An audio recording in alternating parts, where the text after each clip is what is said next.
Draco Malfoy and the Mortifying Ordeal of Being in Love. Chapter 1: An Unsporting Attack. Draco Malfoy, a man of considerable means, could have easily chosen a life of leisure, political intrigue, and casual blackmail, just like his father had. However, following his acquittal by the Wisengamot, he received strong recommendations to pursue more commendable endeavors, such as the common good, altruism, and redemption in the public eye. After a few years of living it up on the continent, filled with wild escapades and a fair share of curses, Draco returned to London. He swiftly completed the Auror training program, cutting down the typical 3 years to just 1.5. Joining that noble office was a strategic move on his part, being an Auror provided just enough heroics for favorable media coverage, along with enough ministry-sanctioned action to keep things interesting. Draco excelled as an Auror. Having nearly become a dark wizard himself, he possessed valuable insights into the minds of those who strayed into the darker side of magic. However, competence had its downsides, as it led to increasingly complex cases handed down by the head of the Auror office, Madame Nymphadora Tonks. Our story begins on a Monday morning in January. Amid the dull gray cubicles of the Auror office, Tonks was distributing the month's Class A assignments to her top Aurors, almost like a vengeful Father Christmas. "Montjoy," she called out, "you're off to Heathpool. 3 Muggle children found dead with their livers removed. That hag coven from Stowe may have regrouped." She slapped a folder containing the case materials onto Montjoy's desk. "Buckley," she continued, "suspected necromancy and other foul play, Isle of Man." Buckley accepted the case file with a grimace. "You're to take Humphreys with you. Be a good mentor and try not to traumatize her too much," Tonks said with a wry smile as she rounded the corner to the next cubicles. "Potter, Weasley," she called out, "you're to continue with the vampires in the Dales. If you don't make any more progress, I'll have to get personally involved. At this rate, half of Yorkshire will be drained dry. Goggin. We've got a problem. Someone is experimenting with transmogrifian torture on Muggle prostitutes in Glenluce. I won't mind if you bring him in with a few missing appendages." Tonks stopped in front of Draco's desk. "Malfoy, since you handled the Lanark lunatics so well last week, I'll let you choose your assignment." Draco regarded Tonks warily. Choose your poison felt more than a little apt. "What are my options?" Tonks dropped 2 files onto his desk. Option 1, a wizard accused of inappropriate acts with trolls. A real delight for the senses. Or Option 2, a request from the minister for Auror protection of a high-profile target. Inappropriate acts? Draco repeated, pulling the folders toward him. "I don't know about your tolerance level, but I've completely lost my appetite." Tonks pointed to the folder on the right. "There are photographs for your edification." Draco made the mistake of opening the troll folder. He quickly closed it again, letting out a strangled sound of disgust. "I'll take the protection assignment." "Righto," Tonks said, snatching the troll folder and its ghastly contents off his desk.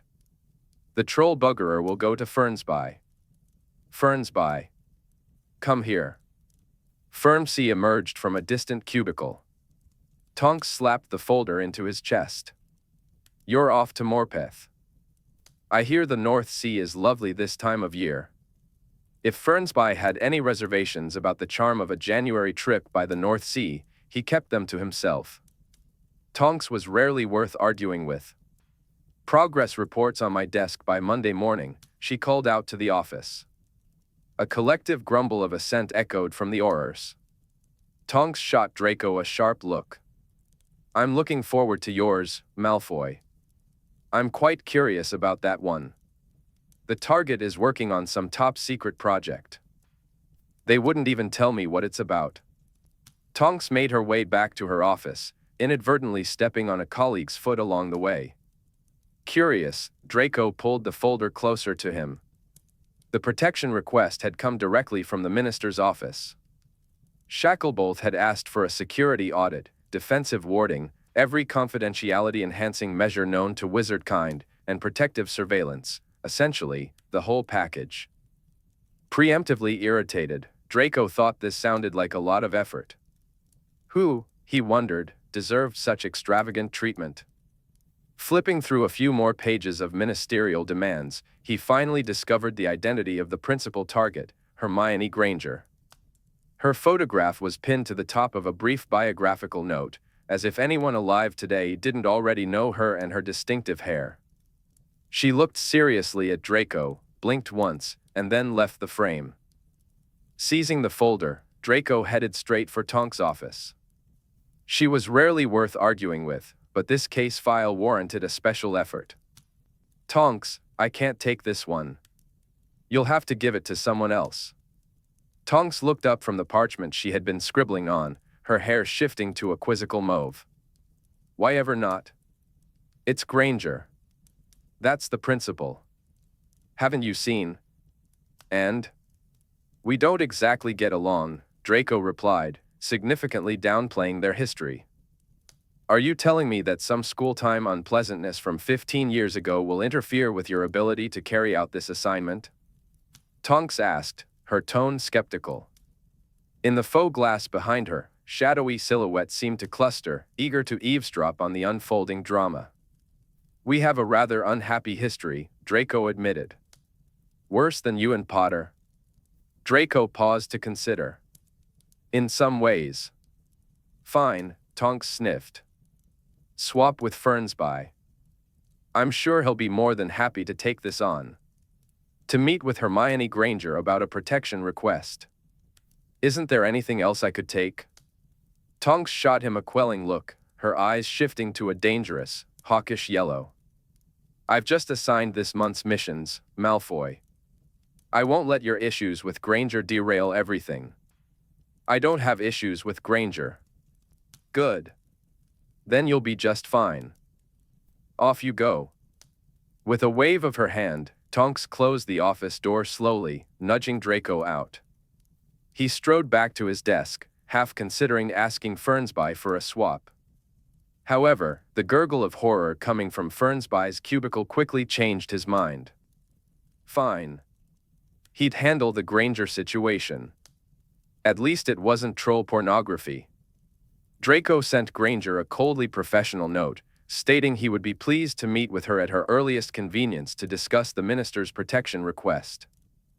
Granger replied with an equally cool note, asserting that the minister's request was an overblown reaction and that she would address it shortly. She asked him to please disregard it. Draco chose not to respond and instead enjoyed an afternoon off, relishing the fortunate turn of events. But then Granger ruined everything by writing again. To her disappointment, she informed him that the minister hadn't changed his mind and was pressing ahead with what she deemed a disproportionate and illogical plan of action. Would Draco be available to meet at 9 o'clock this Thursday? The Granger Laboratory, Trinity College, Cambridge. As he tossed the missive into the fire, Draco thought, Cambridge, of course. What else could one expect from Hermione Granger? That Thursday, Draco arrived at Trinity College at the ungodly hour of 9 o'clock. The porter at the gate didn't give his robes a second glance. Many of the muggles milling about wore long black gowns, but he did cast Draco a sharp look when he announced he was there to meet with Hermione Granger about the protection request. Dr. Granger, the porter greeted. Do you have an appointment, sir? Yes. Name? Malfoy, Draco replied. The porter checked a chart, and after a moment, waved him through to the lush quad at Trinity College. It's not a quad, we call them courts at Cambridge, he informed a group of tourists, but Draco paid him no attention. He knew a quad when he saw one. Granger's note had included directions to the wizarding part of the college, leading him to a magically concealed door at the south end of the quad. A Muggle plaque indicated that King's Hall had once stood there, destroyed in the 16th century. Following Granger's instructions, Draco tapped the bronze plaque with his wand, and the supposedly destroyed King's Hall materialized before him. He rated Granger's security measures a 2 out of 10, at least rogue muggles wouldn't find her immediately. With that generous thought, he strode into magical Cambridge. At 9 o'clock on a weekday, King's Hall buzzed with scholarly witches and wizards, all eager to advance magical knowledge. Draco had spent years at the University de Paris earning his bachelor's in alchemy and his mastery in martial magic, but he had never set foot in a higher learning institution in the UK. King's Hall retained its 16th-century charm, dark, with an abundance of intricately carved wood and flickering candlelight, straddling the line between Gothic and early Renaissance in style. As he surveyed the crowd, a mix of studious and eccentric individuals, Draco wondered just how much of Wizarding Britain's intellect resided within these venerable walls. There had to be at least one brilliant mind around. Feeling slightly lost among 5 staircases on the first floor, he decided to ask for directions to that mind. "You there," Draco called out. Draco jutted his chin toward a young man with a few spots on his face. The boy looked to be about 22, serious, and he clutched a textbook on advanced theoretical arithmancy to his chest. "Yes?" the youth asked. "I'm looking for Granger," Draco replied. The boy frowned at him. "Professor Granger. Her offices are on the 3rd floor, with the other fellows." "Cheers," Draco said, wondering how many more times he would be corrected regarding Granger's title today. He climbed the stairs, passing corridors filled with a variety of intriguing sights, classrooms, lounges, reading rooms, offices, an apothecary, a cafe, and what appeared to be a small zoo. Finally, he arrived at a door that simply read, "Granger. Ring for attention." See? No overzealous titles. Draco rang the bell and then peered through the narrow window beside the door. He almost turned to leave, as the laboratory beyond looked decidedly muggle, and he thought he must have taken a wrong turn somewhere. But it clearly said Granger right there. His ring was answered by a being in a bright white coat and strange, translucent face coverings. "Can I help you?" the being asked. "I'm looking for Granger," Draco answered. "Healer Granger doesn't take walk-ins," the being said, standing with a stiffened posture. "Is she expecting you?" "She is," Draco replied, adding yet another title to the increasingly ridiculous list. "All right," the being said, likely giving him a suspicious look, though Draco couldn't tell behind the goggles. "Her office is down to the right." The being stepped aside. From the voice, Draco was now reasonably sure it was a human female, but her attire made it difficult to be certain. In any case, he was in. His initial assessment of Granger's security measures plummeted to a dismal 1 out of 10. It pleased him to give Granger such a horrid mark, though it didn't please him to think of the work that lay ahead. Draco was determined to help improve this place. He knocked on the office door. "Come in," came Granger's voice, crisp, prissy, and impatient, a blast from the past. Draco stepped inside. Granger sat behind a tidy, albeit overstacked, desk. They stared at each other in a decidedly awkward moment. It was something Draco, now a fully qualified and rather dangerous Auror, was no longer accustomed to. Judging by the unhappy set of her mouth, Granger wasn't either. Time heals all wounds, but between them, there were many to mend. 15 years felt like a short time since they had been children fighting on opposite sides of a war. Draco couldn't recall the last time he had spoken to her directly, and he certainly knew he'd never been alone in a room with her before. Granger rose to greet him, managing a simple, "Malfoy." "Granger," he replied, matching her eloquence. She gestured to a chair across the desk. As he approached, Draco could feel her assessing him. Her gaze traveled from his hair to his face, lingering on the Auror insignia on his chest, then down his black robes to his boots. Not one to shy away from the scrutiny, Draco returned the favor. Her hair was a curling pile coiled high at her crown, her face thinner and more severe than he remembered. She wore the same strange white cloak as the being, paired with black jeans, so very muggle, and casual trainers. Draco opened his mouth to make some vague small talk about Cambridge, or Potter and Weasley, or other trivialities, but Granger cut right to the chase. "This is an absolute waste of Auror resources." The directness was classic Granger. Some things never changed. Draco settled into his chair. Give me a bit more to go on, and I can make a case to Shacklebolt to withdraw the request. I've no. Granger pursed her lips at him. Draco couldn't help but wonder when the Gonagal had operated into Granger's chair and where Granger had gone. All right, Granger finally said. A fortnight ago, I updated Shacklebolt on the progress of a certain research project. This project isn't under the Ministry's purview or funded by it, by the way. I was sharing what I thought was good news with a longtime friend and mentor, who happens to be the Minister of Magic.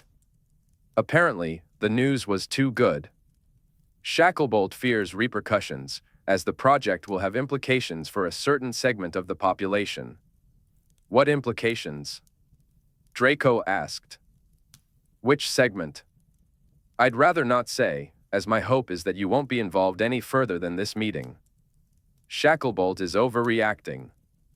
I'll speak with him again this week and convince him that putting me under Auror surveillance is utterly unnecessary. Auror protection, Draco corrected. Aurors of his caliber weren't assigned to low-level surveillance jobs, thank you very much. Call it what you will, Granger replied. Shacklebolt has his flaws, but a tendency to overreact isn't one of them. There isn't much love lost between me and the Minister, but I do have a certain respect for him, Draco admitted. No, it isn't one of his tendencies. That's why I was rather surprised, dismayed, really, by his decision to involve your office. Is it possible that he isn't overreacting? Draco asked. The look Granger shot him was decidedly unfriendly. No. You don't think that this breakthrough, or discovery, of yours is putting you at any new risk whatsoever? Not at the moment. First, no one knows about this development other than Shacklebolt and, to varying degrees, my staff, all of whom I trust implicitly. And secondly, while I've made a breakthrough, I haven't quite solved the issue yet. That will take at least another year. The front page of the Prophet is going to say I'm being murdered tomorrow, Granger said. Draco's eyebrow shot up. Shacklebolt thinks you're going to be murdered? He thinks, probably rightly, that some people won't be pleased about my breakthrough. Draco decided he needed to speak to Shacklebolt. Perhaps the Minister would be more forthcoming than Granger and share something useful with the Auror assigned to her. Curiosity gnawed at him about the nature of this so-called good discovery. He chose his next words carefully. He didn't want to cast doubt on Granger's heritage, gods forbid, he was already walking on thin ice there, but there might be things she wasn't aware of as a Muggle-born. Is it possible Shacklebolt is aware of certain wizarding biases or predilections that you're not, which could be a cause for concern? Granger took a breath, as if summoning her remaining patience. If I told you I'd solved world famine or something equally wonderful, would you hesitate to worry about a few naysayers? One naysayer would be enough to take out a do-gooding researcher, especially one who keeps her lab secured with a third-rate locking charm and some chicken wire. One of Granger's knees began to bounce, reminding him of a cat twitching its tail in annoyance. So have you? He asked. Have I what? Solved world famine. Nothing so grand. That was just an example. Where do you keep your findings? Draco asked. Granger raised an eyebrow, her only response. Draco gestured to the office around them and the laboratory just beyond the door. I've already identified a dozen vulnerabilities, and that's just from the 5 minutes it took to walk up here. If I wanted to figure it out, I think I could. Do you? Yes. Seeing Granger smirk was something. But the expression vanished quickly. If we're talking about physical, I haven't had a reason to increase security beyond the usual measures until recently. But I assure you, I'm capable of warding my laboratory well beyond just a locking charm and keeping my data safe. Perfect, Draco said. Proceed with that. I'll be back in a few days to conduct a penetration test. If you can satisfy that, and implement any additional measures I recommend, we may be able to convince Shacklebolt that you and your research are safe, allowing us to put this behind us. He felt a sense of pride in the way he presented the challenge, with a commendable lack of arrogance. Granger's expression hardened. She recognized the challenge and accepted it. Fine. When will this penetration test take place? I'm not giving you a warning, Draco replied, standing up. Do you think a real-world threat would? Brilliant, Granger said, rising as well. The sarcasm in her voice was palpable. I do love surprises. They didn't shake hands, and she didn't see him out. Later that week, Draco scheduled a visit with the Minister of Magic. On the designated day, he sauntered past the minister's sour-faced assistant, wondering who had annoyed her. Shacklebolt was as tight-lipped about the details as Granger had been, but he impressed upon Draco the importance of keeping her safe for the benefit of all wizard kind. It all felt grand and extremely vague. The only positive was Shacklebolt's evident pleasure that it was Draco who had taken on the assignment. I know you won't hesitate to get nasty, Malfoy, if any malicious individuals decide to make a move against her, Shacklebolt said.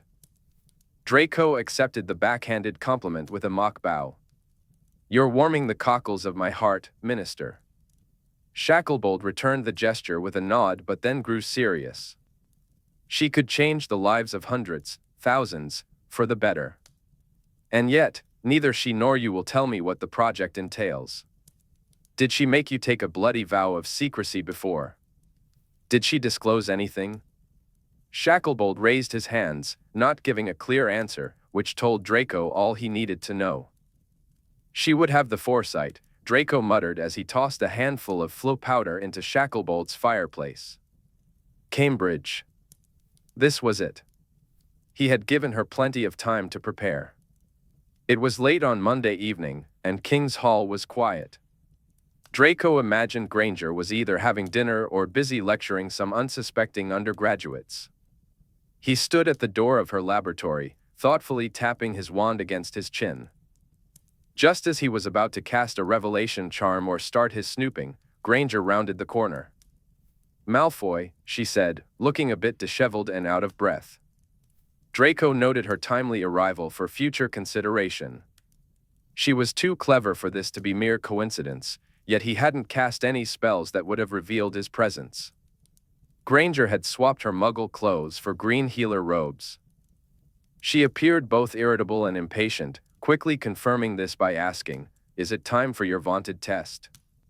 How long will it take?" Draco didn't appreciate her tone, which suggested this might take several hours. That depends on your warding. I'm estimating about a quarter of an hour at most. Her eyebrow arched at his confidence. Good. I just finished a shift at AE and I'm positively knackered. With a flick of her wand, she performed an impressive transfiguration, transforming one of her hairpins into a glossy wooden chair. She perched herself on it to watch him.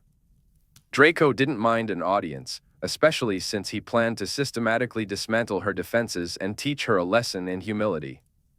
Turning his attention back to the door, he asked, "AE? I thought you were a researcher. The MNHS is chronically understaffed. I take shifts at St. Mungo's. Mungo's to help out. It keeps my healing skills sharp," Hermione said. "Good of you," Draco replied. After a few revelation spells, Draco had to admit it, Granger had done her homework. Not that it surprised him. The protective enchantments warding the door to her laboratory were numerous, complex, and well executed. He got to work but couldn't resist a bit of teasing. Caterwauling charm? How insulting, he said with a smirk. I've learned to work from the lowest common denominator up, she replied dryly. He dismissed the basic intruder charms with a few flicks of his wand. The Salvio Hushia served as a solid warm-up. Then he delved into the more interesting spells, Foribus Ignis, Custos Porte, and a hair-trigger Confundus aimed directly at his head, which he only revealed after peeling away the other two wards. There was a sneaky blinding hex that felt downright mean, a balding jinx that seemed decidedly unsportsmanlike, and a concealed confringo on the door handle for anyone foolish enough to touch it. Draco disarmed the latter, It was a bit tricky, and he broke a sweat, but he reassured himself that at least if his face got blown off, there was a healer nearby who could help. The door finally unlocked, and it had taken all of 4 minutes.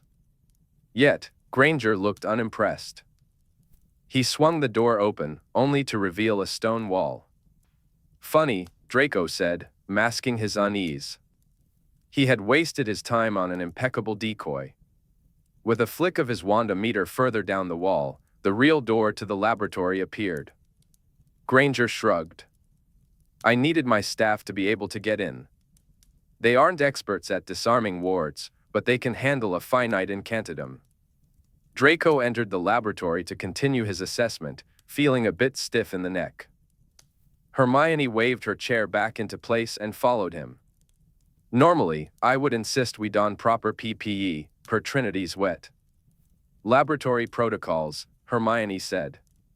"But we've tidied up for the day. I don't think you can hurt yourself on anything." Draco frowned at her tone, which implied that he might accidentally injure himself if he weren't careful. Ignoring the sterile white and steel surfaces that filled the space, he moved toward the shelves and cupboards at one end of the laboratory, hoping to find a trove of data. However, the well-organized contents were less than helpful, mostly Muggle scientific literature, including some of Hermione's own publications. Words jumped out at him without meaning: cytokines, monoclonal antibodies, chimeric antigen receptors, T-cells. "I realize the purpose of this test is to see how far you can get and what you can discover about my research, but do put things back in an orderly fashion." Hermione's voice cut through his thoughts, irritation evident in her tone. With his back turned to her, Draco allowed himself a healthy roll of his eyes. One text was half an inch out of place, and he pushed it back in. He waved his wand over the entire collection, searching for transfiguration or concealment spells, but found nothing. He methodically scanned the rest of the laboratory, looking for hidden compartments or, as his frustration grew, any magical traces at all. The only magic present seemed to be in the various vials and test tubes, neatly clustered along the workbenches. "If I stole these and had them analyzed, what would I discover?" Draco asked, his spell illuminating the vials of interest. Hermione walked over and pointed. "Gamma delta T cells. Antigens, Mart-1, Terracinase, GP100, Survivin. All of magical provenance, which is why your spell is revealing them, but otherwise not particularly noteworthy." "I see," Draco replied, though he didn't understand at all. "I don't know who your hypothetical analyst would be if these were to be stolen to uncover what I'm working on, but I should tell you that very few people in the UK would be able to draw meaningful conclusions from this." Draco sensed the false modesty in her words. By very few, she meant none at all. "I'm surrounded by idiots, and I'm the only one who can make sense of these horrifically named extracts." "And those?" he asked, pointing to the larger, more familiar-looking vials lined up along the back row. "Your hypothetical analysts would discover perfectly brewed sanitatum," Granger replied. "That's a healing potion," she added, perhaps unnecessarily. "A find of critical importance in the laboratory of a healer," Draco said, letting his annoyance slip into sarcasm. He caught the tiniest quirk at the corner of Granger's mouth, amusement that she quickly stifled. Meanwhile, Draco was doing his own stifling, but for him, it was exasperation. She had wasted his time on a wild goose chase with those door wards, fully aware that there was nothing of real use in the laboratory itself unless one possessed about 12 doctorates to piece it all together. But she had to be recording findings. She was too methodical and meticulous not to. Draco turned his attention to a corner of the laboratory he had previously ignored. It was the most Muggle area of the entire place, a cluttered desk filled with glowing boxes of light. Granger might as well have cast a notice me not on the lot. Had she? No, his detection spells showed nothing. That was a feature of his own built-in habits. His eyes almost instinctively averted themselves from the unmagical, the utterly mundane, the terribly Muggle. He'd have to watch that. It was clearly a weakness. He walked toward the desk, and for the first time since entering the laboratory, Granger actually perked up, looking interested in the proceedings. Now he was getting somewhere. Computers, Draco said, pulling up a distant memory from his encounters with the Muggle world. Well done, Hermione said, her tone reminiscent of someone praising a child who had just identified a barn animal. Draco shot her a dark look. Her expression remained impassive, but her eyes revealed her curiosity about his next move. The truth was, he had no idea where to go from here, aside from the tempting thought of jinxing the computers into submission. But as far as he remembered, those devices weren't sentient. He stood before the glowing screens, where slow lines moved in random patterns. I'd need to bring in a Muggleborn, he finally said. Oh yes, that would be a start, Hermione replied, glancing at her nails. You'd want to find one who's a decent hacker too. I'm not sure how many of those exist among wizard kind, but perhaps 1 or 2 in the UK. A hacker, he repeated. Yes, Hermione affirmed, offering no further explanation of the term that sounded almost violent to him. If, as I suspect, your findings are in these machines, what's to stop me, a villain, from destroying everything and halting your research? Draco asked. Hermione shrugged. It wouldn't matter. It's all in the cloud. The cloud, he echoed. Yes. I'd only be out the cost of the equipment, that's all. So, your average dark wizard, up to no good, wouldn't find much here? He inquired. I'm afraid not, she replied. The wards at the door were an amusing puzzle. Thank you for wasting my time. I wanted to see if you're as good as they say, Draco remarked, giving her a quick look. He was curious about who they were, as he enjoyed hearing how well regarded he was. But Hermione didn't indulge him. I had a few other ideas for hexes and things, she said, gesturing toward the door, but I didn't have the time. So, no evidence of concealment, no written findings, just computers and clouds. Draco turned to Hermione. If I'm a villain who needs information, what do I do next? Hermione met his gaze. What's your role in all this? Hermione asked, her curiosity piqued.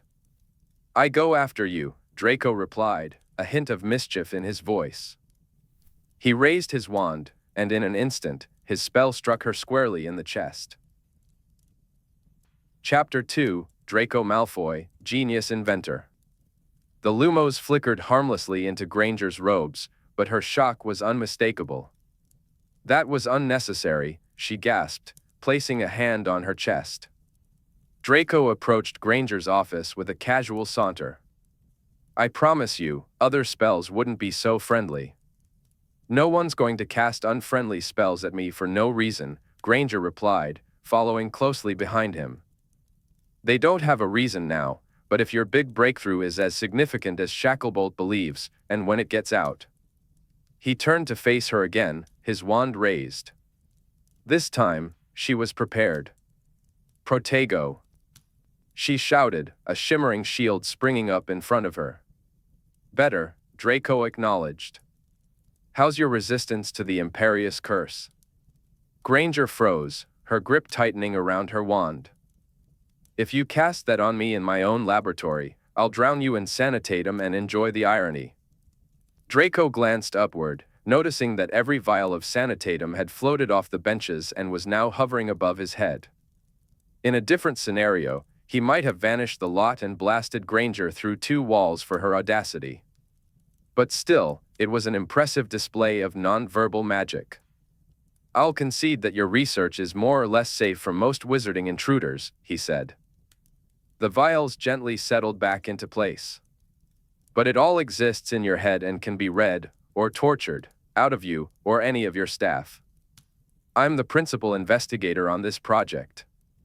My staff consists of 5 undergraduates and 8 graduate students whose combined understanding is probably about 15%, scattered across 13 minds. They aren't much of a vulnerability. Draco regarded her intently. Then you're the vulnerability. Predictably, she looked offended. How's your clemency? The question was accompanied by a friendly touch of legitimacy. Draco caught a clear glimpse of Granger's perception of him at that moment. The tall, arrogant git with the perfect hair was starting to get under her skin, and she could feel it. Draco pressed a finger to his forehead, trying to shake off the irritation. This which was really making his brain ache. Meanwhile, Hermione looked like she wanted to slap him in the real world just for good measure. Ah, what a nostalgic thought that was, reminiscent of their school days. I thought we were assessing my laboratory, not me, Hermione said, her eyes flashing with defiance. We're assessing risk exposures, Draco replied, leaning back slightly. And it's becoming increasingly clear that you're a significant risk. Is your home warded? Moderately. I can enhance it, she said. I'll enhance it, he asserted, cutting her off. How do you travel? Flow, apparition. Those are trackable, you know. What about a broom? I detest flying, Hermione said, a look of disdain crossing her face. Draco fought the urge to curl his lip. What a dreadful stance to take. To hate flying? It was one of the greatest joys of being magical, and yet here she was, falling from his esteem irreparably. Since when is apparition trackable, other than the trace? She challenged. Top secret, Draco replied, now fully inside Hermione's office. He rifled through the stacks of paperwork and books, only to find a sea of incomprehensible Muggle jargon. There was no sign of recent developments, note-taking, or anything that might lead him to her valuable findings. His gaze fell on another computer in the office, and he couldn't help but feel a resigned frustration. How ridiculous to be stumped by a device that any Muggle could operate.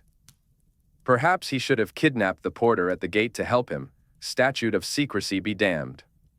He stared at the computer, willing it to reveal its secrets, but all it offered were wobbly lines on the screen. As he continued to snoop, scan, and search for any magical clues, he couldn't shake the feeling that this situation was growing more complicated by the minute. The asterisks on her schedule. Granger leaned forward, her fatigue momentarily forgotten. Those are my days off, she explained. I try to keep them flexible in case something urgent comes up. Draco raised an eyebrow, intrigued. You need days off? With a schedule like this, I thought you were immune to exhaustion. She shot him a look, half amused, half exasperated. Even I need to recharge, Malfoy. Believe it or not, I'm not a machine. He smirked at her response, but the reality of her workload sank in. You're spread too thin, Granger. You can't be everywhere at once. I manage just fine, she replied, though there was a hint of defensiveness in her voice. Besides, it's important work. Important, yes, but at what cost? Draco countered, his concern creeping into his tone. He gestured to her schedule again, the countless activities demanding her time. You're constantly moving, and you look exhausted. Granger sighed, her shoulders slumping slightly. I know. I'm just trying to help where I can. Draco studied her for a moment, considering how much she took on. You should consider scaling back. It's not a weakness to prioritize your well-being. She looked at him, a flicker of surprise in her eyes. You're saying that I should take your advice? Don't make it weird, he replied, rolling his eyes. Just think about it. I don't want you falling apart on me. Trust me, I'll manage, she insisted, but there was a softness in her voice that suggested she appreciated his concern. Right, well, just don't expect me to carry you to the finish line, he said, attempting to lighten the mood. Granger chuckled, the tension easing slightly. Fair enough. But I'll still need you to help me with the lab work.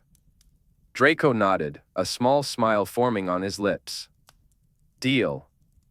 Just promise me you'll take those asterisk days seriously. Granger pointed to the blocks with asterisks. Holidays, she said. Your clemency might be passable, but your lying isn't. They're days off, Draco replied. Granger grew defensive. And I won't be sharing more details of my personal life than I already have, thank you. Draco dropped the subject and the schedule back onto her desk. Overdrawn wasn't even the right word to describe Granger. Exhausted or depleted seemed more fitting. He recalled some vague rumor that Granger had been granted a time turner during their Hogwarts years to fit more classes into her schedule. Potter and Weasley had quickly dismissed that bit of lunch hour gossip, but looking at the overzealous, overachieving, overtired witch before him, Draco found himself inclined to believe it. He continued his search around the office, though he doubted he would find much else. The wall at the back was adorned with frames of various sizes, certificates, diplomas, awards. Nice mosaic, Draco remarked. Granger shot him a look. He found himself amusing, even if she didn't. The mosaic revealed that while Granger didn't quite have 12 doctorates, her mix of Muggle and magical diplomas probably approached that number. The Muggle ones puzzled him, awarded by universities he hadn't heard of, a bachelor's in biomedical sciences, a master's in microbiology and immunology, a joint MD-PhD in oncology, and a minor certificate in genetics. At least he recognized the healer's seal from Cambridge, specializing in magical diseases. Her other magical qualifications included a master's in transfiguration from Edinburgh, likely an earlier degree, just after the war, and a specialized study in healing, blood magics, from the Sorbonne. A smattering of other certificates and qualifications rounded out Granger's impressive educational background. On a low shelf, he spotted a box filled with dusty older frames. These were the things he remembered her for from their brilliant Hogwarts days, the record-breaking OWLS and the overwhelming number of NEWTS didn't quite earn a spot on her wall of adult achievements. Draco noticed an Order of Merlin, first class, proudly displayed, similar to the one Potter had hanging in his cubicle. But Granger, it seemed, didn't have the space for such accolades. As she excused herself to make tea, she managed to ask, albeit with some difficulty, if he'd like a cup. Draco declined, and he could see the relief wash over her. Once she left the room, Draco, ever the pragmatic and somewhat sneaky type, seized the opportunity to cast a few discreet tracking spells on some of her personal items, the trainers tucked under her desk, hairpins, those pesky things were everywhere, and a half-finished mug of tea. He rummaged through the paperwork on her desk but found nothing of interest, just conference invitations, Muggle grant applications, and student notes. Useless clutter. Suddenly, the computer emitted a small ping, drawing Draco's attention. Its dark screen and wiggling lines seemed to challenge him to touch it, as if he might be zapped by an electric shock. Then he gasped. "Hang on." "What?" Granger asked, re-entering the room. "This whole place is so Muggle that I hadn't even thought to ask. How are these computers working?" "We're in a magical building." "Oh, that," Granger replied, attempting a casual shrug that didn't quite hit the mark. "I found ways to circumvent the issue." "How?" he pressed. "Ways," she replied, her tone evasive. "What ways?" he asked, intrigued. She stared at him, assessing his worthiness for this information. In the face of her steady gaze, Draco felt a familiar urge to try legilimency again. Just as the thought crossed his mind, he noticed her eyes lose some of their sparkle. She was occluding. "I found a solution," Granger said with another vague gesture. "I couldn't possibly work with only quills and parchment, that's positively archaic. Not to mention the hundreds of thousands of calculations. I've had to handle some projections," Draco said, glancing at her. "But you don't need to worry about it. I promise, it's nothing dangerous." He stepped closer to the computer, intrigued by the various gadgets connected to it by sleek, smooth fibers. Only a few items weren't linked to the glowing box he referred to as the principal organ, including 3 small metallic pucks arranged around it, almost like a perimeter to keep things in or out. He strode toward the collection of computers in the main laboratory, with Hermione following him, her curiosity polite but evident. There, he noticed 6 more metallic pucks, this time forming a jagged circle. "I'd be careful handling those," Hermione warned.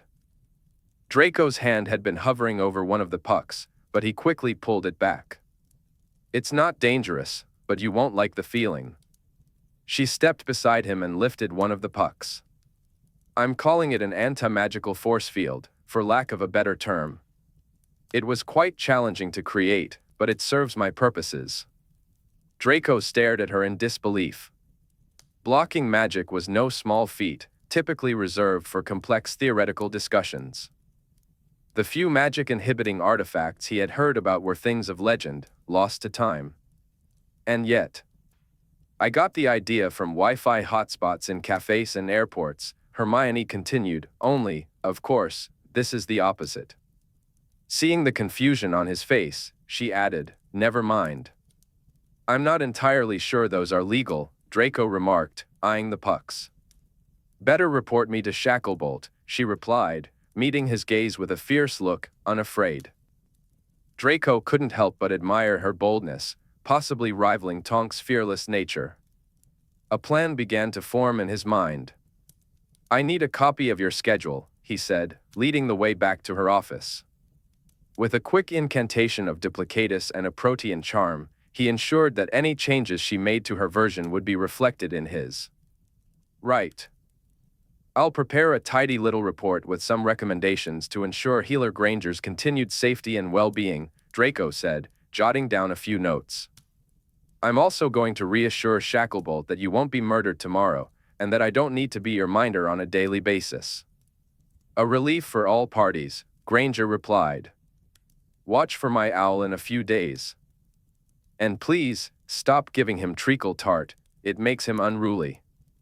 "Understood," Granger said, looking only slightly embarrassed. "Is the test over, then?" "Yes." Finally, Granger said. Then, demonstrating her normal, well-adjusted nature, she sat down at her desk to get back to work. Draco realized that, for all intents and purposes, he had ceased to exist, so he decided to make his exit without further ceremony. "Mind the tile just in front of the door." "Quicksand curse," Granger said absently. "It's meant to catch the baddies on their way out." "Saw it, Granger." "Of course you did." A few exchanges with Shacklebolt followed, during which Draco outlined his plan and convinced the minister that it was the best approach. He argued that no other strategy would work because the principal would be too uncooperative. In quiet moments, Draco studied Granger's schedule, puzzled by the asterisk-marked holidays. His first thought was that it indicated something personal. The days were too scattered to be a reminder for her period, and it wasn't lunar either. Good to know Granger wasn't a secret werewolf. Perhaps they were dates for some romantic entanglement. Was that why she hadn't marked down any details? Was he looking at Granger's sex schedule? Would she really take entire days off for that? Draco felt he ought to shake the hand of whoever was responsible. He also discreetly checked the off-day requests book at the Auror office, but neither Weasley's nor Potter's upcoming holidays coincided with hers. The mystery continued to intrigue him. Draco spent a few days experimenting with the key element of his plan. And by experimenting, he really meant dabbling with ancient magics best left undisturbed. "Recommendations," Draco said, slapping a roll of parchment onto Hermione's desk. "Fairly standard stuff for fairly obvious vulnerabilities. I've run them past Shacklebolt, and he's agreed to withdraw the protection request if you comply." Hermione unrolled the parchment, which unfurled all the way to the floor. She blinked slowly, taking it in. "Anything you'd like to draw my particular attention to, in the interest of saving time?" "Yes," Draco replied. Item 56. Hermione scanned the list until she found the line in question. "The principal must agree to wear the ring at all times until the completion of the project." "That's the one," Draco confirmed. "What ring?" she asked. "This one," he said, tossing a small silver band towards her. It landed on the parchment, spun once, and came to a stop. I don't care to train you on Imperius and Veritaserum resistance, or personal protection magics, or advanced occlumency, or drill you on physical self-defense. Gods forbid. You look like your punches might concuss a gnat at best, and I doubt you want to endure any of that. Correct, Hermione said, her suspicious gaze shifting from the ring back to Draco. Nor do I want to stand sentry at your door like some glorified bodyguard, waiting for whatever Shacklebolt expects to happen. Exactly, he replied, enthusiasm creeping into his tone. So I presented Shacklebolt with this option, which will allow me to be alerted instantly if anything happens to you. I can apparate directly to you. I have better uses for my time, and you can carry on with your distressingly full, by the way, schedule unimpeded. Draco paused, expecting her to praise the brilliance of his solution. Instead, Hermione poked the ring with her wand. It isn't going to kill me, is it? You, Draco said, meeting Hermione's serious gaze. I must admit, my dataset is rather small, but I witnessed the aftermath of the last piece of jewelry Draco Malfoy handed out, and it was alarming. You'll have to forgive me if I don't immediately put this on. I'd like to analyze it. Yes. The Katie Bell incident. If Draco had any feelings, he might have felt a twinge of hurt at this display of mistrust, stemming from the actions of an idiot boy manipulated by the darkest wizard of the century, a decade and a half ago. But he didn't, so the point was moot. I'm glad to see you have some self-preservation instincts, Draco replied, gesturing toward the ring. Analyze away. Hermione cast a few revelation spells, and the ring glowed with slowly rotating, translucent spell work. So, what's all this? Telling you would spoil the fun, wouldn't it? You tell me, Draco said, settling back into his chair, adopting a relaxed pose. Now it was his turn to watch her unravel the mystery. She flicked through the spells with impressive skill, quickly identifying the more critical ones.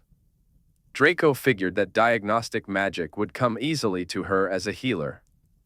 She began listing her findings. A locator charm, miscellaneous protective runes, thoughtful, thank you, a distress beacon, heart rate monitoring. A smile tugged at her lips. What's funny? Draco asked. You've invented a wizarding Fitbit. I beg your pardon. Unless he was misunderstanding, Hermione was suggesting that his exceptional creation was a knockoff of a Muggle gadget. What? Never mind. What's this unfinished mess here? She asked, pointing her wand at a ghostly green knot of arithmetic calculations. Draco felt his nostrils pinch. That unfinished mess was the result of many frustrating hours of work. I haven't gotten around to finishing that yet. What was it meant to be? It's a port key. For those moments when you can't apparate, or if you find yourself stuck in an anti-apparition ward. I haven't quite worked out all the calculations yet. Granger looked mildly impressed. Draco figured she was used to being around the country's top magical minds every day, so he should be pleased with even a hint of admiration for a simple Auror's creation. An on-demand port key would be something, she said. Portus is a pain in the arse of an enchantment, Draco replied, trying to sound resigned rather than sullen. Have you ever thought about making more of these rings? You could easily monetize them, she suggested, lifting the ring high. Do I look like I need money? Draco shot back. Granger leveled a stare at him, her posture straightening. They had been dangerously close to having a civil conversation, and she seemed to have forgotten who she was talking to. She sniffed instead of answering. Anyway, I can't mass-produce the ring. Right. Granger weighed the ring thoughtfully in her palm. Because this isn't just some trinket with a few neat charms. No. This is an artifact. Indeed. A family heirloom, if I were to hazard a guess. Yes. Of course she'd noticed the concealment charm that made the ring appear as a simple silver band. She tapped her wand, revealing its true form, an ornate silver Ouroboros, eternally consuming its own tail. Inscribed on the inside was the family motto, Sanctimonia Vincit Semper. Purity will always conquer. You're certain this ring won't immediately try to amputate my finger? I'm not pure, after all, Granger remarked. Draco sensed the temperature in her office drop suddenly. Did you see any signs of dark magic? He asked, his voice defensive before he even realized it. If there was dark magic, it's gone now, Granger replied, tapping the ring again to revert it back to its unassuming appearance. Granger examined the plain silver band thoughtfully. I'll need some time to go through this extremely comprehensive list of recommendations, she finally said. Take all the time you need, Draco replied. But just remember, the alternative is Shacklebolt setting up a camp bed for me, spending the night in your laboratory. She raised an eyebrow, then seemed to decide he was joking. I'll need to think about item 56 in particular. Do you want the ring back in the meantime? Keep it, Draco said. Have your friends analyze it. One of the Weasley brothers is supposed to be good at that, right? Once you've settled any doubts, just owl me, and we can get on with our lives. Granger perked up at the idea of moving on without a Draco-shaped barnacle attached to her. I will, she said, her enthusiasm palpable. Just then, two of her students, clad in their strange white cloaks and goggles, knocked at the door, eager to share some new development with their dear Professor Granger.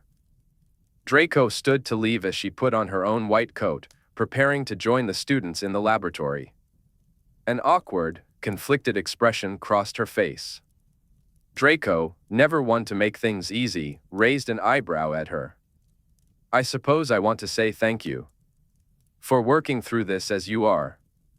I haven't exactly been pulling my weight in finding a solution to Shacklebolt's request. The ring is a good idea. I think you're more than pulling your weight elsewhere, she replied. With that, Draco left, and she muttered something that might have been a goodbye. Chapter 3, House Call by Genius Inventor. Draco's eagle owl was certainly busy in the days that followed as he and Granger exchanged messages about the recommendations he had made.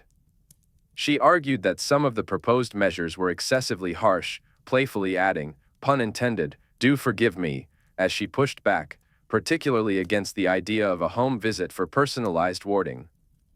Finally, Draco decided to use his most serious quill and wrote, Granger, Shacklebolt's orders regarding the warding of your home are not up for negotiation. Please let me know a convenient time for me to visit this week for the warding. If I don't hear from you, I will assume it's acceptable for me to stop by at an inconvenient time. Granger responded. Unsure if you heard my sigh of exasperation from London, so I'm recording it here for your information. I am more than capable of improving the wards on my own property or hiring a warding firm. However, if Shacklebolt insists on your particular expertise, so be it. I have just updated my schedule with options. Note, there are very few. Tuesday evening seems the most promising, but I'll be the doctor on call at the local surgery and may have to leave unexpectedly. Draco shot back, I know what a doctor is. As for the home of a nationally renowned scholar, war heroine, healer, champion of just causes, and researcher in danger, it turned out to be a modest cottage in Cambridgeshire with 3 bedrooms, by Draco's best estimate. Granger stood at the gate, waiting for him. As he approached from his apparition point, she waved her wand, allowing him to pass through the preliminary wards she had set up. What's wrong with your face? She asked bluntly as he neared.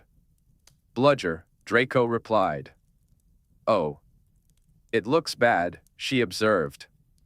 It probably did, Zabini had a knack for delivering rough blows.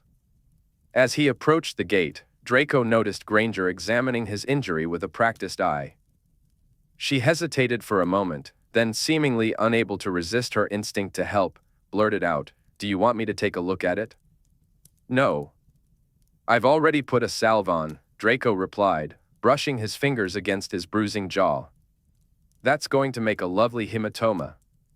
I'm fine. I came here to ward your house, not for a consultation. Granger pressed her lips into a thin line. Are you going to invite me in? Draco asked, annoyed by her lingering at the gate, watching him with a hint of concern. He felt a bit like a vampire seeking an invitation over the threshold. "Come in, then," Granger said, a bit snappish, as she pulled the gate open. Draco noticed she was wearing another version of her white coat, this time accessorized with a dangling device around her neck. "You've left your auto-asphyxiation device on," he remarked, pointing to it. "It's a stethoscope," Granger replied, her tone carrying an unspoken, "you cretin," at the end. "Right," Draco said, choosing not to ask for clarification. "Show me around so we can get started." She led him into the cottage's front room, which might have been a living room if it weren't for the chaotic explosion of books. "You scolded me for placing a book half an inch out of place. Look at this disaster," he said, feeling a bit aggrieved by the unfairness. "It's my digitizing project," Granger explained. "It's a temporary disaster." She gestured to a Muggle machine in the middle of the chaos, connected to a flat computer screen. "Digitizing?" he asked. "Yes. Preserving magical knowledge through Muggle means. I'm growing tired of lugging around enormous books, of finding irreparably damaged or lost material because some idiot spilled tea on a page 20 years ago, and of searching through ancient record cards like it's 1855. It's a personal project for my rarest volumes. Unfortunately, I don't have as much time to dedicate to it as I'd like." Hermione led Draco into the kitchen, a rather Muggle space, except for the assortment of magical plants that were wildly overtaking the window ledges and various potions glowing in the corners. There might have been something magical simmering in a cauldron by the hearth, but she quickly guided him past it. "Conservatory?" Draco asked as they moved to the next room. Hermione shot him a look, as if he had just confirmed his reputation as a posh twat. "A conservatory? This isn't a Scott house." The letting agent called it a sunroom. Draco regarded the space with skepticism, especially as he watched January sleet begin to drizzle against the glass ceiling. Suddenly, a peculiar orange creature with a squashy face appeared, winding its way around Hermione's ankles. In a moment of misguided enthusiasm, she referred to it as a cat. "What's wrong with your cat?" Draco asked, leaning down to examine the creature with concern. "Nothing's wrong with him," Hermione replied, both she and the creature regarding Draco with great offense. "He's part Kneazle and very intelligent.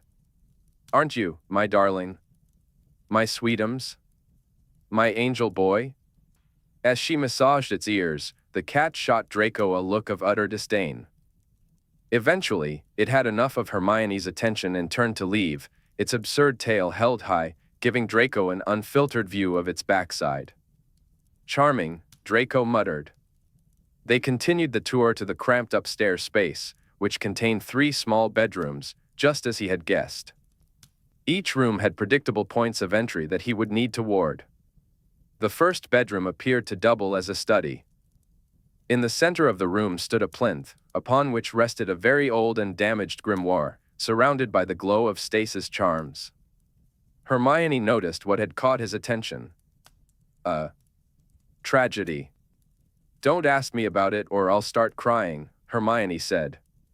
Draco didn't want to deal with her emotional outburst, so he let the topic drop.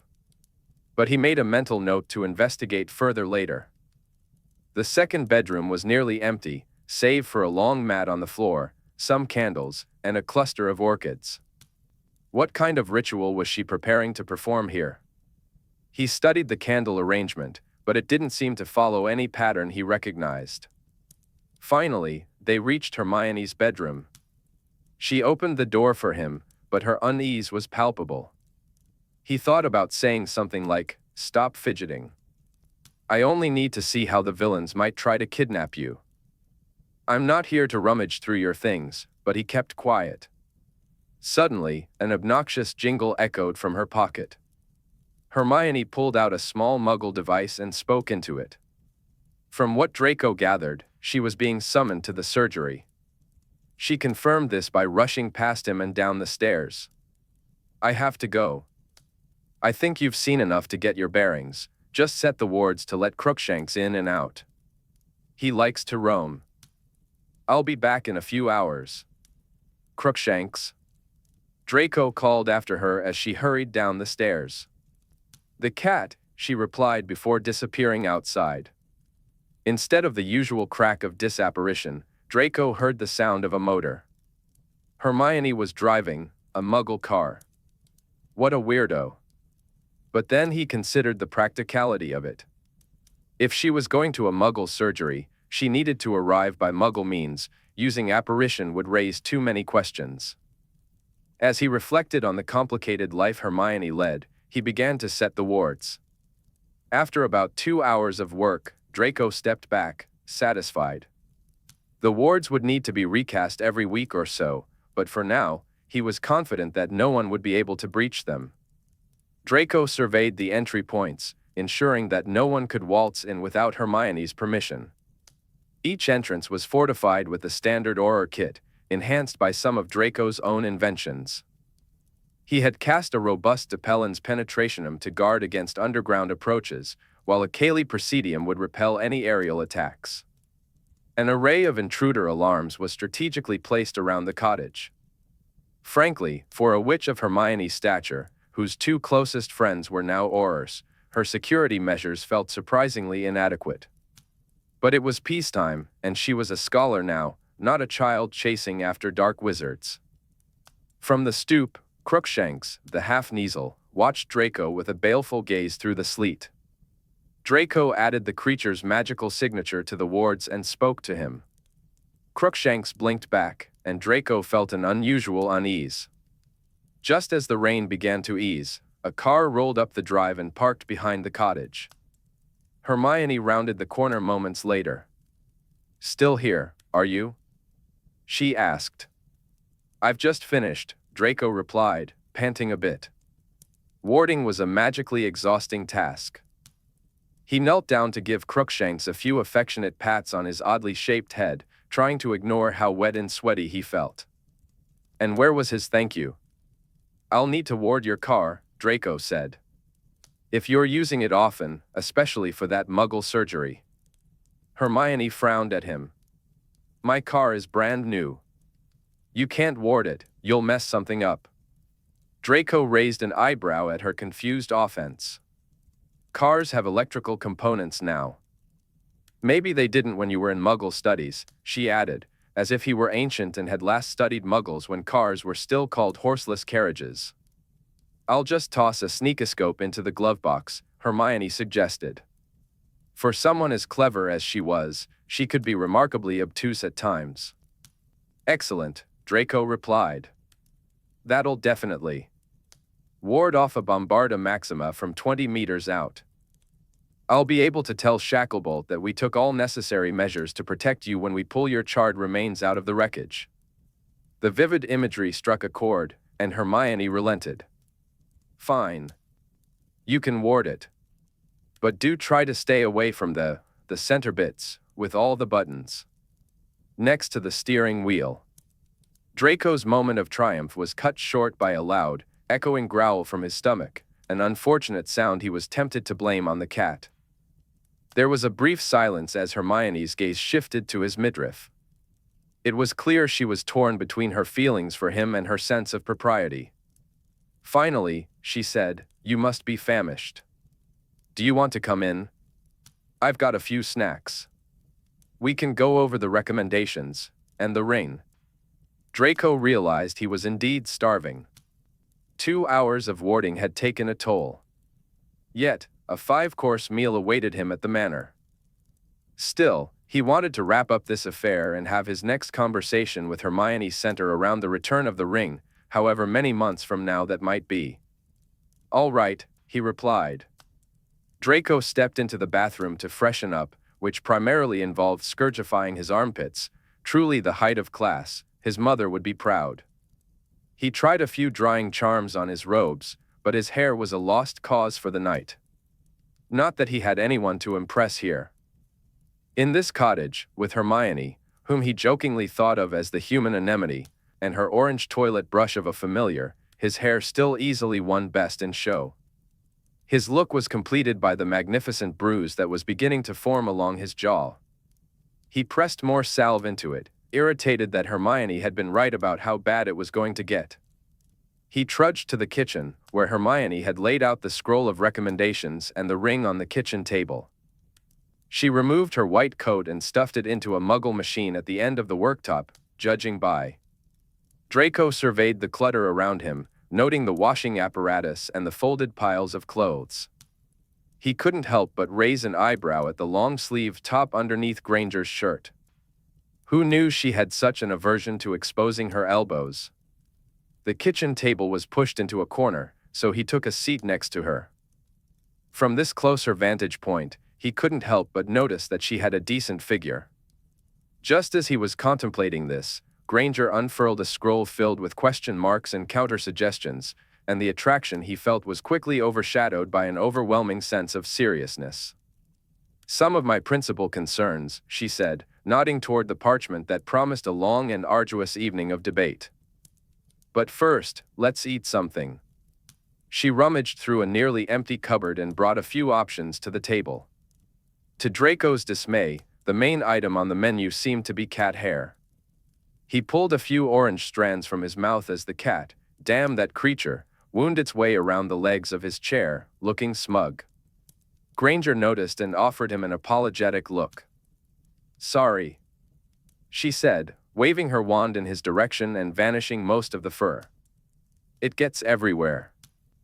Sometimes I think he can actually will it into existence, into unspeakable places." Draco tugged at another hair and made a dismissive noise, but what he really wanted to say was, "If I find orange fur on my clothes tonight, I swear I'll skin that animal with my bare hands." Granger tore open a package of something and handed it to him. "What is this?" he asked, holding it up. "Cheesy Watsits," she replied, as if that explained everything. Meanwhile, she dug into a tin of tuna. "Grim, Granger," Draco remarked. "It's protein," she defended, glancing at the lackluster spread he was scowling at. "I haven't had time to go to the shops." "Why not?" he pressed, genuinely curious. "Don't you send a house elf," Draco started, but he cut himself off too late. Granger was looking at him as if he'd just confirmed, for the second time that evening, what an overprivileged wanker he was.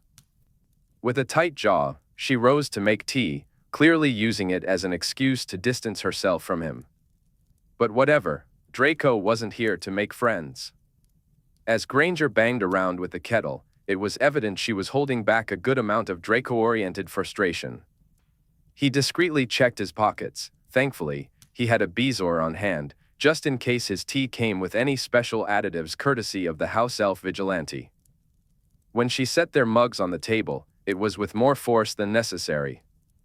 There was no immediate evidence of poison, and she had managed to find a packet of biscuits to accompany the tea. Draco devoured 2/3 of them like a famished creature, thinking that if they were poisoned, so be it. Then Granger straightened out the parchment, visibly making an effort to compartmentalize her feelings about Draco the wanker, and switched to business mode. She began to question him on the recommendations as if he were an apprentice Auror seeking her feedback. They argued through the list. On item 14, he agreed to add caretaking staff to the laboratory's wards. On item 26, she insisted he needed to give her notice when leaving town, 24 hours, to be exact. For item 33, they debated what constituted a public event over 40 people. For item 34, she challenged why she had to inform him about attending Muggle events. "Because I said so," he replied. She pushed back, asking if he could not make her home unplottable since she had Muggle friends who might want to visit. "No," he stated flatly. They continued in this manner until they reached item 56.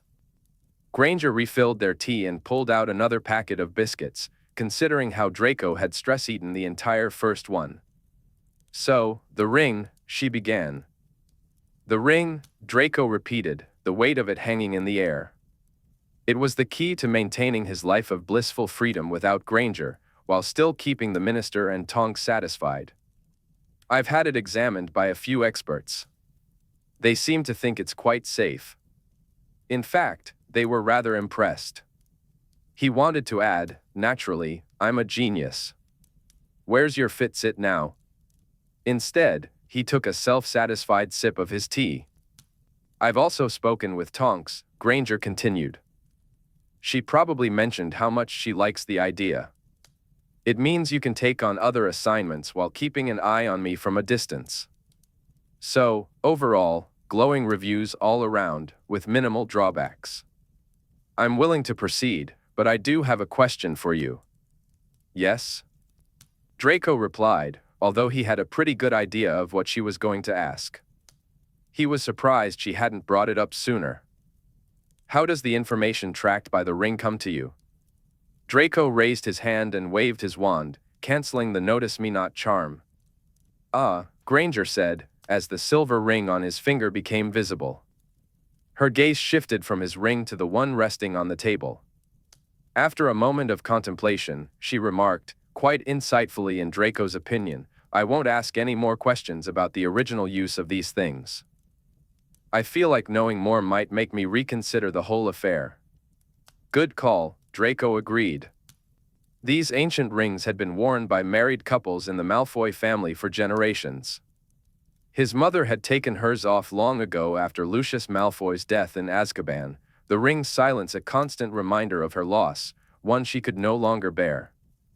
Draco had modified the rings for one-way communication, ensuring that Granger wouldn't be alerted every time his heart rate spiked during his more private moments. Some things were best left in blissful ignorance.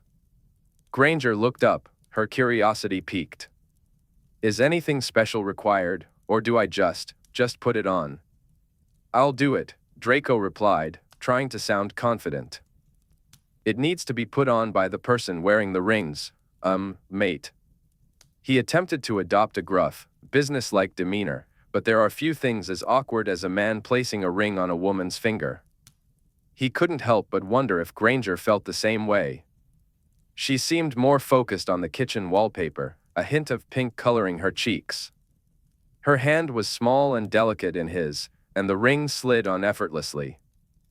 As it settled into place, he felt a spark of energy in the ring on his own hand. It finally had someone to communicate with.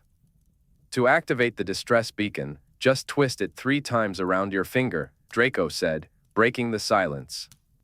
Do that, and I'll apparate to you immediately. Granger snapped back to attention. All right. Just make sure to reserve it for critical situations, Granger, not because you spilled tea on a book. I'm really hoping I'll never have to use it at all, she replied, glancing at the ring glinting on her hand. At least it didn't try to kill me right away. Don't get too comfortable. It could be playing a long game, he warned, then turned his attention to the scroll they had discussed repeatedly, integrating the notes from their back and forth into a clean version. He created a duplicate for her. Now that we've finalized this, you need to stick with it. We've established a duty of care, and I'd rather not be dragged in front of the Wisengamot for professional negligence resulting in the death of the great Hermione Granger. I understand, she replied seriously. Good. Now, before I go, there's one last thing. Draco reached into his pocket.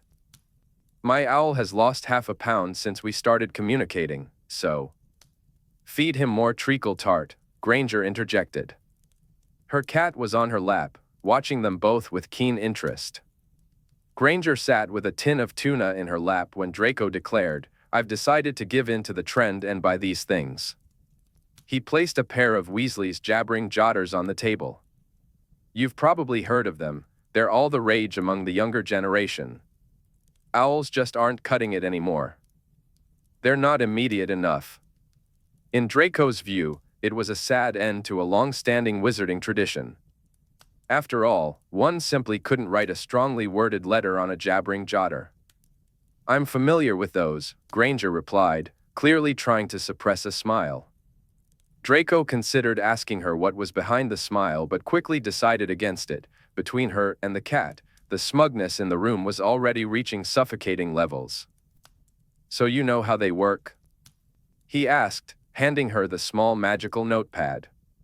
Oh, yes, Granger said, accepting it with a grateful nod. Thank you. I feel bad about your owl. He'll recover and soon grow fat from lack of exercise. With that, Draco stood up, muttering his thanks for the tea. Granger responded with some inaudible words of gratitude for the warding. As he made his way out of the kitchen, the cat attempted to trip him, almost causing him to stumble. Draco decided that was a fitting end to an unpleasant evening. Chapter 4, Imbolc. In the few years Draco had spent working alongside Potter and Weasley, he had cultivated a cool, professional rapport with them. This was evident the next morning when Weasley called out, "Oi, dickhead," and leaned over Draco's cubicle wall like a disjointed ginger muppet. "What do you want, Weasel?" Draco replied. "We heard Hermione's been assigned aura protection, and that the bloke's a tosser," Weasley said. "Was that her description, or yours?" Potter, with his famously disastrous hair and vivid green eyes, popped up over the cubicle wall. "Ours. She says you've been quite professional. We know the truth." "Lucky bugger," Weasley remarked. "How come Tonks gives us the vampires, and you the Hermione minding? You don't even like her." "I understand it was a question of competence," Draco replied smoothly. "Tonks said she needed to assign the finest auror to protect the finest mind in the UK. Weasley scoffed, and Potter laughed. "And the nuisance aurors to deal with the nuisance vampires," Draco finished. "I said no such thing," said Tonks, waddling by in the form of a short, overweight man. "Shouldn't you all be off working, you blatherskites? You're all nuisance aurors, as far as I'm concerned." Potter and Weasley chortled, while Draco felt a twinge of offense. "What's Hermione working on, anyway, that's got old Shaq so worked up?" Weasley asked. "She won't tell us. That information's on a need-to-know basis," Draco said, tapping his nose. He had no idea either, but teasing the nuisance duo was always good fun. The two of them looked suitably annoyed that Draco seemed to know something they didn't. "Work," shouted Tonks from her office. "Yes, boss," Weasley replied. "Word to the wise, Malfoy," Potter said as they left. "Don't insult Hermione's cat." "Too late," Draco said with a smirk. Draco leaned back, reflecting on the past 2 weeks. It had been quiet on the Granger front. Her ring was calibrated to alert him to any extreme physiological or emotional shifts that might indicate immediate danger, things like significant spikes in fear, panic, pain, or an unusually high heart rate. Overall, Hermione seemed to be remarkably even-tempered.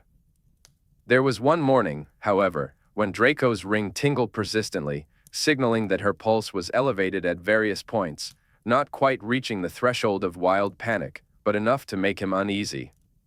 He pushed it aside and joined Goggin and a few junior aurors for a hand-to-hand combat session. Tonks had made it clear that her aurors needed to maintain their dueling expertise through rigorous practice, but they also had to sharpen their physical fighting skills. Many had complained about learning to fight like muggles, but Tonks set them straight.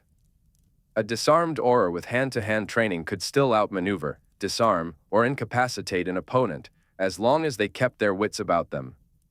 An auror without a wand and without those skills, on the other hand, was a very dead auror. Just as Draco was getting into the rhythm of the spar, Granger's elevated pulse, now the 4th incident that morning, pulled him from the moment. His distraction earned him a solid uppercut from Goggin, and he called for a pause, rubbing his jaw. He quickly grabbed his jotter and sent Granger an annoyed message consisting solely of punctuation. Her response came back swiftly, losing a patient.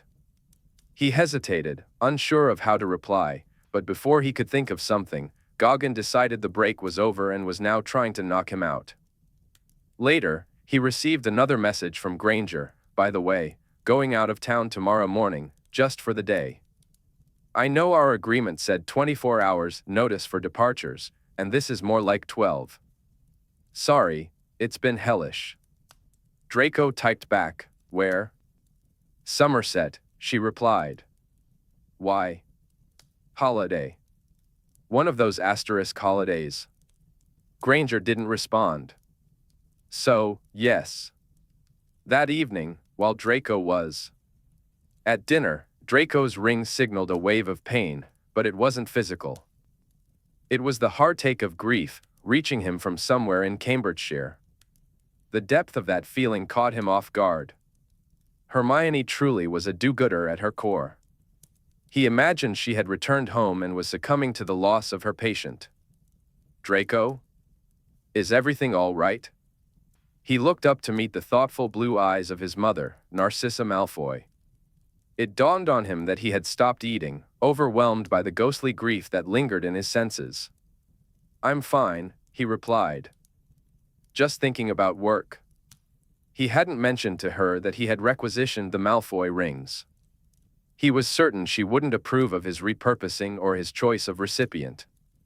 Searching for a safer topic, he gestured toward the unusually beautiful flower arrangement in the center of the table. Floristry was one of his mother's passions. "Do you like it?" she asked, leaning over to touch a few delicate petals.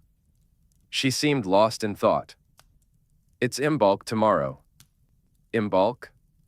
The term rang a bell for Draco, some sort of pagan festival, if he recalled correctly.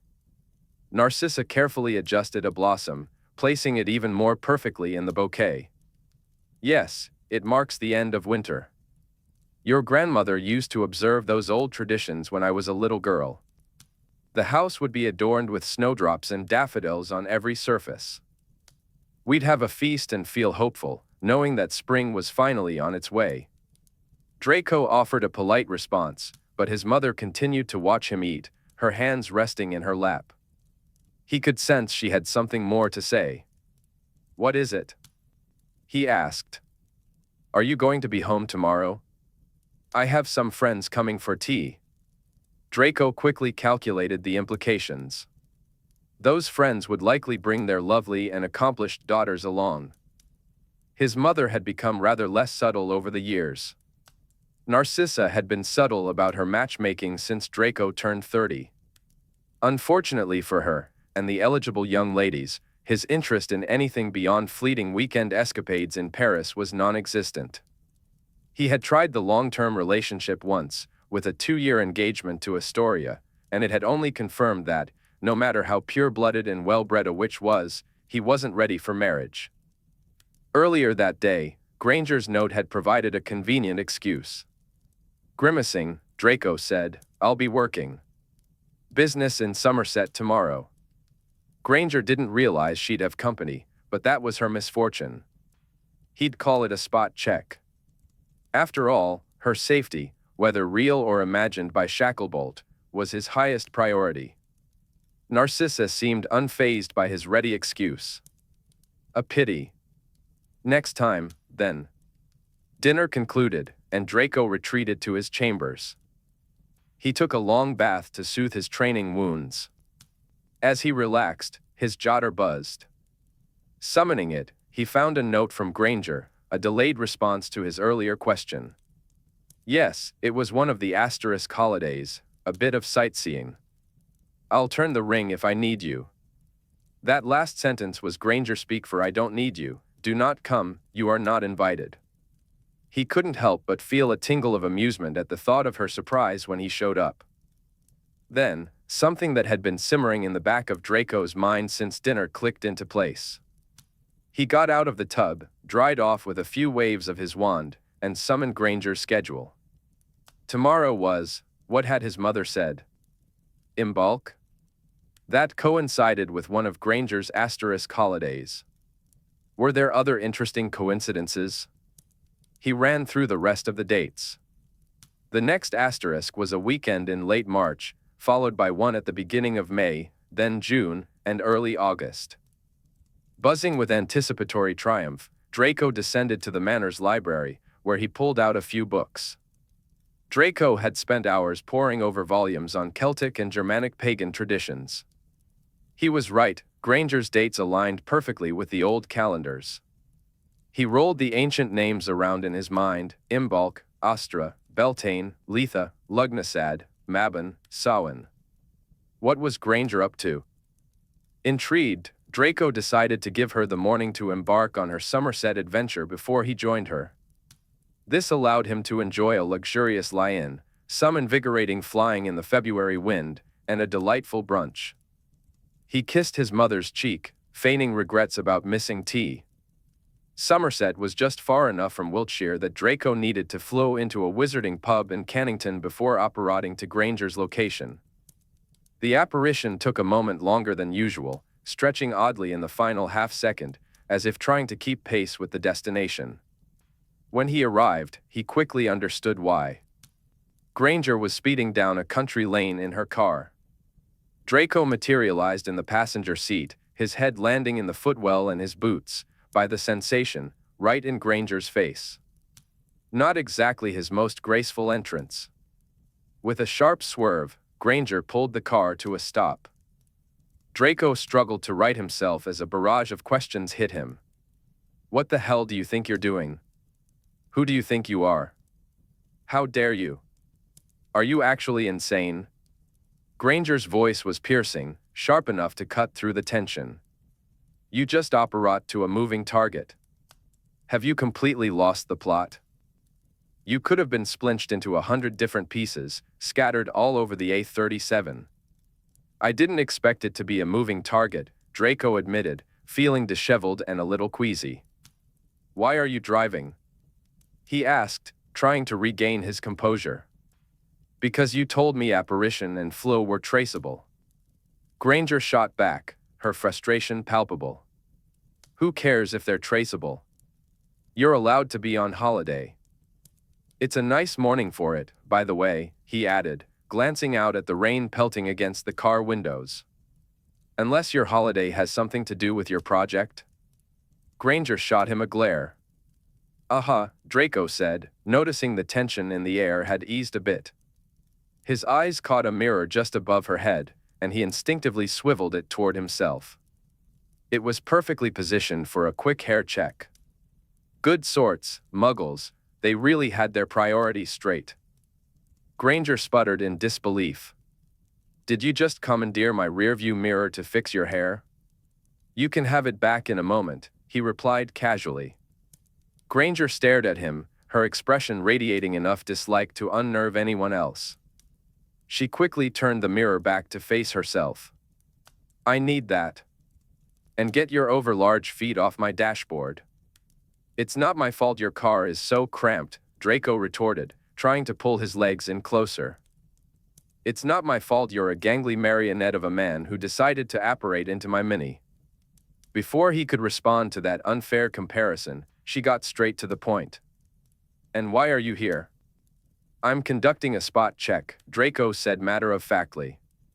A spot check, Granger echoed, looking thoroughly unconvinced. Yes. And? Have you established that I'm sound of mind and body? Draco examined her critically.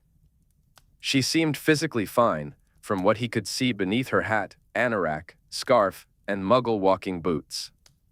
Assessing her mental state was trickier. There was a spark of something dangerous in her eyes.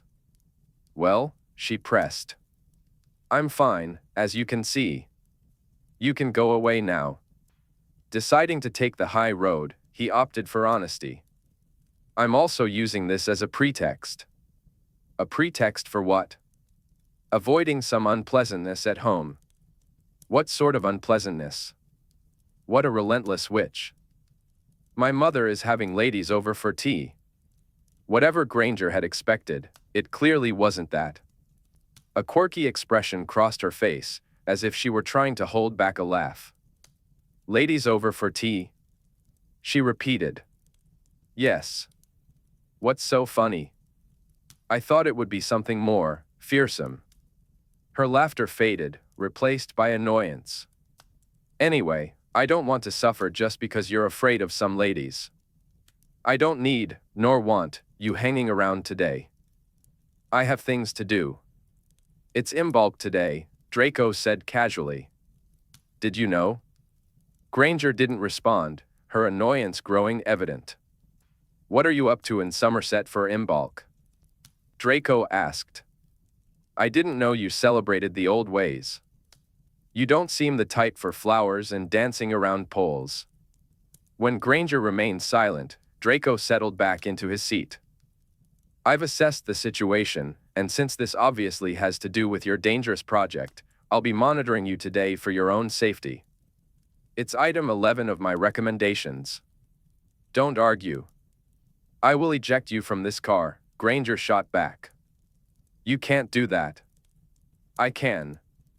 This button here, she said, pointing to a round button on the dashboard, is a safety feature Muggles invented. Suddenly, a loud whining whistle began to wail through the car. Granger jumped. What is that? Oh, that? Draco replied with a smirk. A safety feature wizards invented. I put a sneakoscope in your glove box, just like you suggested. You lied to me about the eject button, and I'm hurt. Granger leaned over him and opened the glove box. Ow, my knees. Inside, the sneakoscope whistled and flashed for a moment before settling down, sensing no more deceit. A long silence followed. Granger pulled back into her seat, resting her forehead on the steering wheel as she gathered her thoughts. Fine, she finally said. You can stay for the duration of this distressing tea with your mother. Just don't get in my way, she said, turning the key in the ignition. The engine roared to life. Put on your seatbelt. Or don't. I suppose I wouldn't care if you met a gruesome end. The sneakoscope wailed again, and Granger swore at it, her frustration evident. What does that button really do? Draco asked, once the noise subsided. His innocent question seemed to ignite her irritation once more. It used to control the stereo system, until someone's warding messed it up. Now it only plays Austrian folk songs. Draco pressed the button, and the cheerful tunes of Austrian folk music filled the car. Granger's grip on the steering wheel tightened as she pulled back onto the road, clearly convinced that Draco was the real nuisance in this situation.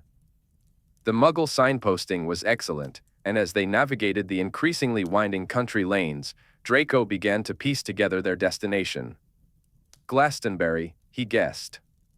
Interesting, Granger replied, her silence betraying her displeasure at having him along. But Draco didn't mind. A rainy drive through the English countryside with an irritable Granger was a refreshing change from the usual tiny sandwiches and flirtatious fortune hunters. Honestly, the winding roads, the Austrian melodies, and the fuming which made for a rather amusing experience. Curiosity piqued, Draco reached to press another button on the car's central panel, but Granger slapped his hand away. He noted her quick reflexes as he sucked on his stinging knuckle.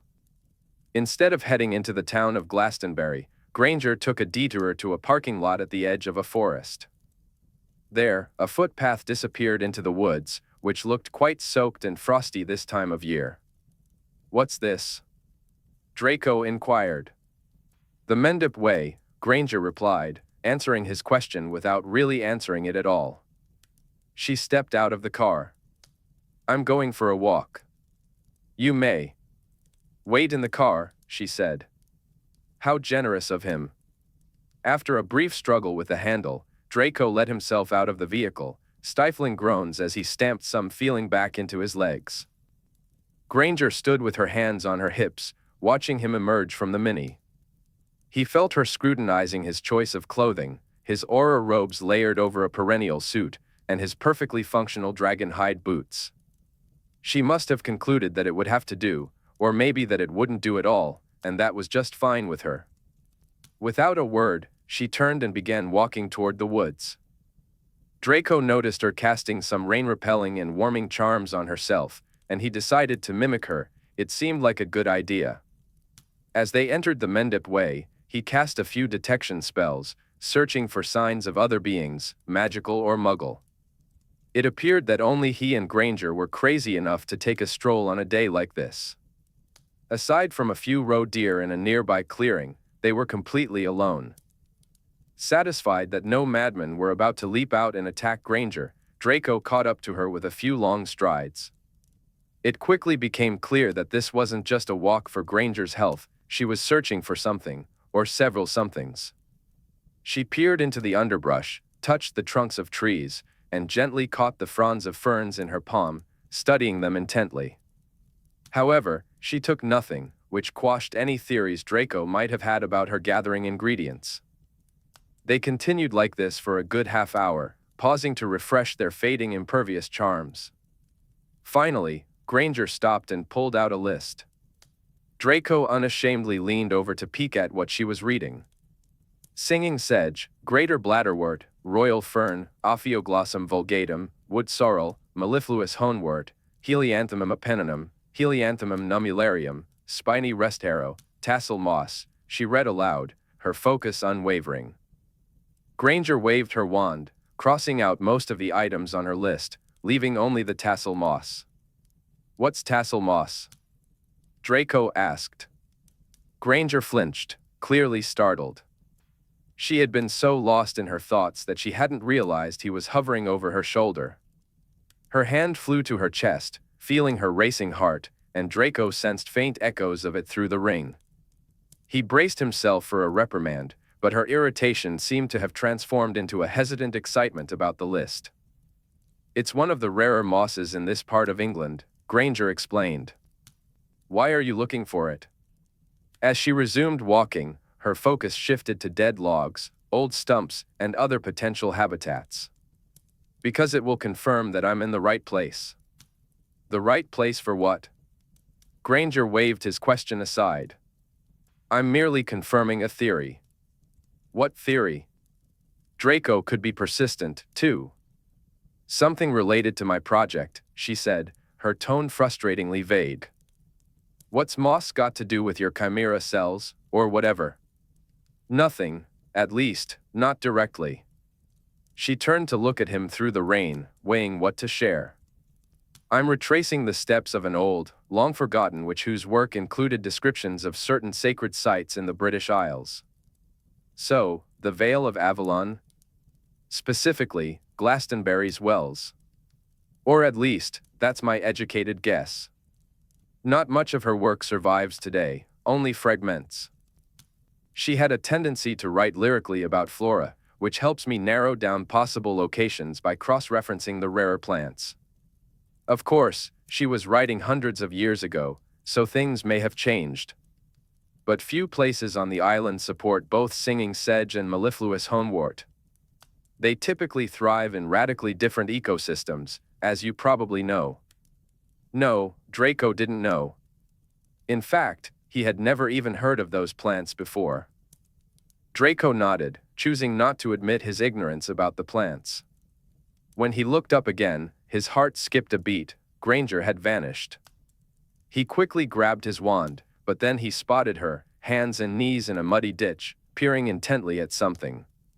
Whatever had caught her attention wasn't what she was searching for. She soon stood up, not looking disappointed but rather determined, and quite muddy. "Tassel moss looks just as you'd imagine," Granger said. "Tiny tassels on top.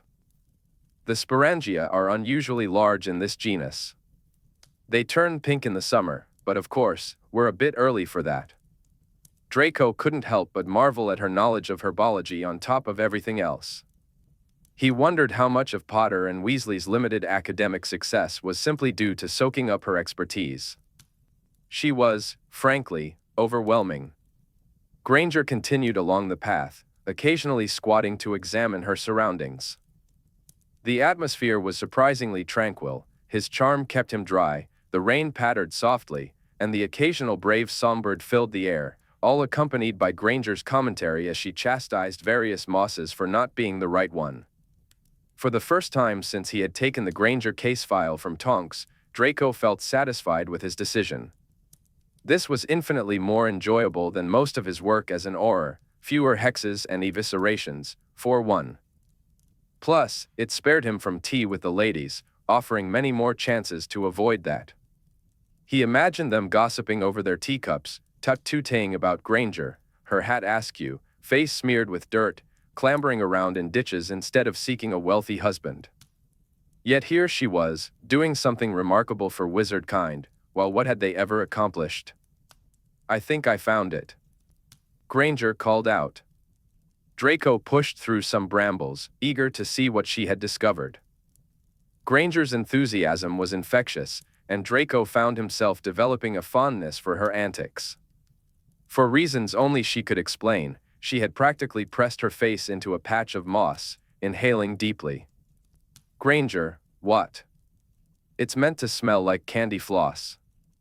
And it does, she exclaimed, springing up with a burst of energy. A bit of dirt clung to the tip of her nose, and in the dappled light of the towering oaks around them, her dark eyes sparkled with excitement. A damp curl of hair stuck to her lip, and the February wind had given her cheeks a rosy hue. Her smile flashed at him, brief yet dazzling. Draco was taken aback. He realized, quite unexpectedly, that Granger was pretty. She clapped her hands together, practically squealing with delight over the clump of moss as if it were a treasure worth a fortune. Before he could fully process this revelation, a hoarse scream echoed from a distant part of the woods. To his amusement, Granger jumped to his side, wand drawn. The strange screaming continued. Noticing his calm demeanor, she asked, "What is that horrid racket?" "That's a fox," Draco replied casually. "Oh. Some vixen is calling for a mate," he added with a smirk. "I see," Granger said, her expression suddenly prim. Another scream pierced the air, and Draco struggled to suppress a laugh at her reaction. She pulled out her list of plants and crossed off the last entry. "This is an excellent development. The moss, I mean, not the vixen. Let's head back to the car." "That's it?" Draco asked, surprised at how straightforward it seemed. "Oh, no," she said with a shake of her head. "If only. I have about 3,000 other things to do before we're done." Knowing her, he suspected she wasn't exaggerating. They made their way back to the car, the return trip feeling much quicker without her frequent detours into the underbrush. "Why did you have to do this on Imbolc?" Draco asked, his curiosity piqued. "In my opinion, this would have been better planned for Beltane, when the weather is more agreeable." She ignored my comment and asked, "Do you think your mother's guests have left?" I conjured a pocket watch and replied, "No." "Are you sure? It's been quite a long tea, hasn't it? Society teas can last for hours. My mother's favorites will probably stick around for dinner and drinks." I noticed her smile among the oak trees beginning to fade, replaced by the familiar annoyance that seemed to linger whenever I was around. "Why don't you go somewhere else? She won't know you aren't strictly working." "I'm not leaving," I insisted. "If you were to be attacked while out on project work, Shacklebolt would have my head." "What are you protecting me from?" she asked, gesturing dramatically at the emptiness surrounding us. "Randy foxes? If you'd tell me what you were doing, I could better assess potential threats. If there's one thing I learned from the colossal mistake of telling Shacklebolt, it's that I'm not sharing another word about my work." She crossed her arms, though her stance was somewhat undermined by the single leaf stuck in her hat, fluttering in the wind. "Brilliant. I'll just keep waving my wand around, waiting for the nameless villains, shall I?" "No.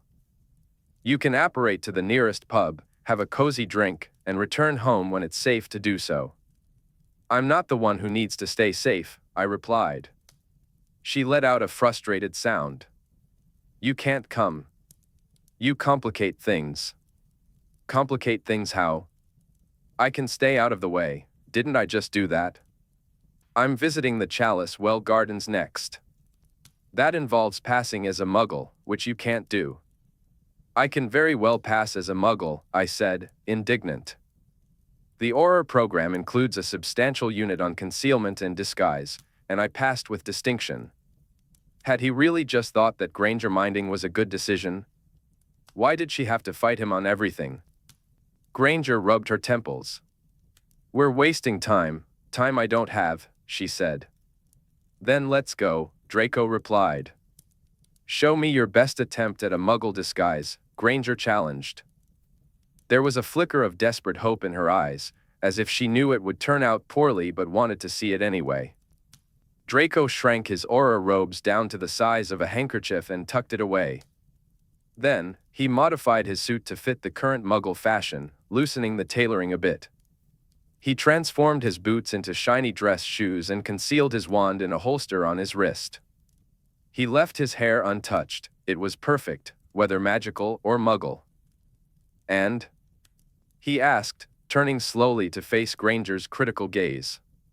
It'd be ideal if we were going to the Dorchester for dinner, she said with a sigh.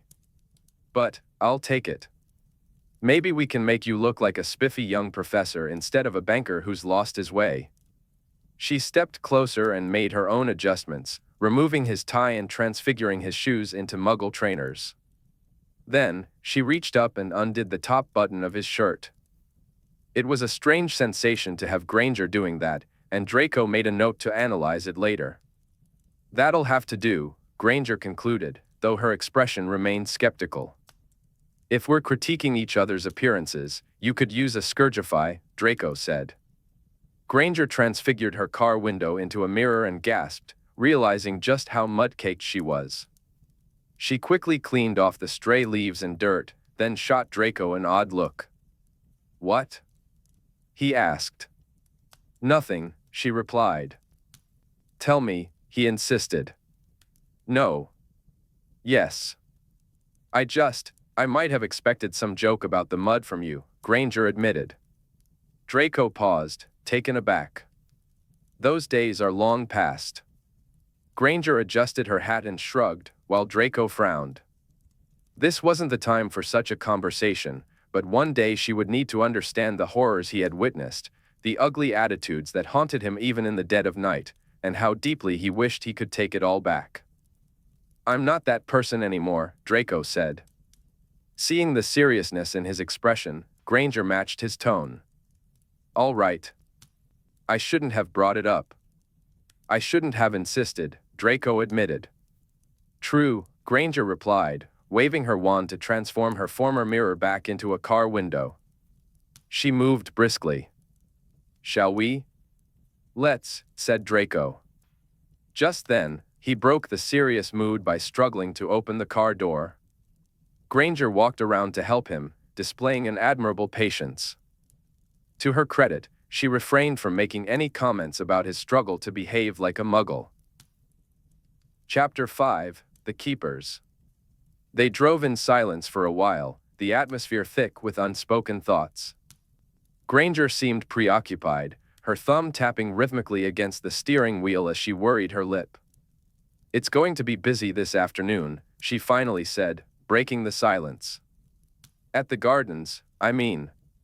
Let's try to keep a low profile. We have to go through the gift shop to buy tickets, but once we're in, we can explore the gardens and avoid the worst of the crowds. I can keep a low profile, Draco replied confidently. Granger shot him a sidelong glance, her expression skeptical.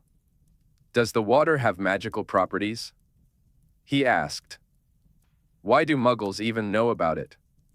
Granger straightened in her seat, taking a deep breath that made Draco realize she had shifted into her SWAT mode.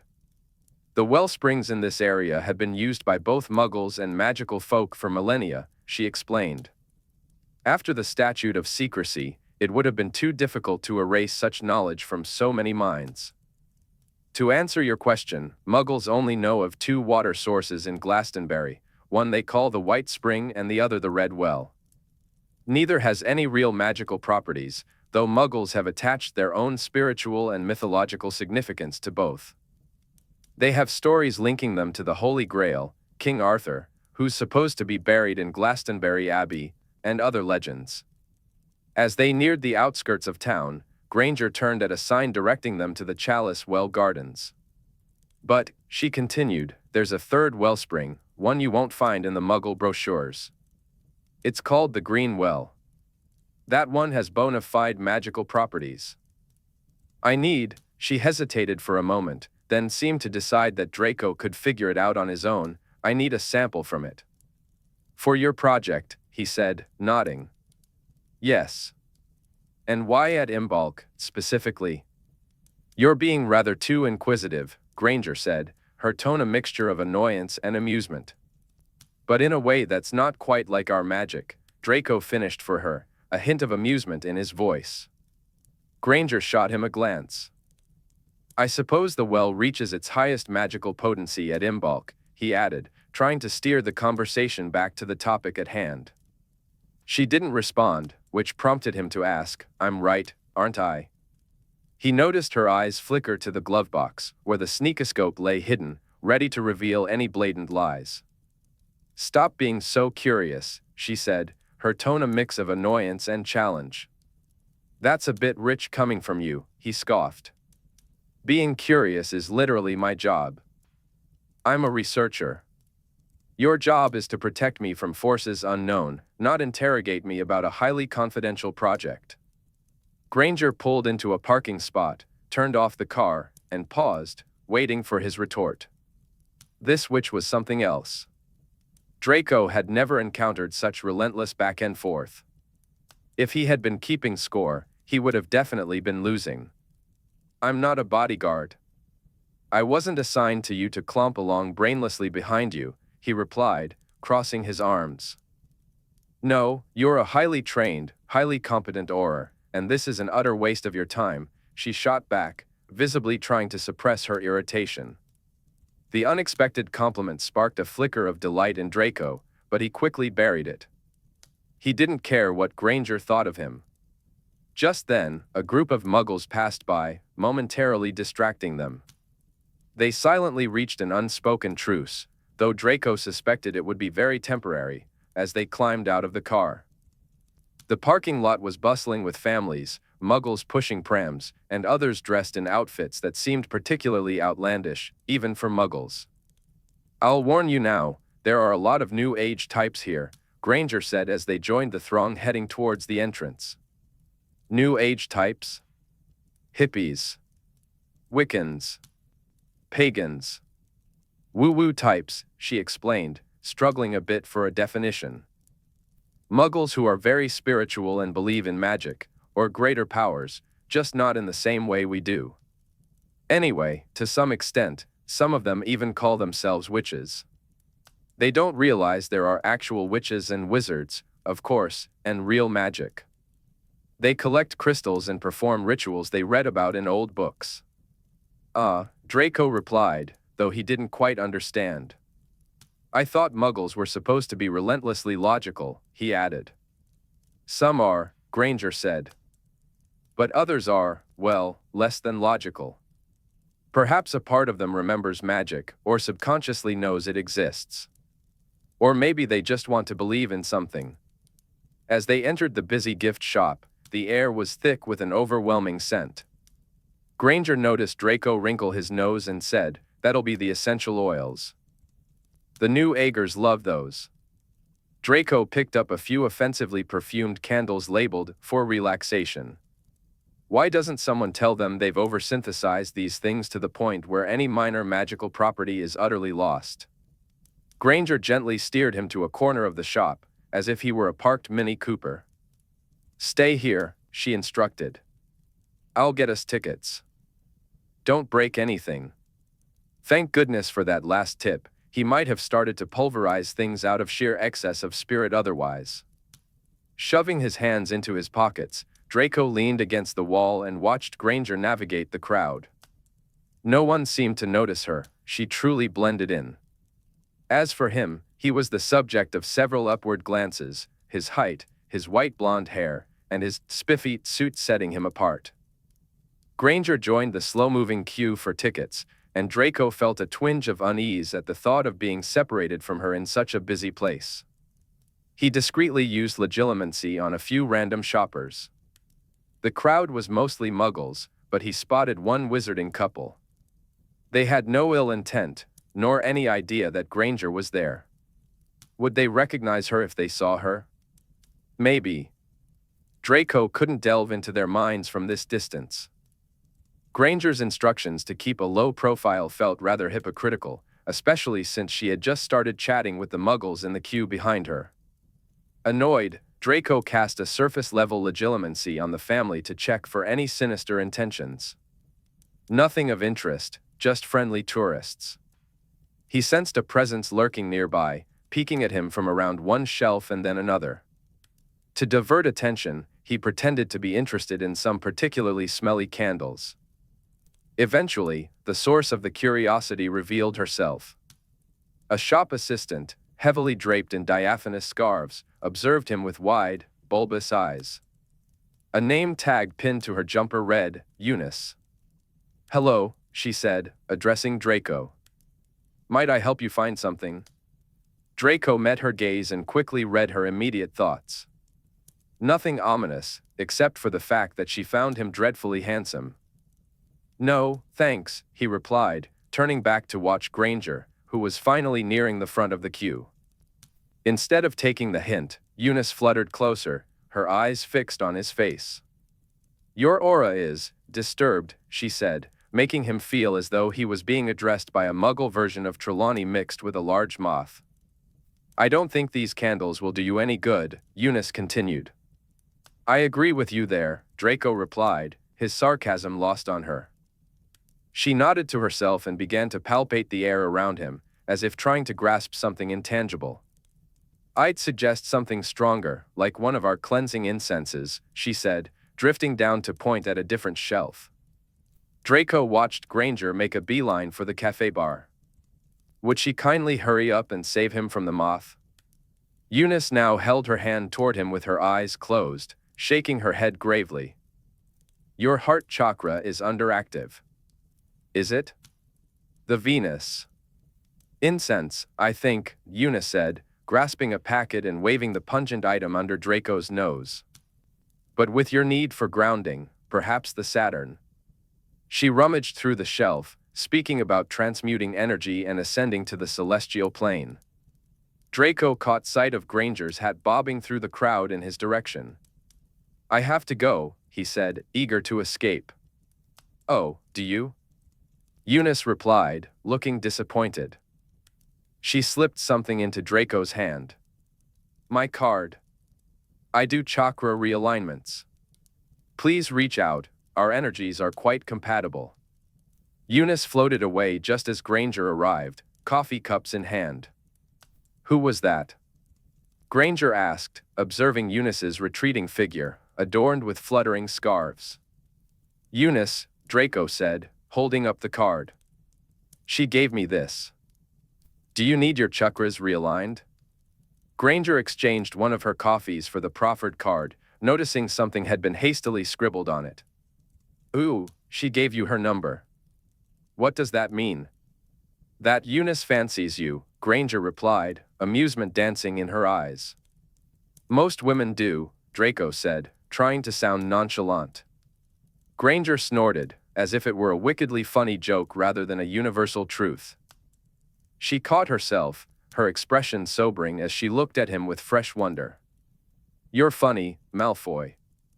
"I live to serve," Draco said, masking his irritation. Granger returned the card to him. "Too bad you don't even know what a mobile is." Poor Eunice was quite barking up the wrong tree. "She thought I was dreadfully handsome." "She also thinks your chakras need realigning." "Let's not get too wrapped up in the soundness of Eunice's judgments," Granger replied sharply. Let it be known that if any man needed his ego checked, a simple exchange with Granger would set him right. Draco took a sip of the coffee she had brought him. Remarkably, it wasn't terrible. "How did you know I like double espressos?" Granger shrugged. "It seemed your style. Bold? Bitter? Overpriced?" Draco hid his smile, appreciating the banter. Granger scoffed lightly as they walked, setting a course toward the gardens. The rain began to ease, allowing tentative rays of sunlight to break through. The gardens were unexpectedly lovely, even if the muggles in charge didn't have access to the warming charms and magical additives that made wizarding gardens a spectacle in winter. Draco thought his mother might even appreciate the place. Despite it being February, vibrant colors emerged thanks to careful plant selections. The gentle sounds of water gurgling from springs added a musical touch, and hundreds of candles nestled in stony recesses softly illuminated the area. Signposts scattered throughout urged visitors to maintain silence out of respect for those meditating. Granger cast a silencing charm around them so they could talk freely. They soon reached the Red Well, aptly named for its rust-colored water. Draco glanced at the plaque with mild interest. As Granger had mentioned earlier, the Muggles had woven a fanciful tale suggesting the Holy Grail was buried here, along with references to Arthurian legend. Do the Muggles know about Morgan Le Fay? Draco asked, raising an eyebrow at the sight of such a famous witch's name on a Muggle sign. Yes, but she's considered a figure of myth, Granger replied. Most of them don't believe she really existed. Draco tooted in disbelief. Imagine that. They then strolled through the well house, which contained the White Spring, a dark, damp place where Muggles had adorned the rough stone walls with candles and small shrines to both real and imagined deities, Saint Brigid, the Lady of Avalon, the King of the Fairies. Here we are, Granger said, leading them down a quieter, less trodden path behind the well house. There should be a platform that takes us down to the Green Well. We'll need to use our wands to get in. Let's disillusion ourselves in case any Muggles pass by. Granger transformed into a Granger-shaped patch of shimmering air as she prepared for their next step. The garden lay before Draco, shimmering in the weak February sun. They paused, Granger paused, and Draco nearly bumped into her, at what looked like a manhole cover, half hidden under a bush. Its weathered cast-iron surface displayed two large circles, intersecting beneath a layer of dead leaves and moss. That symbolizes the interplay between the physical and spiritual worlds, Granger said, her wand gesturing toward it. You might recognize the shape, the red well is constructed the same way. Let's move on. It's the platform down. They stood together on the manhole cover, a bit cramped. Incantation? Draco asked, getting a mouthful of Granger's invisible hair. Vesica piscis, she replied, mimicking the circular symbol with a wave of her wand. The manhole cover shuddered.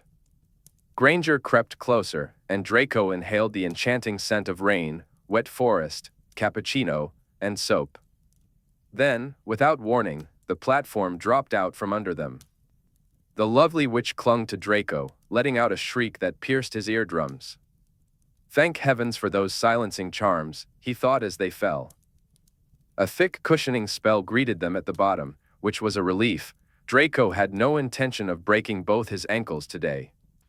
They landed, bouncing painfully into one another. He was fairly certain he elbowed her in the chest, and she narrowly avoided his groin with her knee, before collapsing, spread-eagled, onto a thick bed of glowing fungi. Wow. A first-class voyage, Draco drawled in the darkness. Gah, Granger responded, sounding less than her usual sharp self. Draco pushed himself up. Granger was somewhere to his left, looking rather stunned. Couldn't they have set up a levitation charm? She asked weakly. I thought that thing was a... I didn't expect such a harrowing plummet to my death, Draco said, feeling around in the dim light for his lost coffee. What a pity. They dropped their disillusionments, and once Granger managed to find her footing, they began to walk down a passage illuminated by large, bioluminescent mushrooms. The sound of trickling water echoed through the air, and Draco noticed that even the walls were slick with moisture. As they entered a long, low-ceilinged cave, Draco spotted other witches and wizards scattered about. In one corner, a quaint bookshop caught Granger's eye, and he could see her longing for its contents. There was also a counter serving as an apothecary. The entire area glowed from the mushrooms that adorned the floor, walls, and even hung from the ceiling. Omphallotus luxaturna, Granger remarked, taking in the sight. Pretty, in a slimy sort of way. If she added a like you, he would have hexed her. His ego had taken enough hits today. Luckily, she didn't make that jab. It was almost disappointing that she let the moment pass. They finally arrived at the Green Well, a bubbling, greenlit spring flanked by two statues shrouded in shadow. At least, Draco had thought they were statues, until they moved. The keepers of the well, Granger stated, surprisingly unfazed by the sight. Right. You stay here. I need to do the talking. They must be approached politely and respectfully. Draco bristled at the implication that he couldn't manage basic decorum. I think I'd rather come, he replied, straining to see what lurked in the mushroom-speckled darkness. Granger's irritation flared. You said you wouldn't get in the way. You're not even meant to be here. This is delicate and critically important. Fine, Draco hissed, reluctantly conceding. I'll stay here. He was within.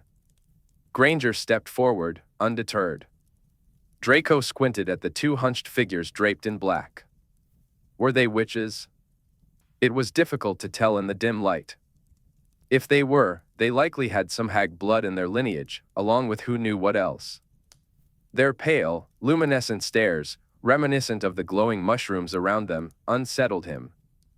He tightened his grip on his wand as Granger approached the nearest keeper. Draco's mind raced. Was Granger being recklessly brave or just foolish? Either way, he didn't like this situation at all. These beings felt ancient and dangerous. He remembered Tonks, how she had been killed by a hag. He had been right there, watching her walk toward it, knowing she was seeking something as simple as water from this well. Here for a fill, dearie, croaked the keeper, her voice husky and dry, echoing eerily in the cave. Yes, if I might. I have an offering, Granger replied, her silhouette framed by the glow of the green well. Show me, the keeper demanded, leaning closer. There was a hunger in her movements that made Draco's wand hand twitch. If she moved any closer to Granger, he was ready to unleash a decapitation curse. But Granger, as always, was prepared. From somewhere in her anorak, where had she even hidden it, she produced 3 large satchels and passed them into the creature's claw-like hands. Grain, offal, gold. The second keeper shuffled closer, reaching into one of the bags and pulling out a handful of glinting galleons. Where had Granger gotten an entire sack of galleons? The gold's origin didn't seem to concern the second keeper at all. She crooned with satisfaction, very nice. Lovely. Let the good girl through. The first keeper gestured for Granger to step forward. Haven't you got a vessel, child? Granger produced a large flask, its golden stopper gleaming in the dim light. Yes, will this do? The keeper wheezed in assent. With a nod from the keeper, Granger plunged the flask into the green well. The second keeper turned her gaze to Draco, as if she sensed the tension in his tightly gripped wand and the well-practiced curses that lingered on his tongue. She sniffed the air in his direction. Put the wand away, little boy. This girl won't be meeting her demise here. The first keeper looked up from her position beside Granger. Is the wizard worried? It is, she replied. The first keeper's white eyes locked onto Draco's, filled with ancient magic. He hesitated to use legilimency on such an old mind. She cackled as if she could hear his thoughts. That's right, you won't. Silly boy. I'd make your brain soup and drink it while it's still warm, wouldn't I? But look at his eyes, sighed the second keeper. Eyes like rain-troubled skies. A cold dread trickled down Draco's spine, even though the creature hadn't issued a direct threat. He wondered if his darker curses would even be effective against them. Perhaps he should be thinking light. Don't start with the rhyming, the first keeper warned her sister. We don't want to mess with his melon. I'm finished, Granger interjected, now holding up her dripping flask. Her interruption was a welcome relief. Draco was genuinely beginning to feel uneasy and trigger-happy. Good girl, said the first keeper. Mind you use it wisely. I will, Granger replied, stepping away from them. Thank you. Love and light, my girl, the first keeper said, and she and her sister cackled as if they had just shared the most hilarious joke. Granger offered them a slight bow. Draco returned to Granger's side, keeping a firm grip on his wand until they had walked far enough away from the keeper's line of sight. Even then, he could feel the twin pairs of white eyes boring into the back of his head. No, he said, pulling Granger closer when she darted toward the underground bookshop. But I wanted to. No, Draco insisted, his hold on her elbow unyielding. Let's go. Granger seemed to sense his anxious anger and didn't argue further. They made their way back to the low passage leading to the platform, Granger taking 2 steps for every one of his. Once they were finally out of the central cave, Draco turned to her. What the hell was that? You could have told me you were going to barter with dark creatures. Granger's face was pale in the phosphorescent light. I didn't know they'd be so haggish, cadaverous, lethal. The way that first one was eyeing you, she looked like she wanted to pluck your bloody liver out. And you walked right up to her. No wand. Stop manhandling me, Granger said, shaking off his hands. She wasn't going to pluck out my liver. They were nice to me. And they're certainly not hags. Not hags? Draco sputtered. You presented them with offal. That's a traditional gift. It's what you're meant to bring to the keepers of the well. Who look like hags, smell like hags, and eat like hags, he retorted, irritation seeping into his voice. They don't eat like hags. You just gave them the ingredients for awful couscous. If those weren't hags, then what the hell were they? I don't know. They, or their successive incarnations, have appeared in texts about the Green Well for centuries. They're usually described as crone figures. They aren't evil. They're ancient. They were bloody she-dementors, and you're never to deal with that kind of creature again, Draco said firmly. Without telling me first, Draco began, his voice taut with frustration. You need to understand that if anything happens to you, Shacklebolt will have my head. Then Tonks will have my balls, and Potter and Weasley will pick up the pieces. My mother would bury me in a marmite jar. Do you understand? Fine, but you're overreacting. Granger shook her flask of water at him. I got what I came for. I was prepared. I said the right things and brought the right gifts. Now she found her rhythm and went on the offensive. You almost derailed everything with your hostility. They started taunting you. They could have shared things that would haunt you for years. What things? What do you mean? Draco interrupted, a new layer of concern creeping into his voice. Nothing, Granger replied quickly. But seeing the intensity in his gaze, she took a step back. It's stupid. What things, Granger? Draco pressed, looming closer. She hesitated, but under his agitation, she relented. It's just, part of the legend surrounding the Keeper suggests that, it's silly, and obviously made up, they are seers. Seers? Draco echoed, a shiver running down his spine. One of them knows when you die, and the other knows how you die. Granger tucked a curl behind her ear, beginning to ramble. It's all speculation, of course. Just storytelling. It's a common theme in old magical texts. They love giving guardian figures added mystique with alleged powers. I don't put much stock in stories involving precognition, of course. Draco cut in, incredulous. How can you be so cavalier about that kind of legend? You're literally best friends with the most prophesied, precognitive, bollocksing boy who lived. Granger straightened, ready to dive into this new argument. That was a highly unusual occurrence. Draco stared into space, running a hand through his hair. I think one of those hags. Draco was about to say something when Granger suddenly began speaking in rhymes. Oh, great. I wonder if she knows the how or the when. The tales are utterly unsubstantiated, Granger interrupted, sounding every bit the chief's what she was. They don't know anything. Don't start thinking about it. Too late. I am thinking about it. What rhymes with skies? Draco mused. Flies? Spies? He couldn't help but notice that Granger was somehow squeezing a large flask of water into the pocket of her anorak.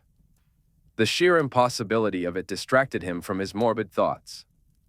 What is this, the anorak of 1,000 pockets? How did that fit in there? You didn't even shrink it. I'm quite good at extension charms, Granger replied a bit too casually. So that's how you managed to carry around those unholy offerings for the voodoo twins, Draco said, finally solving one of the mysteries surrounding her. You do realize those charms are heavily regulated by the ministry, don't you? I'm aware, thank you, she shot back, a hint of annoyance in her voice. If anyone reports me, hopefully not you, if you know what's good for you, I'm prepared to pay fines for the convenience. Oh, I see. Is that why you lug around enormous sacks of galleons? For fines? No. I carry those for ballast. Granger rummaged through her pocket, and for a brief moment, Draco thought she might pull out a sack of galleons to swing at his head. But instead, she simply produced her wand and waved it to check the time. Ugh, I'm late. I had one other thing to do, but you've set me back so far. Draco rolled his eyes at the mushroomy ceiling. Of course, it was his fault. What thing? They squelched their way toward the manhole cover nestled among the fungi. A moment of pure self-indulgence, Granger said. I've wanted to go for ages, and now I'm in the area, but what? You're here, Granger said. And I don't want you to be. Too bad, Draco replied.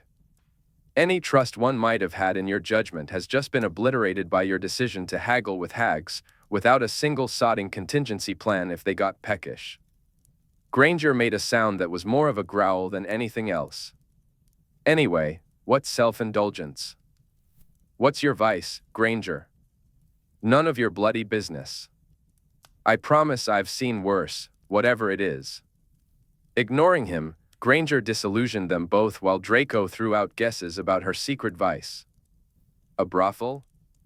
Getting detention? Awful couscous?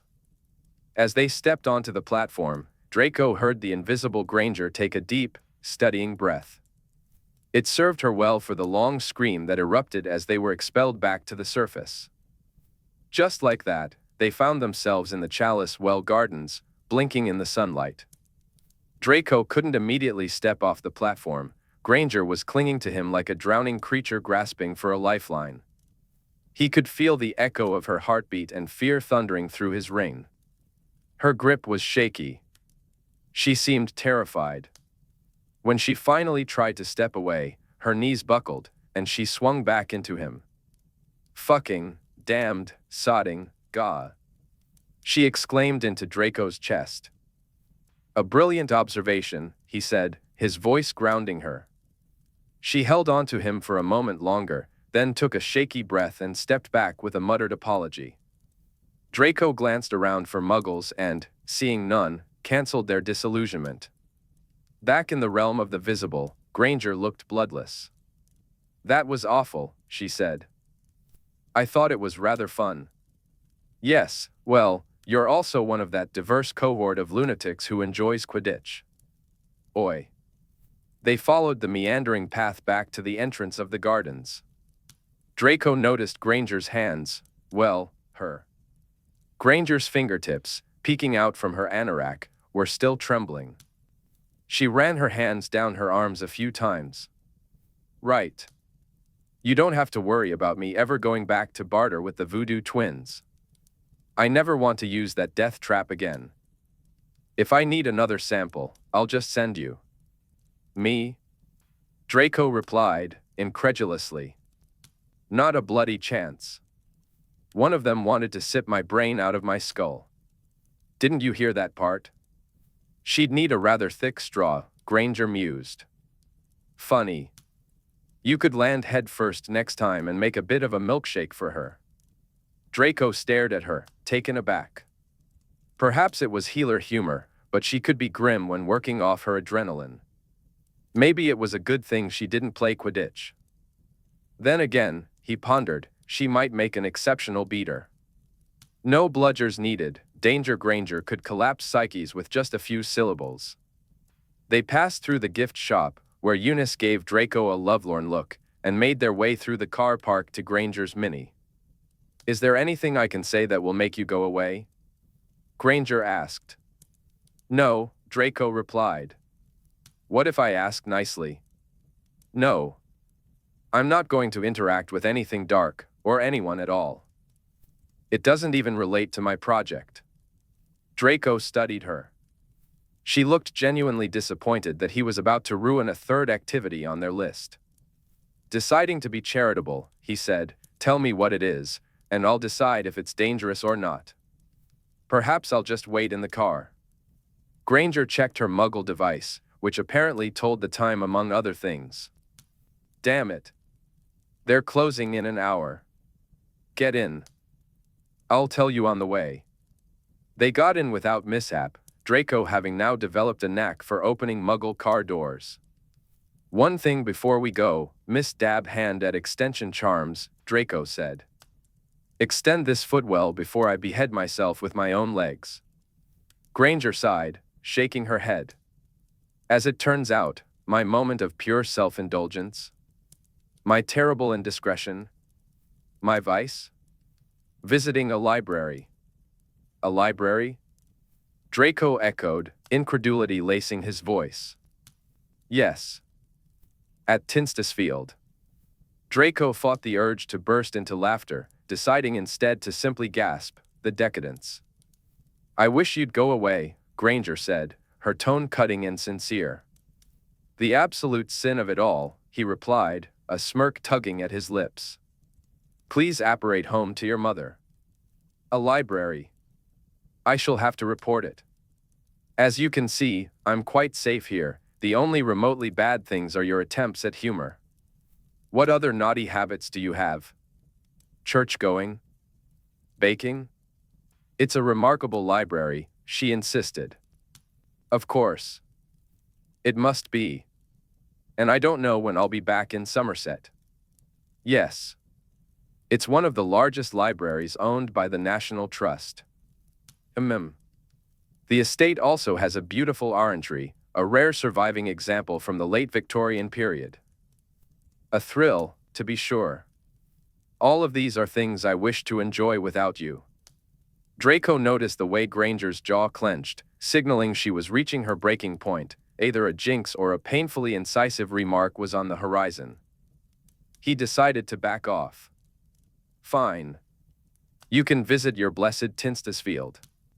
"Tinstersfield. And I shall wait in the car. I can sincerely say I haven't the slightest desire to join you."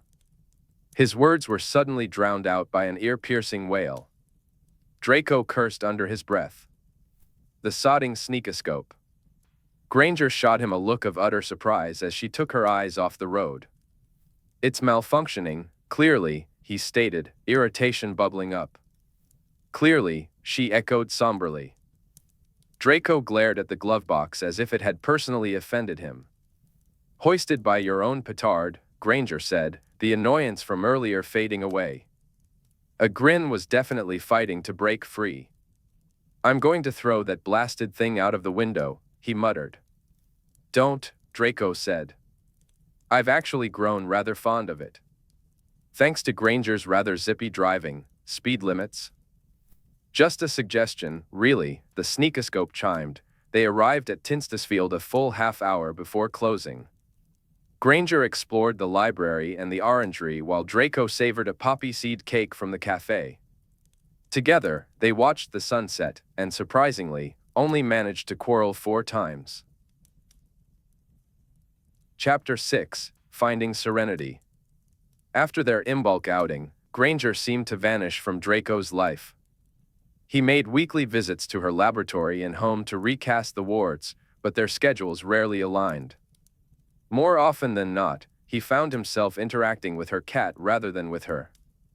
Occasionally, his jotter would buzz, notifying him that Granger was attending a public event at some location.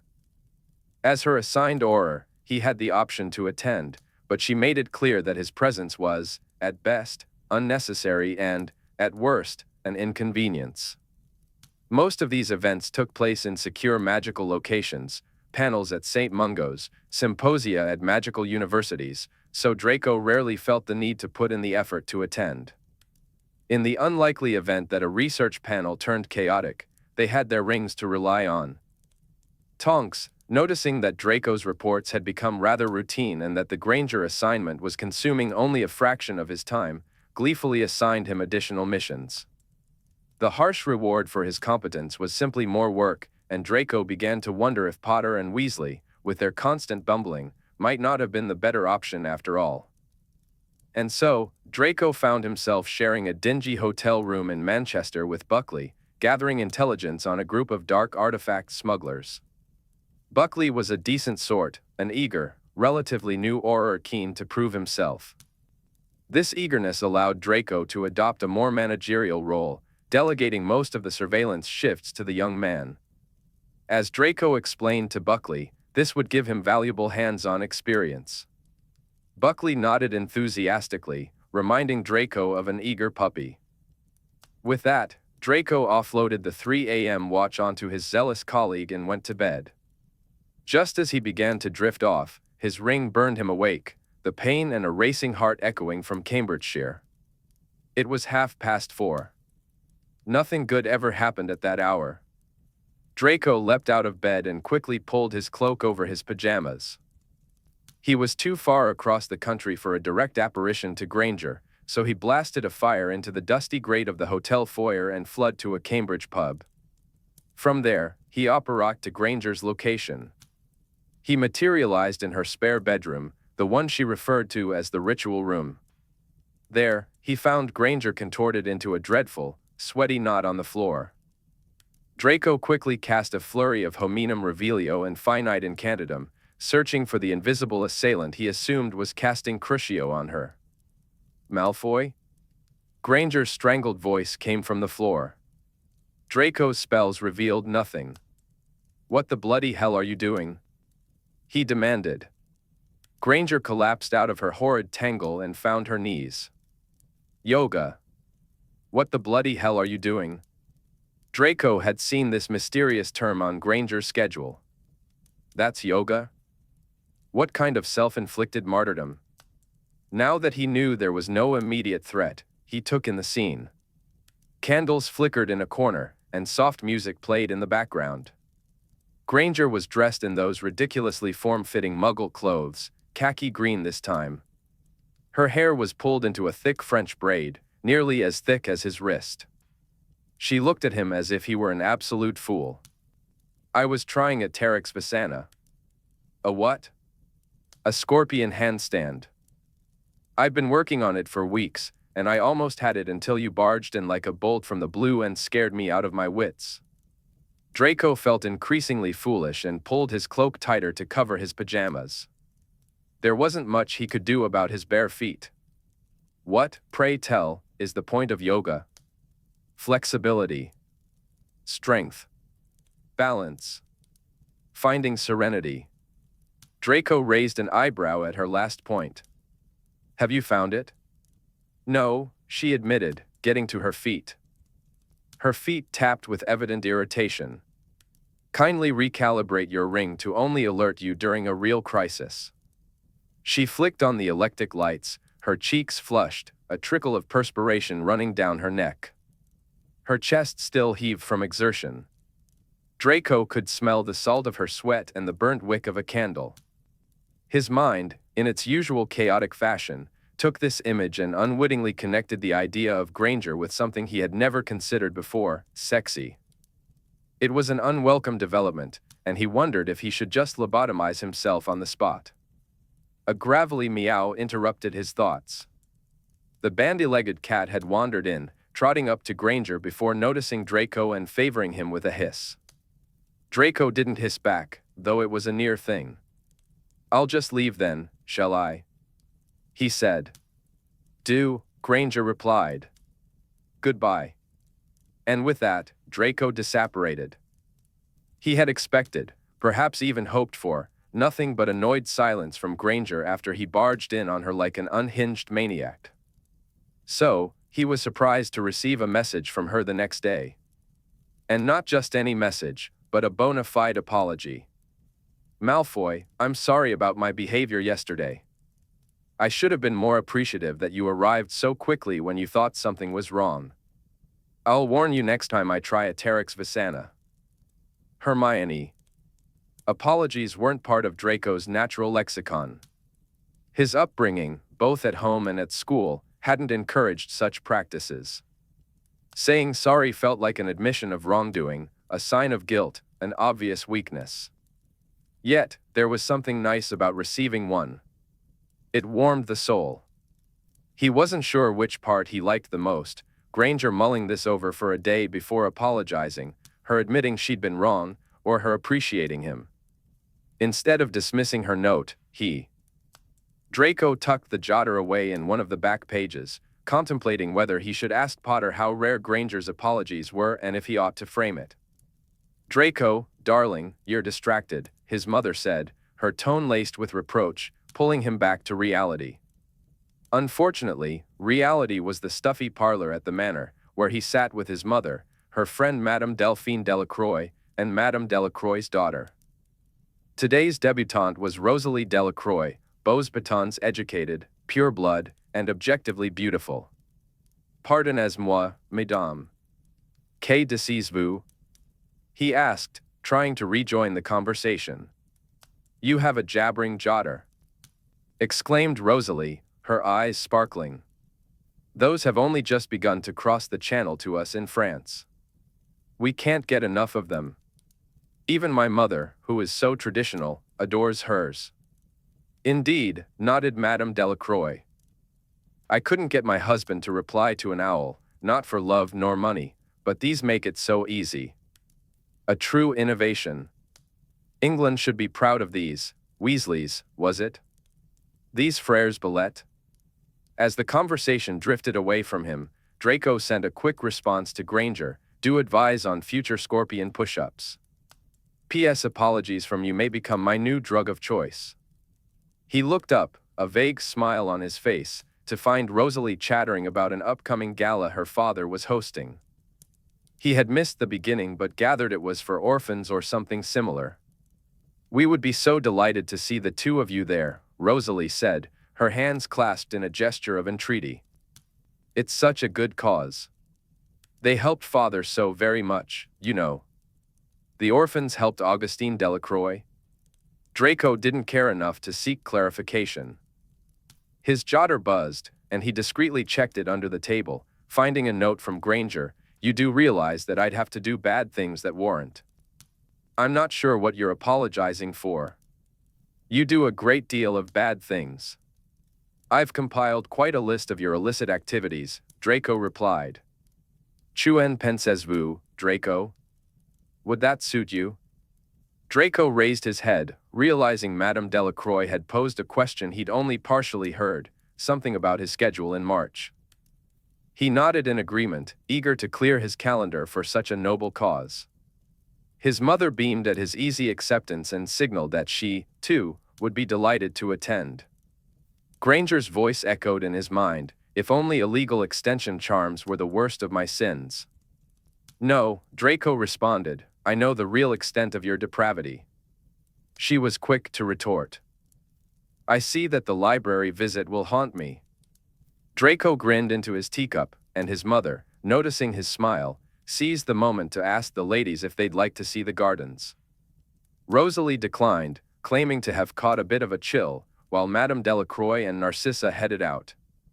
Draco's mood shifted as he found himself in a forced conversation with Rosalie. The pretty witch attempted to engage him with charming talk about Quidditch, his job, and the weather. He listened with only half an ear. None of it was as interesting as the thoughts of a certain witch whose latest message had just buzzed in his pocket. Their conversation drifted to mutual friends, upcoming dinners, and other trivialities. Rosalie nodded enthusiastically at every point he made, no matter how trivial, instead of challenging him. She laughed at his mildest jokes without throwing back anything witty. Instead of offering counter-arguments, she hung on to his every word, uncritical and eager. The excessive compliments made the exchange feel rather one-sided. As Draco realized who he had unconsciously turned this conversation into, he couldn't help but feel a twinge of disappointment. Draco was taken aback. Rosalie seemed to be the last person he would compare to Hermione. Since when had Hermione become the benchmark for his interactions with women? The conversation, if it could even be called that, dragged on for 20 minutes. Eventually, Rosalie managed to persuade Draco to add a page to his jotter for her, claiming she needed to send more details about the gala. He shrugged in absent-minded agreement, a careless moment he would come to regret, as Rosalie turned out to be quite the jotter and soon inundated him with messages. When the ladies returned from their tour, smiles were exchanged, goodbyes were said, and Draco felt a wave of relief wash over him as Henriette, the house elf, escorted their visitors back to the Flo parlor. Later that evening, Narcissa floated into Draco's study, her curiosity evident. "Rosalie is a sweet girl, isn't she? You seem to be getting along," she remarked, her voice filled with quiet optimism. Draco hesitated, considering whether it would be kinder to lie. But he knew that would only raise his mother's hopes, and shattering them later would be even crueler. "I suppose we got along well enough," he replied, and he could tell she sensed his lack of enthusiasm immediately. "But she's rather a milquetoast kind of girl." Narcissa's thin hands clasped together in disappointment. Oh. Draco had never been keen on arguing with his pale, sad mother. He tried to soften his words as he continued. "We've had this conversation before. I don't need, nor want, you to handpick witches for me. I only want to help you," she insisted, her fingers still clasped tightly. "I want you to find someone who is educated, lovely, and who will be a devoted companion, someone who can give you children and fill this great empty house with laughter again. Rosalie would be all those things. Any number of the witches I've introduced you to would be all those things." She paused, then added gently, "I only want you to be happy, Draco." "I am happy." Another sigh escaped Narcissa. "At your age, your father was married. You know, by then you were 4 or 5. I am not my father." Narcissa, realizing she wouldn't get any further here, glided toward the door. "I don't think she exists," she said over her shoulder as she left. "Who?" "The perfect which you're apparently waiting for." About a week later, Granger wrote to Draco, informing him that she would be speaking at a Muggle conference that Thursday. "Where?" he asked. "Magdalen College, Oxford," she replied. "Thursday from 2 to 5 p.m. I'm on at 2:30. I doubt I shall be murdered, but I leave your attendance to your expert judgment." Yes, Granger, thank you for the cheek, he thought. He would indeed use his expert judgment. "Audience?" he inquired. "Muggle doctors," she answered. "How many?" 150, said Granger. Draco raised an eyebrow. He sometimes forgot just how small the wizarding world was. There were probably fewer than 100 fully qualified healers in the entire UK. Maybe 300 or 400 if you included metawitches and other field medics. "I'll look in," he replied. "Spiffy professional look, please," Granger added. "Don't embarrass me." Draco didn't bother to respond. When the day of the conference arrived, Draco operated a short distance from Magdalen College and walked to the auditorium at the time she had specified, dressed in the clothing she had requested. "Bossy sort of witch, Granger." At the registration table, he gently confunded the volunteer into believing he was a registered participant. He was granted entry with a name badge and a program. Taking stock of the building, he discreetly cast revelation spells when Muggles weren't looking. The foyer, cloakroom, and restrooms were free of any suspicious activity, as were the back rooms. The few people he covertly probed with legitimacy were exactly who they appeared to be, intelligent Muggles eager to learn even more. Draco found a shadowy alcove near the front of the auditorium, settling in to watch. Draco found a spot in the auditorium from which he could survey the entire room. He positioned himself about 20 meters away from the stage, giving him a clear view of Hermione seated at a long table alongside 3 fellow experts. They were engaged in conversation as the crowd trickled in. From a risk assessment perspective, Hermione couldn't have been more exposed, sitting directly under a spotlight. Draco reached into the minds of the people in the front row and detected nothing but eagerness and admiration directed toward the doctors on stage. He then scanned the thoughts of those lingering on the stairs, where he found a mix of volunteers, students sneaking in, and a bearded gentleman wearing large ear coverings, whose main task seemed to be managing a collection of blinking boxes with wires. As far as he could tell, there wasn't a single witch or wizard present. Satisfied that there were no immediate threats, Draco cast precautionary wards across the front of the stage and settled into his alcove. As the conference began, he flipped open the program, which informed him that today's panel would feature international leaders in immune cell engineering and immunotherapy. This didn't mean much to Draco. Cancer was primarily a Muggle ailment. Wizards rarely faced it, and when they did, it was usually resolved quickly. However, for Muggles, it was a serious and often incurable condition. Enter Hermione and her team of experts. Their topics today included thrilling discussions such as FL and CLL, a new care paradigm, and Hodgkin's lymphoma, mitigating toxicity while preserving cure. Draco decided it would be quite safe to leave Hermione to her discussions about CLL. The only thread in the room seemed to be death by obscure acronym. Just as he was about to slip away for a nap, the mediator announced that Dr. Granger's presentation was about to begin. Draco watched Hermione walk across the stage and decided to stay. She appeared small up there, the shortest among the panelists, yet she radiated confidence. As she approached the Muggle voice amplification device at the podium, she smiled at the audience. Her movements were assured and poised. Although she didn't have notes, the large screens behind her displayed diagrams and bullet points. She began with a few opening remarks, including a joke that completely went over Draco's head, but the auditorium erupted in laughter. Her presentation focused on the advancements in CAR-T cell therapies for B-cell malignancies. She made eye contact with everyone, took questions throughout, and handled challenges with ease, defending her position without missing a beat. In that moment, she was confident, clever, and undeniably important. Watching Hermione in her element was quite impressive. After finishing her presentation, she returned to the table, where her fellow panelists discussed her talk. At one point, Draco found himself questioning whether they were even speaking English anymore, as they cross-examined each other on EBV and TNK cell lymphomas, diving into the complexities of liquid biopsy research. Hermione made a pun about MALT-1 degradation that apparently struck everyone as uproariously funny. Amused, Draco entertained himself by performing legilimency on the panelists.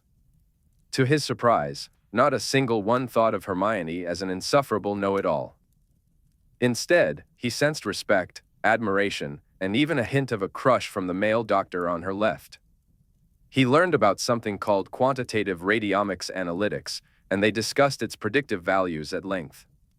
These Muggle doctors were a different breed altogether, brilliantly tackling the impossible and dedicating their lives to it. How had he ever thought of Muggles as base and ignorant? As he shook his head in disbelief, Hermione must have caught the movement of his white blonde hair in the shadows. When she saw him, she gave him a brief smile of acknowledgement. Draco felt a strange sensation wash over him as he continued to observe Hermione, who was engrossed in her dissertation. Her hands moved gracefully as she explained her points, captivating the audience with her charisma. After a thorough discussion, conclusions were drawn, and the conference concluded with a round of applause. As the participants mingled, Hermione and the panelists became the focal point of the crowd. Draco, still processing all the new information and the legilimency he'd practiced, wondering if perhaps he wouldn't need such a thick straw after all, decided it was time to leave. Just as he was making his way to the exit, Hermione intercepted him near the stage. True to form, they skipped the small talk.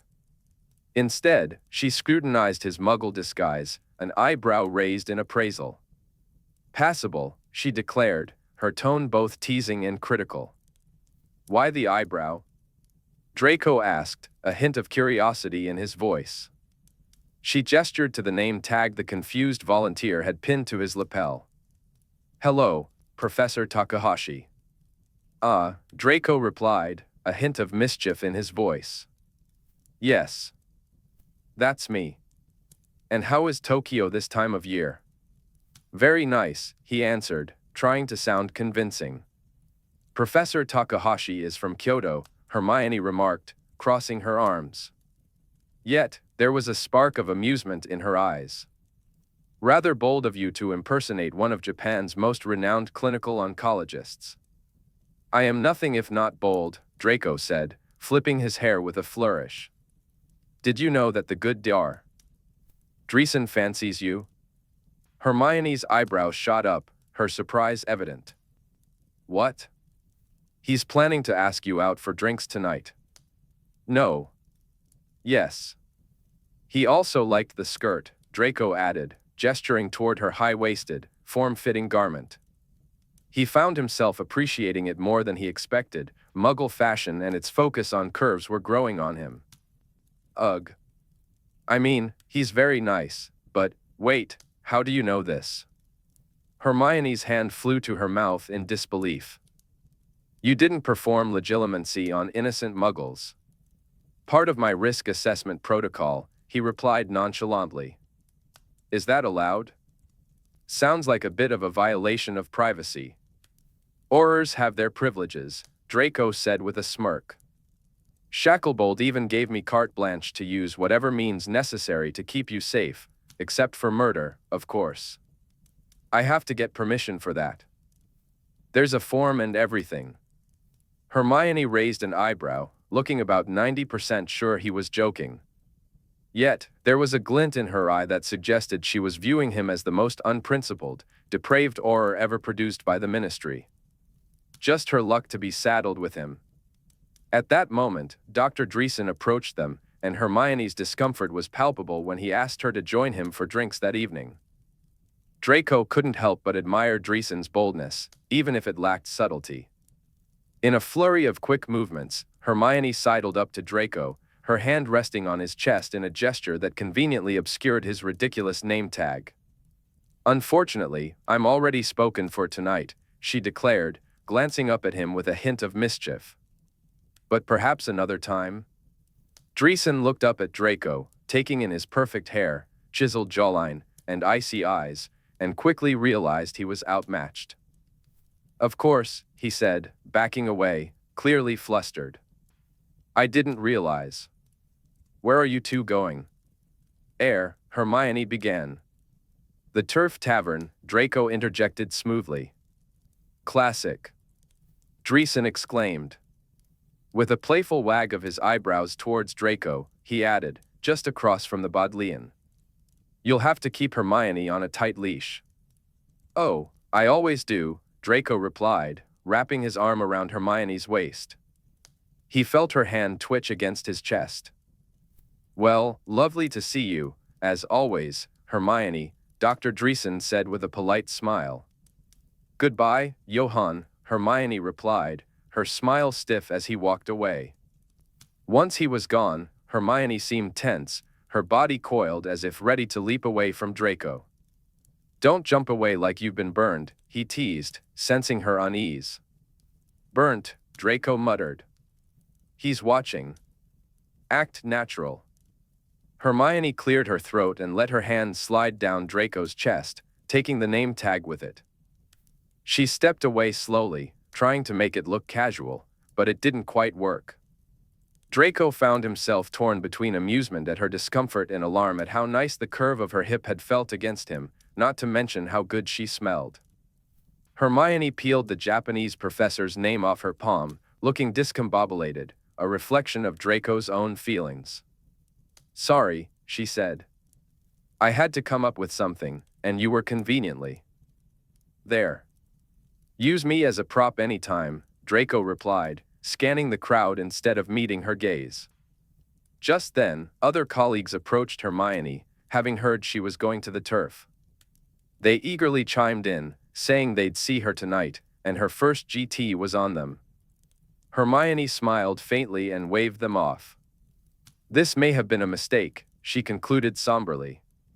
You can leave. I'll make up an excuse for you. That was a fine suggestion, except for one small problem. After a brief moment of reflection, Draco realized he actually wanted to stay. But I want a GT, he said. Hermione was still muttering to herself, not listening.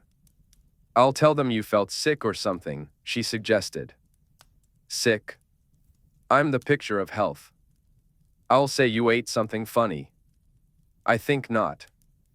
There are hundreds of Muggle doctors here. If I say I'm sick, they'll all descend on me and try to cure me. I don't want anyone sticking a stethoscope up my bum. No one sticks stethoscopes up anyone's bums, Hermione said, exasperated, her voice rising. A couple of conference participants passing by shot her shocked looks. Hermione watched them go, aghast. Boops, Draco said, a smirk playing on his lips. Her jaw tightened. You are positively the worst. With that, she turned and walked away. Away. Draco found himself grinning. And speaking of bums, let it be known that Draco absolutely did not check hers out.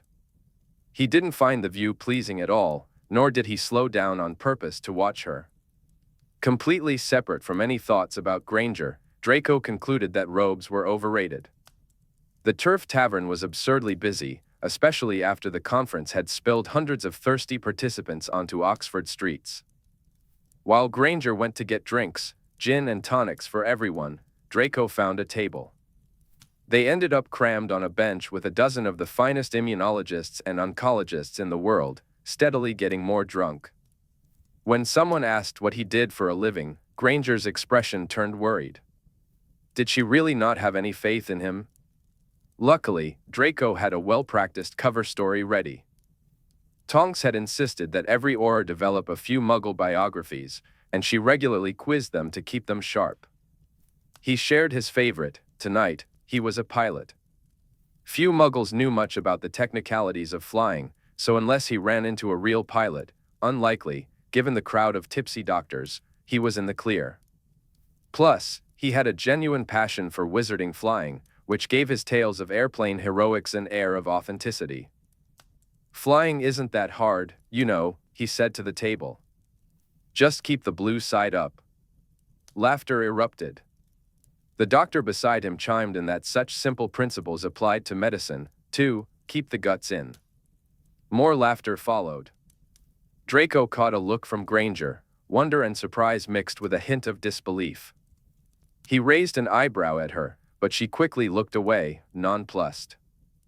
When they asked when he'd arrived in Oxford, he replied, this morning.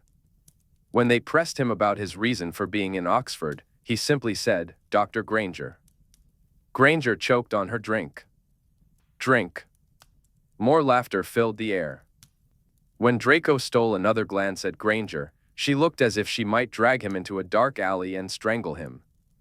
Who knew that teasing the brightest student around could be such an exhilarating pastime? Suddenly, the real Professor Takahashi joined their table, greeted by raucous cheers. Granger shifted closer to Draco on the bench to make room. He leaned in and whispered, ask him if he had any trouble with his registration. Granger kicked him playfully. She spoke politely with the professor, and Draco caught snippets of their conversation about Kyoto, but his attention kept drifting to the warmth of Granger's shoulder pressing against his arm and her leg brushing his under the table. A waiter arrived, balancing more food and drinks. Someone had ordered a massive platter of cheese toasties, greasy, salty, and served with onion chutney. Draco imagined his mother, Narcissa Malfoy, would have had a heart attack just looking at the indulgent spread, oozing with 3 different kinds of cheese. Granger passed him the platter with a hint of skepticism, as if she expected him to turn his nose up at Muggle pub food. But when he took one, he found it was the best guilty pleasure he'd ever tasted. Somewhere, a bell rang, calling for those interested in joining the pub quiz to form teams. A few doctors at the table took this as their cue to leave, while others seemed amused, eager to participate. I love pub quizzes, said the gray-haired woman to Draco's right.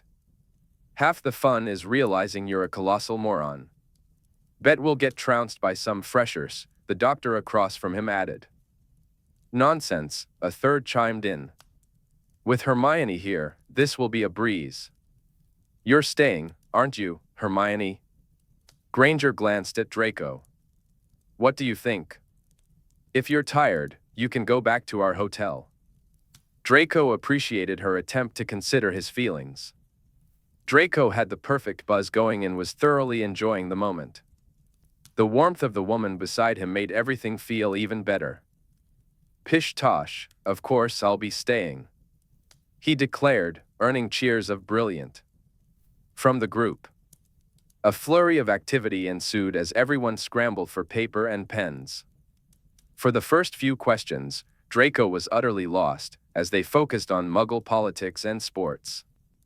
However, he did manage to answer a couple. He knew that a baby grand piano has 88 keys, that Cessna was founded in 1927, and that Greece's national anthem has an astonishing 158 verses, something he learned when all 158 were sung at the last Quidditch World Cup. The doctors in the group dominated the biology and science questions, diving into unnecessary detail. Draco learned that Picolax is used for colonoscopy preparation, and one doctor nodded grimly, muttering, "Night of 1,000 waterfalls." Draco was too intimidated to ask what that meant.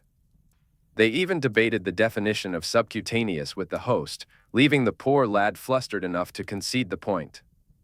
The history and art questions nearly took the team down, but Granger stepped in and saved them. Just when they thought they had a handle on things, they were hit with math problems. The team of youngsters next to them breezed through the questions, leaving the doctors panting in their wake. Engineers, one doctor sighed. We never stood a chance. Granger, still focused on a particularly tricky problem, looked frustrated. Next came geography, music, and zoology, subjects that Granger handled well, with only occasional help from her teammates. Draco, on his fourth drink, decided to sit that one out, figuring out what a monotreme was felt too deep for him at that moment. In the end, their team emerged victorious, largely thanks to Granger. We'll have Hermione registered with English Heritage as a national treasure, one of the doctors joked, raising his glass in her honor. The doctors gave Granger a friendly pat on the shoulder. She smiled but quickly returned her focus to the math problem that had stumped her, scrawled on a napkin.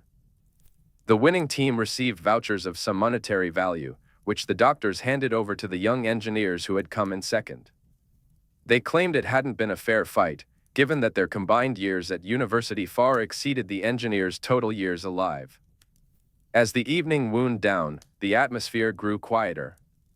Most of the crowd had left after the quiz, except for Draco, who was enjoying the drinks, and Granger, still wrestling with the math problem. Eventually, she leaned over to one of the youths at the table next door and asked for help. It's Borel's paradox, the boy explained. Oh, Granger exclaimed. Of course. With that revelation, she quickly jotted down the solution on her napkin. Then she tossed down her pen with a sense of finality and stood up. Let's go, she said. Draco carefully rose to his feet, gauging how much the drinks had affected him. It wasn't too bad, considering how absorbent the cheese toasties had been. Have a nice night, you too, the barkeep said, winking at Granger. She returned a rather strained smile and practically dashed for the door. Outside, neither of them walked with their usual confidence, though Granger seemed to be faring better than Draco. At one point, she pulled him back just as he was about to walk into a lamp post. You're supposed to be watching over me, she said, not the other way around. That pole came out of nowhere, Draco muttered, his face buried in her hair. She stepped back, putting a firm distance between them. How are you getting home? And don't say apparition. I'll stun you if you try. Draco was pretty sure that, even in his giggly state, he'd be quicker on the draw than she would. Flo, I suppose, Draco said, shrugging. There's a connected hearth at my hotel. This way. Draco followed her through the storied streets of Oxford. The effects of the drinks were settling in, and he felt a sense of ease wash over him. Those muggles today, they were all rather clever, he remarked. Yes, Granger replied. You're rather clever, too. With all the diagrams, and the malts, and carts, and things. It felt important for her to know this. She shot him a sideways glance in the dim light. Thank you. And please stop, you're frightening when you're nice. I'm frightening? He asked, feigning shock. Go back to making fun of my hair. Fine. It's horrid. You should shave it off. Better, Granger said, chuckling. But don't actually do it. Are you sure? Yes, she insisted. Here we are, Granger announced as she pushed open the door of a small wizarding inn. The reception desk was empty, and the fire in the hearth flickered low. Granger waved her wand at the embers, and they blazed back to life, as if she'd cast a full incendio spell. Are you a dab hand at fires, on top of the extension charms? Draco asked, impressed by her demonstration. A bit, she replied, her modesty unconvincing. I heard you set fire to Snape in first year, Draco said with a smirk. But I didn't believe it. Good. That's utter bollocks, Granger shot back, avoiding his gaze. You're a bad liar, he teased. Off you go, she said, sidestepping the comment and gesturing toward the fireplace. I'm shattered and need my bed. But I want the story about setting fire to Snape, Draco persisted. Go home, Malfoy. Realizing he was getting nowhere, Draco tossed Floo powder into the fireplace. You're positively no fun. Malfoy Manor. The flames glowed green. As he glanced back one last time, he saw Granger standing there, arms crossed and hip cocked, a playful smile on her lips. Her dark eyes studied him as if he were a new math theorem waiting to be unraveled. On one hand, it flattered his ego to catch the attention of the great brain. On the other, her knack for figuring things out was a bit unsettling. He didn't want to be solved. Good night, Malfoy, she said. With that, Draco stepped into the fire. Chapter 7, Ostera, Contrariness of Granger. Draco's next visit toward Granger's house was marred by what he would later recognize as a slight lapse in judgment. As the weeks passed, he made little progress in uncovering the nature of her research project, and his thoughts turned to a particular object of interest, the tattered grimoire resting on the plinth, the one she had threatened to cry over. One morning in early March, as he prepared for his customary visit to Granger's cottage, he sent her a note. In it, he indicated he would be entering her house, if that was acceptable, since he hadn't individually warded the windows, and it was bothering him. Granger replied dryly, if you really find it necessary. Yes, he did. To ensure he wouldn't be interrupted while he snooped, Draco timed his visit to coincide with one of Granger's lessons at Trinity. When he arrived, her cat, perhaps sensing something amiss, perched on the roof and stared down at him as he recast the outside wards. Only doing my job, cat, Draco said, making a grand show of it. The cat regarded him with a skeptical look. He entered the cottage and quickly warded the first-floor windows before bounding upstairs to tackle the others. He began with Granger's bedroom, keeping his glances to a minimum as the cat watched him intently from the door. Next was the yoga room, and finally, he approached the study. The grimoire remained on its plinth, open to the middle, still surrounded by the green glow of stasis charms. As Draco warded the window, the cat's gaze became more penetrating.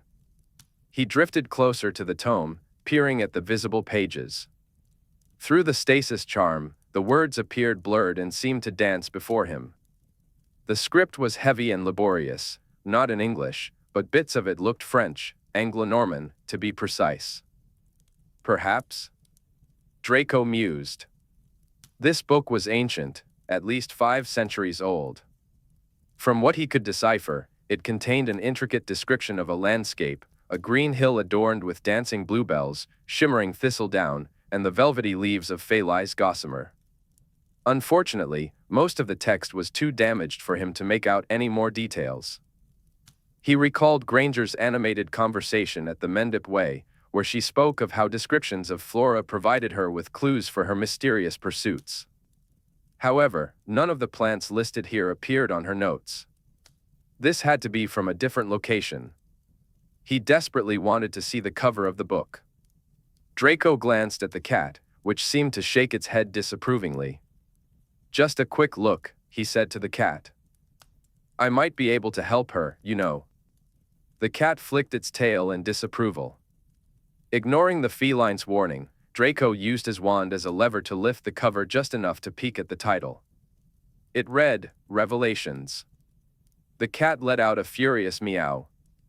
Startled, Draco quickly let the cover fall back into place and exited the cottage. Draco felt a creeping suspicion that Granger was onto him. First, his jotter erupted with messages from her, demanding to know if he had touched the book. He denied it, over and over, before finally stunning the jotter to silence it. Somehow, Granger managed to get hold of Boethius and used Draco's own owl to send him a barrage of increasingly heated questions. To buy himself some time, Draco sent Boethius off with a letter to a friend in Italy, ensuring he would be out of Granger's reach for at least a week. Then, in the middle of a briefing with Tonks, a howler landed squarely on his lap. It blared, "Malfoy, did you?" before he incinerated it without a second thought. Tonks raised an eyebrow. "Was that Hermione?" "Yes," Draco replied. "That explains a lot," Tonks said, gesturing to the faux glass behind her. One of the reflections shimmered ominously. The shadows took on a familiar shape, a slender woman with a pile of curls atop her head, hands on her hips, silhouetted against the gray backdrop. "I suppose she's having violent thoughts about me just by being near you," Tonks remarked. "What did you do?" "Nothing," Draco replied, which was mostly true. Tonks fixed him with a long stare, her fingers drumming against her desk. "I'll assume whatever you did was in your professional capacity as an Auror, to ensure her continued protection." "That's always my primary objective," Draco said. Tonks gave him another scrutinizing look before returning to his report on the dark artifact smugglers. "Be careful, Malfoy." Dismissed, Draco headed back to his cubicle. He had barely settled in when a silver otter suddenly appeared out of nowhere. It called him a nosy prat and a bloody liar, advising him to jump off a bridge. Draco quickly sent his own Patronus back to Granger with a request to keep her loud otters to herself. He was busy working. For a while, that seemed to be the end of it. He kept an eye on Granger's schedule, looking for breaks when she might come looking for him. But she didn't, likely because she was too occupied saving lives or engaging in some other nonsense. That's when he noticed that one of her asterisk holidays was approaching soon, this weekend, in fact. "Osterud is coming up," he jotted down casually that evening. Her response was immediate, though off-topic. "That book was not yours to touch." "Where are you going for Ostra?" Draco asked. "You are not invited," Granger replied. "Don't need an invitation," he shot back. "I do not need supervision by prying nitwits," she retorted. "See you soon," Draco said. She didn't respond. Granger could be a bit pouty at times. The not-invited prying nitwit enjoyed a lovely lie-in on Saturday before preparing to apparate to Granger. Frankly, after her escapades with the keepers of the well, he could only imagine what was in store. She had lost any privileges she might have had to decide whether or not she needed Auror supervision. Draco had little faith that Granger wouldn't throw herself into a den of vampires just to get her hands on some obscure flask. Setting aside those virtuous reasons, the timing of Granger's weekend adventures still worked in Draco's favor. Today, her escapades coincided perfectly with one of his mother's luncheons. He was grateful for the excuse to be away, even if his mother insisted she had no ulterior motives and that the presence of any young, eligible witches would be purely coincidental. Draco fled to the Mitre, the usual pub in Cambridge, and from there, he apparat to Granger's ring, which brought him straight to her kitchen. To his dismay, while the ring was there, Granger was not. "You've got to be joking," Draco muttered, glaring at the ring on the kitchen table. Only the cat responded, offering a pitiful meow at its mistress's absence. "Your witch is a real pain in my arse, you know that." The cat curled into a sad orange loaf at his feet. With a resigned sigh, Draco pocketed Granger's ring and pulled out his wand to cast a tracking charm. Good thing he had made contingency plans. In front of him, a map glowed, revealing points of light that were brighter than the rest. It seemed Granger's old trainers were still in her laboratory at Trinity College. Her tea mug was somewhere in the cottage, and the hairpins he had charmed were scattered about, some at the lab, others at St. Mungo's. One hairpin was currently wandering through Uffington for reasons unknown, and Draco was eager to uncover those reasons.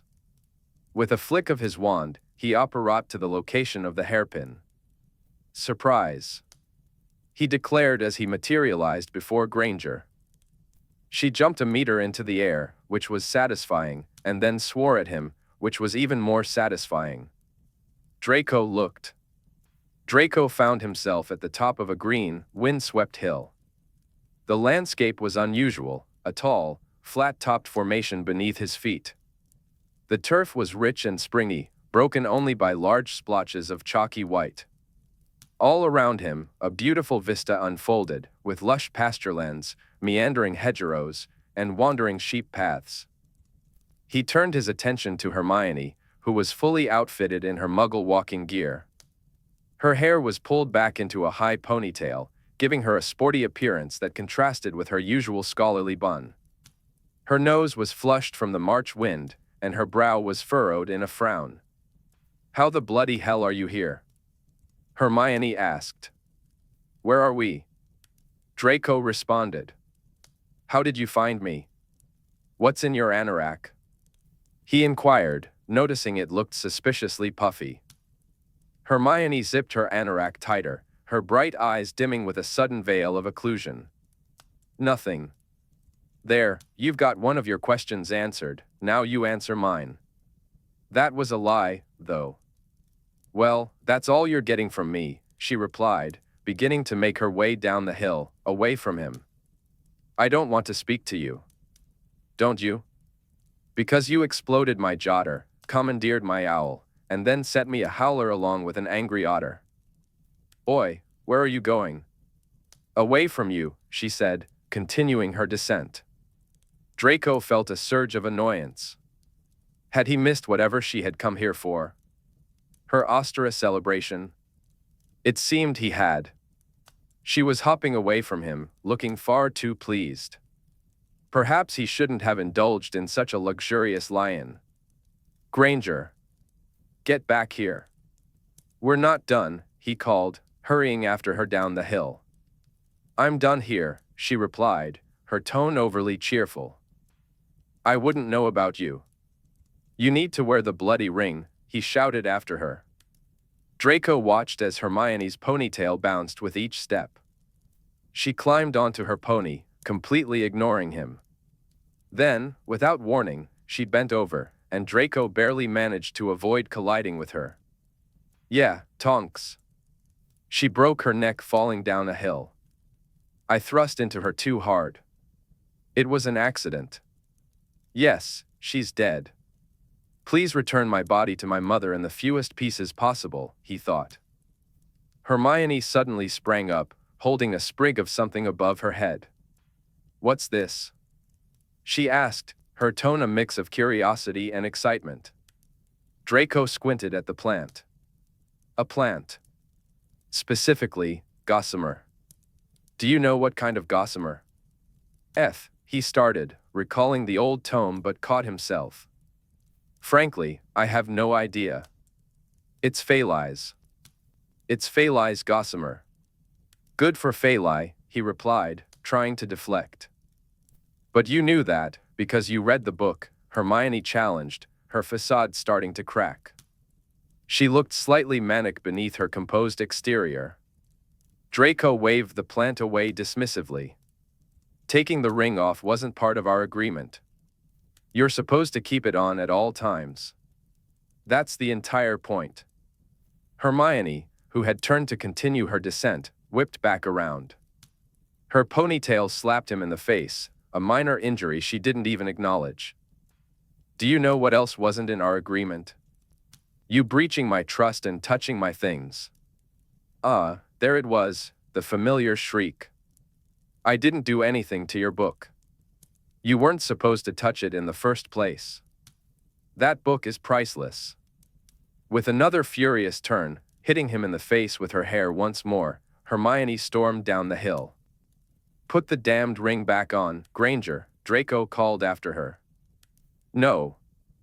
I'm done with your surveillance device. Fine, he retorted, raising his voice as she walked away. I'll tell Shacklebolt that I'm through, and he'll have you put under real surveillance. With Aurors who will literally watch you around the clock. Every move, every single vial. Of all the nonsense you pour into your laboratory, and every word you type into your computers. Hermione stopped abruptly, making a strangled sound. Draco took that as agreement and stomped toward her. Hand, he commanded. Hermione extended her hand, and he grabbed it roughly. He wanted to put the ring on her finger just as forcefully to express his frustration, but he held back, fearing he might hurt her. For a brief moment, they were enveloped in a blessed silence while he slipped the ring back on her finger. Oh! A voice exclaimed. A group of muggles had just appeared around the side of the hill. Their delighted cries filled the air, an engagement. What a lovely couple. Congratulations. What a beautiful spot for it. Draco hadn't known that Avada Kedavra could be cast with just a glare, but Hermione was certainly managing it. She turned to the muggles, forcing a smile and making sounds of agreement to usher them along. Draco remained silent, feeling utterly dead inside. Eventually, the muggles ambled away, wishing them well in their imagined wedded life and offering inane advice to him. Hermione was clenching her sprig of gossamer, nearly destroying it with her grip. As soon as the muggles were out of sight, she threw it to the ground and exclaimed, "Why is this my life?" Draco assumed the question was rhetorical and chose not to respond.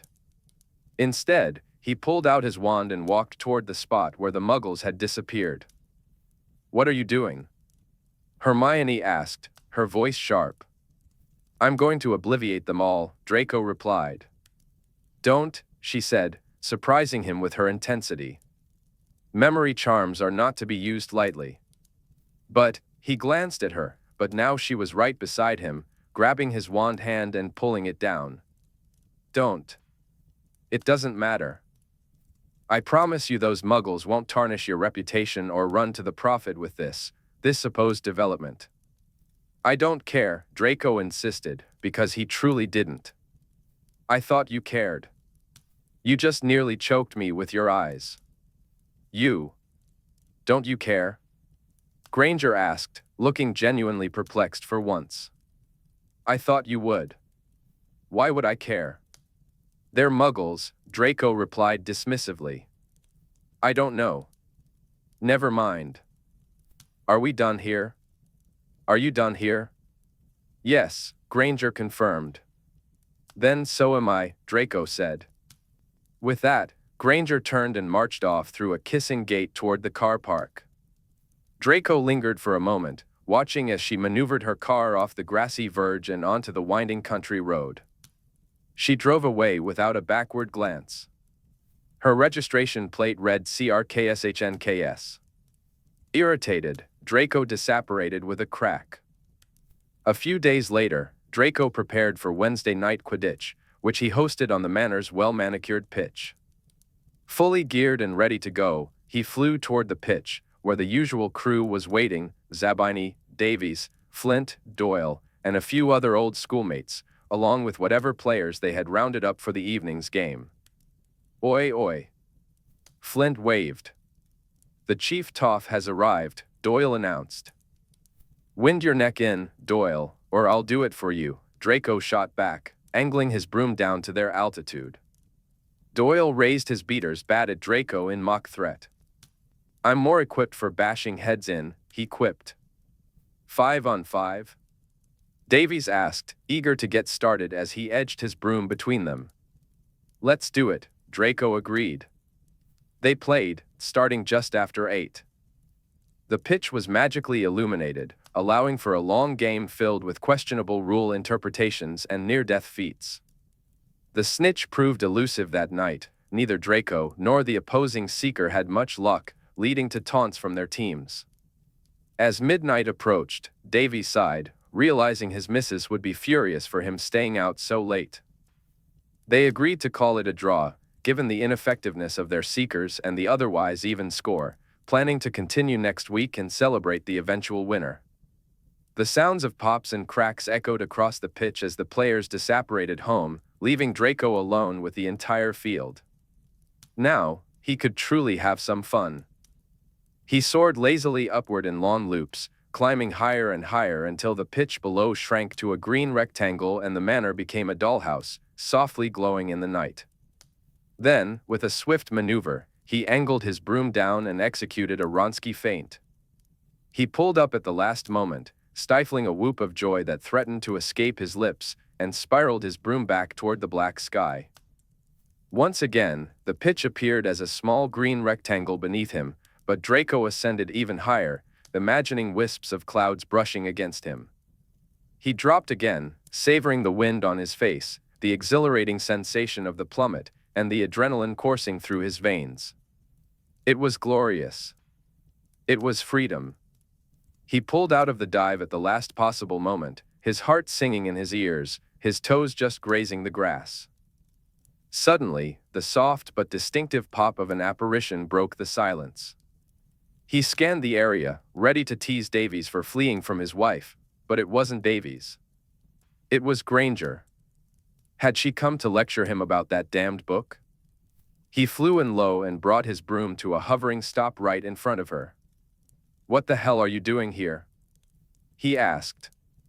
But Granger didn't look angry. She looked confused. Her wand was raised, sparkling with green healing sparks. In fact, she appeared as if she had just rolled out of bed. Her hair was in a long plait, with curls escaping in every direction. She wore muggle shorts and a large, well-worn University of Edinburgh jumper, and her legs and feet were bare. I felt you," she stammered, gazing around at her new surroundings in bewilderment. "Your heart rate was through the roof, and your adrenaline spiked, Anne. It was horrid, No, it was wicked," Draco corrected, still catching his breath. "I thought you were about to die. Hang on, how did you feel it? How the hell are you even here?" "The bloody ring!"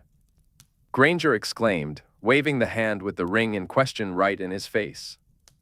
"Impossible," Draco scoffed. "It's only one way." "Then how am I here, you utter crumpet?" This was a fair point, and Draco found himself reconsidering his charms. However, his irritation grew because he was certain the malfunction was her fault. The only crumpet here is the one who took off the ring when she wasn't supposed to and messed something up. That spell work is delicate. Granger raised her hands in disbelief at the absurdity of their conversation. "I didn't come here to argue about who is the bigger crumpet. It's you," Draco shot back. "And since you came barreling here in your pajamas to check on me, I can confirm that I'm fine. You can go. I'm sure you have better things to do." Apparently, this was the wrong thing to say. Granger's voice rose in frustration. "Better things to do? Me? Oh, no. My life is a lovely plinky-plunky time. Granger. I love nipping down to the Quidditch pitch in the middle of the night. In March. Barefoot. To trade insults with Draco Malfoy. Positively adore it. I've so little to do, I'd been thinking of taking up lawn bowling. Ships in bottles." She abruptly cut herself off, interrupted by something brushing against her neck. She flinched away. "What is?" At the nape of her neck, glinting teasingly at Draco, was the snitch. He glided closer and plucked it away. "Been looking for this bugger all night." "Wonderful. So glad I could help, Granger replied, her teeth clenched.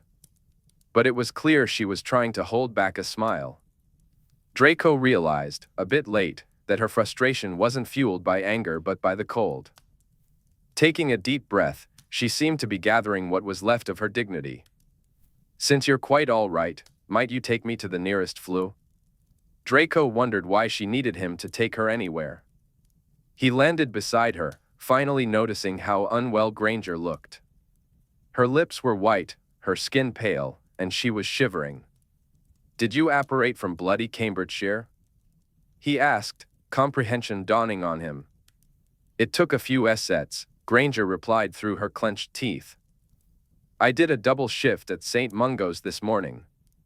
So, between that and long-distance apparition, I am rather drained. Draco cast a warming charm over her, his irritation shifting to anger. She had exhausted herself far too much on his account, the reckless idiot. What, exactly, was your plan when you arrived to save my life with almost no magical reserves? I was going to put a plaster on the injury, Granger said, though the sarcasm was undermined by the violent tremble that shook her shoulders. Sod off with the lecturing, I wasn't thinking. I was asleep, and the next thing I knew, this damned ring was screaming at me that you were about to die. Draco felt he should be touched by her concern, but his displeasure at her recklessness overshadowed any warm feelings. Right. So I might have been in the middle of a duel with a gang of dark wizards, and you decided to pop along barefoot, magicless, in your pajamas. Bloody brilliant. It was a reaction. Granger hissed. I'm sorry I didn't pause to evaluate my options when I thought you were dying. I'm a healer, the odds were strong that I could have done something about my non-existent grievous injury. Right. Draco hopped back onto his broom and drew closer to her. Get on. I'll fly you. To the manor. You can flow home from there. No, Granger said, backing away. Draco felt a surge of exasperation, assuming her objection was due to the flying. Fine. He jumped off his broom and extended his elbow to her instead. I'll apparate us to the manor. Let's go. You look like you're about to faint. Granger stepped back again, her face even paler. No. Not the manor. Please, apparate me to the swan. I'll flow from there. What's wrong with my bloody flu?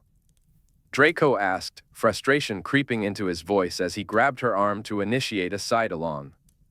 My mother's in France this week, if that's what you're. It's not your mother.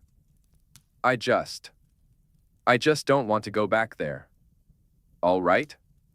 She wrapped her arms around herself, looking small and vulnerable. In that moment, the formidable Hermione Granger seemed afraid. Draco realized, horrifically late, that it was his home she was rejecting. The manor still held the memories of the war. He felt like an idiot. He offered his elbow again. The swan, then. She took it, her hand light on his arm and, against his sweat-soaked Quidditch kit, it felt cold. They operated into the cloakroom of the Swan, a lively wizarding pub that served as a waypoint for flow travel in Wiltshire. The cheerful voices of the patrons echoed through the walls. Draco cast a notice-me-not charm on both of them, keeping their presence hidden as they exited the cloakroom and made their way to the hearth. He noticed Granger was still holding his elbow. In fact, she had begun to lean on him. He tossed a handful of flow powder into the fire, and Granger named the nearest pub to her cottage, the Mitre. You don't have enough energy to apparate home from there, he warned. My cottage isn't on the FLA network. I was just going to walk. It's only a few minutes, Hermione said. Draco let out a sound of disbelief. You've already proven you're not thinking straight tonight, and now you're doubling down. I'm coming with you. The weariness in Hermione was evident, she didn't argue the point. Together, they stepped into the hearth, spinning and jostling through 24 fireplaces before they finally emerged at the Mitre. Draco regained his balance more quickly than Hermione, who made a valiant attempt to stand but ended up collapsing sideways against him. He wrapped an arm around her waist and operated them to her kitchen. An orange blur shot into the room just as the crack of Draco's apparition faded. The cat meowed with concern, noticing Hermione's slumped form against Draco's side. "Are you still with us?" he asked, giving her a gentle nudge. "Should I call someone? Take you to St. Mungo's? Say something, or I might have to send my Patronus to Potter and start a full-scale panic." "Don't," Hermione said, tightening her grip on his arm. "It's just magical exhaustion. I spent all day healing. The long-distance apparitions were a bad idea. Just hand me a replenishing potion, the reddish vial on the worktop." Draco helped her settle into a chair, where she let out a relieved sigh. He floated the vial over to her and popped off the waxy stopper. "I'm such an utter crumpet," she said before downing the entire potion. Draco felt he should get that in writing. Meanwhile, the cat wound its way around Hermione's feet, meowing anxiously. "I agree," he said. "You need to rest." "You don't understand him," Hermione replied, dropping the empty vial onto the table with a weak gesture. "Stop pretending. He mentioned there's a sofa somewhere under the mess of books in the front room that you should go lie down on." "Do not touch those books," Granger replied, her voice firm despite her exhaustion. The cat let out a long, drawn-out wail. "Bed, then." "I agree," Draco said. He didn't give Granger a chance to protest. With a swift motion, he slipped his hand into the crook of her elbow and operated them both upstairs, depositing her onto her bed. As he surveyed the dimly lit room, it was clear that Granger had left in quite a hurry. The bed was a mess, as if she had forgotten the blanket was still draped over her when she jumped up. The bedside lamp was askew, clearly knocked over in her haste, and her Muggle mobile device lay face down on the floor. Draco waved his wand, tidying up the chaos. The cat, which had bounded up the stairs after them, leaped onto the bed and settled next to Granger with a reproachful sound, curling up into her armpit like a furry hot water bottle. Granger pulled the covers over herself with a weak hand and gently stroked the cat's head with the other. Draco had been waiting to see if the replenishing potion would take effect, hoping Granger wouldn't faint on his account, but suddenly, he felt like he was intruding. He took a step towards the door. "Right. I'm going to head out now. Just make sure you don't do that again." "I'm sorry," Granger said softly. "For being complicated. About your house." "I don't care," Draco replied. "It doesn't matter. I know that the awful things that happened there are ancient history. You don't need to keep excusing yourself. Just go to sleep," he urged, taking a larger step towards the door. "I know it's not rational," Granger said, gesturing uncertainly towards the ceiling. "But..." "Stop thinking, Granger," Draco said, even though he realized that was an ironic request. He walked out of the room. "Bye." "It was just to use the flu," she called after him. Granger muttered softly, mostly to herself, "Bit pathetic, really." Draco stepped further into the room, unable to let that comment slide. "It's not pathetic to not want to revisit the place where you were tortured." He almost added, "You idiot," but he figured he had already maxed out his quota for the night. Granger replied with a distracted, Anyway, Draco continued, much of the manor was destroyed at the end of the war. That entire half is gone. The drawing room is gone." "It's gone?" Granger asked, staring at the ceiling. "Yes. It's just gardens now. Greenhouses. Flowers, medicinal herbs." "What herbs?" she asked, her curiosity piqued. Why did she have to know everything in excruciating detail? She was exhausting. "I don't know," he admitted. "My mother donates the useful stuff to apothecaries." "Go to sleep." "That's good," Granger said, her voice taking on a softer, more distant quality. The replenishing potion was beginning to take effect. Yes. I'm happy that something good could come out of such a terrible place. Draco offered. Yes. She fell silent for a few moments. The moonlight streaming through the window illuminated her face in a soft glow, delicate, wide-eyed, and still pale. Her hair spread across the pillow like a dark coil, slowly unfurling. Draco felt as though he were seeing double. In her oversized jumper, tucked up in bed with her hands resting over the blanket, she looked like the girl he remembered from school. But that image faded, leaving him with the portrait of a lovely, tired witch who had pushed herself to the brink of magical exhaustion to reach him, believing he was in danger. She had done this for him. It was a strange sensation. Granger's eyelids began to droop. Draco quietly moved toward the door, planning to leave the cottage on foot before disapparating outside. Draco moved as quietly as he could. She was definitely asleep now. She had been too quiet for too long. Malfoy? He muttered a curse under his breath.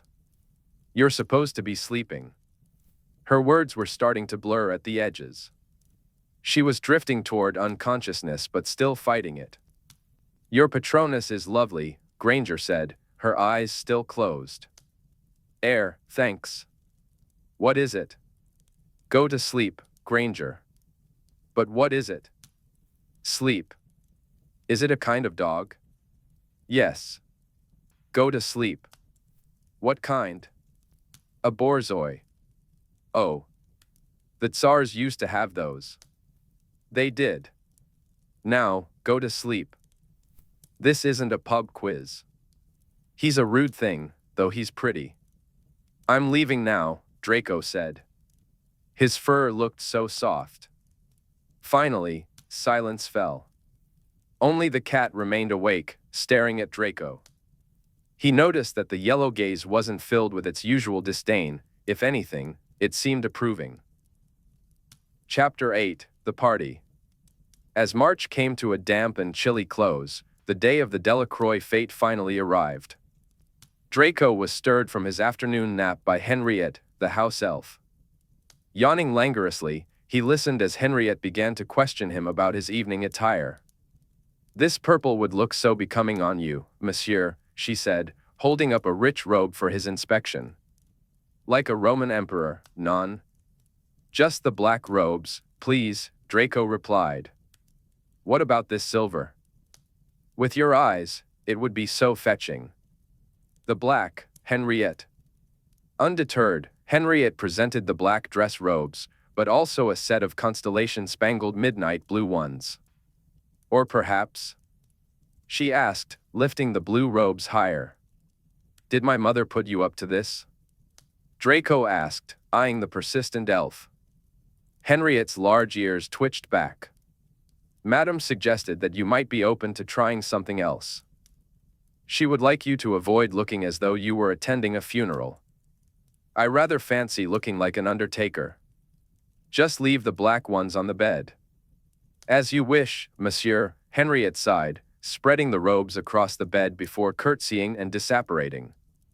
Henriette was a well-spoken, well-trained French elf, far pushier and more opinionated than the English elves Draco had known in his childhood. However, his mother adored her, and Draco had to admit that her cooking was a far cry better than the heavy fare prepared by her British counterparts. Draco showered, perfected his hair, and donned the hard-won black robes. After another round of hair perfection, he studied his reflection in the mirror, confirming that he looked devastatingly handsome. And that was excellent because tonight, Draco Malfoy was ready to go out and find a companion. It had been far too long since his last encounter, some which at Pansy's last birthday party, if he remembered correctly, and he had certainly been feeling the absence. It had been a busy few weeks, and Draco knew it was time to make a change. The Delacroix party was the perfect opportunity.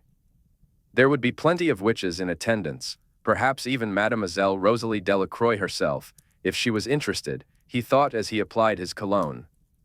Feeling satisfied with his appearance, he descended to the fleur parlor.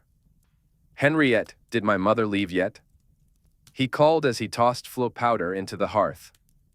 "We, est party," Henriette replied.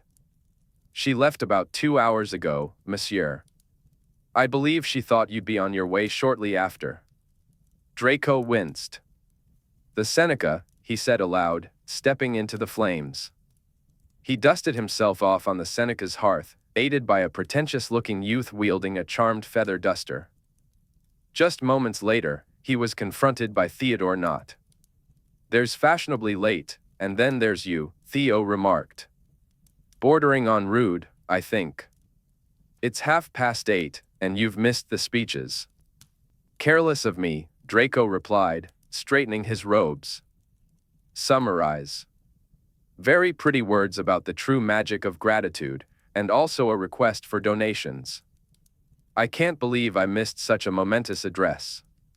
Just then, a sniff interrupted them. The usual blaggards.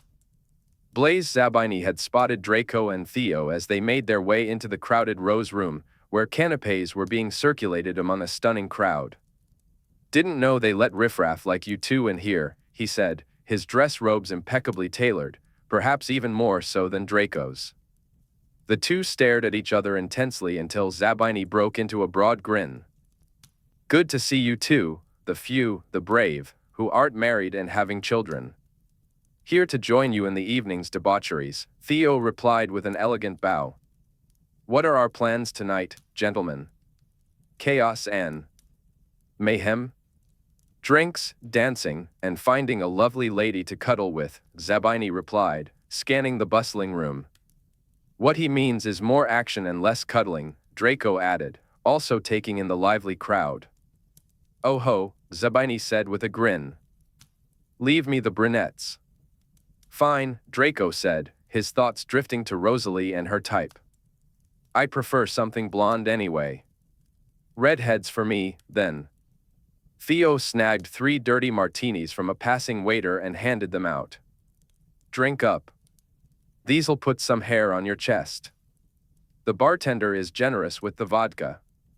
They raised their glasses, bantered back and forth, and mingled with groups of friends and old rivals. Along the way, Draco discovered that the evening's gathering was in support of a new ward at St. Mungo's. Apparently, Delacroix Sr.'s life had been saved, prompting him to turn his mercenary mind toward philanthropic pursuits. So, not orphans. Whatever. As the lights dimmed, a space was cleared in the center of the room for a dance floor. Draco spotted Rosalie and attempted to strike up a conversation, but she was giggling and seemed quite attached to the arm of a French pureblood whose name he couldn't recall. Realizing she was a lost cause, he continued his search. A couple of witches he knew crossed paths with him as he made his rounds. They were charming, batting their eyelashes and obviously interested, but he felt no spark, or, more bluntly, not even the slightest stir of interest.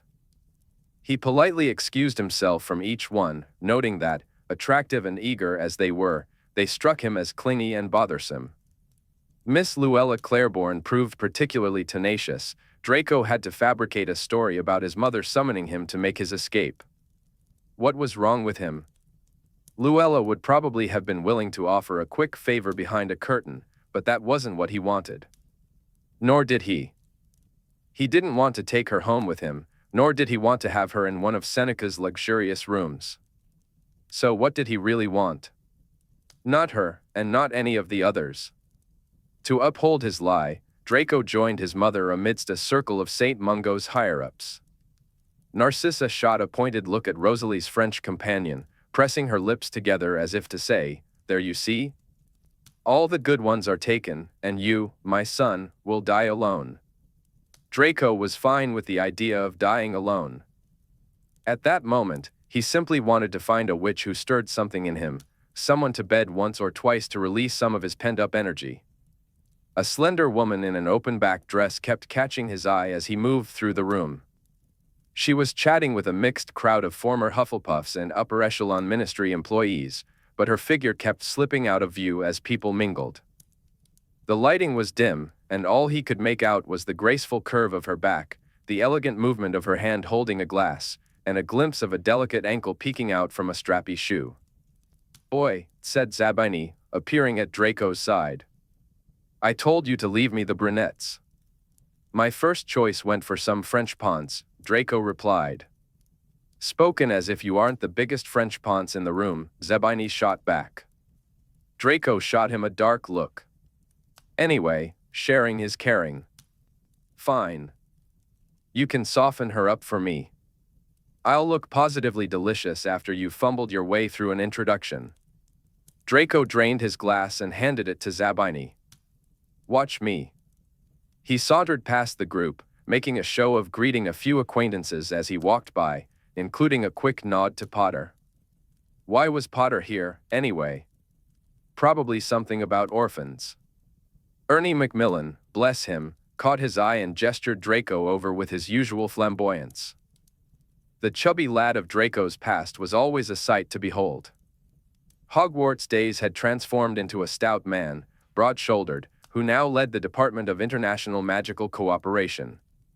Macmillan, Draco said, shaking his hand. How are you? Introduce me to your FR. The lovely woman turned toward Draco as he spoke. It was bloody. Fucking. Granger. His shock was so intense that he nearly spilled his martini. But there she was. Her unruly hair was elegantly styled into a chignon at the base of her neck, and her usual attire had been replaced by a long green gown, likely of Muggle origin but beautifully tailored nonetheless. Her intense gaze was accentuated by dark smudges of makeup around her eyes. What are you doing here? Draco asked, feeling a fresh wave of perturbation wash over him. He had spent the last quarter hour imagining this woman from various intriguing angles, and now it was actually Granger. Literally. Fucking. Granger. His question came out more bluntly than intended. Macmillan stepped closer to Granger, which only annoyed Draco further. Hermione was personally invited by Monsieur Delacroix, along with all the healers who assisted him. Didn't you hear the speech? Draco replied, feeling foolish. Granger raised an eyebrow in inquiry. I wouldn't have expected you here, either. I didn't think healthcare aligned with your interests. Macmillan, taking on the role of mediator between them, moved closer to Draco. I understand the Malfoys are making a rather substantial contribution to the new ward. He slapped Draco's shoulder in a friendly manner. Good sorts after all, these Malfoys, aren't they? Granger offered Macmillan one of her fixed smiles. Meanwhile, Draco nodded as if he were fully aware of this large contribution, which, come to think of it, his mother might have mentioned 2 or 3 times, if only he'd been paying attention. Of course, Macmillan continued, we haven't. I've pieced together the identity of the anonymous contributor, who will be matching the evening's proceeds galleon for galleon. My bet is on one of those old French blokes in Delacroix's entourage. Lemaitre owns half the vineyards in Burgundy. Macmillan paused, spotting a tall wizard passing their group. I've spotted Finbach. Please excuse me. I need to talk to him about some new legislation he's pushing, perhaps if I get him a bit more to drink. This left Draco and Hermione alone at the edge of the larger circle. Hermione continued to observe Draco with a raised brow, making him realize he was staring at her like an idiot. However, there was no way to say, sorry, I've been fantasizing about taking you from behind for the past quarter hour, without sounding even more foolish. To cover his discomfort, Draco snapped, you're supposed to inform me when you attend public events. Now I can't even enjoy myself, I have to keep an eye on you. Hermione shot back, mind me? Who's going to attack me? My colleagues? The family of the man I helped pull back from the brink of death? Delacroix brought in the best security money can buy. Did you not notice the other Aurors? Have you done anything other than look at bums since you arrived? And I did inform you that I was attending, 2 weeks ago. Draco felt overwhelmed by her barrage of accusations but chose to respond selectively. I came here to look at bums, that's the only reason I'm here. And the selection is disappointing, just so you know, barring a few, well, anyway, It's been a monumental waste of time. And you most certainly did not tell me you'd be attending. I would have remembered because I would have been annoyed. Minding you interferes with looking at bums. Hermione crossed her arms defiantly. I most certainly did tell you. Check your jotter. Draco pulled out his jotter under Hermione's withering glare, a seed of doubt now planted in his mind. He hesitated for a moment, which made her huff in impatience. Leaning closer, she began to flip through the pages herself. Draco couldn't help but notice that she smelled good. Again, a light whiff of something sweet and airy wafted from her.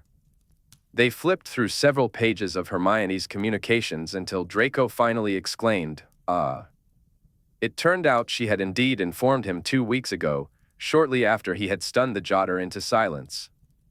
The jotter snapped shut, and Hermione looked indignant, though she was trying to maintain a neutral stance to avoid causing a scene. "See?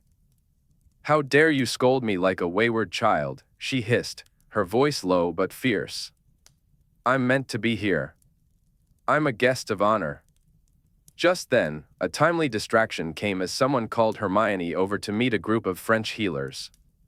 She left but not without casting a dark glance back at Draco, promising that this wasn't over. Draco made a strategic retreat to where Zabini and Theo were standing, his usual swagger diminished. Zabini was delicately chewing on a quail brochette. "That looked like it went well," he remarked. "Fuck off," Draco replied. "Poor old boy needs more drink in him," Theo chimed in, waving over a waiter to refresh their drinks. "Here, Draco, take this and stop staring at Hermione like a slack-jawed idiot. I don't fancy Potter coming over here to defend her honor." "I didn't realize it was Granger," Draco admitted, feeling utterly off balance from the entire encounter.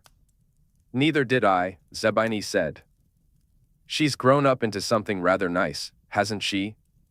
"I work with her," Draco stated, taking a fortifying swig of the throat-burning drink Theo had provided. "Do you?" Theo asked, intrigued. "What do Aurors have to do with healers?" "Top secret, so you can fuck off, too," Draco retorted. "Interesting," Zabini said, studying Draco a bit too closely for comfort. He shifted his gaze back to Hermione, who was now deep in conversation with the French healers. "Why isn't she taken and popping out kids yet? Wasn't she engaged to the youngest Weasley?"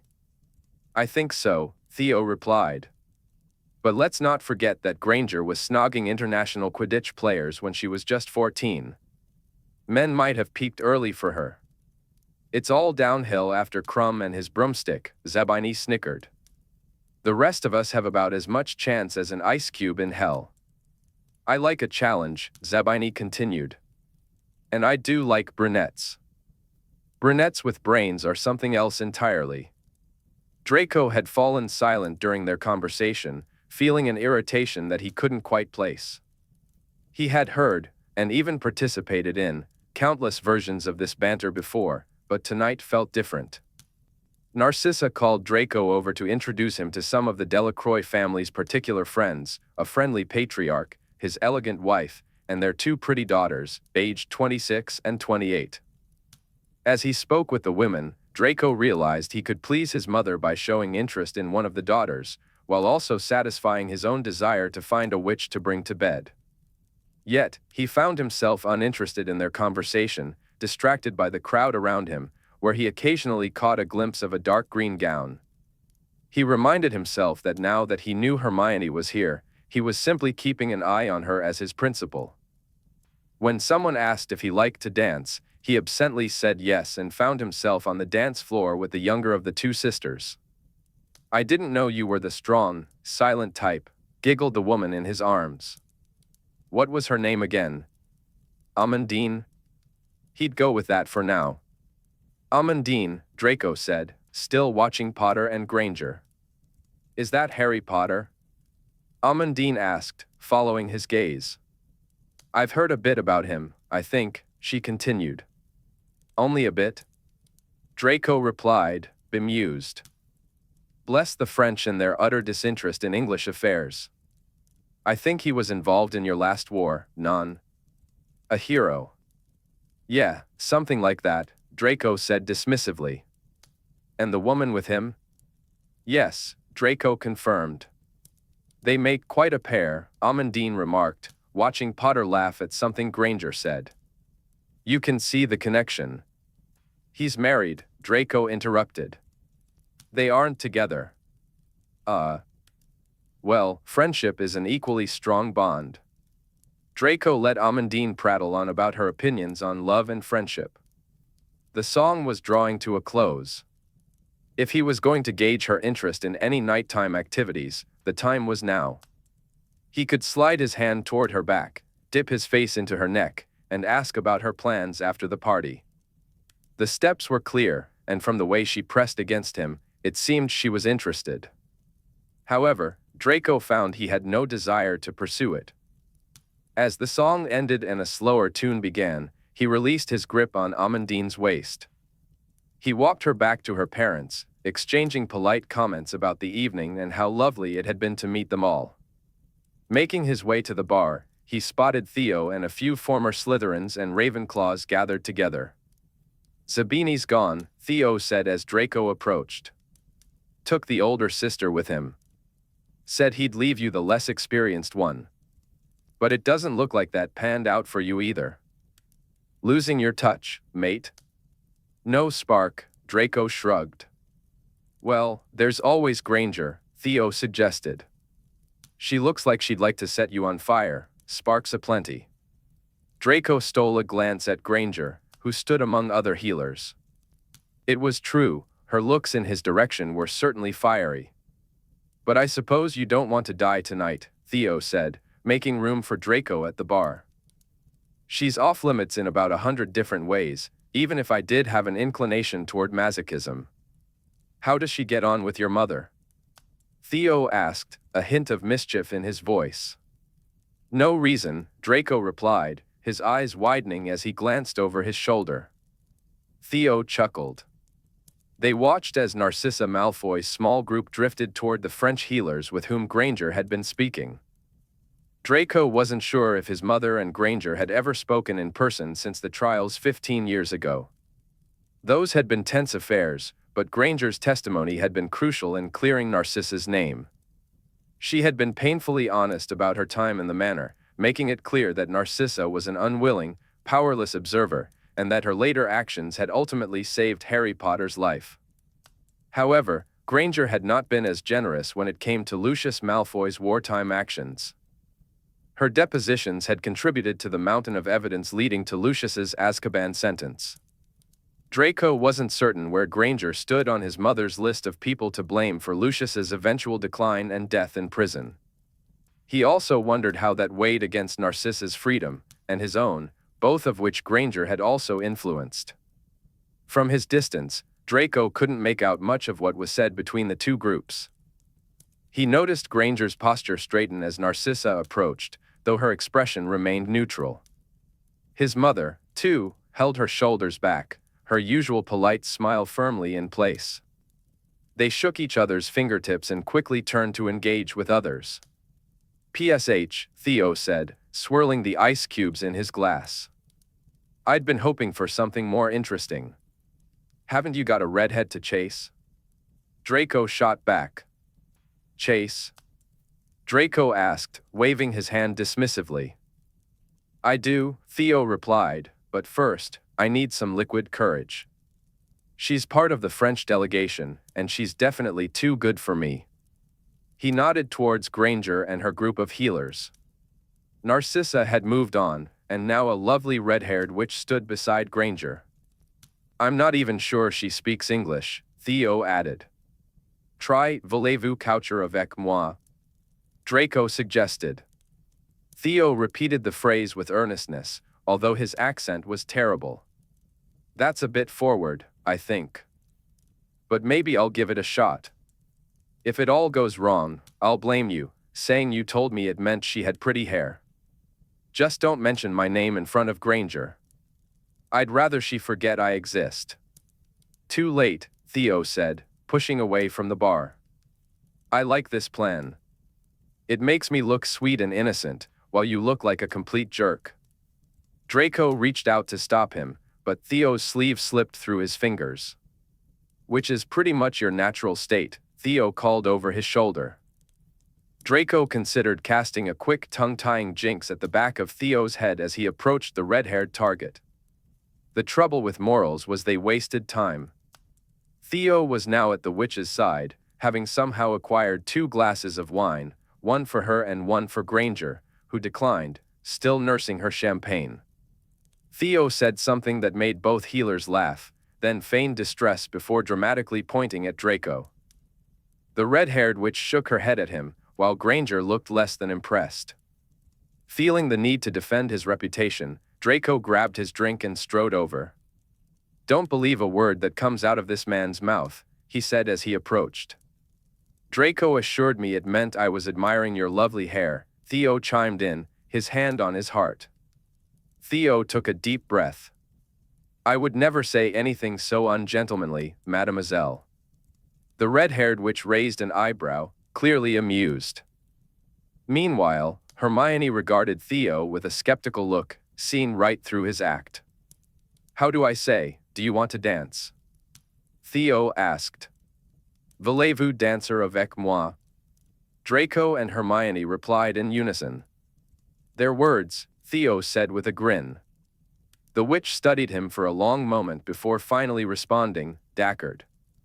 With a flourish, Theo held out his arm and said something charming about strangers in a strange land before leading his new companion toward the dance floor.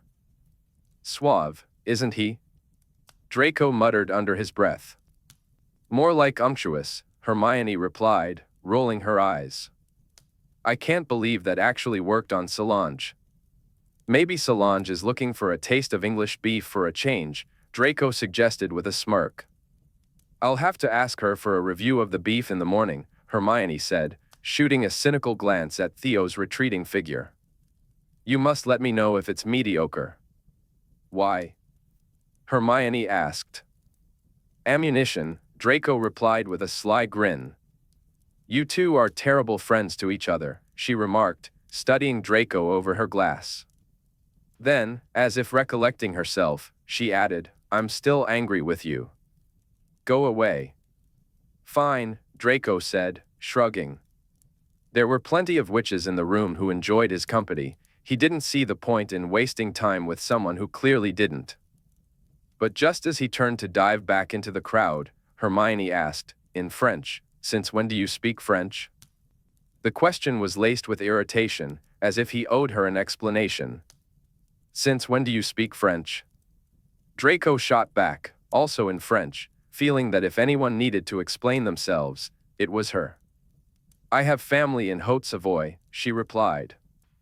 "The Malfoys are from the Loire region," he countered. "Hmm." Hermione took a sip of her champagne, narrowing her eyes at him. "What?" Draco asked, raising an eyebrow. "It explains so much," she said with a knowing look. Granger switched back to English. "So much what?" "Just," she gestured toward Draco, indicating everything about him. Draco felt a twinge of discomfort. It seemed less than complimentary. "Haute-Savoie explains a lot about you," he shot back. "What's that supposed to mean?" Granger bristled at his remark. Draco waved his hand toward her as if she were made entirely of raclette and too much vermouth. Granger placed a hand on her hip. "Do you own a chateau?" "Yes," Draco replied, a smirk playing on his lips. "So there," Granger said triumphantly, as if that explained everything. "PSH, you probably do that muggle thing, the thing with those long foot paddles."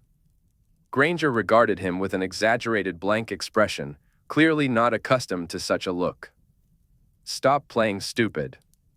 "It doesn't suit you," she said. "But I have no idea what you're talking about," she insisted. "You know exactly what I mean." "Xeeing?" "Sighing?" Granger did her best to look puzzled, but it was a poor effort.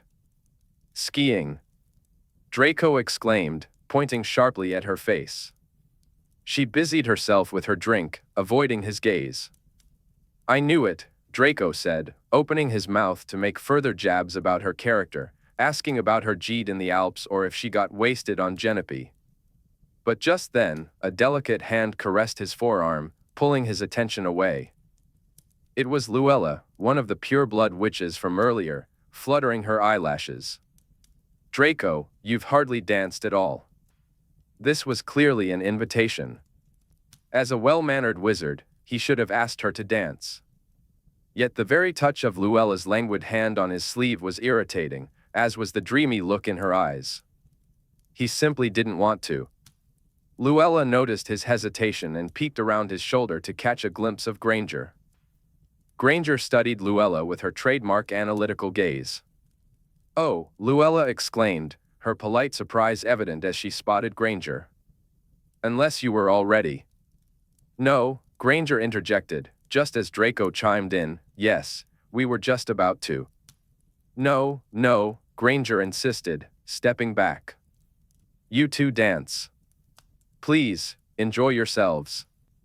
"Oh, but I couldn't take your partner away from you," Luella replied with a colorless smile. "I'm so sorry to have interrupted. How silly of me, I hadn't seen you." "But," Granger started, but Luella waved her off and walked away toward the bar. "What are you doing?" Granger hissed as Draco took her arm and looped it over his. He plucked her half-finished glass of champagne and set it down on a floating tray. "You owe me," he said.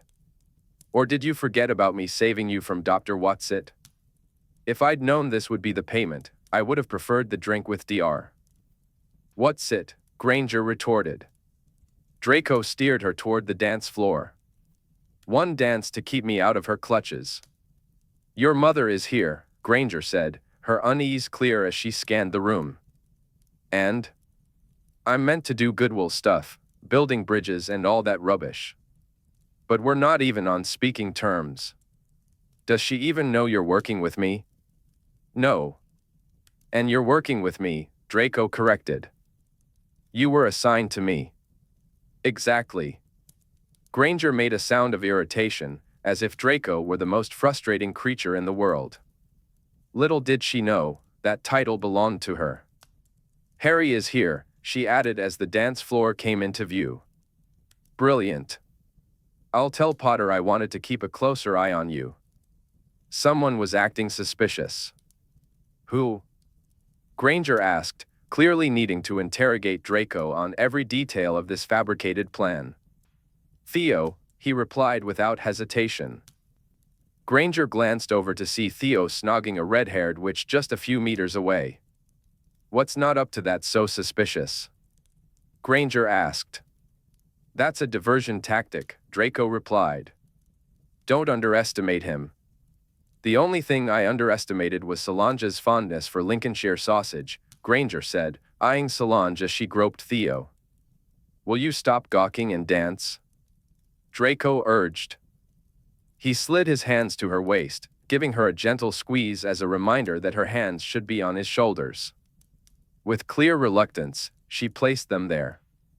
"Put some sincerity into it, Granger," Draco muttered under his breath. "I pretended to be a pilot for you for 6 hours in that pub. This is just one bloody dance." "You enjoyed pretending to be a pilot," Granger whispered back. "I am not enjoying pretending to be whatever I'm pretending to be for your friend in whatever game it is you're playing with her." Despite her efforts to relax, Draco could feel the tension still lingering in her hips. "Can't you relax?" he asked. "No. I'm dancing with Draco Malfoy," she snapped. "There's nothing relaxing about this." Draco let out a dramatic sigh. "Also, it's not a game. Make it look real. If my mother suspects that I turned down a dance with a very eligible witch for a fictitious dance with you, I won't hear the end of it." Granger maneuvered him toward the back wall of the dance floor, using other couples to shield them from view. "Why did you turn her down?" she asked. "She seemed your type." "Well, that's presumptuous," he said. "What's my type, Granger?" "Rich, I assume." "Pure blood, I also assume." "Blonde, stunningly beautiful, probably owns a few chateaux in the Loire Valley." Draco felt a flicker of irritation at how accurate her list was. She had overlooked some other qualities he looked for, but then again, she was rarely vulgar. Granger gave Draco an inquisitive look when he didn't respond. Am I wrong? Aren't you going to tell me I'm making terrible assumptions? No.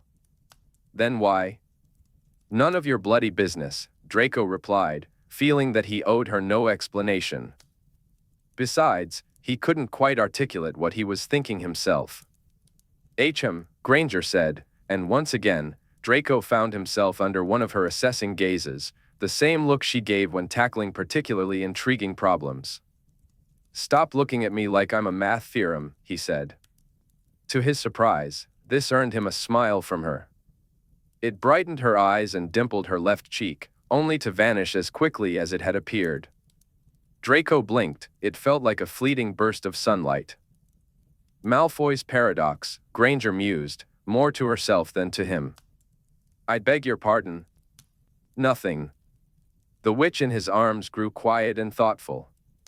Though she was physically there, her warm silk waist beneath his hands, her wrists gently pressing on his shoulders, she seemed to drift away mentally. Her eyes became distant, and Draco felt a twinge of alarm at the thought that she was pondering him. On the bright side, her distraction allowed her body to relax against him a little more, making it feel less like he was holding up a plank and more like he was actually dancing with a woman.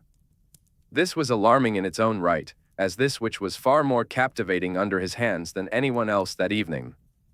The occasional hints of her scent that wafted his way as they moved were far more delightful than the heavy perfumes of Luella and her crowd. But this was Granger, for heaven's sake. Draco straightened his arms, creating some space between them. She returned to herself with a frown, as if grappling with an unsettling thought. Hi, said Potter's voice, causing both Draco and Granger to jump. Later, Potter's disheveled head appeared between them. Excuse me, but what the hell is going on here? Draco didn't give Granger a chance to respond. Fuck off and let me do my job, Potter. Never one to back down, Potter pressed on. Why are you keeping her so close? Did you see something? It's not, Granger began. Exactly, it's not, Draco interrupted, jabbing his chin toward Theo, who was too close for comfort, sniffing around. Potter turned to observe the wizard in question, whose face was buried in the neck of the red-haired witch. He frowned. I'll take care of him. Harry, it's not, Granger said, frustration creeping into her voice. It's not, yes, Draco chimed in smoothly. I'm on it, Hermione, Potter replied, moving to what he likely thought was a discreet position near Theo. Granger tightened her grip on Draco's shoulders, now shifting toward his neck, as if contemplating strangulation. You are the worst, she said in an exasperated whisper. Be quiet, I want to watch this, Draco replied, angling them to get a better view of Potter. Why not? Granger asked. Why not, indeed? I am going to murder you. All right, Draco said with a smirk. But first, let me enjoy my revenge. In the next 5 minutes, Draco reveled in the sight of Potter glaring at Theo, accidentally bumping into him, spilling his drink, and generally being a hostile presence within 2 feet of the man, no matter where Theo moved. Potter could be quite intimidating when he wanted to be, bolstered by his reputation as a war hero and auror. Soon enough, Theo began to notice Potter's watchful gaze and started to sweat. Eventually, Theo relinquished his hold on Solange and made some excuse to her. Then he wobbled drunkenly toward Draco. Be honest with me, he said. He'd had quite a bit to drink, but was he really snogging a French redhead, or was it Potter's wife, the Weasley girl, he'd accidentally been getting involved with? And would Potter be the type to curse a man when his back was turned, or could he leave the party unscathed? Draco generously pointed Theo toward the exit, assuring him he would protect him from the wrathful Potter. Don't worry, old chap, he said. You are dreadful, Hermione remarked once Theo had left, witchless and nursing his disappointment. Job well done, Draco said to Potter, who responded with a thumbs up before disappearing into the crowd.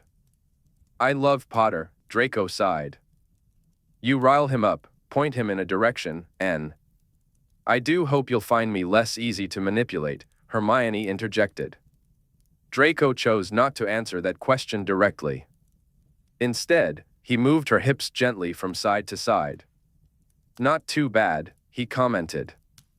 A bit stiff, perhaps we need to get another champagne in you. I meant metaphorically, as you very well know, she replied, growing even more rigid under his hands. I don't think you're quite as gung-ho as Potter, Draco observed. More's the pity. But still overzealous. High-strung, he suggested.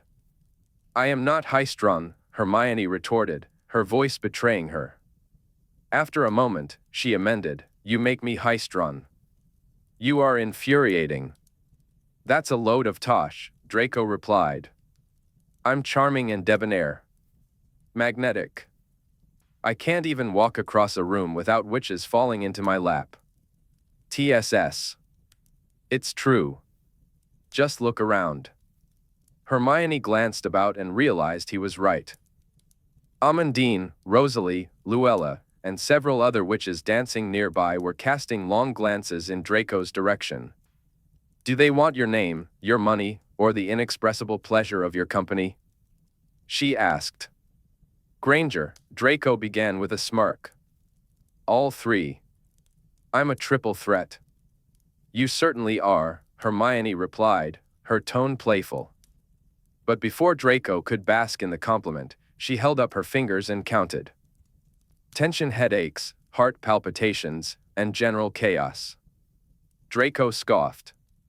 If you didn't traipse about with offal in your pockets to deal with hags, I wouldn't have to be such an imposition. You give me tension headaches. Why can't your gallivanting take you to safe little teas and meetings about orphans? Hermione raised an eyebrow and scoffed back. Safe little teas.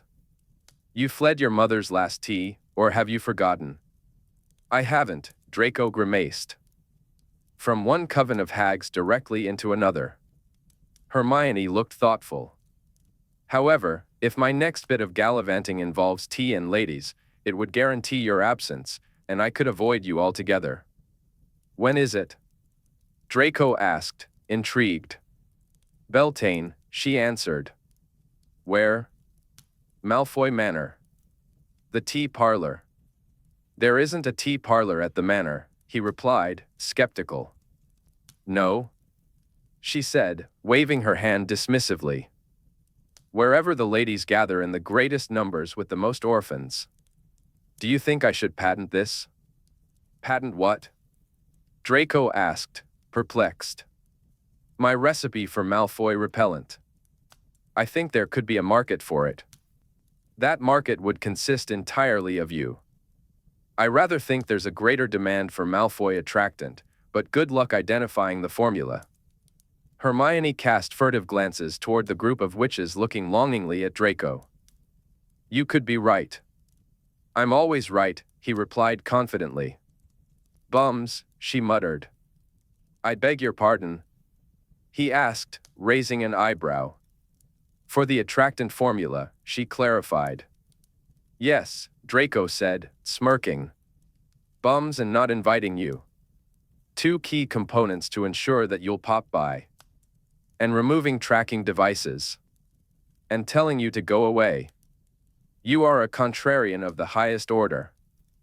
I still want to know how you tracked me at Uffington without the ring, by the way. Dowsing rods, Hermione replied with a mischievous grin. Draco was amused that Hermione didn't immediately dismiss the idea. After a moment of contemplation, she shot back, liar. Tell me about Beltane, Draco prompted. You are very, extremely, intensely invited to come. I would give anything for you to be there. Nothing would make me happier, Hermione replied, employing her new theory of reverse psychology. Excellent, Draco said with a smirk. I will be removing my ring to ensure your presence. He paused, but Hermione's eyes sparkled with mischief. You think you're funny, Draco remarked. If you break that one-way spell again, I'll be quite annoyed, and I won't fix it." Hermione raised an eyebrow. "You say that as though it's a terrible threat." "It is." "How? Do you really want to feel every change in my heart rate through that ring?" Draco asked. "You've calibrated it so I only feel the dangerous extremes, right? Do you know how to calibrate it on your end?" "No." "Exactly. You don't want to feel every exertion and wonder what the hell I'm up to, or who I'm with." "Erg," Hermione said, recoiling slightly. Noted. The music they had been dancing to faded into silence, and the magically amplified voice of Augustine Delacroix rang out from somewhere in the middle of the room, thanking everyone for attending. "What did you cure the bloke of, anyway?" Draco asked. "Patient confidentiality," Hermione tooted. "I can't tell you." Draco had asked out of idle curiosity, but he noticed that Hermione's eyes had lost their sparkle. She was occluding again. Delacroix continued his speech, receiving raucous applause as he announced that, thanks to his family's philanthropic contributions and the evening's proceeds, they had doubled their original goal. The Delacroix ward was going to become a reality. Hundreds of champagne glasses materialized at head height, ready for guests to pluck out of the air and raise in celebration. Amid the cheers of "cheers" and "Santé," Draco raised his glass to clink with Hermione's, who was conveniently beside him. A lively group of healers enveloped them, their excitement palpable as they clapped, shared hugs, and toasted one another. Hermione, surrounded by her enthusiastic St. Mungo's colleagues, exclaimed about how wonderful this moment was, how brilliant the new ward would be, and how many lives it would change for the better. As the celebration continued, Draco quietly slipped away, leaving Hermione and her friends to bask in their joy. His last glimpse of her was enchanting. She was bright-eyed and radiant, clasping hands with another healer and spinning around under the soft lights, her happiness shining through. Chapter 9, Beltane. "I saw you dancing with the Granger girl," Narcissa remarked as breakfast began the next morning. Well, for Draco, it was breakfast, though more accurately, it was lunchtime, given that it was already noon. Theo was likely enjoying a good laugh. Whatever drinks he had served Draco had resulted in a massive hangover. "I did," Draco replied. "Why?" Narcissa asked, her tone light. She buttered her toast as if she didn't care about the answer, which only meant she cared very much. "I was saving her from a dance with someone she didn't want to dance with," Draco explained. It was a twisted sort of truth, but that was fine. His mother wasn't a legilimens. Narcissa said. "The gentlemanly thing to do." "Yes. I think it was a good idea," she continued, and Draco looked at her in surprise. Narcissa nodded to herself. Public perception is so important. Draco Malfoy dancing with Hermione Granger sends the right kind of message. We are progressive, and we've moved beyond old prejudices. We are relevant, we aren't vieux jeux. Draco made a muffled sound of acknowledgement around a mouthful of omelette. Narcissa poured herself some tea. Miss Granger is making a name for herself far beyond her accomplishments in the war. You heard Monsieur Delacroix talk about her last night. She's really a remarkable witch. MFF, Draco said through his omelette, because he hadn't. Narcissa shot him a sharp look. She strongly disapproved of speaking with one's mouth full. In any case, you may have given me an opening to invite her to some of my functions, if she owes you a favor for the rescue. I have a few half-bloods on my lists, but I'm lacking in Muggleborns. Narcissa continued in this vein until she was interrupted by a tap at the window. Boethius, Draco's eagle owl, was petitioning for entry, bearing a letter. Excellent, Draco said as he watched the owl approach. Draco opened the letter. What is it? Narcissa asked. Leverage, Draco replied. He conjured a quill and began to scrawl a response. April came and went in a foggy drizzle. Draco saw little of Granger, whose schedule seemed even more impossibly packed than before. He decided it was time to check in on her, really just a wellness check, on a Friday evening when, to his surprise, she had nothing on her agenda. It seemed like the perfect opportunity to stop by and recast the wards on her cottage. As usual, it was pouring, and Draco had to work outdoors. He cast the strongest rain-repellent charms he could muster and got to work. The lights were on, Granger was home. He could see her silhouette in the warmly lit cottage, curled up on the sofa with a book. Eventually, her cat appeared at the front window, watching him intently. The cat must have made a noise because Granger soon followed, peering outside. She gave him a small wave before stepping out onto the doorstep, wrapped in an oversized Muggle jumper.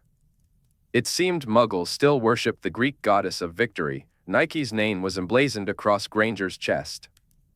Her legs were clad in Muggle leggings, and her feet were bare. "Hello, Malfoy," she called through the rain.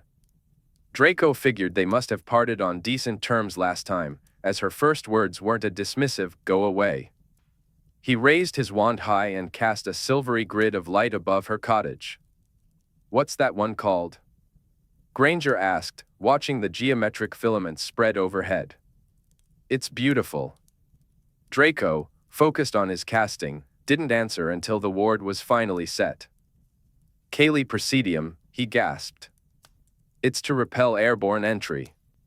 "Never heard of it," Granger said, observing the silvery sheen dissipate into the rainy sky. "It's one of mine," Draco replied. "There's a point of weakness at the apex of most parabolic wards.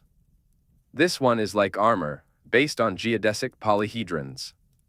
Strong, but a real pain to cast." That was an understatement.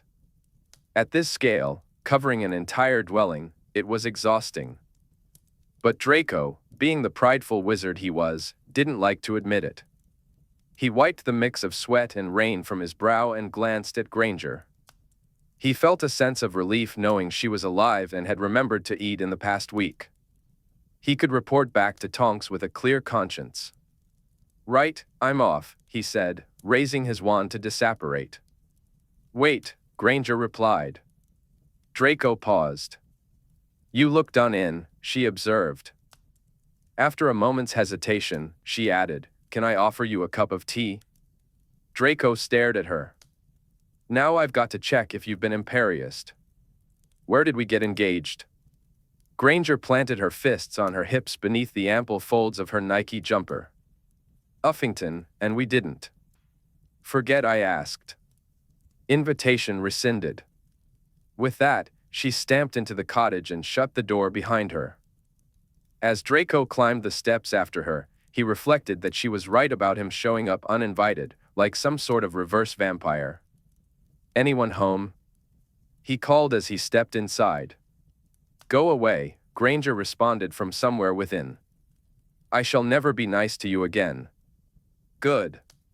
It unbalances me." Draco followed her voice to the kitchen, which looked positively disastrous. "If you comment on the state of my kitchen." "Absolute bedlam, Granger." Granger held a cooking mitt in her hand and seemed to consider slapping him with it for a moment. Instead, she took a deep breath and turned away to retrieve something from the oven. Draco shoved his hands into his pockets and sauntered in. Globs of cream climbed all the way up the splashback. "It looked as though it looks like a small dairy has exploded," Draco remarked, surveying the chaos. "I do like what you've done to the place."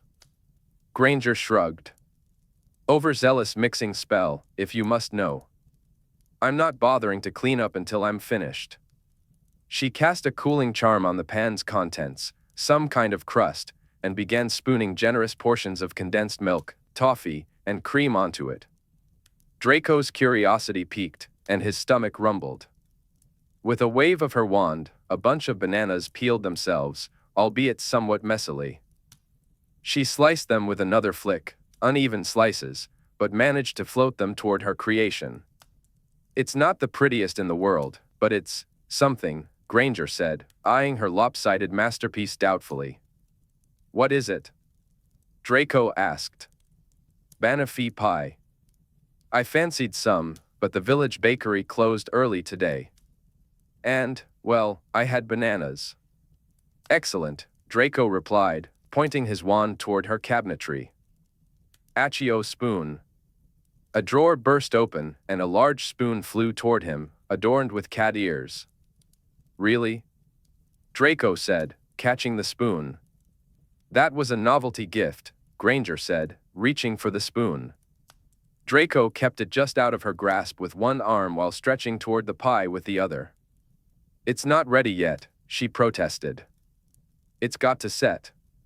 It's fine, Draco insisted. I'm bloody starving. Granger stopped reaching for the spoon. Ugh. Don't blame me if it's gooey. Can't you cut out a piece and put it on a plate? Surely we can be more civilized than this? No. I'm always civilized. Let's be barbarians.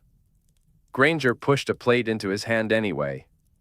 Draco laughed as she attempted to serve him a piece, which collapsed into a glob of cream and caramel sauce. As ugly as it was, the pie was delicious. Draco took a plate and began eating directly from the pan, prompting Granger to join him in his reckless indulgence. Together, they created a delightful mess of buttery biscuit crust, condensed milk, whipped cream, and the occasional lopsided banana slice. Draco managed to eat only 3 cat hairs in the process.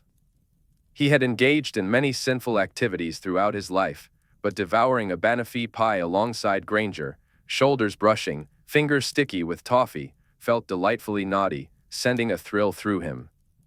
The cat contributed by licking the worktop clean between Granger's bursts of Scourgify. As Granger put the kettle on, Draco remembered he needed to inform her about Narcissa's plans. By the way, he said casually, you should expect an invitation from my mother. She wants to have you over for tea. What? Granger exclaimed, instantly on high alert. Tea? Me? Why? What did I do? She saw me dancing with you and decided it would be wise to cultivate a rapport with a much-beloved Muggle-born witch. How strategic of her, Granger replied, fetching mugs with visible agitation. It's not a punishment. Yes, it is. I don't like society events. PSH, you just attended the society event of the season, and you did very well, Draco said, offering a compliment that Granger failed to recognize. The Delacroix event was different, it was for healers. I was among my own, not posh purebloods who will laugh at every misstep. You don't have to go if you don't want to, Draco said. Obviously. I'll have scheduling conflicts for the next year, tell your mother that, will you? Draco shot her an unimpressed look. What? You've seen my schedule, am I wrong? You find time to host Kneasel information booths. Surely you can spare an hour for a cup of tea. I do not host Kneasel information booths. I promise that the ladies aren't that frightening, Draco said. Might I remind you that you nearly splinched yourself to get away from them? Granger shot back. You'd splinch yourself too if you were faced with the threat of holy matrimony with every lump of sugar. Granger's expression grew serious. I would, at that. I promise my mother won't be trying to marry you off to the Delacroix daughter. Granger placed a mug of tea in front of Draco. Is that what she's trying to do with you? Rosalie is a nice girl. I got to know her when I was treating her father. Draco waved his hand dismissively. This conversation wasn't meant to be about him. Anyway, keep an eye out for my mother's owl. Consider attending, at least. Granger wasn't so easily diverted. Rosalie is sweet. I like her. Then you marry her, Draco teased. Maybe I will, Granger replied, a hint of mischief in her voice. She was on some French nobleman's arm last I saw, mind you, so you might have missed your chance. Damn it. They sipped their tea in silence. Granger began to watch the clock, and Draco sensed that her break was nearing its end. He could almost see her weighing the rudeness of leaving him alone with his tea against her desire to return to her reading, all while considering how little she wanted him unsupervised in her house. Draco was never one to make her life easy. In fact, tormenting her had become a preferred amusement and hobby. So, he sipped his tea with agonizing slowness. Granger's foot bounced beneath the table, her mug empty for quite some time. "Is it too hot?" she blurted out at last. "Cooling charm?" "No, I'm enjoying it," Draco replied, feigning virtue as though he were being noble rather than a nuisance. "Do you have any biscuits?" Granger waved her wand to summon a package of biscuits and placed it rather forcefully in front of him. He opened it with the utmost care and delicacy. Granger eyed Draco with suspicion, her doubts transforming into mistrust as she noticed his smirk. "You're doing this on purpose, aren't you?" "I knew it." Rising from her seat, all pretenses of politeness vanished. "I have far more productive things to do than watch you pretend to drink tea. Don't touch anything. You can see yourself out." With the jig up, Draco picked up his half-finished tea and a biscuit, following Granger into the front room. He, too, had better things to do than feign interest in tea. His friends were out enjoying the night, waiting for him to join them. But, truth be told, Granger offered a unique kind of entertainment. In the front room, Granger settled back onto the sofa, a large book resting on her knee and a foldable computer beside her. The fire crackled softly in the hearth, casting a warm glow. A cat lay sprawled on a fluffy rug, so flat it was hard to tell where the rug ended and the cat began. It was a peaceful scene, and Granger seemed to have found her tranquility once again. She sighed. "Reading by the fire when it's raining is the closest thing we have to a cure for the human condition." Draco crunched his biscuit loudly, clearly not the response she expected. Granger shot him an irritated glare before returning to her book. He slurped his tea, and she stubbornly kept her eyes on the page. Undeterred, Draco sauntered over and joined her on the sofa, uninvited. Her eyes narrowed at his audacity. "What are we reading?" he asked. "Is it that book?" Granger shifted slightly away from him. "No, it's not that book. I would never handle it so casually." "What's in the Orkney Isles?" Draco inquired, pointing at the foldable computer where a paragraph about the distant Scottish islands glowed on the screen. Granger reached over and slammed the laptop shut. "None of your business," Granger snapped. "That's Beltane sorted, then," Draco replied, a hint of amusement in his voice. "Good. I was wondering where we'd be off to." "No, it isn't," she insisted, her tone revealing her dishonesty. "I was looking them up out of simple curiosity." Draco leaned back, feeling magnanimous. "Try again, but with more eye contact this time." Granger took a deep breath, her eyes locking onto his. She held his gaze, preparing to lie again, but all that escaped her lips was a frustrated, "Ugh." Draco tooted at her. Granger's annoyance was palpable. "I've never been to the Orkney Islands," he said, attempting to open the laptop again. But Granger swatted his hand away. "I'm rather looking forward to it." "There's nothing to look forward to. You aren't coming." "Is it to do with your project?" he asked, a teasing glint in his eye. "No," Granger lied, focusing intently on Draco's left eyebrow instead of his eyes. "It's for a holiday." "Eyes, Granger, eyes. You need to convince me in my soul." She met his gaze once more, but the truth slipped out in an exasperated confession. "Yes, it's to do with the project." "Then I'm going with you." "No. You can go to Orkney whenever you'd like. You needn't come with me. This will be an absolutely safe, harmless trip. No offal. No hags. I'm not letting you go to the arse end of Scotland on project business by yourself. With my luck, you'll be gutted by a kelpie, and I'll be made a martyr among wizard kind. Don't be ridiculous. I won't be near any bodies of water." You are going to the Orkney Islands, Draco said, enunciating each word carefully. I know that, obviously. But my business there is fire, not water. Right. Beltane is one of the fire festivals, he reminded her. It is. Actually, Granger caught herself, realizing that the more she talked, the more she revealed. Have you finished your tea? She asked, attempting to redirect the conversation.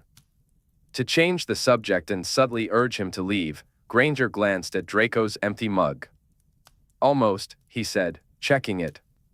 With a hint of mistrust, Granger reached over, grasped his wrist, and tilted it toward herself.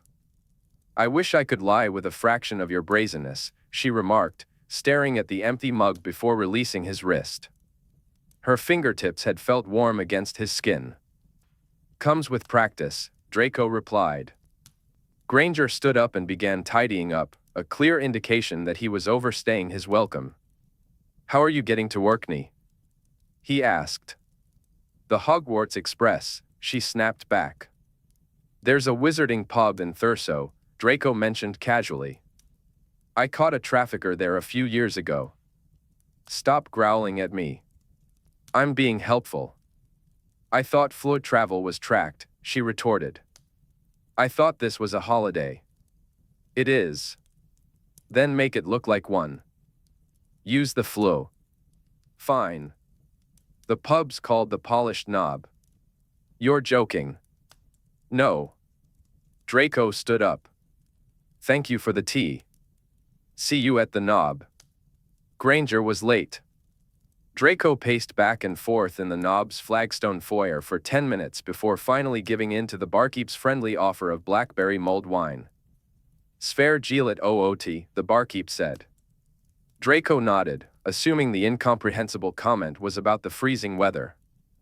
It's the 1st of May, he remarked, cradling the warm wine. Why does it feel like bloody January? Who are you waiting for? The barkeep inquired. A witch, Draco replied. Obviously, or ye'd have gone by now.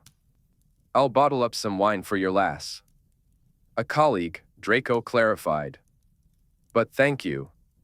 He pulled out his jotter and sent an impatient string of question marks to Granger. When he received no response, he felt faint echoes of her heart rate through his ring, not panicking, but certainly elevated. Her schedule indicated she was at St. Mungo's AE. Or at least, that's where she was supposed to be until 4:30. Draco had planned on meeting her at the Polished Knob by 4:45, but now it was 5:15, and she still hadn't arrived. Another 10 minutes slipped by as he sat near the window, watching the rain gradually give way to a gray sky. Whatever obscure island Granger needed to reach in the Orkney archipelago was completely warded against apparition, so they would have to take a ferry. With dinner time approaching and Granger still missing, Draco accepted the barkeep's offer of cured meats and cheese. He sent Granger a quick message, if you're not here in 15 minutes, I'm assuming you've been captured and will be operating to you. It felt more like a threat than anything else. After contemplating his empty plate, he asked the barkeep to prepare a second portion as a takeaway.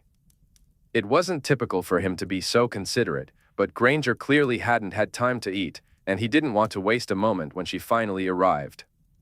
The last ferry to the home of Einhallow was scheduled for 6, and it was now 5:02.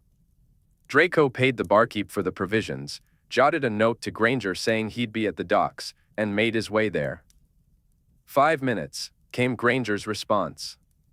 Draco arrived at the docks just in time to see the last ferry disappearing into the misty sea. He interrogated the lad at the dock about why the ferry had left at 5:58 instead of 6:00 as indicated on the schedule. The lad shrugged and replied that his father left when he wanted to leave and, besides, there hadn't been any other passengers. You should have shown up sooner. Come back tomorrow. Suddenly, a breathless voice interrupted him. I'm here. Draco turned to see Granger running toward him along the docks, her healer robe streaked with something that looked rather. Merlin's tits, Draco exclaimed, taking in Granger's appearance. You look like you've just murdered someone. Crivens, the dock boy gasped, growing pale. Is that blood? It's just a severed carotid artery, Granger panted, brushing off the concern. It looks worse than it is, he's alive. With a flick of her wand, she cast Evanesco on herself. Where's the boat? It's gone, miss, the lad replied, his tone markedly more respectful towards Granger than towards Draco. It seemed looking like a murderer had its perks. You'll have to come back tomorrow. Come back tomorrow? Granger echoed, her voice rising in pitch as she fought to maintain her composure. I can't come back tomorrow. It has to be today. It's Beltane. The dock boy gestured helplessly at the empty dock. Please don't murder me, miss. It wasn't my doing. We do let brooms, if you fancy the flight. At least the rain's let up. Draco perked up at this. Show me the brooms. Brooms? Granger repeated, her voice nearing a shriek. Don't let her kill me. The lad pleaded as he led Draco to a shed. 2 nuts to hire one, but we ask for a sickle for a deposit. The brooms inside were everything Draco could have hoped for in such a remote outpost, weathered, worn, and questionable in durability. Any 2-seaters? The lad disappeared into a dark corner and emerged with an ancient model. Old Glory. She looks tired, but she's weather-worthy, sir. My daddy taught me to fly on this one. A formidable endorsement, indeed. Does she have navigation?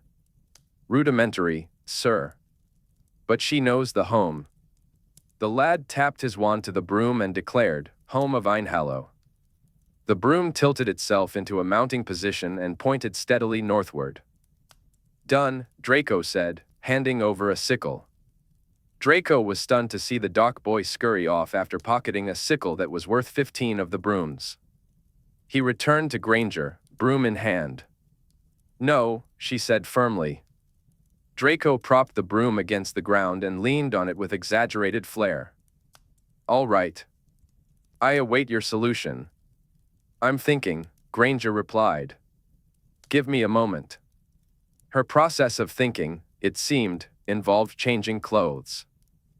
Draco turned away, feeling that even though she wore muggle clothing beneath her healer robes, it was too intimate to watch. From a tiny pocket in her muggle jeans, she pulled out her anorak, boots, and scarf. She completed her look with a pair of chunky woolen mittens. We're going to conduct a SWOT analysis, she announced. Every conversation with you feels like a SWOT analysis, Draco quipped. SWOT, Granger clarified. I know how it's spelled. No. SWOT. It's an acronym. Funny way to spell Granger, he retorted. Granger took a deep breath, reminding herself that Draco Malfoy's primary goal in life seemed to be a perfect nuisance, and she needed to stop encouraging him. Draco smirked. No encouragement needed. It's just my natural state. Granger waved her wand, and a glowing quadrant appeared before her, labeled, Strengths, Weaknesses, Opportunities, Threats. Above it, in bright letters, glowed Broom Ride Across the Sea. She filled in the quadrant with impressive speed, clearly familiar with the technique. Under Weaknesses and Threats, she quickly listed items like sea ghast attacks, hypothermia, and probable death. In the Strength section, she added not delaying research for another year, making it glow red with emphasis. Draco felt a surge of satisfaction when she also included Malfoy under Strengths. Because, she explained, you can actually fly. However, she didn't stop there, she also noted Malfoy under Threats. Because you're a maniac who will probably do loops and things that could get us both killed, Granger said, her tone a mix of exasperation and humor. In the Opportunities quadrant, Draco took the liberty of adding, make Granger scream. She promptly crossed that out and wrote, obtain ash. From the Beltane fires? Draco asked, secretly adding Granger screaming back into the mix. Yes. You'd have figured it out eventually, she replied. Already had, he scoffed. But good, there won't be anything left but ash by the time we get there at this rate. Right. I hadn't counted on an idiot wizard trying to whirl a Bengal viper as a tie today.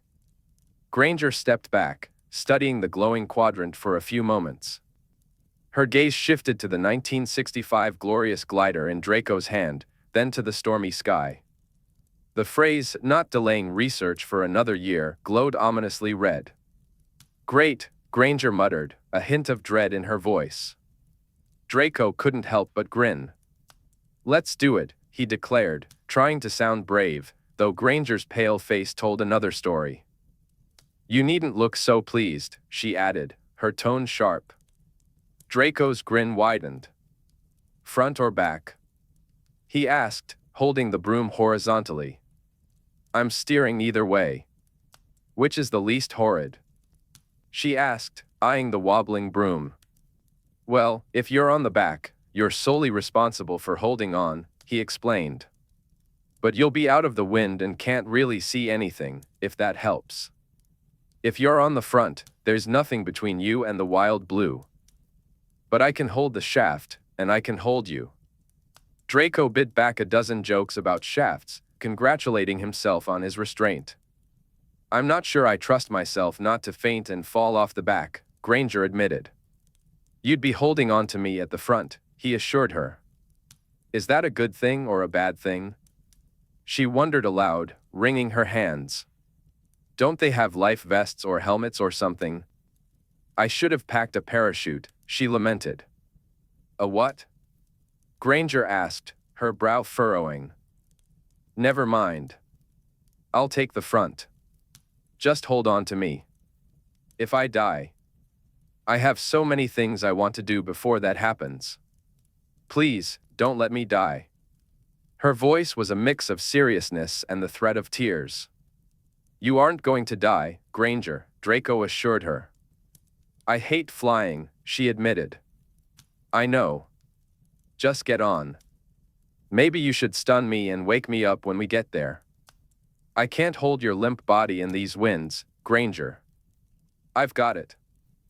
I'll take a calming draft, she said, rummaging through her pocket. Just half a dose, mind you. I need to keep the edge off. I don't want to overdo it and topple over. After a moment, she drank the potion and finally climbed onto the broom. She was tense and her grip was white-knuckled through her mittens. Her eyes were squeezed shut. It was clear the calming draft would take a moment to kick in. Are you ready? Draco asked as he climbed on behind her. Just fly, she sputtered through clenched teeth. And with that, Draco took off, guiding them on a few low circles around the shed to get acquainted with Old Glory. The broom was a stiff old thing, but sturdy enough to cut through the northern wind, even with the two of them on board. It felt steady in the air, far more reliable than Draco's more temperamental models at home, which twitched at the slightest touch. For a journey over the North Sea, Old Glory would do just fine, slow and steady. Old Glory's doing well, Draco said, trying to reassure her. A muffled gurgle was her only response. With her hands busy gripping the broom, Draco cast wind-breaking spells around them so they could hear each other better. He also cast warming charms, which made Granger shudder gratefully against him, an interesting sensation for Draco. Adjusting to having a passenger was certainly a rare experience. The sensation was different this time. The weight felt off, and the steering dipped downward. The few times Draco had shared a broom with someone had been during dates, and those flights usually ended with landings in secluded spots and a good snog. He seriously doubted there would be any flirtatious wiggles against him during this flight. Granger was clinging to the broom as if her life depended on it, completely still, as if she'd been petrified. The only thing that moved was her hair, a few strands escaping her bun to brush softly against his face.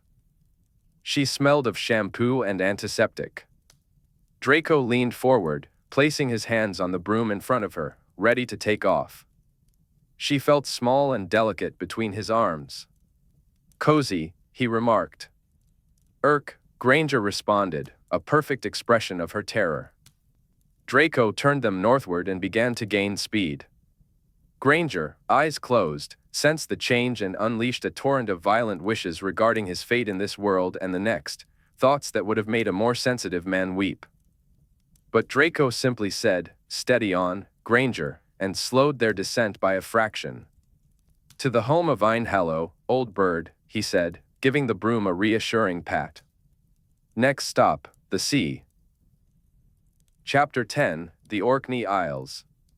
Draco had enjoyed many flights in his young life, but the journey across the North Sea stood out as one of the most savagely beautiful experiences he'd ever had. He found himself almost grateful for the old broom. It demanded a level of care and attention to the winds that his newer brooms did not. The flight was quite technical, with numerous crosswinds and unpredictable weather. So, Draco opted for a low flight path, skimming about 10 meters above the surging waves. The air was salty and cold, splashing against their faces like kisses from ghostly mermaids. As they reached open waters, a great skua joined them, observing Draco with its beady eye, its wingtip just a meter from his face. Then, it dove to the sea's surface, skimming its wings alongside its dark, watery reflection, before soaring away again. As they flew northward, the skies cleared, revealing a delicate scatter of stars above. Below them, the reflected constellations spilled and danced upon the waves. The sight was sublime, making Draco feel small and inconsequential. The calming draft must have kicked in, because Hermione felt a little less tense between his arms, though her mittens were still tightly gripped around the broom. As far as Draco could tell, her eyes were still closed, and she was missing all these breathtaking vistas. But he figured, whatever got her through it. Suddenly, something large broke the surface of the water below them. "Granger, look! There's a hippocampus." "No, there are two of them." "Hippocampuses? Hippocampi? Oh."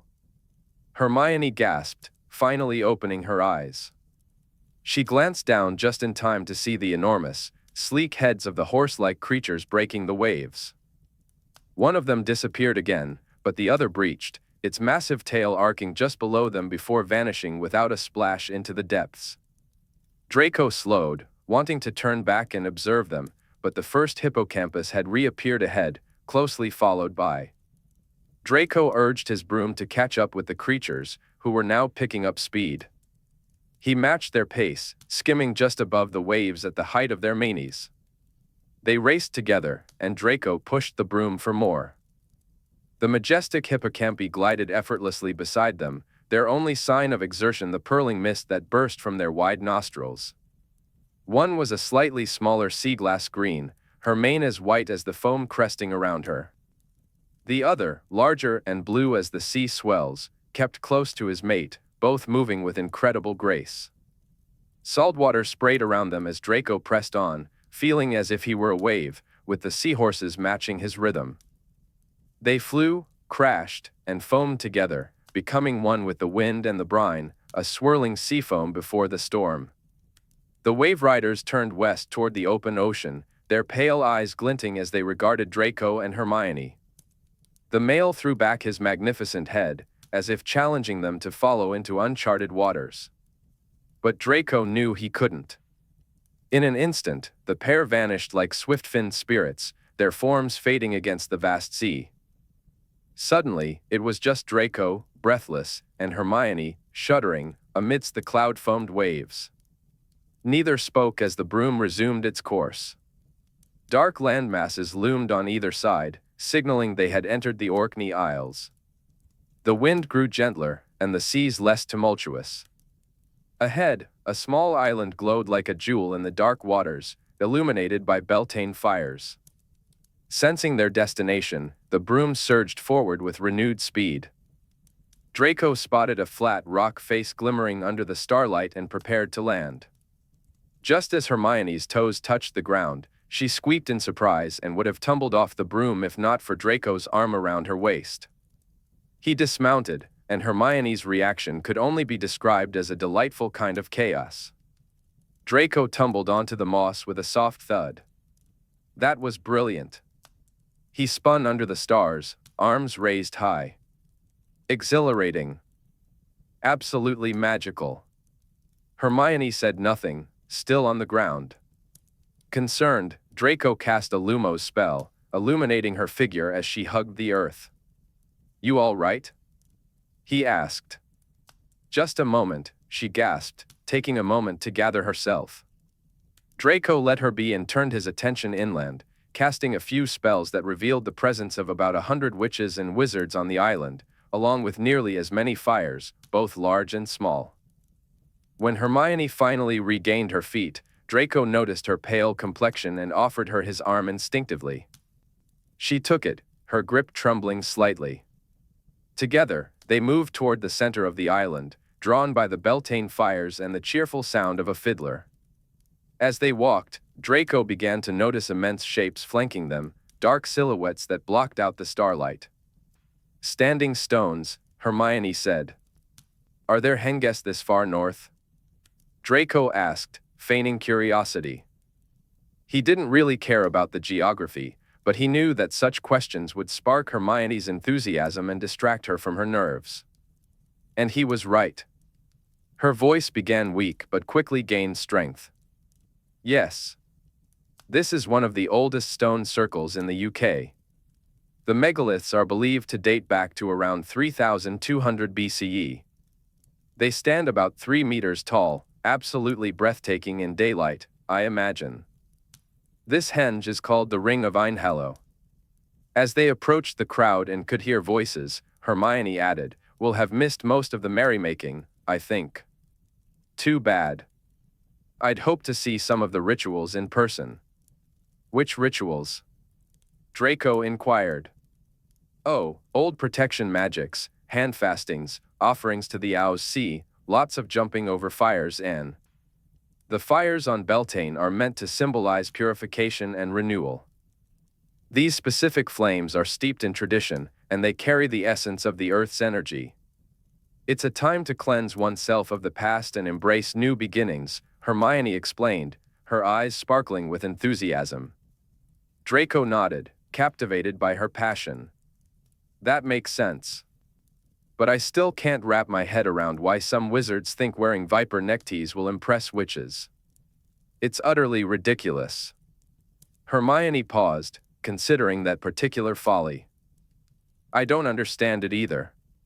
But then again, wizards do a lot of things that leave me baffled." As they strolled closer to the center of the ring, they found themselves surrounded by lively peat fires and reveling witches and wizards. Hermione's gaze was fixed on the flames, her excitement bubbling just beneath the surface. Her grip tightened on Draco's arm, and he took the opportunity to discreetly cast non-verbal legilimency on a few passers-by. The atmosphere was festive and carefree, and he felt confident that no one would notice. The peak of the celebration had passed, and the gathering was winding down. Tents were popping up around the edges of the fires, and groups were settling in for some whiskey-fueled discussions. They were approached by cheerful revelers inviting them to join their circle, but Hermione politely declined, guiding Draco toward a quieter area of the henge where a small fire flickered gently.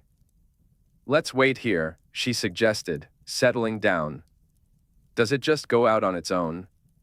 No dousing charms?" Draco asked, raising an eyebrow.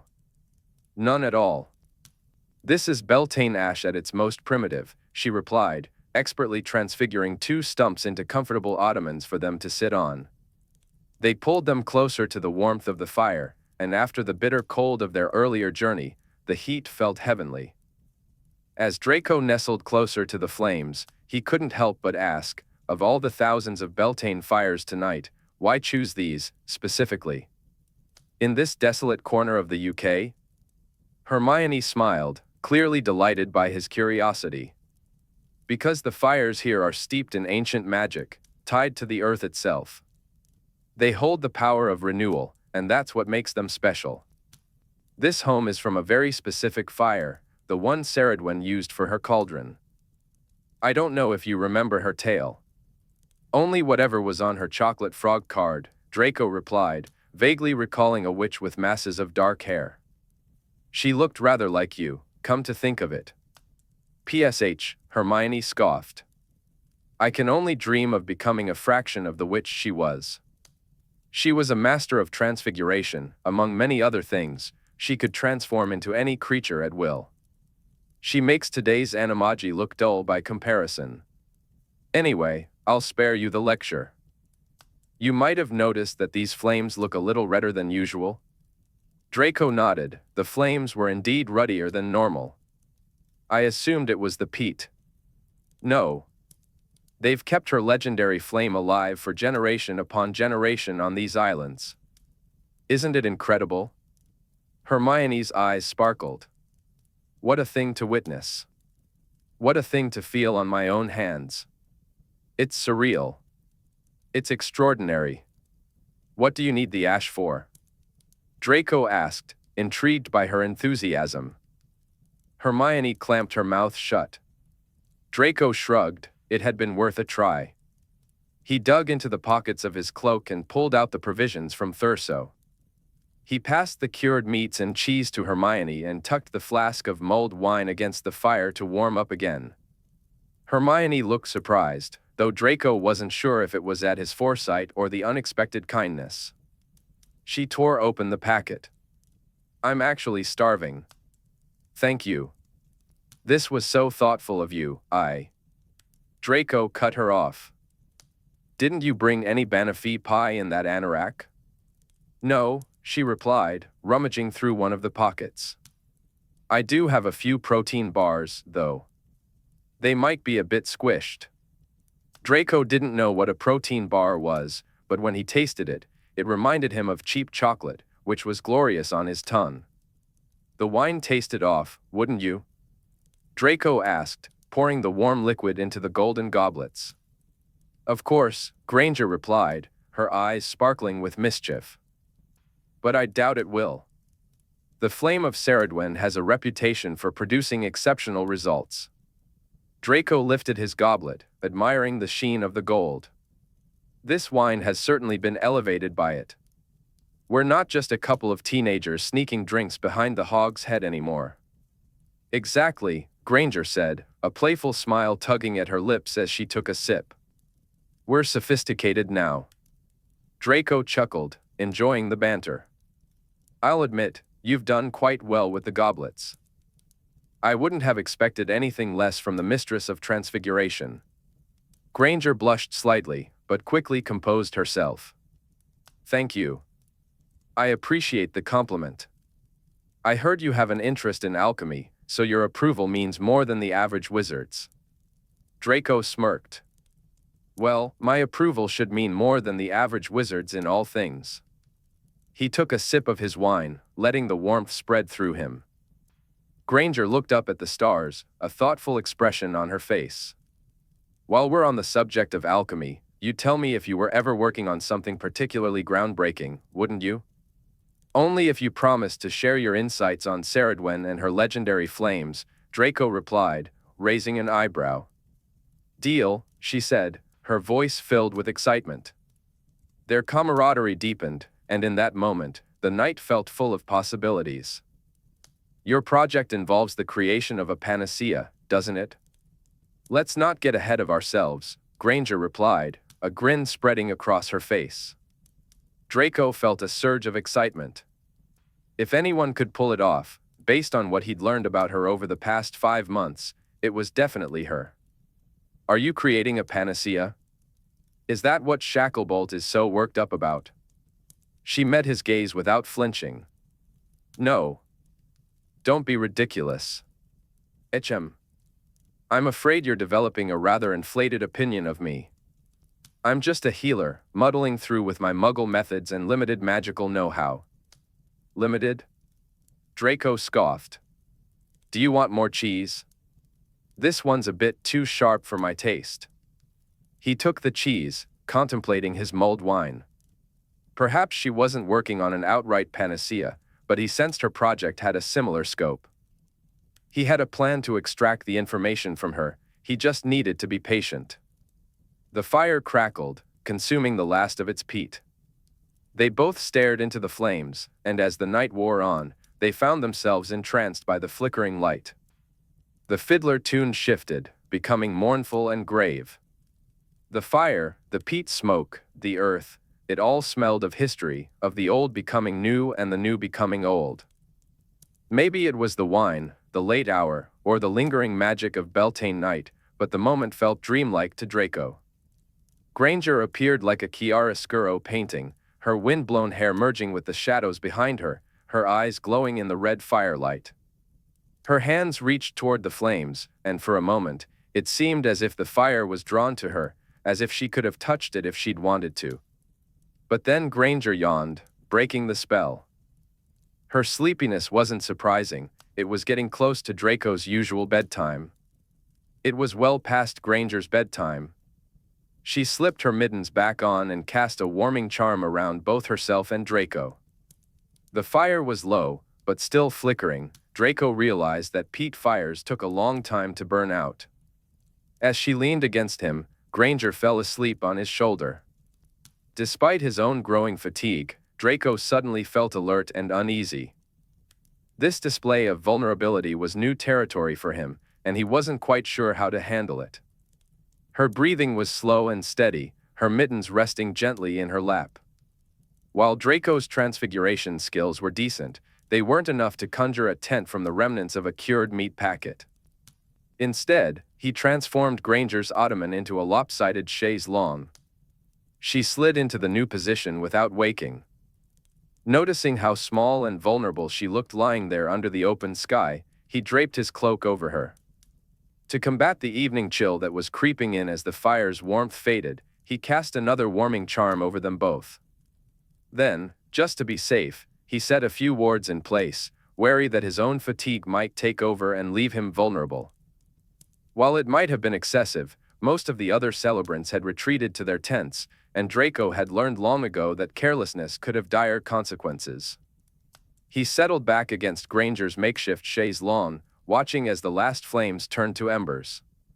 An hour passed, and the edge of the pit turned to ash, stirred lightly by the silent breeze before settling, white on white. As dawn broke fresh and bright, spilling gold over the Orkney Islands and the cries of wheeling seabirds filled the air, Draco awoke with a crick in his neck and a nose numb from the cold. Granger, however, appeared perfectly comfortable, snuggled up in his cloak. Draco couldn't help but wonder when he had become such a virtuous martyr, sacrificing his own comfort for Granger of all people. Draco stomped off with frozen feet to relieve himself. When he returned, he found Granger awake, examining his transfiguration handiwork. To his pleasant surprise, the makeshift chaise had held up through the night. As she noticed him approaching, a flustered look crossed her face.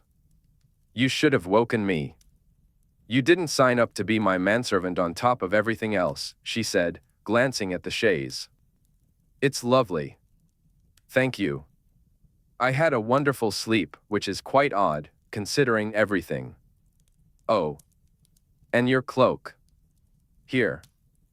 Thank you for lending it to me. What's it made of? It's so warm. You're moving strangely. Is it your neck? Can I take a look?" Draco took his cloak back, swatting her hands away from his neck.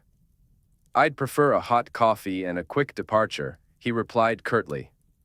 Granger pulled her hands back to her chest. "I saw someone setting up an entire kitchenette a few tents down. Maybe you could convince him to spare a cup. I'm going to collect my sample." Draco set off in search of this potential salvation, leaving Granger kneeling by the fire pit, scooping ash into test tubes. As luck would have it, the wizard with the kitchenette was willing to part with 2 cups of coffee and some slightly dodgy croissants for the sickle Draco wordlessly offered him. The hot coffee was worth the ridiculous price. After the first sip, he felt slightly less inclined to murder everyone. However, he was annoyed to find Granger missing from her spot. After a brief search, wand gripped tightly in his hand, he located her a few fires over, chatting with a couple dismantling their tent. She forestalled his lecture with some good news: the ferry back to Thurso would arrive in 15 minutes. To Draco, this was simply a relief, as he didn't fancy another flight in his sleep-deprived state. But to Granger, it was excellent news. She even asked if she could carry Old Glory to the dock, wanting to return the broomstick to the ferry master and finally be rid of it. They wandered among the weathered standing stones, making their way to the remnants of the docks. Hermione was lively and animated, giving Draco an unsolicited history of Orkney's Neolithic peoples, using the broom to point out areas of interest on the monoliths. Noticing that Draco didn't share her enthusiasm, she handed him her coffee to perk him up, along with most of her croissant. As they approached the shore, the sea breeze picked up, a refreshing blend of salt, sand, and new grass. They boarded the ferry, and Old Glory was reunited with her master. Draco insisted that she keep the deposit, leading to a playful dispute over whether she owed him any money. Hermione tried to pay him back, but he playfully threatened to buy the broom outright and kidnap her for more flights if she didn't stop. Once the ferry reached open waters, he settled down on a bench for a well-deserved nap. Hermione quietly transfigured the bench's wooden top into plush velour, thinking he was asleep. Who knew the knob would offer such an excellent breakfast? She exclaimed, piling scrambled eggs onto a piece of toast. Draco choked on his coffee and shot her a warning look. "Could you please give me a heads up before you say things like that?" With a prim expression, Hermione replied, "It's not my fault you interpret innocent remarks so boorishly. But I do know a handy charm for tracheal expulsions, so you can continue to giggle about inappropriate things without worrying about choking." She finished her meal long before he did, giving her plenty of time to observe him struggle a bit due to his neck. This prompted her to launch into an impromptu lecture about cervical muscle spasms. She pondered the health of his spinal accessory nerve, described in detail what she would do to his sternocleidomastoid if only he would let her, and generally badgered him until he could no longer enjoy his eggs. "Fine," Draco snapped. Draco shrugged off his cloak and pulled his robes aside, exposing his neck. You would have thought he'd given Hermione a great gift by allowing her to help him. She shuffled closer along the bench, her eyes alight with excitement. "Finally. Don't move." "This won't take a moment," she said, the tip of her wand finding the juncture where his neck met his shoulder. It was a sensation he didn't particularly enjoy, but it was a testament to his growing trust in her that he allowed it at all. The next feeling, however, was much better, a cooling, instant relief as Hermione spoke a healing spell. "That's better, isn't it? I know it's a muggle remedy and you won't do it, but I'd recommend heat therapy if this still feels tender tomorrow. It would help with blood flow," she added, watching as Draco rolled his shoulders and savored the newfound freedom in his neck. "You had a horrid night because of me, and I'm sorry," she said.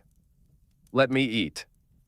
Despite his protests, Hermione insisted on paying for breakfast, and they made their way to the Knob's hearth to flee to their respective homes. As they reached for the Floo powder pot at the same time, their hands skimmed together before they both quickly pulled back. Then came the inevitable moment of awkwardness, where they insisted the other go first, dragging on for what felt like an eternity. Draco, his patience wearing thin, waved his wand and levitated the pot firmly into Hermione's chest. "Go." "Ugh," she replied, hugging the pot to herself before it nearly dropped. She pried the lid open, looking ready to fling the Floo powder into the fire and storm off in a huff. But then she paused, turning back to Draco with an uncertain expression. "Malfoy, I wouldn't have been able to collect my sample without you. I would have had to put off my project until the next Beltane festival if you hadn't been there. I could never have made that flight by myself."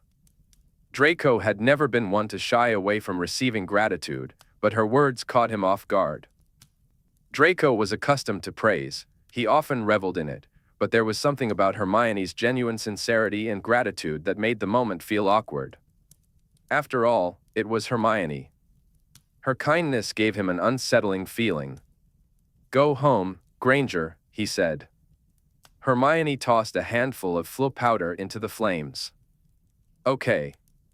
I'm glad you came. I'm going to go now. Thanks again. Bye." The mitre. She avoided his gaze and stepped into the fire. A few minutes later, Draco found himself dusting soot off his cloak in his own parlor. He was looking forward to a hot bath and a good night's sleep. Henriette, who had appeared upon his arrival, was sent to prepare the hottest bath possible. As he walked toward his chambers, he pondered whether the bath would count as heat therapy. Not that he cared for Hermione's muggle remedies, but still. Should he send her a note asking about it? She would likely respond with a 12-page explanation and a list of further reading. He noticed his cloak still carried the scent of Hermione and peat smoke. With a sigh, he decided to send her the note. Chapter 11, Draco Malfoy, Oblivious Idiot. Despite the dissertation on heat therapy, Draco had minimal contact with Granger throughout the cheerful month of May. He and his fellow Aurors were busy tackling a wave of unusual criminal activities across the country, a wizard who had impoverished an entire Muggle village and was living as their king, werewolves targeting infants, a heist at Gringotts, and a few kidnappings for good measure. By mid-May, Draco found himself cleaning up a messy case involving a potioneer in Sheffield, who was masquerading as a love psychic and selling love potions to Muggles. As he was in the process of confiscating a stash and obliviating a Muggle, his wand suddenly hummed an urgent alarm.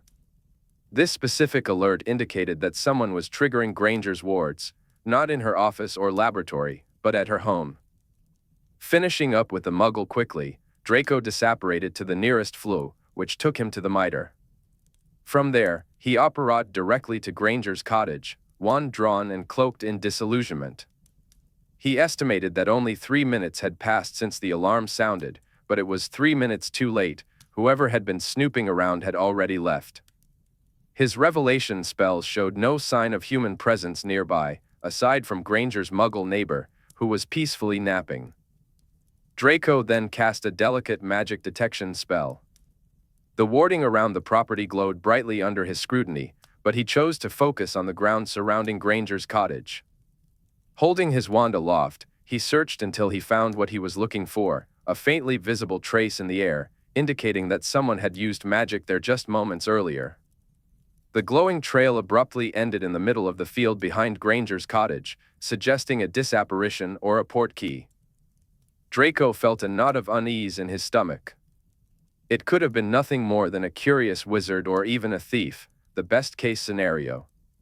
But it also raised the unsettling possibility that someone had their sights set on Granger, making Shacklebolt's paranoia seem all the more justified. Draco quickly sent a note to Granger. Someone set off your wards. We need to talk.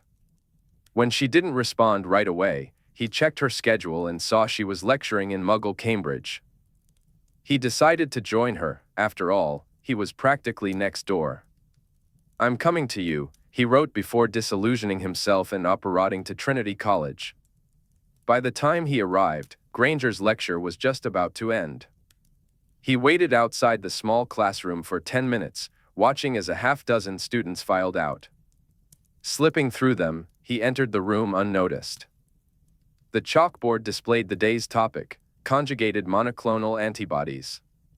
Draco couldn't help but smirk at the thought that at least these antibodies knew their verb tenses.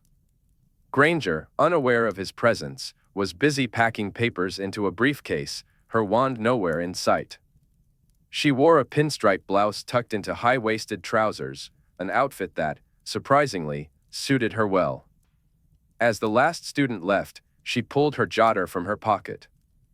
Draco felt a strange pleasure watching her open it and her expression change as she read his note. Her eyebrows knit together in a frown as she began to compose a response. Realizing he needed to reveal himself before the buzz from his own jotter gave him away, he stepped in front of her and dismissed his disillusionment.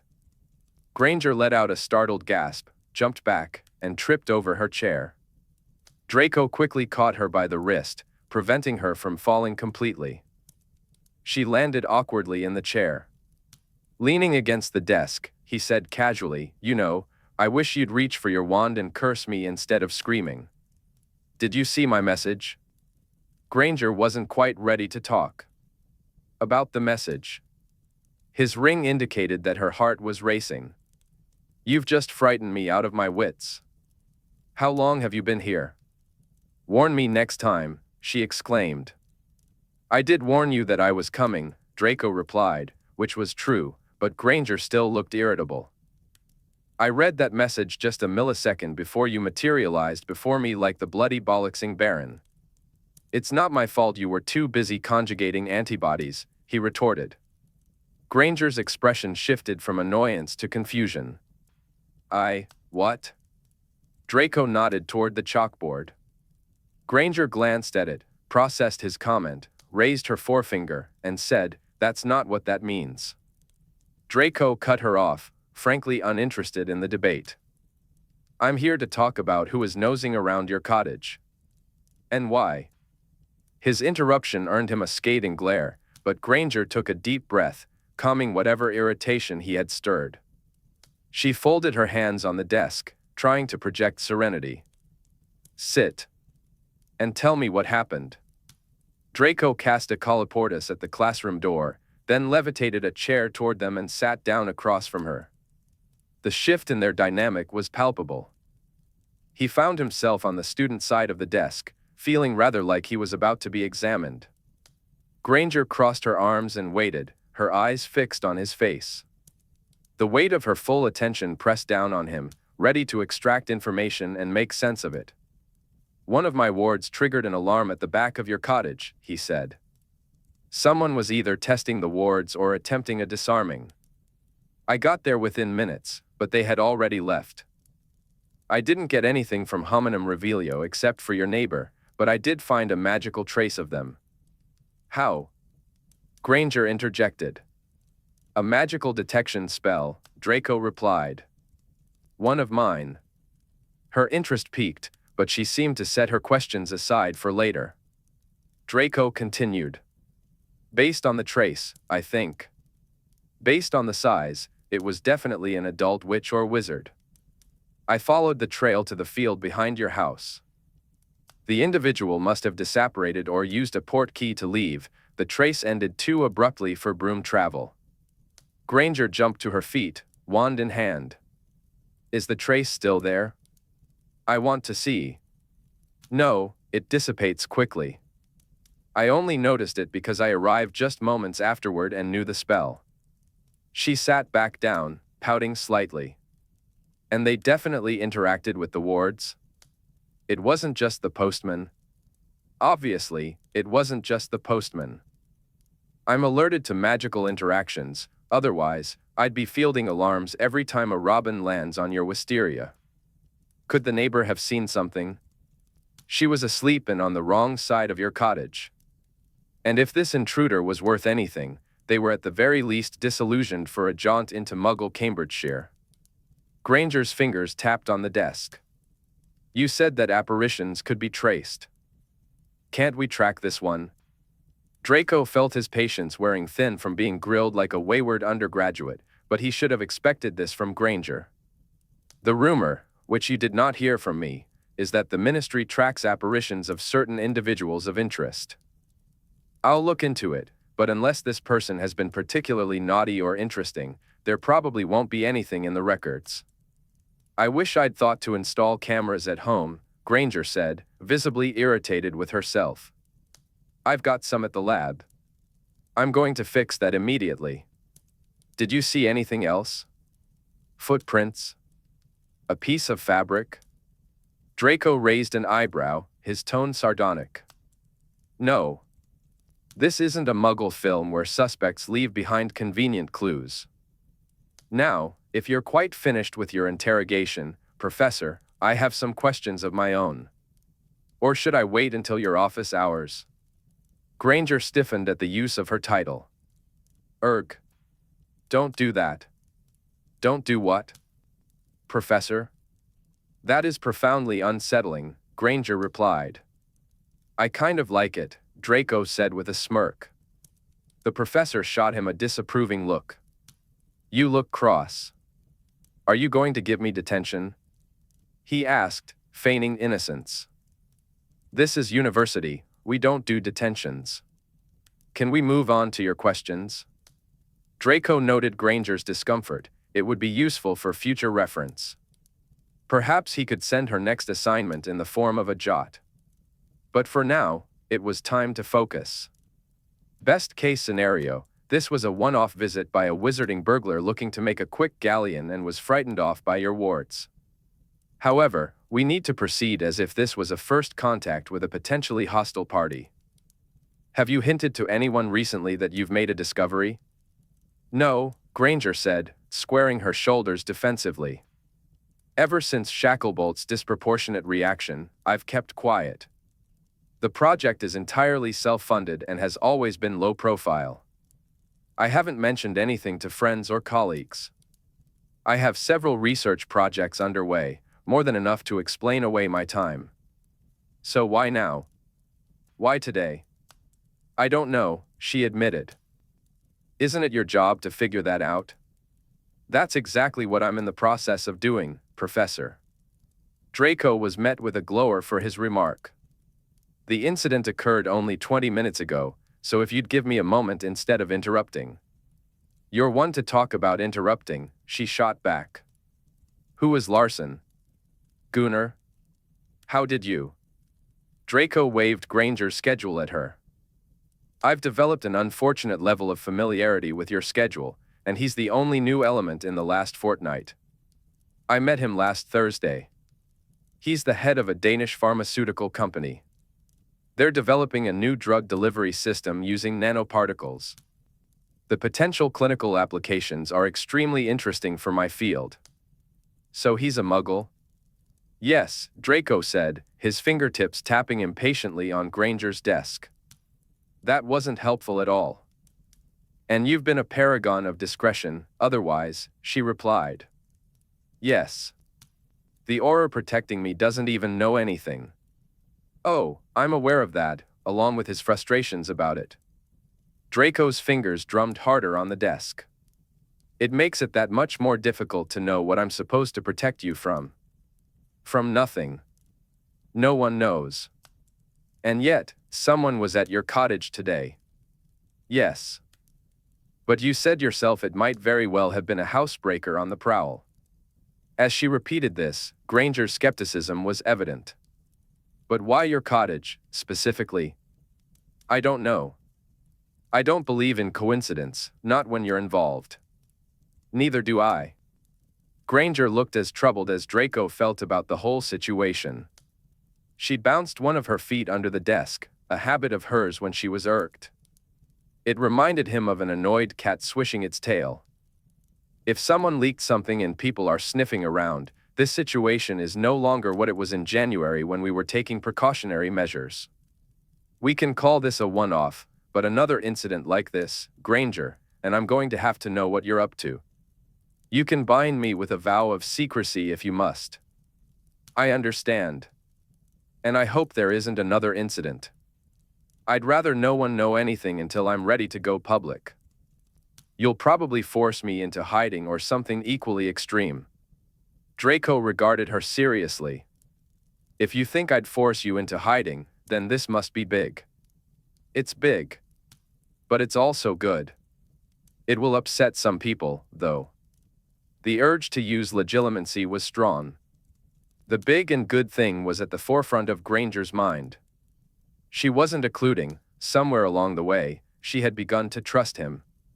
In fact, right now, Granger was in a vulnerable state. In an utterly unguarded state, her gaze met his openly as she awaited his response or further questions. The thought crossed her mind that he could delve into her thoughts before she had a chance to occlude, and then he would know everything. The idea made her furious, and she knew trust would be shattered, but he would have the truth. Draco, gripping his wand in his pocket, found himself unable to act. He told himself it was because he didn't want to face the righteous anger that would inevitably follow. It had nothing to do with the weight of that new trust, nothing to do with how precious it felt. Granger ran her hands up and down her arms, as if she were cold. I find this entire situation disquieting. I don't like it. I really hope it was just a stupid burglar. If it wasn't a stupid burglar, well, the bad guys now know you're well protected, he replied. Is that good or bad? Draco shrugged. Both. It tells them that you, or the ministry, are aware of the risks and have taken precautions. That you're being guarded. That might scare them off, or it could push them to nastier tactics. I was thinking it might be the latter, Granger said, concern furrowing her brow. But I've got the ring, and I've got you. That's something. Her unexpected sincerity made Draco want to flee the room. Why did she have to lay such honesty on him? It made him squirm. And I'm not exactly a defenseless imbecile, Granger continued, despite the shrieking and falling over chairs because of you. I have the best warding available for private residences. Well, most private residences. I suppose manors and chateaux in the Loire Valley are a different breed altogether. There are advantages to ancient abodes, Draco said. He wasn't trying to sound smug, it was simply true. Granger's mention of her protective measures seemed to calm her, at least until she remembered something and asked, "Did you see my cat?" "No," Draco replied, "but I wasn't looking. I'm sure the bugger's fine." "I won't tell him you called him that," Granger said, a hint of amusement in her voice. "He's only just stopped hissing when I talked to him about you." "You talked to your cat about me?" Draco asked, unsure if he should find this odd or if it was just typical for Granger. He likes to be kept informed. Helps him decide how much fur to make you eat. Tell him I think he's a fine animal. I will. The most impressive specimen of a half-Kneazle I've ever seen. For the first time during their conversation, Granger's mouth quirked into a smile. She stood up and began piling student papers into her briefcase. I'd better crack on. Draco also stood, floating his chair back into place. What's a love psychic? Watching Granger process non-sequiturs was becoming a new and amusing hobby for him, part of his ongoing quest to bother her. She stared at him as if she couldn't believe what she had just heard. Did you just say love psychic? Yes. Where on earth did you hear about those? A naughty potioneer's been posing as one. What are they? They claim to help lonely people find love through the usual nonsense, mind reading, tarot cards, tea leaves. They're fraudsters, cheating the vulnerable out of their money. Well, this one was getting results. Magically assisted, mind you. No. Love potions? Yes. For muggles? Yes. That's awful, Granger said. You'll want to keep an eye on the poor things.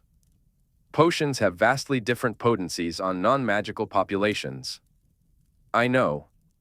The victims are being checked in on by medawitches for the next fortnight. Good. What potions were they? I've no idea, Draco admitted, jangling the satchel into which he'd hurriedly stuffed the confiscated stash. Haven't taken inventory yet. Ooh, you have them? Granger's eyes lit up as Draco flipped open the satchel. She peered inside. Contraband. What a thrill. Draco examined a few dark, unlabeled vials. I reckon the bigger ones are Cupid's brew. The smaller ones must be amortentia. He popped the cork on one vial and held it out to Granger. Does that look mother of pearl to you?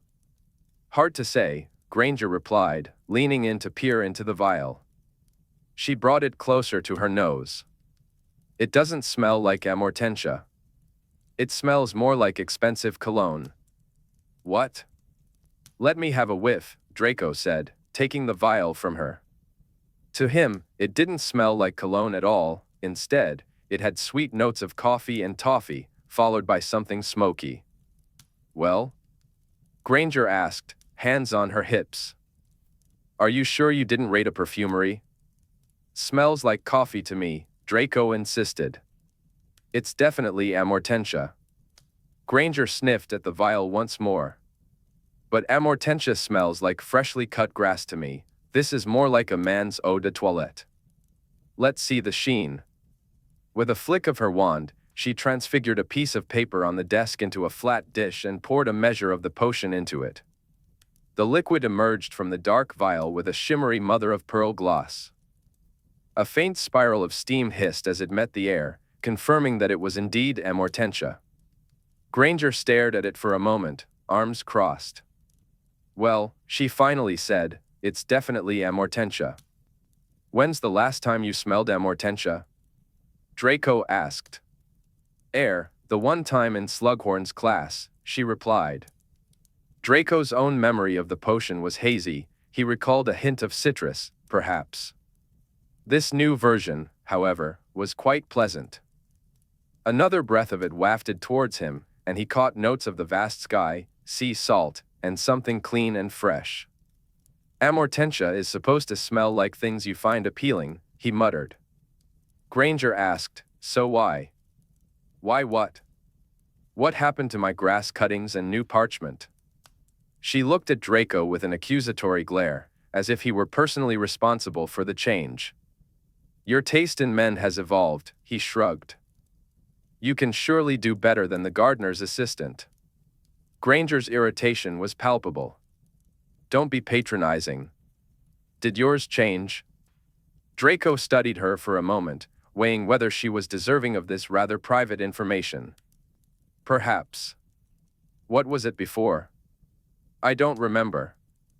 Lemon sweeties, or something. And now it's coffee? Yes, Draco replied, and toffee. Do you ever stop thinking about food? No. Romance is dead. Preaching to the converted, Granger.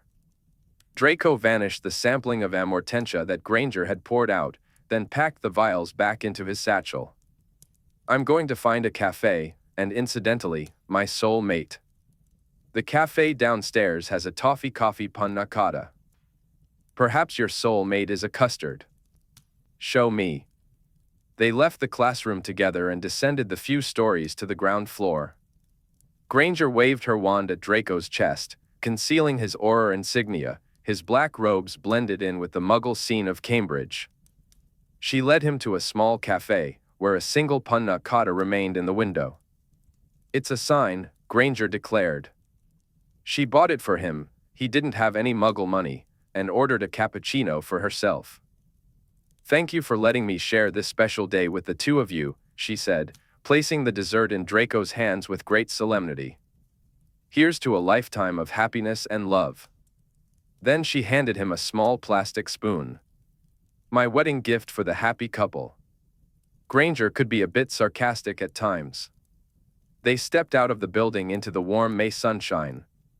Draco, scooping his soul mate with the spoon, looked at her and smiled. Revenge comes in the form of a strapping young lad cutting the lawn, Draco said with a smirk. Look, Granger, your gardener is trimming the courts. Do you want me to talk to him for you? They're courts, not quads. And don't. Oi, Draco called out to the young gardener. Do you have a mobile? Yes. The gardener replied, looking a bit puzzled. Draco stepped behind Granger, grasping her shoulders playfully. She's a bit shy, but this professor here would like your number. My what? The gardener asked, clearly confused. You know, Draco said, mimicking Granger's use of her Muggle device. Oh. The gardener exclaimed. My number. Granger knocked Draco's hands down, her face flushed with embarrassment. Ignore him, she said to the gardener. He's an imbecile. The gardener looked bewildered, yet, much to Draco's amusement, hopeful. He eyed Granger up and down. Do you want my number, though? No. I'm sorry for disturbing you. Please, carry on. The gardener's expression fell. All right. You know where to find me if you change your mind, Professor. Granger, Draco interjected helpfully. That won't be necessary, she said firmly. As I said, this man is an imbecile. With a firm grip on Draco's elbow, more of a pinch than anything, Granger led them away from the gardener, who watched them with a disappointed look. Draco, feeling like he was 12 again, snickered to himself. Poor man looked frightfully sad, you know, he said, still chuckling. Granger, clearly irritated with him, didn't respond. Gutted, Granger, he added. Oh, hush. Where are we going? To a place where I can disapparate and get away from you. She spotted a shadowy alcove behind some shrubbery that seemed to fit the bill. Pulling out her wand, she shot Draco one last irritated glance before disapparating home. Draco, still laughing, dug his spoon into his toffee coffee dessert. That was when he discovered Granger had transfigured it into flobberworm mucus. "That's just great," he muttered, shaking his head in disbelief. "That which," Draco muttered, frustration evident in his voice. Chapter 12, The Tea Party. In the days that followed, Draco's jotter fell into a quiet stillness. He assumed Hermione was sulking and that he wouldn't hear from her again until he nudged her about her next holiday plans. So, he was taken aback when a message from her popped up before the week was out. "Received an invitation to tea from your mother. This Sunday. Will you be nice and attend?" Draco read, trying to keep his tone light. "Not sure you deserve me being nice," Hermione replied. "Don't punish my mother because of me," Draco shot back. "Besides, I ate flobberworm mucus. Haven't I suffered enough?" "Did you really eat it?" she asked, skepticism dripping from her words. "Yes," he answered. "Liar," she said. Draco fell silent, knowing she was right. His jotter buzzed again. "I'm only going if you'll be there. Not suffering alone. I can't. I already fabricated a scheduling conflict for myself," he admitted. "Too bad," she replied. "Unmake it." "But that's complicated," Draco protested, hoping she could sense the whine in his words. "So is attending an event at Malfoy Manor." Draco straightened in his seat. So, she was playing that card. He supposed he had no choice. "Understood. I will be there." There was no immediate response. When Sunday arrived, it brought with it the usual whirlwind of preparations for Narcissa's gatherings. Draco stayed in his chambers until the commotion caused by Henriette and her fellow house elves settled down and the first guests began to trickle in.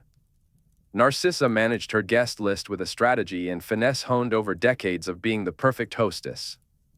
Today's invitees included a mix of high-ranking ministry officials and academics. For Hermione, this gathering would offer a comfortable environment with familiar faces. For Draco, it was a relief. Typically, clingy debutantes and influential ministry employees didn't mix well. He caught Henriette's eye and quietly asked her to inform him when Hermione arrived. Then he made his way into the bustling gathering. The salon opened onto the west terrace, basking in the warmth of a lovely May afternoon. Delicately crafted silver tables, laden with finger sandwiches and cakes, spilled out onto the terrace. Guests were shielded from the sun by delicate lace parasols that floated above them. Draco recognized some old schoolmates and made his way over to engage in small talk with Terry Boot from the Department of Magical Accidents and Catastrophes, Davies from Magical Transportation, and Padma Patil from the University of Edinburgh. Their conversation shifted from playful banter about aging, to the recent performance of the Falmouth Falcons, and eventually to children. At that point, Draco's interest waned, and he began plotting an escape. Just then, Henriette tugged at his sleeve, announcing that Healer Granger had just flooded in. Draco found her dusting herself off in the flue parlor. He half expected her to arrive in Muggle attire to make a statement, but she had opted for robes instead. They were a light gray-blue in the French style, accentuating her collarbones and slender neck, tailored high at the waist. Granger looked pale but seemed unnaturally calm as she spotted Draco. "Why am I here, again?" she asked. Draco counted the reasons on his fingers. A sudden interest in building bridges. To thank the Malfoys for making the Delacroix ward possible.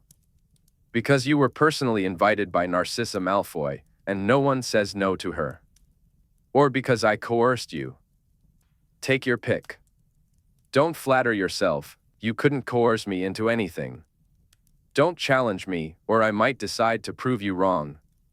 They exchanged stubborn looks, but Draco was more intrigued by the absence of the shaky hands or other signs of anxiety that usually accompanied Granger in tense situations, especially considering the event's location. "You've taken a calming draft," he noted. "Whatever gets me through the day," she replied. "Through it," Granger said.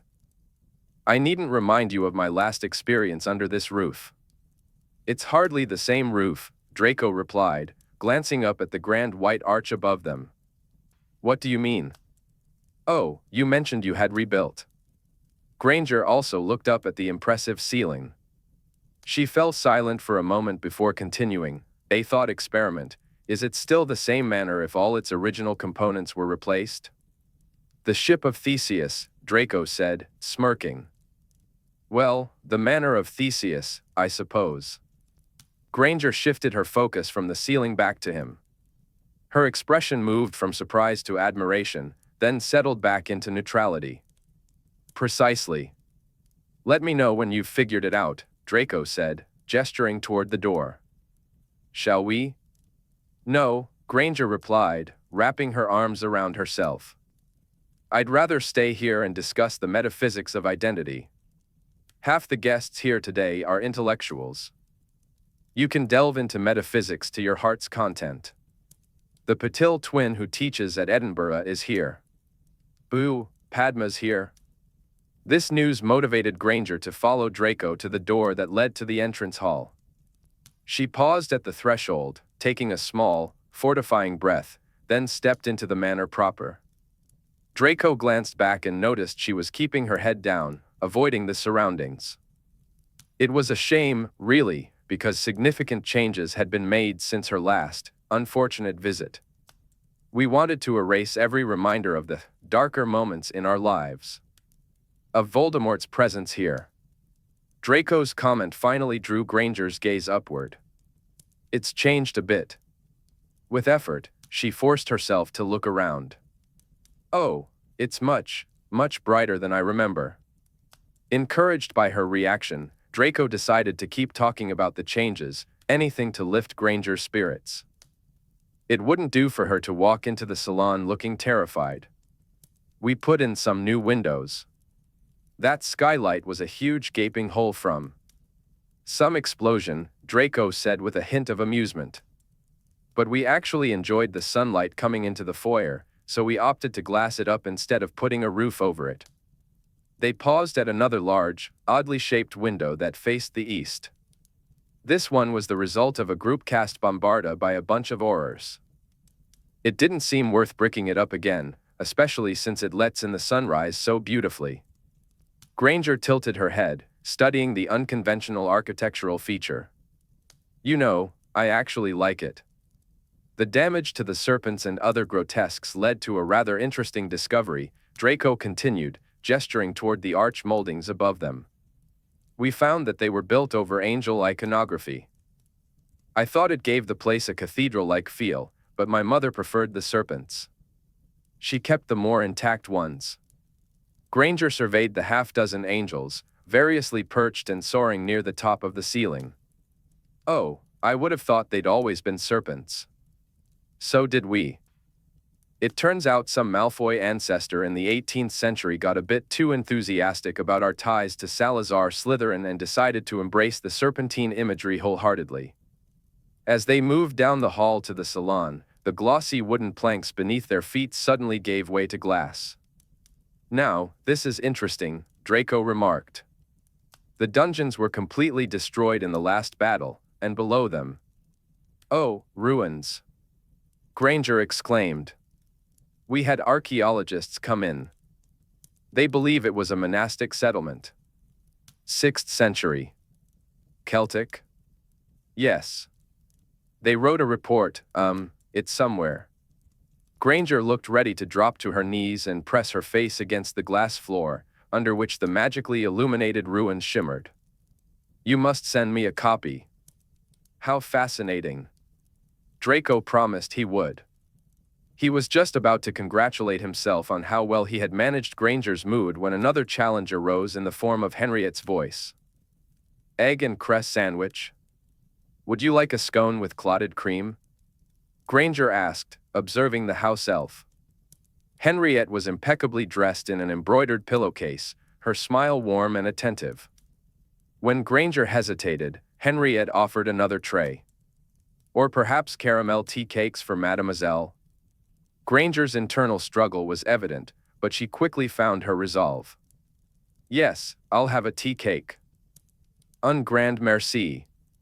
C'est la me fait plaisir, Mademoiselle, Henriette replied with a courteous curtsy before vanishing. Granger caught Draco watching her as the house elf disappeared. What? She asked. I await your manifesto, Draco said, a hint of amusement in his tone. Granger sniffed. I've come to terms with the fact that there are some parts of wizarding society I will never understand. But you accept them? No, Granger replied firmly. I tolerate them. Etchem. Don't worry, I shan't begin a house elf revolution in your halls. Too bad, Draco said with a smirk.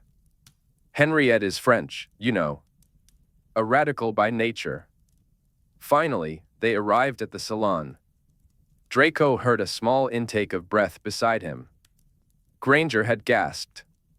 While he was desensitized to his mother's decorations, he had to admit the scene was rather lovely, the sunlight streaming in, the terrace, the parasols. The flowers. Granger exclaimed. I'm delighted they meet your approval, Narcissa's voice chimed in. Welcome, Healer Granger. So pleased that you could come. Draco noted his mother's use of Granger's title and wondered how much she would scold him if she heard him refer to her simply as Granger. Narcissa, ever the superb hostess, led Granger through the room, showcasing the most extravagant flower arrangements. There was a certain stiffness between the two women, softened by their best attempts at neutral civility. Narcissa guided Granger towards an older crowd from the ministry, and Draco watched as Granger was introduced with great fanfare. Granger's many accomplishments were well known in these circles. Although she hardly needed an introduction, her presence at Malfoy Manor was, as Narcissa had hoped, the subject of quiet whispers. Confident that Granger wouldn't faint in terror or flee the scene, Draco continued mingling. Rebuilding the Malfoy name and reputation had taken a decade and a half of hard work from both him and his mother. Now, they were witnessing the fruits of their labor. The room was filled with powerful individuals, all eager to be seen at a Malfoy function and thoroughly enjoying Narcissa's hospitality. Draco observed who among the guests needed money and who was in need of influence. As tea was served, he noticed Granger had drifted into the Hogwarts crowd, chatting with Patil and Boot. He was pleased to see her stirring her tea properly, back and forth, without clinking the spoon against the china. He was certain his mother had noticed too. Narcissa had just glanced over at Granger, her eyes flicking to the way she stirred, then shifting to the people Granger was speaking with, assessing the nature of her interactions. A few days earlier, Narcissa had expressed her surprise to Draco that the Granger girl had accepted the invitation to tea. She had paced his study, enumerating the benefits at length, a Muggle-born, a close friend of Potter's, a healer with an excellent reputation, and, of course, a witch who had fought on the other side of the war, now condescending to join them at the manor. She should have thought of this sooner, really, but Miss Granger had always seemed so cold and unsociable. What a stroke of luck that Draco had danced with her. Narcissa viewed Granger's attendance as something of a coup, and now she watched it unfold with evident pleasure. Granger was being cordial, rather than standoffish as she might have been, and behaving in a perfectly ladylike manner. Hermione moved through the gathering with a certain grace, laughing at the feeble jokes of prominent figures from the ministry and speaking with confidence on a wide range of topics. She was effusive in her praise for the food, the decor, and the hosts, truly the ideal guest. Once everyone had indulged in the smoked salmon, cakes, and jams, they made their way down the terrace steps and into the gardens. Draco counted about 40 guests as they wandered through the hedges and blooming flower beds, the sun beginning to set behind them. Those particularly interested in botany followed Narcissa into the greenhouses, where she led a tour of her rare and delicate specimens. Naturally, Hermione joined that group. Draco lingered behind, thinking vaguely that this gathering was a public event and he should be nearby, just in case anyone lost their temper and confronted Hermione in front of one of the Ministry's most notorious Aurors. Hermione seemed particularly fascinated by Narcissa's hummingbird Hyacinth, which his mother explained had been imported from a wizard in Provence many years ago. As Narcissa moved to the next row with the rest of the guests, Hermione remained, studying the hyacinth whose clusters of flowers opened and closed their petals in a delicate dance, reminiscent of their namesake hummingbirds. "Are you admiring, or are you plotting something?" Draco suddenly asked, emerging from behind a giant fern. Hermione jumped, then shot him an annoyed look. "Never you mind." "The latter, then," he teased. "I'm just thinking," she replied, her gaze distant. Draco stepped closer. "If you need the flower for something, I'm sure my mother wouldn't mind. She'd probably be thrilled to contribute to whatever you're working on." "No," Hermione said, her voice vague and her eyes unfocused. "No, she's already helped." "How?" he asked, intrigued. "Nothing, it doesn't matter," she snapped back to the present, a hint of urgency in her voice. That was a lie, but Draco chose not to press further. She glanced around, searching for where the group had wandered off to. However, something caught her eye, distracting, Draco replied, his gaze steady on her. He followed her line of sight to the manor's roofline visible through the greenhouse glass. Realization washed over her. "Malfoy, is this where the drawing room used to be?" she asked, her voice tinged with disbelief. "It is," he confirmed. A shudder coursed through Hermione, but it was quickly replaced by defiance. She straightened her back and set her jaw, though an odd reflex made her clutch at one of her sleeves. Her face looked drawn, and her breath came in shallow gasps. Had the calming draft worn off at such an unfortunate moment? "Let's get out of here," Draco said firmly, not giving her a chance to argue. He threaded his arm through hers and guided her out of the greenhouse. To any onlookers, it appeared as if he was a gentleman escorting a lady past muddy puddles, but his grip was unyielding. He convinced himself that this concern stemmed from the thought of how devastated his mother would be if Hermione fainted and caused a scene during one of her teas. It wasn't because he particularly cared about the witch holding his arm, who somehow balanced between powerful and utterly fragile at a moment's notice. "Malfoy, I'm fine," Hermione insisted through clenched teeth, trying to pull her arm away. "Liar," he replied, not loosening his grip. "Okay. I'll be fine in a moment. I just didn't expect to be so."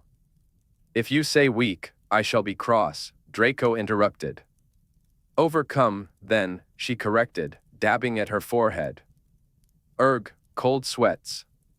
Should I fetch something? A draught of peace?" he asked, but just as Hermione opened her mouth to respond, he remembered, no, contraindicated within 24 hours of a calming draught. "I almost forgot. Sit." He guided her to a stone bench, and there, at last, were the trembling hands. She tried to hide them among the folds of her robes. "I'm fine, really," she insisted. "Your bravado is distracting," Draco said, maintaining his steady gaze on her. "Irritating to the highest degree," Draco said, summoning a house elf to fetch some chocolate. Moments later, it arrived on a silver platter, featuring a massive slab of chocolate and 2 decadent gateaux. Hermione broke off a piece of the slab and let it melt in her mouth. "Better?" Draco asked. Endorphins," she replied, though her pale face revealed the truth behind her attempt at levity. "If my mother asks what happened, we'll say we took a detour because you wanted to see the fountain." "What fountain?" Hermione asked, glancing around. "That fountain," Draco pointed out. For the first time, Hermione noticed it, her eyes widening in surprise.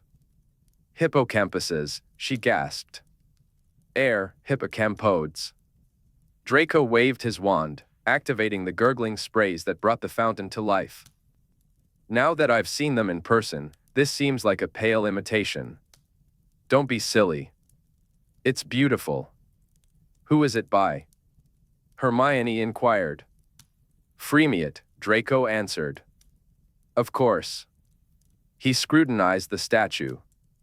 The scale is right, the proportions are perfect, and the movement is gorgeous, but it's hard to capture the majesty. What we really need is a frigid North Sea wind to freeze our bits off to complete the experience, Hermione joked. I shall have the groundskeeper add sprays of hail. Do you have a manky old broom to fly about on together? She teased. Probably, Draco replied, a grin creeping onto his face. Shall I fetch it? No. But imagine what my mother would say. Exactly. Draco leaned back on his palms, a thoughtful look crossing his face. Now I fancy mulled wine. They watched the water play over the rearing hippocampuses in silence, broken only by the gentle gurgling of the jets. Hermione took another piece of chocolate, while Draco sampled one of the cakes. Beneath their light banter about the fountain, Draco wrestled with some uncomfortable feelings. He had convinced Hermione to come to please his mother, but for Hermione, this outing hadn't been just an afternoon at the home of a former enemy. As she stood where the cursed drawing room once existed, Draco could see the weight of it all on her. To him, the house felt entirely different, and that room was gone forever. But for Hermione, this was a visit to a place of deep suffering, a site where her screams had echoed for hours under Bellatrix's wand. Those cries haunted Draco during his restless nights. It wasn't bravado that brought her here, it was true bravery. I shouldn't have made you come, Draco said, avoiding her gaze. Admitting he was wrong wasn't easy for him. Do you want to go home? I can take you back to the Flo parlor.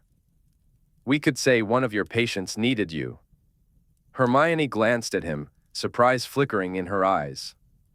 Then she looked down at her hands, which had finally stopped shaking. I think I'm all right now, she replied. The color had returned to her face, and her breathing was steady again. Yet, she hadn't regained the unusual calmness she had when they first arrived. The effects of the draft had truly worn off.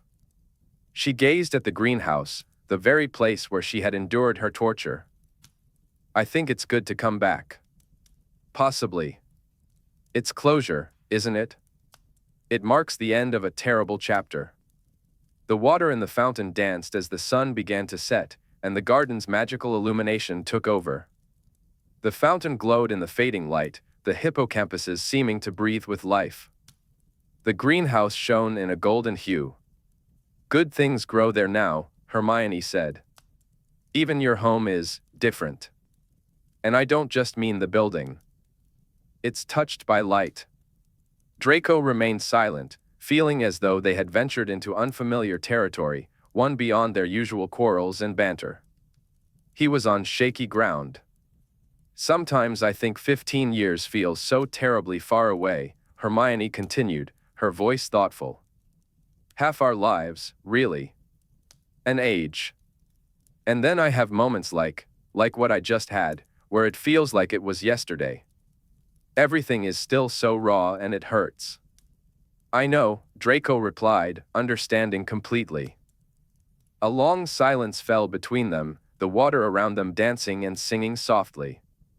After a while, Hermione spoke again. At least you've changed enough that I no longer see the bullying idiot from my school days. Have I? He asked.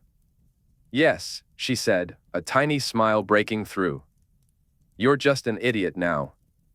As Hermione smiled, Draco felt a sense of relief. They had returned to familiar ground. Wow, Draco said, grinning.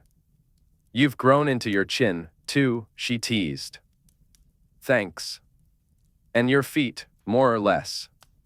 Continue. This cataloging is thrilling. What's next?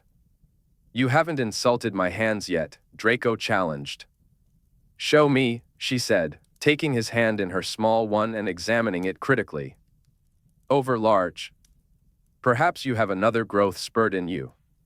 Maybe.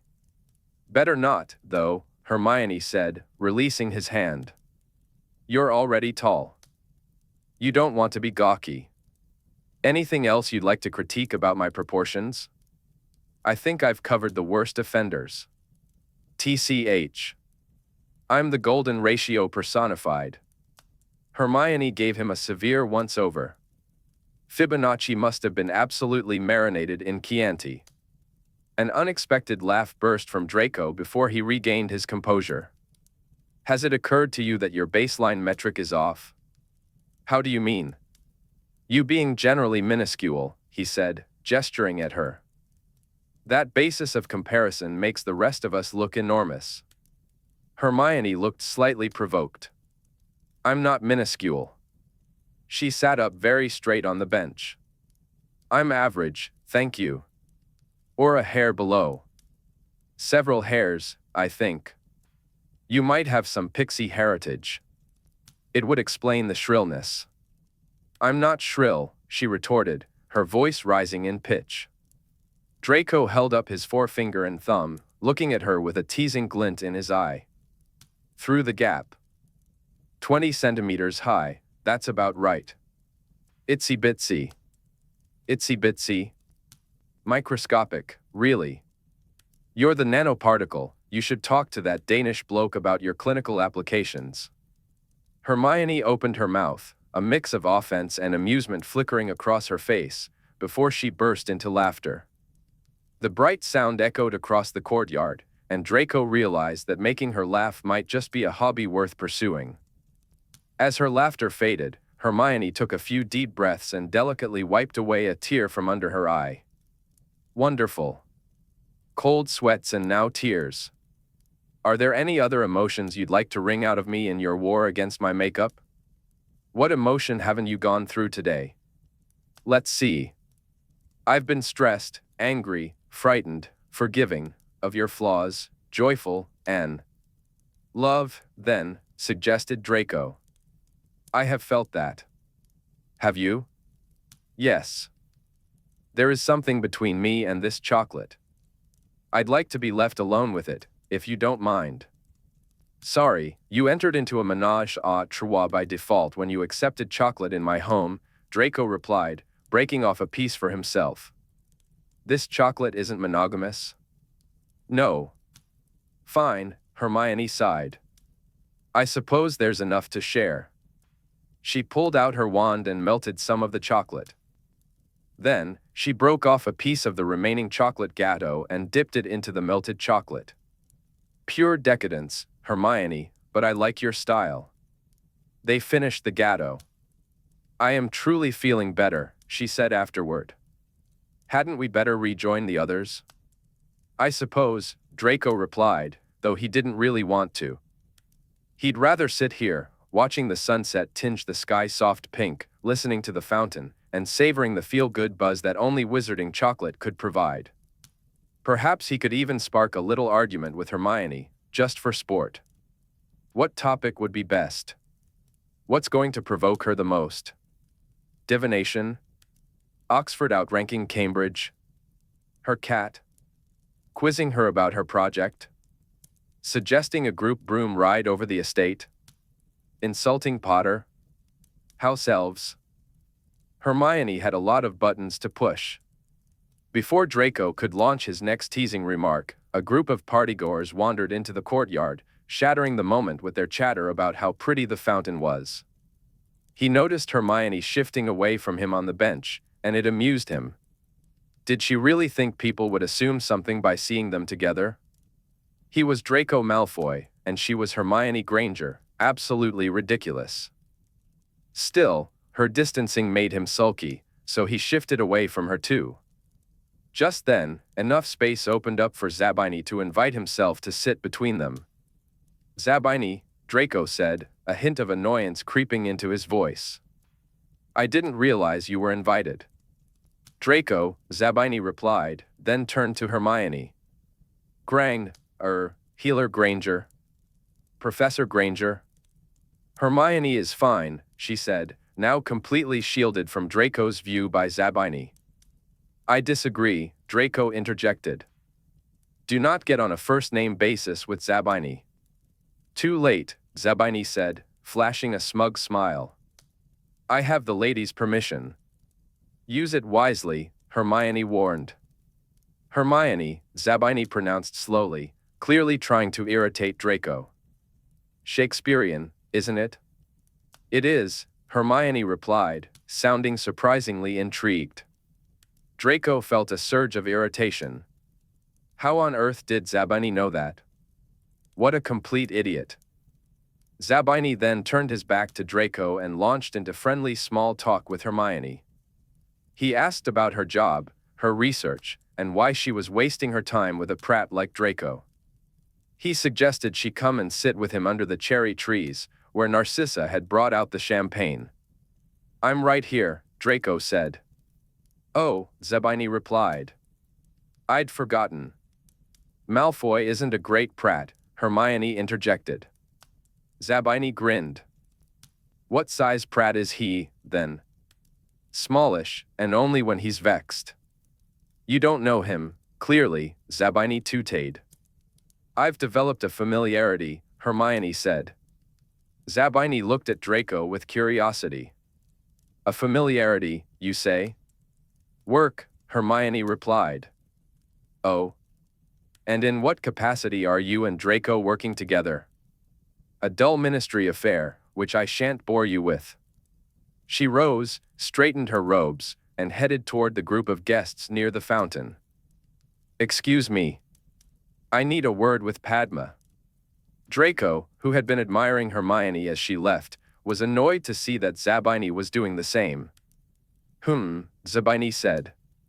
What's got you acting like a massive bellend? Draco asked. Nothing, Zabini replied. I saw a pretty thing and wanted to sit next to her. Just like you did, no? I wasn't sitting next to her because she's a pretty thing, Draco said, though he didn't want to explain his reasons. It just happened. So I wasn't interrupting anything? Of course not. She's Granger. How much have you had to drink? None whatsoever. But this is good.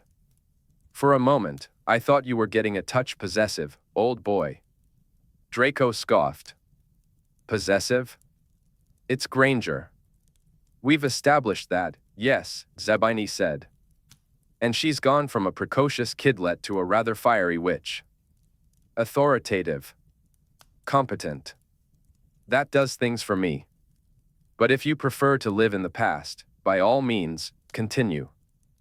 I'll happily find my amusement in the present. With that, Zabini stood to join Hermione and Patil, leaving Draco to stew in his thoughts. One thing was certain, if Zabini thought that Granger was going to. If Zabini thought this was just a bit of fun, he was in for a rude awakening. The pure-blood witches who usually indulged in their typical flings were the complete opposite of Granger in every possible way. An amusement? Zabini had no clue what he was getting himself into. Draco grabbed a glass of champagne from a passing tray, shaking his head at the absurdity of the suggestion that he was being possessive. At worst, he reasoned as he watched Granger over the rim of his glass, he was simply looking out for her. And that was only because he was, assigned to protect her. Zabini didn't know that either. In fact, Draco concluded, Zabini didn't seem to know much of anything at all, and frankly, he was being a bit of an idiot. Chapter 13, Solstice. Draco didn't see Granger again until mid-June. She entered her laboratory at Trinity just as he was recasting her wards. They both looked equally sweaty, but she appeared more harried. You're limping, Granger observed as she hurried past him, her healer robes billowing behind her. Perceptive, he replied. Bludger, she asked. Manticore. This made her pause. She pivoted back to him. Have you had it looked at? Obviously. By whom? Healer Parnell. Oh, he's wonderful. Excellent. Bye. With that, Granger disappeared into her office. Draco might have been offended by her casual dismissal, but he recognized the distant look in her eyes, the kind that suggested she was deep in thought, probably pondering solutions to world hunger. Under the pretext of double-checking the interior warding, he sauntered into the laboratory. As always, it was impeccably neat. He noticed there seemed to be more bottles of sanitatum than before, along with several other healing potions of varying potencies, all clustered together. Yet again, there were no written notes or any clear indication of what Granger was working on. He bent over a group of tiny files, trying to determine if any contained the green well sample, the Beltane ash, or the mysterious substance she had harvested at Ostra.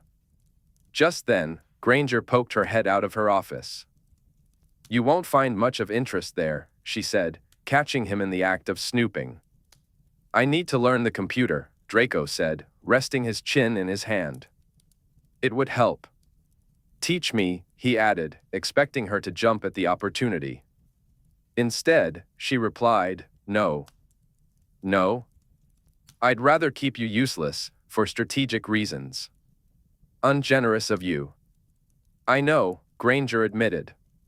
"By the way, I have a favor to ask of you." "The answer is no," Draco said flatly. "Brilliant," she replied. "That's sorted." Then, she pulled her head back into her office and shut the door again. "What's sorted?" Draco called out to the closed door. "Nothing," Granger replied from within. "Tell me." "No." "Is it about the solstice coming up?" "Letha?" "Go away, you said you didn't want to help." "I'm opening this door," Draco said firmly. "Don't." "I'm not decent." "Liar." "It's true." "I'm undressing," Granger's voice came, slightly muffled. Draco paused. "Bit convenient, isn't it?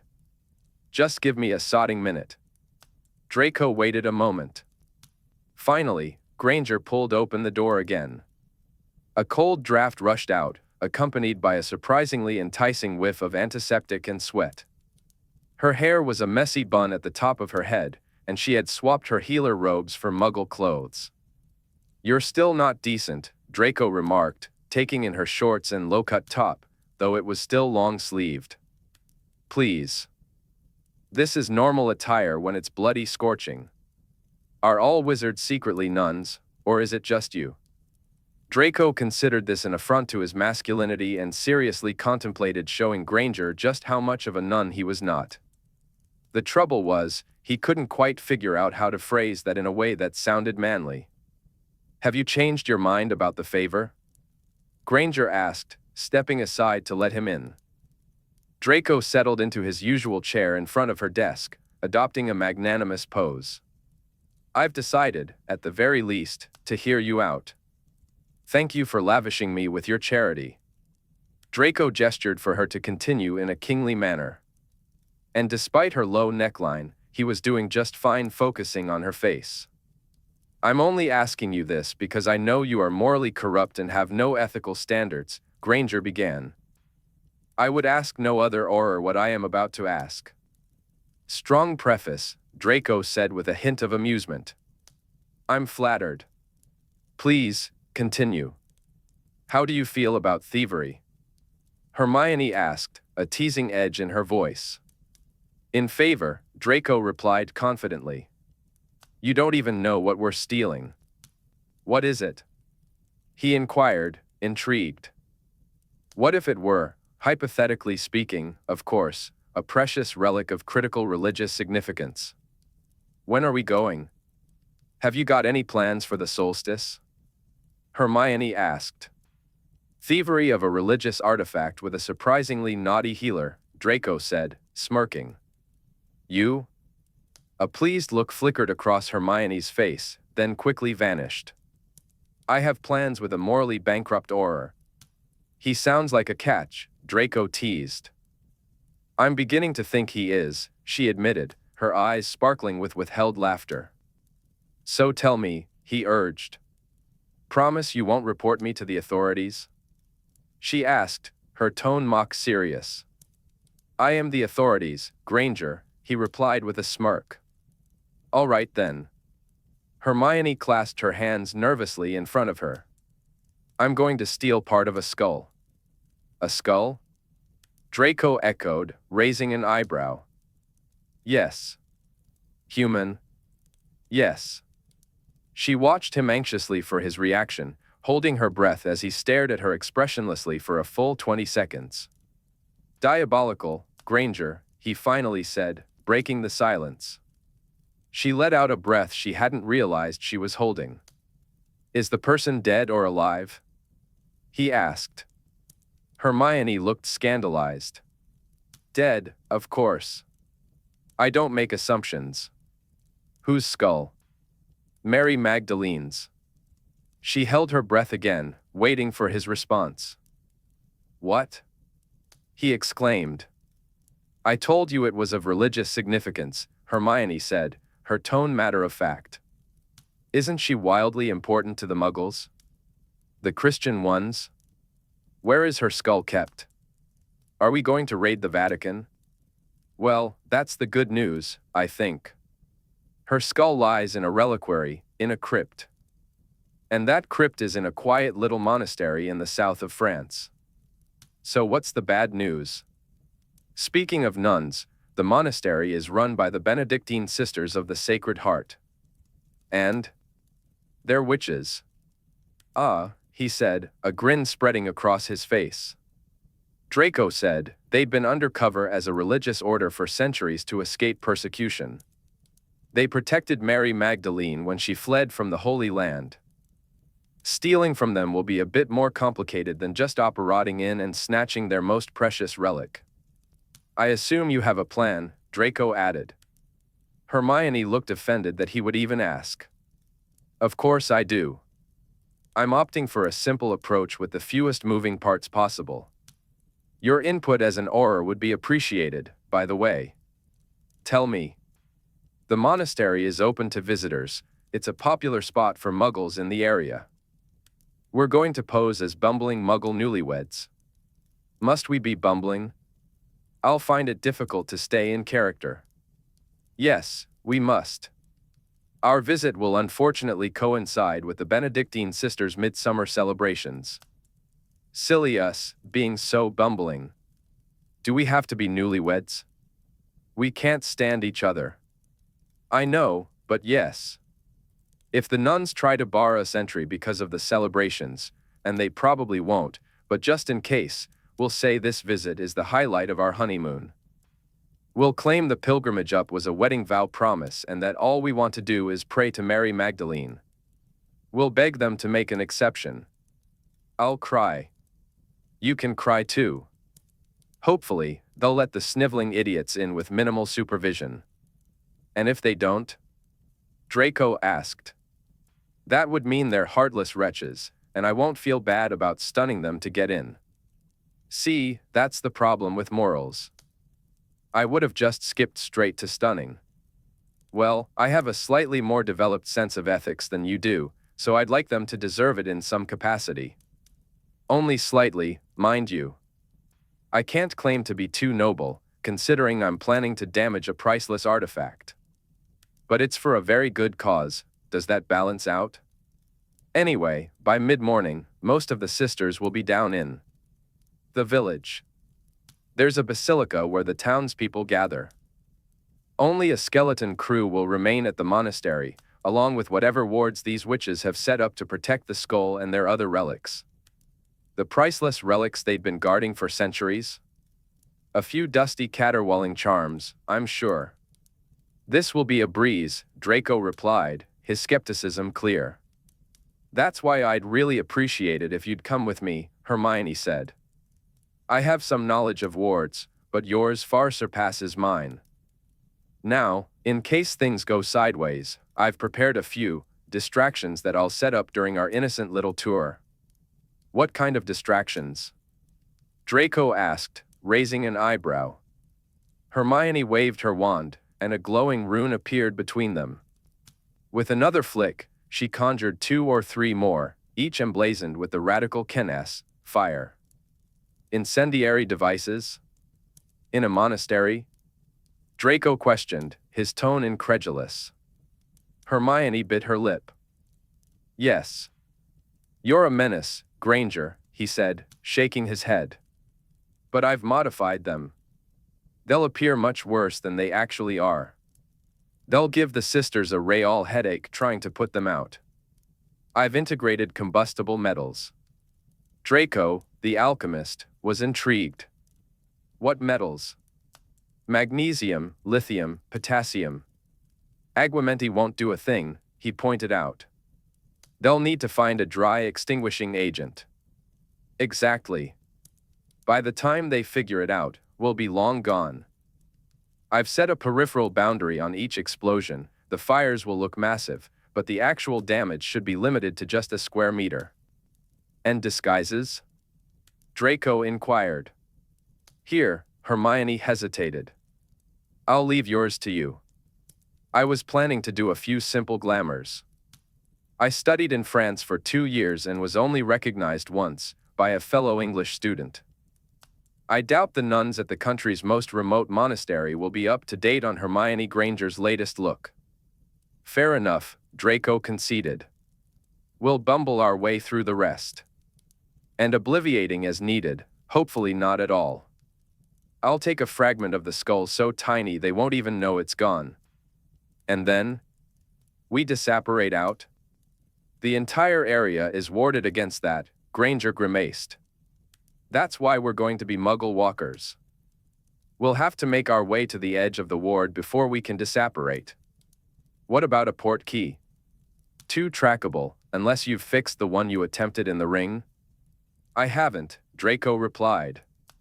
That enchantment is a real bugger. There's a reason there's an entire department dedicated to Portus experts. Damn it. Brooms? Granger's response to this suggestion was as enthusiastic as one might expect, none at all. Why is it always brooms with you? She asked, a hint of irritation in her voice.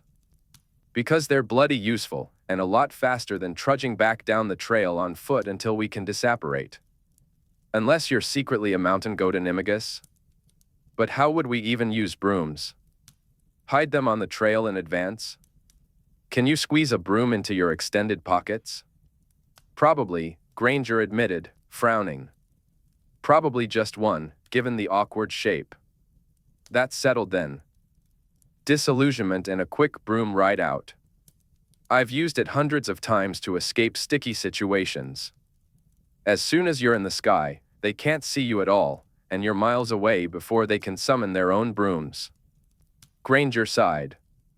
Fine. We'll use a broom until we're past the anti-apparition ward. Then we disapparate out. Only if we trigger a ward or they catch us with our hands on the skull and give chase do we take another route. Otherwise, we'll leave the way we came. I'll choose one of my racers, Draco said, his excitement growing at the prospect. I can attach a second seat. For her part, Granger looked less than thrilled. A racer. Wonderful. The point is to be fast. Shall we do a SWOT analysis? No. I know it's a good idea, Granger replied, her expression sulky. I just don't have to like it. Great. When shall I bring my broomstick for you to squeeze into your pocket?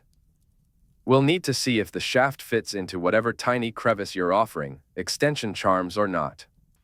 Granger valiantly tried to keep a straight face. What? Draco asked, his own expression unreadable. Unable to hold back, Granger burst into a restrained giggle. Why did you have to phrase it like that? Draco maintained his poker face. Like what? Like a horrid euphemism for, ugh, never mind. For what, Granger? I said, never mind.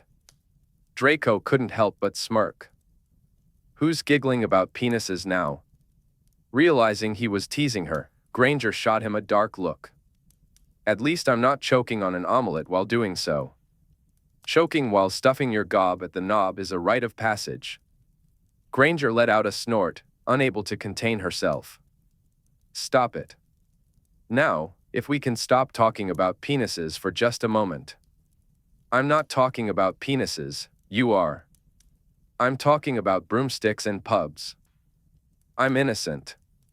No, you're maddening. Granger pressed her fingertips to her temples. Right. Let's focus. I have places to be. Where do you have to be?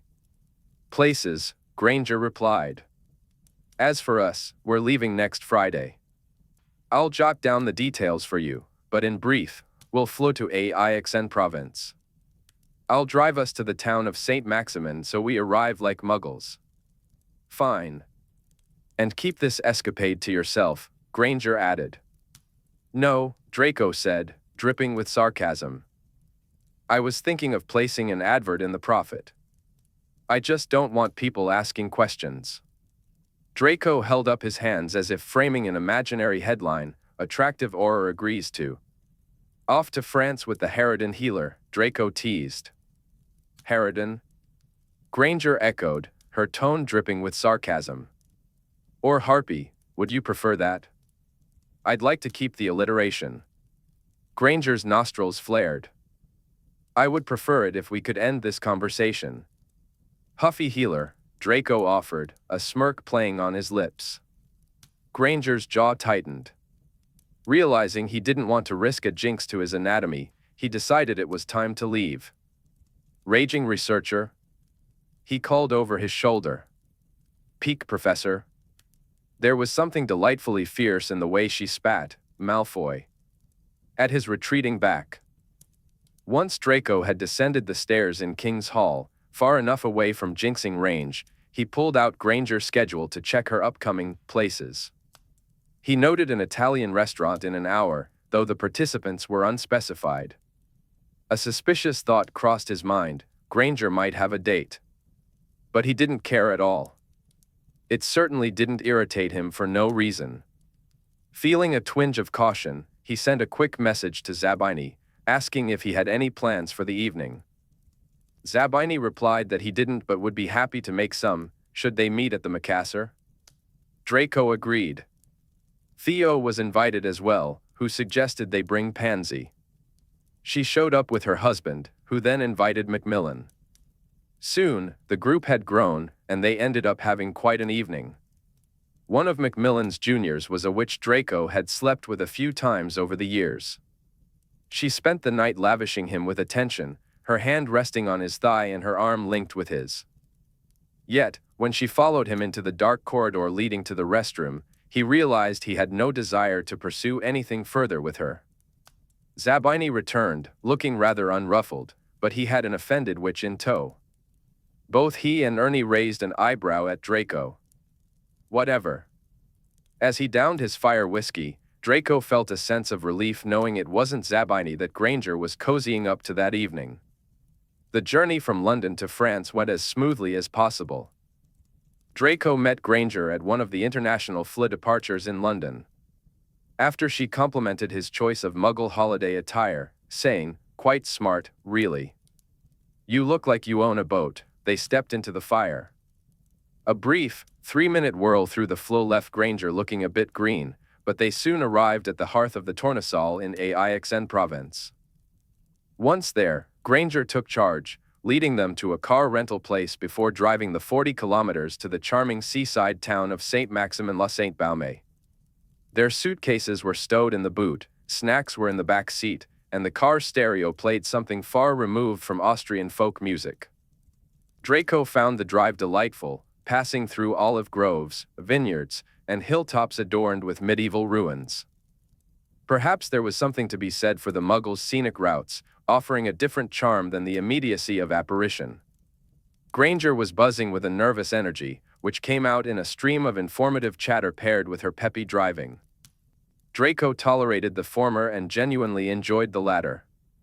Their hired Peugeot had looked rather unremarkable to his inexperienced eye, but Granger had ignited a spark of enthusiasm in the vehicle. They zipped past the leisurely Provençal traffic without a hitch until they encountered a Challenger, a black Citroën that seemed intent on racing ahead only to slow down again, clearly relishing the game. "Twat," Draco muttered, after this happened for the third time. "A Parisian, of course." Granger glanced at the registration plate. "I've half a mind to hit him with a puncture," Draco said, spinning his wand between his fingers. "That wouldn't be sporting," Granger replied. The road straightened out enough for her to attempt a pass. She shifted gears. "Hold on to your trousers." The Peugeot's engine whined in startled protest as she hit the accelerator. The car responded with an astonishing burst of speed. Draco felt as though he was being pressed into the seat by the G-forces, a delightful sensation that made him want to whoop. The tires squeaked as their small car surged ahead of the Citroën. "Cheers, dickhead," Draco said, flashing the V sign at the other driver as they passed. The man in the Citroën returned the gesture with equal enthusiasm. As they whizzed down the road, Draco remarked, "I didn't think this car had that kind of verve. What did you put in her for petrol, pepper up? Oi, you had your wand out," he added, noticing Granger tucking something into her pocket. She started. "What? No. And you called me unsporting?" "I only gave us a bit of a boost," Granger said, shooting him a triumphant glare through the rearview mirror. Draco observed her closely. Granger's paradox. "I beg your pardon. You're a speed demon, and yet you hate flying." "I'm not a speed demon," Granger scoffed. "I'm just a bit impatient." "You ski too. Isn't skiing an extreme sport? You launch yourself down the Alps at high velocity?" "Only if you put it that way." From the top of a mountain, Draco interjected. "Thousands of meters in the air. Brooms only take you 200 meters up, at most. It's different when there's nothing below you." A lengthy debate ensued as the countryside around them grew more wooded. They took a slip road onto a winding rural path, navigating through gorges and back up again. They passed through charming little towns, the scenery transforming with every mile. They wound through medieval villages and then down a winding country lane, which eventually opened up to vast flatlands striped with lavender fields and, finally, the sea. "Oh, how beautiful," Granger sighed, her voice softening in a rare moment of vulnerability. "A balm upon the soul," Draco replied, his tone edged with cynicism, though he meant it.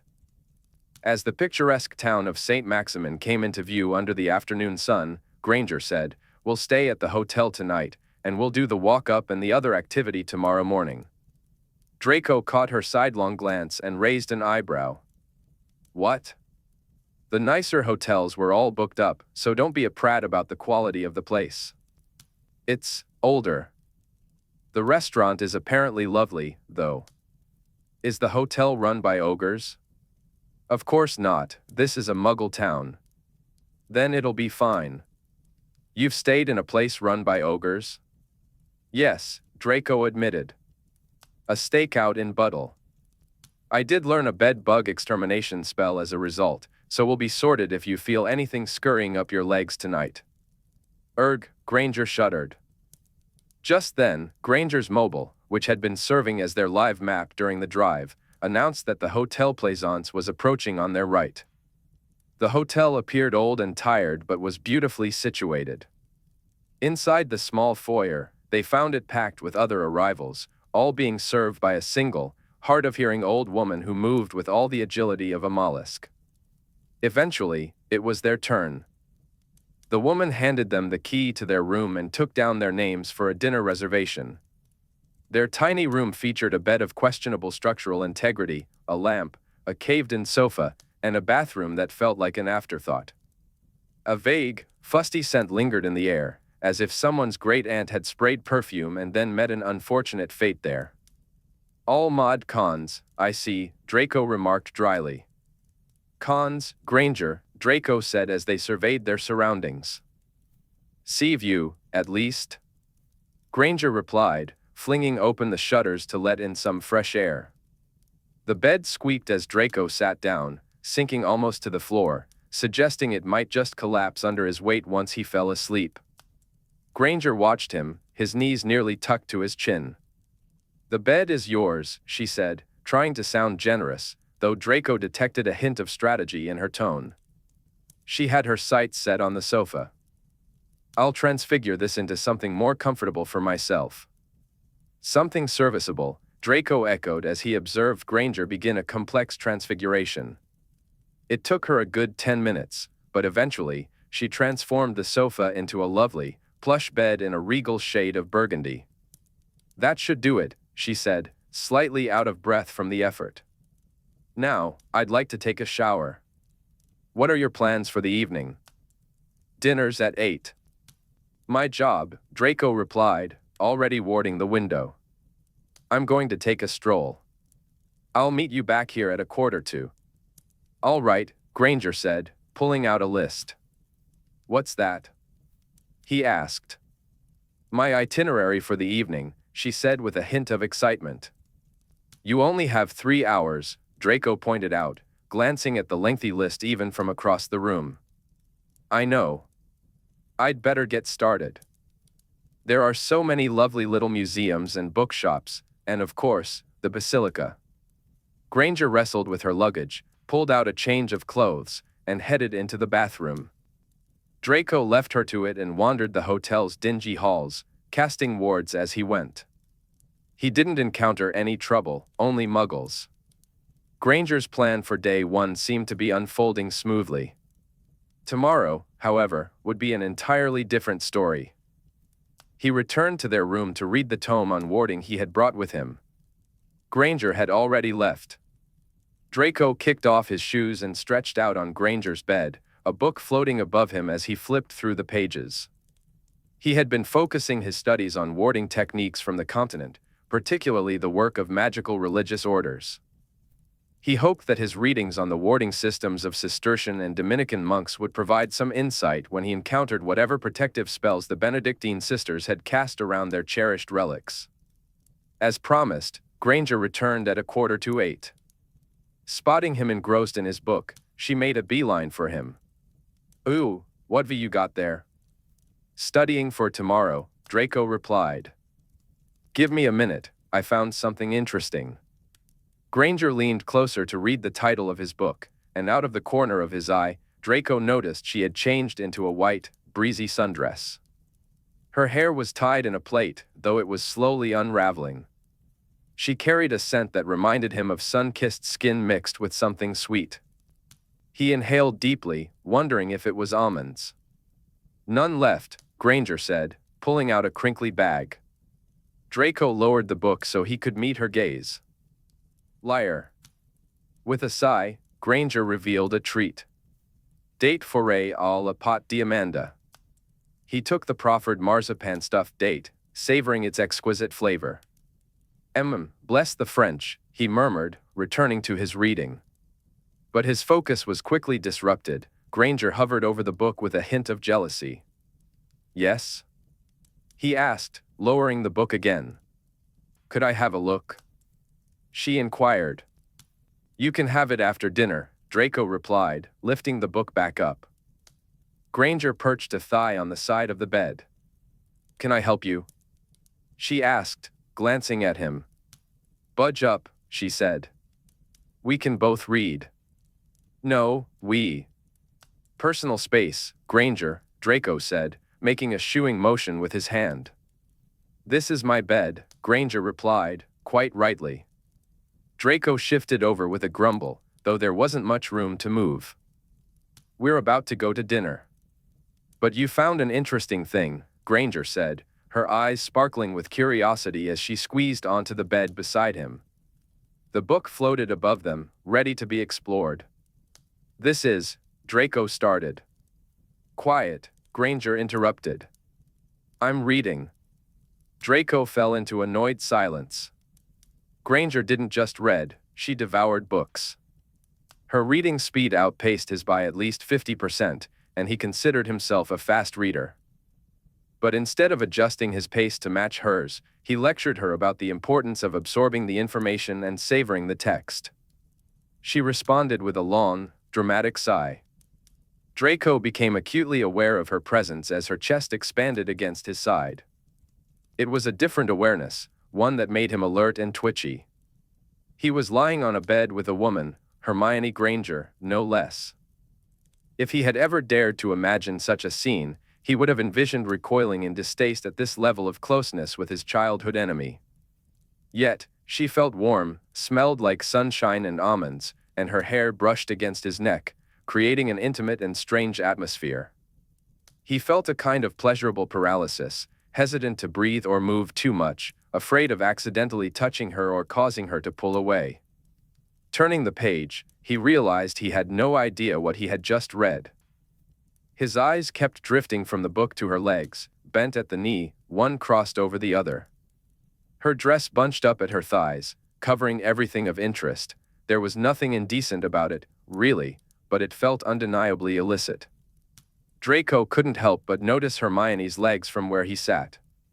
She had kicked off her sandals to join him on the bed, revealing the delicate arch of her bare foot, the tan lines where the sun had kissed her skin, and her pink-painted toes. As her foot began to bounce, she broke the silence. "You're doing it on purpose to annoy me by being this slow," Hermione said. Draco quickly snapped his eyes back to the page. "No, I'm being attentive," he replied. Hermione waved her wand to check the time. "Ugh. We've got to go." She stood up and slipped her sandals back on. The Calarogo warding technique sounds terribly sensitive. "Do you think the sisters might be using that?" "They might be," Draco said, his mind still sluggishly processing the sight of her thighs and the way her dress bunched up. He hadn't fully returned to the present yet. "We'll have to be very careful tomorrow if those wards are as hair-trigger as this text suggests." As Hermione redid her plate, Draco caught a whiff of her shampoo, which jolted him back to reality. She continued discussing the chapter they had just read, questioning whether he needed more preparation, if they should revisit their plan, and which parts might need modification. Perhaps she could feign illness in the monastery to distract the sisters while he slipped into the crypt, buying himself more time? But no, he hadn't studied the maps like she had. It had taken her weeks to memorize the labyrinthine paths. That was just great. It gave Draco time to get a grip. What was wrong with him? He excused himself to the bathroom, splashing cold water on his face, hoping to clear his head. When he returned, they made their way downstairs to dinner. The restaurant was bustling, a lovely outdoor space on a long wharf extending out into the sea, filled with as many tables as possible. Draco and Hermione navigated through the crowd. They found a cozy table for two at the end of the wharf, surrounded by the lively atmosphere of midsummer. The sun lingered just above the horizon, casting golden and orange hues across the sea. It was an absolutely stunning June evening. A gentle breeze tousled their hair while the waves lapped softly against the edge of the wharf, creating a soothing melody. Seabirds danced above them, weaving intricate patterns in the sky. However, the half-deaf old lady who had taken their reservation had a unique way of interpreting their names. The slate placard read, "Reserved for Hormone E.T. Crotch." A solemn waiter approached to light the candles on their table. Hermione pressed her lips tightly together, struggling to contain her laughter, while Draco felt an uncomfortable urge to burst into giggles. "Monsieur, the wine list," the waiter said, handing it to Draco. "Merci," he replied, still trying to focus. The waiter recommended a red wine, and Draco agreed, his thoughts consumed by the effort to suppress his laughter. Hermione's eyes darted back to the placard, and she let out a little gurgle that morphed into a cough. The waiter began to describe the evening's menu. Hermione nodded approvingly at the buttered sole, while Draco managed a croaked yes for the filet mignon. He noticed Hermione biting her knuckle, and he could hear her trying to calm herself with deep breaths. Finally, the waiter left, and Hermione collapsed onto the table. "Crotch," she gasped, struggling to catch her breath. "H-hormone?" Draco wheezed in response. Hermione was a bundle of restrained laughter, her shoulders shaking uncontrollably. Draco leaned back in his chair, completely dissolving into mirth. "My God," Hermione exclaimed. "Oh my God, why?" Draco attempted to regain his composure, but as he glanced at the placard again and saw crotch written in elegant script, he couldn't help but stifle a laugh with his napkin. Hermione took a deep breath and asked, "What wine did you order for us?" "See crotch." Her voice shot up in pitch, and she couldn't finish her sentence, caught in a fit of laughter. A few diners at nearby tables turned to look at her. She quickly hid her face in her hands. "They're going to think we're already drunk and kick us out," Draco said, trying to straighten up and regain some composure. "Right." Granger kept her face hidden, taking a deep breath. "Just hide the placard. I can't bear to see it again. I'll die." Draco flipped the slate over so it was face down. "Done, H." "Don't say it," Granger interrupted. Just then, the waiter returned, carrying bread, butter, and wine. "Merci," Granger said, wiping away a tear of laughter. Draco could hardly feel his cheeks at this point. He gestured for the waiter to leave the wine bottle. After a few moments of deep breathing, they both managed to regain some control, well, mostly. Granger was still avoiding any glance at the slate. Below them, the sea gently lapped at the rocky edges of the wharf. Patrons chattered, and gulls called out overhead. The sun dipped lower in the sky. They split the bread, buttered it, and Draco poured the wine. "Cheers," Granger said. "To success tomorrow," Draco replied, tilting his glass into hers.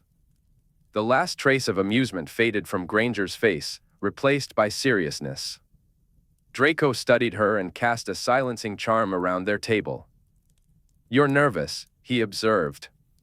"Yes," Granger admitted, the tension evident in the corners of her mouth. "A lot could go wrong, and honestly, it frightens me. I haven't done anything like this in over a decade. I'm a law-abiding citizen now, you know." "Mostly," Draco replied, thinking of at least 20 laws she had broken since he had been assigned to her in January. "Mostly," Granger conceded. "But tomorrow will go according to plan. And if it doesn't, you can set fire to the place, and we'll go steal a better skull." An amused huff escaped Granger at this cavalier suggestion. Granger raised an eyebrow. "You aren't the slightest bit worried, are you?" "I promise I've faced missions far more nerve-wracking than a gaggle of nuns," Draco replied confidently. "Have you?" she challenged. "Obviously. Tell me." So, Draco began to share a few of his favorite stories, each one highlighting his own heroics and cleverness. But Granger wasn't the captivated audience he was used to. She was analytical and inquisitive, firing off a series of penetrating questions. "Why didn't you silence the sirens first?" she asked. "The knife fight was thrilling, but how did you let yourself get disarmed in the first place? And why didn't your emergency kit include blood-replenishing potions? Shouldn't all Aurors have a basic knowledge of the properties of aconite? Why didn't you use a nerve agent on the troll? Why, indeed?" Draco parried, countered, justified, and defended himself until Granger seemed satisfied. After the intense interrogation, he poured himself a second glass of wine, feeling rather drained and thirsty. His tales were usually met with praise and admiration, but with Granger? Not a chance. "At least one of us will be feeling confident, which is better than none," she concluded, draining her glass. Draco offered to refill it, and she accepted, saying she needed it for emotional support. Just then, the waiter arrived with their orders. Finally. Draco felt ravenous. The car's snacks and single stuffed date felt like a distant memory.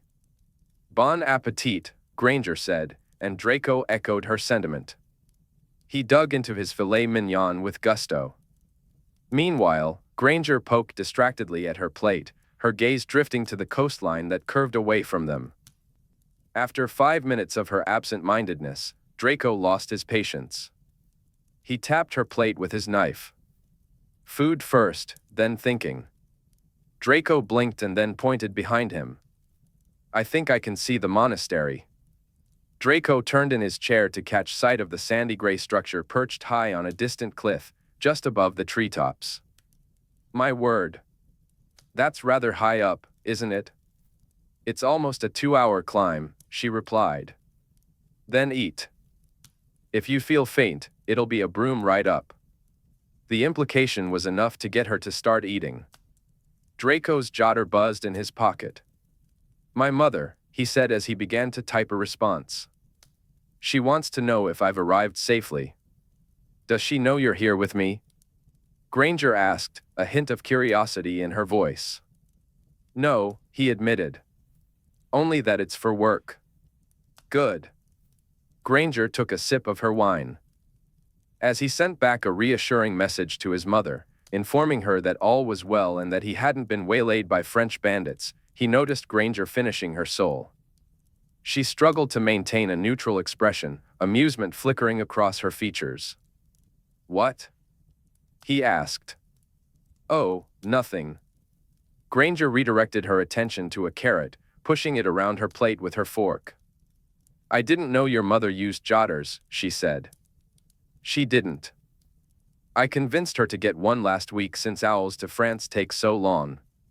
Granger looked up, her interest piqued despite her efforts to hide it. Did you? Does she like hers? She does. What's got you so intrigued? Nothing, she replied, her gaze fixed on Draco's chin. Was that really your best attempt? He pressed, not letting her off the hook that easily. Granger offered him more wine, clearly trying to distract him, but it only sharpened his focus on the topic. He accepted the wine, but his curiosity remained. Granger. Yes? Tell me. We should review our plans for tomorrow, she suggested, attempting another sidestep. We've gone over them ad nauseam. What is it about the jotters?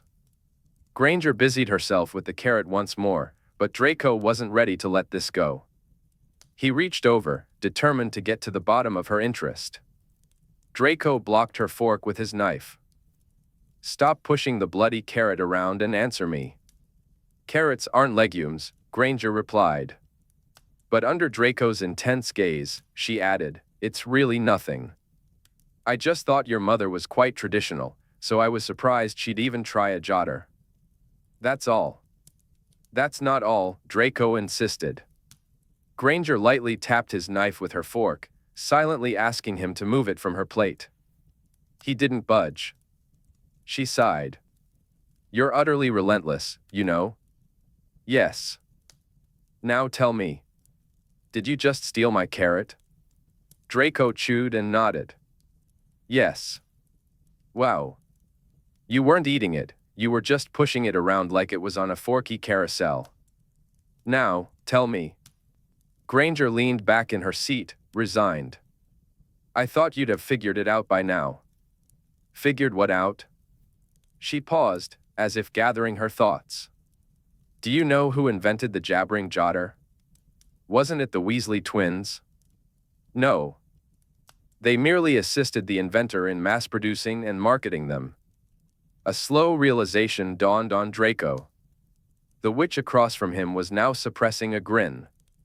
You're the inventor of the bloody jotters? Yes, she said. No. Yes. No. Yes. Granger looked thoroughly amused. Explain, Draco urged. She settled into a pose that he could only describe as professorial. Crossing her legs, she held up her fork, ready to point to an invisible blackboard. Instantaneous communication systems really took off in the Muggle world about 10 years ago. They had a significant advantage over wizards with the telephone for the entire 20th century, but when email became common, then texting, and later instant messaging, wizarding communication methods went from old-fashioned to utterly archaic. I'd experimented with rudimentary magical communication methods as a child, those galleons during the war, but I knew there had to be more. Something more elegant that retains the tactile feeling of parchment or a notebook, but is far more immediate than sending an owl. Granger paused as the waiter cleared their empty plates. She accepted the dessert menu and continued, I love owls, they're so quaint and dear, but they're slow. Don't look at me like that, you said so yourself just a moment ago. And flowing is only convenient if you're near a connected hearth. I created the jotters to supplement those methods of communication, not replace them. I do enjoy writing a good letter. I never expected them to be as popular as they are. The twins helped me bring them to market, and they take a percentage of the profits. Draco kept his expression neutral, though it was a struggle. The alternative was to stare at her in disbelief. Not only was this woman frighteningly intelligent, but she was also incredibly wealthy. Everyone had a jotter, including his own mother, who, judging by the buzzing in his pocket, was quickly mastering its use. Granger must be swimming in galleons. No wonder she had given a sackful to a hag without a second thought. "So this is how you're funding your project," he said slowly. "Among other things, yes. I've spent enough time under the tyranny of granting agencies to appreciate my independence. But everyone thinks the Weasley brothers invented the jotters. Why aren't you claiming credit? They're revolutionary." "They're really not," Granger replied. "Muggle equivalents are far more advanced. They can send photos, media, and all sorts of data. They can hold live calls with hundreds of participants. The jotters are rudimentary. An improvement, but still basic." She shrugged. The bar was rather low. "And as for the credit, I've had my time in the limelight. I'm not in it for the glory. I saw a problem that I was able to fix." "Is that what your project is about, too?" Draco asked. "A problem that is within your capacity to solve? Your capacity to fix?" "Exactly," Granger replied, her expression turning serious. "I needn't tell you that I'd prefer the truth about the jotters to remain between us. I only told you because you were being so insistent." Draco studied her for a moment. "You're positively a mogul. A tycoon." Granger laughed, though it held a bitter edge. "No. Developing new therapies is terribly expensive." "Is it?" "Yes." Granger began counting off costs on her fingers until she ran out of them. Materials, space, laboratory staff, medical leads, legal staff, protocol writers, data scientists, statisticians. Testing for safety and efficacy is costly too, of course. Pharmacokinetic studies, preclinical toxicology testing, bioanalytical testing, and the clinical trials themselves. The financial outlay to meet every requirement of the GCP, the GMP, the GLP, the MHRA, and the EMA is eye-watering. Draco's eyes glazed over as he processed her words. "Oh." Granger shifted in her seat, visibly frustrated. "My project involves complex biologics that are commercially unattractive and nearly incomprehensible to the wizards who control funding for magical research. So, I'm very much on my own. At a rather embryonic stage, too. I'm still conducting in vitro research, trying to confirm that my target can actually be affected by an exogenous compound. Unfortunately, money doesn't solve all problems." Just then, the waiter returned to take their dessert orders. Granger flinched and apologized, realizing she hadn't even looked at the menu. In a hurry, she selected creme caramel. Meanwhile, Draco was grappling with the paradox that was Granger. She could have been wealthy, extravagantly so. Yet, she chose to fund her research instead of enjoying a life of leisure. She worked around the clock, holding nearly 12 jobs. She could have had her own country house, but instead, she lived in a cramped space. In a cottage on the outskirts of Cambridge. She could easily have a full staff of house elves, yet all she had was a cat and a grim tin of tuna in her cupboards. It made no sense. But as Draco reflected on the witch before him, it began to. She was far too driven for a life of leisure, too grounded to embrace the extravagance of a large home and house elves. She was too much of a do-gooder to do anything but good with any wealth she might acquire. It was admirable, really, but also rather dreadful. Granger cleared her throat, pulling Draco from his thoughts. He realized he'd been staring at her, and the waiter was now staring at him. "Monsieur's dessert selection?" the waiter asked. "What she's having," Draco replied. "Un creme caramel pour Monsieur Crotch," the waiter noted carefully, his pen scratching on the notepad. Granger locked eyes with Draco and covered her mouth with her hand. The waiter left, and she let out a squeak of laughter, struggling to contain it. She took a deep breath and then fell silent. "Hormone," Draco said with a smirk. Granger erupted into another fit of giggles. "I told you not to do that," she gasped, trying to catch her breath. "There's something gratifying about making you utterly lose it," he teased. Granger sniffed and dabbed at her lashes with a napkin. "It's a rare sight. I hope you're appreciating it." "I am," Draco admitted, and he truly was.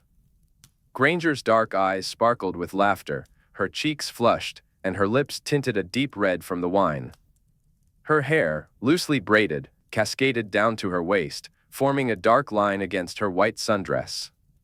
She sat with her legs curled beneath her, appearing dainty and fragile, small enough to fit perfectly into a man's lap, if a man were inclined to think such thoughts. Draco certainly wasn't. The candlelight adored her, kissing her forehead and casting warm flickers across her collarbone. It danced in her eyes, creating an enchanting effect. Draco sank into a state of soft fascination, completely unaware of his surroundings as an accordionist played nearby, filling the air with a romantic melody. "Monsieur, your creme caramel," the waiter announced, jolting him back to reality. "Merci," Draco replied, suppressing his true feelings about the dessert. Granger was blissfully indulging in her own treat, completely oblivious to his reverie, and he was grateful for that. He decided to blame the wine for making him feel like a daft, moon-eyed fool tonight. That, and perhaps his lack of recent romantic encounters, if he was going to daydream about Granger of all witches. It certainly didn't help that she looked like a lovely Grecian dryad, as if she were about to join Artemis' retinue. When had Granger become beautiful? It was an aggravating development. "Are you all right?" she asked, breaking into his thoughts. "Why?" Draco replied, injecting irritation into his tone to sound completely normal. "You've hardly touched your dessert," she pointed out, gesturing to his creme caramel with her spoon. "That's rather uncharacteristic." There were many things going on that were equally uncharacteristic, but if that was the only one she noticed, he was fine with it. "I'm savoring it," he said, taking a slow bite to prove his point. Granger's eyebrow twitched. "Stop that." "Stop what?" he asked innocently. "Being indecent with the spoon." "I am using the spoon.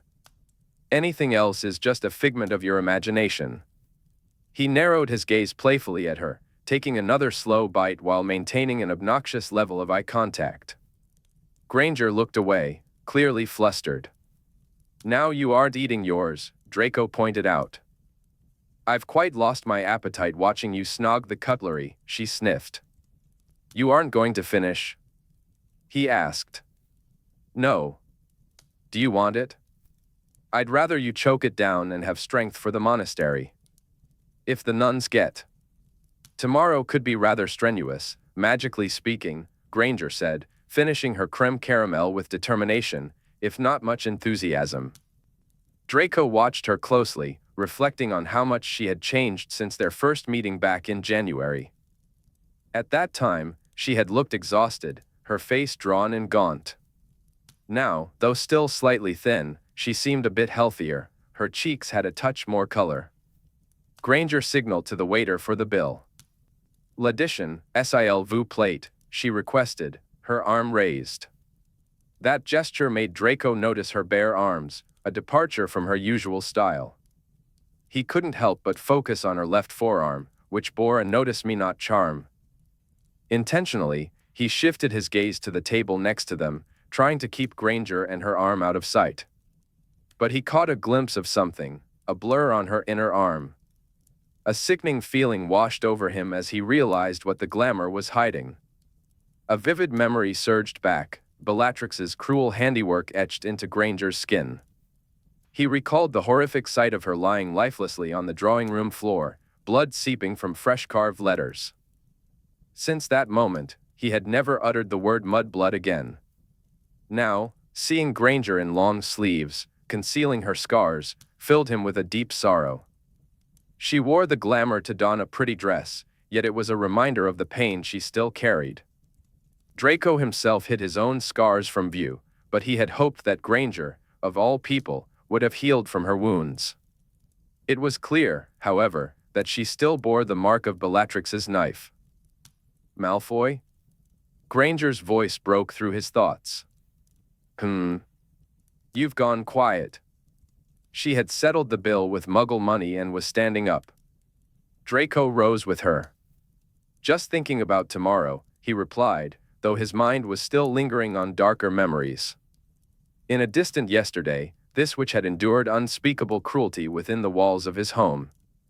The scar she bore was a silent testament to her suffering, carefully hidden from him and everyone else. Yet, it was still there, a daily reminder of the hatred and brutality she had faced, of how close she had come to death, and how near their world had teetered on the brink of destruction. Draco wished he could find the right words to express his sorrow or offer an apology, but articulating such feelings was a challenge for him. He feared that any conversation would lead to difficult and awkward moments. As they navigated through the tables away from the wharf, he decided that now was not the time. But as he watched the way the glamour brushed against her skirts as she walked, he resolved that there would be a moment, and he would find the words, just not tonight. The sun was setting, slowly and lazily, on this beautiful midsummer evening. Granger gazed wistfully along the rocky beach. There's supposed to be a marker along there, where the Magdalene first set foot in France, she said. I suppose that was on your itinerary? He asked. It was, but I ran out of time. Let's go, Draco suggested. Granger looked at him in surprise. You'd come?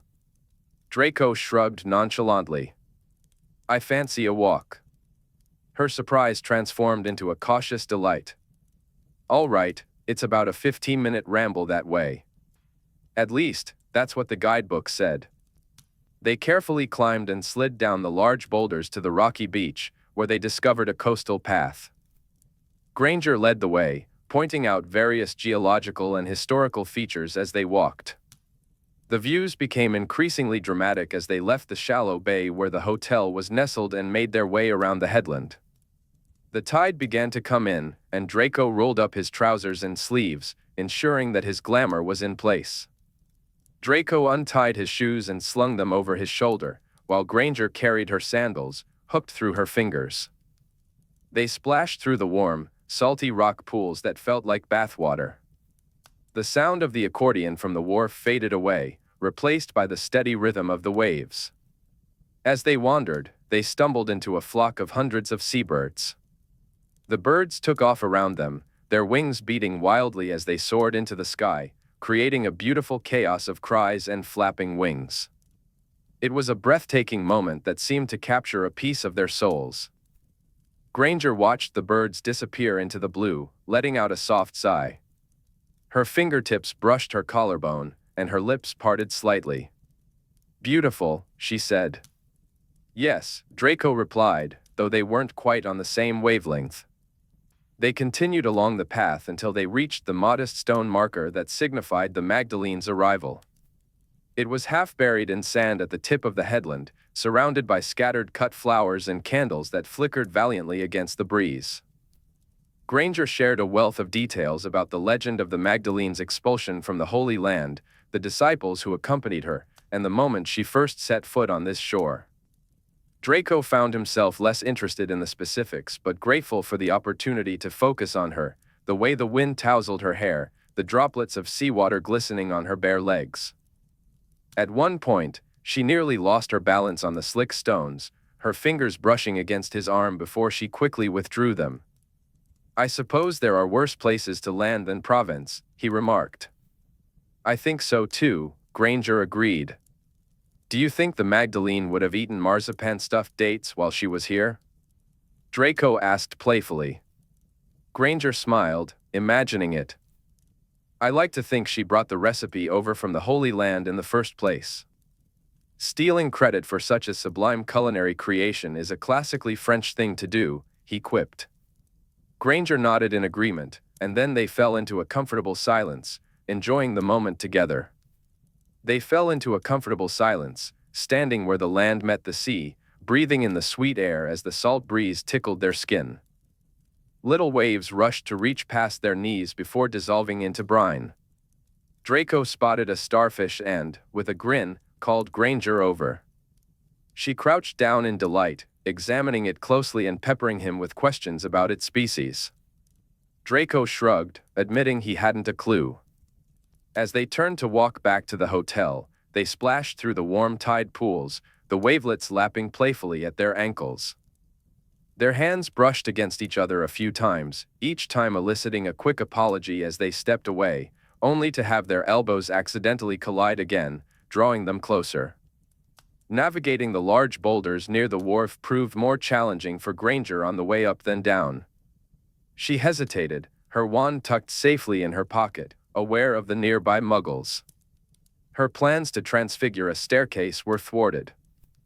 Just then, Draco came up behind her and effortlessly lifted her in one smooth motion, earning an indignant squeal and a face full of sandy skirts. Her waist felt narrow and warm between his hands, and though he didn't need her help to climb up behind her, he accepted the small hand she extended, amused by the determined effort she put into pulling him up. They meandered back toward the hotel, the sun pouring gold across the horizon. With the brightness illuminating her from behind, Granger looked as if she were wearing nothing but light itself. Chapter 14, Get Thee to a Nunnery. Back at the hotel, Granger watched as Draco struggled to transfigure his bed into something sturdier than its current state. However, transfiguration became increasingly difficult at scale, and all he managed was to make the bed squat and crooked. A very fair attempt, Granger said, giving him a gentle pat on the head. He was too surprised to feel indignant. "I'm waiting for you to take pity on me," Draco panted. Granger nodded with exaggerated benevolence. She spent the next 10 minutes wrestling with the collapsing frame, transforming it into a comfortable bed. As she worked, she explained the principles and laws that Draco hadn't quite grasped for such a large transfiguration. "Why didn't you stay in transfiguration?" He interrupted her lecture. "Why healing?" Granger looked up from where she was changing the worn coverlet into a plush blanket. Transfiguration's practical applications peak at the mastery level. Doctoral studies veer into the abstruse and theoretical. Healing, on the other hand, offers more opportunities to help people in the real world. Plus, it aligns better with my studies in Muggle medicine. As she spoke, the sad, gray pillows transformed into fluffy white ones. Granger shot Draco a quick glance. "Did you complete further studies after Hogwarts?" The question came with a hint of self-conscious curiosity, and Draco realized this might be the first time she had asked him something personal. "A bachelor's in alchemy and a mastery in dueling," he replied. "Oh. Well done. I always told Harry and Ron they ought to consider something like dueling." But, well, she faltered under Draco's cynically raised brow and finished weakly, "They never loved academia. Those two knuckleheads don't even have their newts." "They wouldn't have survived a day," Draco said, feeling vexed that she would consider them as equals. "They aren't." "Knobheads," Granger said, hands on her hips. The entire foundational year of the program was about the theory and philosophy of martial magics. "When's the last time Pot and We's even picked up a book?" "Is that a rhetorical question?" she asked. "No. Answer me." "Damn it." Granger fell silent, tapping her finger on her lip as she thought. After a moment, she admitted, "Just because they haven't mentioned reading a book to me doesn't mean they haven't read one." Draco scoffed. "Do Quidditch magazines count?" "Not really," Granger replied, her voice tinged with desperation. "Years?" Draco guessed. Granger sighed reluctantly. "Yes, years." "You would have done better than that pair of plonkers," Draco said. "Except for the practicals. Too much shrieking, not enough cursing. Maitre Toussaint would have eaten you alive." "You did it in France?" she asked. "Université de Paris."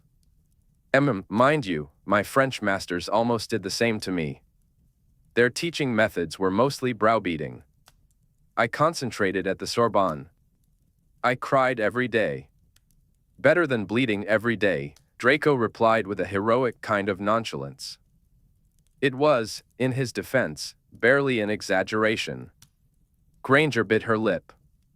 I'll stop whining then, shall I? Draco almost offered to show her his more impressive scars but remembered just in time that Granger had her own. It wouldn't do to start a competition on that front. Now it was time to get ready for bed. An awkward tension filled the room, making it feel warm and close, but they both acted as though they didn't notice. Granger changed into her sleeping clothes in the bathroom. She had apparently chosen the most horridly modest cotton pajamas in her wardrobe for this weekend getaway. What? She asked, catching Draco's once-over. Those remind me of McGonagall, Draco said with a smirk. Are you going to pinch my ear and call me naughty? You find Muggle shorts indecent, remember? Granger replied. My other option was a negligee, which would certainly have offended your sensibilities. Draco couldn't help but think he'd rather like to see that negligee. Instead, he said, more than this picnic rug you're sporting? Impossible. Oh, yes. Granger climbed into her bed, and Draco noticed she had appropriated his tome on warts. She waved a hand at him. Well, go on then, change, and let's have a look at your haute couture gym jams. Draco brushed his teeth and changed into his usual black silk pajamas. It felt strange to wait for Granger's judgment on his choice of sleepwear. Not that he cared what she thought, of course. He sauntered back out of the bathroom. Careful, Granger, I'm wildly attractive in black. Granger looked up from her book. Irresistible, she said dryly. I am undone. The sarcasm was palpable. Draco flicked non-existent dust from his shoulder. At the very least, it's not a seat cover from the Hogwarts Express. Rather lugubrious, though. I beg your pardon. Funereal, really, Granger sniffed. Who died? Your wit, about a minute ago. I was witty before.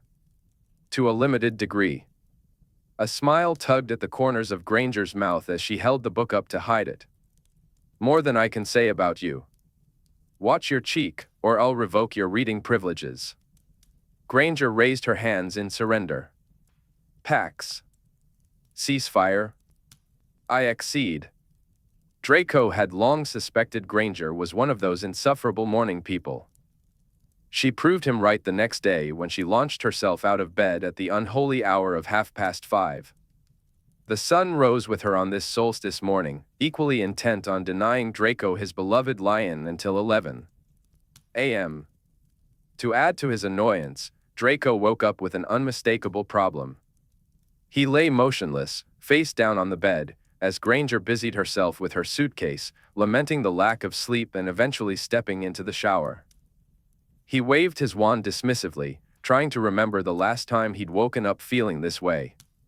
Bloody hell, he really needed to get laid. Granger was quick in the shower. A few moments later, smelling of soap and warm skin, she stood next to Draco's bed and cleared her throat. What? He mumbled irritably into the pillow. Are you up? Draco considered nominating himself for sainthood given the jokes he refrained from making. Go away, he muttered. We should leave soon, Granger said.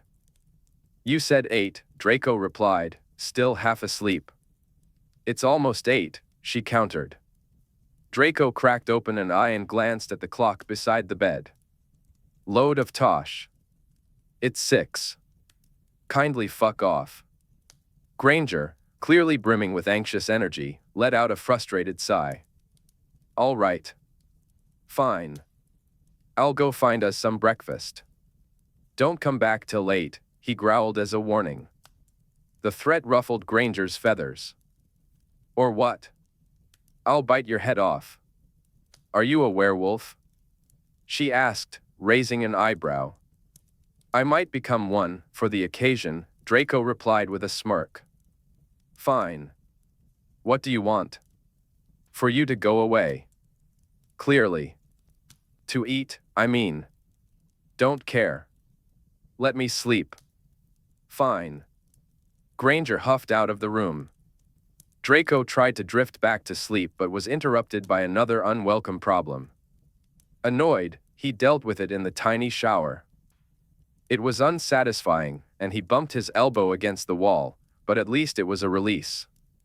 Granger returned right at 8, bless her for occasionally following instructions, with breakfast in hand. She set down a spread of butter, jam, and a baguette, along with 2 cups of coffee. They're both. Here you go, Granger said, pressing 2 cups into Draco's hands. Hopefully, you'll be less irritable for the rest of the morning.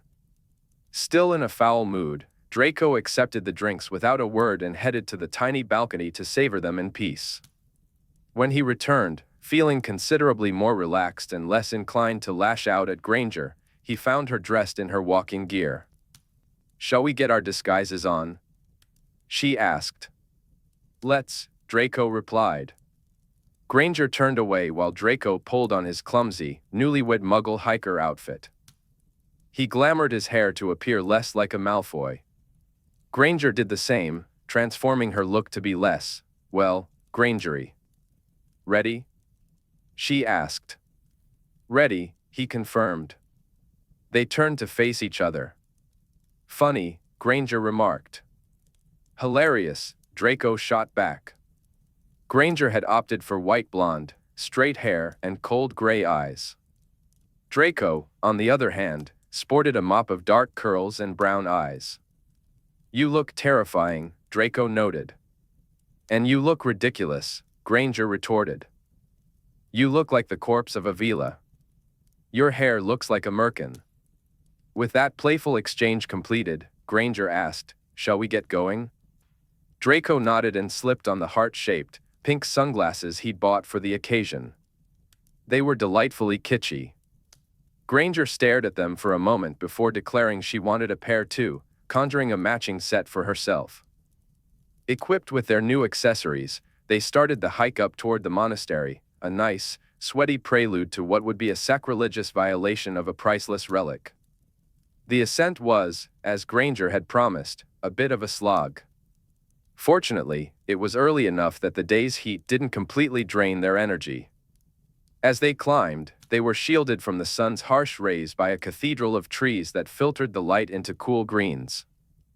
White hyacinths dotted the undergrowth, and the air was rich with the earthy scent of soil and mushrooms.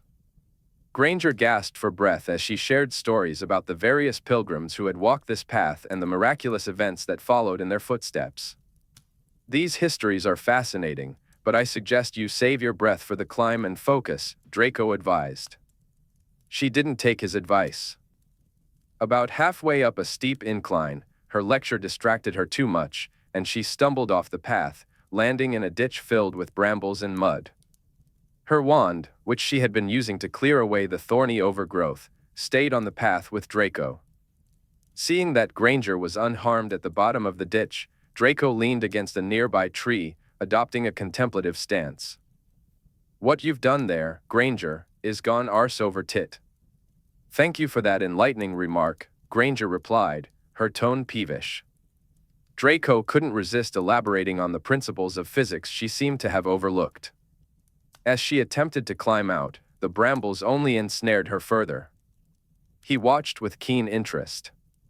Blondes really do have more fun. Frustrated by her torn clothing, Granger huffed, "Ugh. These were new." "You look like you've lost a square go with a Jack Russell," Draco quipped. Granger shot him a glare. "Are you going to help me up or what?" "You have a broom," he pointed out. "No," she insisted. "Pass me my wand." "But the broom is right there, in your pocket," Draco argued. "No way. Are you mad? It's your fastest broom. I'd give myself a traumatic brain injury." Draco scoffed. "You aren't that terrible at flying. Are you?" Granger glowered at him, hands firmly on her hips. Then she shifted the conversation. "How's your leg?" Fine, he replied. Liar. You've been favoring it for the past quarter hour. She was right, but Draco had hoped she wouldn't notice. Do you want me to take a look? Granger asked. No, Draco replied. Manticore bites are nasty, she continued. Have you been keeping up with the exercises Parnell gave you? That's none of your business, Draco shot back, knowing full well the answer was no. He was a procrastinator, and he often forgot. It's your PCL, isn't it? I can tell by your gait. You're trying to bribe me with healing to avoid using the broom, aren't you? Yes. Is it working? Draco glanced at the muddy witch at the bottom of the pit, then imagined the hilarity of watching Granger attempt to ride his broom. Finally, he thought about the pain in his knee. That pain won out. He needed to be agile for whatever challenges awaited them at the monastery. With a resigned sigh, he tossed Granger's wand down to her. She quickly used it to free herself, as the earth before her split into a platform propelled by thick roots, lifting her back to the path. Wand in hand, Granger looked far more formidable than she had in the ditch. She shot Draco a glare that promised revenge for his earlier laughter at her expense. But a deal was a deal. Granger was nothing if not reliable in that regard. Soon enough, her wand was pointed at Draco's knee, and he felt the relief of healing wash over him. You need to do the exercises, Granger said, brushing herself off.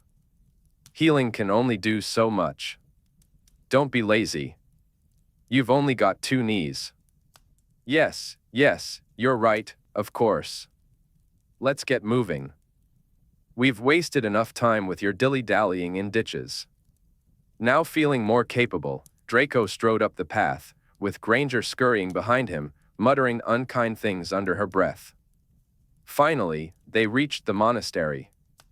Granger explained that it had been built at the entrance of the grotto where the Magdalene had first taken refuge, which now served as a. In the chapel, Draco and Granger took a moment to conceal their wands and shift their body language from tense to that of bumbling muggle newlyweds. They strolled side by side, Granger's arm linked through Draco's. Their first challenge was the sister at the monastery door, a stern older woman who watched their approach with an unyielding expression. Non. Aucune visite aujourd'hui, le monastère est ferme, the sister declared. Wiping sweat from her brow, Granger feigned shock and asked why it was closed. The sister explained that it was midsummer, everyone was at the basilica below, celebrating. There would be no services in the monastery chapel today. Granger put on a convincing display of distress. Draco, sensing an opportunity, stepped in. This pilgrimage to the monastery holds great spiritual significance for both of us. We honeymooned here specifically to visit. Wouldn't you consider making an exception? Granger added, all I want to do is light a candle and offer a prayer to the Magdalene. I'm a repentant sinner in need of her sacred blessing. Draco made a show of comforting his sobbing wife. He found it oddly pleasant to cradle Granger, feeling her breath against his chest. He decided that it felt surprisingly nice. With a theatrical pat on her back, he noticed her stiffen and her grip on his arm tighten. The nun pursed her lips, observing the scene unfold. Draco brushed lightly against her mind with a touch of legitimacy, gauging whether he needed to take more drastic measures. He discovered that the sunglasses perched atop their heads had led her to conclude they were just clueless fools. Despite the prioress instructions, she decided that a brief visit would do no harm. With a reluctant sigh, the nun led them through the small monastery and into the Magdalene's grotto. Quinn's minutes, she said, granting them a limited audience with the sacred space. Draco and Granger exchanged glances as the nun gave a stern finger wag. 15 minutes was hardly enough time for their plans, but they forced out expressions of gratitude as she departed. Dottery old piss bag, Draco muttered once she was out of earshot. Shoo, Granger warned. She'll throw us out. Nunchuck us, you might say, he replied with a smirk. Granger made a wry face. I might not. Draco sighed, realizing he was wasted on her. You did a fair job lying, at least. I can lie, she said confidently. I once bluffed my way past Gringotts goblins, you know. I do all right when I'm not being transfixed by those lances you call eyes. Transfixed, you say? Pierced. Impaled, even. Look away before you cut me to pieces. Amused, Draco turned his gaze away. He didn't mention how her eyes had the opposite effect on him, how they drew him in, pulling him closer. Sometimes, when he wasn't careful, locking eyes with her felt like falling, like plummeting head first. But enough about eyes, they needed to focus on the grotto. It was much larger than Draco had imagined, more like a cave that housed an entire chapel. The walls were dotted with flickering votive candles, and stained glass filled the fissures, casting deep reds and blues throughout the space. There was no one around. In a dark corner, Granger transfigured 2 statues into kneeling replicas of herself and Draco, then placed a cluster of candles in front of them. If the guard nun checks in on us, our silhouettes will be hunched in quiet contemplation at the far end of the grotto, she explained. She also positioned the first of her incendiary runes at the base of the statue of Magdalene. But not too close, she whispered as she flicked the symbol to life. I don't want to actually damage it. Meanwhile, Draco was casting his detection spells. There might be more nuns around, he said. This rock makes it difficult to pinpoint their locations. It's hard to say. So, that's 5 witches and countless wards, Draco remarked.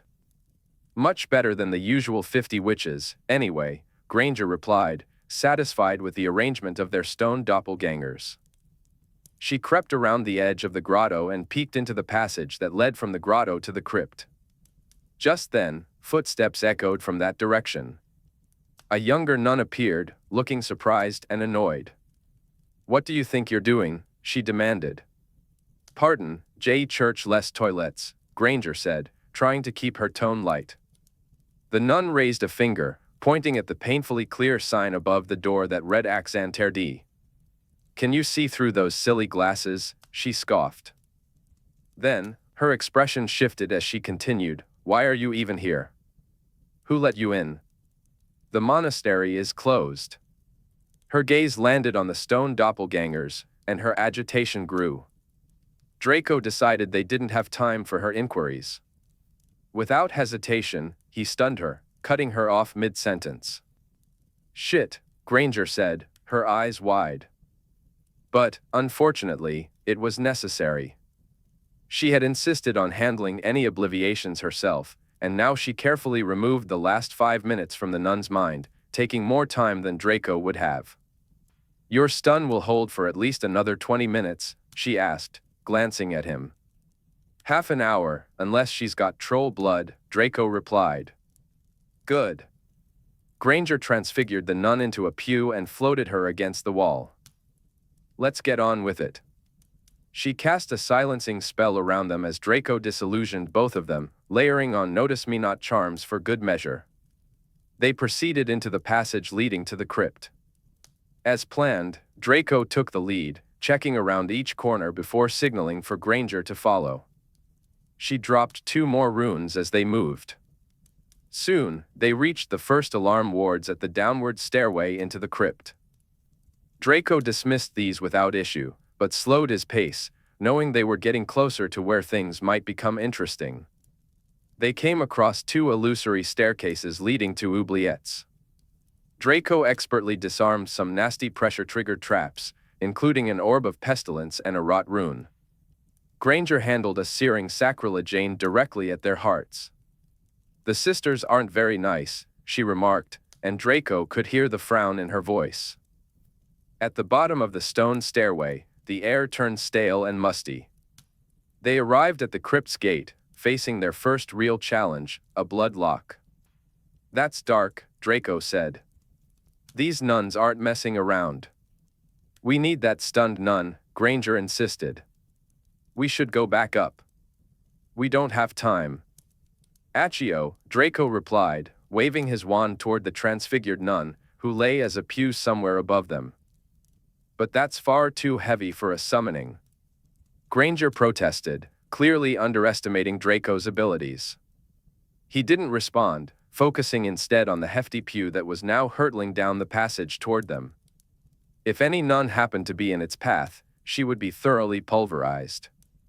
Thumping echoed as the pew descended the stairway. "Wow," Granger exclaimed, taken aback by the absurd yet impressive sight. "You just had to transfigure her into the bloody weight of an actual pew," Draco panted as the pew finally came into view. Granger quickly undid the transfiguration on the stunned nun, muttering about the importance of accuracy. Draco watched as Granger's disillusioned form hovered uncertainly over the limp body.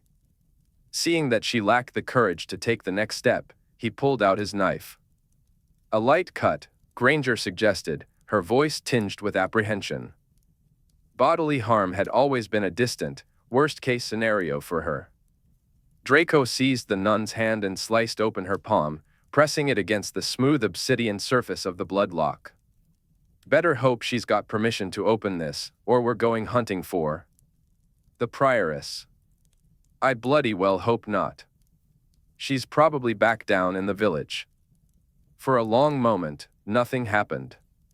Then the blood lock glowed golden and popped open. Granger let out a sigh of relief. As Draco checked for any further wards beyond the gate, she healed the stunned nun's hand and then transfigured her again, this time into a torch sconce to match the others along the wall. "Couldn't you have done that in the first place?" Draco asked. "There weren't torches upstairs." Granger snapped. She needed to be camouflaged. They moved into the crypt, which was damp, moldy, and reeked of centuries of death. Granger, tucked behind Draco, muttered directions as they went. She had memorized the entire labyrinthine area from the ancient texts she had managed to get her hands on. If their progress down one passageway was blocked, she would have 3 alternatives ready.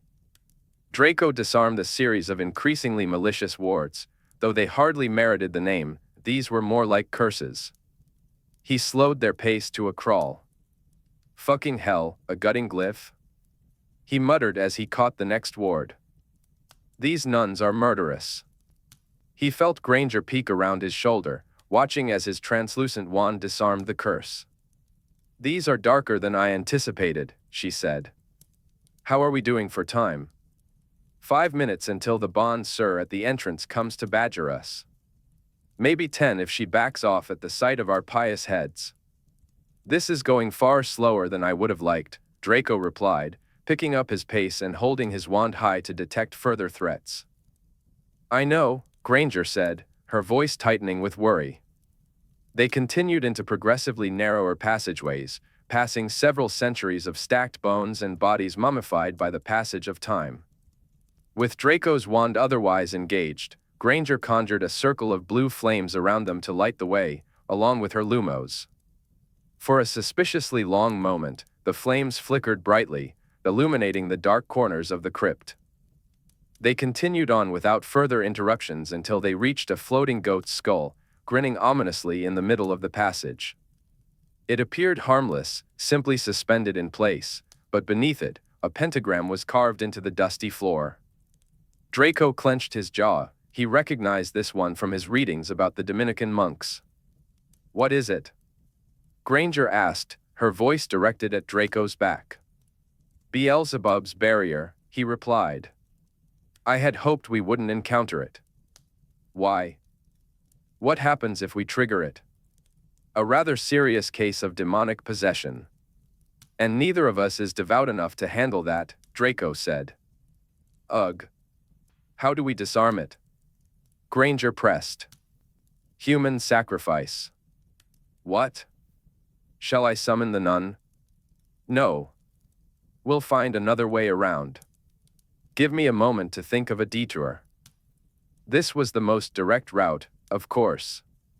After a few moments of contemplation, during which Granger traced her mental maps on Draco's back, causing him to shiver, she led them down another passageway. They both felt the pressure of time ticking away. Granger spelled out another incendiary rune and said, "We're past the 15-minute mark." We can expect hostility on the way back, Draco noted. Hopefully only the 4 nuns, Granger replied. The runes should provide a distraction, she added, though the anxious irritation in her voice suggested that things weren't going according to plan. The new path led them to a cloud of contagion and a carcerum sine fine ward, both of which Draco managed to disarm. As he worked, Granger, fretting about the time, stepped ahead to peer around the corner. In her defense, Draco wouldn't have anticipated another ward so soon after the last 2, but there it was. Granger tripped it, and a flurry of Arcanists' arrows shot at them from all directions. Only Draco's quick reflexes saved them from a deadly fate, as the fiery arrows whizzed past. As the arrows whizzed past, Draco pushed Granger against the wall and cast Obus Circumference. The arrows embedded themselves in the glow of his shield instead. "You idiot!" Draco exclaimed, his face buried in Granger's invisible hair. "You really messed that one up. You were supposed to stay behind me at all times." "They put 3 wards within 2 square meters?" Granger gasped from somewhere near his chest. "Evidently. And now we're in a right pickle," Draco replied, as the arrows exploded against the shield. "A pickle? That's what you're calling this hellscape? Do something about the bloody fire before it takes down my shield." Spurred into action, Granger slid her wand under Draco's arm and waved it, issuing a complex command in runic. The fiery arrows fizzled out. "You'll have to teach me that one," Draco said, pushing away from her. "Another time," Granger replied, though there was a shakiness in her voice. It was hard to tell if it was nerves or fatigue. Every incendiary rune and spell she cast drained her magic, just as every curse he broke drained his. They both realized they hadn't expected to feel this strained. By Draco's count, they had dismantled over 20 curses in just a quarter of an hour. "We're getting close. This is the last corridor," Granger said as they approached. The ceiling lowered the further they went. "Are you sure we aren't heading into a bloody burial chamber?" Draco muttered, half crouching to keep moving. "Yes, this is the right way." "I'm sure they tightened it up on purpose." Draco stopped abruptly, causing Granger to bump into him. "Watch it." She swore, and they removed their disillusionments to see each other. Draco shifted aside so Granger could see the almost invisible reddish glimmer across the stone floor, illuminated by the glow of his wand. "These bloody nuns," Draco said. "What is it?" Granger asked, peering closer. "One of the torments invented by the Carthusians.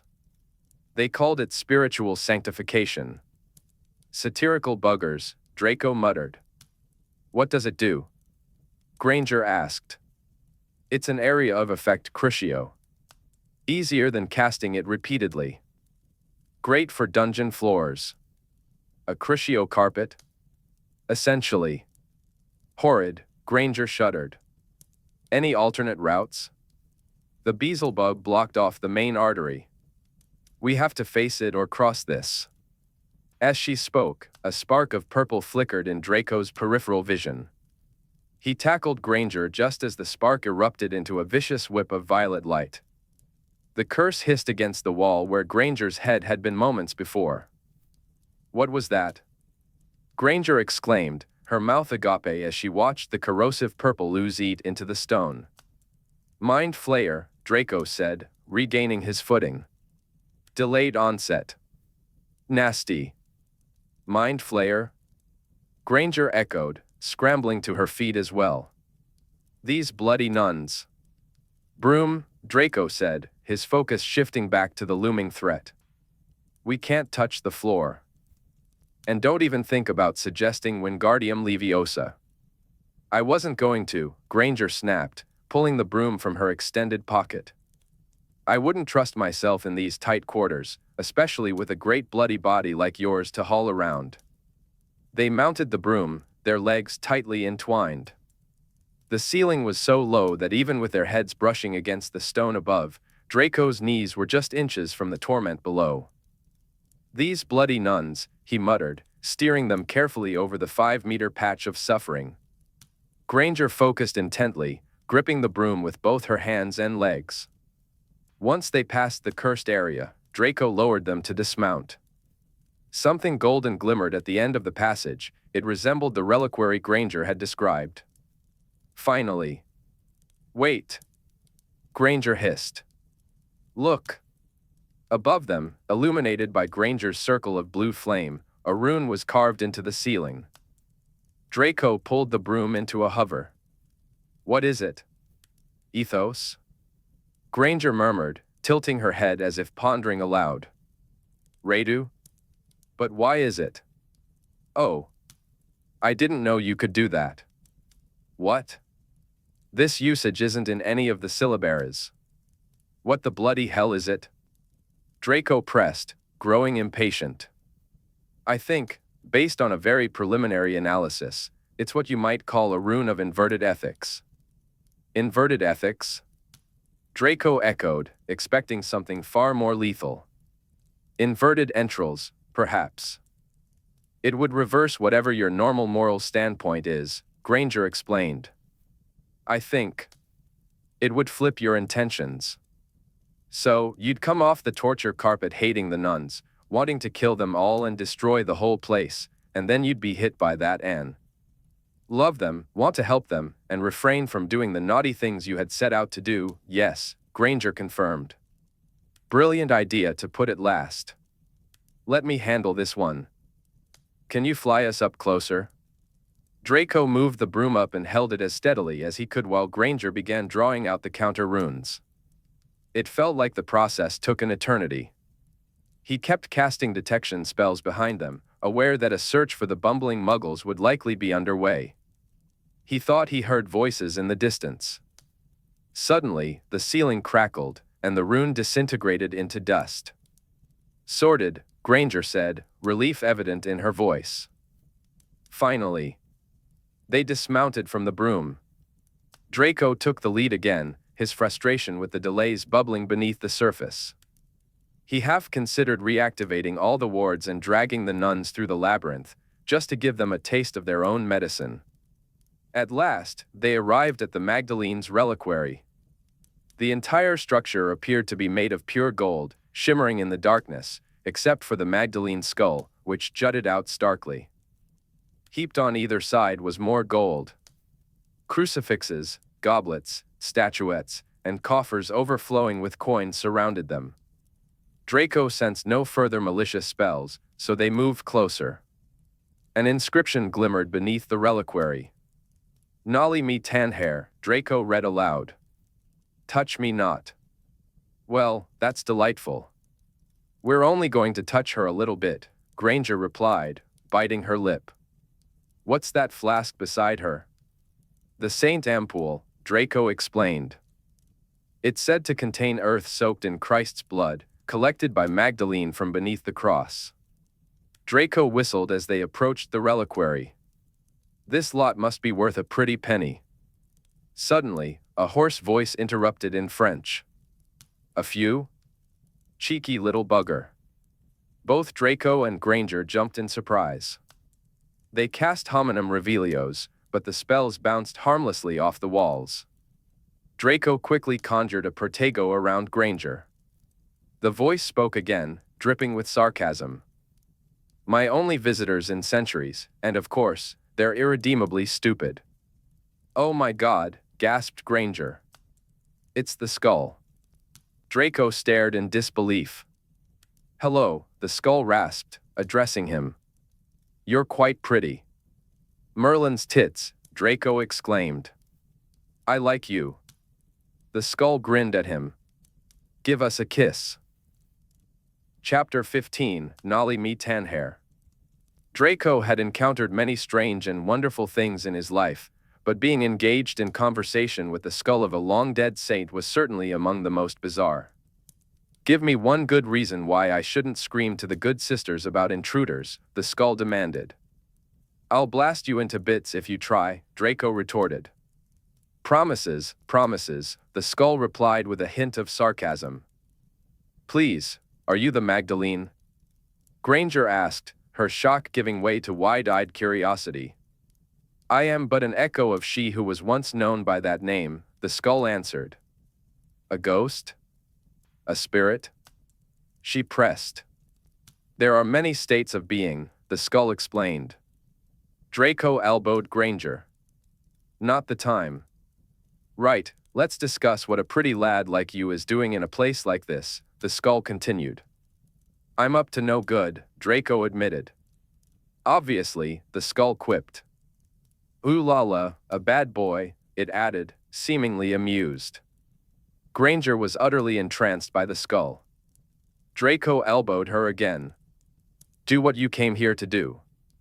We need to leave.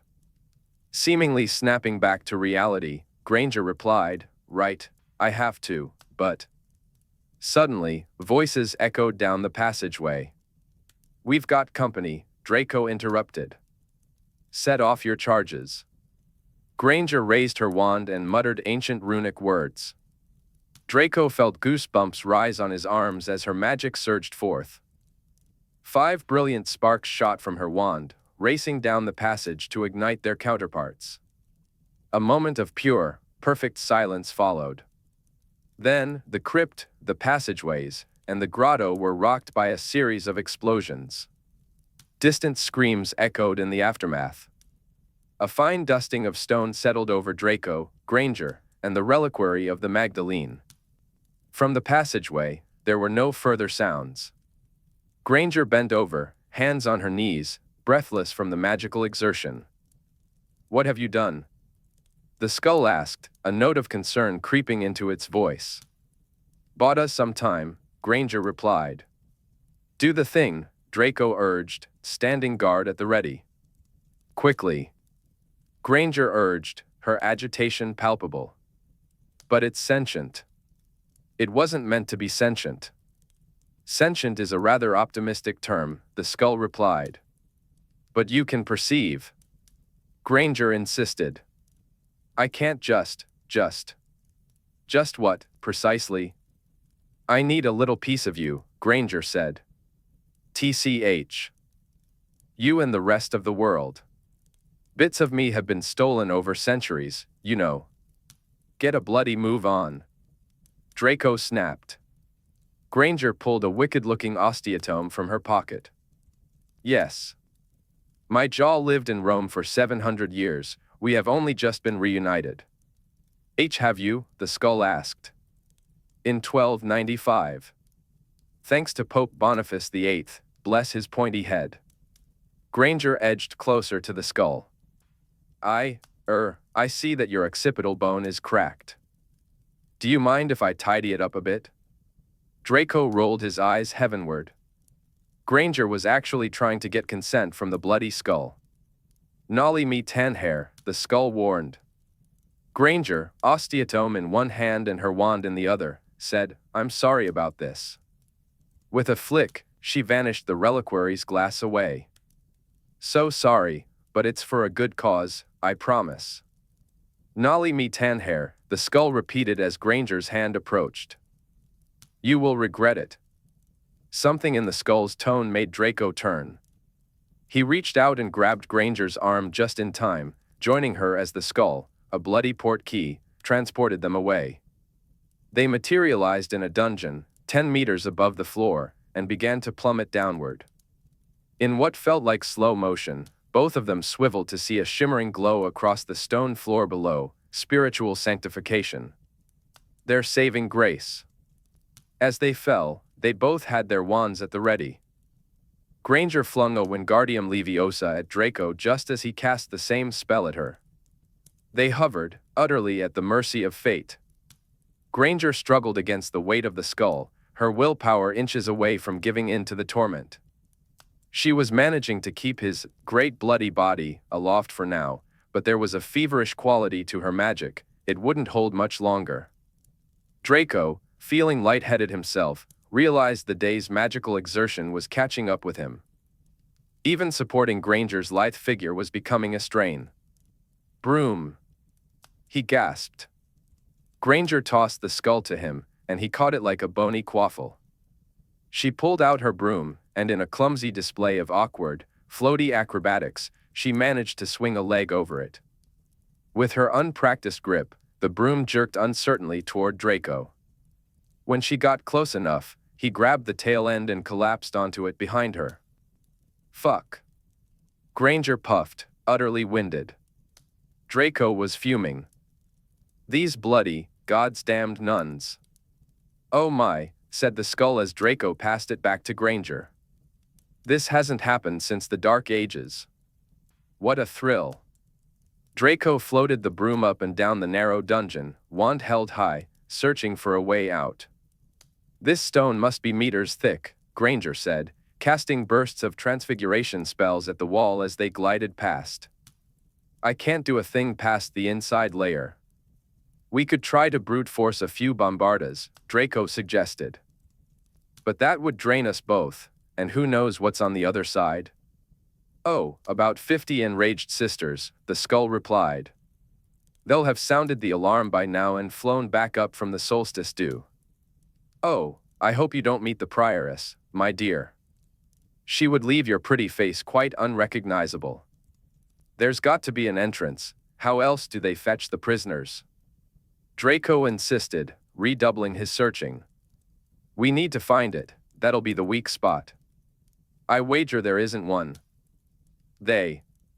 Maybe we could lift the anti-apparition ward and just pop in to pick up those tortured corpses off the Crucio carpet, Granger mused darkly. Clever idea, the skull chimed in. Quiet, you, it's your fault we're in this mess, Granger snapped. I tried to warn you, the skull replied. Don't you speak Latin? Granger started rummaging through her pockets. I have a million things in here, but what do I do with them? Do we lay traps? Make explosives? They could leave us to rot in here for years before they come to fetch us. I might have enough food for, months, maybe. How will we sleep over the torment? I could make us hammocks. In the midst of her frantic chatter, Granger inadvertently stumbled upon a solution. Draco grabbed her wrist, and in the flickering wand light, her ring caught his eye. Granger followed his gaze. But, you said you didn't finish the port key. I didn't. So, what are you thinking? Draco tapped his fingers against her wrist. I don't know. It's a possibility. I couldn't fix the final destination to a specific location. The arithmancy is all correct, it's just that there's a stupid hiccup at the tail end that I haven't worked out. Granger's excitement grew as she twisted toward him on the broom. So you're saying it works, but we have no idea where we'll end up? Yes. She extended her hand toward him. Activate it. You don't understand. I have no bloody clue where we'll end up, Draco reiterated. It could be the bowels of the earth, the inside of a volcano, or the depths of Atlantis. We might die the moment we arrive, crushed, burned, or asphyxiated. Granger searched his eyes, her expression mirroring his confusion. 50 angry nuns descending upon us in holy wrath, or asphyxiation. Draco ran a hand down his face. How the hell did we get here? Ooh, do the port key, do the port key. The skull exclaimed. I want to see the world.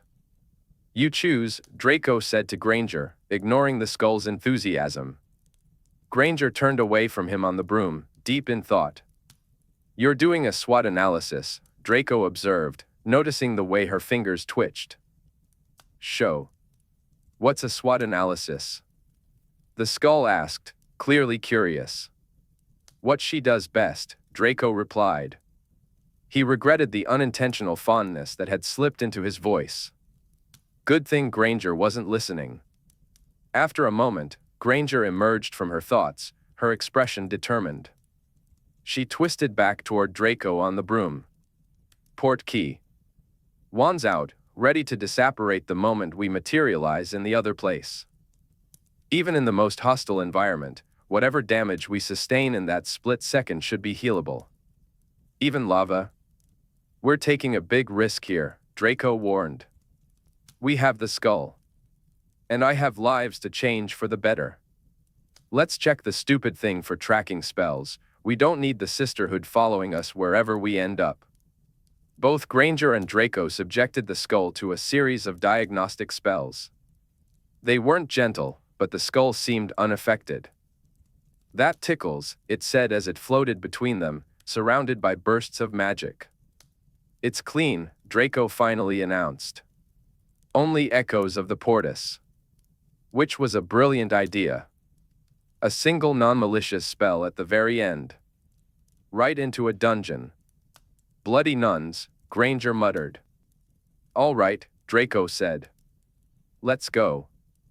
But first, I want to leave a few thank yous for the Benedictine Sisters of the Sacred Bollocks." "Ooh, naughty," the skull teased as Draco tucked a few maledictions, curses, and other bits of mischief into the stonework. He pushed aside his fatigue. Vengeance was more important. "Ready?" Draco asked, his wand tip poised at Granger's ring, prepared to activate the port key. Granger met his gaze and nodded. She was tense, but she wasn't afraid. "Brave witch," Draco muttered under his breath. "Portus." The port key pulled them through the anti-apparition ward, a prolonged, nauseating sensation that made Draco grip everything tighter, his wand, Granger's waist, and the broom between his legs. They materialized about 60 meters above the ground, thank the gods for the broom, hovering over a bizarre, surreal landscape. Below them, a cluster of boats appeared as if moored at a marina, but there was no water in sight. Instead, dunes rolled endlessly into the horizon. Granger's head swiveled as she took in the surroundings, her curiosity overtaking her fear of flying. A wisp of smoke curled from her ring, the last remnants of the imperfect portus fading into nothingness. Hot wind whipped grit into their eyes and chapped their lips. "Of course, we wouldn't end up in, say, Kent," Draco remarked. "That would have been far too convenient," Granger replied. "But I'd take this over the center of a volcano any day. And at least we didn't get splinched by some botched arithmancy." "Well done." Draco descended lower, casting detection spells over the graveyard of ships. There was nothing alive in sight. "I'm going to take us down. We need to rest, we're both knackered." "Agreed," Granger said. They landed among the rusting hulls and settled in the shade of a smaller ship. Granger tumbled off the broom in her characteristic, awkward style, pausing on all fours for a moment before getting back on her feet. She rummaged through her pocket and triumphantly pulled out her muggle device. But her victory was short-lived. Granger paced, holding the phone high and then low, pressing a few buttons, but whatever it was supposed to do, it wasn't working. "No service," she sighed. "We're out of range of muggle telecommunications. I wish I knew where we are." "A great start," Draco said dryly. "Bloody desert like this? I'd guess somewhere in Africa." "That was my thought too," Granger replied. "There's a place called the Skeleton Coast in Namibia, famous for its shipwrecks among the dunes. But that theory is thrown off by the glaring absence of the sea. Perhaps the boats will give us a clue." She walked thoughtfully toward the prow of the ship they were sheltering under. Faded letters scattered across the hull once spelled the vessel's name. With her hands on her hips, Granger examined the markings. "Cyrillic? Are you suggesting we're in Russia?" "I have no idea," Granger admitted, sounding utterly bewildered for perhaps the first time in her life. They decided to set aside the mysteries of their situation to replenish their strength.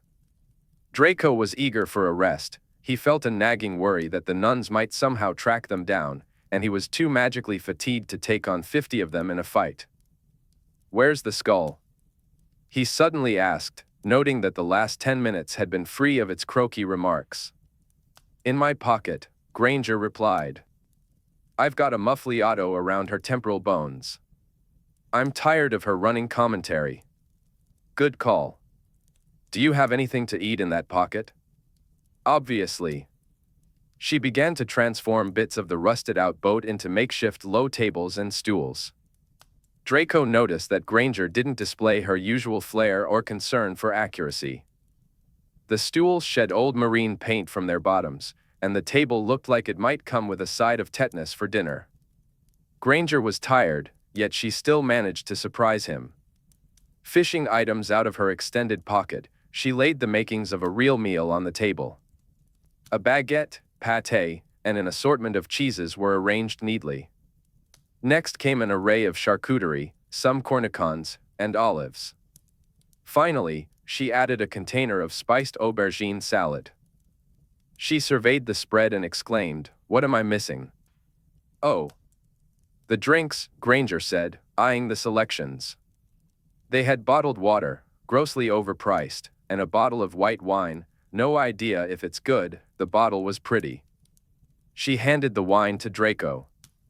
"Would you chill this? We might as well do this properly." Draco waved his wand, casting several cooling charms over the bottle. "Right. At least I can feel like I've contributed something to this meal." Granger frowned at him. "Contributed something? Malfoy, today would have been impossible without you. I would have taken a wrong turn at the first hallucinatory staircase and ended up in an oubliette forever. And if I hadn't, I'd be demonically possessed, or very dead. You knew the counterspell to everything we encountered. You curse-broke your way through a labyrinth that hasn't been penetrated since the Dark Ages. You half-arsed a portus on this ring, and it bloody worked. We're here and alive because of you. You were," she paused, searching for the right words, her self-consciousness evident. "You were extraordinary," she finally finished, her voice quiet. Clearing her throat, she avoided his gaze and busied herself with her wand. "I'll conjure some glasses, shall I?" As for Draco, he remained silent, grappling with a swell of pleasure from her compliments, amusement at her discomfort, and the warmth of a blush creeping to his cheeks. But he refused to blush. He was Draco Malfoy, after all. It was probably just sunburn from this damned desert. "One last thing before we eat, if you don't mind," he said, abruptly changing the subject. Granger looked up. "What?" "Finite incantatem," Draco declared, pointing his wand at her. Instantly, her hair, previously tied back in a lank blonde ponytail, returned to its full, brown curls, and her eyes grew dark and warm as the glamour faded. Granger flashed him a playful smile. "Shall I do you?" "Do." "Excellent. I'm tired of the merkin. Finite incantatem." Draco felt the ripple of her magic through his hair, a gentle caress across his eyes. It felt even more intimate than a physical touch. He ran a hand through his hair. "Less pubic wiggy?" Granger shrugged, trying to hold back a smile. "You could just say my hair is magnificent, you know. It's adequate for a wizard who just broke into a crypt and fled from nuns. Shall we eat?" They settled down to eat and drink, gradually replenishing their depleted magical energies. Draco expressed his surprise that Granger managed to prepare a meal that didn't consist solely of tuna and cheesy wotsits.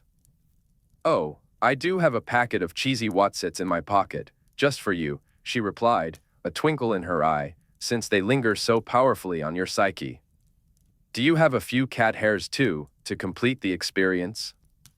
"Of course," she said, plucking 2 cat hairs from her pocket and wafting them in his direction. "Thank you. I feel quite at home now. Will there be banoffee pie for dessert?" He half expected her to produce one, but she shook her head. The village shops didn't carry those. Her dessert offerings included marzipan-stuffed dates, dried figs, and apricots. "You know," Draco said, chewing on a date, "we could ask the Magdalene if she brought that recipe over, after all." "Oh." Granger gasped. After a moment's thought, she added, "Let's." She summoned the skull from her pocket and dismissed the muffliato. "Hello, what's this?" The skull asked, its shadowy eye-holes gazing at the ship's hull. "Are we at sea?" "No," Granger replied. "But could you help us settle a question? Did you bring the recipe? Marzipan-stuffed dates to France from the Holy Land?" Granger held a date in front of the skull for demonstration. "What is that? A clam? Well, that's settled, then. Granger said, popping the date into her mouth. You have restored the honor of an entire nation, Draco remarked to the skull. The skull turned its attention to him. Oh, it's you. You know, I was just thinking you'd look better as a blonde. Thank you, Draco replied. He and Granger exchanged a look of realization. The skull had now seen them without their disguises. Can skulls be obliviated? Draco asked. They've got no brain, Granger answered. We'll have to try now that she's seen us, she continued, her tone serious. She has a mind, anyway. The skull, having finished its assessment of Granger, said, As for you, you're rather less corpsey than you were before. Bit rich coming from you, Draco quipped. I was a great beauty, the skull replied. You still have gorgeous cheekbones, Draco complimented. The skull giggled, a mildly disconcerting sound. Draco noticed Granger had pulled out her osteotome again. She was finally going to get that sample. She angled the skull towards Draco, and he distracted it by flipping his hair and giving it a flirtatious look. Meanwhile, Granger pressed the beveled edge of her instrument against a jagged part of the skull. There was a dull snap as a piece broke off, which she quickly transferred into a test tube. What was that? The skull asked. Did you hear something? No, Draco replied, shaking his head. Granger produced a sack and threw it over the skull, obscuring its view of them. Then she pointed her wand at the bulge in the bag. Obliviate. The skull's muffled, confused voice came through the sack. Sister Sophia? Is that you? Why is it so dark? Granger cast Muffliato and Silencio upon the sack, then stuffed it back into her pocket, looking regretful. Religious historians would give anything to have a chat with her. Can you imagine? No, Draco interjected. I know, Granger replied, her hand instinctively clutching her chest, feeling the weight of the unacquired knowledge.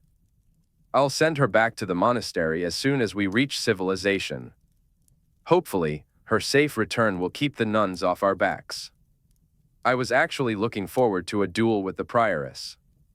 She sounded like a real firecracker. Once the meal was finished, they climbed off the uncomfortable stools and stretched.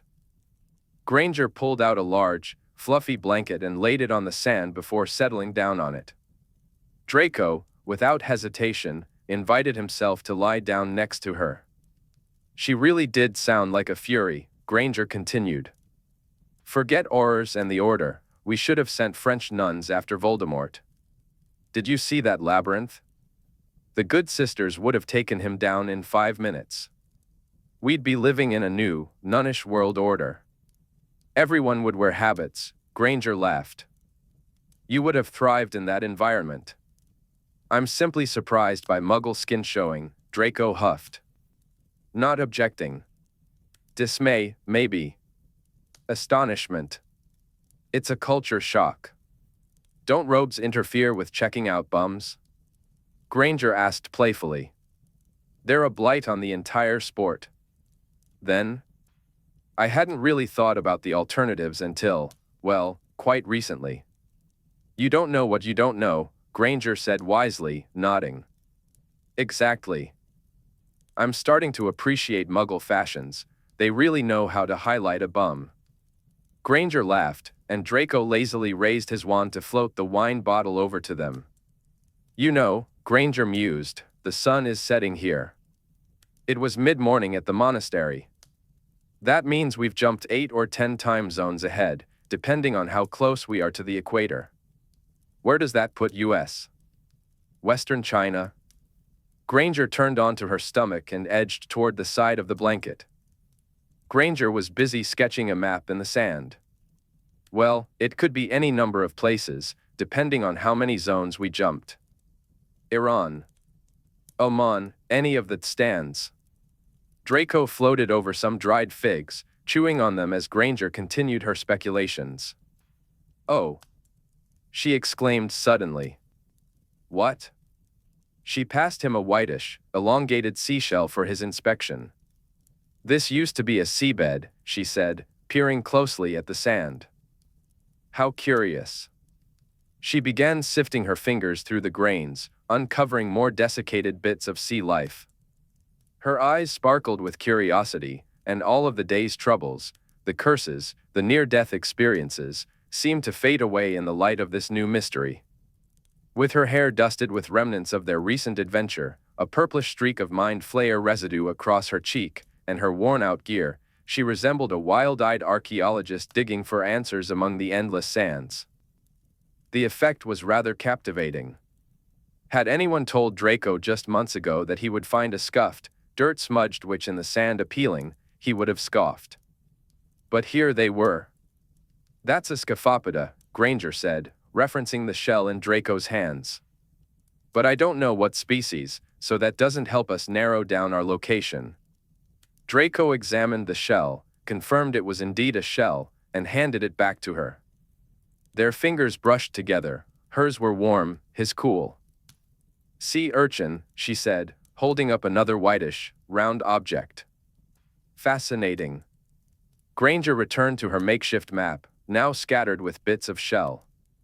"I don't know enough about ancient seas to make any intelligent guesses based on these creatures. It could be dangerous for us to apparate anywhere, considering we have no idea where we are on the planet. I think our next step should be a reconnaissance flight to see if we can find between civilizations, and hopefully, there's an internationally connected flow." Draco propped himself up on his elbows. "I'm sorry, did you just say flight?" "Yes." "As in, using a broom?" "Yes." "You? Willingly? Want to use a broom?" Granger looked a mix of annoyed and flustered. "Yes, all right." It ended up being terribly useful. "Don't be smug about it." "Too late." "I can see that." Oh yes, he was smug. Granger, with her firmly established opinions on everything, had changed her mind about flying, of all things. He wanted to tease her about it, but he held back. "The sun's setting. Let's wait until it dips below the horizon, then do a little reconnaissance from up high. If there are any settlements around, they'll be lit up, and we should be able to see them from miles away." Just as Granger nodded in agreement, an odd groan echoed across the dunes towards them. "Did you just hear a cow?" Granger asked. "A cow?"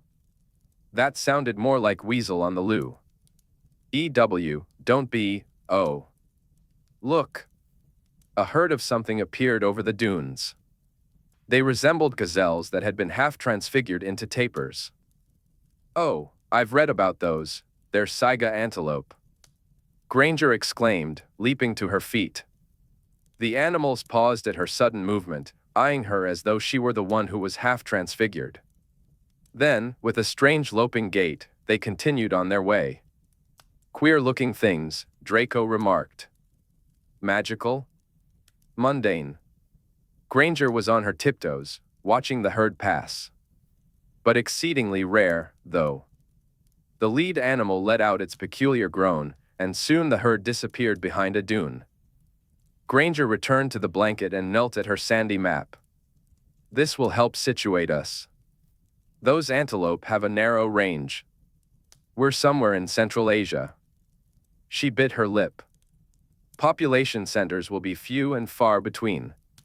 We'll fly south or west, then," Draco said. "Definitely not north." "Agreed. It's nothing but Russia's steppes that way." "I'd give it another hour," he added, glancing at the sun sinking behind the dunes. "Then we can take off." Granger stretched out on her back beside him, tucking her hands behind her head. There was a smile in her voice when she spoke again. "I can't believe I saw a saiga antelope. I can't believe we had a chat with Mary Magdalene's skull. And we were almost outwitted by nuns. Those nuns were fierce. My next warding will be inspired. Should I cast Beelzebub's barrier at your lab? Could be interesting. A touch of demonic possession might inject some life into Trinity's halls." As the sun faded, it left behind only a golden memory in the sky. The desert was silent, devoid of birdsong, save for the soft whistling of the wind among the rusted hulls. The wind quieted as darkness enveloped the landscape. The moon emerged, bathing the dunes in silvery light. Then, in the stillness above, constellations began to shimmer into view, along with countless galaxies and nebulas. Draco had never witnessed a sky like this, alive with brilliance and filled with the mysteries of distant worlds. Together, in awe, he and Granger gazed at the radiant expanse above them. Their hearts felt strangely full, their troubles small and distant under such a vibrant sky. Neither of them had planned for a nap, but magical exhaustion soon took its toll, and they both drifted off for 2 hours. When Draco awoke, he felt rejuvenated, ready to take on 100 nuns if needed. Granger, as she stretched and uncurled herself, looked equally invigorated. With a few lively wand waves, they packed up and erased all traces of their passing. And then it was time to fly. Draco's eagerness must have shown on his face because Granger took the broom from him and said, "Just because I think it's a good idea doesn't mean I'm going to enjoy it. Making me scream in terror is not the goal here." "I would never," Draco replied, feigning offense while suppressing his mischievous thoughts. With a look of profound mistrust, Granger finally handed him the broom. He mounted it, angling toward her so she could hop on. She twisted her hands together, took a deep breath, muttered about bloody brooms, and, after a moment of hesitation, clambered on. "You do better when you don't have time to think about it," Draco remarked as Granger settled between his legs. "Like in the crypt. Imminent death does push slightly less imminent death out of my mind," she said through clenched teeth. Draco cast his usual assortment of windbreakers and warming spells. "Ready?" "No," came her strained reply. "Just go." Draco didn't need to be told twice. He kicked off with enthusiasm, eager to lose himself in the vast sky filled with millions upon millions of stars. The post-apocalyptic scene of the corroded fleet of boats shrank beneath them until the hulls became mere specks. As they reached cruising altitude, Draco reveled in the breathtaking views. Instead of a sea, they soared over an ocean of silver dunes, undulating endlessly around them. Above, long lanes of stars streaked across the sky, gates to strange eternities. It was awesome in the truest sense of the word, filling Draco with profound wonder. To his surprise, Granger kept her eyes open. She exhaled a single, stupefied, "wow," and then fell silent. Draco set a course to the southeast. His broom hummed beneath him, eager to soar faster, but this newest model, Edencel, was the quickest in his collection, and he dared not push it beyond its limits. He already was. Despite the wind-breaking charms, Granger's ponytail had half unraveled, whipping across his face. And of course, the witch would surely kill him upon landing. After a moment, Granger asked, "Why's the broom buzzing at us?" Her tone carried an unspoken fear of a malfunction. "She wants to go fast," Draco replied. There was a pause before she timidly asked, "How fast?" Draco took a moment to consider his answer, framing it as a question. "How fast does your car go?" "I've broken 200 kilometers per hour, in Germany, mind you." Draco raised an eyebrow, not quite understanding why Germany was relevant. "We can do 200 on the broom," he said, "if you're game." He could read her body language well enough by now to see she was torn, even without seeing her face. "This is a bloody big desert," she mused. "It is. We've been flying for 20 minutes and haven't seen a single sign of human habitation." "Correct. We'd cover much more ground at speed." "We would." Granger straightened up between his arms. "Let's do it. Cast a few more windbreakers. I'm going to do something with my hair." That was excellent news, because between Granger and her cat, Draco had ingested enough hair to last a week. He slowed them down to cast his spells while Granger coiled her ponytail into a plait and tucked it into her top. Her voice was tight with nerves. "Don't accelerate too fast or I'll fall." "You won't fall. I'm holding you." I know.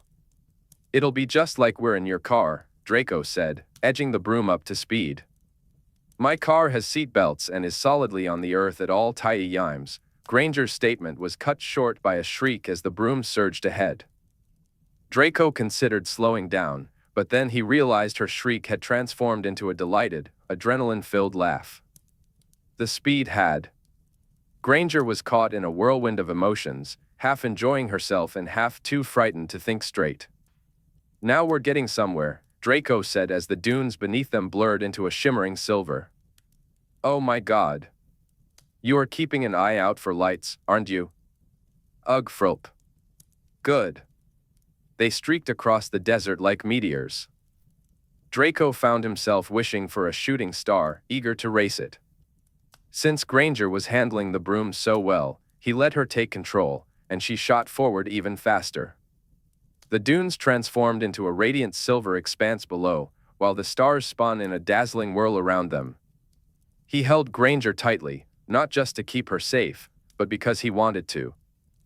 There was something exhilarating about holding this slightly mad, brilliant witch, who spent her weekends exploring crypts and challenging him at every turn. She felt warm in his arms, and her scent was a blend of travel dust, adventure, and pure exhilaration. The entire situation was utterly mad, holding Granger as if he truly wanted to, flying over these untamed wilds, having no real idea of where they were, dealing with the illegal and unfinished Portus, and the talking skull. It was all completely mental, yet he loved every moment of it. Look! Granger exclaimed suddenly. In her excitement, she held out her arm to point, but at their speed, it whipped backward and smacked Draco in the temple. Sorry, she blurted out. But, look! To the south, the yellow glow of Muggle lights began to appear. At first, they dotted the sands, but soon they formed long, parallel lines. A city, Granger said, her eyes wide with excitement. Draco maneuvered the broom lower and slower. As they descended, Granger cast disillusionments on both of them, ensuring they wouldn't be seen by any Muggle stargazing on a night like this. They skimmed over rooftops, searching for more clues about their location. The signs across shopfronts were in Cyrillic, and oddly enough, Arabic, with what appeared to be Korean mixed in as well. The Hangul signs were thrown in to confuse any lost witches and wizards who might wander by. Granger turned to Draco, asking him to slow down now that they had reached civilization. Tashkent, she said. Bless you, replied Draco. No, that's where we are. We're in Uzbekistan. My word, Draco exclaimed. That's quite a detour. This is excellent. There's a British embassy here. They'll have a magical consulate tucked in there with them. We'll be able to fly home. As she spoke, Granger's mobile began spitting out directions, guiding them to the roof of the British embassy, which was closed for the night.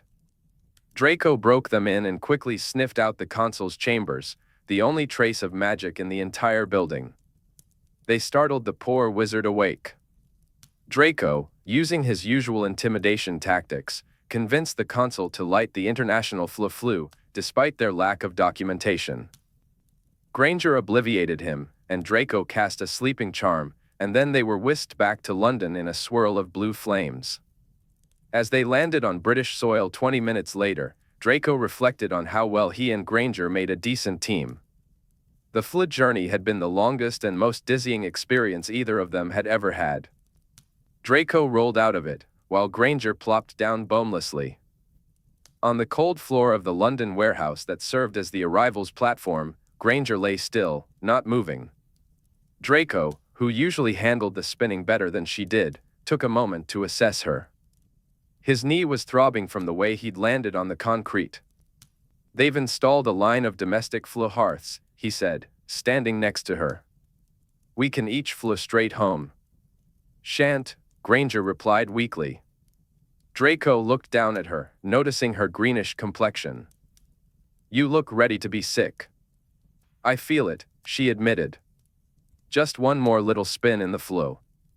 Go away and leave me to die, Granger's feeble voice croaked.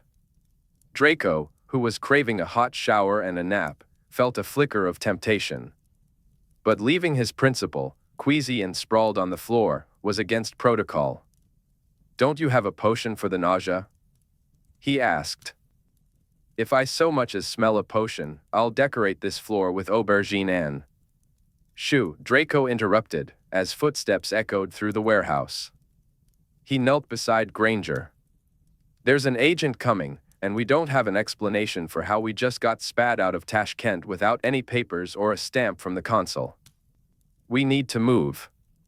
"Shit," Granger said, lifting her head weakly from the floor. "They'll find my extension charms if they search us. And we still have the bloody skull. That's a stolen artifact, enough to spark an international incident." "I heard someone coming," a man's voice said nearby. "Impossible," another voice replied. "There's nothing scheduled until Istanbul at past. Granger extended her arm and whispered, "Disapparate us." "Where to?" "Bloody anywhere." Draco grasped her arm and disapparated as quietly as he could. Chapter 16, The Seneca. The bath and nap that had been at the forefront of Draco's mind inspired his choice of destination. He and Granger materialized in the foyer of the Seneca, London's finest wizarding hotel. Draco helped Granger to her feet. The employees at the Seneca were the epitome of discretion, including the witch who emerged from behind the front desk. She took no notice of their disheveled appearance and graciously asked if they were looking for a room or dining at the hotel. At the mention of dining, Granger's face turned a shade of green. Draco quickly propped her onto a nearby bench and made arrangements for a room with the front desk witch. Sensing their need for a room over idle chit-chat about the hotel's amenities, she summoned an ornate key, whisked them to the lifts, and asked if they had any luggage. "No, nothing," Draco replied, "and certainly no illegal skulls, thank you." And so, Draco found himself at the end of this bizarre day in one of the Seneca's famous suites, overlooking the gardens of Kensington Palace, with a weary Granger sprawled decoratively across a chaise lawn. On the low table beside her, a carafe of water and a bucket magically appeared. That front desk which was quite thoughtful. Deciding that Granger had been sufficiently taken care of, Draco headed off to shower. It was a delightful experience, far more enjoyable than the cramped quarters at the Hotel Plaisance. He turned on every single jet available, amused himself with the selection of soaps, and didn't once bang his elbows against the wall, which was a relief, considering the nice bruise he had from the morning's escapades. Now thoroughly clean, Draco realized he was a bit hungry and placed an order for a light dinner with the mirror. Since he had no clothes except for the stinky pile he had just stripped off, he slipped into a fluffy white dressing gown and matching slippers. As he tied the dressing gown, he made a mental note to check on Granger once he was done. Draco adjusted the neckline of his shirt, ensuring it showcased his chest just right. He always enjoyed showing off, not specifically for Granger, but just because he could. Water droplets glistened on his pectorals, trailing down to the top of his abs. After fixing his hair into that perfectly tousled, post-shower look, he admired his reflection. "I look quite divine," he mused, and the mirror seemed to agree. Stepping out of the shower, he felt enveloped in a mist of well-being and soap. He'd put in the effort for nothing, though. Granger didn't even glance up as he emerged in all his steamy glory. She was completely absorbed in her mobile device. The bucket of water remained untouched, a small relief indicating she was feeling better. "The Errol Sea!" she suddenly exclaimed, her eyes glued to the screen. "That's where we were." It was nearly dried up in the 60s due to Soviet irrigation projects. She launched into a detailed account of the sea's demise, filled with her passionate outrage over the ecological disaster it represented. Meanwhile, the droplets on Draco's chest dried unnoticed, his impressive physique completely overlooked. "Riveting," he said dryly. Granger finally sensed his lack of enthusiasm and lowered her mobile, taking in his appearance from his tousled hair to his slippered feet. "Haven't you any clothes?" she asked. "No, I haven't." My luggage is currently enjoying a vacation on the coast of Provence, just like yours. Ugh. She leaned back against the chaise longue in exasperation. I'll have to arrange for it to be sent back. And the car? We're going to rack up parking fines, not to mention the hassle of getting it returned. Why can't anything be simple? Granger sighed. Right, I need a shower next, if you're done. I smell like a crypt, and now I'm self-conscious about it because you smell, well, you smell like soap. With that, she got up and proceeded to monopolize the shower for a full hour. Meanwhile, Draco's room service materialized on the low table. Granger, he called out to the bathroom door, there's food. Do you want any, or should I eat it all myself?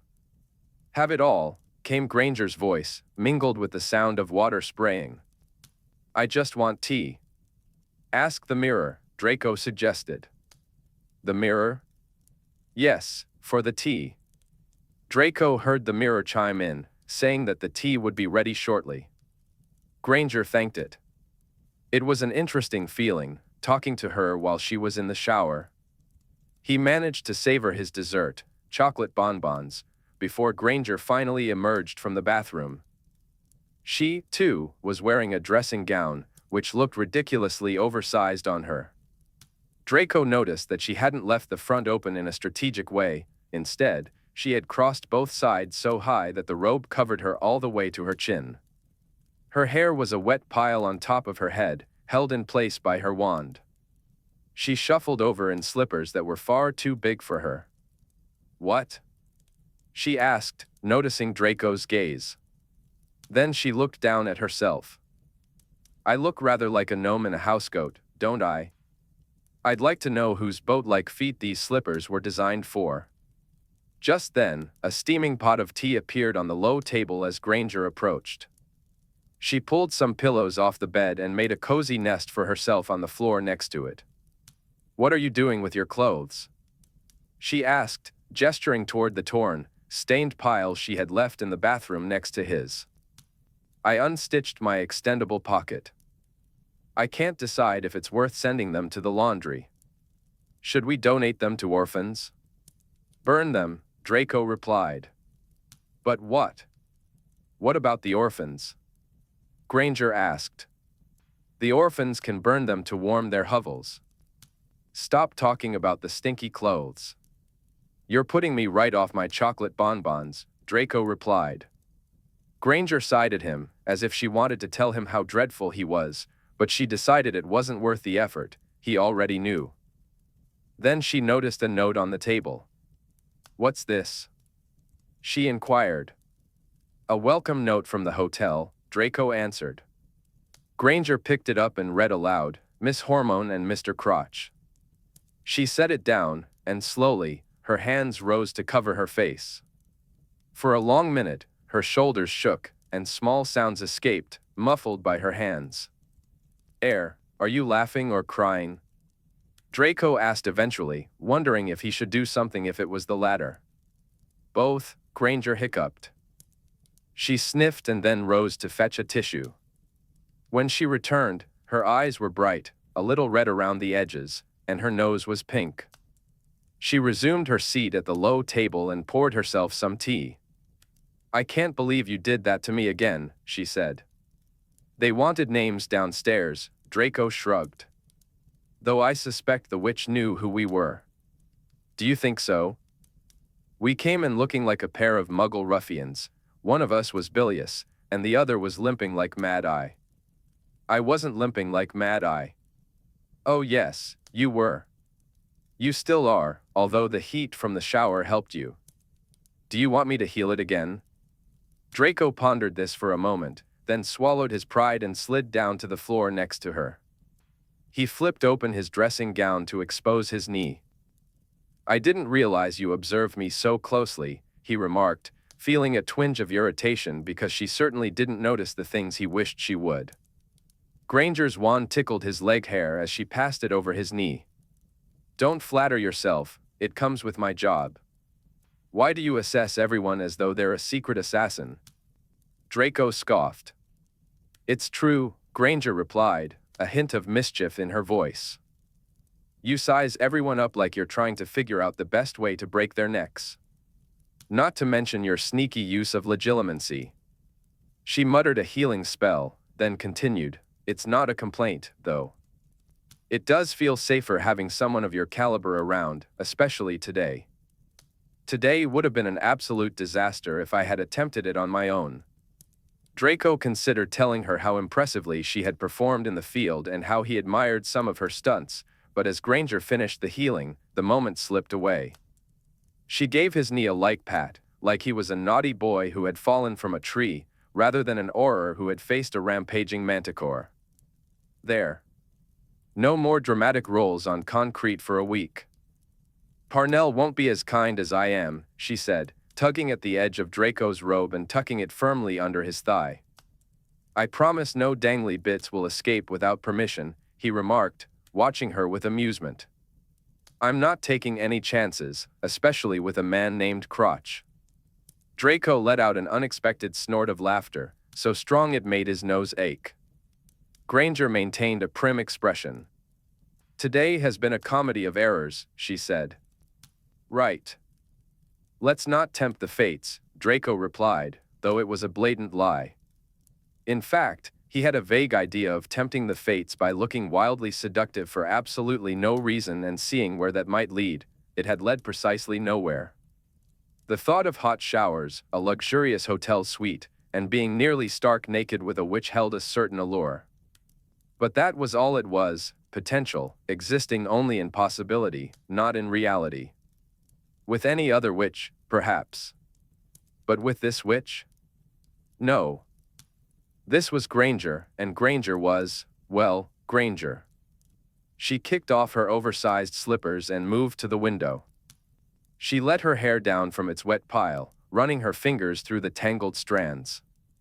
As she approached, the curtains opened magically, revealing the exclusive view of the Kensington Palace Gardens. While combing out her hair, Granger admired the vista, sharing snippets of both Muggle and magical history about the place. The sun was setting over the British Isles, having already dipped below the horizon hours ago in the graveyard of ships in the desert. 2 sunsets in one day, Granger sighed. Rather magical, isn't it? She stood bathed in the warm red light, almost glowing as if touched by fire. As twilight descended upon the great city of London, the sky transformed into shades of purple, and then finally, night enveloped everything. Draco caught a glimpse of an enchantress, her hair cascading down her back, only for her to twist it up again, returning to being Granger. He joined her at the window. Fewer stars than with the ships, he observed. Indeed, Granger replied, gazing upwards. Should anyone seek our counsel on where to build the next great wizarding observatory, we'd have an answer. Does that happen to you often? Being asked where to build observatories? Oh, daily. Hourly, even. Doesn't it happen to you? Of course. I receive endless inquiries while caring for the orphans. How noble of you. Noblesse oblige. Granger shot him a look that clearly indicated he was being a smart-arse. Yet, if he wasn't mistaken, there was a hint of fondness in her gaze, buried deep down. She pulled her robe tighter around herself. Do you think that mirror could send us some clothing? I'm not keen on going to the foyer to flew in this finery. You're ready to face the flu again so soon?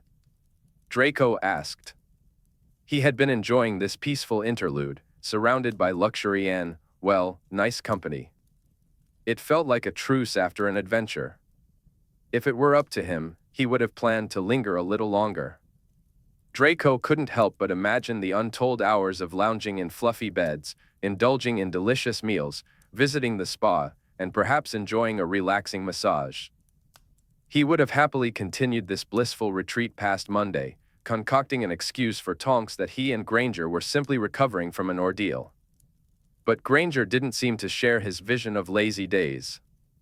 She was far from that kind of woman. No, Granger was the type to drag you into wild adventures, to exhaust your mind with hours of curse-breaking, to create breathtaking moments under the stars, and then, over tea, expect you to form an intelligent opinion on Soviet irrigation projects. It was downright beastly. Am I ready? No. But I must get on. I have so much to do now that I have the fragment. And Crooks will be waiting, you know, she insisted. Draco strode over to the mirror, masking his mild disappointment. Very well. Let's make arrangements for the clothes. He requested robes for a tall wizard and a witch who was approximately the height of a pixie. Granger poked her head into the bathroom to correct his phrasing. It took about 15 minutes for the clothing to be sent up. Draco suspected the unusual request had sent the hotel's house elves into a tizzy. Eventually, their dinner dishes vanished from the table, and 2 neatly wrapped packages appeared in their place.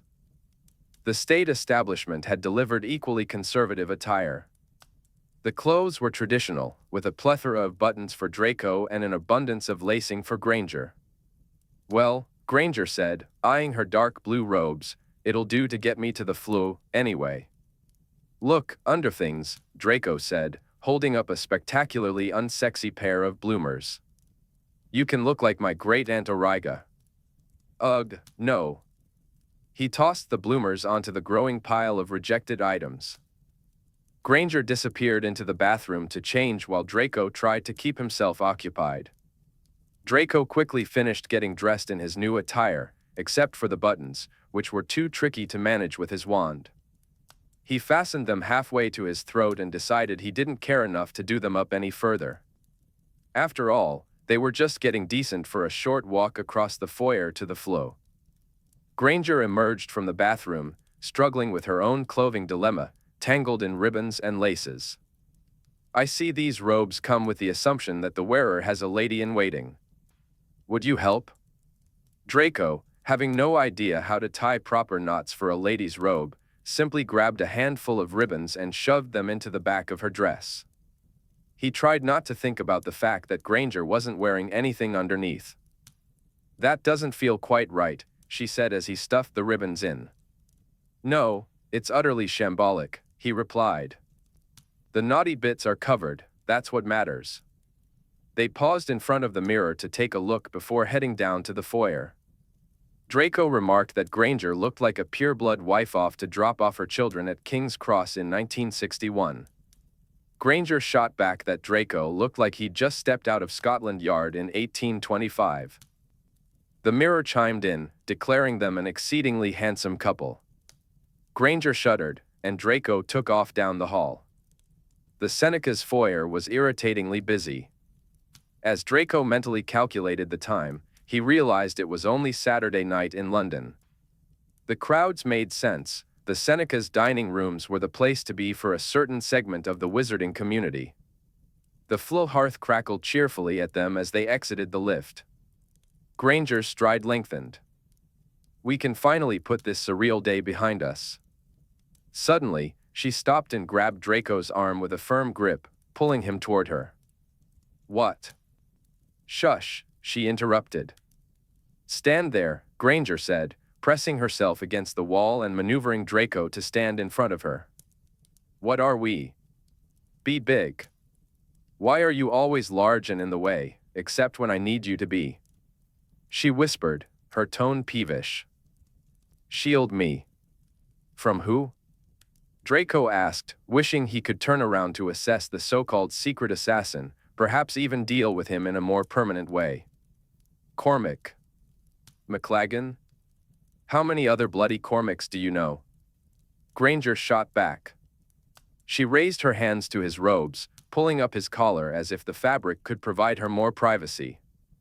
What's he done? Oh, he's only been infatuated with me for years. Tenacious kind of man. Sticky. Viscous, really. Stay there, his group is about to go into the dining rooms. No, wait, they're still talking. I'm going to cast a notice me not.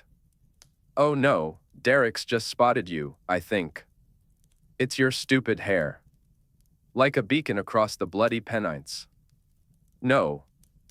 They're coming this way. I was never here. Goodbye. With that, Granger slipped under Draco's arm and tried to dart back toward the lift, but it opened just then, unleashing a flood of ladies and gentlemen ready for dinner, who swept her aside like a piece of flotsam. "Why is this lift a bloody clown car?" Granger muttered as she disillusioned herself. Draco, realizing his new role was to distract and deflect, turned to greet the approaching Derek with a handshake. "Peregrine, my little lamb chop, how are you?" Then he turned to McLaggen, offering an excessively long handshake. "Hello, I don't believe we've met." Draco Malfoy, yes, I know I need no introduction. "Are you here for dinner with this scoundrel? I believe I remember you from Hogwarts. Do you still play Quidditch? You must join us at the pitch." Peregrine comes on. His beater skills are still decent, though his swing isn't as powerful as it used to be. I suspect a touch of arthritis in his shoulder, poor bloke. Do join us on Wednesday nights at the Manor. We've only had one death in 5 years. It's all in good fun, really. McLaggen had grown into a tall, handsome chap, as tall as Draco, and that was enough for Draco to decide he didn't like him. The man looked utterly bewildered by Draco's overly friendly greeting, which was definitely at odds with Draco's usual reputation as a jerk. By the time McLaggen managed to regain his hand, Granger had vanished. "Right," Draco said, "I must be off." "Aren't you dining with us, Malfoy?" Peregrine asked, a grin spreading across his face. "Or do you have other business to attend to?" "Other business?" Draco repeated, feigning innocence with a blink. "I could have sworn I saw Hermione with you," McLaggen said, sidestepping around Draco to peer toward the lifts. "I'd recognize that witch anywhere." "Hermione? Hermione Granger? With me?" Draco raised his eyebrows in disbelief. McLaggen, still staring longingly beyond Draco's shoulder, did a sort of double take. "Oh, well, I guess I might have been imagining things." Peregrine scoffed. "They'd sooner kill each other than have a conversation, I'd wager."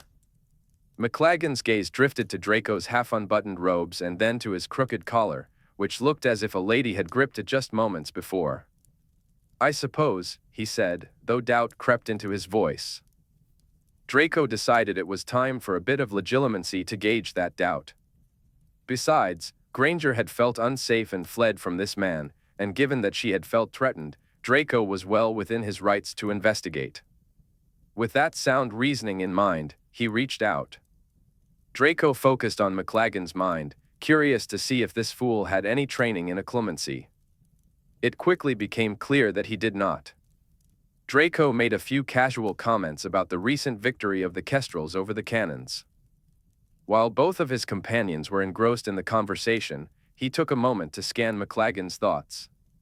He caught a glimpse of how McLaggen had seen him earlier, leaning against a woman in navy robes, her dark hair piled elegantly on her head. Then he saw her back as she moved toward the lift, the ribbons of her robes trailing behind her. McLaggen was convinced that Draco had been snogging someone, and he almost believed it was Hermione Granger. The formal robes had thrown him off, as did the fact that she had been with Draco Malfoy of all people. The dissonance of that realization echoed through McLaggen's memory.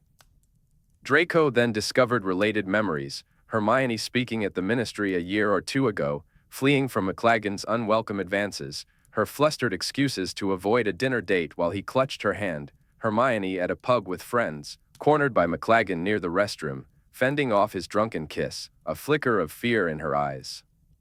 Each memory was laced with McLaggen's growing frustration, longing, and a chilling obsession with Hermione. Draco had to suppress the urge to break McLaggen's handsome jaw. Delving deeper into the wizard's memories posed a risk of being discovered. So, he retreated from McLaggen's mind and smoothly rejoined the conversation, making a snide remark about the performance of the Kestrel's chasers. As they wrapped up their encounter, Draco added McLaggen to his blacklist. He grinned while shaking McLaggen's hand. "Enjoy your dinner. I hope to see you at the pitch." With that, Derek and McLaggen departed, and Draco stalked off in search of his next target. Granger, a familiar whisper hissed as Draco passed the lifts. He followed her voice to a dimly lit conference room just off the corridor. Is he gone? Granger asked anxiously. Soon, Draco replied. Their reservation is at past. Where are you? Here. Granger dropped her disillusionment charm.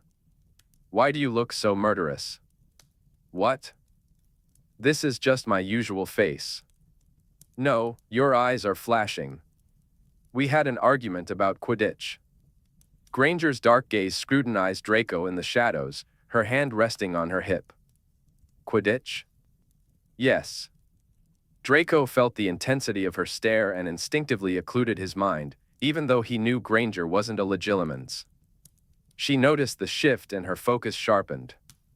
You're lying, she said. Let's go to the flu, he suggested, trying to change the subject. Granger wasn't easily distracted. What happened? How long are you going to let McLaggen terrorize you before you curse him? I knew it, Granger exclaimed, a mix of triumph and annoyance in her voice. You used legilimency on him. You can't do that. I can, and I did. Those are private matters. They have nothing to do with you. He's a danger to you. What exactly did you see? Enough to know he's a threat. A threat? Granger repeated incredulously. He's just a handsy idiot. I can handle him, and I always have, in the way I see fit. If I thought hexing him was the right approach, I would have done it by now. Why haven't you? Because there are larger things at play. What larger things? Draco asked, his curiosity piqued. And don't say his penis. Disgusting. No. He's on the MNHS Foundation Trust and the St. Mungo's Board of Directors. Even reporting him could have repercussions I need to navigate carefully, let alone a direct attack on him. He's one fire whiskey away from cornering you in a toilet and stunning you, Draco warned. Granger waved her hand dismissively. He would never cross that line. He's not that stupid. He toes it, that's all. Stop looking like you're about to duel him in the foyer. Draco scoffed. He isn't worthy of a duel, I'd happily curse him in the back. No cursing. No nothing. None of this has anything to do with you. You shouldn't have seen any of it. Nothing to do with me? Draco echoed, irritation rising in his voice. I've been mandated to keep you safe.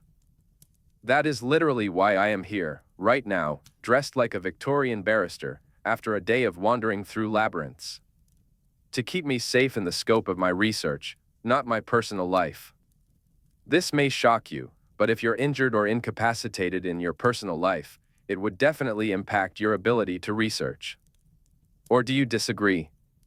Granger rolled her eyes, glancing up at the dark ceiling. You're acting like McLaggen is going to tear me limb from limb. Were you in his head? No.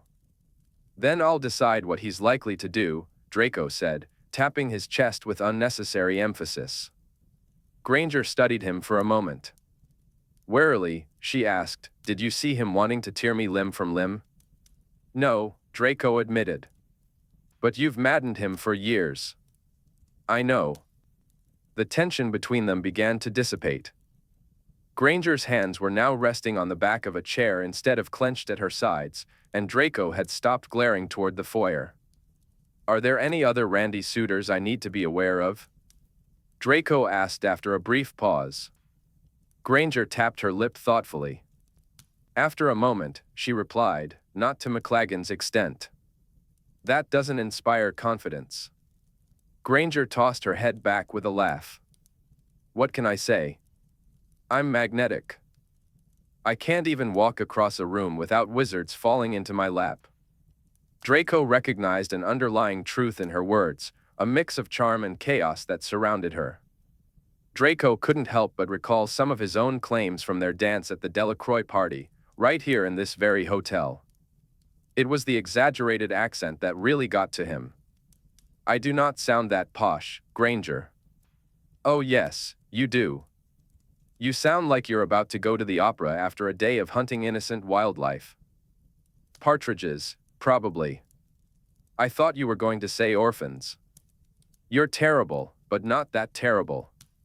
Now, promise me you won't do anything stupid about McLaggen. I promise I won't do anything stupid about McLaggen, Draco replied honestly. Granger narrowed her eyes at him in the dim light of the room and wisely rephrased her request. Promise you won't do anything about McLaggen, full stop. No, he said. Please. No. Malfoy. Fine. I promise. I wish I believed you. I wish you did, too. Granger rubbed her temples in frustration. All right. I'll take you at your word. I have no other choice. Draco chose not to point out the seriousness of that mistake. Granger stepped to the conference room door and peeked out. I think the coast is clear. Draco joined her at the door to check for himself. Right. Notice me nots this time, and let's move quickly. With their plan in place, they navigated the bustling foyer and made it to the hearth without further interruption. The mitre, Granger said, tossing in flip powder. The flames flared green, waiting for her to step in. She glanced back at Draco, a new hesitance in her eyes. Poor darling. Be brave, he said, feigning encouragement. Granger straightened up. I was going to thank you for today, but never mind. Just doing my job, Draco replied with as much casual indifference as he could muster, as if today hadn't been a wickedly dangerous ordeal. Right. But perhaps a bit above and beyond. Nonsense. Granger sighed. Right. Goodbye, then. Granger. What? Tell your cat I said PS. Her smile lit up the room as she turned and vanished into the fire. For a moment, it felt as if the weight of the world had lifted. Chapter 17, The Dinner.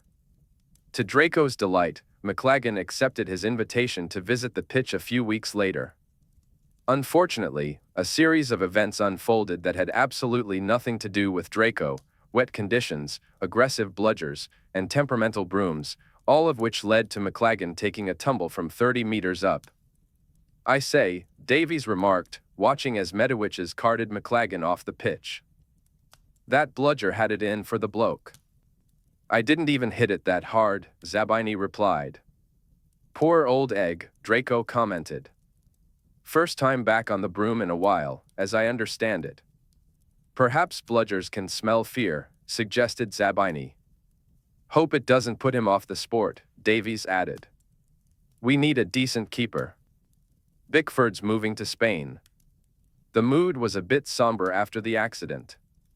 The players decided to call it a night, said their goodbyes, and disapparated off to shower. All except for Draco, who found that the incident had surprisingly lifted his spirits. He left the pitch feeling quite invigorated. The next evening, Granger had a grievance to address. Her silvery otter found Draco just as he was on a sensitive stakeout in Falmere, preparing to apprehend the notorious Thomas Talfrin. You promised you wouldn't do anything, shrieked Granger's otter, thrusting its little face right into Draco's. You are the worst. The shrill sound of Granger's voice echoed through the alley where Draco had been hiding. Talfrin, who had been smoking in a doorway just out of stunning range, startled and disapparated. Fucking hell. Draco hissed. The otter, having delivered its message, vanished. With a scowl, Draco pulled out Granger's schedule. She was home, which was perfect because he was furious, ready to explode. With a flick of his wrist, he apparat to her cottage, his mood darker than ever. He brushed aside her wards and stormed up the path, his fists pounding on her front door. Granger flung it open, her eyes blazing with determination. You're a bloody idiot, Draco greeted her, frustration spilling over. Me? Granger shot back, incredulous. You're the idiot. You weren't supposed to touch McLaggen. You just ruined my best chance to catch Talfrin with your stupid otter. He snapped. You sent McLagan to AE. She retorted, her voice rising. I've been chasing Talfrin for 3 months. Draco growled. Guess who was on shift at AE last night? Granger screeched. Talfrin has charges against him longer than my arm. Beast baiting. Forgery. Blood sports. Racketeering. Cruelty to magical creatures. Extortion. I had to deal with that idiot for 4 hours. You broke all of his limbs. Fraud. Assault. Smuggling. And you completely messed it up. Now he's gone again. McLagan lived out his every fantasy with a hot nurse last night, all thanks to you. Granger jabbed her finger at his chest. Draco grabbed her hand, pulling it down. If you could control your emotions, I'd have my man in shackles. But no. You had to send your rabid otter. My emotions? She shot back, her anger palpable. You're the one who worked himself up over McLagan. You're the one who spectacularly ruined my stakeout with your screaming. If you had kept your word, none of this would have happened. I didn't even do anything. The man fell off his broom like the hollow-headed cretin he is. I don't believe you for a second. Believe whatever you want. I will. You're an opportunistic ghoul. And you're a quarrelsome, bloody shrew. I can't stand you. I can't stand you. They stood there, tempers flaring, lips parted, breaths quickening, waiting for the other to snap back so they could continue their heated exchange. Somehow, amidst their shouting and jabbing fingers, they had moved closer together. Granger stood on the doorstep, where, for once, her height nearly matched Draco's. He felt her breath flutter against his chin, and her anger made her glow. Her eyes blazed with the intensity of her conviction, and her cheeks flushed bright. In that moment, they both wanted to throttle each other just as fiercely as they felt drawn to close the distance between them. There was a brief moment of madness, a precarious balance between rage and something more, where he could have either choked her or pressed his mouth against hers, seeking to release the intensity of the feeling, to silence her, to make a statement. The wild possibility hung in the air as her gaze flickered to his lips. Then, as if awakening from a trance, she blinked, her expression shifting to one of distant shock. Realizing he was still holding her hand, Draco quickly released it and took a large step back. Granger mirrored his movement, looking as though she'd rather retreat to the crypt and throw herself onto the crucio carpet than remain in that moment. The blush that had colored her cheeks now crept across the bridge of her nose. Feeling completely thrown off balance by the unexpected tension, Draco cleared his throat and scanned for something to say, but nothing came to mind. Finally, he muttered that he should be going, as it was getting dark. Granger avoided his gaze and simply replied, "Right." Mutually satisfied with this surprisingly mature conclusion to their quarrel, they stepped even further apart. Granger began to close the door when a long, sustained meow echoed from somewhere in the garden. In the shadows, an orange blur advanced toward them. The cat. The cat paused at Draco's feet and then, as if bestowing a great gift upon him, it wound itself around his boots, leaving a trail of orange fur on his trousers. Draco felt as caught off guard by this as he had during the moment with Granger. He hardly knew how to react. When he bent down to stroke the cat, it hissed and darted back into the shadows of the garden. "It's on his terms, and his terms only," Granger remarked. "Pernickety creature." "He is," Draco agreed, his eyes drifting to a patch of peeling paint on the doorpost. Granger bit her lip, studying the ground. "Did I really ruin your stakeout?" she asked. "Yes." "Did McLagan really end up with you last night?" "Yes." They exchanged a few muttered words that might have been an apology, though it was a language primarily made up of murmurs and throat clearing. Their earlier anger began to fade, replaced by a sense of embarrassment, which Draco managed to hide better than Granger. Did he really have all of his limbs broken? Draco asked. All of them. And a concussion, to boot. Poor boy. Blood sports, though? Granger inquired, a hint of anxiety creeping into her voice. None debating, Draco nodded. Talfrins made a bloody fortune off it, too. None do? How is he even keeping one captive? We aren't sure, probably a tranquilizer cocktail, maybe some stunners. Shit, Granger said, her guilt apparent. Indeed. The conversation began to dwindle. The long fronds of the wisteria fluttered in the breeze, prompting Draco to examine them again out of sheer curiosity. Granger, on the other hand, was fixated on a crack in the threshold. Just as Draco was about to excuse himself, again, he noticed that Granger had shifted her stance. She was no longer poised to attack. Instead, she half-turned toward the house, hesitating over something. Normally, Draco would have prompted her, but this time he simply waited. Draco felt he had exhausted his supply of rudeness for the day. Clearing her throat, Granger spoke softly. I had something I wanted to show you. What is it? Granger stepped into the cottage and returned with a newspaper clipping, handing it to Draco.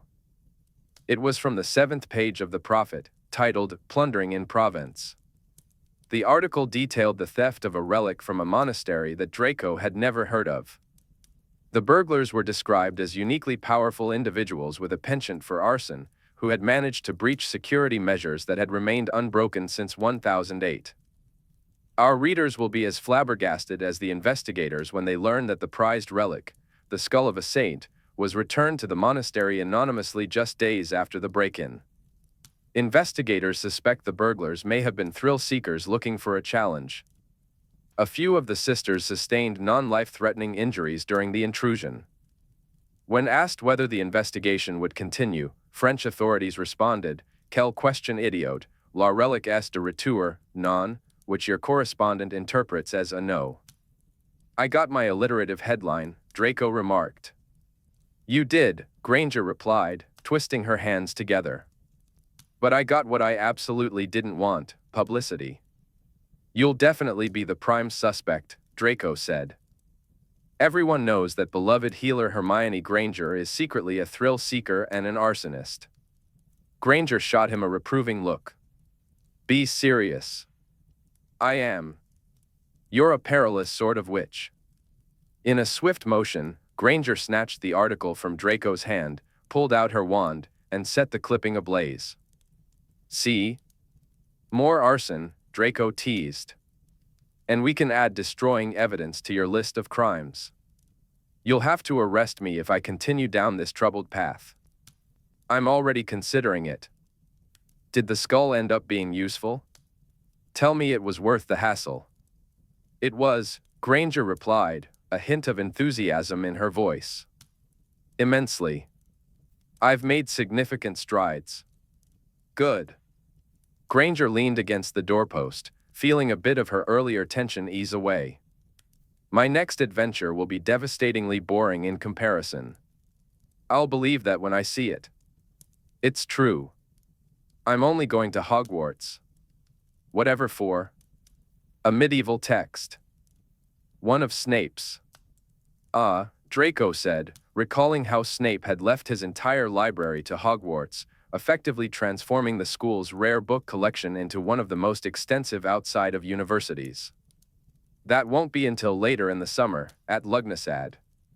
Not because of any magical reasons, mind you. It's just my next weekend off before. Suddenly, a shrill sound cut her off. Draco's first instinct was that it was a ward alarm. He spun around, brandishing his wand, ready to defend himself. I left the cooker on. Granger gasped. Draco had caught a whiff of something burning but had assumed it was just the remnants of the newspaper. Granger dashed into the house, and he followed, curious to see the unfolding drama. She yanked something from the cooker, something charred and unrecognizable. Draco opened a window and conjured a brisk breeze to clear the air. Well, Granger said, a look of disappointment on her face. That was dinner. Draco replied, eyeing the charred remains. He had foolishly thought her supply of fury was depleted, but he quickly realized he was mistaken. Granger always had more wrath in reserve. "This is your fault," she said, turning to him with her hands on her hips. "You distracted me." "What was it?" Draco asked, trying to gauge whether he should feel guilty. Granger pointed to the bin, where a box was sticking out, Miss Mabel's frozen fish pie.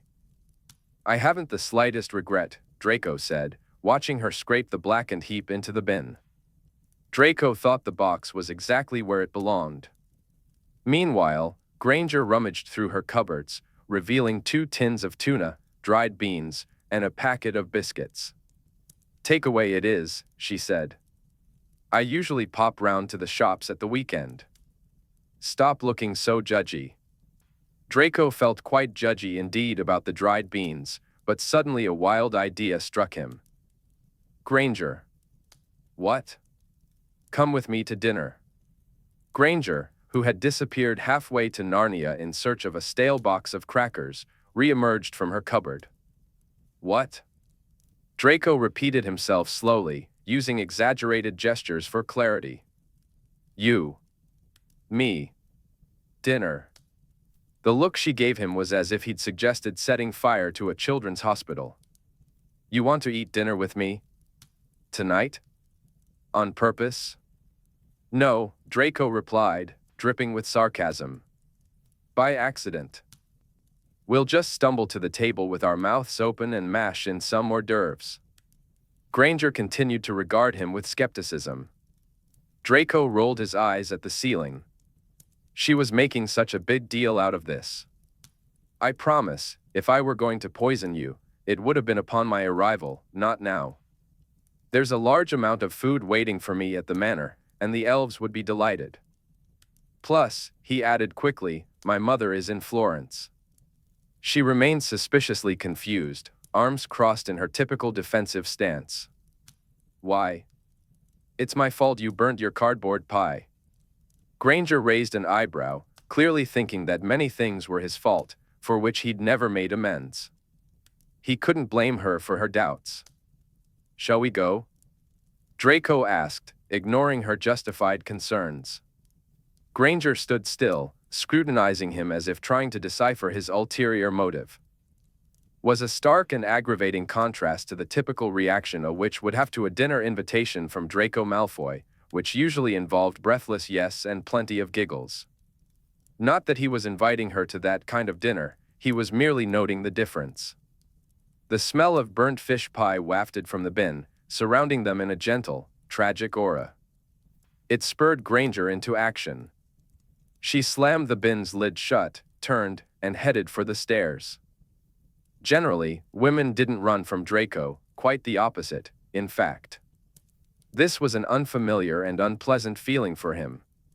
"Oi," he called, slightly vexed. "I'm going to change." Granger shouted back. "I'm not going to the manor in my house clothes. Besides, I smell like burnt fish." As Draco watched her dash up the stairs in her short muggle shorts, he found himself wanting to say he didn't mind her house clothes. After all, it was just the two of them at dinner, so it didn't matter. Plus, he thought, she often smelled a bit like candle smoke, and that didn't bother him at all. But with Granger upstairs, he kept those thoughts to himself. He waited for her to change, which felt like it took forever. Finally, she came tumbling down the stairs, wearing a red summer dress. "There, now I'll be presentable," she declared. "Presentable for whom?" "I don't know," Granger replied, pulling her hair into a low side bun that was somehow both elegant and messy. "Being with you attracts chaos. I half expect Shacklebolt to pop in for a chat." Draco felt that the chaos magnet was her, but he kept that to himself. "I rather hope he does. He can tell Tonks I'm building a rapport with my principal and not being a frightful bully." "You aren't a bully. You're just pushy," Granger said as she slipped on strappy sandals. "I'm pushy. A bit bossy," she teased. "Oh, this is rich," Hermione remarked as they prepared to leave. They apparat to the Mitre, then Flood to the Swan, and finally apparat to the Manor. It was the same route they had taken that fateful night when Hermione had unexpectedly appeared on the Manor's Quidditch pitch, only this time it was in reverse and much calmer. As they materialized at the Manor, Draco caught a glance of Hermione, and their eyes met. She held up her hand, trembling slightly. "Progress," she said. "Well done," Draco replied sincerely. The Manor's large front doors swung open as they approached. A young house elf scurried across the entrance hall, welcoming them with a high-pitched voice. But when he spotted Hermione, he squeaked in surprise and disapparated. Moments later, his voice echoed from the kitchens. "Master is home. And he brought a lady.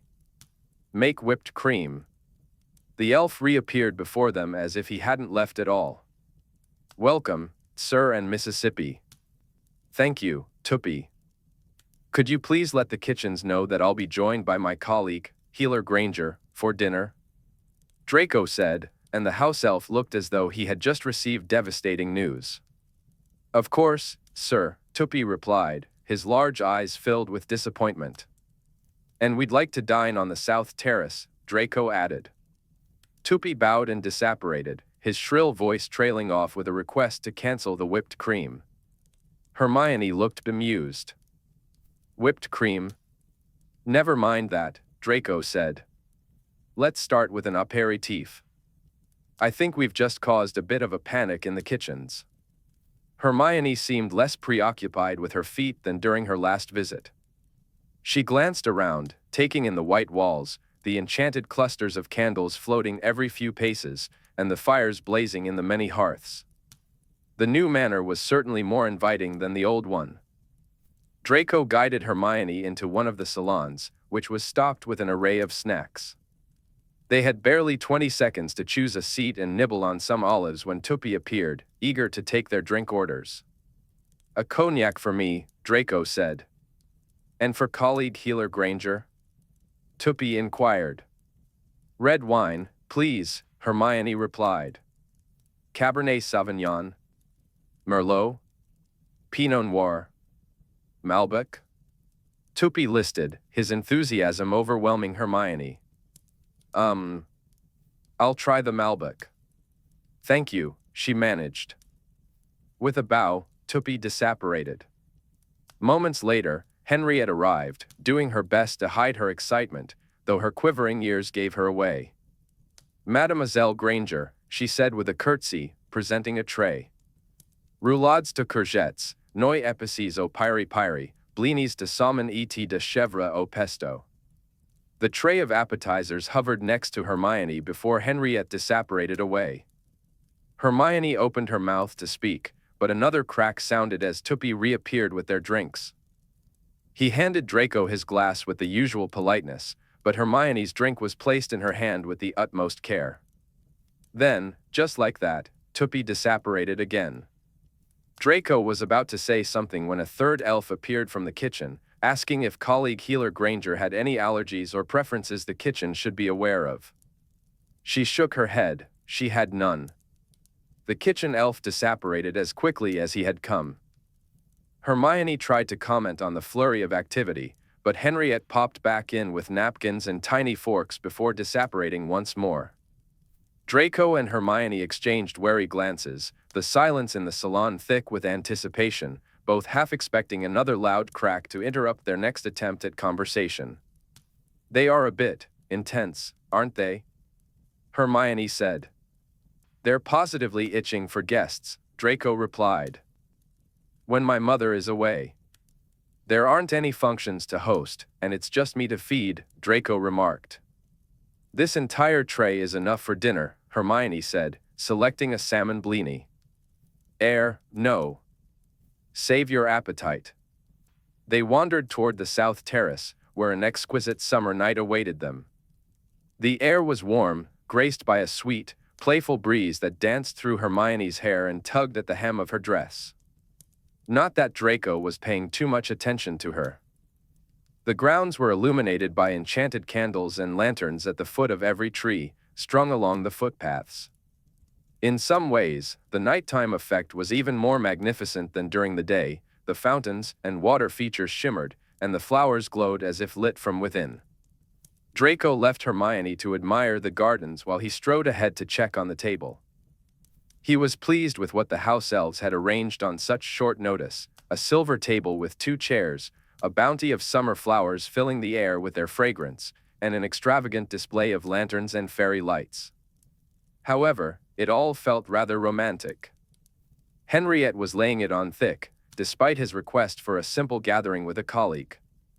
He had shared countless al fresco dinners and drinks with colleagues over the summer, and Henriette had never deemed it necessary to decorate with roses, especially not red roses. "Henriette?" he called out. "Oui," replied Henriette, appearing at his side. "You are a scallywag." "Je ne connais pas ce mot," she said, shrugging as if she didn't understand. "The roses, Henriette." "What about them, monsieur?" "They are too much." "Too much what, monsieur?" "Too much everything, Henriette." "Il faut se laisser ensorceler, monsieur." That was exactly the kind of unsolicited mysticism Draco didn't want to hear about, allowing himself to be bewitched. "Take them away, Henriette. They are at the peak of their bloom, monsieur. It seems a pity to waste them. Nevertheless, I'd like—" "Oh!" Hermione exclaimed. "The roses." Henriette shot Draco a long look that clearly communicated she knew best. If he would just stop second-guessing her, he might avoid making a fool of himself, the silly boy. Hermione stood before the table, hands clasped together. "How beautiful. I've never seen this variety. Is it double-flowered? And the coloration, it's so deep." "It's the Apollon," Henriette replied. "The rose garden is quite resplendent with them, mademoiselle. You should take a walk after dinner. I'm sure monsieur would be pleased to escort you in Madame Malfoy's absence." Draco shot Henriette a quelling look at her boldness, but Hermione found the idea delightful. "I would adore that. Where did the Apollon come from? How long have you had them?" she asked eagerly. "Food first, then we can discuss your feminine ecstasies about the rose garden," Draco interjected. Both Hermione and Henriette regarded him coolly, making him acutely aware of their low opinion of him. Henriette indicated she would fetch their first course, and Hermione took her seat with a sniff. "I wouldn't want my feminine ecstasies to get in the way of your masculine appetites, of course," she teased. Draco hid a smile in his cognac. "And what do you know about my masculine appetites?" "Only that they are unrelenting. Accurate. And they impair your judgment. Sometimes. We can only hope they'll be satisfied by Henriette's outre. Then perhaps we can have a civil conversation about roses, uninterrupted." "Partially satisfied, probably." Hermione narrowed her eyes at him, as if trying to detect the double entendre, unsure of his true meaning. Draco decided to let her stew in uncertainty. "Tourteau. Fresh crab, prepared by us," announced Henriette as she and Tuppy arrived with a platter of crab and herbed butter. They began to eat. Hermione was her usual dainty self, easily distracted by the view beyond the terrace, where the candlelit ground sparkled in the twilight. She rested her chin on her hand, gazing at the ethereal beauty of a row of poplars, their young leaves shimmering in the breeze like silvery medallions. Draco felt a tug of temptation to interrupt her and steer the conversation back to more important matters, namely, himself, but he also enjoyed the comfortable silence that enveloped them as they sipped their drinks. Dinners at the manor typically had an agenda, with either the guest or Draco seeking to gain something or avoid losing something. This evening, however, was refreshingly free of such pressures. Draco had no need to strategize, and he knew he wasn't being manipulated. They were simply sharing a meal together, making small reparations for a burnt fish pie. Hermione had no ulterior motives regarding his fortune or his person. Sometimes, being with her was just easy. Risotto au basilic, Henriette said, sweeping away their crab and placing a generous dollop of risotto in front of them. The aroma of fresh basil wafted enticingly from the dish. How do you know so much about roses, anyway? Draco asked, curious. My mum used to grow them, Hermione replied, her tone casual, yet there was a hint of effort in her voice. Used to? Has she given up the hobby? He inquired. I don't know. I haven't seen my parents in a few years. Oh. Draco sensed the weight of her words and, noting her attempt to appear unaffected, chose not to press further, which he considered a display of tact. But Hermione continued, I obliviated both of them during the war. Sent them to Australia to keep them safe. By the time I found them again, it was too late to reverse the spell without risking damage to their minds. They're living quite happily in Adelaide and have no idea they ever had a daughter. Yes. Just what Draco had been hoping for, some light-hearted reminiscing about wartime tragedies. He didn't bother with words of sympathy, those weren't really his style, and she wouldn't believe he was being sincere anyway. This explains how careful you are with Obliviate, Draco said. Oh, yes. It was a hard lesson to learn. Minds, memories, aren't to be tampered with lightly. I systematically dismantled 18 years' worth. That had repercussions. It kept your parents alive, Draco pointed out. It did. At a cost. Granger finished her wine. Anyway, it's too beautiful an evening to be maudlin. Let's talk of other things. Draco finished his cognac, ensuring her empty glass didn't feel lonely. He was sensitive that way. He eyed Granger, noticing the contemplative look on her face. You seem like you have a subject in mind. Broken promises, she said, an accusation lingering in her tone. Draco raised an eyebrow, feeling somewhat targeted. I've broken a promise? Yes. Have I? Illuminate me. Just as Granger was about to respond, Topi appeared to suggest a Sauvignon Blanc for the next course, given that they were having fish. Both Draco and Granger agreed, and Topi served the wine before disapparating. The archaeologists' report on the Celtic ruins, Granger said, her expression turning serious. The ones you found under the dungeons. You never sent it to me. Draco leaned back in mock shock. You're right. I never did. Caught and flagrant delete. J.E. Sayus, Granger replied, looking grave. A terrible breach of trust. Will you ever forgive me? No. I quite fancy holding a fearsome grudge about it.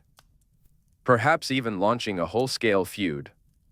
You say that as though the houses of Granger and Malfoy weren't already feuding, Draco remarked.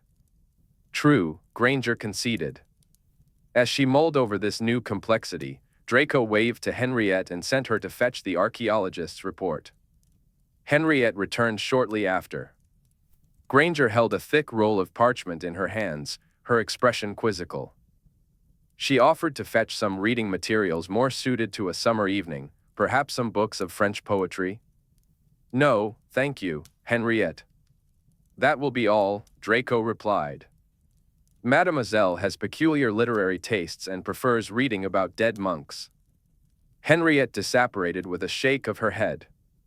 Granger accepted the scroll, a smile playing at the corners of her lips. When you put it that way, I certainly sound peculiar. Draco shrugged. Peculiar is, at the very least, not boring. I accept your poorly delivered, backhanded excuse for a compliment, Granger said, unfurling the scroll. I wouldn't want you to become conceited, you know.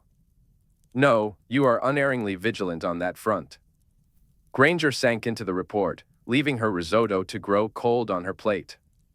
Occasionally, she remembered Draco's presence, marked by an exclamation of "oh," followed by her sharing some fascinating snippet or another. Henriette operated with the next course, giving Granger a reproving look when she assessed the situation. Mademoiselle. Jose vous repeller que vous eats à table. Granger jumped, blurted out an apology, and tucked the scroll away. She felt abashed as Henriette took away the risotto, now a congealed lump, and replaced it with fish. Turbot pole, artichauts poivrade et citron confit, Henriette announced, setting down Granger's dish with particular firmness, hinting that if she didn't finish it all, there would be words to discuss. The effect of Henriette's looming presence was somewhat diminished by the fact that her nose barely reached above the table. Nevertheless, Granger, wide-eyed, declared that the turbot looked utterly delicious and quickly crammed a few forkfuls into her mouth under Henriette's watchful gaze. Satisfied, Henriette disapparated. Granger resumed her meal, the delightful flavors pulling her fully into the moment. Granger managed to swallow her fish with the help of some wine, while Draco struggled to contain his laughter. "You look properly terrified," he said. "She is frightening," Granger replied, casting a quick glance over her shoulder before returning her gaze to him. "And I'm sorry, that was terribly rude of me. I got so engrossed in my reading that I didn't even realize." "I'd like to go looking for a boggart," Draco mused between bites. "Perhaps in one of the spare rooms." Granger blinked in surprise. "A boggart? Whatever for?" "I have a feeling yours would take the form of an 80-year-old French house elf, and I'd like to confirm my theory." She bit her lip to suppress a smile. "You think you're very funny." "I am," Draco replied with a grin. "But what form would yours take if we went boggart hunting?" He leaned back, steepling his fingers together. "Now, that's a question. I haven't encountered one since the war. I'd like to think it wouldn't be Voldemort springing up at me like some resurrected corpse." "Well, what's frightened you recently? Would you like me to be honest?" "I'd prefer it, but I don't expect it," Granger sniffed. "There was a moment today, on your doorstep, when you looked like you were about to transfigure me into an insect and stamp on me." Granger seemed to take special note of this new idea. "What kind of insect?" "I don't know. I'd assume a loathsome little cockroach." "Nigh unkillable," she said, shaking her head. "Poor choice. I'd go with something more squishy. Though, if I were to kill you, I want you to know I wouldn't use transfiguration." "Oh, good. That wouldn't be sporting." "How would you do it, then?" "Perhaps tie you up and let Crookshanks have a go." "Then I'd only be an accessory to murder." The first part of that sentence was promising, until you brought in the cat. Granger barely acknowledged Draco's teasing. Lost in thought, she reminisced, he nearly suffocated Ron once. He laid right across Ron's face while he was sleeping. "I secretly wonder if it was on purpose." Draco grinned. "Well, that settles it. My new boggart is your cat." Granger stifled a laugh, hiding a smile behind her glass of wine. Henriette returned to check on Granger's progress. "Everything's delicious," Granger said, "especially the artichokes. They're the most perfectly prepared I've ever had." "Parfait," Henriette replied. "Artichokes have a great many health benefits, you know." "Do they?" Oui. So many nutrients and vitamins. They're also an aphrodisiac." With that vital information shared, Henriette disapparated. Granger stared at her empty plate, a look of mild concern crossing her face. Draco fought back a laugh. "I'll know who to blame if you get handsy," he joked. Granger glanced at his empty plate. Likewise. As if on cue, Tuppy and Henriette vanished the empty dishes and presented dessert. "Millefeuille à la vanille de bourbon," Henriette announced with a flourish. Tuppy suggested a sweet Sauternes wine to complement the dish, which both Draco and Granger eagerly accepted. Granger pressed her fork into the tender millefeuille. "Henriette, Tuppy, thank you. This meal was so much better than what I was planning to have tonight." Henriette curtsied, and Tuppy bowed. "I'm sure Miss Mabel makes a cracking fish pie," Draco added. "Pardon? Who is Miss Mabel?" Henriette asked, intrigued. Is she your house elf, mademoiselle? No, Granger replied. She makes fish pies that you can buy at the shops. Well, I'm not entirely sure she's a real person, it's probably all just marketing. Frozen fish pies, Draco said with a smirk. Frozen pies that mademoiselle keeps frozen, and then pops in the cooker when she has half a moment to think about feeding herself, Draco said to Henriette. Henriette gasped at this revelation, while Tuppy's hands flew to his mouth in shock. And when that fails, mademoiselle has 2 tins of tuna and some dried lentils. That's the entire contents of her cupboards. Draco's expression grew grave. I've seen many troubling things in my life, Henriette, but mademoiselle's cupboards are something else entirely. Henriette placed a hand on her heart, her eyes wide. Non. Oh, oui. I've seen it with my own eyes. Monsieur is slightly exaggerating, Granger interjected, her grip tightening on her fork, as if she might poke Draco with it if he continued to scandalize the elves. You're right, Draco conceded. There was also a box of crackers, only a few years old. A bit dusty, but still good. Henriette and Tuppy exchanged glances with Granger, both looking ready to weep. I hadn't gone to the shops yet this week, Granger said, trying to reassure them. That's why my cupboards are so empty. I've been a bit busy. Oh, yes, Draco teased. Because they're usually filled to bursting, aren't they? He had been anticipating Granger's kick under the table, and it arrived right on cue. He snatched her ankle in his hand, Tutane disapprovingly. Granger attempted to reclaim her foot, but Draco informed her that being kicky meant she had lost foot privileges. Henriette was oblivious to their playful exchange, too preoccupied with her distress over why no one was helping mademoiselle with her empty cupboards. Meanwhile, Tuppy seemed on the verge of hyperventilation. I have a modest proposal, Draco announced, his grip on Granger's leg unwavering. Her leg twitched in response, but his grasp remained firm. It was just a grasp, yet her ankle felt bare and soft beneath his palm, his fingers curiously tracing the delicate shape of her bones, contemplating what it would mean. Draco felt a strange urge to trace the outline of Granger's ankle, but he quickly dismissed the thought. This was Granger, after all, and he had no real desire to caress her ankle. Even if he did, he would blame it on the artichokes. Granger seemed hesitant to demand her foot back in front of Henriette, aware that it would lead to uncomfortable questions about why she had attempted to kick Monsieur at the dinner table, a blunder far worse than reading. What proposal? Granger growled, sounding like a cat caught by the scruff of its neck. The house elves are bored out of their skulls without my mother and her fates. Why don't you give them permission to pop in once or twice a week and fill up your cupboards? At least until my mother returns? Absolutely not, Granger started, but Draco squeezed her ankle before she could devastate the elves with her refusal. Henriette and Tuppy turned their attention to Granger, their hearts swelling at the thought of her empty pantry finally getting some love. Henriette pressed her hands against her chest, while Tuppy folded hers in a gesture of supplication, their eyes shimmering with hope. Granger's voice faltered. Absolutely necessary, I think mademoiselle was going to say, Draco interjected, glancing at the elves. Granger shot him a look that suggested a second kick was on the horizon, if only she wasn't afraid of losing possession of her other foot as well.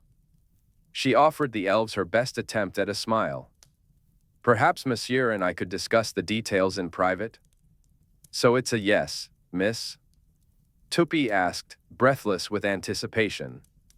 Of course it's a yes, Henriette chimed in, starry-eyed. Mademoiselle would never be so rude as to turn down Monsieur's offer. She is too bien a levy. Granger's smile remained fixed as the elves bowed and curtsied half a dozen times before disapparating to the kitchens to share the good news. You would try the patience of a saint, Draco murmured, shaking his head with a hint of amusement. Saint, Granger said through clenched teeth. Return my foot before I turn you into a cockroach. Draco released her foot, perhaps a bit slower than necessary, allowing his fingers to brush against her ankle as he let go. She noticed, and a flush of pink crept across her cheeks, possibly from the wine, or perhaps for other reasons. "I've only spoken to one saint, and she quite liked me," Draco remarked, running a hand through his hair. Granger, despite her blush, was exasperated. "She spent only 5 minutes in your precious company, not long enough to discover how endlessly aggravating you are. Imposing house elves on me, of all people, what was the thought process behind that decision?" "I saw a problem that was in my capacity to fix," Draco replied. "It's a life philosophy I learned from a rather clever witch." Granger stared at him, taken aback by the double blow of her own words and his genuine compliment. She leaned back, struggling to maintain her irritation. "You are, simply, indescribable." "I know," Draco interrupted. "Must you always have the last word?" "Only on the rare occasions when you permit it." Granger battled with her lingering annoyance and amusement, her eyes sparkling with both. It created a rather lovely picture. "When does your mother come back to England?" she asked. "Not for another fortnight," Draco replied. "Then you'll be free of the elves. But in the meantime, you'll have given them back their joie de vivre." Granger glanced toward the kitchens. "Very well. But only because I don't want Henriette to think me ill-mannered for rejecting your offer. I believe she would take it personally. If Henriette had concerns about your upbringing, she would have snubbed you from the beginning. She's a rather opinionated elf. Now, eat your mill of fuel, or she'll be scolding you again." Granger turned her attention to her plate, while Draco sipped his sweet wine. "What's the whipped cream for?" Granger asked, raising an eyebrow. "That's a private matter, and it would be best if you forgot about it," Draco replied, a smirk playing on his lips. Granger said, studying him over her glass. They finished their desserts in a comfortable silence.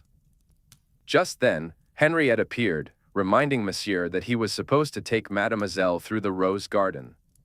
She stood with her small hands on her bony hips, glaring until he finally stood up and offered his arm to Granger. At first, her touch on his arm was light, but after a few steps, her grip tightened. "Shit. Is the ground a bit wobbly, or am I completely battered?" she asked, swaying slightly. "We're both steeped to the tonsils in wine," Draco replied. Tuppy's attentions were unrelenting.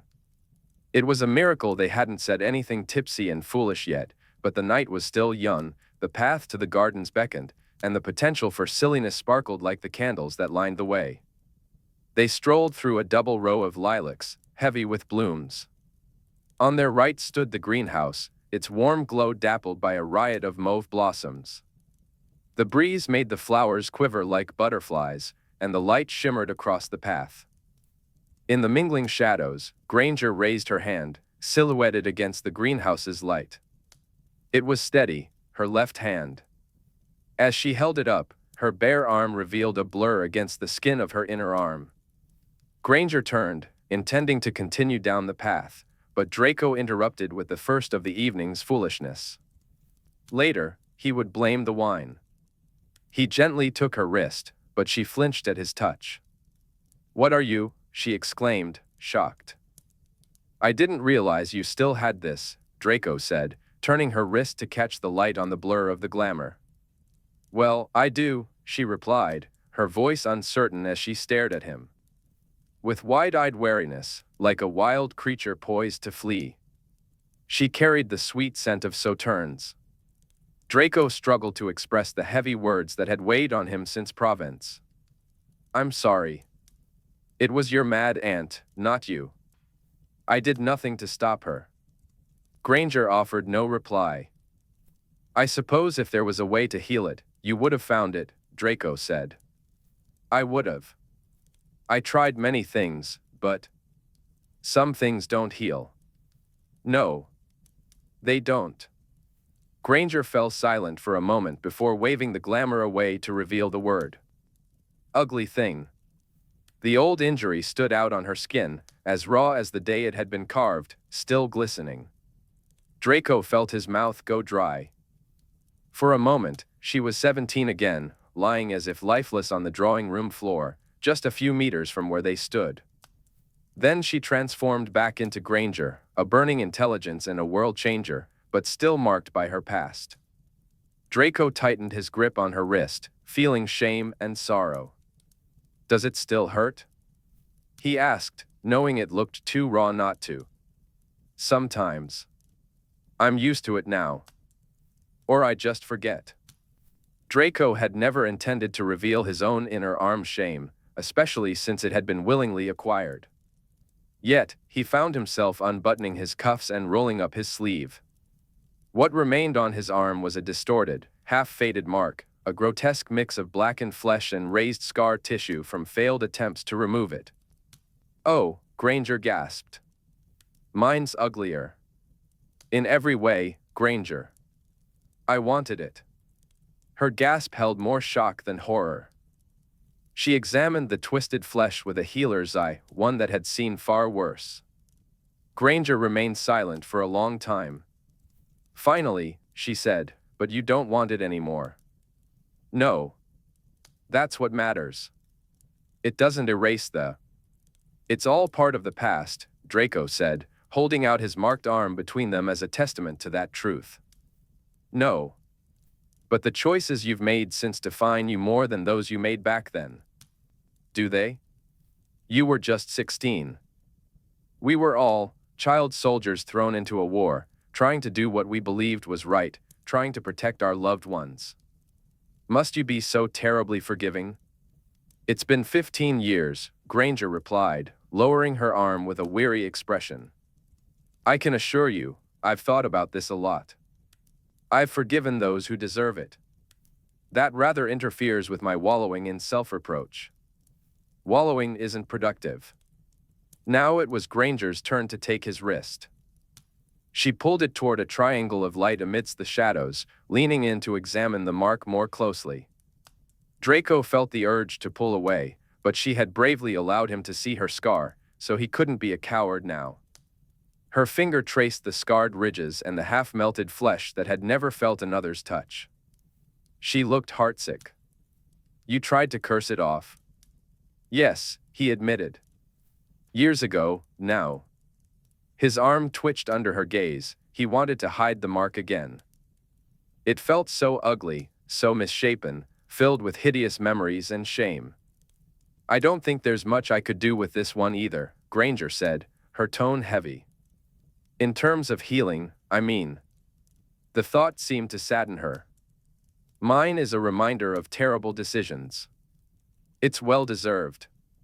Yours is a wretched tragedy." "It is," Draco agreed. Then Granger added, "Well, they're both tragedies in different ways." Her righteous forgiveness made him want to flee. They stood in silence, now aware of each other's griefs. There was an intimacy in that understanding, in being seen. It was unfamiliar, yet tender. The atmosphere was thick and charged, almost unnerving. They stood in a silence that felt dense and swirling, weighing heavily on their chests and eardrums. "I could use a pithy conclusion or some words of wisdom," Draco said, trying to break the tension. "Yes, please," Granger replied, her relief evident. "I meant from you," he clarified. Granger clasped her hands before her and gazed up at the stars, as if searching for inspiration among them. "The enervated cadaver of the man who gave us these scars is quite dead. And we're alive. I think that's good enough." Draco rolled his sleeve back down and fastened his cufflinks while Granger glamoured her scar back into a discreet blur. "It's too beautiful an evening to be maudlin," he remarked. "I don't sound that swotty," Granger retorted. "You do. Shall we take a look at the roses? Have your feminine ecstasies at the ready." They strolled down the candlelit path toward the rose garden. At their feet, midnight violets peeked out, drawn forth by the crescent moon. Their footsteps were slow, meandering, and delightfully aimless. It was perfect. Draco didn't know enough about roses to give a proper tour, and Granger was happy to wander from one bloom to the next, touching the loosely cupped petals. Pretty names slipped from her lips as she identified a few: Annabelle, Wildfire, Apollon, Duchess, Ivory Kiss, Claire, Crimson Romance.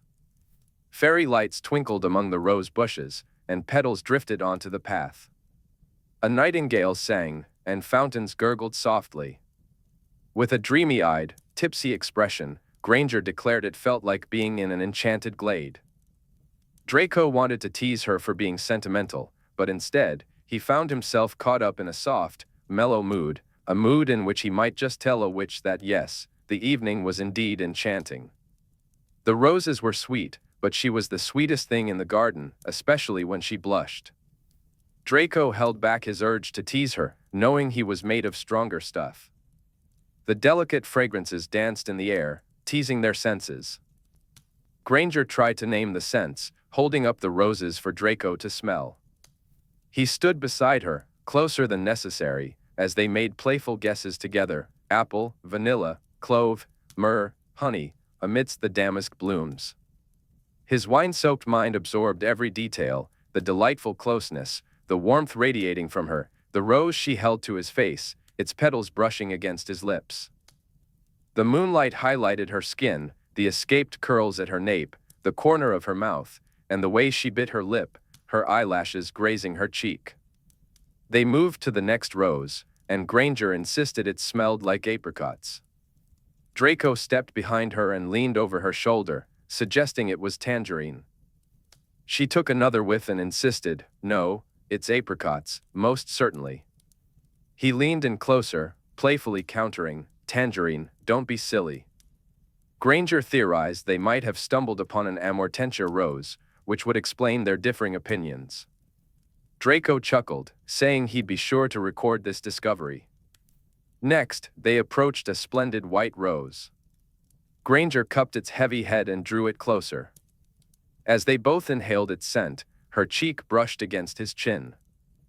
He caught himself just in time, stopping his hand from resting on her waist. That way lay madness.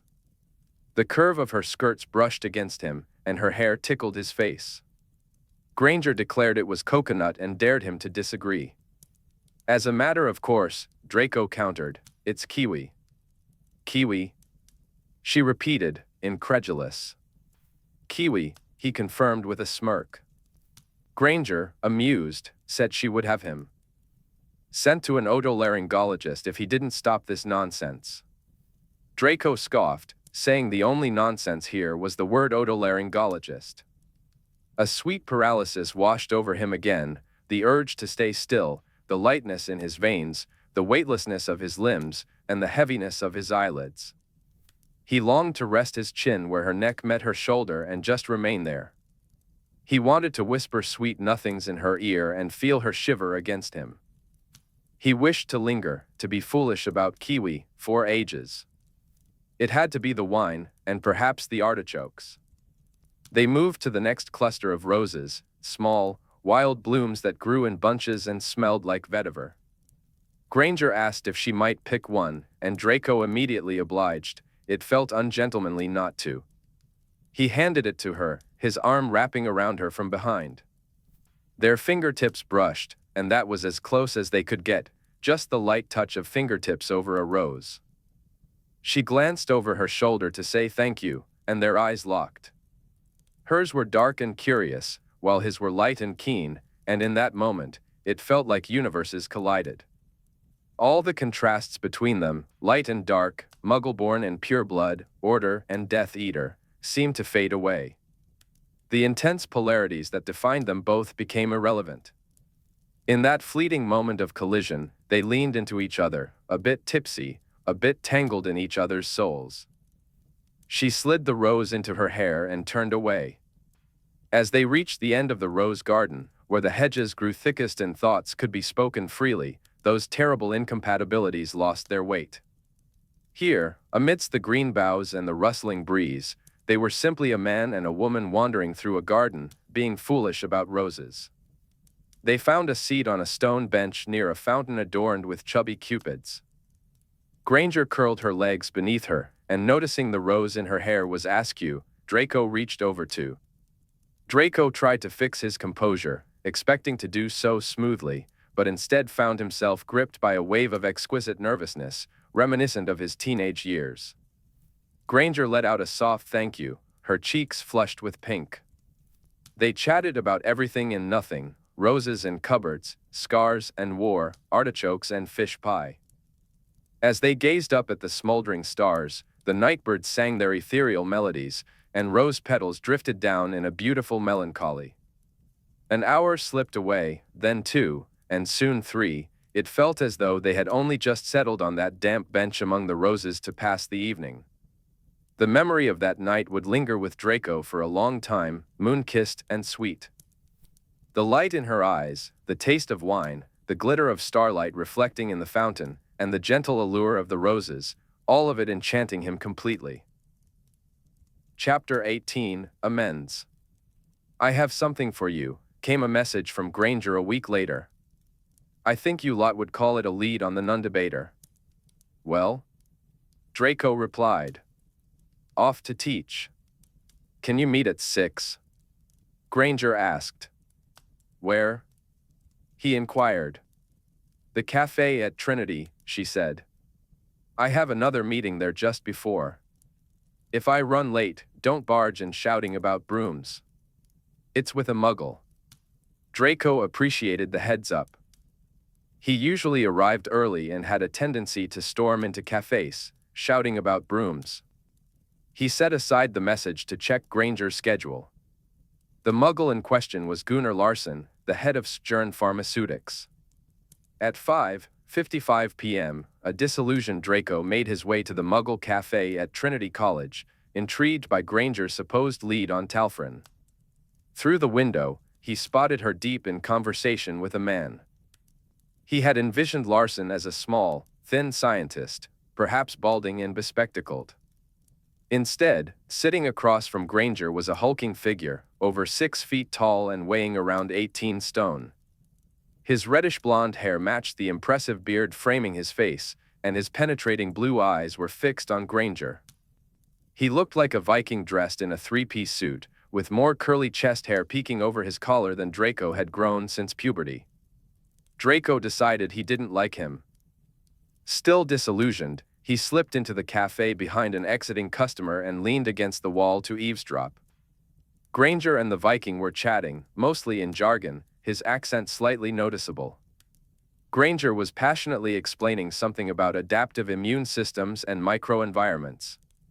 Larson responded with a mention of checkpoint inhibitor therapy, to which Granger reacted with overwhelming enthusiasm.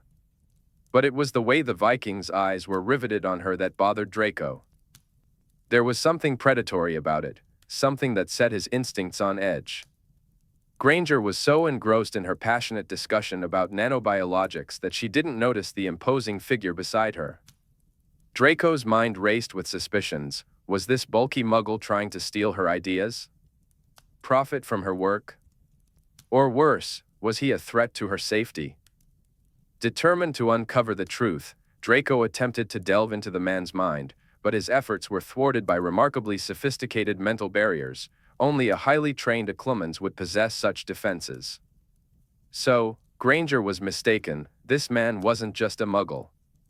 Feeling the intrusion, Larson turned his piercing gaze toward Draco's concealed position, scanning the crowded cafe for the source of the disturbance. "Is everything all right?" Granger asked him, concerned. "Yes, my apologies, Professor. I thought I heard something," Larson replied, returning his attention to her. However, his responses became increasingly distracted and monosyllabic. Draco's first instinct was to confront Larson directly, perhaps even throw him through a table to demand answers, but the throngs of people made that difficult. Not to mention, he wasn't entirely sure he could overpower the man.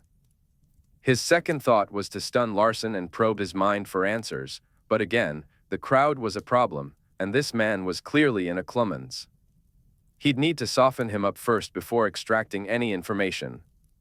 Just then, Granger checked the time and hurriedly wrapped up their meeting. Larson shook her hand. No, it was more like he engulfed her entire arm and began weaving through the tables. Draco noticed him systematically studying every patron in the cafe as he moved toward the exit. Was he trying to remember faces, or was he a Legilimens too?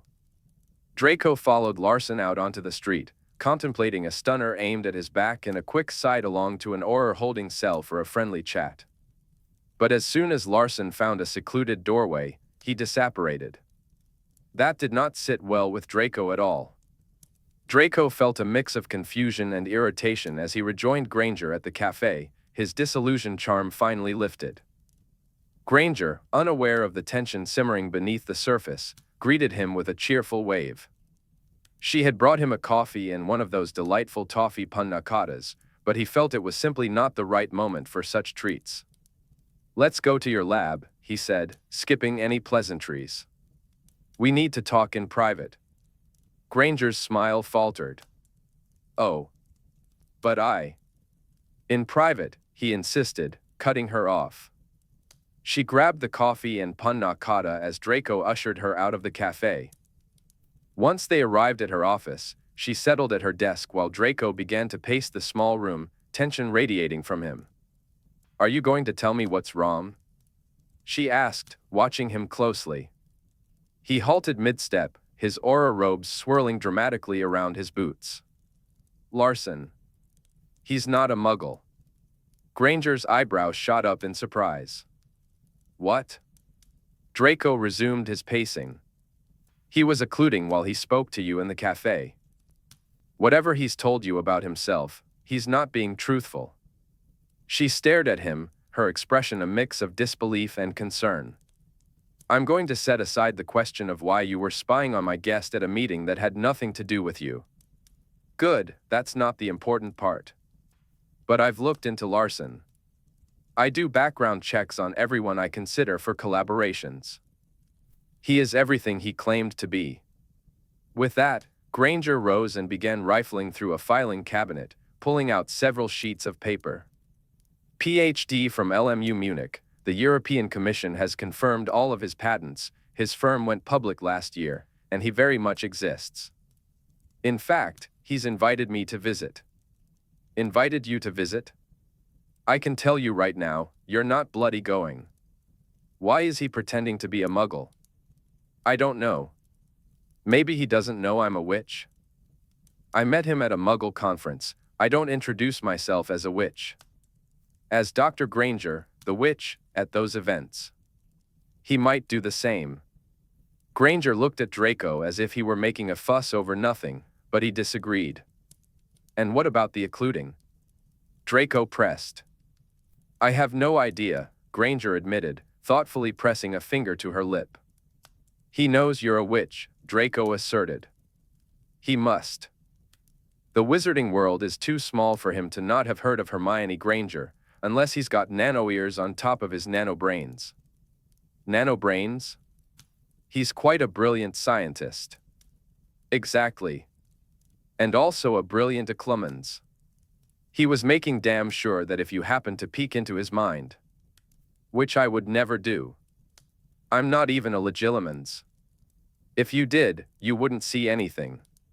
He's hiding something. Draco nearly walked into the wall before pivoting and striding forward again. Stop bouncing about like a sodding ping-pong ball. I'd like to interrogate him, Draco declared. Interrogate him? Granger raised an eyebrow. Friendly-like. Please tell me what constitutes a friendly interrogation by Draco Malfoy. I'd love a laugh. We use you to lure him out to the pub, get a few pints in him. More than a few, given the bloke's sheer mass. A spot of Veritaserum, just because he knows how to occlude. Take him out back, tie him up, pry open his eyes, and voila, answers.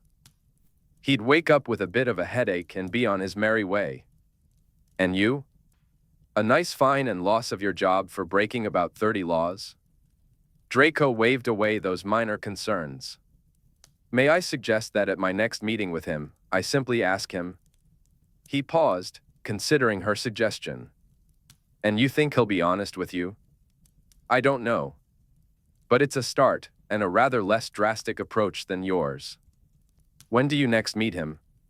We're to continue talks in a fortnight. All right.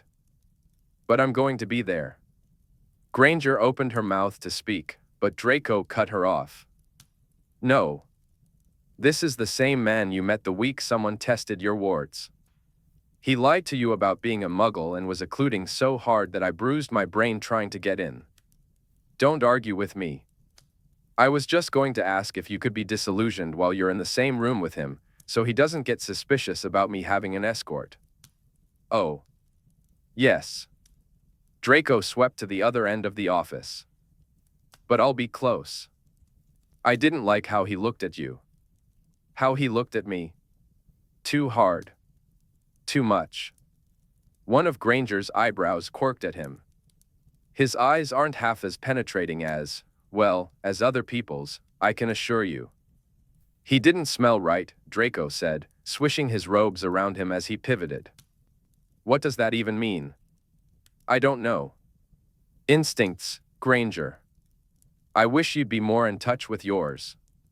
I prefer hard facts, as a rule. Granger sniffed.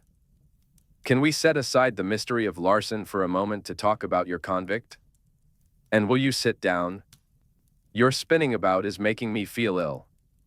Draco sat. He's not a convict until he's tried and sentenced. But yes, Lars the Arse can wait. Tell me what you've been up to, sans permission, of course. I'd like to register my disapproval, incidentally. The look Granger gave him was unimpressed. Oh, because you ask for my permission to jump into my life all the time. That's an entirely different affair. I disagree vehemently. But let's not get sidetracked, or we'll never get to the point. Draco gestured for her to proceed. She gave him a hard stare that made it clear she didn't require his permission. I thought about what you said, about how your man was keeping the Nunda down. They're meant to be nearly impossible to keep in captivity. Correct.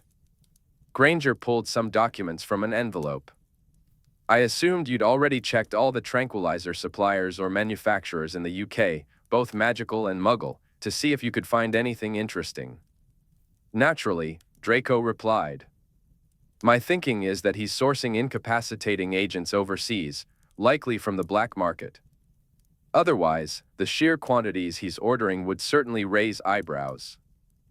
I also assumed you'd looked into all the remote drug distribution systems you could think of to see if that leads anywhere. Obviously. Draco rolled his hand in an impatient gesture. Skip to the findings, please. Granger shot him a long look, silently conveying that she would get to the findings when she was ready. If anyone had objections, they could take them elsewhere. Meanwhile, Draco occupied himself with the panna cotta in front of him. Given that your man is a wizard, I thought it unlikely he'd use a dart projector. He wouldn't know how to handle a gun.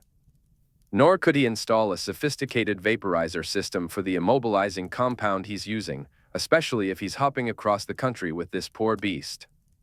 Ingestibles would be too tricky to dose, particularly if the Nunda refuses to eat. All excellent deductions, Draco acknowledged.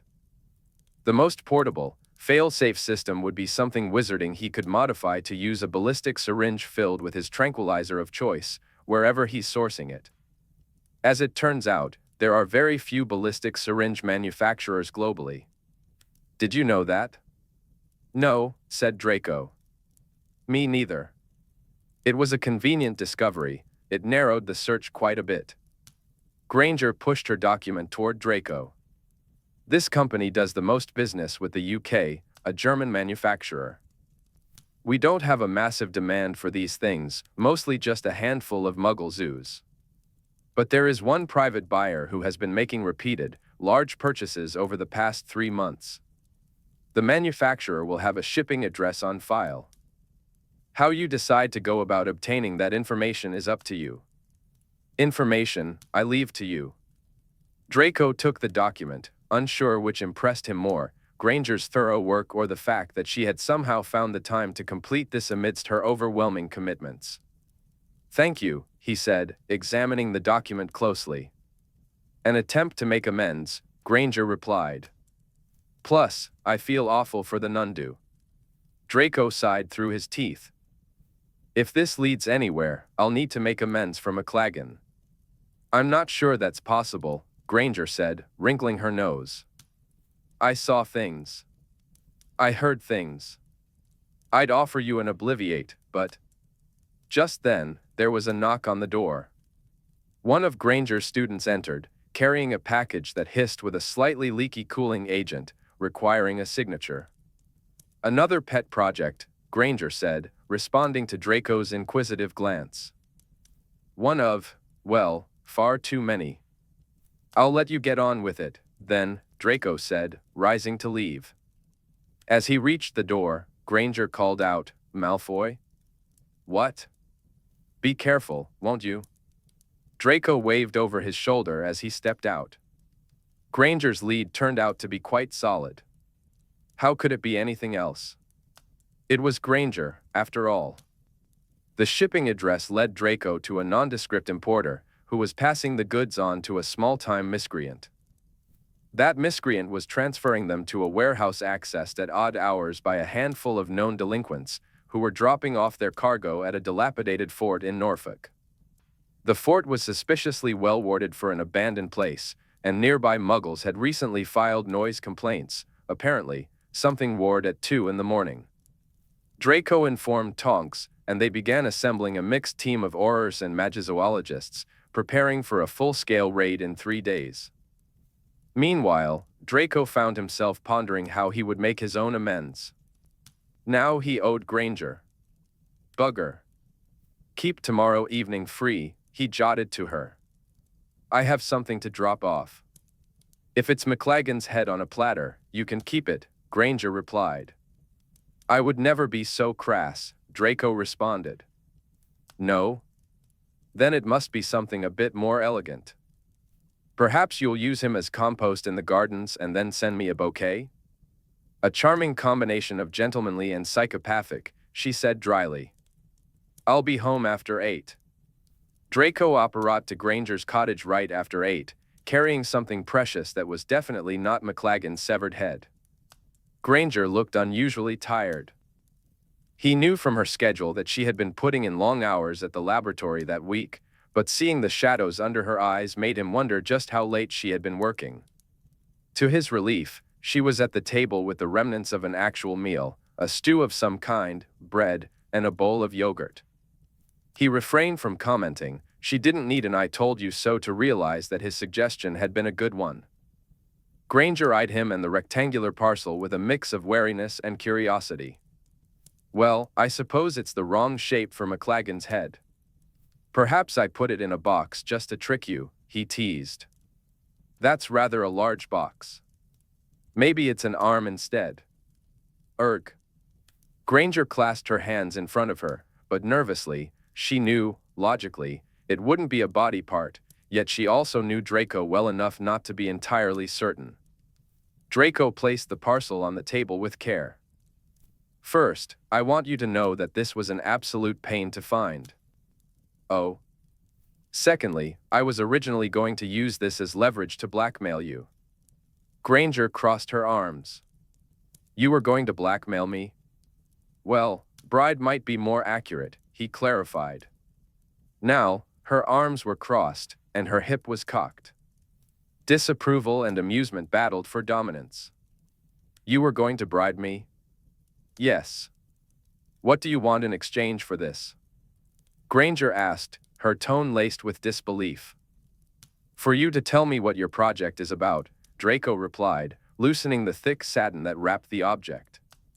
You are utterly shameless. I didn't, though, did I? No. I suppose that shows real strength of character, Granger said, raising an eyebrow. Draco stepped aside and motioned for her to come closer. She approached the table, her expression a mix of curiosity and concern. As the satin fell away, it revealed an ornately carved box. Granger shot him a wary glance. If this is a head, I will scream. Open it, Draco urged, struggling to suppress a grin. Granger pried the lid off the box. Nestled within the finest silk was a book, its title gleaming in worn gold lettering, Revelations. Granger gasped and stepped back, her hands instinctively moving to her collarbone. How? She exclaimed, her voice a breathy shriek. A friend of a friend, Draco replied, leaning against the table, eager to bask in her excitement. But the last undamaged copy was destroyed when GL1DWR burned down. Was it? Draco teased, enjoying the delight radiating from her. Granger leaned closer to the box, peering over the edge as if afraid the precious tome might vanish if she got too close. Then, without any warning, she launched herself at Draco, grabbed his face, and planted a kiss on each of his cheeks. Before he could react, she was back at the box, hands clasped over her mouth. "This can't be. I'm dreaming," she murmured. Draco took a moment to recover from the unexpected display of affection, realizing how nice it had felt to have her so close. She smelled wonderful, and her lips were soft. But she had pulled away too quickly for him to fully process what had just happened. It felt like a missed opportunity, yet he couldn't shake the thought that it was Granger he was thinking about, which meant he must also be dreaming. Now she was pacing in a tight circle, muttering to herself about a discovery that seemed to have her utterly captivated. "I can't keep this," she said after a moment. "It's far too precious. Once I've studied it, I do hope the portions I'm missing are included in this copy. I'll have to donate it to one of the libraries. I can't keep it to myself. Do whatever you want with it." "It's yours," Draco replied with a casual shrug, trying to appear cool and unaffected, even though he felt a foolish sense of pleasure seeing her so happy. "Goodness," Granger said, her hands resting on her cheeks, which had turned a lovely shade of pink. "I think if you tried to bribe me with this, it would have worked." "It would have? Bugger it all." Draco placed his arm protectively between Granger and the box. "I take it back. You can't have it." Granger shot him a look of utmost reproach, but it seemed to have no effect on him. "You wouldn't do that to me," she insisted. "Wouldn't I?" "No. We've just established that you have a real strength of character." I lied. "I'm a craven, double-crossing coward. I might have believed that if you hadn't shown evidence to the contrary over the past several years." "What evidence?" "I deny everything. You're Tonk's favorite, and it's not because you flee from the baddies." "I'm her favorite?" "TSS. Did she tell you that?" "Lupin." "Rubbish," Draco replied, though he couldn't hide his satisfaction. Granger pressed a single finger to his hand and, from that small gesture, lowered his arm. "I suppose this unspeakably precious gift must mean my lead on Talfrin got you somewhere?" "It did. We know where he is. Do give him my regards when you bring him in." "What will happen to the Nundu?" "A few magizoologists are joining us on the raid. They'll assess the beast and decide what to do with it." Granger nodded, then turned her attention back to the tome in the carved box. Draco noticed her polite, restrained excitement. Granger stood with an air of impatience, twirling the tip of her plate. "I'll leave the two of you alone, shall I?" Draco said. She shot him a look but quickly followed it with a smile. "Jot me in next time you're meeting Larson," he added. "I'm not through with him." "Understood. And if he shows up unexpectedly, any kind of chance meeting, activate the distress beacon." 3 turns on the ring. Granger tore her gaze from the book, surprised. "Really?" "Yes. Even if I run into him when I pop out to get milk?" Draco raised a hand to stop her. "First of all, you manage to pop out for milk once a year. Hey. Secondly, yes, especially in that kind of off-the-cuff meeting. I don't trust him. No wizard occludes for an entire conversation unless he's hiding something significant." All right, Granger conceded. "Having you apparate into Tesco in your full aura kit would be terribly amusing to witness, anyway." She walked him to the door, leaning against the frame as Draco prepared to disapparate. As he glanced back at her, he did a double take. Granger, arms loosely crossed, her eyes warm and a hint of a smile lingering, almost looked as though she might actually like him. "Thank you again," she said. "For the book." "Amends," Draco shrugged. A fair and just reparation for the damages caused. I'll keep the head for next time. Granger laughed. Make it the bouquet, rather. Fine. Bye, Malfoy. A general lightness always accompanied disapprobation, didn't it? Chapter 19, The Nundu. Draco was feeling good. He and 4 other Aurors had established a broad anti-apparition ward half a kilometer away from the fort, with the old ruin at its center. The team had been briefed by the magizoologists accompanying them about the dangers posed by the Nundu, its lethal venom with no known antidote, its aggression, and its wicked agility. The Aurors were tasked with dealing with the troublesome wizards, while the magizoologists would handle the beast. At Draco's signal, they began their stealthy approach to the fort. The magizoologists, well-trained and instructed to stay behind the disillusioned Aurors, kept a safe distance. They swiftly stunned, silenced, and immobilized 2 half-asleep watchmen. Once the guards were dealt with, Draco removed the wards from the door, and Buckley tackled the complex magical locking mechanism. German-made, Buckley muttered, apologizing for the delay. With the door now open, they advanced through poorly lit corridors filled with poorly cast wards. Draco expertly dealt with the wards as Buckley raised his wand to cast a detection spell. He signaled to indicate 2 more guards ahead, prompting Goggin and young Humphreys to creep forward and take care of them. Eventually, they stumbled upon a guard room, cluttered with decrepit furniture, new sleeping bags, old food, and heaps of ballistic syringes that had been crucial in tracking Talfrin down. 2 Aurors stood sentinel as Draco and the others summoned the magizoologists to inspect the syringes and their contents. After a careful examination, they concluded that it was a torphine hydrochloride, a potent muggle opioid. Very potent, said the most senior of the magizoologists, a witch named Ridgewell. Muggles use it to take down rhinoceroses. A squirt of this will stop a human heart in half a minute. Blimey, they've got enough here for 24 rhinos, her younger partner chimed in. Or 1 very large. Nundu, Ridgewell said, pointing to a dark corner where they discovered a stash of small crossbows. After a brief discussion, 2 of the magizoologists armed themselves. We've got our own sedatives, Ridgewell explained, but we know these will work if ours don't. Wait here, Draco instructed as he opened the door to the next passage. We'll go ahead and clear the way. And what's that awful smell? Is it? Ridgewell sniffed the air, resembling an English setter about to point. A foul, pungent odor seeped into the room. That'll be the Nundu, he said.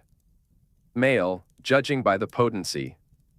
If you spot it, don't make eye contact, move slowly, and come back to us. I'm not sure disillusionment works on magical feelits.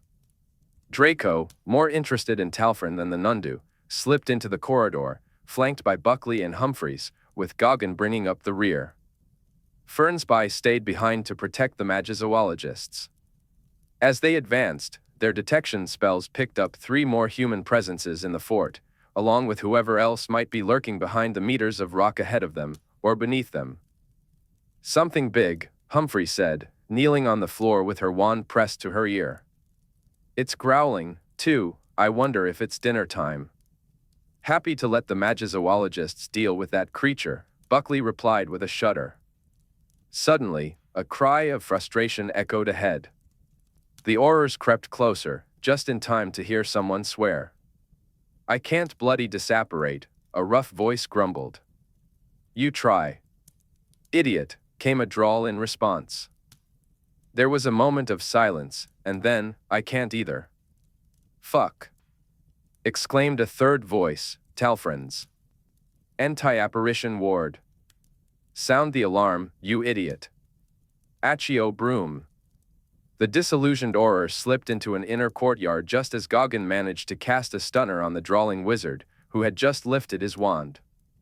A wizard raised his wand to sound the alarm when a broom whizzed past Draco in the darkness. He quickly cast an incendio, turning it into a smoldering stick by the time it reached Talfrin's waiting hand. They're here.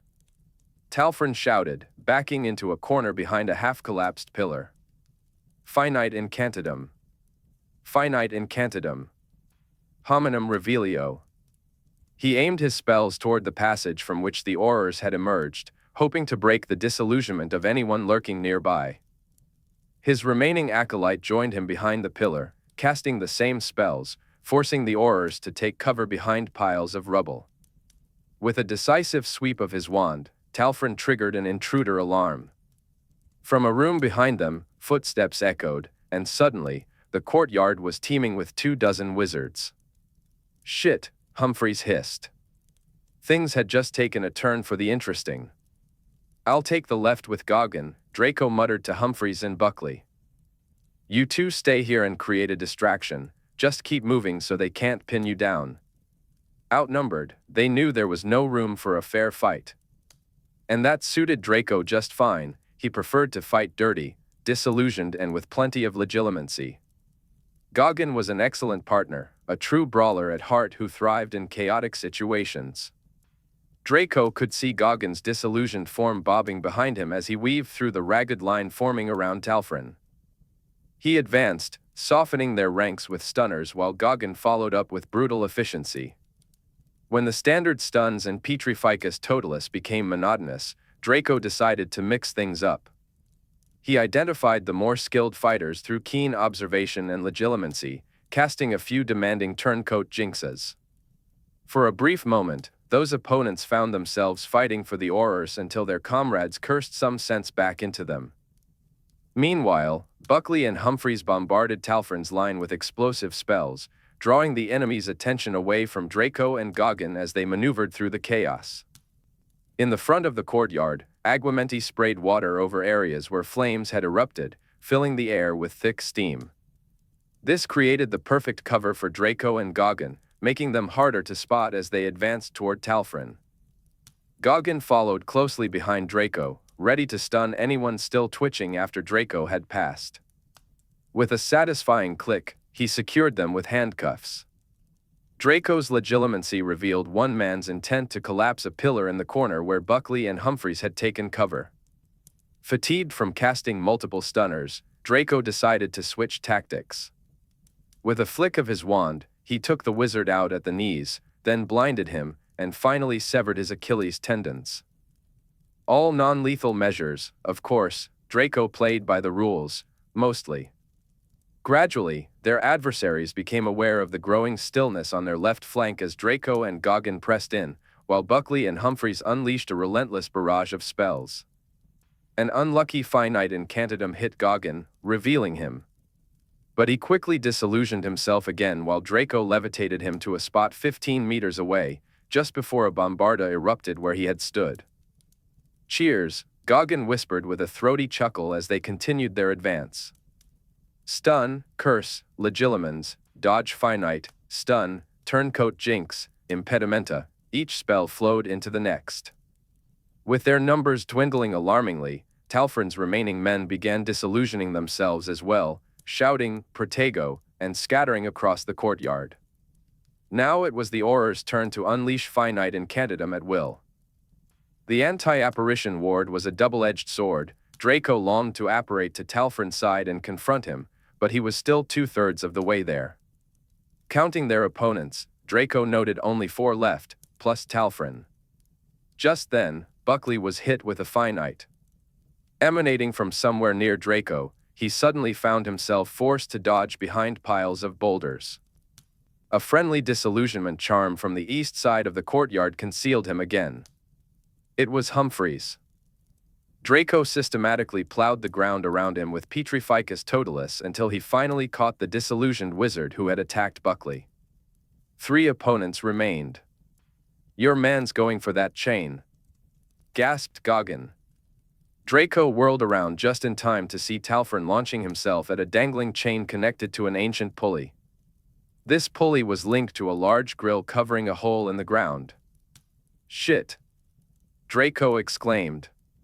Both Aurors aimed desperate long-range stunners at Talfrin. By some miracle, Goggin hit the man's leg while Draco struck his shoulder. But Talfrin had already wrapped his arms around the chain, and his stunned body yanked it down. A grating sound echoed as the grill slid out of place. Then a deep rumbling growl shook the very stones beneath their feet. The Nunda leaped from its underground prison, now loose in the courtyard. A fetid odor accompanied it, strong enough to make even the hardiest of men retch. The Aurors called out their retreat. They were not equipped to handle this beast. Draco heard Goggin's breathless footsteps beside him as they sprinted for the passage. The Nunda turned its gaze toward them. Disillusionment, as it turned out, was ineffective against magical Felids. Draco made a mental note to inform Ridgewell if he survived long enough to speak with her again. The beast tracked their movements, as well as those of several other invisible figures in the courtyard. As the Nunda's yellow gaze passed over him, Draco experienced for the first time what it felt like to be prey. The creature's gaze was paralyzing. Its movements were so fluid and sinuous that they were almost hypnotic, and its scarred, magic-repelling hide bristled with an unsettling power. With venomous spines rippled as it walked. In that moment, Draco felt his wand was as useless as a twig in his hand. He and Goggin froze, looking at the ground, just as Ridgewell had taught them.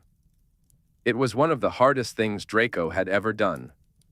Every instinct screamed at him to flee or to launch a bombarda at the creature's face. He could hear Goggin muttering a constant stream of curses under his breath. There was a scuffle at the passage leading to the exit.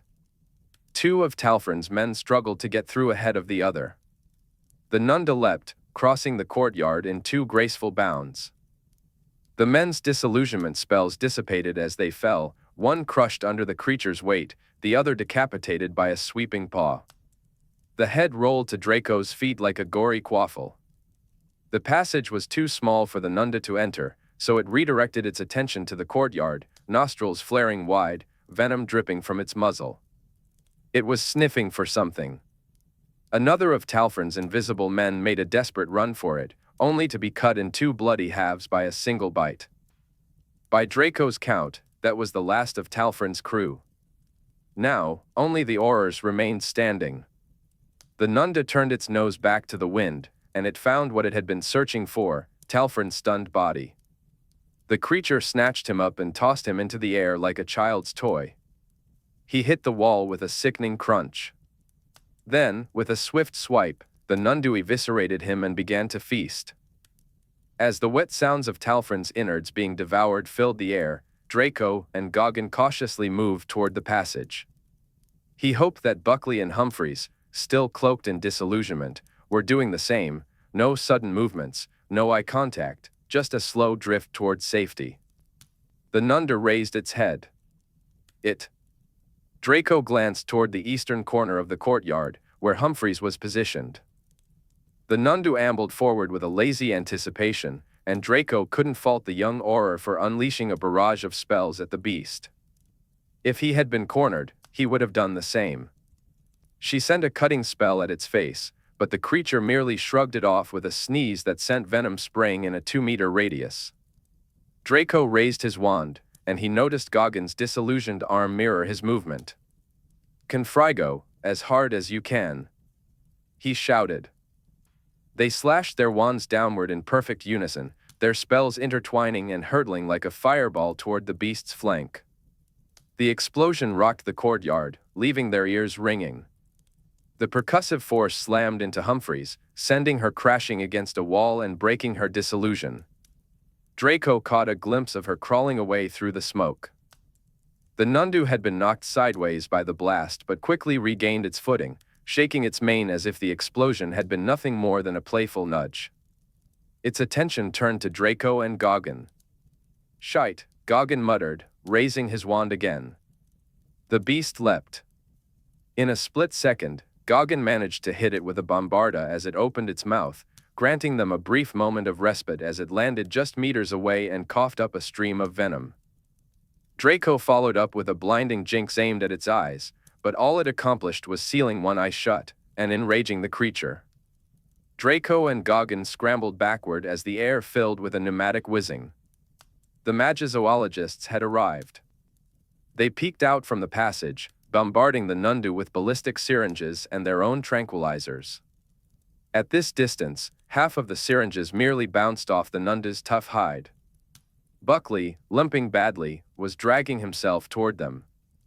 Humphreys rushed toward the safety of the passage while Fernsby stood guard in front of the Magus, thickening the air with protagos. He quickly darted out to assist Buckley. Ridgewell conjured a herd of small, leaping creatures that danced around the beast, distracting it momentarily, until it vomited its venom, causing the creatures to dissolve into nothingness. This brief distraction gave Draco and Goggin just enough time to hide behind a boulder.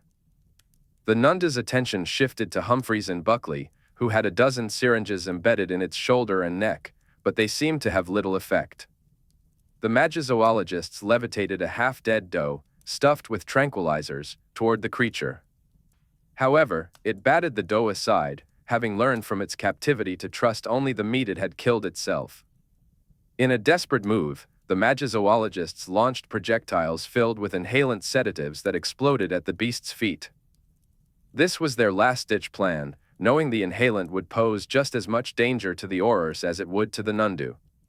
Draco and Goggin cast bubblehead charms on each other and staggered further away. The Nunda stepped through the purpling cloud with a hiss, finally showing signs of slowing, one eye jinxed shut, blood running from its mouth, sedatives coursing through its bloodstream and lungs.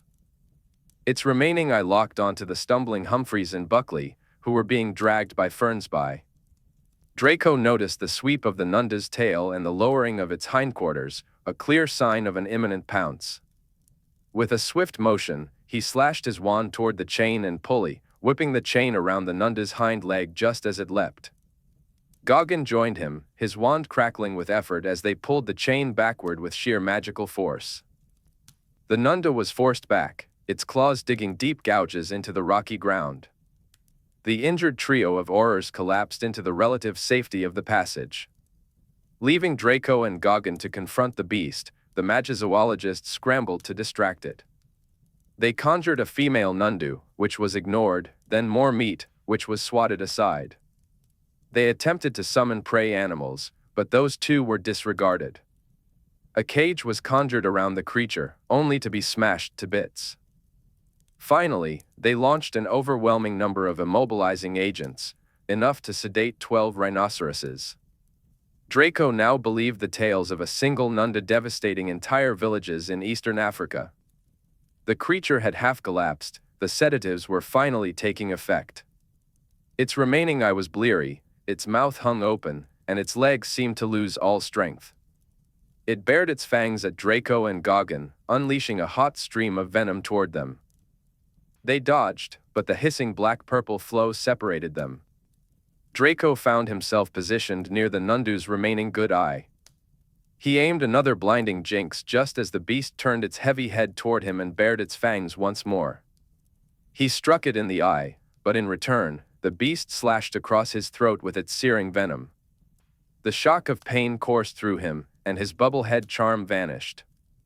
He gasped for breath, inhaling a lungful of sedative-filled air. As the Nunda finally collapsed, Draco followed suit. He awoke to a white ceiling streaking past him, as if he or the ceiling were moving at high speed. Raised voices filled the air, with indistinct sounds of chaos surrounding him, running footsteps, clinking equipment, and the whir of wheels. Then, a crisp voice cut through the confusion. It was a voice of command, reassuring, somehow. The voice embodied competence and order, and it felt good. But his body felt foreign, primarily a vessel of pain. He couldn't scream, yet his ears picked up words that his numb brain struggled to process: envenomated, respiratory depression, paralysis of the diaphragm, lethal dose. Distantly, he heard a scream, but it wasn't his, it was his mother's. "Get her out," the voice commanded. "I'll speak to her when I've saved this one's life." Draco awoke to another white ceiling. This time, it wasn't whizzing by at breakneck speed. He took this as a good sign. Even better, he felt no pain. In fact, he felt amazing, full of vitality and joy. Full of painkillers, came a kindly voice. "You're stuffed to the gills with them, child. Don't try to get up. I'll fetch your healer."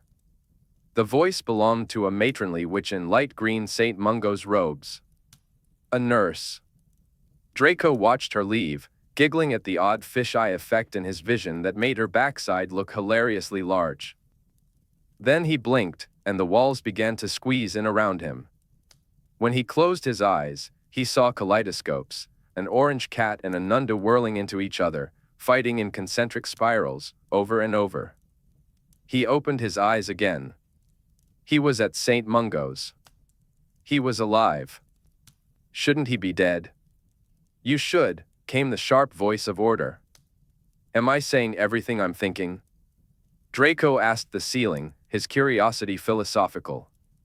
Yes, and you will for another few hours, at least. You're on a little cocktail that affects neurotransmission. It was the only way to manage your pain during the procedure. You'll probably experience hallucinations, if you haven't already, of course. The voice was annoyingly knowledgeable. In a kind of slow motion, Draco turned his head to observe the healer. Her deep green robes swam into view.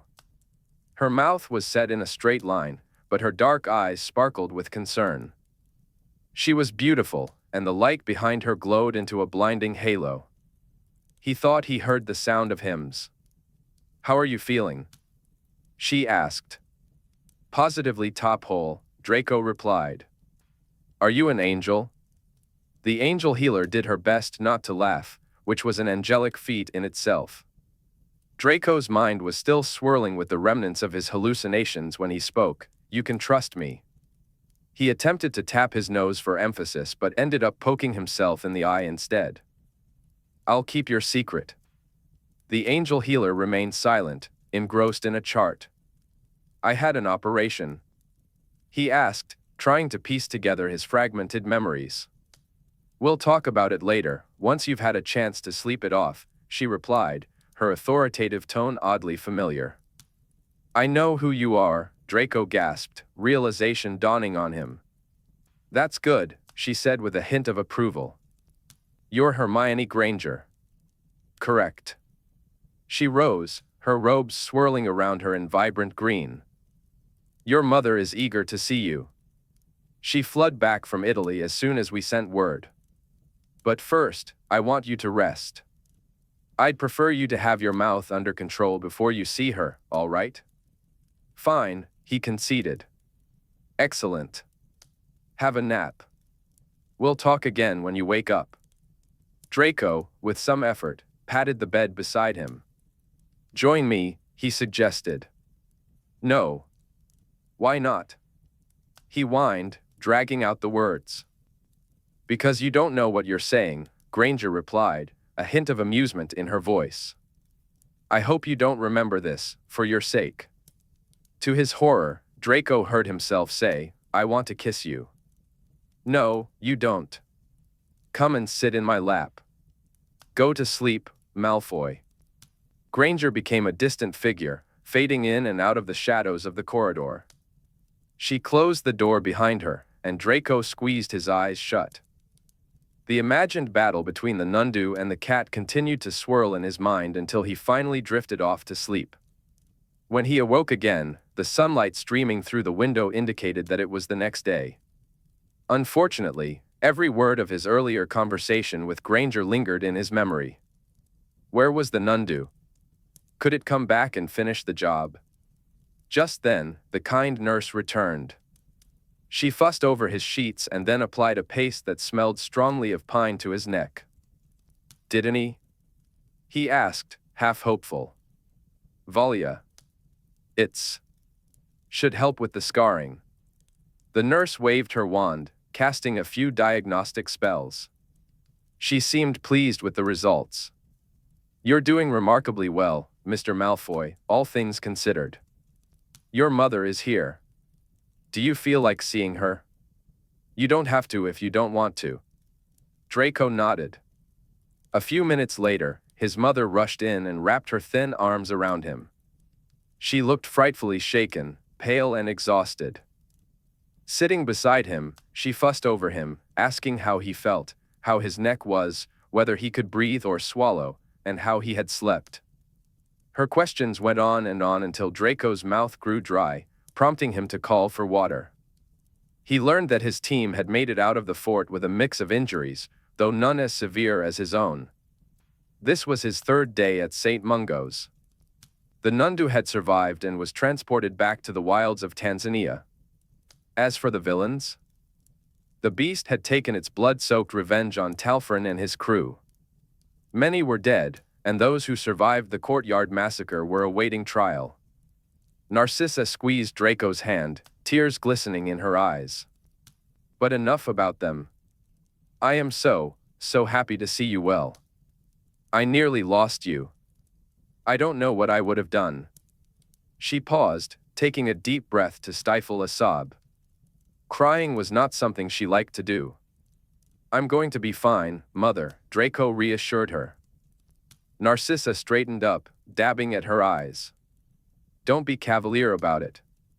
You almost weren't fine. You almost died.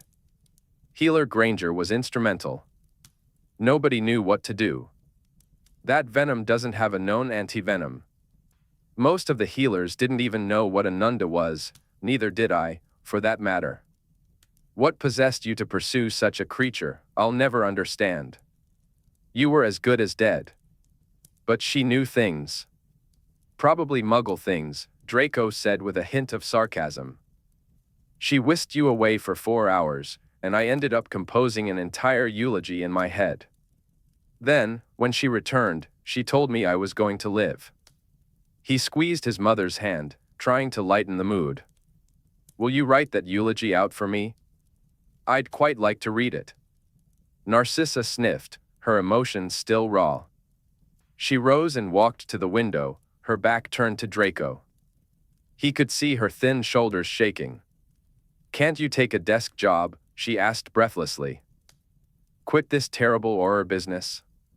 Just then, there was a knock on the door. Narcissa quickly wiped her tears away, straightening her back and regaining her usual severe expression as she went to answer it. It was Granger, but today she wasn't in her healer robes. Instead, she wore her professorial Muggle attire, another high-waisted skirt and a silky blouse. Oh, I'm sorry for interrupting, Granger said, looking a bit flustered. I can come back later. Draco couldn't see what happened next, but he heard his mother lunge into the corridor, arms wide open, followed by a surprised oof from Granger as she was presumably hugged quite tightly. The sounds of weeping filled the air, along with some awkward words of comfort. Then he heard his mother's heels click-clacking down the corridor, her voice thicker than usual as she asked where the loo was. Your left, Granger replied. No, your other left. A door slammed, and then there was silence. Granger poked her head into Draco's room. And how are we? A sight better than her, Draco said. She's had a rather distressing few days. She was convinced you were going to die. So I gathered. One of my attendants had to stun her. You stunned my mother? Yes. She went quite mad when she saw you on the stretcher. She was a danger to herself and the hospital staff. I'm terribly sorry you had to witness that. Granger's expression softened, a wistful look crossing her face. It means she loves you very much. You're lucky to have that. Right, Granger said, a bit standoffish as she hovered at the door. Aren't you coming in? Draco asked. Oh, I'm not on duty today. I just popped by to see how you were doing. I have to be at Trinity in a quarter of an hour. Teaching? Examining. A PhD viva. Are you going to be nice? In direct proportion to the strength of the candidate's thesis.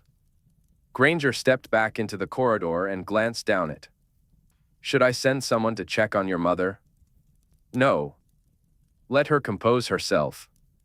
She detests crying and loathes public displays of affection, and she's just done both with you. Perhaps I should leave before she comes back, Granger mused. She won't have to relive the embarrassment of that hug so soon.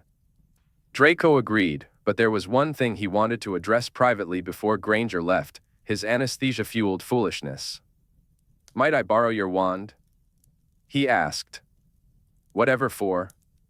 I, unfortunately, Remember the things I said yesterday. Oh. I'd rather like to obliviate myself.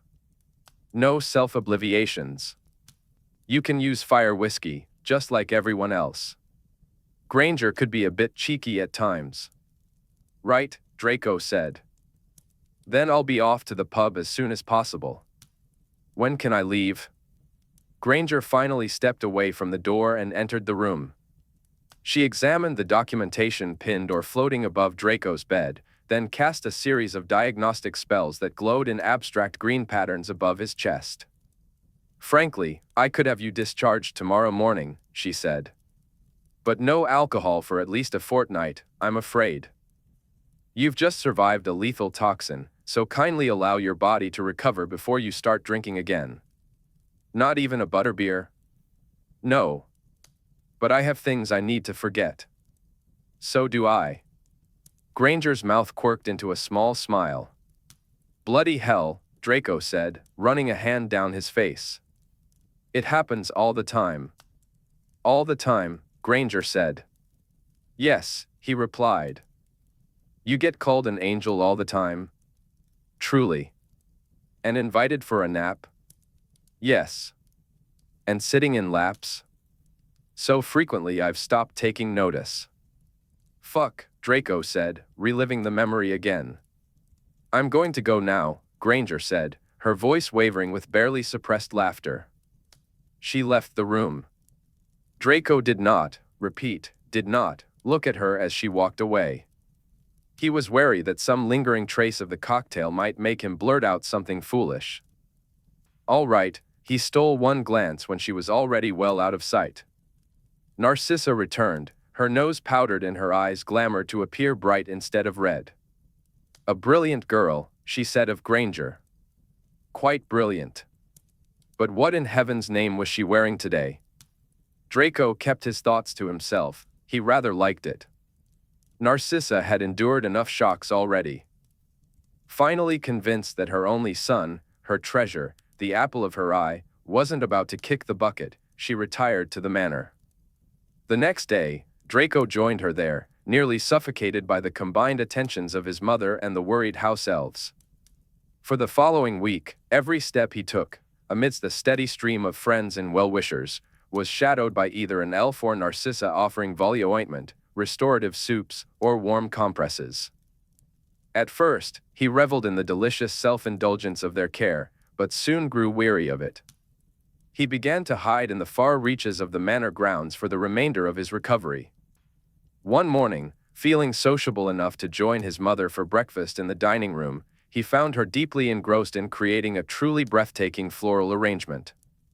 It was alive with movement. Hummingbird hyacinths fluttered, ruby poppies sparkled, and hala vines danced. You've outdone yourself, mother, he said. Do you like it? Draco asked. Good. I hope she does, too. She? Draco repeated, confusion evident in his voice. Narcissa glanced over her shoulder, ensuring it was indeed her son standing there and not some intruder. Yes, she. Healer Granger. Who else would I be referring to? She will positively adore it, I'm sure. It's to be delivered later today. Will one of the elves handle it? I'd suggest Henriette, she. Narcissa cut him off sharply. A house elf? Really? That which saved your life. You're going to take it to her yourself, with as much heartfelt thanks as you can muster. She slid a thick envelope under the ribbon at the base of the floral arrangement. I've written my words of thanks. I doubt I could express them without getting all emotional. I've embarrassed myself enough on that front. With that, Narcissa dusted her hands and stepped back to observe the flowers critically. Tuppy. Bring me more ribbon. And your other task, Draco, will be to discover whatever cause is dear to Healer Granger's heart and ensure that our name and galleons are aligned to support it immediately. I had been thinking the same, Draco replied. Unless it's about that nonsense with house elves. Exactly. Or muggle things. No muggle things. Well, perhaps yes to muggle things. Do they have orphans? Find out. Of course. A moment of silence followed, and then Narcissa cleared her throat. Speaking of elves, they mentioned you had quite a few dinner guests while I was away. I'm glad you kept them entertained. Happy to, Draco said, mirroring her casual tone. They did very well. They mentioned, in passing, that Healer Granger had been by, Narcissa continued. Draco sensed they were finally getting to the heart of the matter. She did come. Might I inquire about the subject of discussion? Narcissa asked, her curiosity piqued. Draco sighed. It was no surprise that his mother would be nosy. I had to make amends. I made her burn a pie. You made her burn a pie? Yes. We were arguing about her otter. Her otter? Yes. She was partially in the right, mind you, I did concuss McLagan. You concussed McLagan? Among other things. He didn't have much in the way of brains anyway. Have we finished with the quizzing? I must confess I'm left with more questions than answers, Narcissa replied. Henriette also tells me they replenished Healer Granger's larder. Oh, that. Yes. I was quite dismayed to find that the witch who saved my life was living on dried goods and tinned tuna. And it gave the elves something to do. Narcissa looked confused but nodded. Of course. Draco decided to turn up the nonchalance a notch. It was just a dinner with a colleague, nothing more. A colleague? Ministry business, terribly dull and top secret. Can't discuss it. I see, Narcissa said, her tone shifting. I shan't pry further, then. That would be the best course of action. Just then, a crack interrupted their conversation. Henriette appeared and curtsied. Pardonnez-moi for the intrusion, madame, monsieur. Monsieur Draco, Madame Tonks is fluing for you. Draco left his mother to her confusion and headed to the flue parlor. Tonks' head was poking out of the fireplace, and she said something that might have been Watcher, or perhaps a sneeze. Do you want to come through? Draco asked. No, I don't have the time. I just wanted to observe you with my beady eye. At this, her eye became quite beady, and ensure that you survived the Nunda venom. The rumors are true. Show me the injury, it must. Be dramatic, Draco said, tugging at his collar, which was smeared with Volio ointment. Oh my. Are they saying it'll heal? Probably, he grimaced, adjusting the collar against his still raw neck. Better if it doesn't, the scar would be quite dashing. How are the others? Oh, you know, a little worse for wear, a bit limpy, a bit bruisey. Goggin and Buckley are still coughing up inhalant. We'll need to devise something better than bubblehead charms next time. And Humphreys? She's developed a phobia of cats, poor thing. Just then, Tonks' arm appeared from the fireplace, shaking out a scroll. But look at this, you lot cuffed 20 naughty wizards, all except the dead ones, of course. They must have been planning a show that night, that's why there were so many of them. Draco crouched to examine the list. Shit, we got Hawks. Kerr was there. I didn't recognize him. And Royston. It's a lovely harvest, one of our best in years. I'd offer you a pay rise, but you know. Tonks gestured to Draco's grand surroundings. It seems a paltry sort of bonus, considering. Instead, I thought I'd offer you something else as a reward. Oh? Draco raised an eyebrow, curious about how one rewards the man who has everything. Absolute freedom on your next assignment, you choose from my box of surprises. Goody. And I'll be taking you off the Granger protection job, because that's the kind of tender-hearted, grateful cousin I am. I know you were never keen on that one. Draco felt an unaccountable tension creep in. What? Tonks, under the impression that she was making a grand and generous gesture, wiggled her eyebrows at him. I was thinking of Humphreys. They'd get along, wouldn't they? Better than the two of you, anyway. Humphreys couldn't. Granger has a cat, Draco said, feeling the weakness of his excuse echo embarrassingly in the floor parlor. Tonks scoffed. Humphrey would work around it. Don't be silly. Or maybe I'll give the job to Goggin to keep his nose unbroken for a while. The man gets into a brawl on every mission. She pulled her head back from the flames, and Draco heard her shout, "Someone kill the bloody thing." Then her head popped back into view. Sorry. Weasley is having a crisis. There's a spider.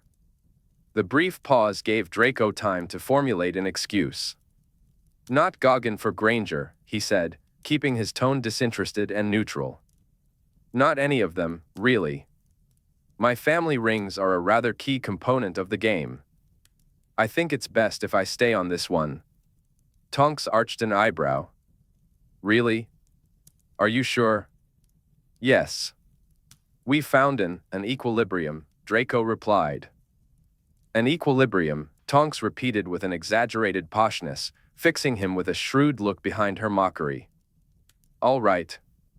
The offer stands, should you change your mind. I'll see you next week.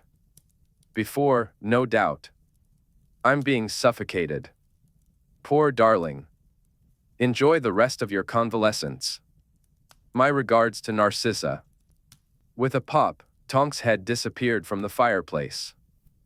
As the flames resumed their normal color, Draco was left to ponder the unexpected intensity of his reaction at the thought of losing the Granger assignment.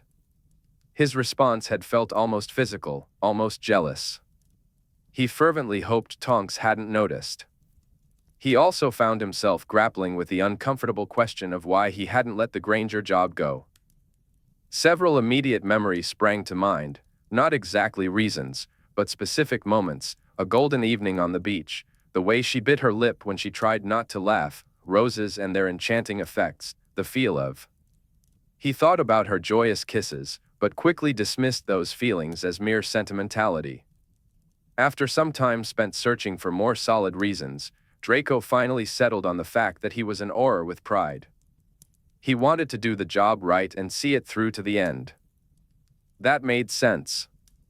And if a small part of him enjoyed Granger's ridiculous holidays, or found pleasure in her company, or had started to look forward to seeing her, well, that was trivial compared to his strong rationale.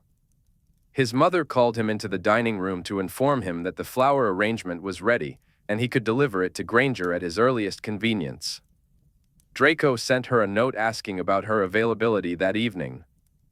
She'd be at the pub with Potter and friends but would be home by 9. Would that work for him?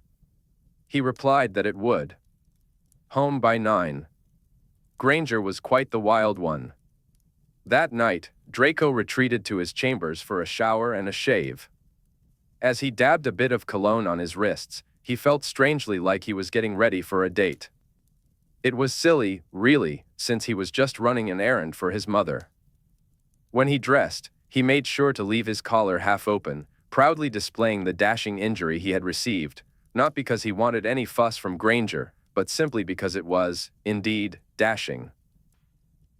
Chapter 20, Draco Malfoy, the Errand Boy. Draco needn't have worried about Granger fussing over him. That was the problem with healers, they had seen it all, and a minor issue like a lethal envenoming didn't hold much interest when it was already on the mend. Granger opened the door, observed his neck from a polite distance, and pronounced herself pleased with how nicely it was healing. Then she asked him what he wanted. There was no romance about Granger. No coy guessing or fluttering eyelashes. She was terribly pragmatic. Well? Granger asked. Is something the matter? Draco produced the flowers. Oh. She gasped, her expression lighting up with a surprised delight that Draco found rather addictive. And no, they did not sprout from McLagan's corpse. Of course they didn't, he replied, handing over the bouquet. They're far too beautiful for that. Draco gave her a small bow. With my mother's compliments. She's attached a letter for you. I'm also to convey my exuberant thanks for saving my life. Please tell her I did so, if she asks. Your ebullience quite knocked me off my feet, she said with a smile. Perfect. Do I put them in water? Granger asked, holding the gently fluttering bouquet to her face. I believe my mother charmed them to last, but I suppose it couldn't hurt. Granger disappeared into the cottage. You can come in, if you'd like, she called. If you haven't any other plans? My only other plans involved being smothered by the elves. Poor darling. That was the second time a woman had teased Draco about his hardships today, and he felt rather put upon. I shall offer you a very standard cup of tea, Granger said. Will that be refreshing after all the coddling you've endured? Quite. Make it subpar, even. I'll forget to boil the water, she replied with a grin. Excellent, Draco said, seating himself on a kitchen chair. Granger transfigured a glass into a beautiful vase, placing the fluttering, glittering bouquet right in the center of her kitchen worktop. Her cat leaped up beside it, curiously pawing at the moving petals. Lovely. Granger exclaimed.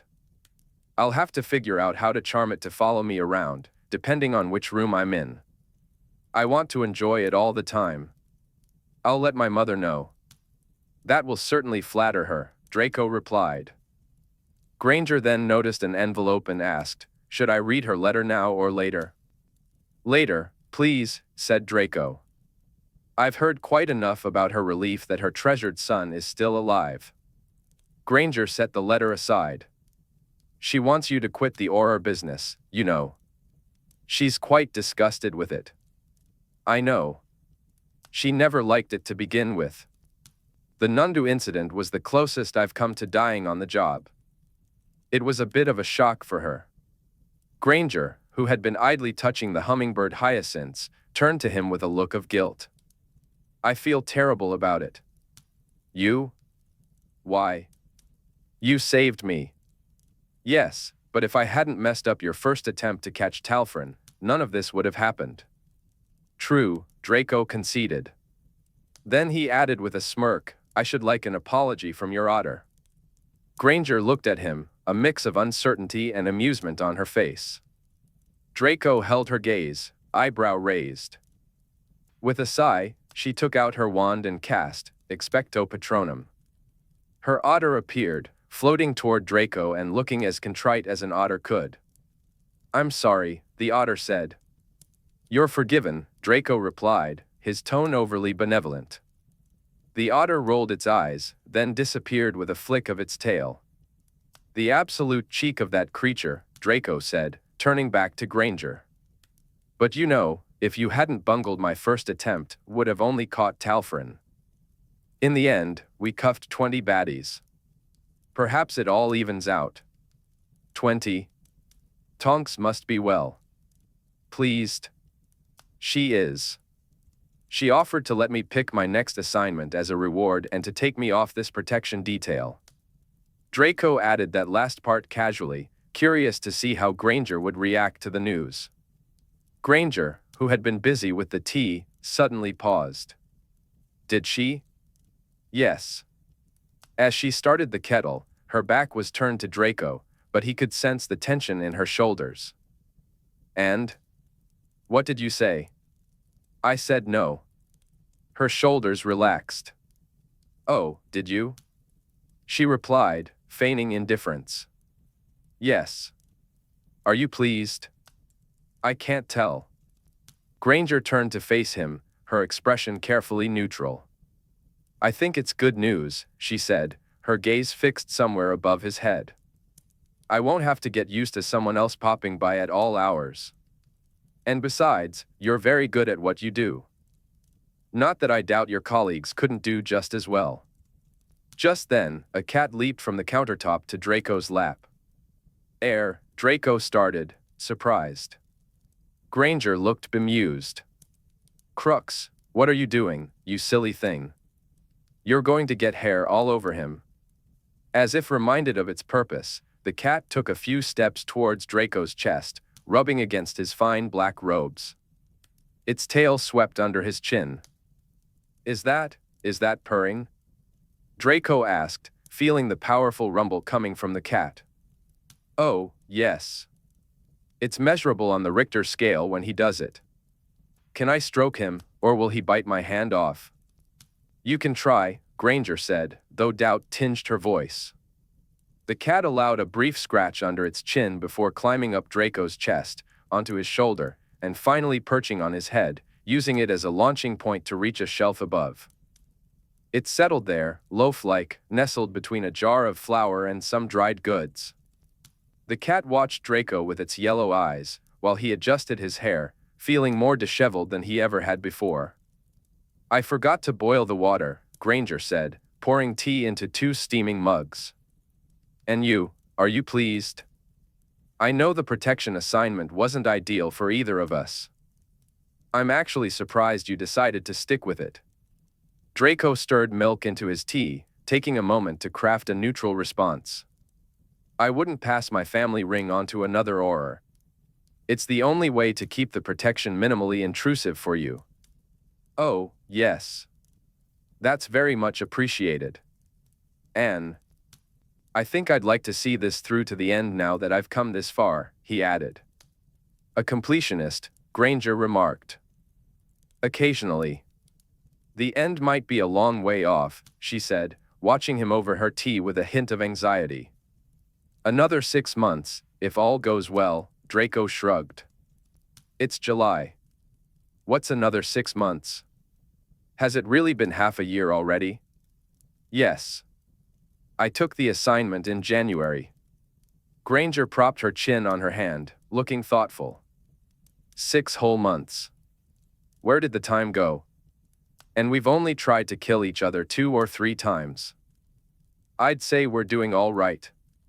Your latest attempt was the most successful so far, Draco said, gesturing to his neck. If that had been on purpose, you'd be quite dead, I assure you, Granger replied. How did you heal it? Mother said you were doing muggle things. Granger scrutinized him, as if weighing how simple her explanation should be. Well, as soon as you mentioned there was a Nundu on English soil, I thought it would be wise to do a bit of research. Of course you did. No magical hospital in the UK, or anywhere in Europe, is equipped to handle Nunda venom, not even little old St. Mungo's. I didn't think anything would go wrong, but I knew we'd be terribly unprepared if something did. I had a venom sample imported, Granger said. Draco narrowed his eyes. Did that sample happen to arrive while I was in your office? Yes. Pet project, my arse. It was a pet project. For all I knew, it was going nowhere. There's no known antivenom, after all. Granger pushed away from the table and waved her wand. Diagrams, vials, and molecules sprang to life around her. Nunda venom is a potent neurotoxin known as alorectin, this purple one. When I researched its effects, they sounded nearly identical to a non-magical biotoxin called phenatoxin, this orange one. It's a predatory venom. I did a bit of lab work to confirm their similarities. A bit of lab work? Draco raised an eyebrow. My laboratory is unusually well-equipped for investigations like these, and I was curious. The two are remarkably close, almost indistinguishable. Both toxins operate by, to oversimplify terribly, blocking sodium channels in motor nerves. They can cause nearly complete motor paralysis and respiratory arrest within minutes of exposure. One of the magizoologists told us a single milligram of Nunda venom can kill an adult within hours. Correct. You're lucky your team got you to St. Mungo's as quickly as they did. There are experimental muggle treatment protocols for phenatoxin, and given that it was that or your imminent death, I administered them. Neostigmine, cholinesterase inhibitors, alpha-adrenergic agonists. Granger conjured more diagrams for Draco's understanding. Then, a tiny figure representing him appeared, complete with white blonde hair. Not an antivenom, technically, but your body could manage repeated alorectin challenges until the venom broke down and was excreted from your system. The tiny Draco was sweating. Is he having a wee? Draco asked, chuckling. Yes, Granger replied, suppressing a smile. A dangerous situation, Granger said. Just then, a tiny nurse walked by and gently patted the small Draco on the head. He jumped up and did a little dance of joy before they both faded from view. Next to Granger, a slowly spinning allorectin molecule glowed in a vivid violet. She pressed her finger to her lip, deep in thought as she studied it. Yet another fascinating intersection between Muggle and magical therapeutic approaches. Those in-betweens are woefully unexplored. But, well, there's only one me. Still, can you imagine an artificial antigen to combat Nundavenom? An antitoxic serum? It would serve both worlds. She trailed off, lost in her thoughts. Suddenly, she blinked, remembering that Draco was still in the room, and resumed her seat. I've left notes for a treatment protocol at St. Mungo's. They'll share it with our colleagues in Tanzania. However, my hope is that Nundu envenoming on English soil will remain a rare occurrence. You really are something else, Draco remarked, resting his chin on his knuckles as he observed her. Granger looked up from her mug and caught his gaze. Stop looking at me like that. Like what? Draco asked, softening his expression and allowing a faint smile to appear. Like you're all dazzled.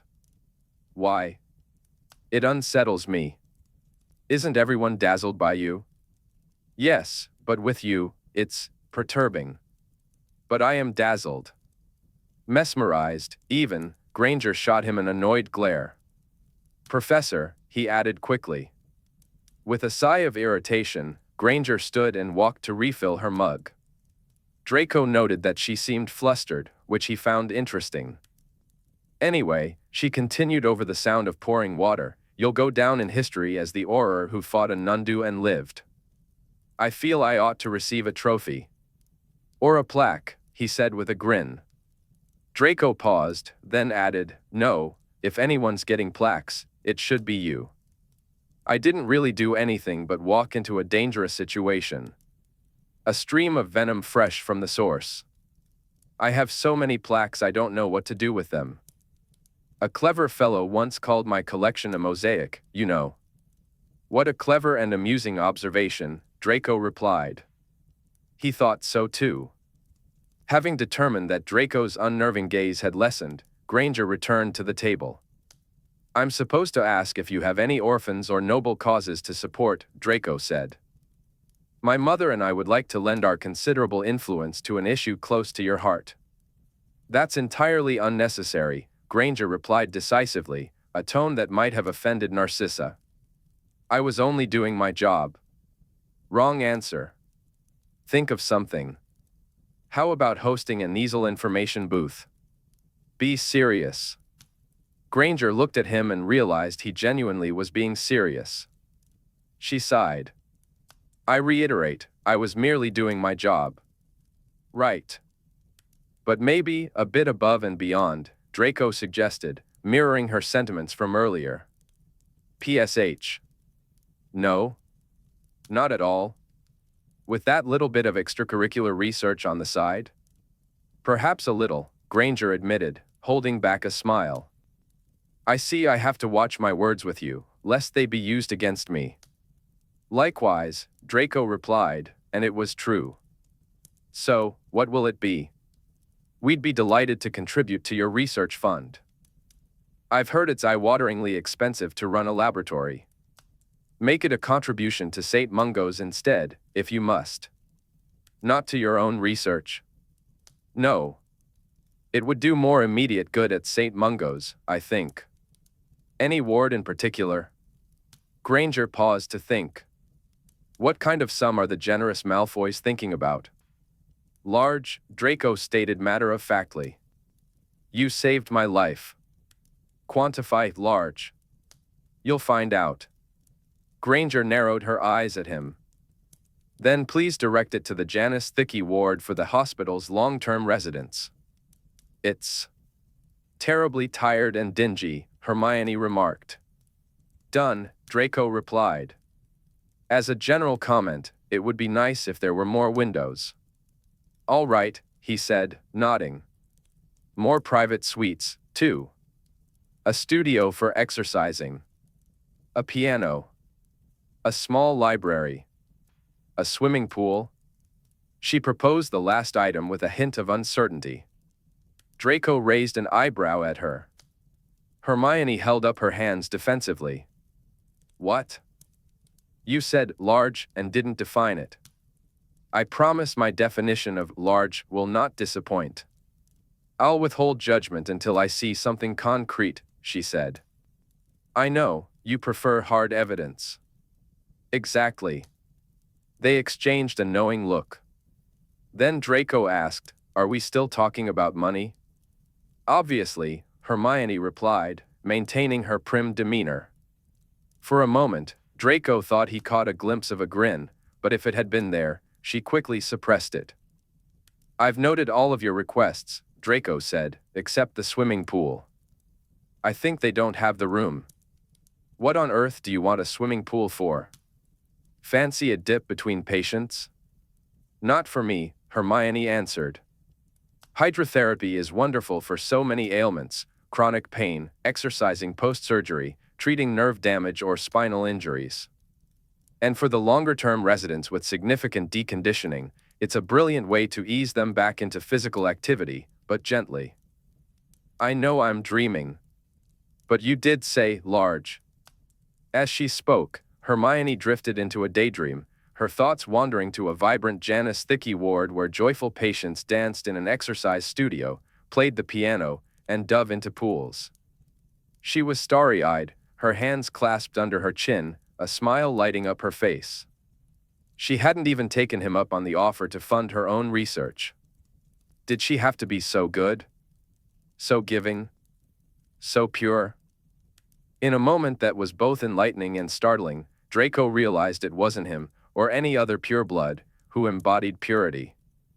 Hermione was purer than them in every way that mattered. Of heart and mind. Of purpose. There was no family tree, no convoluted intermarriages, just a purity of intent. He glanced around, half expecting a herd of unicorns to descend upon her cottage, eager to be stroked by her. Although, frankly, at this point, even a new coat of paint and a cheering charm on Healer Crutchley would be a vast improvement, Hermione said, bringing the conversation back to the present. I should just ambush her and do it myself. Noticing Draco's silent gaze, she asked, What? Just waiting for the unicorns to arrive, Draco replied with a smirk. The unicorns? Nothing, he shrugged. Never mind.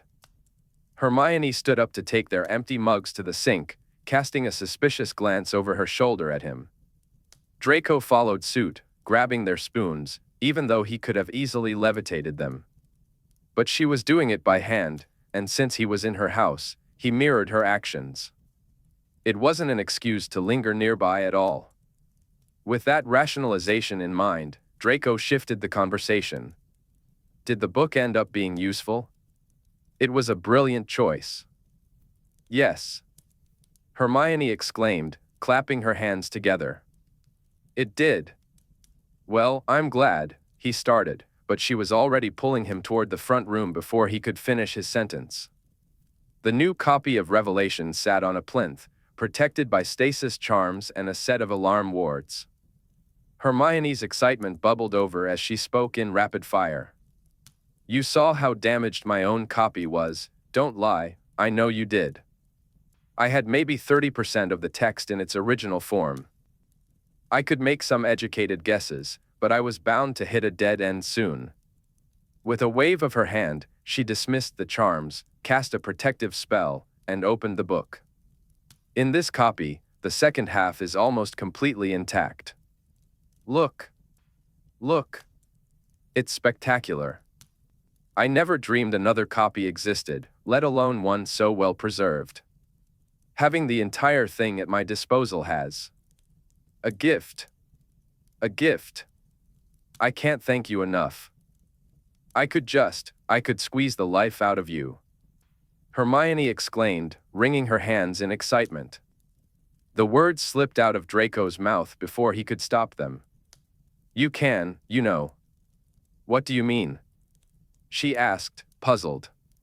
Squeeze the life out of me. He hadn't anticipated the force of her reaction. She leaped forward, wrapping her arms around his neck and pulling him into a hug of genuine gratitude. He managed to drape a single polite arm around her, partly to maintain balance. She smelled like tea and sugar, and it felt delightful to have her so close. One day, Hermione said, her voice muffled against his neck, I'll explain to you why this matters so much. Draco waited for a witty retort, but instead, he found himself completely at a loss for words. He was as good as stunned. When he glanced down and caught her warm eyes and bright smile, he felt a sudden urge to truly embrace her, not just this half-hearted attempt but a real hug, full-body contact. He wanted to lift her up and maybe even deposit her on the back of the sofa, where it seemed just the right height. And then, other things. But he didn't act on those thoughts. He wasn't an idiot, after all. Granger would probably run away screaming or, worse, slap him. Satisfied with her squeeze, she released him and returned to the book, completely unfazed. Meanwhile, Draco stood there, speechless and feeling like a tongue-tied fool. She resumed her enthusiastic tour of the tome, pointing out some marks along the edges of the pages. Even the marginalia is undamaged. This is centuries' worth of commentary, you know. Layers and layers of it. Fascinating. Look. Look. Malfoy, you aren't looking. I'm looking, he replied, though he knew he was lying. He felt like he was floating in a blissful daze, lost in the farthest reaches of the universe. Hermione continued her demonstration. The illuminations on this page are really sumptuous. Do you think that's real silver leaf? Air, could be, Draco replied, his mind swimming with feel-good hormones. He was 13, and a girl had hugged him. There had to be some kind of time-turning magic at play. That was the only explanation for feeling so giddily happy over a single hug. Gorgeous! Hermione exclaimed, pointing to another illustration of a green dragon. That's from the legend of St. George. And there's his cross, the red and white part. Right. Hermione seemed to notice that she had lost his attention. With a small, contented sigh, she closed the book. I've almost finished digitizing the entire thing. Then I'll send this copy to the library at King's Hall. The head librarian will fall out of her chair. I was going to offer it under your name. Make it a joint gift, then, Draco suggested. Done, Hermione said, waving her wand to bring the stasis charm back to life. We'll give the head librarian another reason to fall out of her chair. How so? Our names? Together? On a gift? She'll think one of us lost a bet. Let her. It's better than the lurid truth about blackmail and reparations for McLagan's nurse fantasies. Draco grimaced. At least Malfoy Granger has a decent ring to it. I beg your pardon.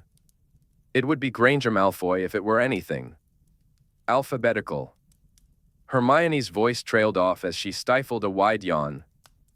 Draco took the hint. I should be off. Sorry, she said, yawning again as she walked him to the door. I'm positively knackered. You look it. Charming. Thank you. Draco could have shared a secret truth about how fatigue somehow suited her, how the smudges under her eyes hinted at a depth he found intriguing. The effortless flow of their conversation. Her tireless work was a testament to her brilliant mind. The way her haphazard braid fell looked charmingly artless, inviting fingers to play among the escaped tendrils. He could have touched her hair, but he didn't. He knew better. As Hermione opened the front door, Draco brushed past her, their shoulders briefly connecting. He stepped into the moonlit July night, the air sweet with the scent of summer. Has anyone told you that you might be stretching yourself too thin? He asked. Yes. Not even an hour ago, at the pub, she replied. Good. Did Harry and Ron put you up to reinforcing their message? Or Neville? Ginny? Draco scoffed. I wouldn't serve as their messenger boy. I'm just glad they noticed and aren't completely useless as friends. Oh, because you and your friends are the epitome of selfless love and support, Hermione said, raising an eyebrow at him. Absolute paragons, Granger.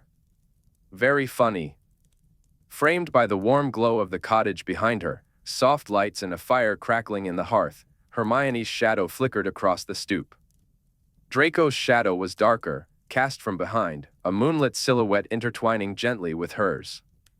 He watched as their shadows danced together while she leaned against the doorframe. It was a strange moment. She was tired, and he was on his way out, yet it felt as if they were both lingering. He wanted to linger.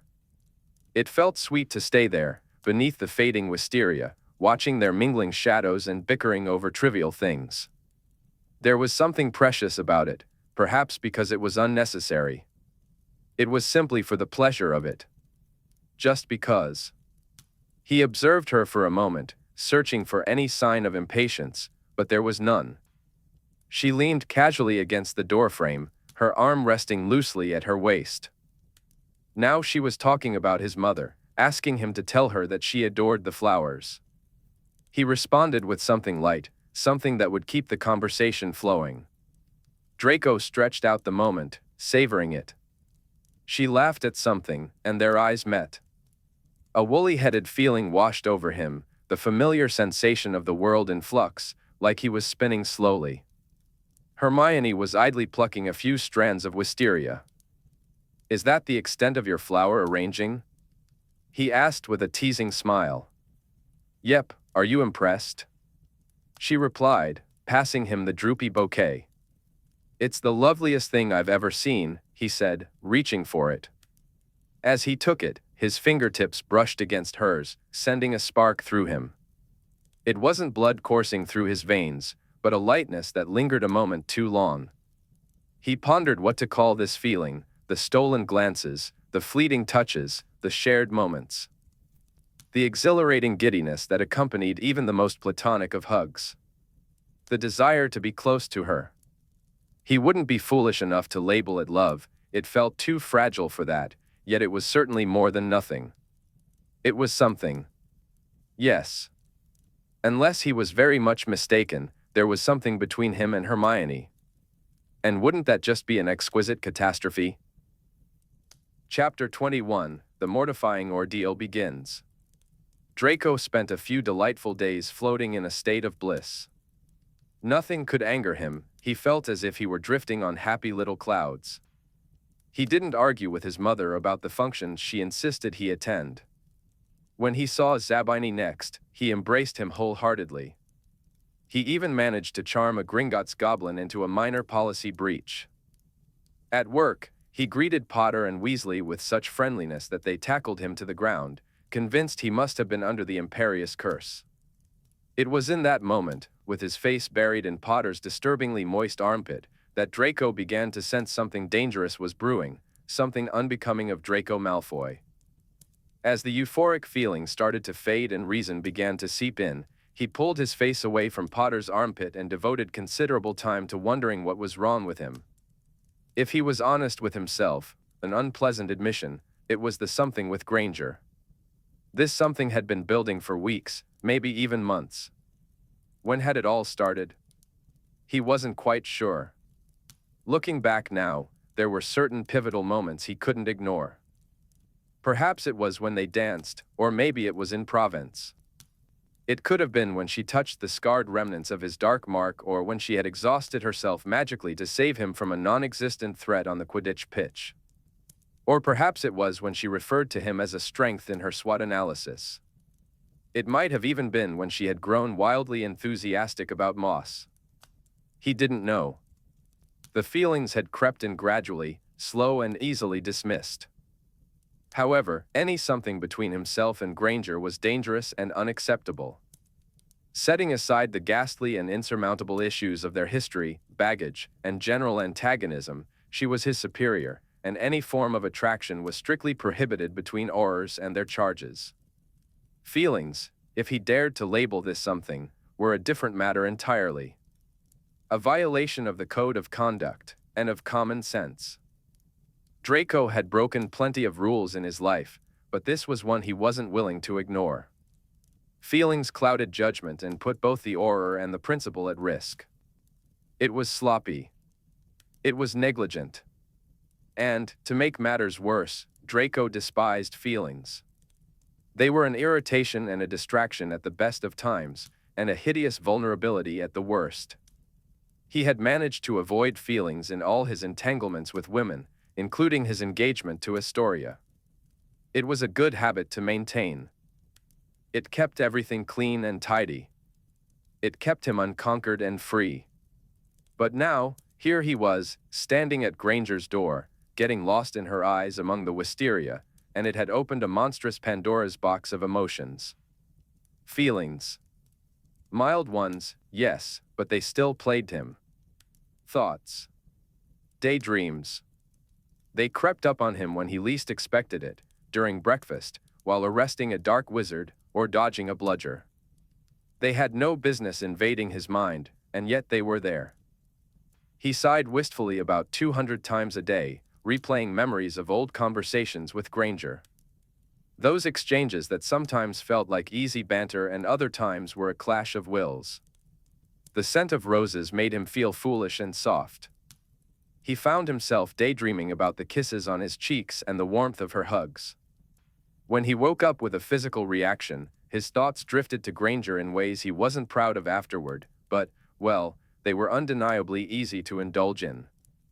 He checked his jotter for missed messages from her every day. Pathetic. He sought out silly reasons to jot down notes to her. Also pathetic. He found himself paying more attention to his ring than usual. Even more pathetic. He fought the urge to check her schedule and, accidentally, show up where she was, but the fact that he even had that urge was excruciatingly pathetic. Patheticness seemed to flood his life since that night under the stars. Wisteria needed immediate attention. Draco called an emergency meeting with Theo. They met at the Knot Estate a few days after Draco's awkward encounter with Granger. He cut a dramatic figure as he paced through the salon, his black robes trailing behind him. By this point, he had worked himself into quite a lather. Meanwhile, Theo, who was more laid back than Draco, lounged on a chaise with a glass in hand, appearing utterly useless as always. "If you told me who she was, I might be able to advise you better," Theo said. "I don't want your advice." "Then what are you asking of me?" I need, I don't know, a bucket of cold water to the face." Theo flicked his wand, and a bucket brimming with icy water appeared. Draco swatted it away. "Not literally, you absolute spanner." Theo sighed. "You're giving me terribly mixed messages. I only want to help. I need an anti-love potion." Draco came to an abrupt halt. "Do those exist? A hate potion? Who do we want to hate?" Theo asked. "Don't we hate everyone anyway?" "We do. Except her. But I need to hate her. Well, perhaps not hate. Dislike. Or rather, I want to continue being annoyed by her.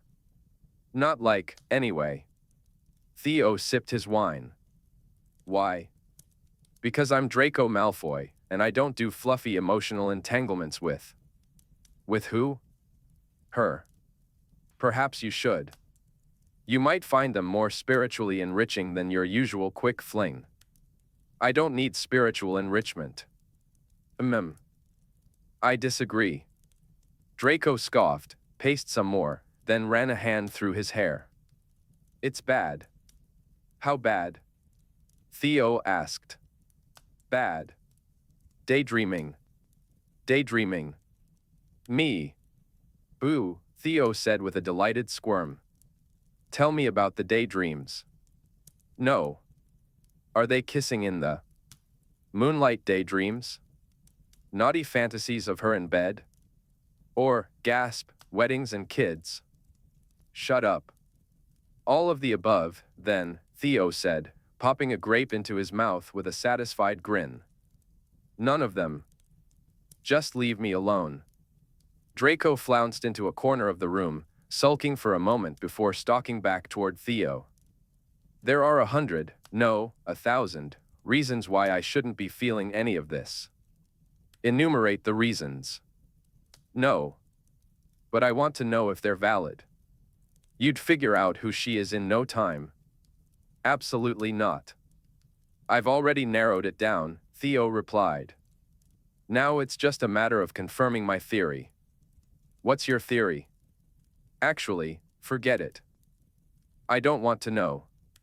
Don't answer. Are you occluding? Theo asked. Yes. Come off it. I'm not a legilimens. It makes it easier to think about these idiocies without, feelings. Would she make you happy? No. We can hardly stand the sight of each other. We're fundamentally incompatible. Theo pressed his hands to his chest, feigning shock. Oh, this is delicious. Much more interesting than your usual sordid tales. Top 3 at least. I didn't realize we were ranking my dalliances. We are. Theo popped another grape into his mouth. Out of pure intellectual curiosity, would she make your mother happy? Draco paused, contemplating the question. After a moment, he said, I haven't a bloody clue. Theo mused. That weakens my theory. Good. Draco resumed his agitated pacing across the salon, his swirling robes accidentally knocking over Theo's bottle of wine, which shattered against the wall. Theo whistled. You're lucky I'd drunk most of that. It's been aging since I was some sort of zygote. And now look at it, meeting its demise because Draco Malfoy has a crush. Draco vanished the shards of glass with a flick of his wand. It's not a crush. Then what is it? It's fine. Fine. It's a bloody crush, Draco admitted. When do you see her next? Theo asked, leaning in with curiosity. I don't know. I don't want to. I think it's better if I just don't see her at all. Let this wear off. Absence makes the heart grow fonder, Theo replied with a teasing smile. Then what do you suggest? I don't want to see her again, I'll just end up a moon-eyed fool trying to find excuses to put flowers in her hair. I'd say find someone else to distract you, but I have a feeling that was your first line of attack, and it was a miserable failure. Draco felt a rush of irritation at Theo's accuracy. And how would you know that? Word travels. You've brushed off quite a number of witches in the past few months, you know. Feelings have been hurt. Apparently, you've become picky. Some are blaming Narcissa for reining you in. Others are speculating that you've started looking for a wife. Luella suggests sudden onset impotence. Charming witch, that one. What should I say the next time I hear your good name being tarnished? My mother does make a convenient excuse. Done. Theo summoned another wine bottle and placed it out of reach of Draco. Aren't you having any? Or is dramatic pacing your libation of choice tonight? I can't, Draco said. My healer said I have to stay off the sauce for a fortnight. I've got to wait until Tuesday. Poor darling. I shall have one for you, then. And tell me about your healer. It was Granger, wasn't it? Apparently, it was quite the scientific coup, what she pulled, saving your hide. It was, Draco said, trying to appear nonchalant. She attempted to explain it, but I can't pretend I understood a word. Muggle methods, you know. My eyes quite glazed over. You must be grateful to her. Draco gave Theo a sidelong glance, noting the innocent curiosity in his friend's demeanor. Of course. I'll be making a contribution to St. Mungo's in thanks. Still working together? Yes, Draco replied, his tone cautious. Where are you going with this? Nowhere, Theo said with a smirk. I've just heard that she's extraordinary. Right. I should invite her to my next party, Theo mused. Imagine introducing everyone to the witch who saved our Draco's life. Draco narrowed his eyes, certain he was being baited. He merely sniffed in response. If you think a swati healer would be an exciting addition to the usual crowd, I think she might be. Just picture it, we could have a dance, and shock Luella with the sight of Granger cozying up to you. Draco barely heard the rest of Theo's words. His mind was consumed by the delightful image of holding Granger in his arms. A backless dress, definitely. Green would be nice. Or black. She'd look stunning in black. And those heels that would bring her to just the right height for. No. Not happening, he said sharply, trying to shake off his foolish daydream. I'll be off then. You've proven to be quite useless, Draco added, turning to leave. I could help you procure some version of a hate potion, Theo suggested, reclining back in his chaise. But you know its effects would only be temporary. As I said, useless. I think she's a lucky witch, personally, Theo continued. Whoever she is. I've never seen you develop anything more romantic for a witch than a desire to, well, you know. And you? Draco shot back. I've loved and lost, Theo said with a dramatic sigh. And, yes, spaffed. Oh, yes. Draco pressed his fingers to his temples. I need to skip ahead to the lost part and move on with my life. If you two are at odds as much as you say, I'm sure she'll insult you in some unforgivable way soon enough and snuff out whatever tentative flame burns in your heart. Feelings are delicate at this stage. She called me an opportunistic ghoul, Draco admitted, his voice low. And I almost kissed her. Goodness. Her eyes were aflame, she was moments away from strangling me. It was surprisingly. Oh my, Theo breathed, clearly amused. You're waxing lyrical about eyes. That's dangerous. Is it? Draco asked, feigning indifference. Terribly. You'll be attempting sonnets next. Then it won't be a crush anymore, it'll be love. Draco shuddered at the thought. Bloody hell, no.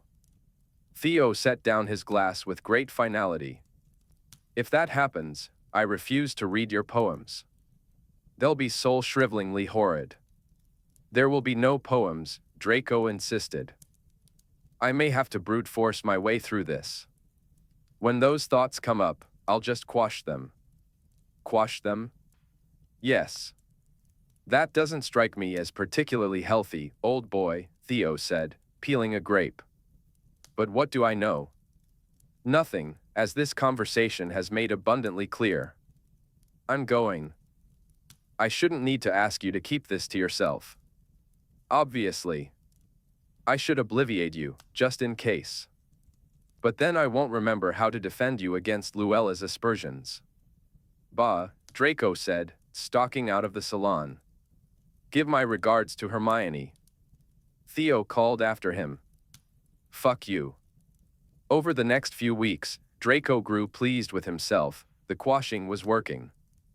Whenever his mind strayed toward Granger, he redirected his thoughts with force to other matters, work, investments, society dinners, Nun de Venom, Voldemort, Tonks. He developed a veritable arsenal of subjects to launch at any suspect thoughts, including memories of dark eyes, the brush of fingertips, or repartee over rose-strewn tables. He and Granger spoke little, with only the occasional note from her advising him of her attendance at public events or her movements out of town. As for Larson, Draco heard nothing further. Granger mentioned that the man had grown standoffish and no longer seemed interested in meeting with her. Draco took this as good news, though the Viking and his interest in Granger still weighed on his mind. He casually added Larson's description to his mental list of distractions. The Aurors had a persons of interest list, with a note to contact them directly if this individual was spotted in England. Draco felt increasingly confident that the something he had worried about was nothing after all, a fleeting lapse in judgment, a trivial summertime crush. He was so convinced, or perhaps eager to convince himself, that when Granger mentioned her upcoming outing, he decided to join her. Really? Granger asked, surprised. It's Hogwarts. It's project business, Draco replied. All right, but don't blame me if you're bored out of your skull. The date was set for Monday, August 1st, at 4 p.m. in Hogsmeade. Draco reassured himself that his excitement for the meetup stemmed solely from the fact that it would be an easy end to a rather packed Monday. His day was otherwise filled with a visit to St. Mungo's to tour the Janus Thicky ward with the hospital's top brass, followed by some necromancer hunting. As the last days of July slipped away, August arrived, bringing Lugnasad with it. It was the kind of day that felt distinctly like a Monday, offensively so. Draco found himself at St.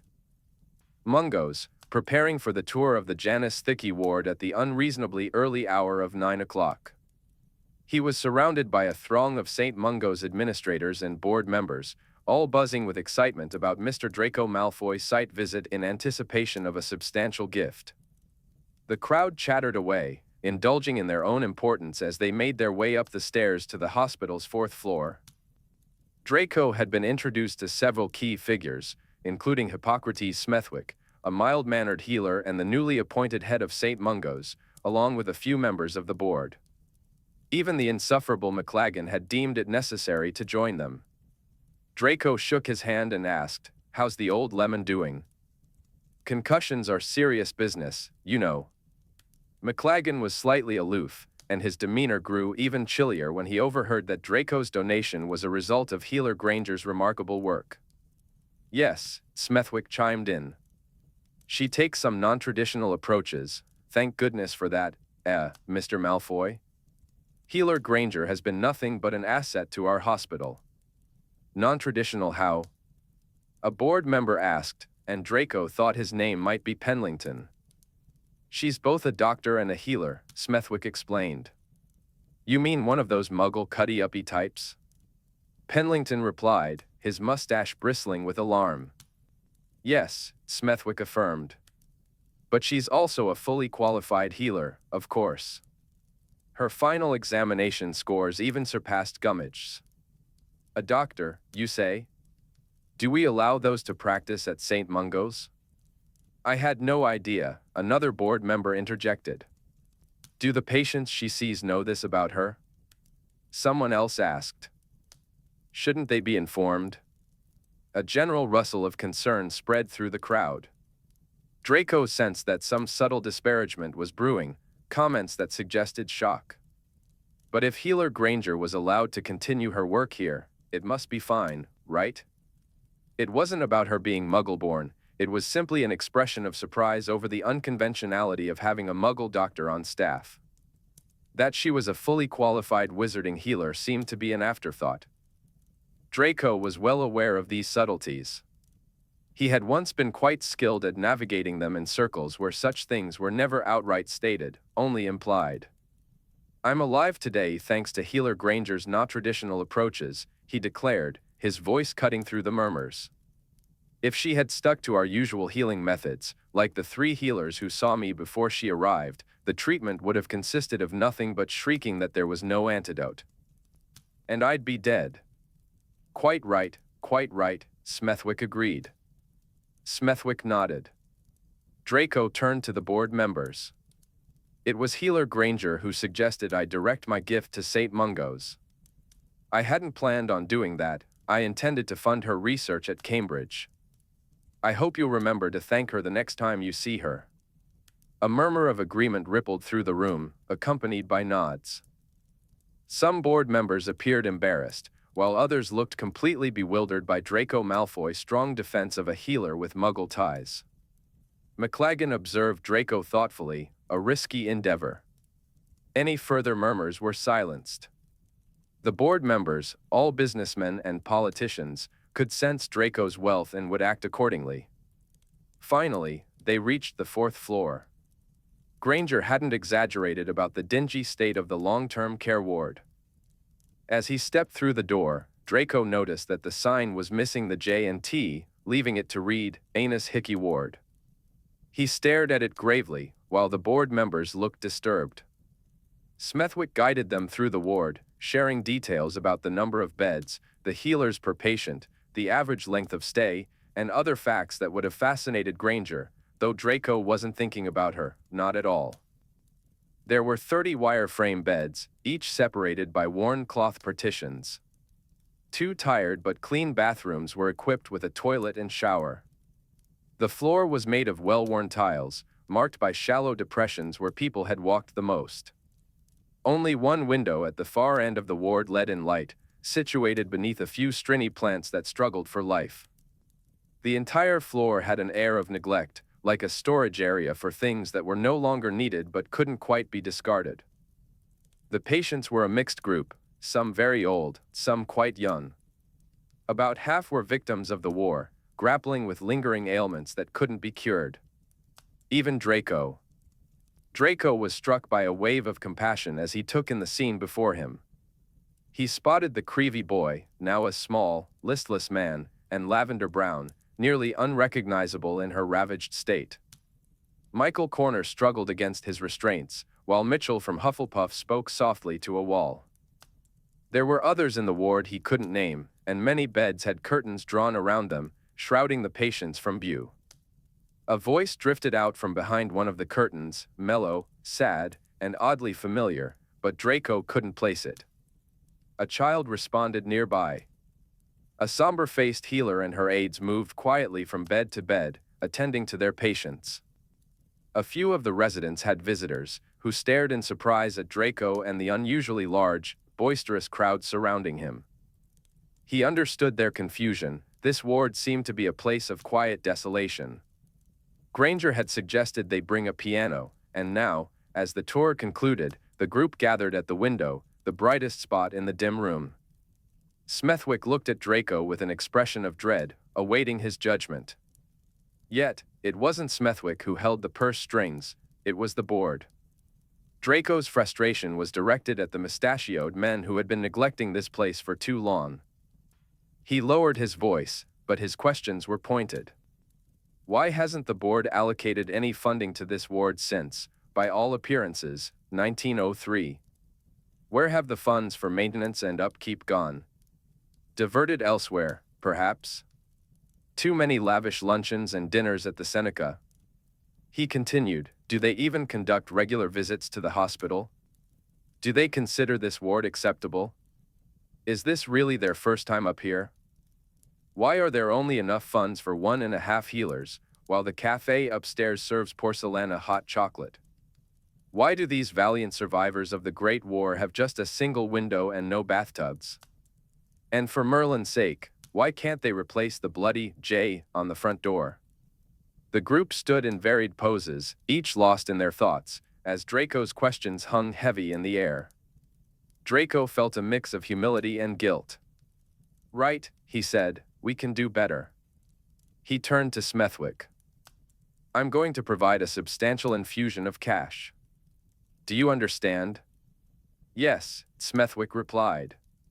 It will be the hospital's first gift of this magnitude. All right then. It will be transformational. Yes, Mr. Malfoy, thank. There will be strings attached. Strings? Yes, strings. Stipulations regarding hiring, refurbishing, and operations. And there will be, Draco glanced at the board members with intensity, safeguards to ensure it isn't whittled away. Yes, Mr. Malfoy, of course. Here, Draco said, pressing a thick envelope into Smethwick's hands. The details and stipulations are all in here. You need to come back to me with a plan.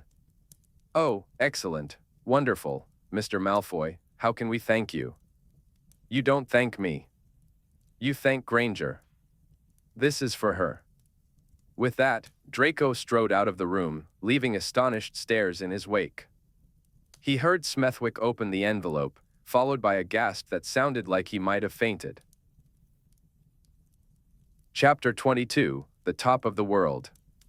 Monday afternoon was mostly spent chasing after shambling corpses raised by a necromancer in Slough. Draco sometimes struggled to tell the difference between the corpses and the fine citizens of Slough, but that's a tale for another time. He arrived in Hogsmeade precisely at 4 o'clock to meet Granger and found the village unusually quiet. Most shopkeepers were on holiday, and the remaining villagers had retreated indoors to escape the heat. Draco quickly adjusted the front of his robes so they fell just right across his chest, hinting at his robust pectorals. He raked a hand through his hair to ensure it looked ruggedly tousled, a fitting style for an Auror who had engaged in manly pursuits. Leaning casually against a lamppost, he intended to project an aura of cool indifference as he waited for Granger. That plan was swiftly derailed when Granger nearly operated right into him. They tumbled to the ground, quickly untangling themselves with surprised gasps. "You had to choose this exact spot to apparate?" Draco huffed, brushing dust off his robes. "Couldn't you find somewhere better than the main thoroughfare?" "Really?" Granger stood up, shaking her head. "I think my foot was in your spleen." "I felt it," he replied dryly. They both regained their footing and assessed each other. It had been nearly a month since their last meeting. Granger looked overworked again, with dark circles under her eyes and a drawn expression. She wore a bright yellow sundress, as if its obnoxious cheerfulness could mask her fatigue, but it didn't. "You look knackered," Draco commented. "Thank you. And what about that eyeball draped over your shoulder?" Draco glanced down and noticed that whatever corpse he had dealt with last had left an eye and a long optic nerve hanging over his arm, completely ruining his carefully crafted cool demeanor. "Right," he said, vanishing the unwanted remains with a flick of his wand. "Souvenir from this morning's mission," Draco said, holding up a gruesome reminder of his day. "Won't its owner miss it?" Granger asked, arching an eyebrow. "He was dead, so, no," he replied. Granger's eyes scanned him, searching for any more rogue body parts, but found none. She gestured down the road. "Shall we?" Irma agreed to meet me at 4:15. "Irma?" Draco asked, intrigued. "Madame Pants," she clarified. "She's still with us." "Merlin, I'd quite forgotten about that old bird." They began walking, and Draco took a moment to check in with himself. To his relief, he felt none of the fluffy nonsense that had terrified him before. Instead, he found himself appreciating the sight of Granger's legs, which felt normal enough, well-ish. She did have nice legs. He noticed there was no stream of information directed at him, no look, Malfoy, and no gallivanting through the undergrowth to point at a leaf. Perhaps Granger was tired. This was, by his best reckoning, her first day off since midsummer.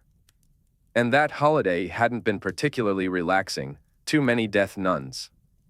But it wasn't just fatigue he sensed. There was a kind of reserve coming off her, a distance she was keeping.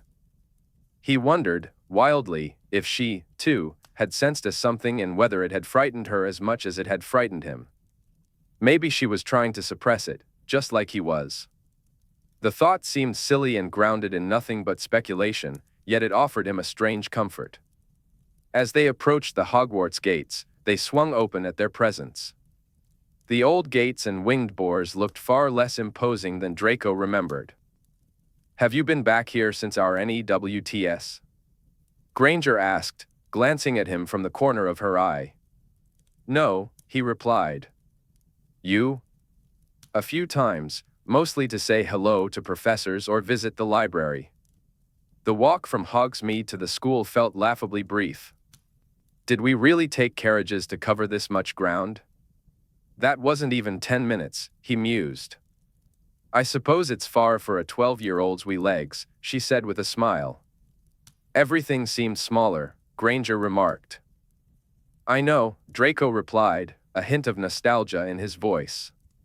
As the castle came into view around a bend, he felt a wave of satisfaction. It still radiated magic and mystery, even if it appeared smaller than he remembered. "It smells the same," he noted as they entered the entrance hall, taking in the familiar sense of wood, old stone, and that unmistakable school atmosphere. "Better, actually," Granger said, inhaling deeply. "There aren't any hordes of grimy children during the summer. When I was here last winter, there was definitely a whiff of teenage boy lingering in the air. Now they stood in the heart of the castle. Although Draco wasn't one to indulge in nostalgia, he had spent many happy years here, along with 2 dreadful ones, and he appreciated the stroll through the familiar corridors. They felt narrower than he remembered. He recalled the suits of armor towering over him. Now, he found himself looking down at them. They peered into the great hall, where the 4 house tables stood, scuffed and bare, waiting for September 1st. The room had always seemed grand, the tables stretching endlessly. Now, Draco doubted he could squeeze onto one of the Slytherin benches without knocking his knees. The enchanted ceiling was a deep blue, reminiscent of a summer sky. As they walked past empty classrooms, the scent of chalk and years of spilled ink filled the air. Sunlight poured through dusty windows, illuminating the quiet space. Granger's excitement grew as they approached the library, though she made an effort to contain it. When she reached the heavy doors, she paused to run her palm over the well-worn handle. She pulled the door open, and the rich aroma of the library enveloped them: old books, vellum, worn leather, and dust. It was intoxicating. Draco felt like he was 14 again. "I feel like I have a potions essay due," he said, a grin spreading across his face. "Mine's Transfiguration," Granger replied, her smile mirroring his. Madame Pants observed their approach from her desk, and Draco was convinced she still wore the same hat and pointy shoes she had when they were students. As they stepped into the library, Draco half expected Hermione to scold him for talking. She, too, seemed smaller somehow. Madame Pants greeted Hermione with a semblance of warmth, more pinchy than welcoming. When she noticed Draco, her surprise was evident, especially since he was with Hermione. "Strange sort of bedfellows," sniffed Madame Pants. "Work," Hermione replied, as she accepted a record card from Pants. "The Ypres manuscript. I know you can handle rare books, Miss Granger, but do be especially careful with this one. I've taken down the wards for you." "Thank you," Hermione said, leading the way to the restricted section, home to the bulk of Snape's collection.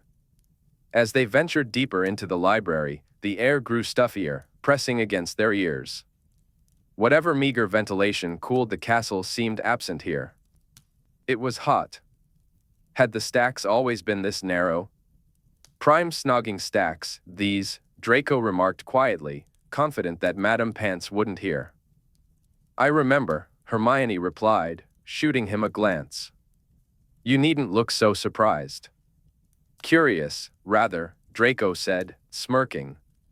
"He must have been a brave lad. Unless it was Weasley. He doesn't count." "Can't, mostly." "Don't be mean," Hermione chided. "But no, Ron wasn't my first snog. Victor had that honor." "Victor?" Draco raised an eyebrow. "Crumb." Draco let out a low whistle. "Good for Victor." Hermione stopped in a shadowy corner between the stacks. "Just here, if I'm not mistaken. Those shelves made decent handholds." "The tales these stacks could tell," Draco mused. Hermione shot him a wry look. "I'm sure they'd have equally bawdy tales about you." Draco smirked but didn't respond. He looked away, knowing she was right. Much teenage exploration had taken place among these shelves. His first blow job, he recalled, unless that had been in the common room. Room? He couldn't recall. But he did remember the many escapades with girls in short skirts that had taken place here, pressed against the books, their tongues and fingers fumbling. And now, he found himself back in the same space, but the only skirt he was interested in was Granger's. He let his gaze drift to her backside and legs as she walked ahead, caught up in a fleeting thought about how she would look pushed against the shelves. He quickly snapped himself out of it. No, he was not going there. He was quashing. He could feel the heat rising, so he cast a cooling charm on himself and then, from behind, on Granger. She squeaked in surprise as goosebumps spread across her arms. "You're welcome," Draco said, smirking at her dark look. The restricted section had been expanded to showcase the Snape collection, but it still looked much the same as he remembered. Draco waved his wand, grinning as he illuminated the various nasty wards and jinxes scattered across the shelves. "Pants has a flair for it, I'll give her that," he remarked. "Perhaps she missed her calling as a nun. You ought to suggest that to her." "It'd be a laugh," Granger replied.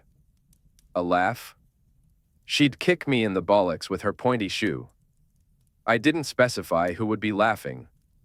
Granger squatted down to search for her book. When she found it, she heaved the large manuscript onto a reading table and paused to push a damp strand of hair from her forehead. Instead of settling down to read as Draco had expected, she pulled out her mobile and began, if he understood correctly, taking photographs of the pages that interested her. The problem with Granger was that she always came with new intrigues. She never bored him. Why couldn't she bore him? It would make things easier for everyone involved. "How, pray tell, is that working in bloody Hogwarts?" Draco asked. "Oh," Granger replied, flipping over the pages. Her mobile, which had one of her anti-magic pucks attached to the back. "I'd forgotten about those," Draco remarked. "They're terribly useful." "I can't go through life without my mobile," she replied, bending over the reading desk to snap more photos. Draco averted his gaze and conjured a mirror, trying to tame his hair. "It would be much easier to review this manuscript at home," Granger said, "but Madame Pants would never let me take it out of the library. So, I'm settling for the next best thing, digital photos." "Don't tell her. She'll think I'm stealing the book's soul or something." "Right. I'm actually glad you're not planning to stay and read." "I'm sweating like crazy," Draco said, shedding his robes and popping his collar open.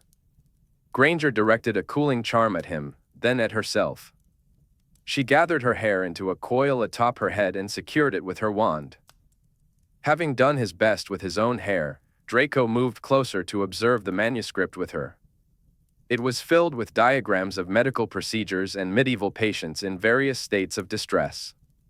He noticed that Granger was keeping her distance, though she acted casual about it. Every time he approached, she found a reason to shift to the other side of the table. If he joined her there, she would move again to take her photographs from a different angle.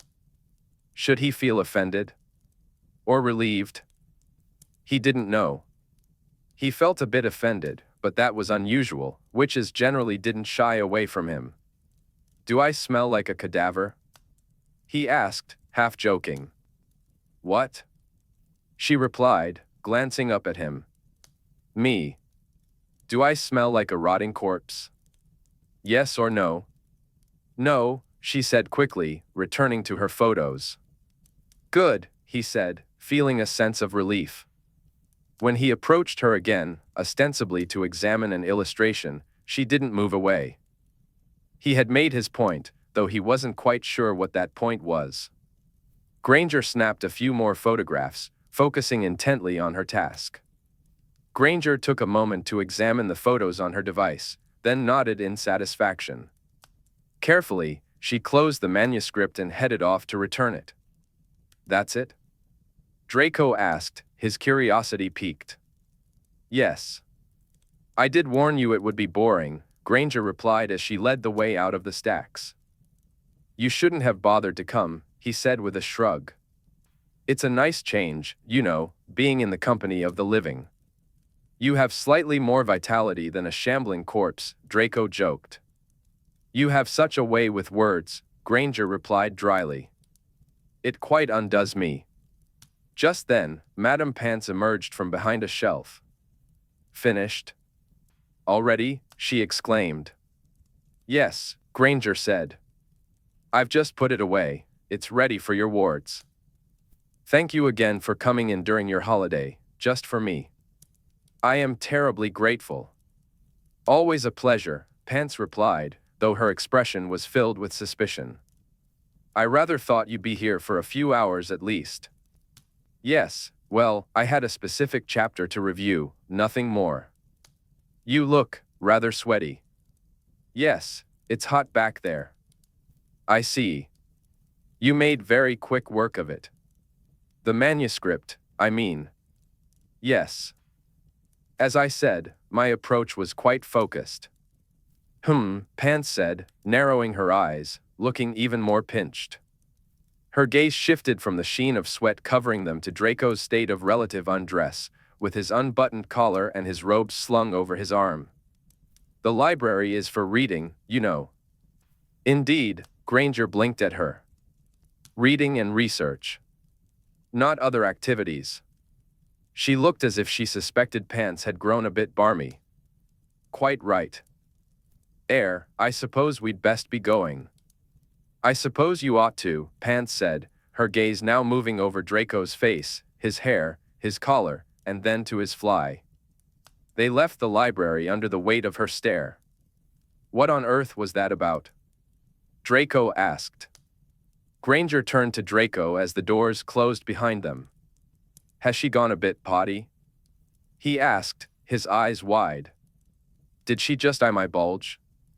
She did, Granger replied, feeling a wave of disturbance wash over her. I'm disturbed, Draco admitted. Me too. I wonder what. They both shared a moment of realization, turning to look at each other simultaneously. Was she implying that we were doing things? Granger gasped, appalled. Draco glanced back at the library doors. I think she thinks we popped in for a quickie. Granger pivoted so quickly that her skirts swirled around her thighs. I'm going back there to set things straight with her. And if we're wrong? Draco asked. Granger hesitated. Are we wrong? I don't know. Perhaps she just wanted to look at my bulge? Granger raised her hand. Enough about your bulge. We have bigger things to deal with. Excuse you. What if we're right, and she tells someone? Granger's voice trembled with horror. That would be a laugh, Draco replied, smirking. A laugh? No.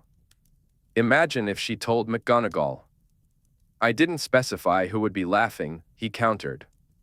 If you're going to imitate me, kindly bring it down an octave. That was piercing, she said, exasperated. Granger strode back toward the library.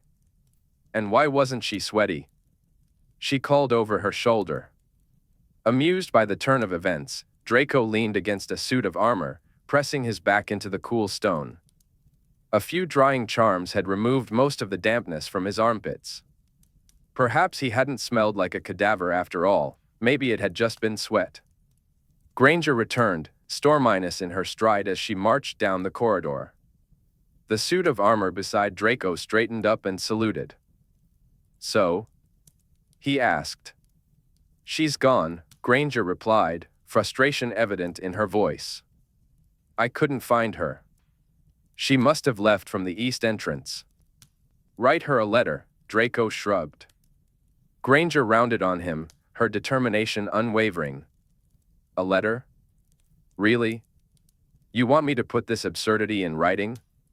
Dear Madam Pants, you looked at Malfoy's bulge, so we weren't sure if you had jumped to conclusions, but please be advised that I did not get off with him in the library.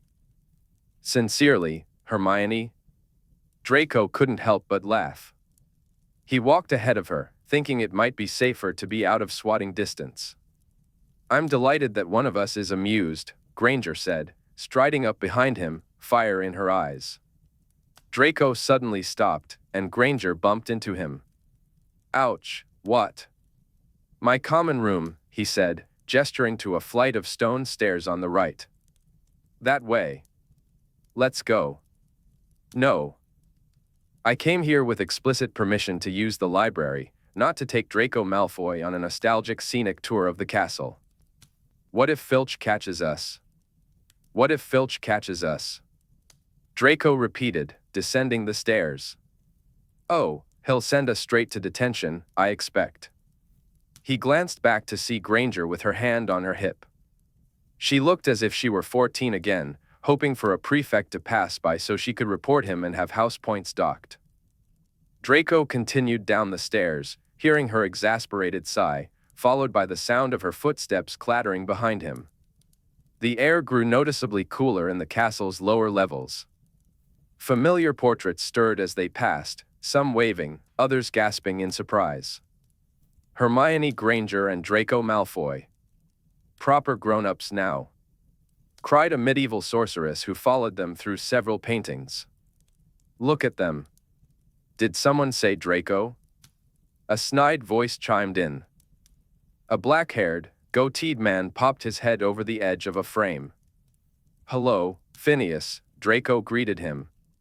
Why are you here with her?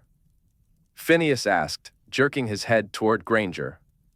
Work, Draco replied, just as a knight galloped into view. As they strolled along the wide seascape, Sir Cadogan exclaimed, Ah! Hermione Granger. Well met, my lady. Well met. Hermione smiled at the sight of the knight, glancing over her shoulder as if expecting McGonagall to appear and scold her. Sir Cadogan. She replied. You're with this rapscallion, are you? The knight said, pointing at Draco with his sword. Are you here under duress? Hermione looked at Draco, contemplating whether to say yes and let him face the wrath of an 11-inch oil painting. No, I'm here willingly. It turns out he's all right. Is he? Sir Cadogan asked, flipping his visor open to scrutinize Draco. Stout-hearted? He's an Auror, you daft bugger, Phineas chimed in. Of course he's stout-hearted. I'd wager he risks his neck for imbeciles daily. Me? A daft bugger? How dare you? You, sir, are a curmudgeonly old scrote, and I'm going to remove your tongue. Sir Cadogan lowered his visor and clanged toward Phineas, who swiftly exited the painting. Farewell, my lady. Sir Cadogan's voice echoed as he too vanished. They arrived at the potions classroom, the door slightly ajar. Draco stepped inside. Everything looked the same yet smaller, the well-scrubbed worktops, the row of battered sinks, and the cauldrons piled along the back wall. He made his way to the work table he had occupied for 7 years. Hermione hesitated at the door before following him in. I wonder who the new potions professor is, she mused, glancing at a bookshelf near the entrance. They're quite modern, they've got Buxton's works and Cane's.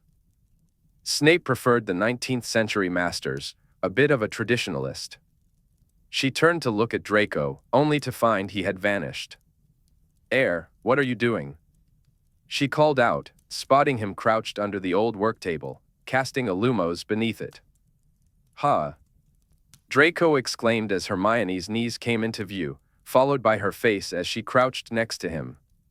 He pointed to the crude carving of a cock and balls under the desk. Wow, Hermione said, clearly surprised. Left my mark, Draco replied proudly. An enduring legacy, to be sure, she teased, shuffling under the desk on her knees to examine more of Draco's handiwork, which mostly consisted of his own initials. What's this? She asked, pointing to an oblong blob. A hedgehog? Draco leaned in closer, studying the mysterious shape. A conker? She guessed. Draco shook his head, his expression serious. I believe that's what 12-year-old me thought Lady Bits looked like. Hermione burst into laughter. A hedgehog, Draco repeated, feigning offense. It has an eye, she pointed out, indicating a small speck. Conker hunting will now take on an exciting new meaning, Draco mused. Hopefully your knowledge of female anatomy has improved a little. I've remedied the gaps in my knowledge since, Hermione said, a playful smile on her lips. I've got a few anatomy texts I can lend you if you need help. So you know where to poke the hedgehogs. Unnecessary, but thank you for your generosity, she replied, still stifling laughter as she examined the hedgehog. In that surreal moment, Draco found himself crouched under a potions work table with Hermione Granger in the Hogwarts dungeons.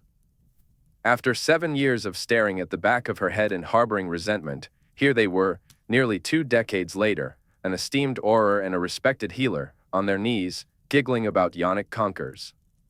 A strange pang of regret washed over him that it had taken so long for them to reach this point, to have spent so many years loathing each other. But then, amidst that regret, he felt an equally strange flicker of hope that perhaps it wasn't too late.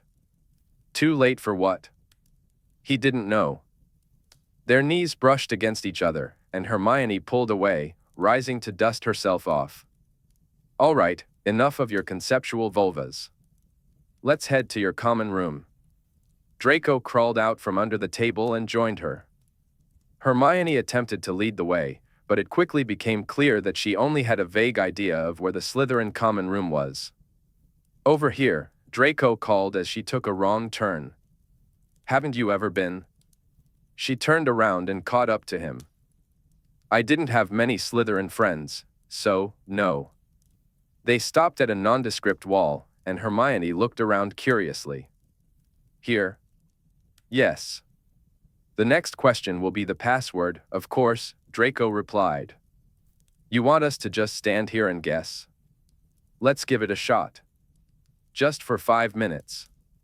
I'm not asking you to blurt out Slytherin things for the next week. Hermione raised an eyebrow, looking doubtful. What kind of Slytherin things should we be shouting?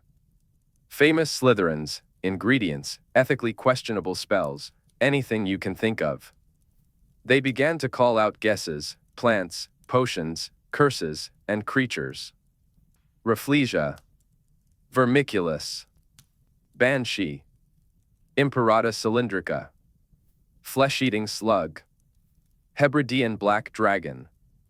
Cuscuta. Mountain troll. Locomotor wibbly. Belladonna. Nargle. Bloody baron. Thestral. Basilisk. Not a single response from the stone wall. Hermione seemed to take it personally and started to warm up to the challenge. Tacca Chanterieri. She declared, hands on her hips. Entomorphous. Meliphors, Draco chimed in. Erkling. Parseltongue. Salazar's bollocks. Switching tactics, Hermione began listing off posh items. Fox hunting. Tweed. Sabrage. Draco decided to throw in some Latin for variety. Odorant dum metuant. Non-ducer, duco. Carpe noctem. Gilets. Hermione added, enthusiasm growing. Regattas. Pims. Mustard trousers. Black market organs. Puffskein. Blood-sucking bugbear. Melon baller. Granger exclaimed, her voice rising with excitement. Godric Gryffindor is an absolute muppet, Draco declared with authority. A shudder rippled through the wall, and Granger gasped. Godric is a bellend. A tosspot. Godric couldn't organize a piss-up in a pub. He's a useless wanker. Godric is a right numpty. A pillock. An infantile pillock. Godric has saggy balls. Godric is a slobbering plonker. Godric is a proper duffer. A thicko.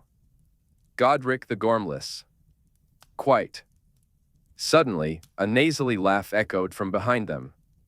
Phineas had appeared in a painting of a mountainous landscape. This is wildly entertaining. Granger jumped, looking guilty. Her cheeks flushed as she addressed the former headmaster. Hello again. Have you still got your tongue? Obviously, Phineas replied. Oh, good.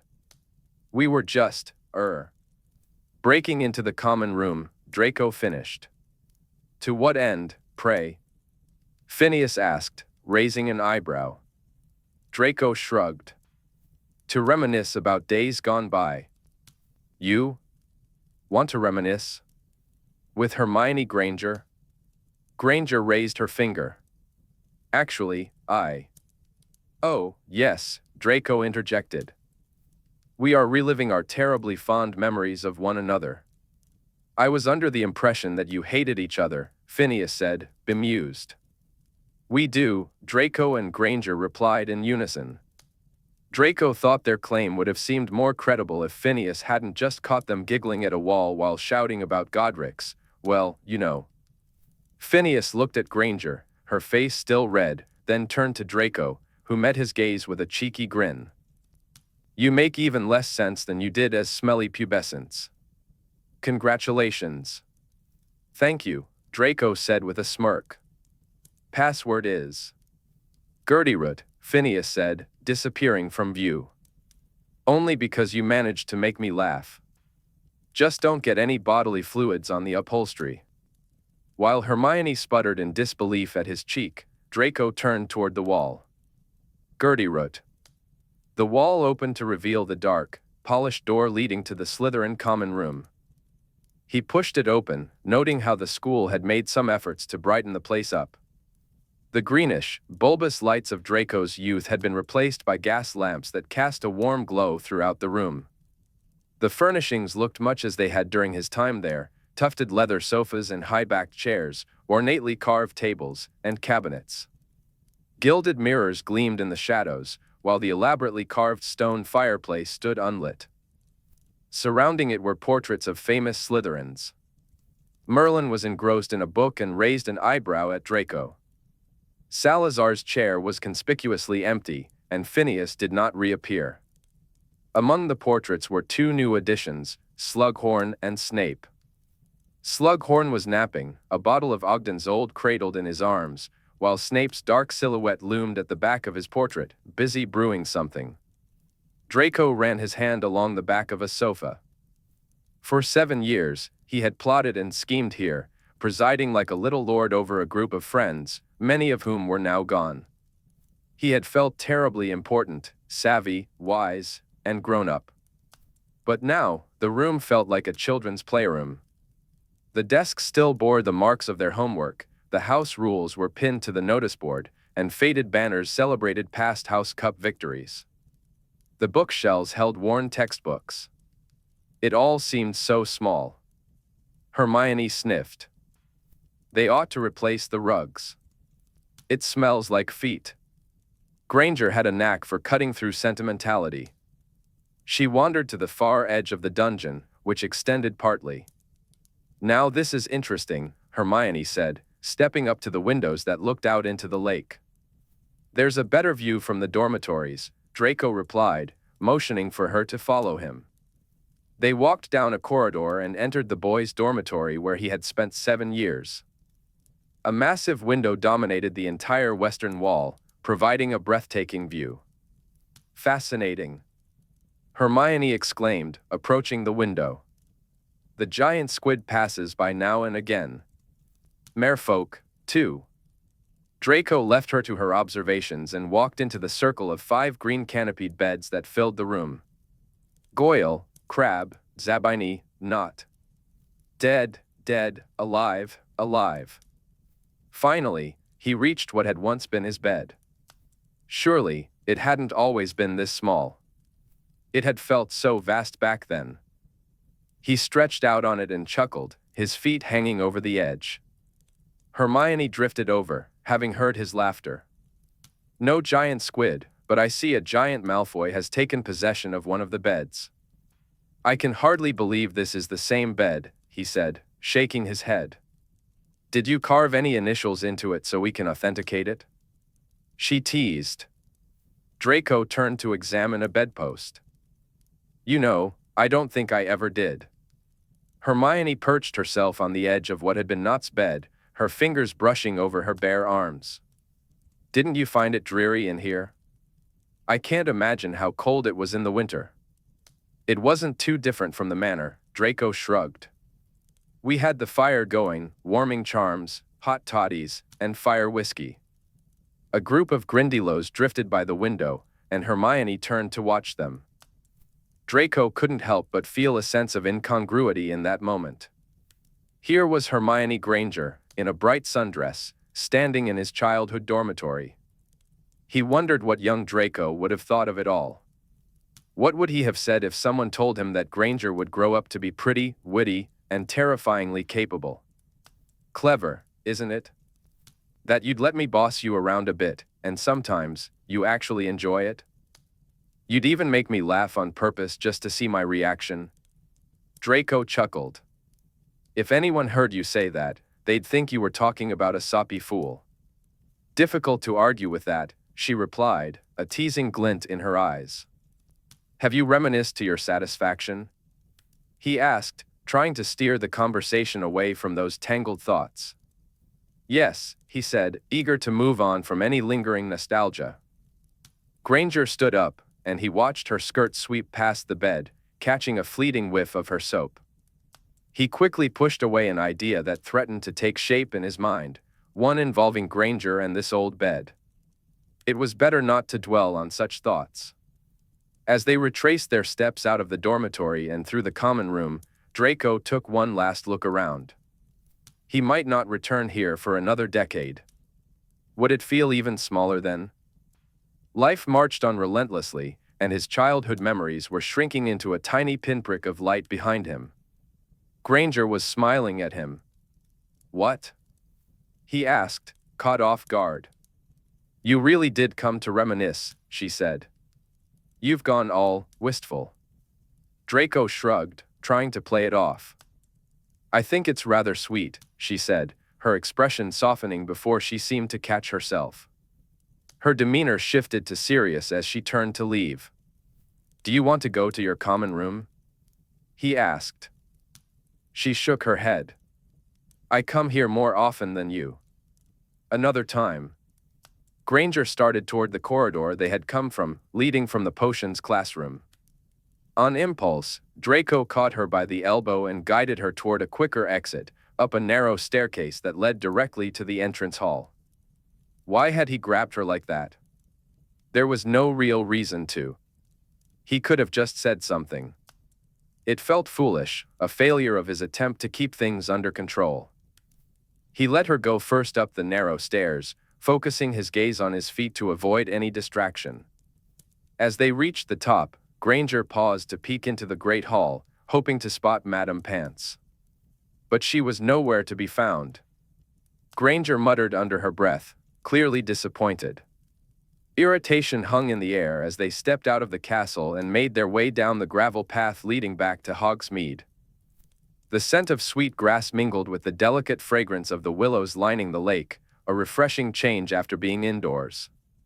As they approached Hogsmeade, Granger gravitated toward the 3 broomsticks. "I'm starving." "Have you eaten?" "No," Draco replied. "No lunch, either. The corpses put me off." Granger wrinkled her nose at that. "Well, you're welcome to join me, but it won't be as fancy as the Manners Fair." She tried the door of the 3 broomsticks, only to find a sign announcing that they were closed until September. They continued on to Madame Putafoot's, which was also shuttered. Finally, they arrived at the Hog's Head. Granger hesitated at the door. "I'm not sure I'm this desperate. I've heard it's gone downhill since Aberforth retired." "What?" "It can't be that bad for a pint and some pub grub, can it?" Actually, it could.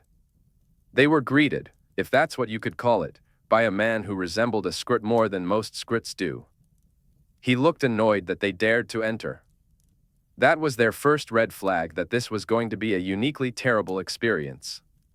They ordered a pint, only to be told there was no ale left. That was red flag number 2. At this point, a wiser pair would have left, but curiosity sparked within them, urging them to discover just how bad it could get.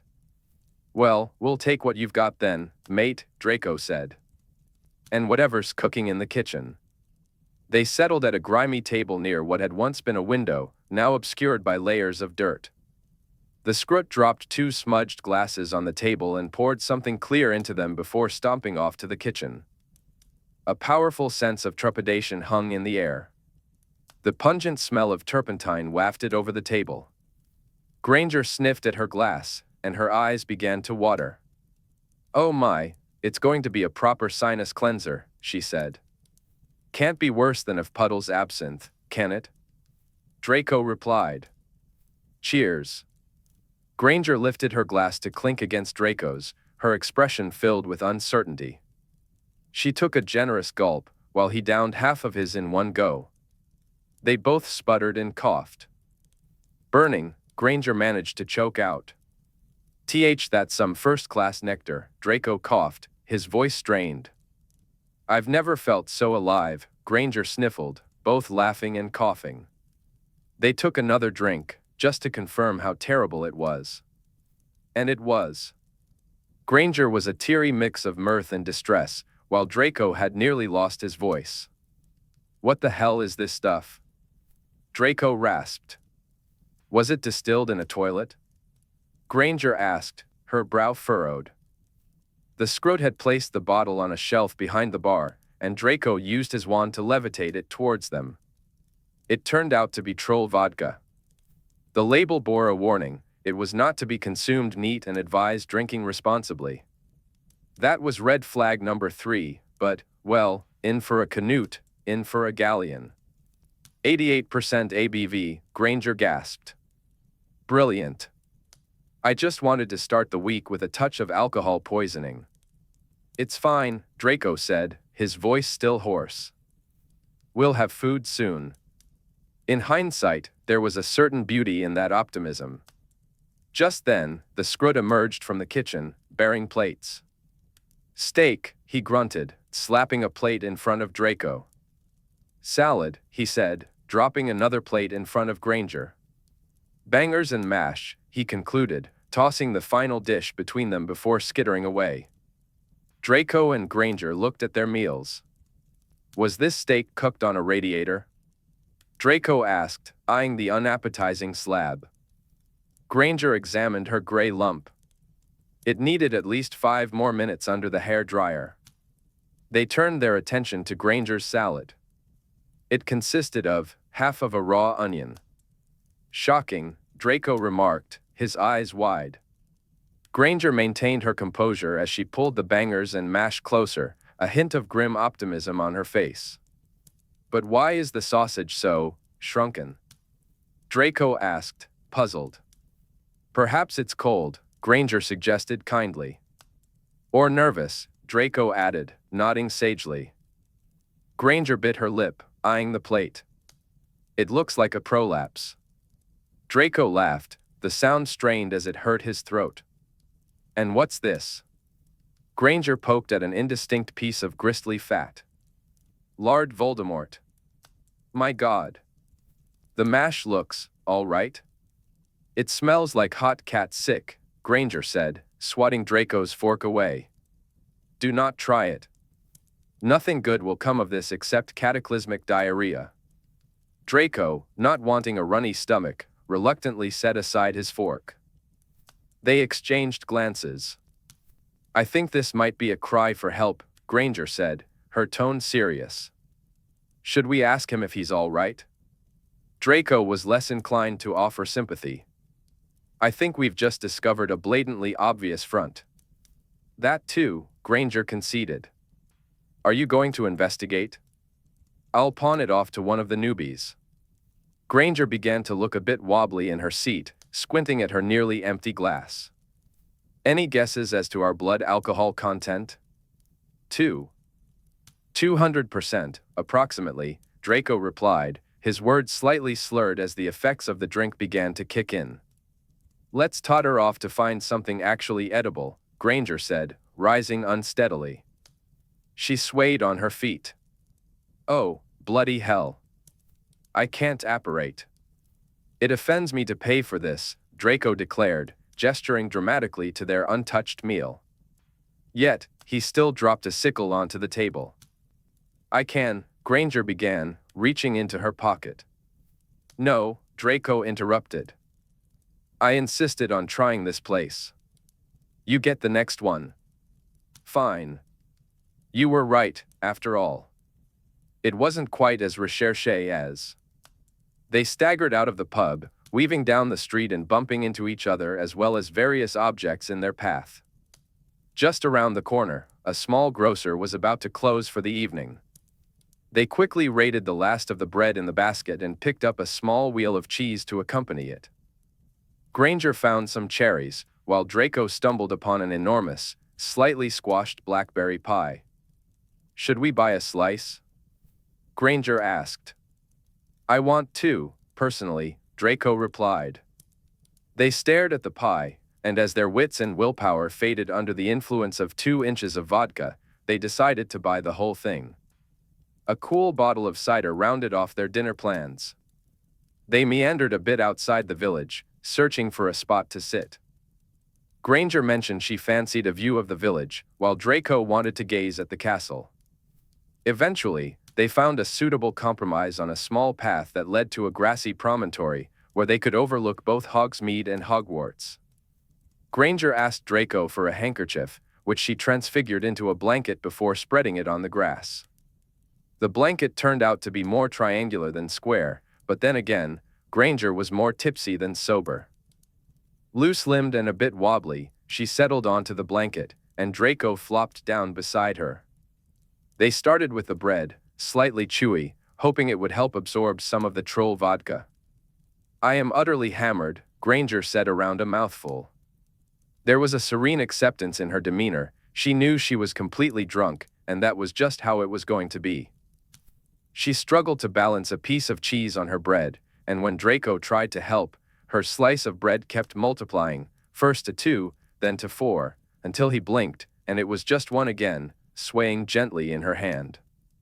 Hold still, Draco said, grabbing her wrist. I am, Granger protested. You're the wobbly one, Draco said, carefully balancing a piece of cheese on a slice of bread. Granger hiccuped, and the cheese slipped from her grasp, bouncing off her knee before rolling into the grass. She watched it go with a hint of sadness. Draco gave up on helping her and turned his attention to his own bread and cheese, managing to assemble it reasonably well, though he struggled to find his mouth. Faz-chi. Fascy. Fascinating, Granger remarked, giggling as she watched him mash the sandwich against his chin. You're usually so elegant, he replied, a smirk on his face. Am I? Yes, Granger insisted. You make everything look effortless, you know? You're drunk enough to compliment me. This is a thrill. Granger took a bite, chewing thoughtfully. It was just an observation. You can get cheeky when you can put a sandwich in your mouth, but not before. With that, Draco managed to get the sandwich in his mouth, but then inhaled wrong and choked on a crumb. As he coughed, Granger came to his rescue, floating the bottle of cider towards him.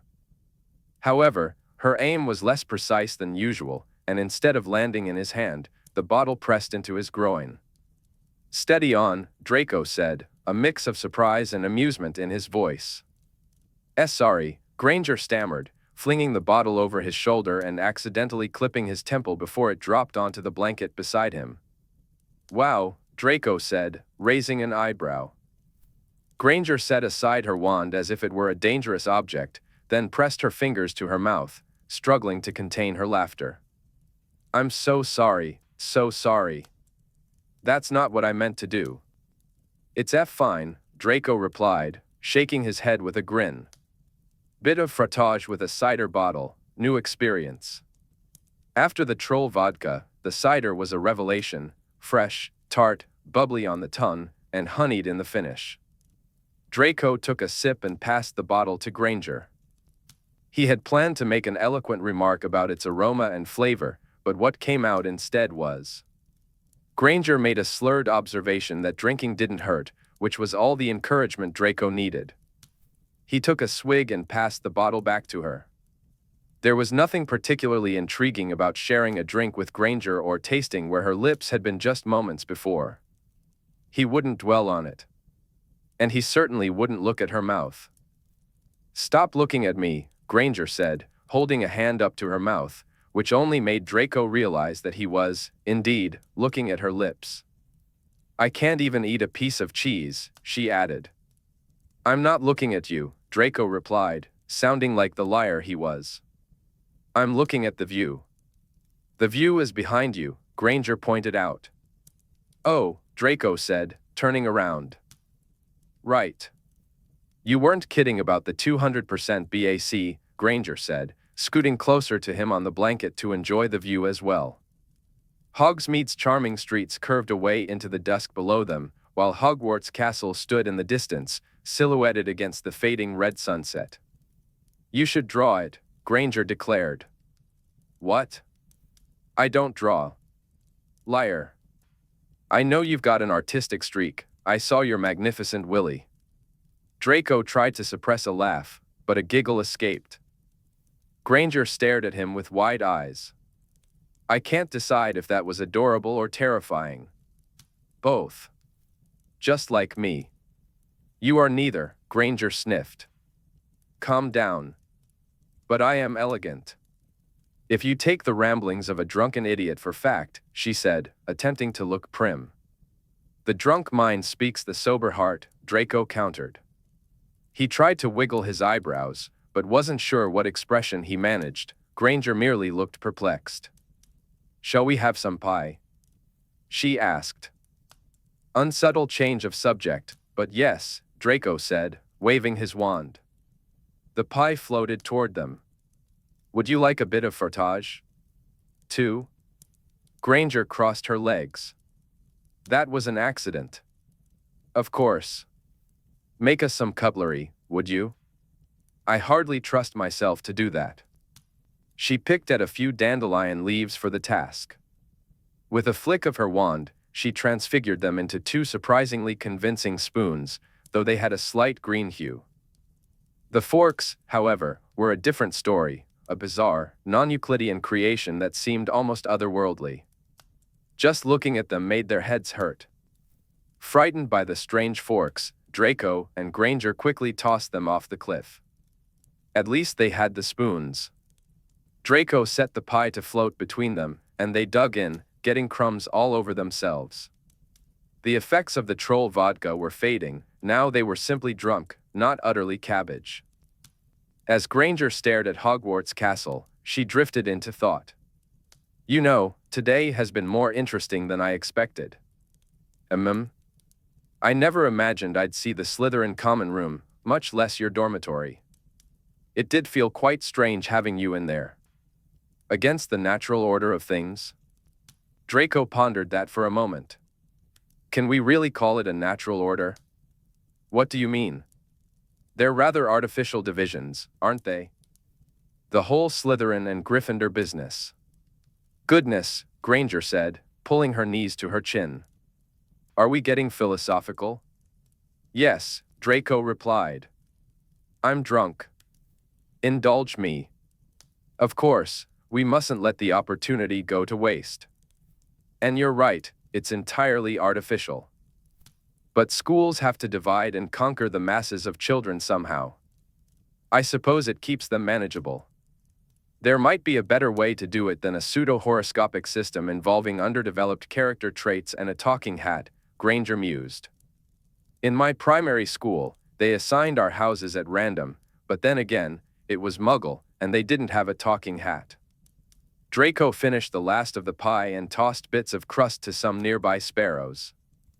Granger, seemingly hesitant to use her wand, stood up to fetch the cherries. "If we're going to critique the system, I think there's a downside to all the inter-house secrecy," Granger said. "What do you mean?" Draco asked, intrigued. "The hidden common rooms, the isolation between houses.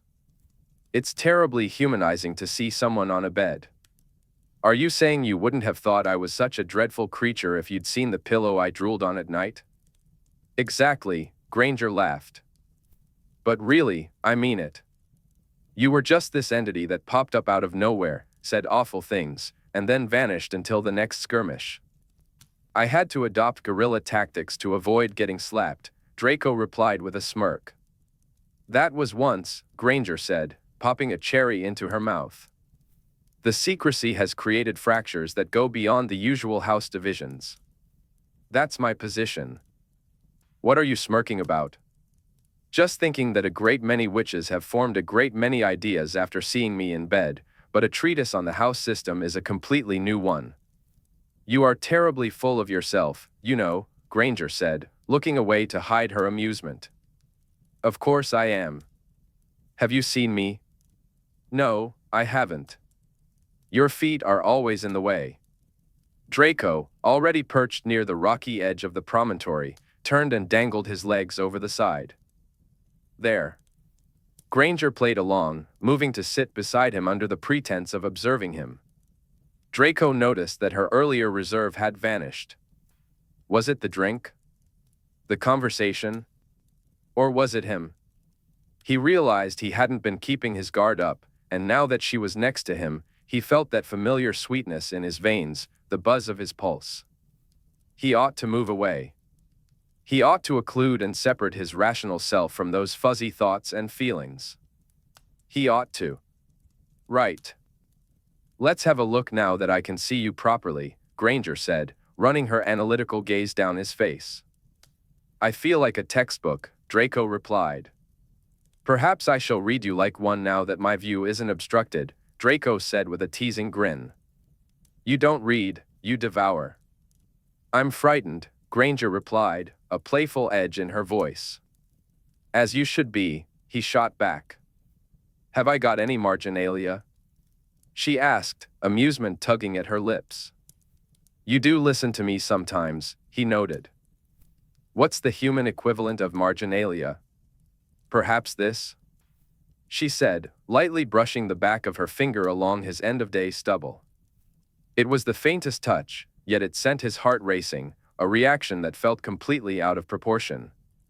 In which case, yes, Granger continued. But only a day's worth of marginalia, at my best guess. Not half so fascinating as Revelations, you know. Draco felt both anchored to the spot and as if he were floating. His nerves were on edge, his pulse quickening. This was bad. He should pull away from her, occlude his thoughts, even jump off a cliff if it meant escaping this moment. But instead, like the weak-willed fool he was, he pressed on. What about illuminations? Have I got those? He asked, his voice husky from the vodka. Oh, that is an interesting question, Granger said, her gaze turning thoughtful as she studied his face. She smelled like the sweet notes of honey from the cider. I would have to say your eyes, she concluded after a moment. Is that dreadfully trite? It is, Draco admitted. But I forgive you, you haven't a poetic soul. Are they sumptuous illuminations? Oh, yes. Splendid. They're aglitter with silver leaf and everything, she replied, her eyes sparkling. I ought to give myself to the head librarian as a gift, he joked. She would make good use of you, Granger said with a laugh.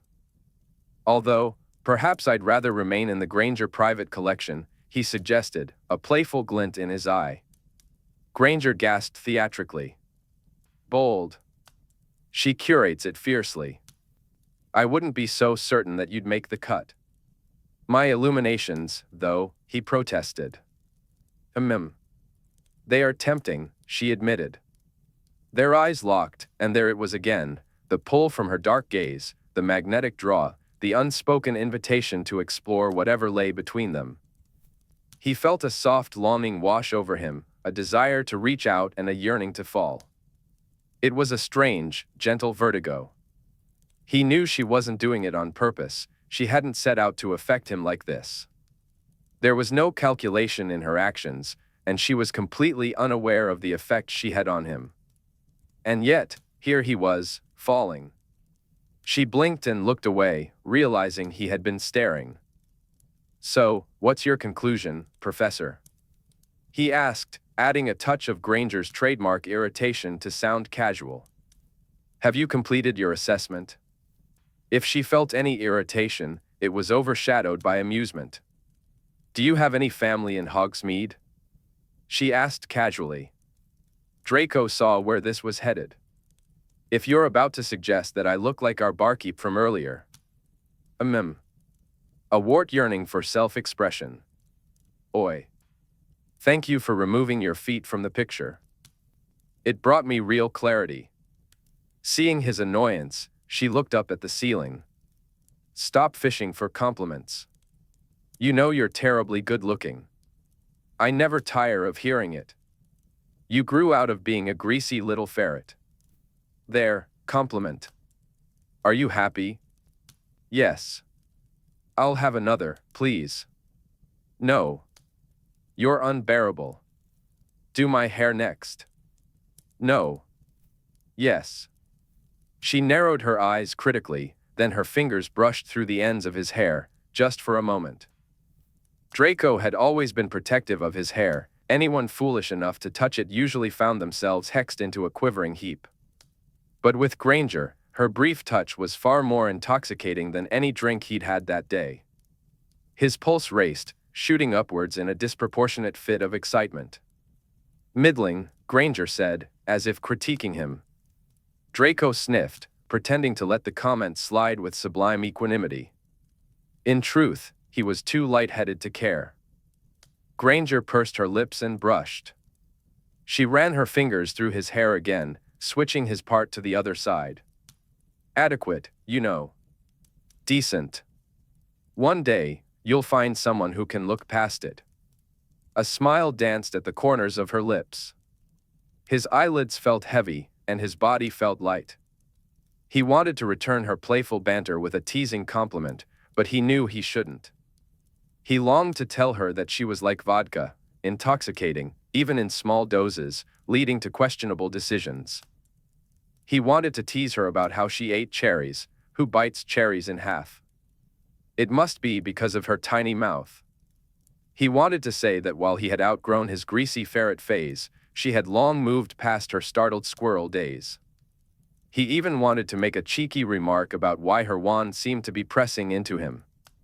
But that would only blur the line between teasing and flirting, and he wasn't supposed to be flirting. He was meant to be quashing those thoughts, remaining coolly neutral, unaffected, aloof. Professional. She was his principal. He stole a glance at her. She had turned away to resume her ongoing battle with her hair. As she loosened it, he caught the scent of shampoo. She pulled it back into a ponytail. He was definitely not looking at her nape, where small curls escaped, or the soft skin that seemed so kissable. He wasn't focusing on the scalloped edge of her dress that dipped between her shoulder blades, nor the zipper that beckoned. But what if he just moved in behind her, pulled a bit of her dress off her shoulder, and pressed his mouth to that spot? Draco folded his hands in his lap, knowing he couldn't trust them. She was still his principal. He was becoming dimly aware that he was heading for disaster. Granger, blissfully unaware of the chaos her neck was causing, pushed a final hairpin into place. Then she placed the little basket of cherries between them and settled beside him on the edge of the promontory, her legs dangling over the edge. Next to his. They talked, and he tried to avoid looking at her cherry-red lips. He fought against thoughts of the wet rim of the cider bottle as they passed it back and forth. Their shoulders brushed occasionally, and he felt the gentle caress of her curls whenever the wind sent them his way. The breeze carried with it her unique scent, cider, shampoo, and the salty warmth of summer skin. Would it really be so terrible to allow himself this moment? After weeks of restraint, he knew he could do it again. Perhaps he could simply enjoy the present and return to his self-imposed limits afterward. It would be fine, wouldn't it? He had everything under control. They tossed cherry pits into the shrubbery below the promontory. Granger remarked that one day, they'd create a lovely grove of cherry trees. Draco used her bivacous charms to chase after the pits, his aim precise. Here and there, the pits split open, pushing forth small, tender leaves. Granger, delighted by the sight, cast a few aguamenti spells, and the evening light grew soft and elusive. Leaning back on her hands, Granger sighed with contentment, happiness, even. Draco felt her gaze on him. "What?" he asked. "Nothing," she replied. "Tell me." "It's just maudlin, vodka-fueled sentimentality." "Even better." She chose her words carefully but eventually spoke. "I'm glad you kept the protection assignment." In that moment, she wasn't teasing, she was sincere. A smile, unbidden, spread across Draco's face, and a new, unfamiliar joy swelled in his chest. "Do you know, so am I," he admitted. She shot him a sideways glance, a blush creeping onto her cheeks, or perhaps it was merely the fading red of the sunset. "Maudlin," he said. Frightfully, she agreed. In that moment, something danced in the rhythm of his heartbeat. They both reached for a cherry at the same time. Their fingers intertwined briefly, a quick touch that felt just right. Anything more would have been too sweet. The evening air carried the warmth of summer, mingling with the sense of crushed grass and clover. A curlew sang nearby, adding to the beauty of the moment. Sitting next to Granger, with his arm gently brushing against hers, he felt as if they were at the very top of the world, perched on the edge of the promontory. Chapter 23, Draco Malfoy, Notorious Auror.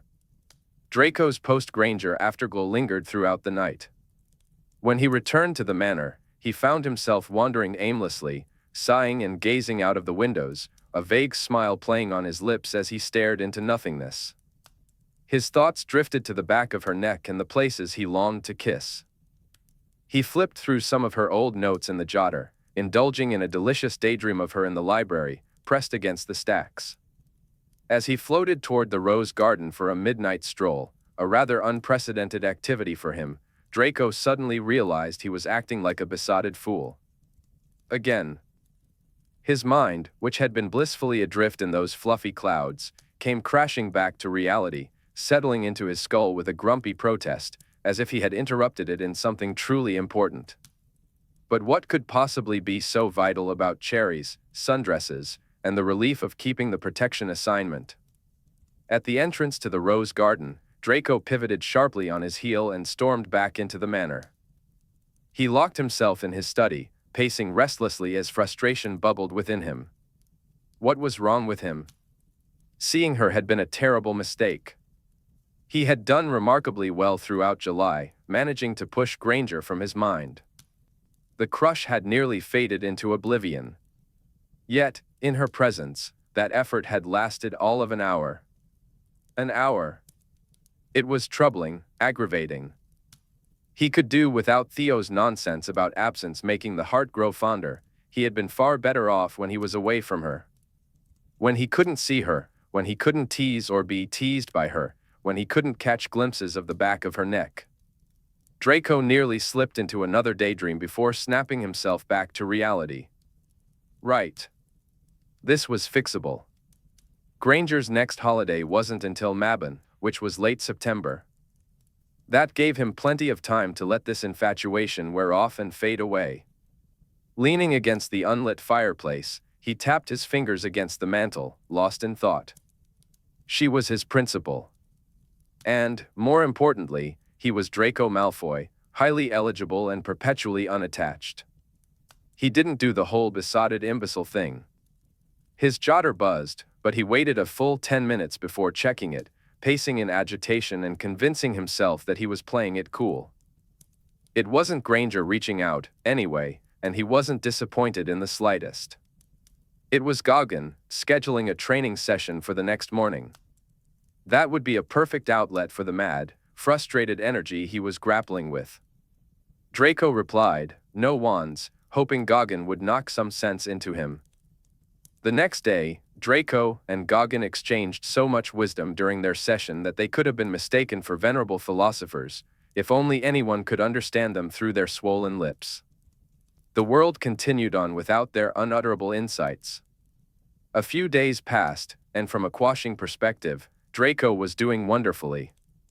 Granger faded into a mere afterthought amid various emergencies, missions, and brutal training sessions. He felt pleased with himself, everything was going to be fine. His first contact with Granger came when she initiated the conversation, and it began with an insult, which was promising. "You're mad," was her opener. Draco, determined to keep his cool, waited 2 hours before responding with a simple question mark.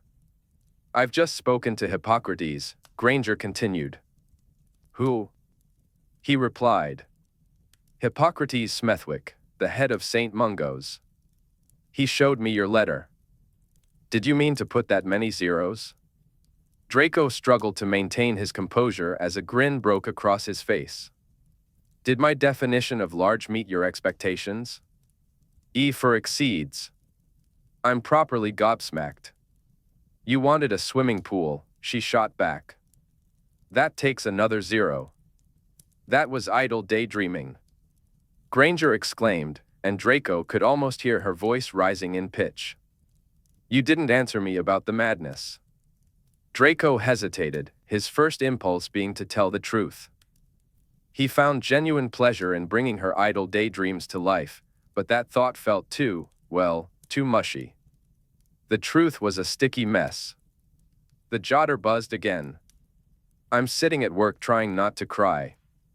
Stiff upper lip, Draco replied. Thank you for doing this, Hermione said. It's going to change so many lives for the better. That struck Draco as a strong conclusion, so he chose not to respond further. He glanced over their conversation, feeling pleased with himself. It had been overwhelmingly neutral. Well, except for that little definition of large moment, but that was just harmless flirting. He hadn't even made the obvious joke when she mentioned being gobsmacked by it. See? Everything was under control. There was no crush here. Later that night, Hermione sent another note, inviting him to dinner to thank him. She mentioned a good French place if he'd like to join her. Draco read the invitation, feeling an unexpected pang of longing. However, an in-person thank you would complicate things for him, not to mention it would likely lead to another one of her hugs. The fewer of those he received, the less of a fool he felt. I've got other plans, he replied. You needn't thank me, the gift was my thanks to you. A few minutes later, Hermione responded, all right. Do tell me if you change your mind. No. He wasn't going to change his mind about dinner with her. He was only going to daydream about it all evening, thanks. Days passed. Smethwick sent Draco plans for a full-scale renovation of the Janus Thicky ward, just as he had instructed. The plans were remarkably detailed and thorough. Architects and consulting engineers had been pre-selected, pending his approval, to reimagine the ward and create a state-of-the-art retreat for long-term care patients. The consultation process was about to begin. Plans for specialist healer and nurse training were outlined, along with a new structure for interdisciplinary collaboration and research focusing on long-term ailments. The overall sense of competence that emanated from the document was, Draco knew, unusual for St. Mungo's administration. It had Granger's touch all over it. He considered reaching out to her, but decided against it. It was safer to keep their communications to a minimum. He approved the plans and arranged for the transfer of funds, but when he received an invitation to an announcement and celebration at St. Mungo's in honor of the gift, he declined. She would be there, and he preferred to maintain a low profile, making it clear that the focus should be on the new ward, not on him. He could only imagine the toasts being made in his honor. After the event, Granger sent him a message, expressing her disappointment that he hadn't attended. I hope to see you there. Why didn't you come? She wrote. Draco replied that he had been busy, something about a cannibal warlock in Castle Coombe eating tourists, you know. Granger responded with understanding, of course. When it came time to recast her wards, Draco intentionally chose moments when she was deep in surgery in AE. In the weeks that followed, he found himself going on dates with increasing desperation. They were fine, as far as they went, which wasn't very far at all. The witches he met didn't spark any of the primitive instincts he was hoping for. This left Draco acting like a perfect gentleman, as he made no moves to flirt or even kiss anyone. Instead, he focused on pulling out chairs and opening doors, just so they could leave. No inappropriate advances were made. Theo, noticing Draco's virtuous behavior, remarked that it was being interpreted as a sign of maturity among their friends. Everyone seemed convinced that Draco Malfoy was earnestly searching for a wife, which, he supposed, was better than the alternative. Resigned to a monk-like existence, he pressed on. Draco found himself feeling increasingly frustrated. No witch in the world seemed worthy of his attention, except for one, though he wasn't really thinking about her.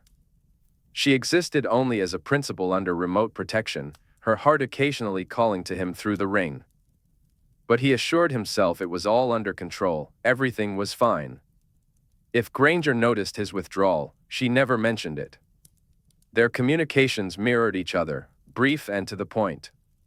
As August bled into September, the days stretched on without Granger.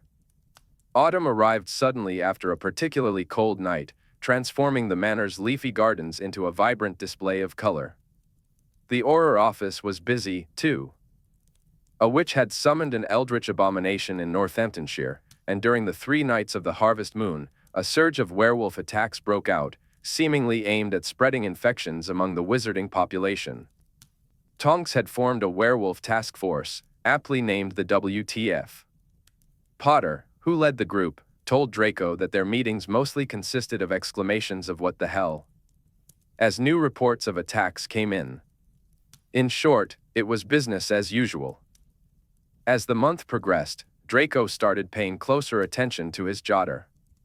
With the end of September came Mabon, the autumnal equinox. Granger was punctual as always. A few days before Mabon, his jotter chimed with a message from her. He tried to appear collected, almost bored, and his heart rate didn't skip a beat. With a detached sort of ennui, he read her note. I haven't done any of the legwork I was supposed to complete before Mabon. My day will consist of gallivanting across the UK to look at mushrooms. Feel free to decide whether to join me. What do you think the odds are of encountering hags or nuns? Low to non-existent, he replied. I'll be visiting megalithic tombs, just the exteriors, to examine fungi. Given your knack for attracting danger, I expect a deluge of dark creatures. The only deluge will be a spot of rain, he responded. Just a bit of rain, hardly worthy of the name, Granger remarked. Fine, Draco replied. I won't go, but do send the itinerary when it's ready. For a brief moment, that was the end of it. Until, of course, everything went haywire, and Granger lost all her alone privileges before she could even think about gallivanting. It all broke loose on a Wednesday night. Draco was on the manor's Quidditch pitch, chasing the snitch through a torrential downpour, when his wand suddenly whistled an alarm for Granger's laboratory. At the same time, his jotter buzzed with a note from her, someone is here. That message told him 2 things, someone was trying to breach Granger's laboratory wards, and she was there, at midnight, alone. The ring on his finger pulsed with a sense of dread. Draco ignored the bewildered questions from his teammates, who were rudely asking why he was checking his jotter instead of focusing on the game. Just as he pulled out his wand to disapparate, the ring flared with urgency. Granger had activated the distress beacon. She had never done that before. Panic surged through him, matching the urgency he felt from the ring. He disapparated from the pitch to the manor and then fled to Cambridge. King's Hall was warded against apparition, so he reappeared just outside its doors and thumped the bronze plaque with his wand until the magically concealed building revealed itself. The ring burned even more intensely. Granger's heart was racing. With his broom still in hand, he shot up the 3 stories to her laboratory. As he rounded the final corner at breakneck speed, adrenaline coursing through his veins, he cast a disillusionment charm and a flurry of protective spells.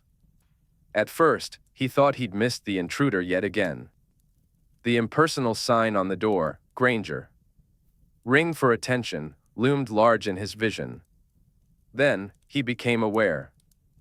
Draco paused, stilling both his broom and his breath as he cast a series of non-verbal revelation spells.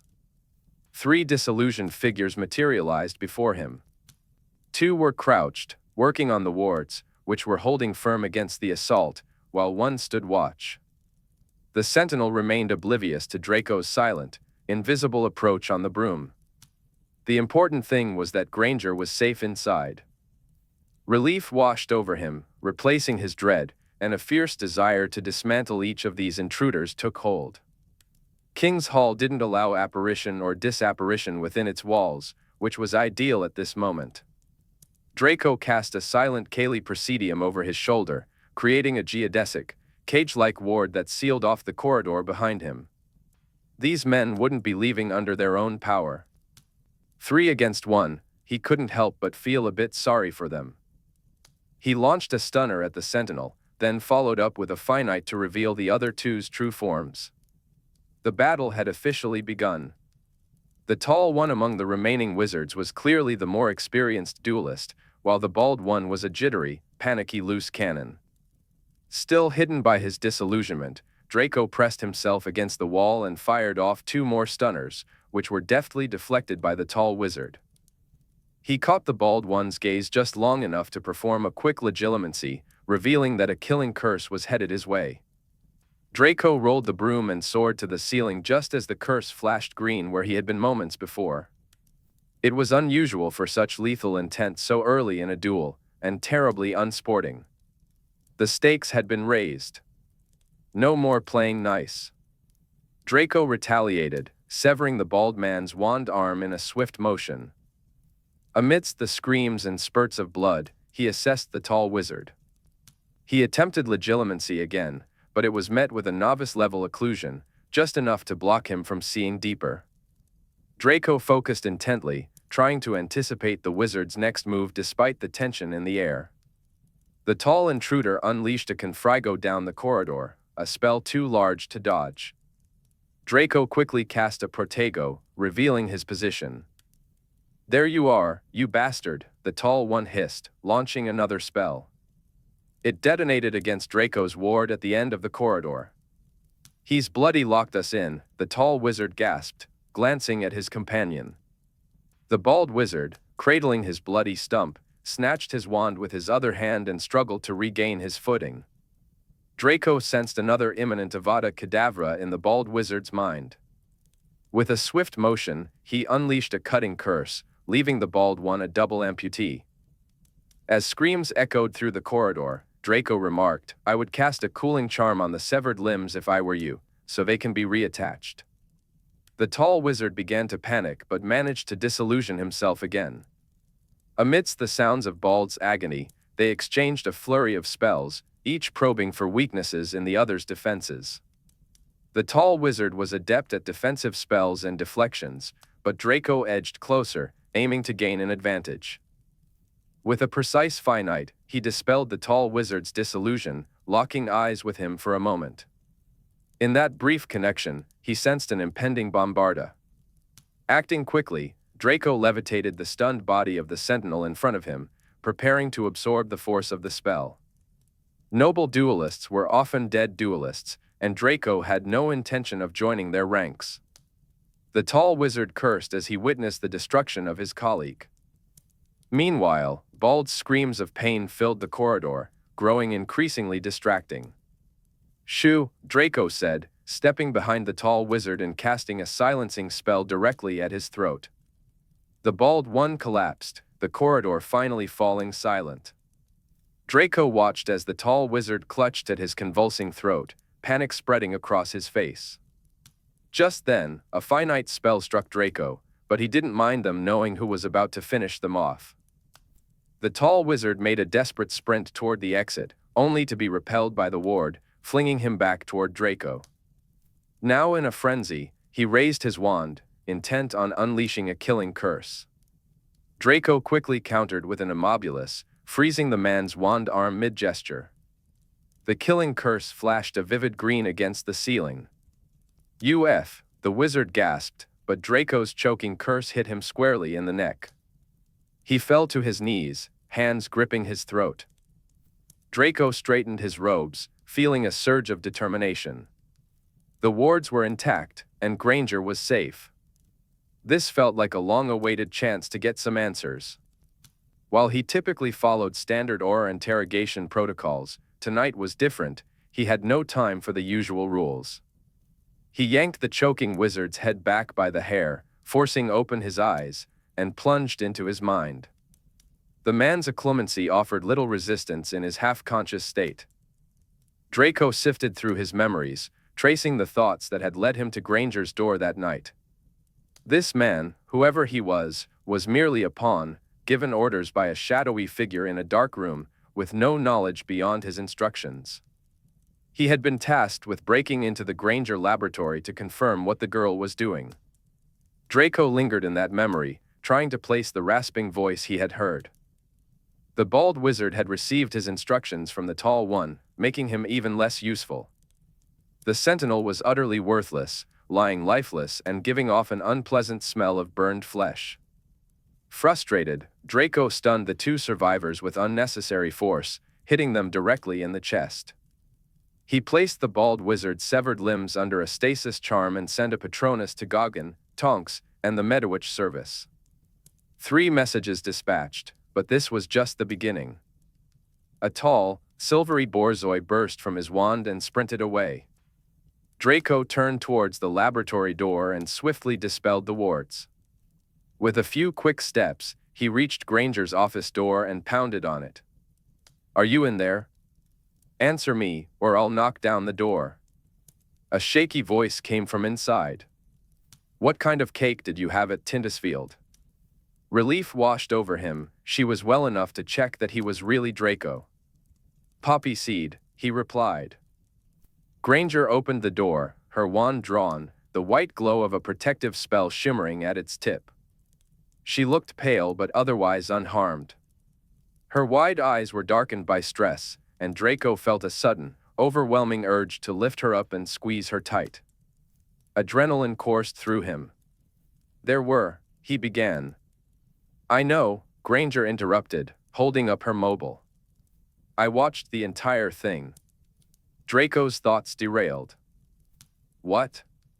"I've got a camera in the doorbell," she explained, her phone screen flashing at him. It displayed the now quiet corridor, blood splattered across the wall. A burnt corpse slumped against the skirting boards. Granger's eyes were wide with shock as she regarded him. He said slowly. Are they all dead?" "Only one. Caught a bombarda." "What did they want from me?" Granger's voice was small, trembling.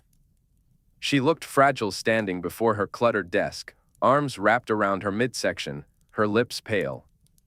Draco felt the urge to comfort her again. "They had instructions to confirm what you're doing," he said. Granger met his gaze, alarm and worry reflected in her eyes. His expression likely mirrored hers. "Shit," she breathed. "Yes," Draco replied. "Whatever Shacklebolt was worried about, it's finally happening. We need to go." "But how?" Granger asked, hurriedly gathering a few items to shove into her pockets, including bits of her computers. "And where are we going?" "Out of here," he said firmly. "The ward's held," Draco said, relief washing over him. "But you won't be alone here again. We need to talk." "My house?"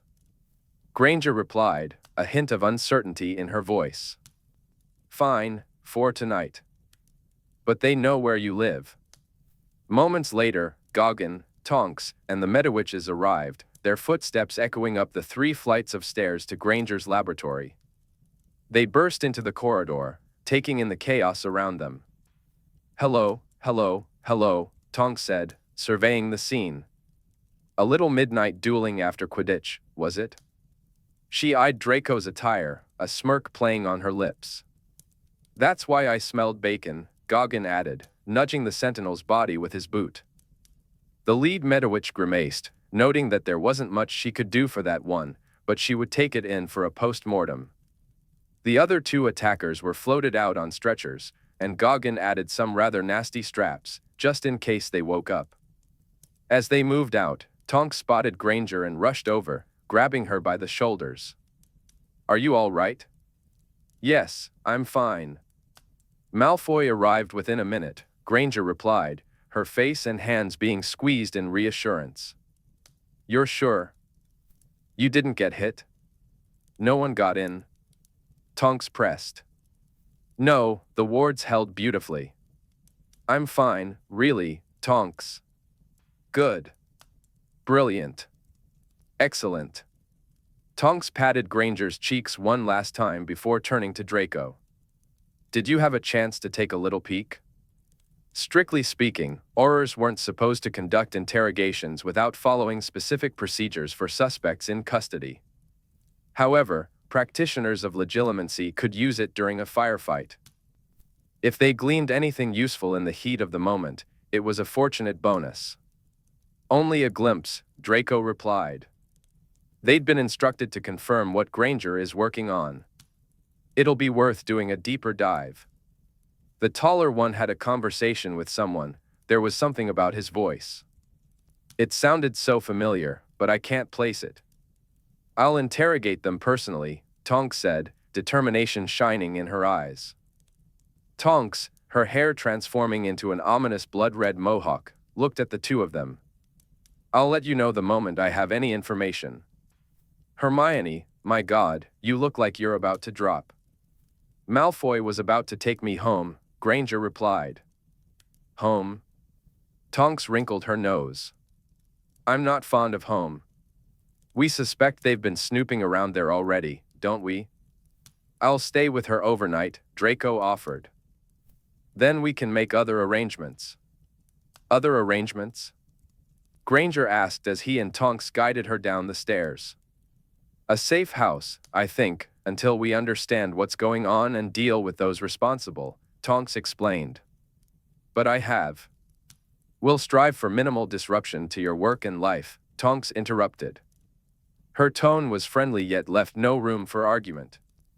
Granger felt resigned. It was hard to object when evidence of danger was splattered bloodily across the wall. Tonks turned to Draco.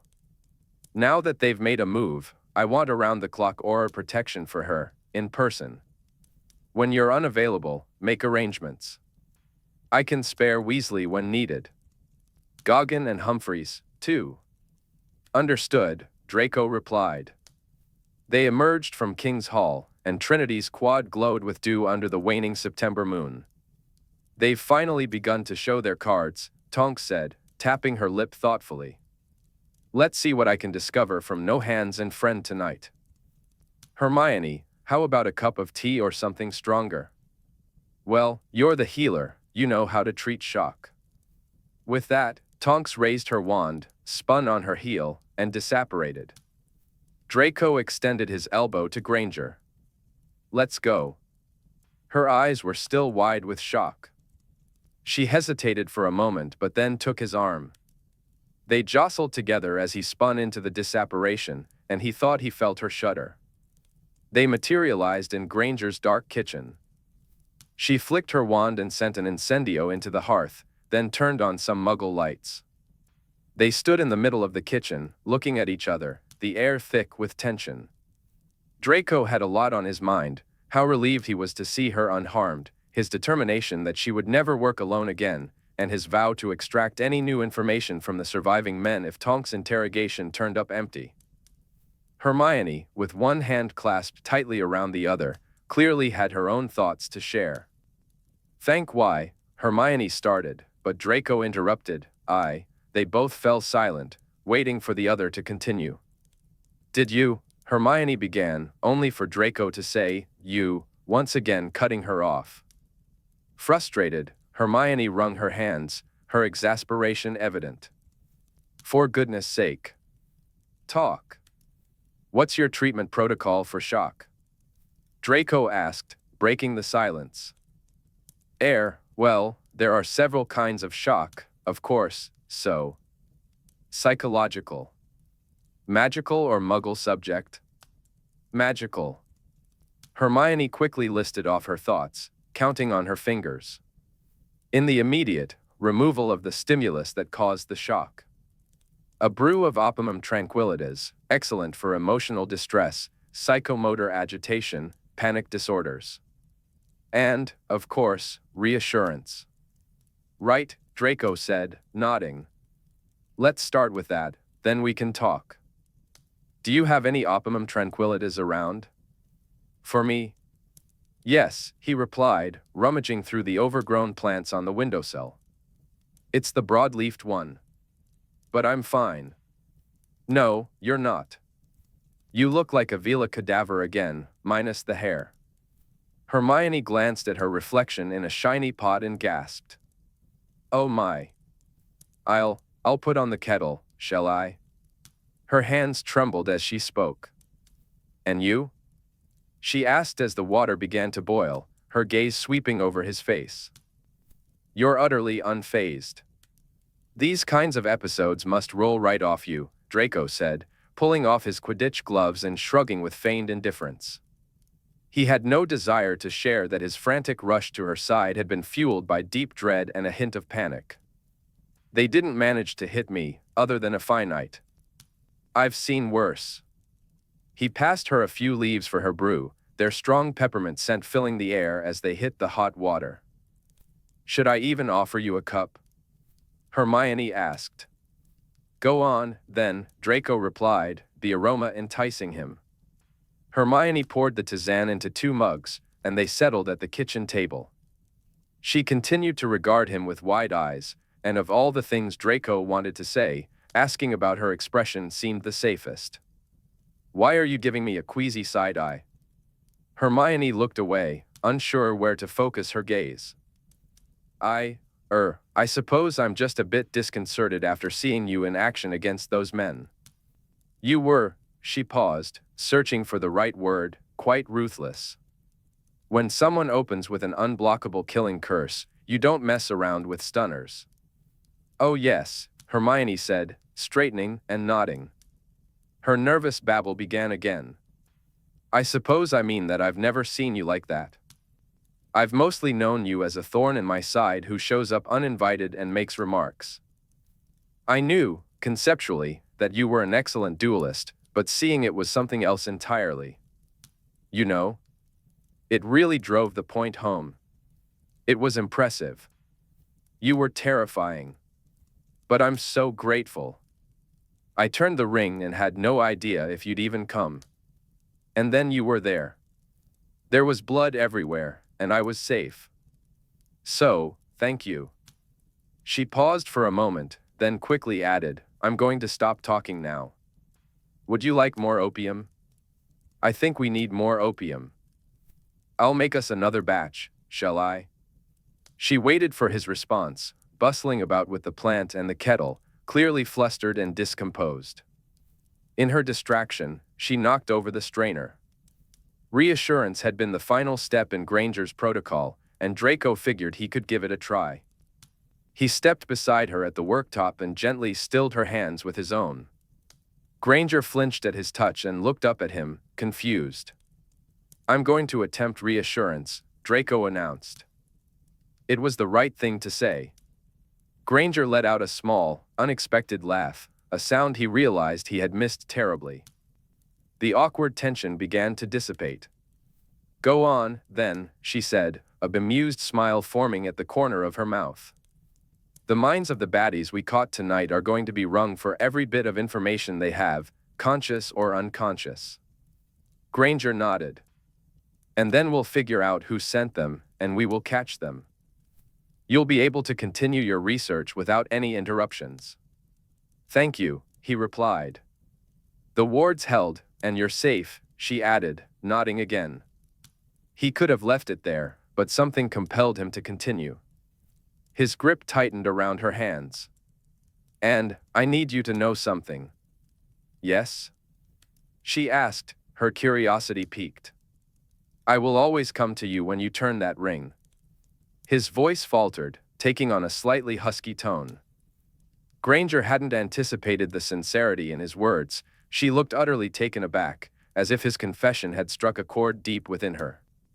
The smile vanished, replaced by an expression that suggested she was on the verge of tears. She broke free from his grasp and pressed the back of her hand to her mouth. Sorry, I just... Silence hung between them, broken only by a large sniff as Granger looked up at the ceiling. Then, without warning, she turned back to him and melted into his arms. Oh, how he had wanted this. A distant part of his brain whispered, finally. This time, there was no awkwardness, his arms instinctively knew what to do. He gathered her close, squeezing her against his chest, feeling her shuddering breaths as she fought against the emotions threatening to overwhelm her. Draco held her close, feeling the warmth of her breath against him. He muttered reassurances, reminding her that it was okay to cry. After all, her lab had experienced a violent intrusion, and that was deeply distressing. Shock and fear were completely normal reactions. Could she hear his heart thudding in his chest? He was still in his Quidditch kit and probably smelled like sweat. Yet, despite that, she felt fragile in his arms. Her embrace was a sweet pressure against his ribs, and the sensation of her head resting against him was unspeakably precious. The rise and fall of her chest as she breathed was something rare, a moment to be cherished. Holding Granger brought a mix of pleasure and misery. It shattered the defenses he had built over the past month. He longed to express everything he felt, to tell her how much he missed her, how he wanted to be with her, whatever that meant. He suppressed those feelings, afraid of jeopardizing what they had right now, this delicate balance, this moment of equilibrium. He couldn't voice any of it, this wasn't the time. And he wouldn't risk losing what they had. He cherished this connection, even if it felt inadequate at times. The intertwining of pleasure and misery echoed with the rhythm of his heartbeat, one for joy, two for sorrow, one for joy, two for sorrow. Gradually, Granger's breathing slowed, and the tension within her faded. She sighed softly against him, her arms loosening around his ribs, her hands resting against his chest. In that moment, he felt both a deep longing and an exhilaration. Draco would have gladly stood there for eternity, holding her close.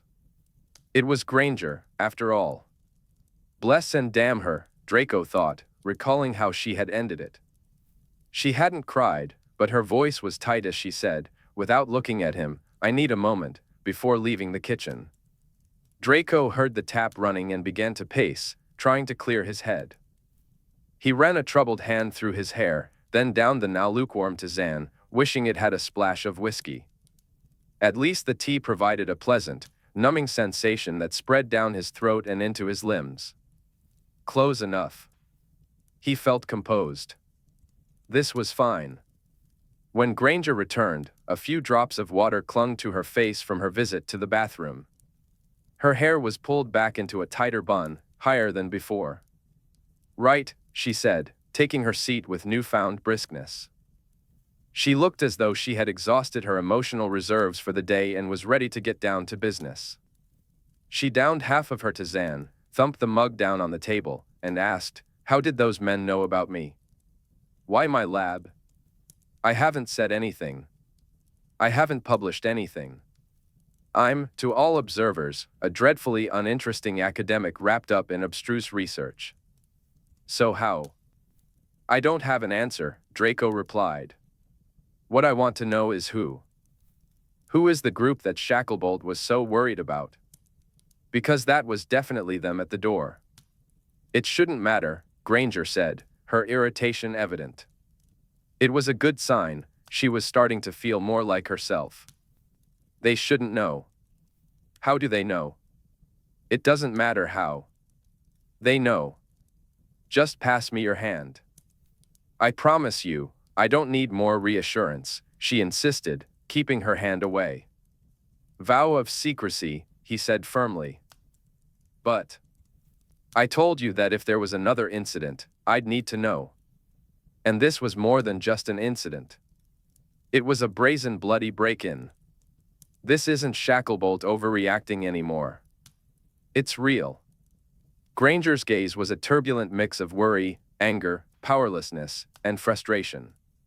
Draco held her stare, feeling the weight of the moment between them. She extended her hand once more, and Granger sighed. "All right. But you must promise to do as Tonks suggested, minimal disruptions. I won't be locked away and kept from my work. It's too important." "I promise," Draco replied. "I know you're going to get all." "All what?" he asked, noticing she had trailed off. "I don't know." Granger looked anxious. "Carried away. Zealous. Nonsense. I am the very definition of measured. Now, give me your hand. You just burned a man alive." "I didn't burn him," Draco said, trying to reassure her. Granger let out a frustrated sound. Hand, he insisted. With some hesitation, she extended her hand to him, the one adorned with her ring. He took it gently in his own, feeling its warmth and delicate nature. Draco then pointed his wand at their joined hands and murmured the incantation for the vow. Threads of gold spiraled from his wand, wrapping around their hands in a mesmerizing dance. He felt the magic take hold, a pressure at his throat and palms, a promise of suppression should he ever attempt to reveal their secret. He locked eyes with Granger. It was time. She took a deep breath, and to Draco's surprise, amidst her worry, he detected a quiet, steady trust. "Are you ready?" she asked. "Yes," he replied. Granger inhaled deeply. "I'm going to cure lycanthropy." Chapter 24, Draco Malfoy, Literal Wanker. Granger had, as always, spoken with perfect clarity. Yet, Draco found himself struggling to process her words. She wasn't finished. Lycanthropy to begin with, that's where the results have been the most promising. But eventually, vampirism too. And I may be able to reverse the effects of the Dementor's kiss on recent victims. Draco felt his mouth drop open in disbelief and quickly closed it again. Granger was watching him closely, a hint of apprehension in her gaze. "So, not quite a panacea," he managed to say. "Holy," he started, but Granger interrupted. "Quite," she replied. "Now, explain." Granger looked too exhausted to adopt her usual professorial demeanor. She took a deep breath, collecting her thoughts. These diseases have been the bane of healers for centuries, incurable and often deadly. Muggle medicine has made incredible advancements in targeted therapies for their own so-called incurable diseases in recent decades. They've developed something called immunotherapy, using a patient's own immune system to fight specific conditions. I presented on it at Oxford, do you remember? To oversimplify, I'm applying that concept to magical maladies. My treatment will mimic the action of antibodies, targeting specific magical diseases. She glanced at the threads of gold still emanating from Draco's wand, ensuring it was still safe to share more details. Essentially, I'll help the patient's immune system mount its own response to infected cells. It will be a long course of treatment, 2 or 3 years of infusions, every fortnight, but eventually, the patient's body will learn to combat the disease. And hopefully, eradicate it completely. One day, there will be lycanthropy patients in remission. No more wolfsbane. No more transformations. Draco leaned back, struggling to comprehend the magnitude of her work. Granger was on the brink of curing a condition that had haunted the wizarding world for centuries. She was brilliant. She was outstanding. She was absolutely remarkable. She was in the esteemed company of legends like Merlin, Ceridwen, and Circe. "You ought to be on a chocolate frog card," Draco remarked, the most subdued of his thoughts escaping him. "I'm already on a chocolate frog card," Hermione replied. "Right." Draco stared at her, perplexed. "So what's all the gallivanting been about, then?" Hermione studied him, weighing how much she needed to simplify her explanation. The treatment targets diseased cells and disrupts their functions, causing them to starve or die. But it requires a serum to deliver it to the cells and bind them. Sanitatum was a perfect base for that serum. It also helps protect patients from some difficult side effects. The treatment is particularly harsh on endocrine systems and can trigger cytokine storms. However, standard sanitatum isn't powerful enough on its own. There's a kind of proto-sanitatum that I've been struggling to recreate for the past year. It involves the same ingredient classes, but 1,000 times more magically potent. For example, using the Green Wells water at Imbolc instead of holy water. An elder dragon's blood harvested at Ostara instead of regular dragon blood. And an ossified saintly relic taken at the solstice instead of mere human bone. As Hermione shifted their still-joined hands to rest on the table, Draco noticed how her arm must have been tiring. They were now holding hands across the table, which felt fine and meant nothing at all. Draco turned his focus back to the magically demanding vow and Hermione's intellectually challenging words. The original text containing the proto-sanitatum formula has been lost to time, but references to it exist here and there. Revelations has the most fragments, but they're horrendously vague.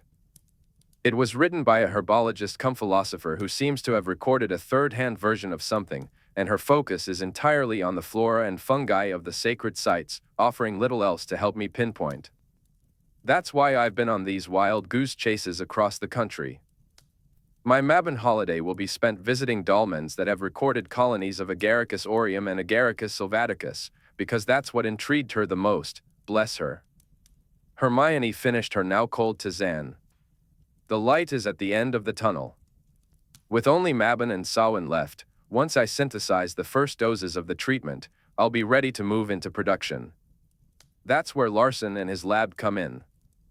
He produces immunotherapy drugs and has an excellent understanding of the biomechanisms of diseases, plus the facilities for mass production. But he's completely off the grid. I'll have to find another collaborator with, well, veritable heaps of spare time. I believe I could try smaller-scale syntheses in my own lab, perhaps enough for clinical trials. Hermione trailed off, watching the swirl of golden threads of the vow between their hands. I think that's about it, she said, her hand twitching against Draco's. Right, Draco replied. He stared at Hermione, momentarily dazed, then said, Secretum finiter. A final ribbon of golden light emanated from his wand, wrapping around their hands before traveling up Draco's arm and across his lips, then disappearing. His tongue felt heavy, and he sensed a new restriction in his hands. It would fade in a few hours, but it served as a physical reminder that he was now spellbound. He let out a heavy breath and set down his wand. You must be properly exhausted, Hermione observed, eyeing him. That spell is challenging to sustain for long. A real bugger, Draco admitted. Replenishing potion? All right, he said, setting aside his bravado. It seemed wiser not to be magically fatigued, especially since Hermione had been an active target today. She floated a vial into his hands from a collection of bottles tucked against the wall. Draco downed the bitter potion in one swift gulp. Now that the initial shock of uncovering the true nature of Granger's research was fading, he could focus on more pressing issues. He began to grasp the mixed feelings of delight and panic that Shacklebolt must have experienced, and that was before any werewolf resurgence had been on the horizon. Suddenly, a rasping voice from the intruder's memory clicked in his mind. It had been 15 years since he'd last heard it. Shit, he muttered, leaning back and running a hand through his hair. I know who gave those men their instructions. It was Fenrir. Granger's face went pale. Greyback? Yes. No. No, it can't be. He's been dead for a decade. Presumed dead. There have been occasional reports of sightings. Argentina, Bolivia, Peru, all unsubstantiated.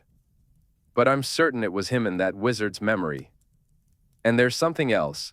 There's been an increase in werewolf attacks across the UK. The DMLE has asked us to keep it quiet while we investigate. There's been a what? Granger exclaimed, leaning forward so abruptly that their knees collided. How long has this been happening? When was the harvest moon? About a week ago. There was also that rash of infections in infants in the Lake District a few months back, but we caught the person responsible, or at least, we thought we did. Granger pressed her hands anxiously to her mouth. Are you suggesting that Greyback has returned, heard about my project, and is deliberately infecting people as some sort of countermeasure? Revenge? A warning? Draco stood up and began to pace. He's always taken a twisted pleasure in spreading his disease to as many innocents as possible. If that old wolf suspects you're working on a real cure for lycanthropy and he's back in England, we have serious cause for concern. Draco was genuinely worried about Granger's well-being. She looked pale as she asked, Does Shacklebolt know about the attacks? It's Potter's file, but I don't think he does. Robards, who leads the DMLE, wanted to see if this was just another one-off incident, like the baby biter in the Lake District. Shaq's going to throw a wobbly. Granger groaned, pressing her fingers into her forehead. He will.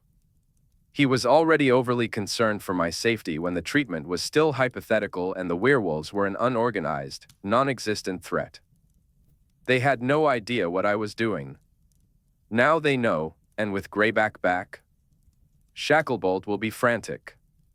He'll want ridiculous protection measures, he'll want to lock me away. Her voice tightened with anxiety. When she glanced at Draco, he sensed the fear that he, too, might push to confine her. He understood her reluctance to share anything with him. This new knowledge stirred urges within him, urges to force her into hiding, to keep her safe, even if it meant isolating her miles away, continents away, ensuring Greyback would never have the chance to harm her. Keeping her safe had always been his priority, but the urgency of that need now weighed on him like a heavy ache, a gnawing fear. The 3 men at her laboratory had been just a taste of what could come. What if they had managed to break through the wards, thinking the lab would be empty at midnight, and stumbled upon Granger there?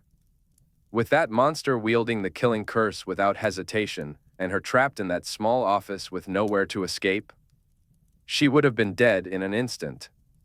Yes, Draco wanted to lock her away. She must have seen a flicker of that in his eyes because she sat up, her anxiety replaced by a sudden fire. Locking me away isn't an option. I must finish my work. I promised minimal disruptions, Draco said firmly. I know what I said, but your safety comes first. I didn't realize it was Greyback, he added, frustration lacing his voice. If Greyback's goal is to undermine my cure with infections, we need to counter that with the treatment. I must continue uninterrupted. I refuse to prioritize my safety at the expense of potentially thousands of innocent lives. I refuse, Hermione insisted. If you die, they're doomed anyway, Draco pointed out. Even Hermione had to concede this point. She sighed, dropping her head into her hands. How much longer will it take to finish developing your treatment? He asked. If everything goes according to my predictive models, I should be ready to begin clinical trials by December, she replied. That's 3 more bloody full moons, Draco said, his concern evident. Hermione's expression turned grim. That's 3 months for Greyback to organize. You see why I can't postpone things? I can't just hide until he's caught. He could cause so much damage. I understand, Draco said, feeling the weight of the situation. He, too, wanted to sigh and drop his head into his hands. It would have been so much easier to whisk Hermione away until Fenrir and his followers were arrested. But she was right, delaying her project until Greyback was caught could mean waiting for dozens of full moons. The man had evaded capture for 15 years. We're going to have to tell Potter, Draco said. And Tonks. Agreed, Hermione said, her seriousness deepening. I worry a bit about Tonks. This is going to hit rather close to home for her. Because of Lupin? Yes. Lycanthropes have a higher risk of premature mortality, and he's been unwell. But I don't want to give her false hopes that I can help her husband. Clinical trials are trials for a reason, you know. Failure is part of the process. My data suggests success, but this is a new therapy. No one has ever combined immunotherapy with magical methods or used it to treat a magical disease. This is utterly uncharted territory. Territory, clinically speaking, Hermione said, her voice steady. If anyone can do it, it's you, Draco replied, his tone filled with admiration. There hasn't been a witch or wizard alive with your combination of magical and muggle knowledge. He paused, turning to stare out the dark window. Bloody hell. I can't believe I'll live to see lycanthropy cured in my lifetime. If he hadn't already been nursing feelings for Granger, Draco would have developed a full-blown intellectual crush on her in that moment. But there were more pressing matters at hand. When Greyback's men don't come back tonight, he'll know they were caught, Draco continued. A laboratory break-in shouldn't have resulted in all three of them being apprehended, not unless the lab was exceptionally well protected. And why would it be exceptionally well protected, if not to hide something exceptional? Greyback will probably see this as confirmation that you are doing what he thinks you're doing. Things are going to get dangerous. His primary objective will be to kill you. Hermione pressed her lips together, a frown forming. I suppose I really can't stay here. Tonight is all right. I don't think they'll try anything else. But afterwards? No. Someone's already sniffed around your wards here once. It was probably them. They must have decided that your lab was a worthier target. Not that they'll find anything there, thanks to your clouds and other protections. The only real thing of value there at any given point is you. Tonight was your last night there by yourself. You're going to have to curtail your movements in public. But I have so many things to do, Hermione said, pressing her fingers to her cheeks in despair. What about Mabon? I'm coming with you. And teaching? And AE? And everything else? Draco tried to remain calm, sticking to his promise to be measured. He couldn't categorically say that she would never be alone again. Until we catch Greyback and whoever is working with him, you can expect an Auror with you everywhere. I agree that your work has to continue.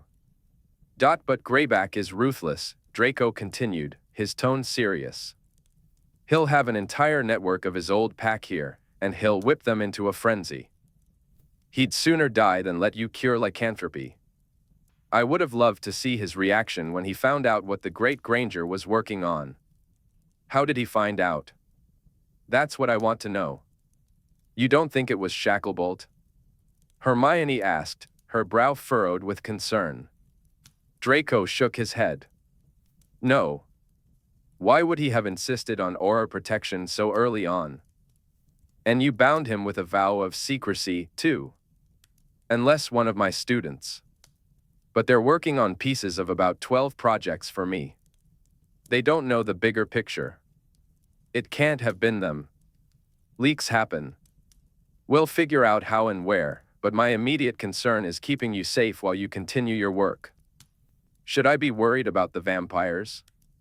Hermione asked, her voice tinged with anxiety.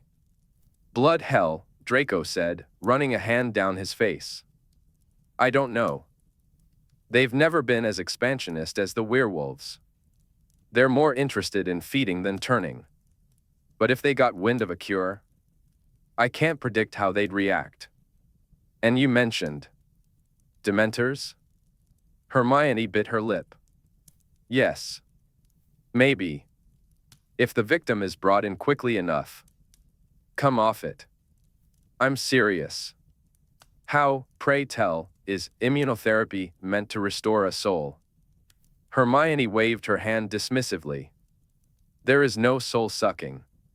That's just typical wizarding embellishment. It's brain death. The Dementor's kiss transfers an aggressive necrotizing bacteria to the victim. It attacks both the brain and the body. Highly virulent. Seriously? Yes, she replied firmly. You ought to read Rasmussen and Vestergaard. Seeing Draco's blank stare, she added, the Danish necrologists. No? I suppose you don't keep up with medical journals. In the past decade, there have been impressive advancements in the study of Dementors. This condition is a magical disease, much like lycanthropy and vampirism. It leads to rapid putrefaction within minutes and irreversible brain function loss within hours. We've started high-throughput small molecule screening at the lab and have seen promising preliminary results. It could be curable, provided the victim is brought in quickly. Draco stared at her, while Hermione shifted in her seat. But, again, this is medicine at its most experimental. We're on the fringes of the map, proper, here there be monsters territory, you know. Draco found himself utterly amazed. What you're doing, if you succeed, it'll be a tour de force. Absolutely revolutionary. I'll accept that term for this, more than the Jotters, Hermione replied. Right. Have you finished with these revelations? I'm not sure I can take much more. Have I shocked you so terribly? She asked, a half-smile playing on her lips. I've reduced you to a goggle-eyed, blithering mess, and don't pretend you haven't noticed. Nothing beyond the usual blithering, no, he retorted. How can you be so cruel to me in my fragile state? Her half-smile blossomed into a full grin. I'll make us another dose of opimum, she offered. Merlin, Draco muttered, resuming his seat. He couldn't help but gawk at Hermione's back. She was something else entirely. He usually considered himself better than those around him, not that there was anything wrong with them, but he was just better, you know? Cleverer, quicker, handsomer, sharper, richer. Yet with Hermione, he had always felt overshadowed by an intellect far superior to his own. But now he sensed he was in the presence of someone better than him on too many levels. It was almost as if she was too good for him. He sat there, feeling the stirrings of an unfamiliar emotion, a quieting sensation that was so foreign it took him a moment to identify it. It was humility. He hadn't felt so humbled since the summer of 1992, when the first-year exam results were released and he discovered that a Muggle-born had outperformed him in every subject at Hogwarts. Well, she was at it again. Only now, she had grown into someone incredibly important, and he was her Auror. The weight of that responsibility pressed down on him in a way he had never experienced before. She had transformed from an annoying chore to someone who was changing the world. The enormity of his duty made it difficult for him to lift his hand to accept the fresh mug of opimum that Hermione passed to him. There you are, Hermione said. A cure for the blithering. I should like to take a few doses with me. There are some blitherers I'd like to administer this to. Who? Draco waved his hand vaguely. Friends, family, colleagues. Are you really surrounded by that many idiots? Present company accepted. Hermione bit her lip. You mustn't do that, you know. Do what? Compliment me. You're supposed to keep my ego in check. Tonight, you've earned it. You quite floored me. I'll resume my vigilance tomorrow. Hermione looked satisfied, and she seemed to be in better spirits overall. Her cheeks had regained their color, and her hands weren't shaking as she moved toward the pantry. I haven't eaten anything since breakfast. I suppose I should get something into my system other than 2 doses of opimum. Are you hungry?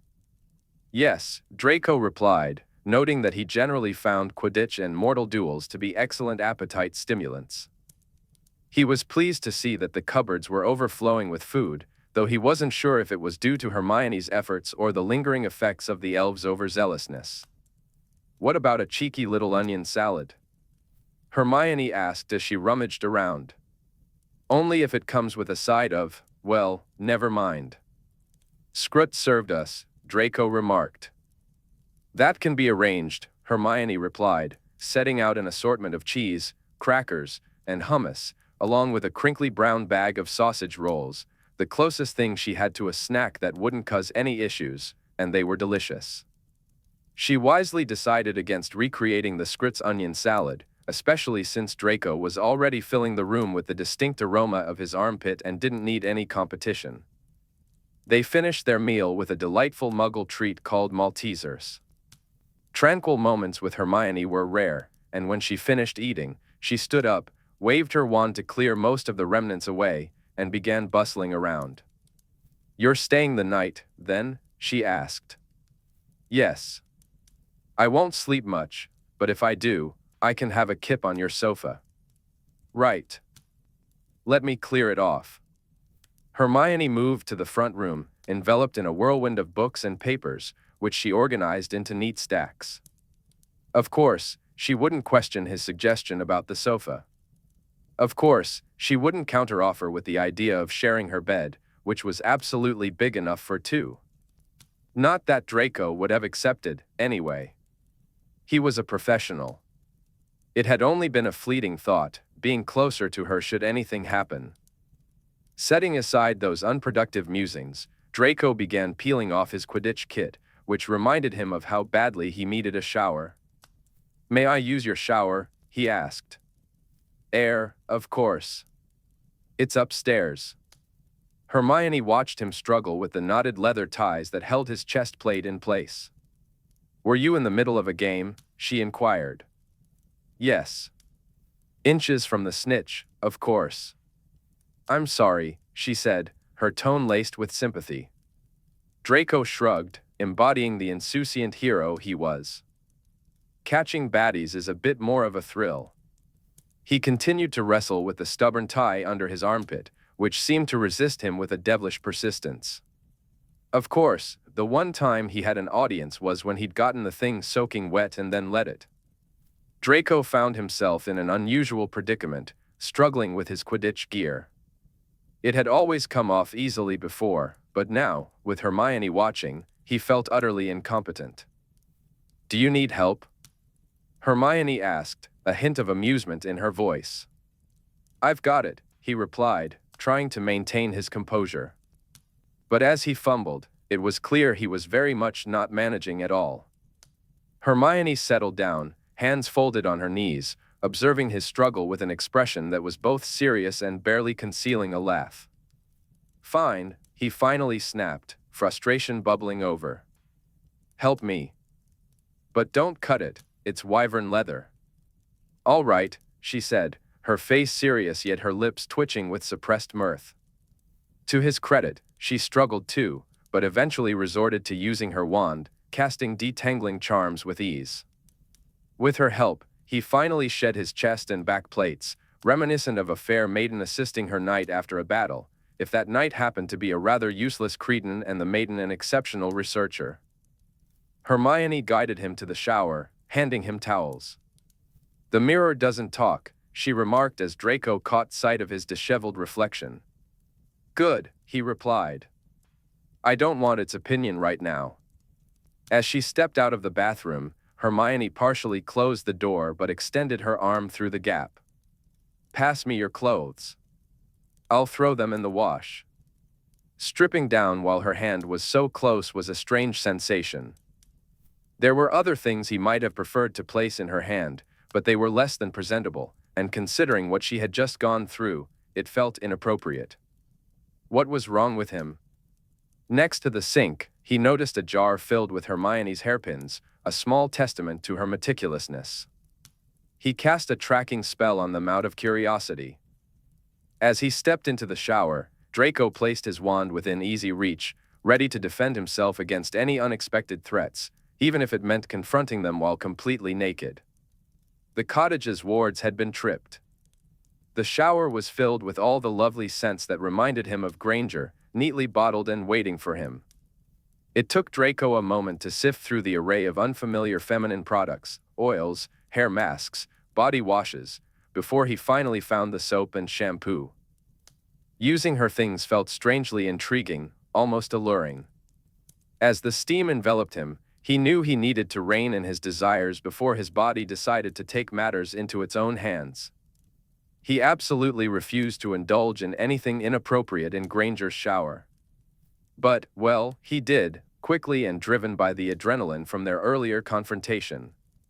It was merely a release, a way to rid himself of the tension.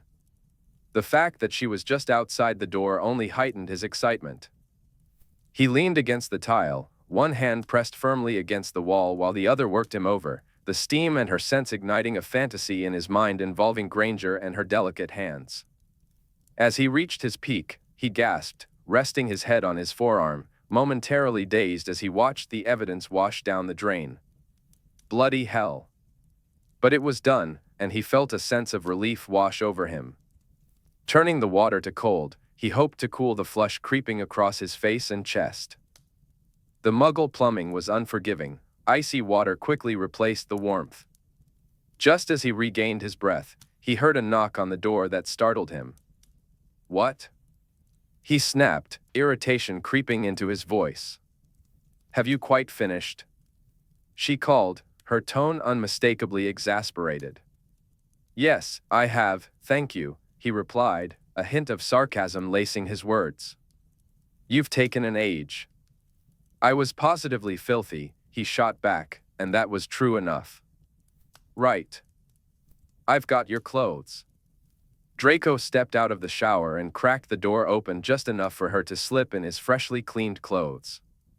It was a shame she was so efficient, he would have preferred to linger a bit longer. Draco stepped out of the bathroom, still wrapped in a towel, feeling rather self-satisfied. Faster than I expected, he remarked. A quick wash takes only about 15 minutes on my machine, plus drying charms for the rest. I like your pants. He suddenly remembered the pants he had put on and pulled them out of the pile with a hint of apprehension. They were covered in little dragons. Gods, he muttered. It's all right, Granger replied, closing the door behind her. He could hear her suppressing laughter on the other side. I've got a pair with little cats on them. Show me. I'd rather die, she shot back, her tone playful. Draco chuckled as he slipped into his pants, then reached for the loose black trousers and long-sleeved top he usually wore under his Quidditch kit. They, too, carried Granger's scent, a reminder of the soap her machine used. As he styled his hair in the mirror, he was grateful it couldn't spill his secrets to her. When he finally stepped out of the bathroom, he found himself unable to meet her gaze, pretending instead to focus on the windows for important or security purposes. She didn't need to know what had just crossed his mind. He definitely wasn't looking at her mouth. Damn, that had been intense. Downstairs, he was greeted by his makeshift bed, a sofa transfigured into a daybed. Beside it sat a glass of water and a packet of biscuits. Granger looked tired. It was now past 2 o'clock in the morning. She yawned as she summoned pillows and a blanket, tossing them onto the bed. She had even provided him with reading material to pass the time, a copy of Rasmussen and Vestergaard's latest article. One glance at the dense scientific jargon was enough to make his eyes glaze over. Do you have anything more stimulating? He asked, eager to avoid the impending boredom. More stimulating? Granger echoed, her expression a mix of offense and disbelief, as if she had already gone above and beyond for him. Draco couldn't help but chuckle at the absurdity of it all. You've got to be kidding me. Porn magazines, or something? He said, waving a hand dismissively. A few back issues of fantastic teats and where to find them? Not that he needed those to get excited. His mind was filled with 20 different scenarios featuring her, all neatly tucked away in the back of his brain. Still, it was amusing to watch Granger ponder over the stacks of books scattered around the room. I do have the latest journal of sexual and reproductive health, she said, pulling a volume from one of the piles. She flipped through the pages until she found a diagram. Boo, here's a picture. Draco glanced at it and read the description aloud. Figure 11, luminal caliber of abnormal oviductal wall. Does that do it for you?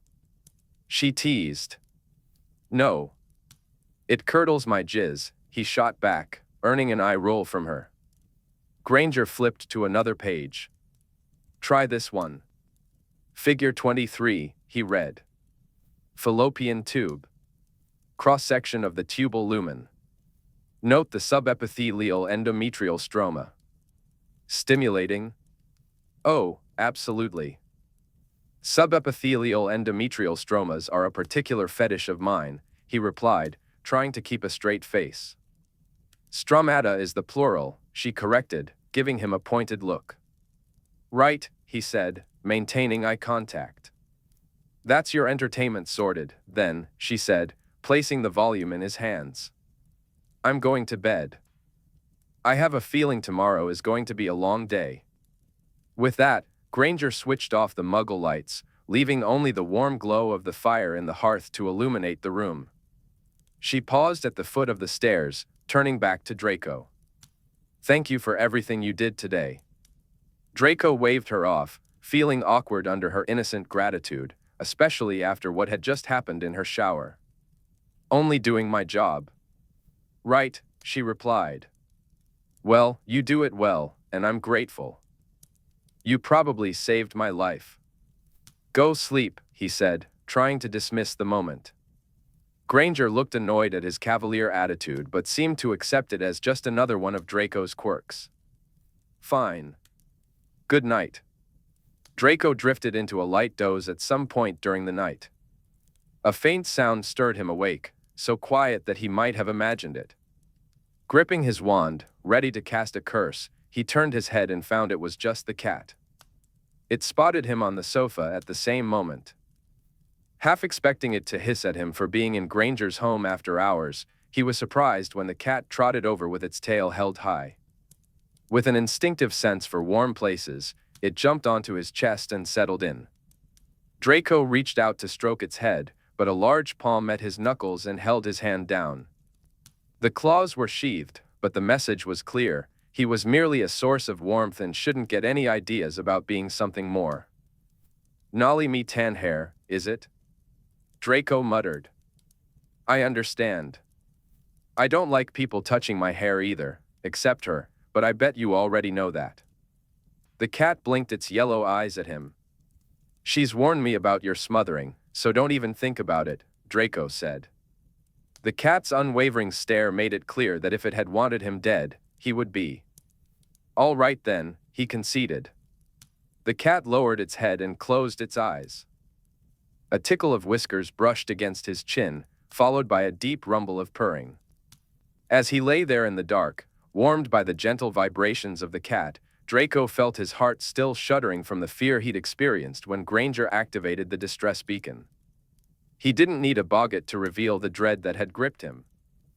Reaching for the fragments of his self-control, which had shattered so spectacularly that evening, he occluded and pulled together his discipline, professionalism, and pride. He rebuilt the Great Wall of Quashing once again.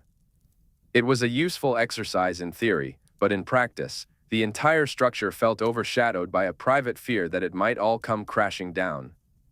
Would fall apart the moment Granger smiled at him again. Chapter 25, Nearness of Granger. Draco awoke, groggy and bleary-eyed, to the sound of a gasp. Granger stood on the stairs, her fingertips resting on the balustrade, 1 foot frozen midair above a step. She was staring at him and his new accessory, the sleeping cat curled around his neck like a furry scarf. Good morning, Granger said when she realized she was being watched. The cat stirred at the sound of her voice, leaping off Draco and using his face as a launch pad before sauntering over to its mistress. Granger then asked Draco what he would like for breakfast. He requested a cup of coffee to wash away the lingering flavor of cat foot. Granger brewed a very decent cup of coffee, and the morning slipped away in a whirlwind of meetings. Their first meeting was with Tonks at Auror headquarters, where they were eager to hear what she had uncovered during her interrogations. You'll be delighted to learn that No Hand's hands were successfully reattached, Tonks announced as they arrived. Too bad, Draco replied. That's what I said. Tonks closed the door to her office and took a seat at her desk. Murderous little bastard. Right. Sit yourselves down.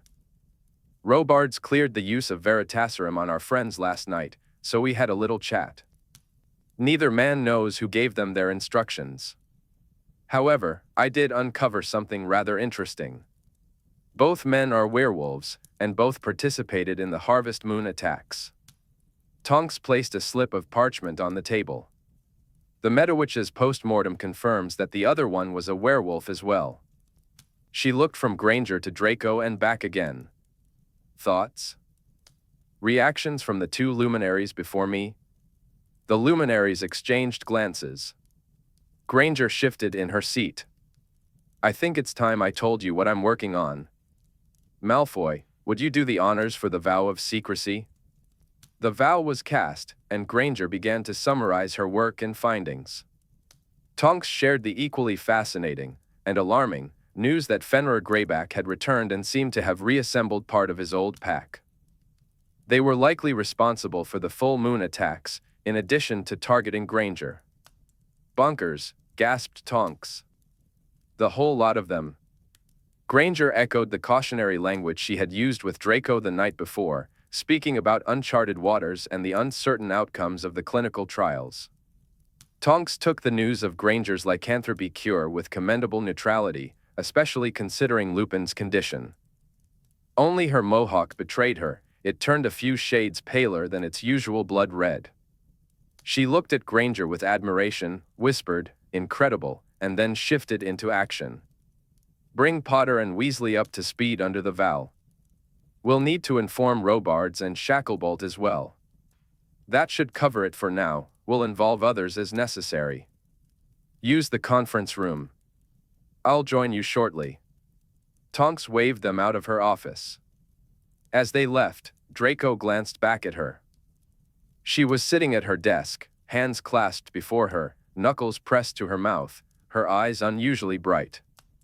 In the conference room, Potter and Weasley were brought up to speed under the vow.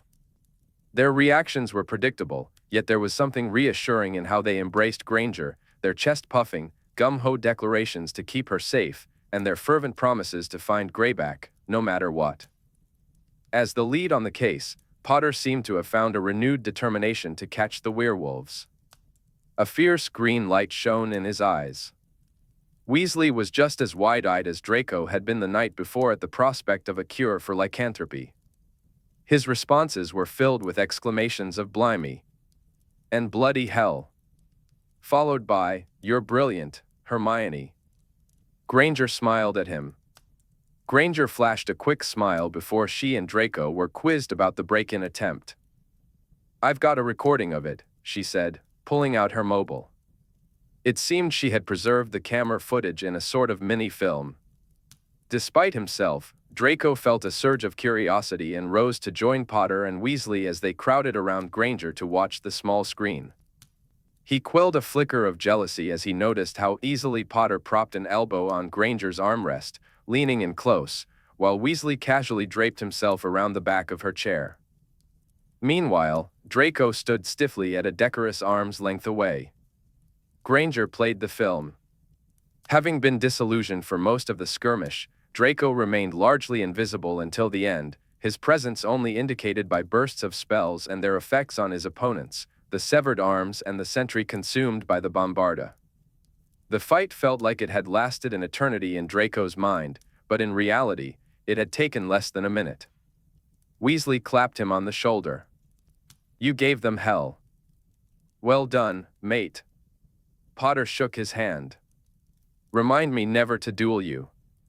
"Play it again," Weasley urged. As they replayed the footage, Potter and Weasley chimed in with commentary. "The killing curse right off the bat, what a wanker. Can you imagine if they'd gotten in? Hermione wouldn't have stood a chance. Oh. Look at the blood. Huh. That's a majestic spurt. Disarming's supposed to be Harry's thing, but you've put a new spin on it, Malfoy. Disarming. Ha. That bloke's face when he realizes he's trapped. Nice Quidditch kit, those guys will have a phobia of seekers for life. Is that the newest Edencel?" Draco decided to leave them to their replays and returned to his seat on the other side of the table. He glanced at Granger, only to find she wasn't looking at her mobile anymore, she was looking at him. It took him a moment to interpret her expression. It was something serious, something studious, something pensive. She was deep in thought, piecing together a puzzle. Blast. When he caught her eye, she quickly turned away. Determined to keep her from focusing too much, Draco resolved to catch her gaze whenever he could, hoping to interrupt her train of thought and maintain his own air of mystery. Just then, Tonks arrived, her combat boots echoing down the corridor.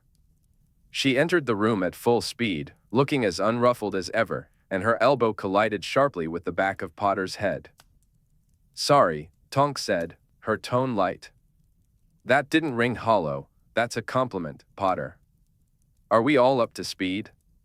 Granger put away her mobile. "Yes, boss," the Aurors replied in unison. Tonks took her seat at the head of the table.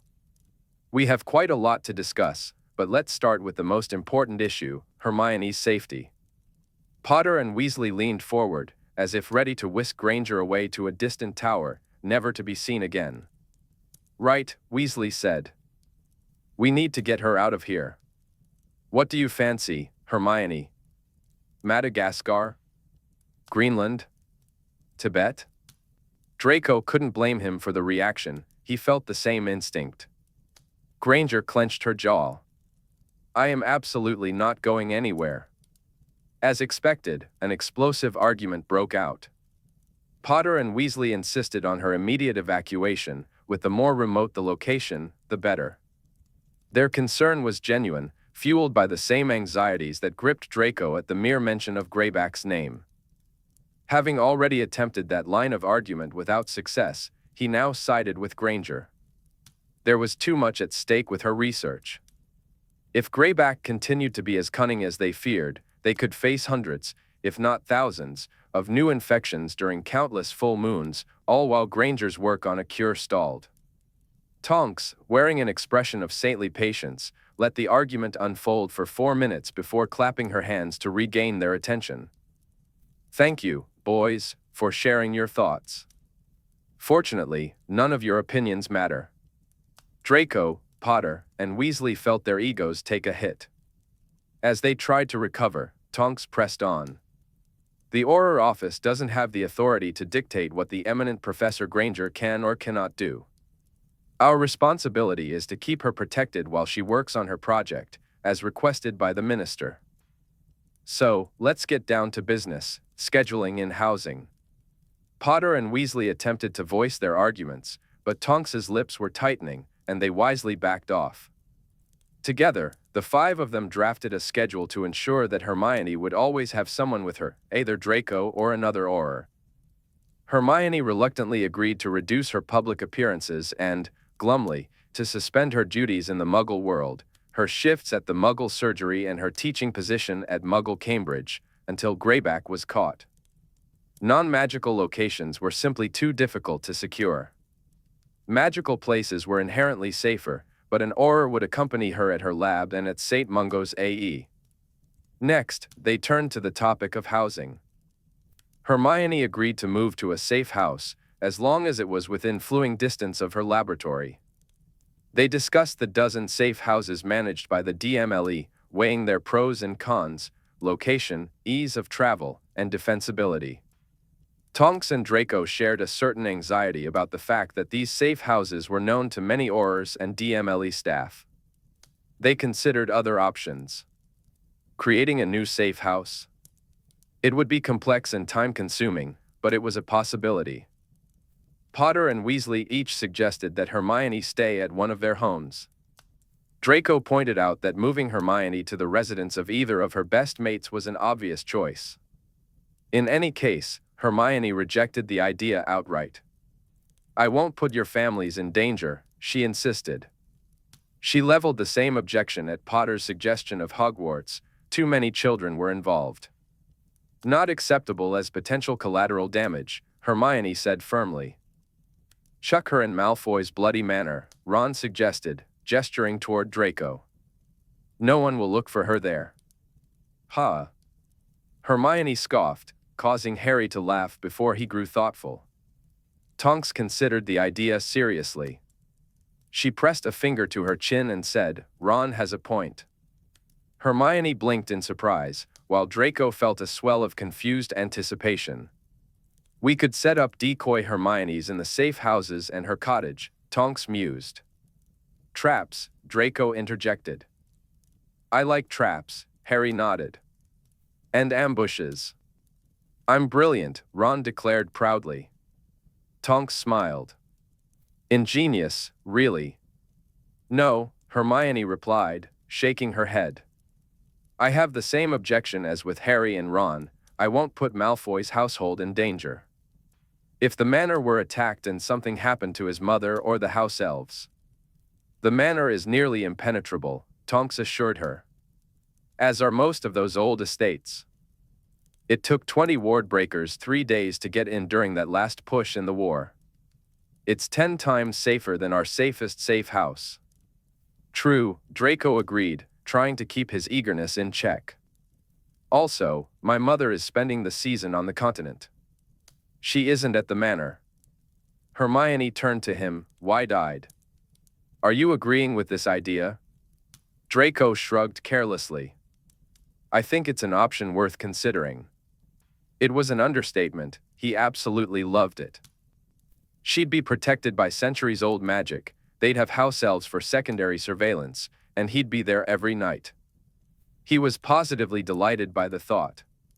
Ron, looking smug, rose an inch in Draco's esteem. Meanwhile, Harry turned to Hermione. The manor isn't exactly the site of happy memories, is it? You'd be all right with this, Hermione? Still staring at Draco in confusion. Oh. No, it'd be all right. I've been back since, to one of Narcissa Malfoy's functions. Draco noted that she didn't mention the dinner. It was fine. Objectively speaking, it's not an unreasonable suggestion as a temporary measure. I only hesitate because it feels like a real imposition. An imposition? Pish-tosh. There are about 50 rooms in the manor, Tonks said, dismissing any reservations with a wave of her hand. Malfoy won't even know you're there.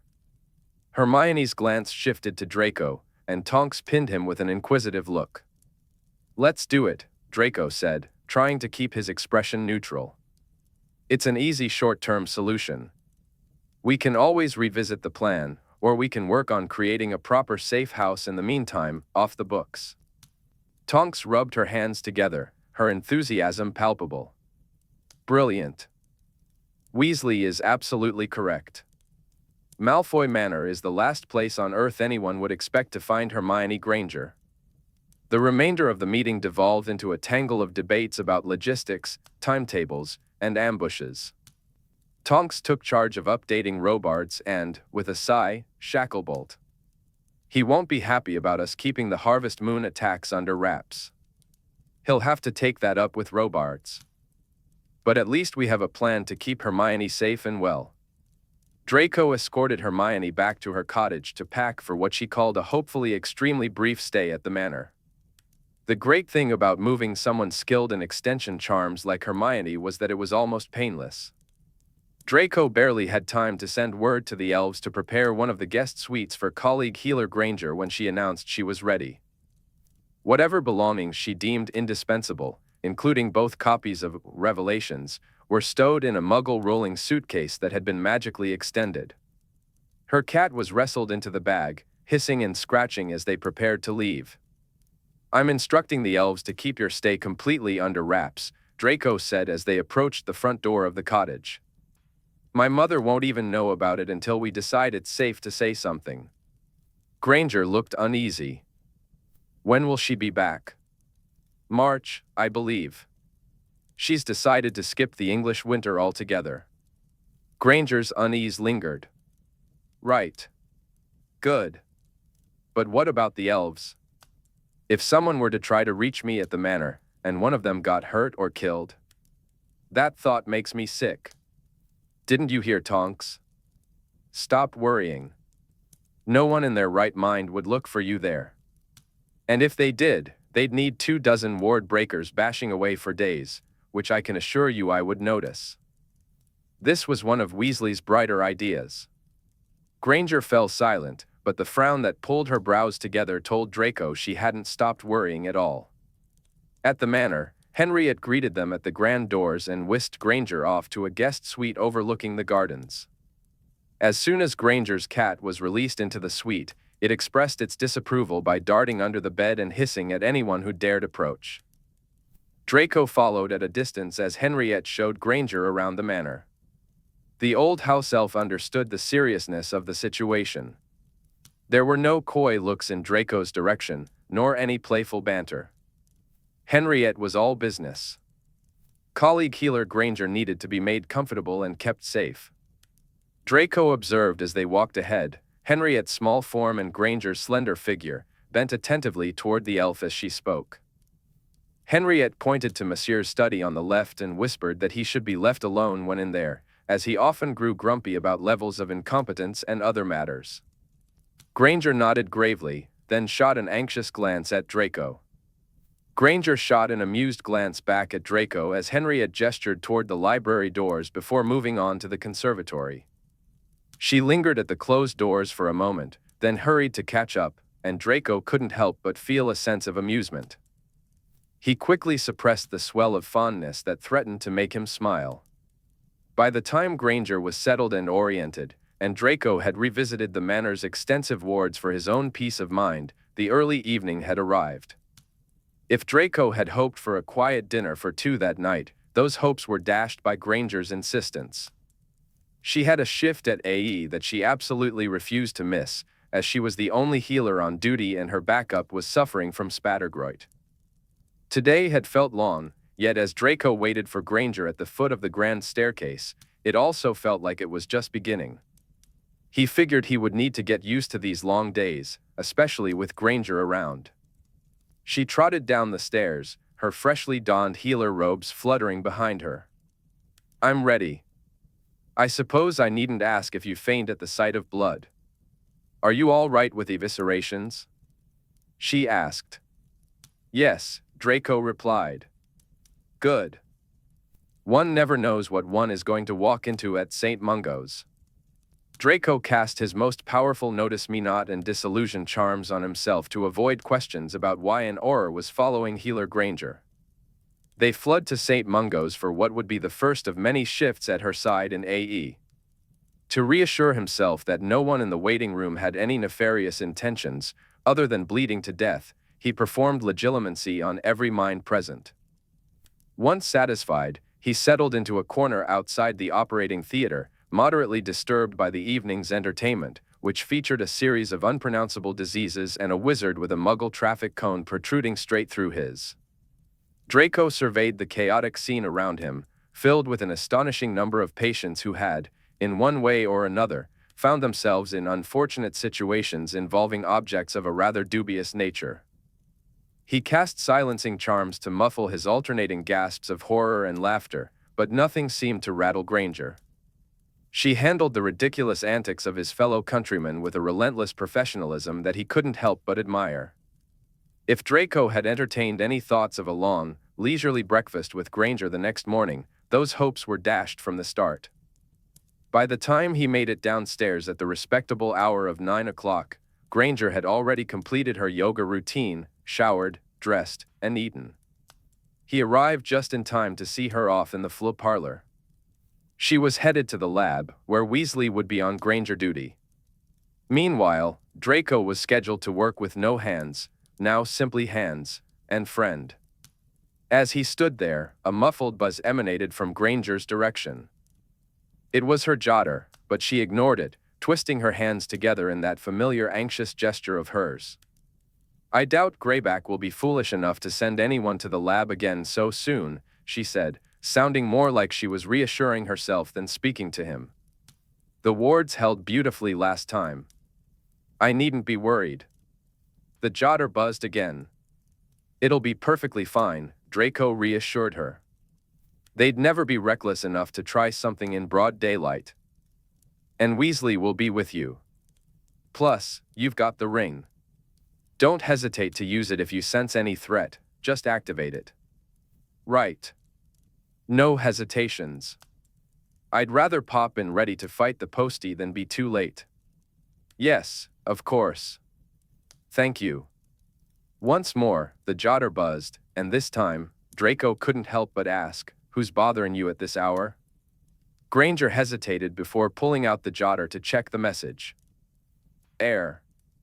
"Why?" "Nothing important," Granger replied, clearly unaware that the more she brushed something off, the more curious Draco became. "Tell me." Granger looked a mix of annoyed and sheepish. "It's my birthday." "Ah," Draco said, a long silence stretching between them. "Air, happy birthday, I suppose." Really? Was that the best he could come up with?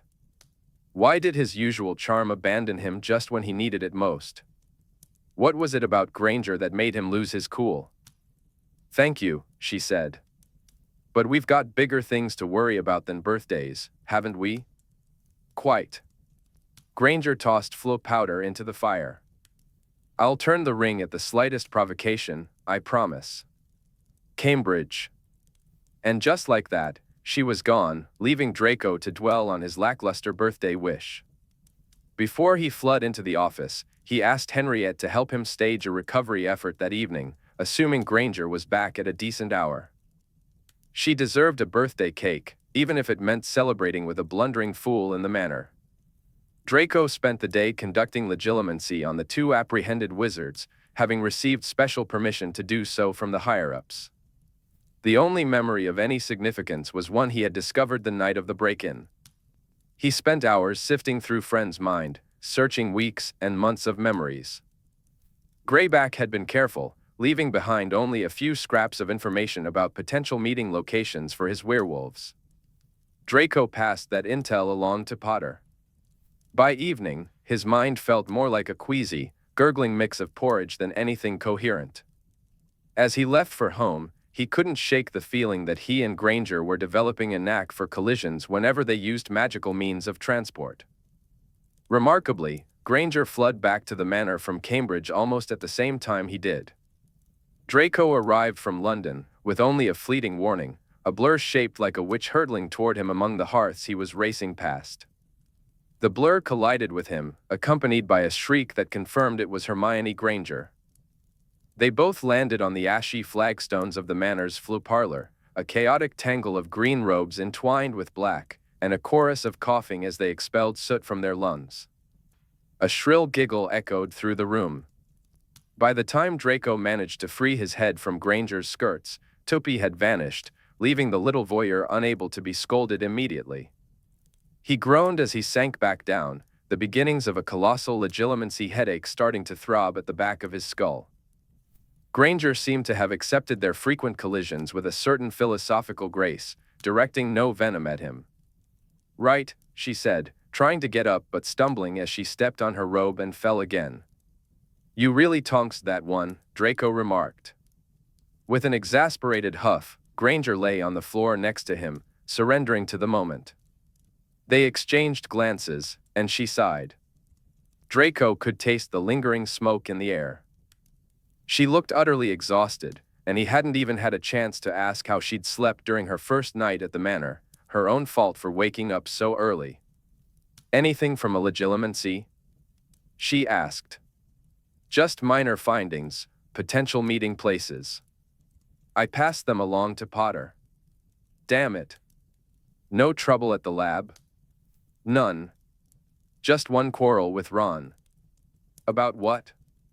"He wanted to pee in a bottle instead of leaving me alone for 5 minutes while he went to the toilet." Draco snorted. "Dedicated sort of bloke. He's always been a bit intense." "I can admire that. Should we get up?" "No," Draco replied, pressing the back of his head against the cool stone. "I quite fancy lying here until death takes me." Granger's response was more nonchalant than he would have preferred given his dramatic declaration. What's the matter?" "Headache. Went a bit hard on the legilimency, did we?" I wanted answers. "I can help with the headache." "Bath first, I've had a sweaty sort of day." "Henriette can apparate us to our chambers." "Our chambers?" Hermione repeated, her voice dripping with mock exaggeration.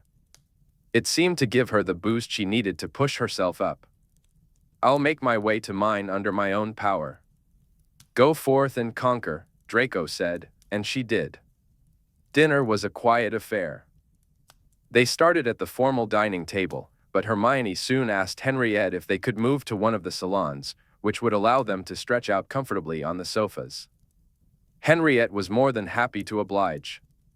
She quickly set them up cozily in the smallest salon at the back of the house, around the low table piled high with food. Draco noticed a single red rose in a small vase on the table, but with only one, he figured it was purely decorative. Hermione pulled out a mixed pile of Muggle and wizarding books from somewhere and took the opportunity to brief Draco on their plans for the autumnal equinox, especially since Mavin was only 2 nights away. She had narrowed down her search to 12 potential sacred sites, aiming to identify the dolmen mentioned in Revelations. "We're getting so close to completing this," Hermione said, her enthusiasm clearly renewed by the thought. "It's quite exciting, really." "We? Piffle. It's all you." Hermione looked up, a teasing glint in her eyes. "Yes, we. You've been with me on this since the beginning. Don't be modest, it doesn't suit you." "Fine. I'll take whatever reflected glory comes my way," Draco replied with a languid wave of his hand. He sank into the sofa, lying back and draping his arm over his eyes to block out the light that intensified his headache. He wanted to go to bed, but it was only 8 o'clock. Granger's presence was already having an effect on him, and she had only been there for a day. Observing him closely, she said, "All right, your headache. Let's take a look. Why didn't you say something sooner, instead of letting me cram more into your brain for half an hour?" When Draco didn't respond, feeling that machismo was a weak defense, Granger pulled out her wand and shifted from her sofa to sit next to him. He scooted over enough to give her room. She cast a diagnostic spell and studied the results, shaking her head. "That's going to develop into a nasty migraine," she remarked. "I'll try Solamentum. It's delicate, so lie still." Draco closed his eyes, feeling the tip of her wand against his temple. Normally, such a sensation would trigger a stress response, but he wasn't sure when he had started to trust Granger so completely, he didn't even crack an eye open. She whispered the incantation, and a gentle soothing warmth began to flow into his overwhelmed mind. "Glorious," he muttered. "Show. I need to concentrate. Hush. Can you stop moaning for a minute?" "Not when it feels this nice, MFF." The warmth of Granger's fingertip pressed against his lips, and his eyes flew open in surprise.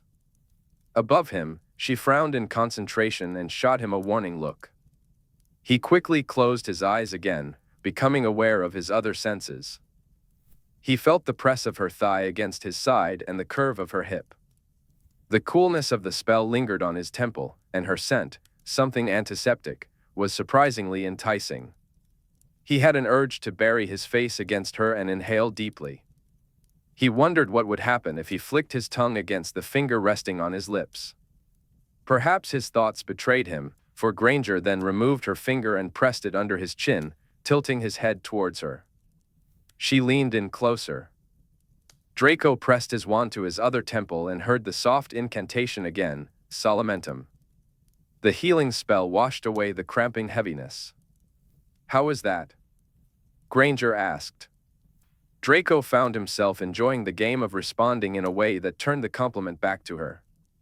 "Gorgeous," he replied. "Isn't it? Heavenly. Good.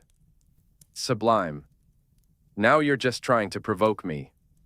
"No, it's true." Granger glanced at the ceiling in mild exasperation and stood up. She returned to the sofa across from him, leaving him with a distinct sense of emptiness beside him. He would have preferred her to stay close, whispering complex healing spells into his ear instead of sweet nothings. Right. The crush he was supposed to be suppressing. He locked away his heart and shoved it into a deep psychic abyss. Just then, Henriette appeared, presenting the piece de resistance of their meal, a small chocolate mousse cake topped with a single candle. "Oh, merci. C'est trop gentil," Granger exclaimed, pressing a hand to her collarbone. Draco had a feeling that Granger would have absolutely loathed having happy birthday sung to her by him and the house elves, no matter how amusing it would have been. So, he had instructed Henriette to skip the singing. Instead, Henriette simply said, "Joyeux anniversaire, mademoiselle," and curtsied out with a crack. "You really didn't need to do anything," Granger said, looking genuinely touched. "It would have been a rather rotten birthday otherwise, stuck in the manor with me, with a horde of werewolves lurking about and trying to kill you." Granger pulled the candle out of the cake and blew it out. "It's more sanitary," she said, noticing Draco's raised eyebrow. What did you wish for? He asked. Can't say. Draco ran a hand through his hair. Nothing, I'd wager. You've already got me. What else could you possibly ask for? Granger laughed, a sound that brought a twinge of misery to Draco. She pulled the cake closer to herself. Do you want some? At his nod, she sliced them each a gooey piece of mousse cake. Ron said he'd check the cottage for parcels for me on the way home. He'll drop them off tomorrow. Good of him. They fell into a comfortable silence as they savored the cake. What happened between you and Weasley, anyway? Draco asked. Generally, he and Granger avoided personal questions, a wise habit for an Auror and the principal. But after she had let one slip in Provence about his schooling, he felt curious enough to ask her this one. Perhaps it was a question she received often. She shrugged. We wanted different things. We were young when we got engaged, just out of the war. I had a lot of plans that didn't involve building the Burrow too and starting the next Weasley dynasty. But we split amicably in the end. I'm lucky. Ron remains a dear friend. He and Luna have been together for a while now. They're a much happier match. Draco muttered a noncommittal response around a spoonful of cake. And you? Granger asked, her eyes reflecting restrained curiosity. I heard you and the younger Greengrass sister were engaged. It was Draco's turn to shrug. Same as you, I suppose. Different plans. She wanted to be the next Mrs. Malfoy and do everything properly, the society events, the parties, the dinners, for children and 2 nannies by age 25. I wanted regular beatings from French professors. Granger nodded knowingly. As one does. And messy weekends in Barcelona. Your mother must have been upset. Devastated. We were perfect on paper. So many things are. They lapsed into silence for a moment, neither looking at the other. Thank you, Granger finally said.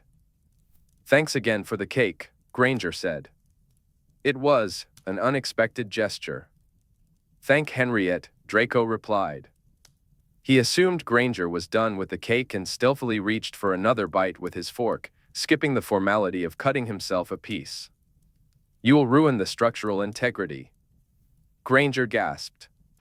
Don't you dare. Or what? Draco teased, aiming for the soft mousse center. Granger knocked his fork away with hers. I shall carry out a citizen's arrest. Huh. Do you know, I'd absolutely love to see you try. Before he could finish, Granger flicked her wand, transfiguring Draco's silver cufflinks into narrow handcuffs, neatly clasped in the middle. The transfiguration was impressively swift, shockingly so.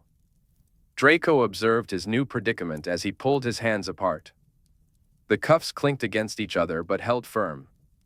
He whistled. Transition metals near your hands can't be the wisest decision for an Auror, Granger remarked. Most villains don't have a master's in transfiguration. And I suppose you aren't typically distracted by chocolate mousse, either? Correct. Still, Granger said, a twinkle of merriment in her eyes.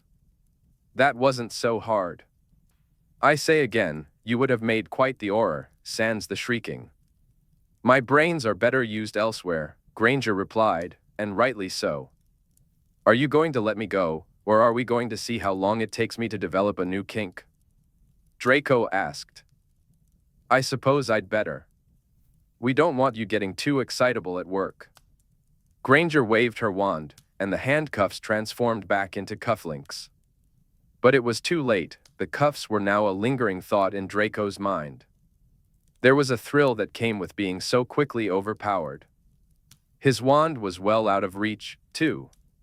She could have continued with all sorts of interesting ideas, and he would have been a willing participant. But no, there would be no romantic entanglements with him handcuffed. Or on the sofa. She was Granger. She would never cross the line. Controlled, professional, ethical, always correct. Damn her. Draco poured himself a generous glass of wine and downed it in one go. He should be just as proper, but it was hard to maintain that when she was pressing against him, teasingly placing her fingers on his lips and cuffing him. And that had only been one evening of their antics. There would be many more to come. Deep down, in his bound and gagged heart, Draco felt a flicker of alarm. Chapter 26, Being Irritating is a Love Language. As promised, the next day, Weasley fled to the manor to drop off the birthday gifts that had been sent to Granger's cottage. Granger had already dashed off to her laboratory, leaving Draco with the dubious privilege of receiving him. Weasley arrived, struggling with a bulky burlap sack full of parcels, which he promptly heaved into Draco's arms. Breathing heavily, he said, "Took me 10 minutes to pack up that lot." "Popular witch," Draco replied, clutching the ponderous sack. "Yeah." Weasley wiped his sweaty hands on his trousers and glanced around. "Hermione seems to be handling it all right, staying here. Funny how this turned out to be the safest place for her after all these years. I suppose. Thanks for doing this for her. You're really a decent bloke, only a bit of a twat, after all." Draco opened his mouth to thank Weasley and suggest he leave, but Weasley added, "She likes you, you know." "Likes me?" Genuinely, Weasley insisted. "She thinks you're enormously competent, eminently respectable, generally marvelous." He adopted a high, Granger-like voice. "Rather brilliant, you know, Ron. You mustn't tease him. Can't even refer to you as the ferret without being corrected." This revelation had a surprisingly uplifting effect on Draco, though he kept his expression neutral. "She does have a knack for taking up unfortunate causes.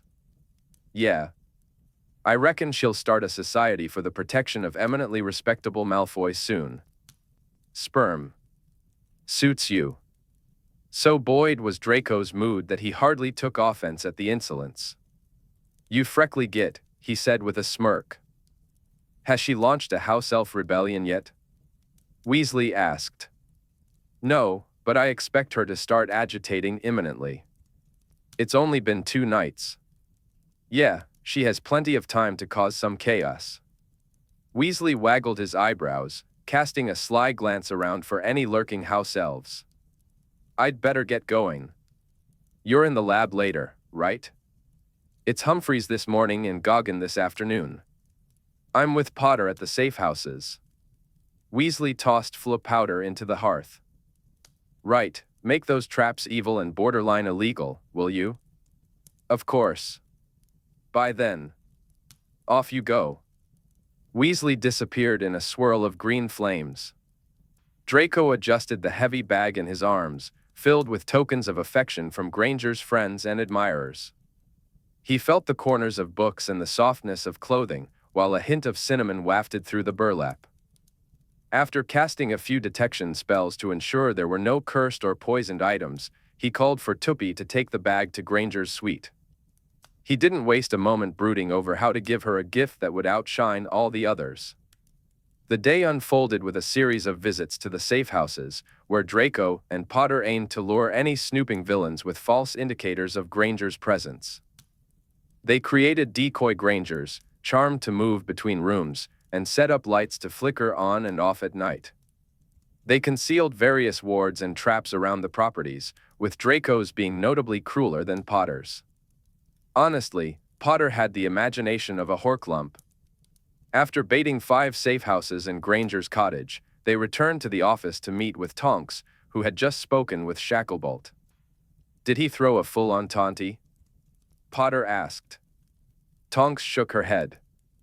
"No, you know Kingsley. It was more quiet disappointment. He didn't threaten to sack me or Robards, so that's a plus." "Come off it," Draco said. "He'd never sack you over this." The grayback resurgence was a bit of a shock, Tonks grimaced. He wasn't happy.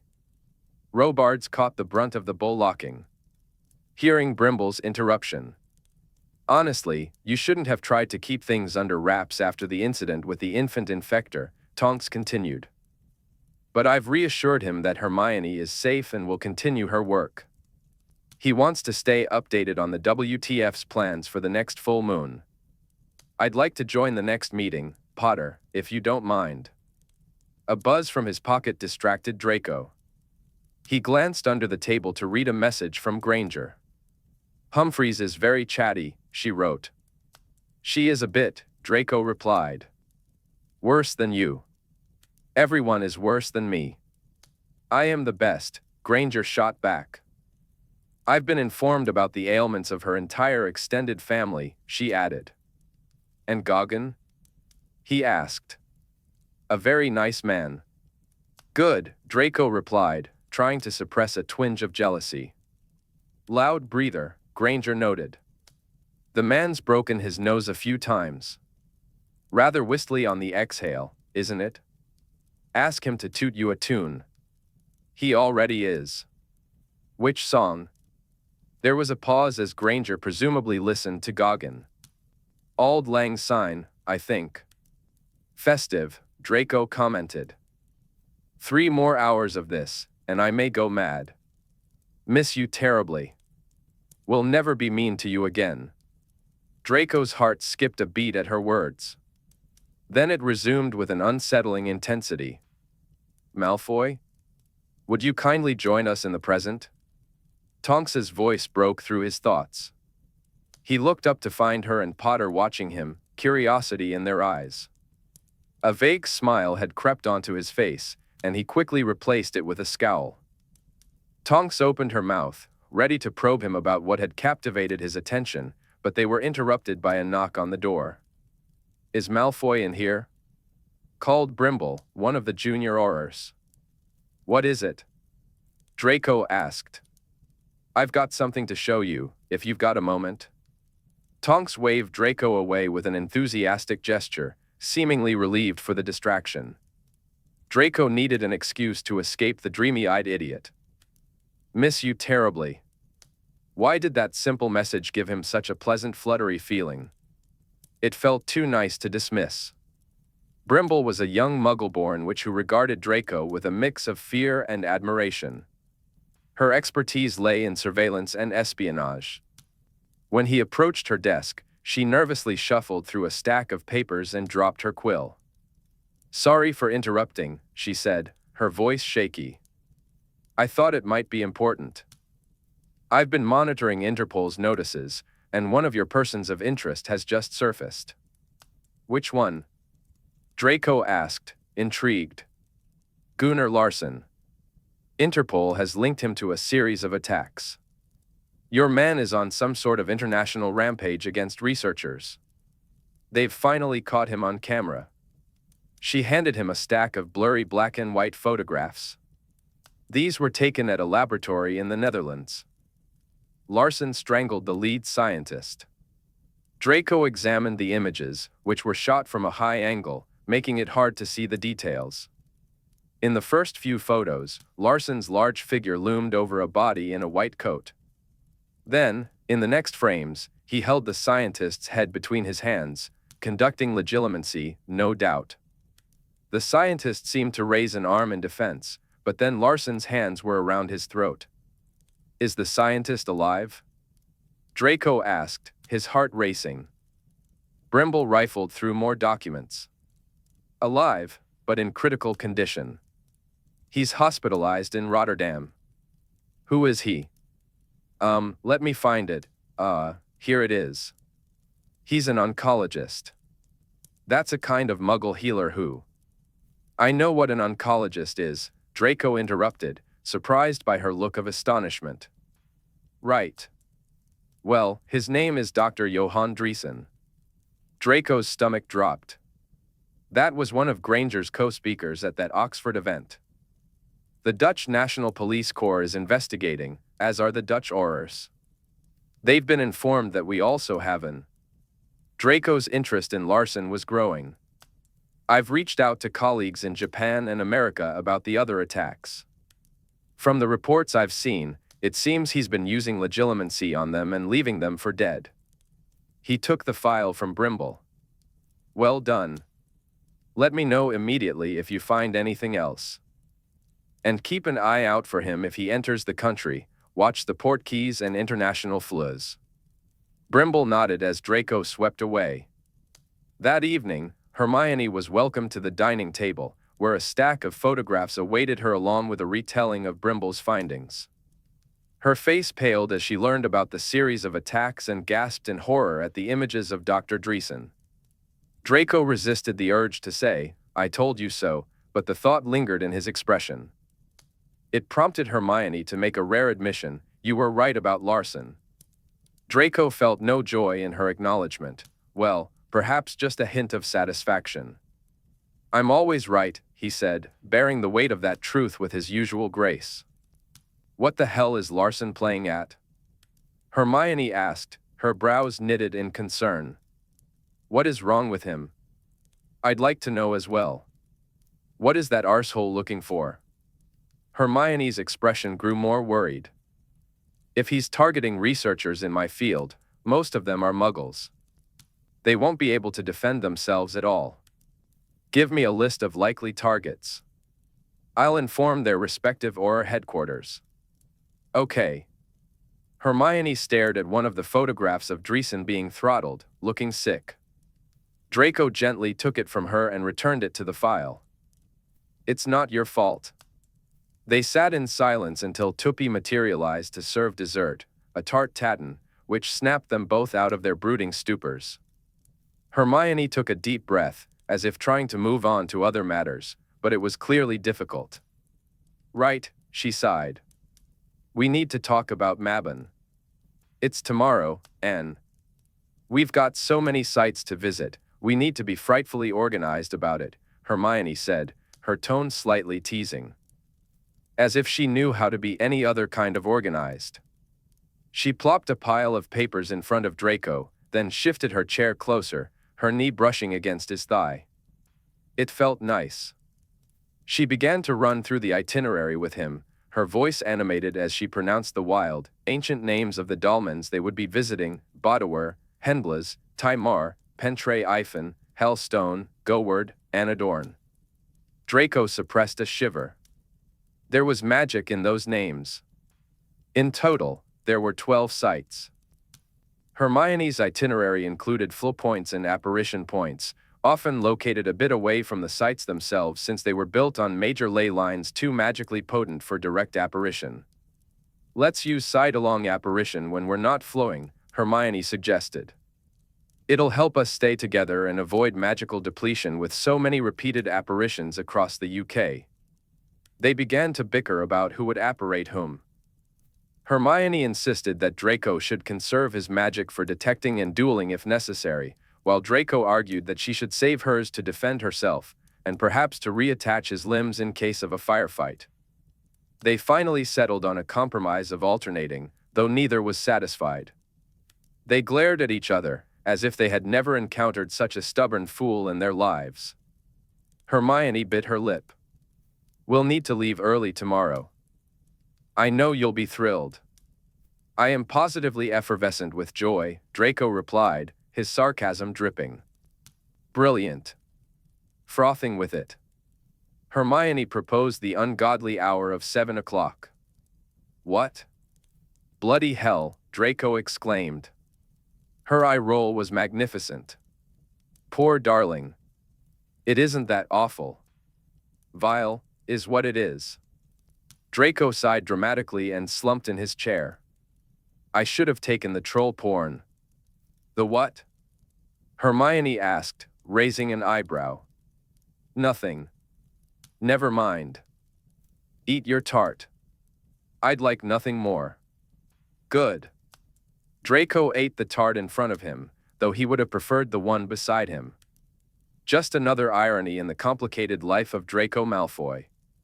The next day, he woke up at the dreadfully early hour of 6 o'clock to get ready. He bore this hardship with a sense of pride, thinking he deserved some commendation for it. He paid particular attention to his appearance that morning, determined to achieve a certain look for the day's adventures: dashing yet elegant, adventurous yet stylish, intrepid but suave. He arranged his hair to look roguishly debonair and slipped into his favorite boots, which he believed gave him a swashbuckling air. As he adjusted his hair in the mirror, Draco reflected that the thought of spending an entire day with Granger, looking at mushrooms, should have been irritating and dull.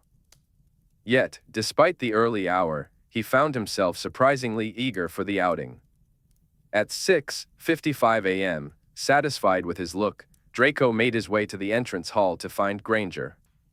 She stood at the foot of the stairs, her hair pulled back in a high ponytail, her walking boots laced up tight, and her eyes sparkling with excitement. Seeing her ready for their adventure gave Draco a pleasant sense of anticipation for both adventure and debate. He looked forward to treks through forests, unexpected encounters, and even fleeing from mad nuns, all in good company. He realized he had missed this. After downing 2 cups of coffee and 4 eggs, they were ready to go. Granger led the way to the Flo parlor, her own expression bright with enthusiasm for their latest adventure. "Shall we carpe this diem?" she asked, her smile warm. "Let's," he replied. Granger tossed Flo powder into the flames and announced their first destination before stepping in, closely followed by Draco. Draco and Hermione set off on their adventure, quickly falling into a delightful rhythm as they followed her carefully planned itinerary.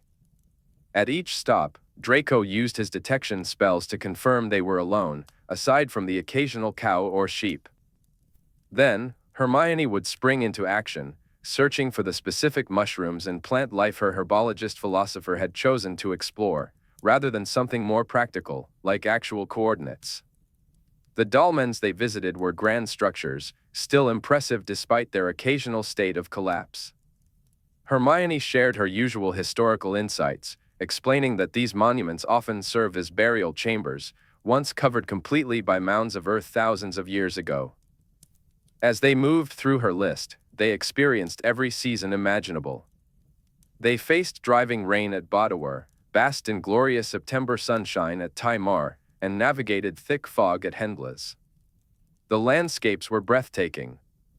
In the morning, they wandered through ancient woodlands filled with gnarled trees, fragrant with wild thyme, and crossed wide moorlands blanketed in millions of purple blossoms, stretching out into a hazy sky. In the afternoon, they trekked over endless fells draped in bracken, traversed domesticated pasturelands, and stood at cliffs that plunged into the sea at the edge of the world. Draco's favorite moments were the disapparitions, the times when Hermione threaded her arm through his and clung to him, the rush of her magic enveloping him, or when he cloaked her in his own magic. The spin of disapparition brought them close together, and he couldn't quite tell if she felt the same way. Each time they reappeared, she hopped cheerfully to his side, radiating joy as she immersed herself in the day. Her cheeks were flushed, but with the wind whipping over the Isle of Anglesey and the frosty air in County Down, it was hard to say if it was from the chill or her excitement. One thing was certain, Hermione was happy. Draco felt there could never be a happier fungi hunter skipping about these ancient sites. There was a jubilance and hope in the air that made the day feel magical. Hermione felt a rush of excitement, knowing she was nearing the final stages of her project. The end was in sight, and the world-changing work was about to begin. Surrounded by gorse and the sweet scent of autumn, the looming threats of the pack of lethal werewolves and the murderous Larson seemed distant, problems for tomorrow's Granger, not today's. It brought Draco an inexplicable joy to see her so happy. As she approached him, shaking her head, she said, "Not here. Go word next. Direct apparition, my turn. Ready? Let's go," he replied. With a familiar spin and squeeze, he felt the warmth of her beside him.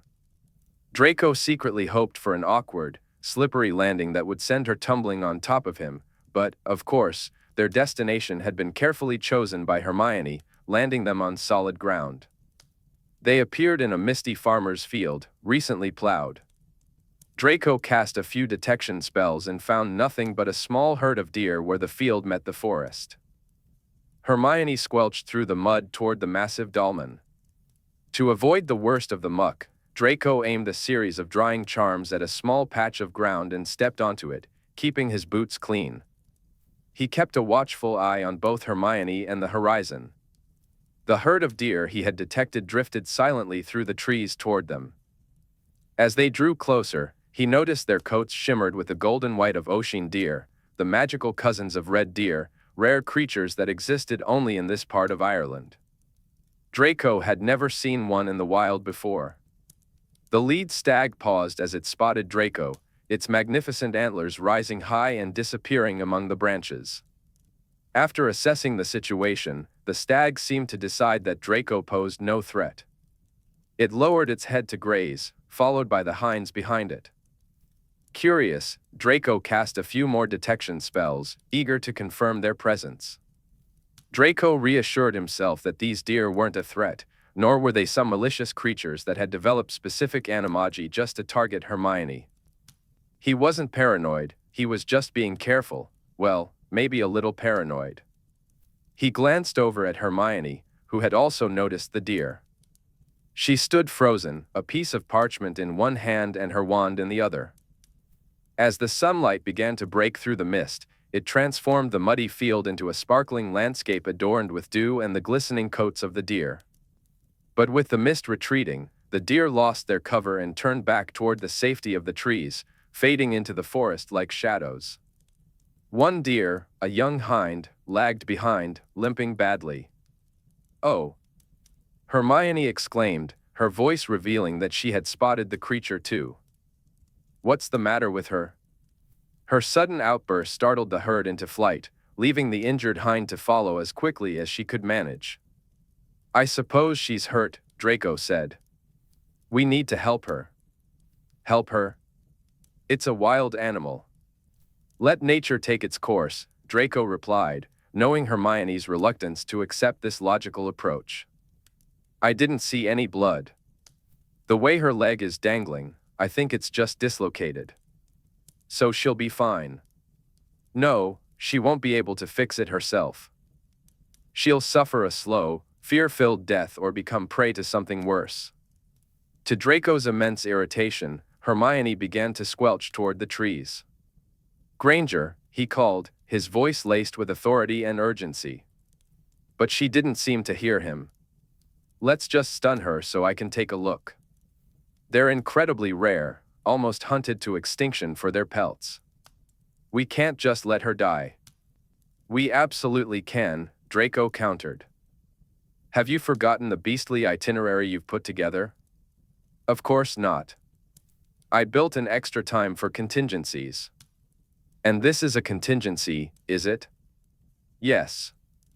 It's a bloody deer, of which there are fewer than 300 living specimens. She'll die if we don't do something." Hermione Granger, the most irritating witch of her age, pressed on into the forest. Draco swore under his breath and kicked an innocent mushroom that had led a blameless life and certainly didn't deserve it. "I do not approve," he called out, following her into the damp undergrowth. Hermione was starting to sound quite exasperated. "I remember quite distinctly not asking for your approval. Haven't you any empathy? I'm fresh out. Could you stop being such a bloody do-gooder for just one day? Could you find a single ounce of compassion in that fermented porridge you call a soul?" "I have loads of compassion. For my boots." "Your boots?" she exclaimed. "This is an act of kindness. It's a monstrous bother. And where's your compassion for my hair and robes, if you please? Why are we wading through a bog?" Ahead, the golden hind glimmered, desperately trying to escape. Her three-legged sprint had exhausted her, and Draco and Hermione quickly closed the distance. Hermione's stunners flew through the air in pursuit. "Stupefy. Stupefy. You would be so easy to lure into a trap," Draco panted as he caught up. "All the baddies need to do is find a bunny with a hurt footsie. If you'd help me, this would be over faster." "Fine. Stupefy." Draco's stunner hit the hind in the back, but it had absolutely no effect. "Right," he said, magic-absorbing pelts. "Damn it," Hermione replied. "I didn't think they'd be quite so potent." Changing her approach, Hermione transformed the muddy ground into a few meters of swamp that half-swallowed the hind, leaving her stuck. As they closed in, just 3 meters away, Draco and Hermione fired off an Immobulus and a Sleeping Charm, respectively, but neither spell took effect, even at such close range. Incredible, Hermione remarked, as if she were observing an intriguing scientific phenomenon rather than a dire situation for Draco's sake. With panic fueling her strength, the hind pulled herself out of the mud and darted between them, trying to escape the two lumbering humans. In a reckless display of athleticism, Draco leaped toward her. He managed to grab one slender hoof, but it slipped from his grasp, sending him splashing into the swamp on his knees. Mud clung to his hair. His hair. He was going to murder them both. He envisioned a simple life with venison for dinner and tart for dessert. Hermione conjured a rope that snaked after the deer, but it was magically repelled the moment it touched the hind's pelt. "We just want to help you," Hermione called out.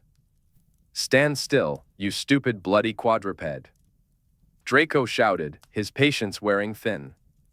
The creature, judging by her extra burst of speed, clearly didn't understand English. Hermione waved her wand and spoke an incantation, creating a wall of earth around them. "There," she said. "No more running." The hind surveyed her new surroundings, now trapped in a circular earthen pen. Draco lunged at her again, hoping to sweep her legs out from under her and examine her. The hind dodged effortlessly. Hermione darted toward her with her arms outstretched, but the hind simply capered to the side. At that moment, it seemed the creature had concluded they were absolute amateurs, almost toying with them. Each time Draco or Hermione got close, she dashed off again, splattering muck into their faces. "I'm going to skin her myself and make a bloody cloak out of her," Draco snarled through the mud. A swish of Hermione's wand brought the situation to a head. The earthen walls closed in around them, leaving only a few square meters of space to stand on, most of it a murky swamp. They finally caught her. Draco gently laid the creature down, gripping her 3 uninjured legs tightly, as all their attempts to conjure ropes or chains slipped off her. Her injured leg jutted out at an unnatural angle behind her, and the hind let out heart-wrenching bleats of fear, trembling as if she sensed a terrible fate awaiting her. It's all right," Hermione whispered soothingly. Despite being muddied and disheveled, she somehow managed to look angelic. "We're not going to hurt you. The mean man was just joking. I'd sooner make a cloak out of him." Draco had no coherent response, his mouth full of mud. Hermione examined the deer's hind end, muttering about femurs. Suddenly, the deer kicked a leg free, sending a generous glob of mud flying into Hermione's hair. She closed her eyes and took a deep breath. "What are you doing?" Draco asked, his voice dripping with sarcasm. "Repenting?" "I hope so." "It's fine," Hermione replied, tossing her sodden hair over her shoulder. "She's afraid. It's not her fault." The creature did look pitiful, and for a moment, Draco's usually absent conscience pricked at him as he met her fear-filled black eyes. In a rare lapse of kindness, he gently stroked the hind's delicate head. Hermione shot him a surprised glance before casting a diagnostic spell. "It's a dislocation." "Brilliant. We'll need to put her to sleep, she has to be completely relaxed, and then we'll do a bit of tug-of-war." As Hermione brandished her wand, the creature let out a resigned sigh, an expression of utter pathos crossing her face as she braced for the worst. They carefully searched for a patch of skin that was uncovered by her magical pelt, a velvety smooth spot just beneath her chin. Hermione cast a stunning spell, and then, following her guidance, the tug-of-war began. Draco was instructed to wrap his arms around the creature's pelvis, holding it as steady as he could. Hermione struggled with the leg, searching for the right magical angle to guide the head of the femur back into the acetabulum. For what felt like an eternity, she pulled, twisted, and folded the leg, until finally, there was a soft click. "Yes," Hermione exclaimed. "You did it?" Draco asked, a hint of hope in his voice. "I think so." Hermione flexed the hind leg, which now bent smoothly, no longer at that unnatural angle. She cast another diagnostic spell. Perfect. With a flick of her wand, she innervated the hind, who slowly found her feet, trembling but steady. The deer backed away, distributing her weight evenly on all four legs. She was sound again. They lowered the earthen walls, and the creature galloped off without a backward glance, leaving behind a final splash of filth as an unexpected farewell. Draco sputtered, "There's some bloody, fucking, gratitude." Hermione sneezed. They exchanged wide-eyed looks, both covered in mud and smelling terrible. "Your face." Hermione laughed. "Why your hair?" Draco stammered before they both erupted into hysterics, laughing until they struggled to breathe. Hermione was still shaking with giggles as they apparat to their next sight, the Devil's Den. Her high spirits remained intact, especially when she spotted the magical combination of fungi and flora she had been searching for. Finally, she cried. "Yes," she added, planting a kiss on a mushroom. After all, mushrooms seemed to get more action than Draco, and she was fine with that. She launched into a flurry of activity, pulling mysterious paraphernalia from her pocket and setting up between the great stones of the dolmen. As for Draco, once dignity is lost, it's hard to reclaim, but he did his best to keep up. Draco knew he had to recover his dignity, but he had to admit that his appearance was a mess. He cast Scourgify and Aguamenti until he was, at least, no longer a walking disaster. With a mischievous grin, he directed a few jets of Aguamenti at Hermione as she busily organized her supplies, partly for fun and partly because she had kissed a mushroom instead of him. He stopped when her squeals turned into shrieks, and she snapped, "Malfoy." He didn't want to risk her turning him into an actual disaster out of annoyance. "What are we collecting here?" Draco asked, sauntering over to the instruments Hermione was setting out. "Light," she replied, holding a sextant up to the sky. "Light?" he echoed, raising an eyebrow. "Yes. Standard sanitatum requires exposure to sunlight in a churchyard. For the proto-sanitatum, we need autumnal equinox light collected at a tomb far more ancient, captured just as the sun passes the celestial equator." Among the instruments, a shallow, mirrored bowl gleamed, with runes carved down its sides. Hermione adjusted the sextant and a bronze compass, tilting the bowl upward but toward the west. In her hand was a clicky tube. "What's the clicky tube?" he asked. "A deluminator," she said. "Ron lent it to me, bless him." Lying on the ground next to the silver bowl, she used the sextant again, making precise adjustments to the bowl's direction. Then, she climbed onto one of the massive dolmen stones and perched there. "Now what?" Draco asked. "Now we wait," she replied. This year, the autumnal equinox takes place at 6:20 p.m. "Oh. We've got loads of time." "We do. We struck lucky, really, finding it on the 6th try." They settled in for a picnic on the rock, enjoying thick egg and cress sandwiches prepared by Henriette. "The Devil's Den," Draco said, glancing up at the massive capstone above them. "What's so special about it? What's so devilish about it?" Draco asked, raising an eyebrow. "Local tradition says that a demon can be summoned here by pouring water into these," Hermione explained, pointing to the dish-shaped recesses in the rock. "It's believed to appear at midnight for a drink." "Only water? What a nice sort of demon." "I would have expected something more dramatic, like the blood of infants," he replied, a teasing smirk on his face. "Perhaps we can leave him some water, then." "Not infant blood, I don't have any," Hermione quipped back. After they finished their picnic, Hermione rubbed at her face, trying to remove the grime that clung to her despite Draco's sporadic attempts to help. Dirt streaked her cheeks like war paint.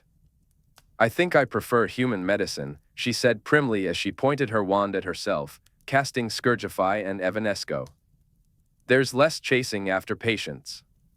"But it was fun, though." "Fun?" Oh yes, I absolutely adore falling arse over tit in swamps, Draco replied dryly. Hermione tooted and leaned over to straighten his collar. A bit of dirt makes you look dashing, she said with a playful grin. Draco was taken aback. He couldn't quite place the affection in her expression. But your hair, it's an absolute lost cause today, he shot back. Speak for yourself, she retorted with a laugh. They spent the rest of the evening talking, exchanging playful insults and barbs. It felt fine, though, his teasing made her laugh, and the warmth in her eyes softened the edges of her retorts. Were they arguing, or were they flirting? As the equinox drew nearer, Hermione began to fidget. She jumped off the rock, checked the position of her silver bowl again, pulled out the deluminator, then put it back. She recalibrated the bowl and began to pace. Sorry, she said when she noticed Draco watching her. I've practiced this so many times, you know, but this is real. If I mess it up, the entire project gets set back by a year, but I won't. Bodge it, but if I did. You won't, Draco replied. I won't, Hermione agreed, flinging up a spell to check the time. 6:15 p.m. She knelt beside the silver bowl as a gentle breeze danced through the long grasses. A charm of goldfinches took flight. 6:18 p.m. The rich scent of autumn enveloped the dolmen, heavy with the aroma of freshly cut hay. 6:19 p.m. The air thickened with magic. 6:20 p.m. The equinox struck. The sun's rays hit the mirrored bowl, reflecting upon themselves thousands of times, creating a sphere of pure light. Kneeling next to the bowl, Hermione clicked the deluminator. The glowing orb was drawn into the instrument. The sun set. And just like that, it was done. Carefully, she slipped the deluminator into her pocket. Standing up, she tilted her head back, spread her arms wide, and exclaimed, "Yes." Spinning in a circle, a small figure beneath a vast sky, she laughed her joy to the heavens. In her spin, she collided with Draco, turning the impact into an embrace where she pressed all her happiness and relief into him. He indulged, holding her just as tightly, this favored old enemy, this brilliant do-gooder, this stupid crush. Their eyes met, hers looking up at him as he looked down. Their cheeks touched in a muddy, wet press, and then their lips followed suit.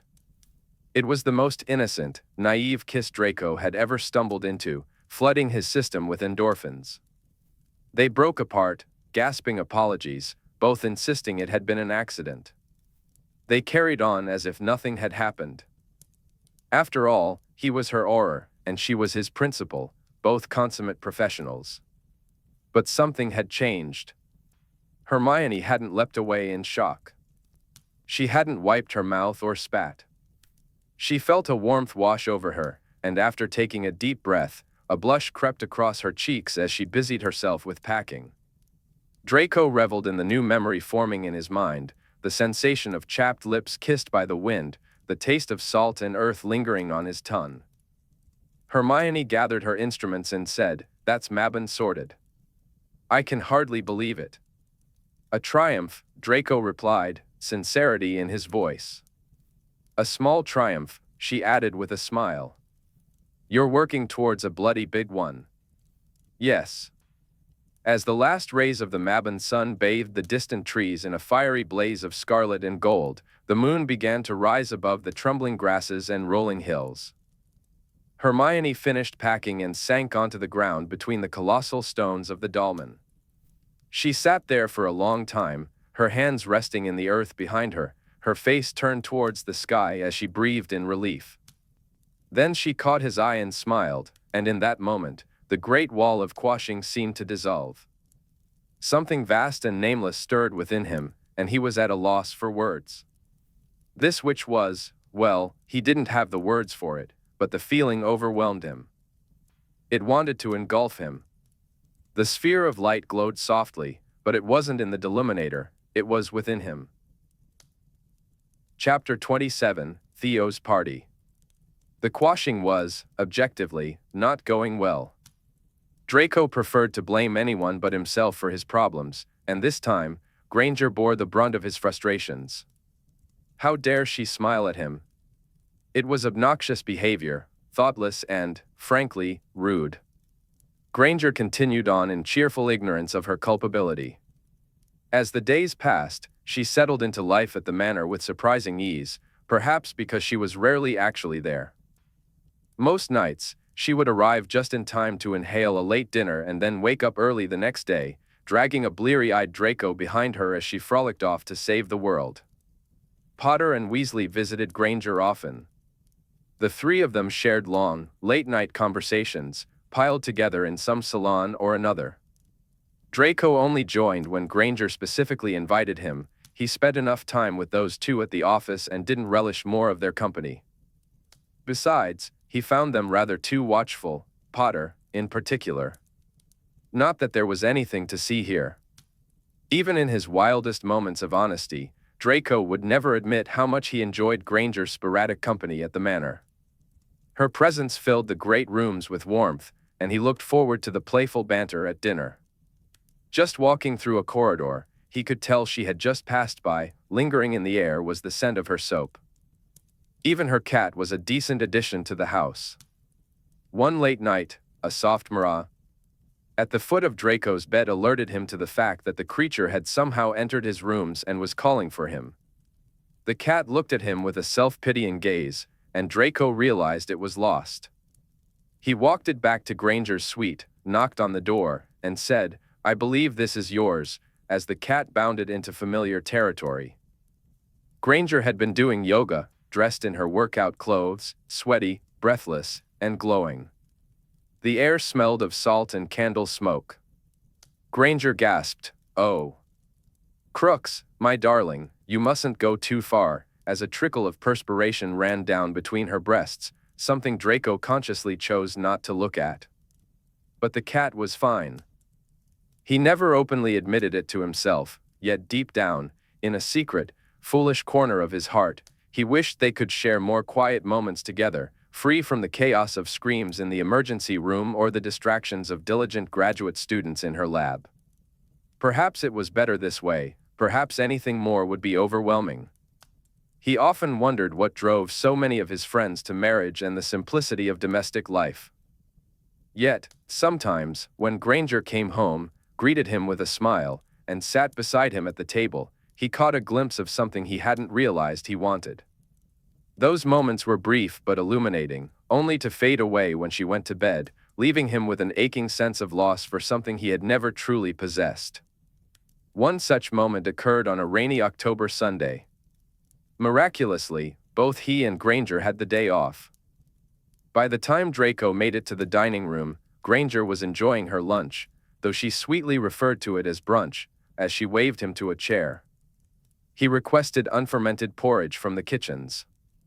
Granger sat cross-legged, one hand busy with her fork and the other with her folding computer, surrounded by silver pucks. Just as Draco settled in to relish the peace in her company, their moment was interrupted by Theo's owl, which swooped in and dropped two identical envelopes on the table, one landing in Granger's lap and the other splashing directly into Draco's porridge. Granger opened her envelope to find an invitation from Theo and showed it to Draco.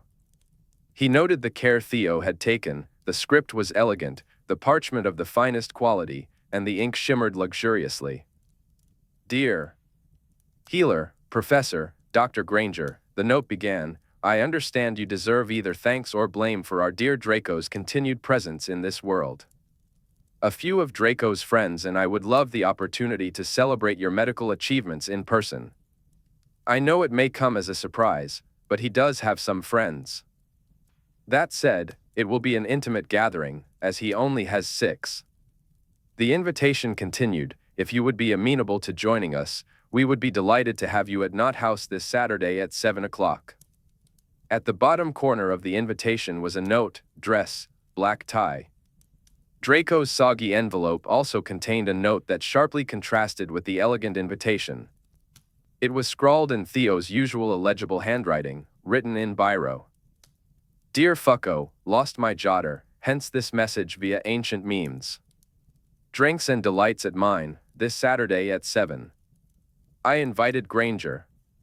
Come or I will kill you. Kisses, Theo. P.S. Invitation list enclosed for your edification. A crumpled napkin was shoved into the envelope with the following names: Granger, Pansy, Longbottom, Blaze, Davies plus wife Luella, abroad, Flint, Draco. Draco tossed the note and napkin to Granger, who read Theo's message with raised eyebrows. Goodness, she said. We'd almost have to send this to Bletchley Park to decipher it. Does your correspondence with your friends typically involve death threats? Yes, and we attempt murders once or twice a year. It's a kind of tradition. Granger nodded as if this was entirely unsurprising and turned to examine the guest list. Any dodgy histories here? Only the last one. I know all about him. What about secret werewolves? Any of those? I bloody well hope not. I'd go first and have a poke around their heads if you decided to go. You'd let me go? Granger asked. I'm not your jailer, Draco replied. Knot House is quite as well protected as the rest of us. Manor. I'll be with you the entire time. Theo had also promised dancing and snuggling. And there it was, a classic example of why relationships between Aurors and principals were strictly forbidden. Draco's entire security analysis hinged on the potential for snuggling. He opened his mouth, intending to suggest that maybe Granger shouldn't go after all, but she was already tapping her lip thoughtfully. Black tie. I'll think about a dress, she said. Draco promptly closed his mouth. They arranged to flee to Knot House separately, maintaining the pretense that they were both at home. Draco would go first to scope things out and ensure there were no rogue werewolves lurking about. This turned out to be a wise decision, as Henriette caught wind of the party and sequestered herself with Granger for the entire afternoon and evening. By the time Draco was ready to leave, neither the witch nor the elf had emerged from the guest suite. Only Tuppy remained to see Draco off, looking resplendent in his black tie. Draco fled to Knot House at 7:30. As he shook off the soot, Theo appeared to greet his esteemed guest. Thank you for coming, Draco. I know it's not something you've been doing much of lately. Draco and Theo entered the salon, where the small group of guests was already engaged in lively conversation. Draco performed a discreet scan of their thoughts as he greeted them. No one harbored any naughty intentions, except for Longbottom and Pansy, who were plotting to find a secluded bathroom for a quick rendezvous. Gods, Draco muttered instead of saying hello. Sorry. Longbottom replied, his brow furrowing. Pansy raised an eyebrow. Nothing. How are you? After a bit of small talk, Draco moved on to Davies and his wife, Audrielle.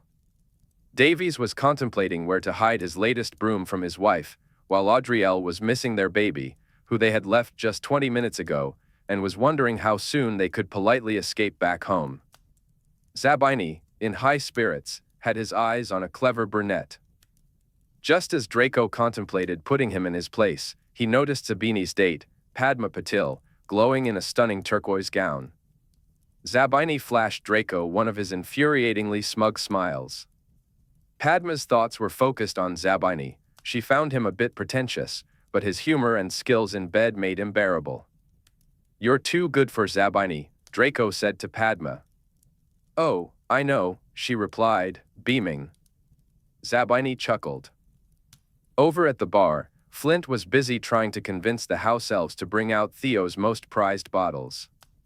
Draco took a mental inventory of the guests and felt reassured that Granger could join the gathering safely. He sent her a quick message, and her reply came almost immediately, they're in 10.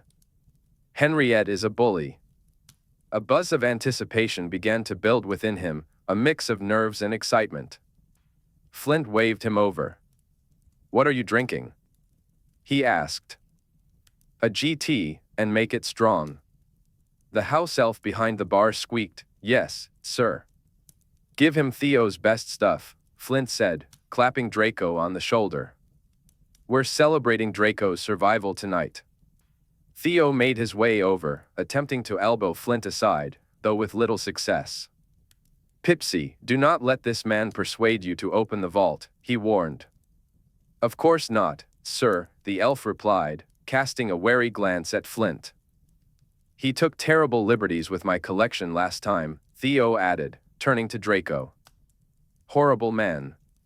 Flint, unfazed, accepted his drink and blew a kiss at Theo before joining Davies. Pipsy presented Draco with his GT, strong, just as he liked it. He nodded in approval. "Any idea when we might expect your guardian angel?" Theo asked. Draco glanced toward the alcove outside the salon, where the flow hearth flickered. "She did say she was coming," he muttered. "I haven't a clue," he shrugged, joining the others on the sofas. He managed to keep up a decent conversation, but his attention kept drifting back to the flow. Why was he so nervous? Finally, the flames turned green, and Granger's figure materialized within, landing gracefully on the hearthstones. Theo exclaimed, clearly as focused on the fire as Draco had been. "Our guest of honor." He sprang to his feet to usher Granger into the salon. She was immediately surrounded by Longbottom, who enveloped her in a hug, followed by Padma with more hugs, Pansy with a cheek kiss, and Zabini, who offered a firm handshake. Draco, ever the cool and composed one, his heart rate definitely not racing, merely raised his glass to her from the sofa. She responded with a small smile. But as he turned his attention back to Flint, he realized he hadn't heard a word the man was saying. Oh no, Granger was wearing a black gown that dipped low in the back, with a slit up to her thigh. Her hair was swept to the side, showcasing that enticing part of her neck, and Flint had just asked him something he completely missed. She even had a rose in her hair. "What?" Draco said, shaking himself out of his daze. "Sorry, I couldn't hear you over the sound of the ice in my glass." "Bollocks," Flint replied, nodding toward Granger. "You're distracted." Draco flicked him a V sign and took a sip of his drink. "Don't get shirty with me," Flint continued. "I'm not the one who went all daft and dewy-eyed in the middle of a conversation." "Me? Dewy-eyed? Absolute nonsense. I'm just preoccupied. Give your head a wobble and go say hello to her, Mr. Preoccupied." "Fuck off." With that, Draco rose and strode toward her. "I need a refill," Draco said, glancing around the bar. After the initial greetings and small talk, Granger, Longbottom, and Patil formed a small group and began discussing plants. How thrilling. Pansy perched herself on the arm of Longbottom's chair, watching them with a mix of affection and boredom, twirling a finger through her husband's hair. Draco couldn't help but wish someone would twirl his hair, but Pansy's hands were busy as she animatedly described some kind of fungus. With one ear on their conversation, he half listened as Davies asked the group if they had seen the cannons get battered by Puddlemere on Thursday. "No Quidditch talk," Pansy called out from across the room. "It stifles me." Granger looked amused. "You just keep fiddling with your husband," Flint retorted with a dismissive wave. "Well, keep it to a whisper." Always the epitome of class, that Flint. Pansy smiled and began to give Longbottom a more vigorous massage, which made him turn a shade of red. Pipsy, the house elf, flitted around serving hors d'oeuvres and refilling drinks. Flint and Zabini soon found themselves arm-wrestling over something trivial, with Flint emerging victorious. Davies shared a few ministry scandals, including a particularly juicy one about what really went on in the love room at the Department of Mysteries. Meanwhile, Theo flirted outrageously with everyone who was unmarried, including Granger, Patil, Flint, and Zabini. He had long ago written Draco off as a lost cause but still made the occasional playful advance. When the conversation lulled, Theo stood up and tapped his glass to gain everyone's attention. I would like to propose a toast, he said, catching Draco's eye with a mischievous grin. A stir went through the crowd as everyone rose, adjusting their skirts and drinks, and gathered in a circle around Theo and Draco. Granger was nudged forward by Longbottom on one side and Patil on the other. Incidentally, Longbottom's hair was now a complete disaster, and Draco almost reconsidered his wish for feminine fingers to twirl his hair. As you. I know, said Theo, his expression serious. Our Draco is afflicted by a chronic form of stupidity. Grave murmurs filled the air. Tragic, heartbreaking, and poor wretch, they echoed. A chronic form of stupidity for which there is no known cure. His most recent relapse involved a one-on-one fight with a Nundu, followed by a casual stroll right into a jet of its venom. Everyone shook their heads at the tale, their expressions a mix of concern and amusement. Draco shot a dark glance at Theo, contemplating revenge. Enter Hermione Granger, Theo continued, raising his glass toward her. She looked a charming mix of flustered and pleased. Savior of idiots and champion of moron sense, I believe, age 11, when you met Potter, right? Thanks to her quick thinking and knowledge, along with some rather complicated Muggle science that I won't attempt to explain, not because I don't understand it, but because you lot won't, Draco is still with us, free to continue being recklessly stupid for the remainder of his life. And let's hope it's not too short. He lifted his glass higher. So I propose a toast, to the triumph of modern medicine, to old enemies and new friends, to Draco Malfoy for being alive, and to Hermione Granger for saving his life. A chorus of laughter and cheers erupted, cheers. Draco found himself jostled, slapped on the shoulder, and playfully punched in the ribs. An oath from the back of the bar even mussed his hair. Meanwhile, Hermione was surrounded by a gentle crowd, each person tapping their glasses to hers. And when you discover a cure for stupidity, do let us know, Pansy called out. I will, Hermione grinned. Theo leaned in, curiosity sparkling in his eyes. So, what do you think of Draco now that you've gotten to know him a bit? Was he a good patient? He does grow on you, Hermione replied, a hint of warmth in her voice, as if Draco were a peculiar little parasite that had taken up residence in her heart. Show us the scar, mate, Flint said, grinning. Draco, ever the hero, obliged with a smirk. He loosened his bow tie and opened his collar, prompting a chorus of impressed oaths. From the group. Could the good professor explain what we're looking at? Zabini asked, leaning in to observe Draco's neck. Hermione, who had been half watching from her spot, straightened up and adopted her best professor tone. She positioned herself next to Draco, her heels put her face at a rather intriguing height relative to his, and began her explanation. Of course. This is developing into a lovely example of scar contracture. Notice along the sides the way the tissues are pulling together? That's typical. The edges of the wound contract around the damaged skin, drawing nearby tissues inward. Malfoy is fortunate, this one is small and won't affect his mobility. Larger scars come with their own set of challenges. The rest of her words faded into the background for Draco, who was momentarily lost in the sensation of her fingers brushing against his neck. Theo shook his head at him. You absolute maniac. You're lucky to be alive, let alone strutting around here, drinking all my best booze. Longbottom chimed in, asking Hermione about the characteristics of the venom, while Patil inquired about the treatment.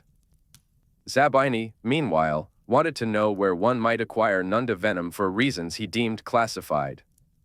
As Hermione wrapped up her lecture, the atmosphere shifted to one of mingling, drink refills, and snacking. Draco decided not to bother with his tie, an untied bow tie, a scar, and an open collar gave him a devil-may-care air that he found quite appealing. He noticed a gathering forming at the far end of the salon and sauntered over, scotch in hand. Flint must have either bullied or charmed Theo into opening a bottle of Lafroig 25.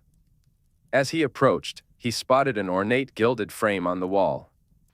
Inside that frame, The splatter of wine from Draco's dramatic outburst a month ago was still fresh in everyone's minds. Theo had taken the liberty of adding a small inscription beside the framed piece, "The Turbulence of the Soul" by an unknown 21st-century mixed media artist. He gazed at it fondly. "Do you like it?" he asked. "There's an elegance to it," Patil replied, tilting her head to the side. "Very modern," Pansy added. "I don't understand it, though." "What do you make of it, Hermione?" Theo asked, turning to her. Granger pondered for a moment. "It's very, expressionist. Kandinsky, but drunk?" Patil suggested with a smirk. "Can you feel the restrained passion?" Theo said, dramatically gripping his chest. "The confusion? The frustration? There's something I like about it," Granger admitted. "A kind of botheration. A kind of self-denial, I think," Theo mused, his fingers stroking his chin. "And you, Draco? What are your thoughts on my newest acquisition?" Draco shot him a glare, thinking Theo was the cheekiest what he'd ever met. "I didn't realize you were such a patron of the arts. I like to encourage genius when I see it. So many of these young artists don't know their own potential," Theo replied, clearly enjoying himself. He spent a few more minutes probing the ladies about their interpretations of the work and their opinions on the artist's choice of materials, boasting about the paint being rather expensive and aged for 30 years before application. Irritated, Draco retreated to the safety of Davies, Flint, and Quidditch. "What's got you looking like someone's shit in your kettle?" Flint asked, raising an eyebrow. "Help me with this," Draco said, handing him a bottle. "Gladly." With Flint and Davies' assistance, Draco swiftly emptied Theo's cherished bottle of Lafroig 25 in an act of revenge. Once Theo had exhausted his supply of amusement with the ladies, he called out to the room, "Shall we dance?"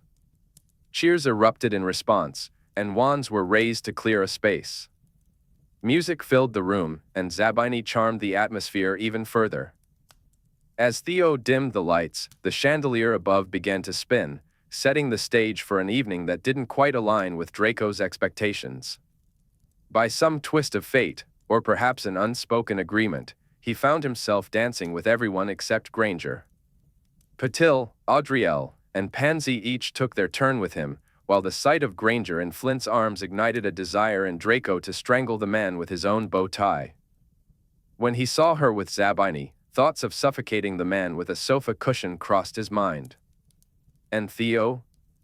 Draco entertained a fleeting notion of smashing his glass and using it as a weapon. Longbottom was fine, though.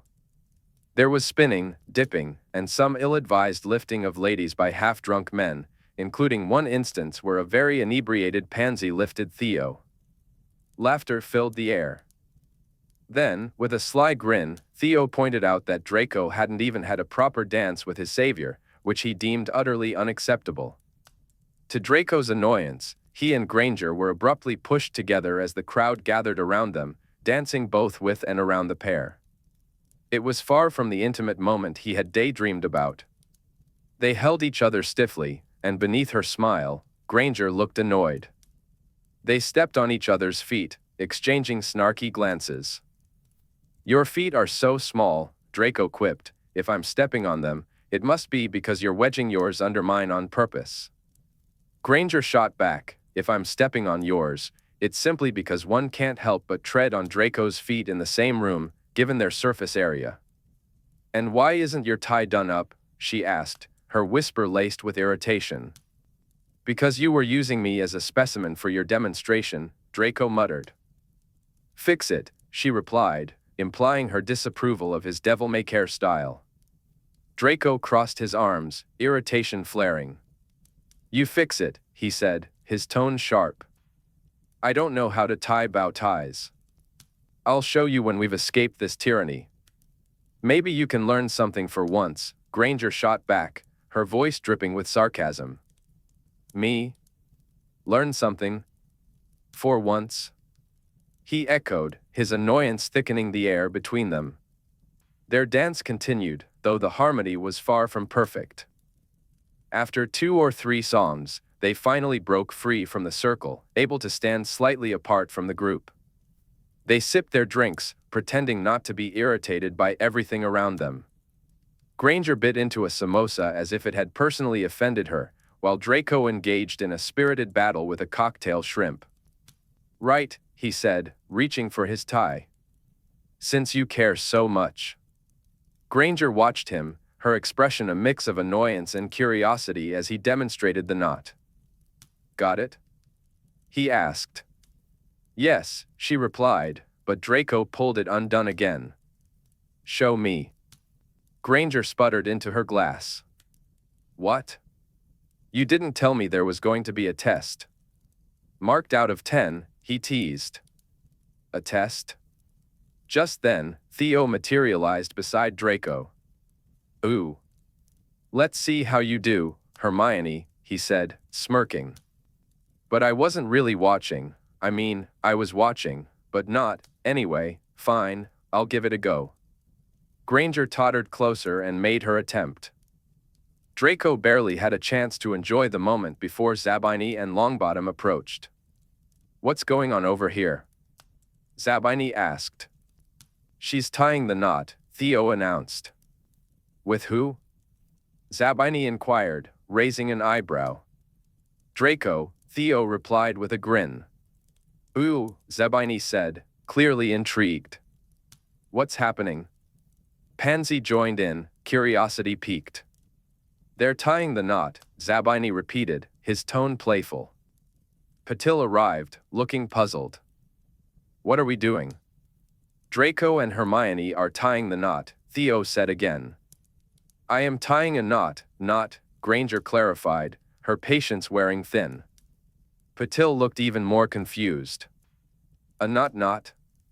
"A bow tie," Granger explained, her tone patient yet exasperated. "That kind of knot." Not. Just then, Flint arrived.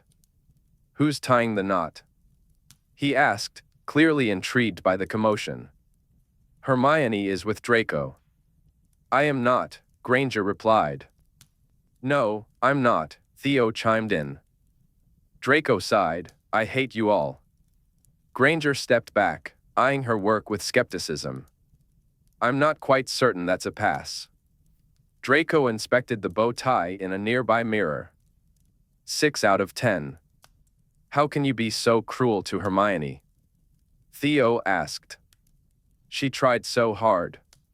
Granger smiled, lifting Draco's spirits.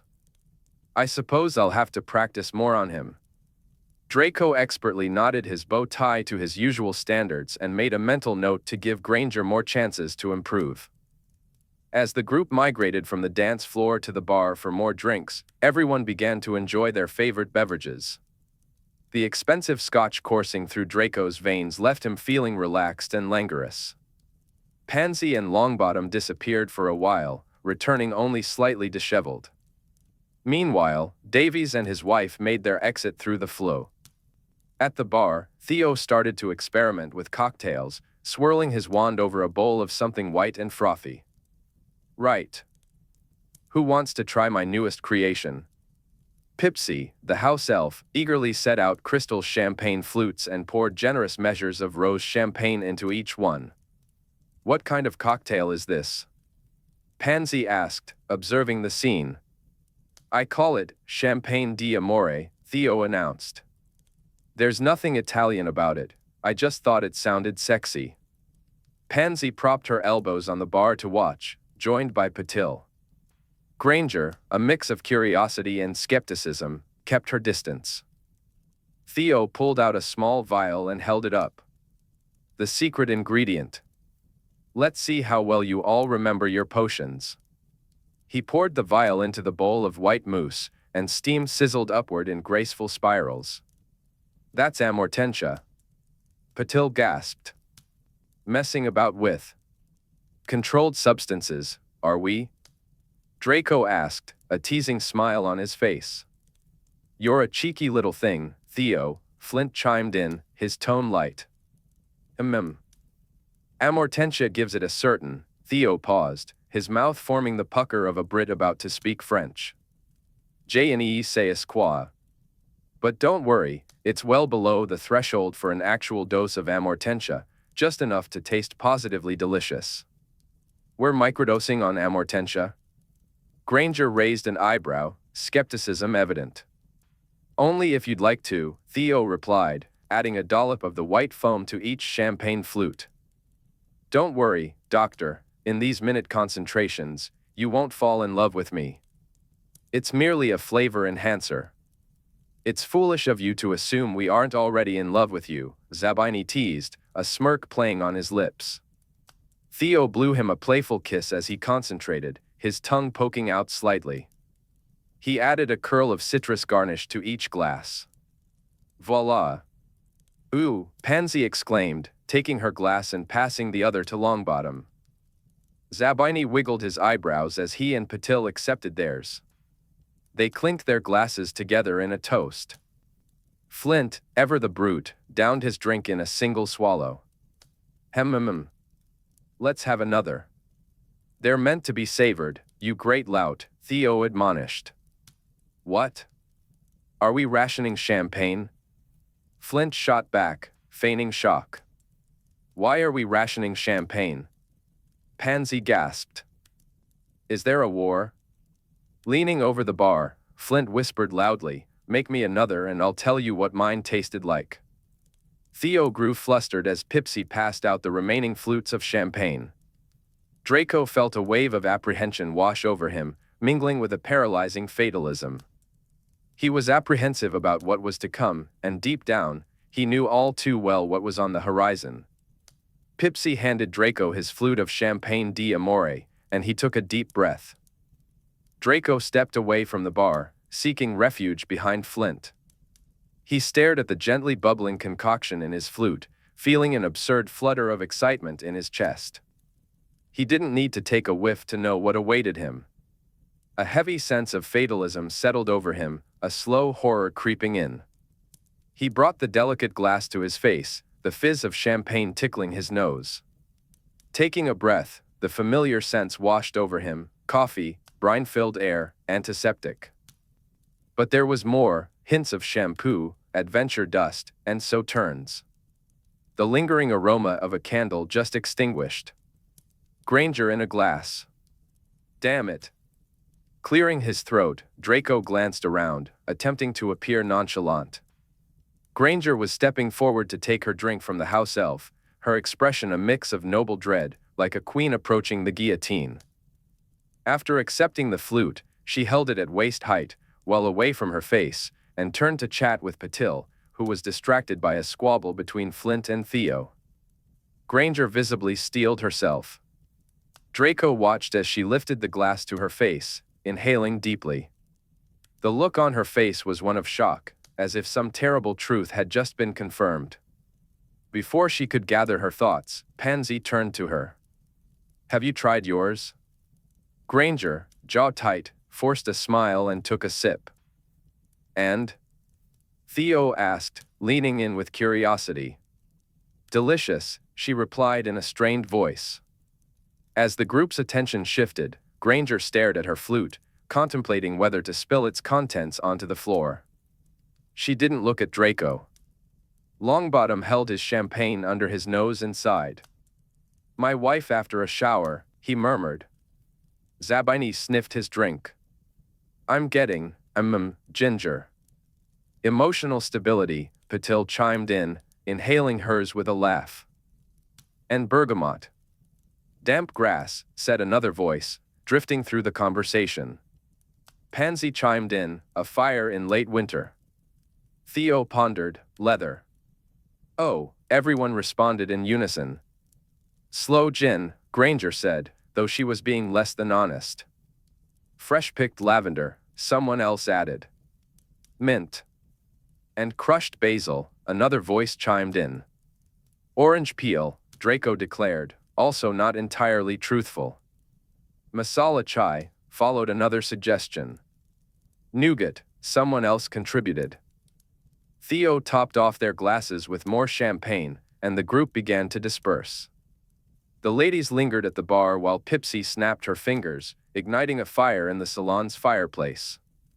The men gathered around, pulling a few chairs closer for some cozy philosophizing. Draco settled into a chair, striking a pose that exuded both careless elegance and manly athleticism, hoping Granger would glance his way. Their conversation turned to travel. Draco took a sip of his drink. "Draco is doing it right," Theo remarked with an approving look. "Doing what right?" Draco inquired. "Savoring," Theo replied. And it was true, he was savoring every moment. The champagne was pure bliss, and the amortentia was so lightly dosed that it felt more like memories on his tongue than actual tastes. It coaxed feelings from behind the barriers he had built, urging him to revel in them. There was a bittersweet sort of misery accompanying the bliss, making him acutely aware of his desires. Not just the obvious ones related to Granger, but deeper, more profound yearnings. As the conversation circled back to travel plans, Draco remained lost in thought. He glanced at Longbottom and, for the first time in his life, felt a twinge of envy. He wanted what that seemingly simple man had. He longed to be wanted, not for his name, his wealth, or his looks, but for being a decent, occasionally foolish man. He yearned for someone to twirl his hair, to help with his bow ties, to grasp his hand and pull him onto dance floors, into bathrooms for quick encounters, and along the winding path of life. It was a yearning that was as delicious as it was painful. He quickly occluded his thoughts before he could sink too deeply into a state of besotted, self-pitying despair. Carthusians and their devious torments. Armed with a glass of amortentia champagne, Draco found a way to indulge in his own suffering. The conversation shifted to Theo's plans for a vineyard. "Draco hasn't given us his usual grain of salt," Zabini remarked. "I think it's going to be an utter failure." "Draco is preoccupied tonight," Flint chimed in. "I'm savoring," Draco replied. "Let him savor," Theo said, throwing a protective arm across Draco's chest. They tossed around ideas for the vineyard's location. Some preferred France, others Italy, while a few argued for more exotic spots like California. As Draco's emotional turbulence began to settle, he dropped his usual barriers.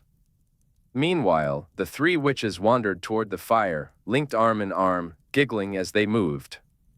Patil playfully ran her fingers through Granger's curls. "May I form a parasocial relationship with your hair?" "It's gotten so long," Patil teased.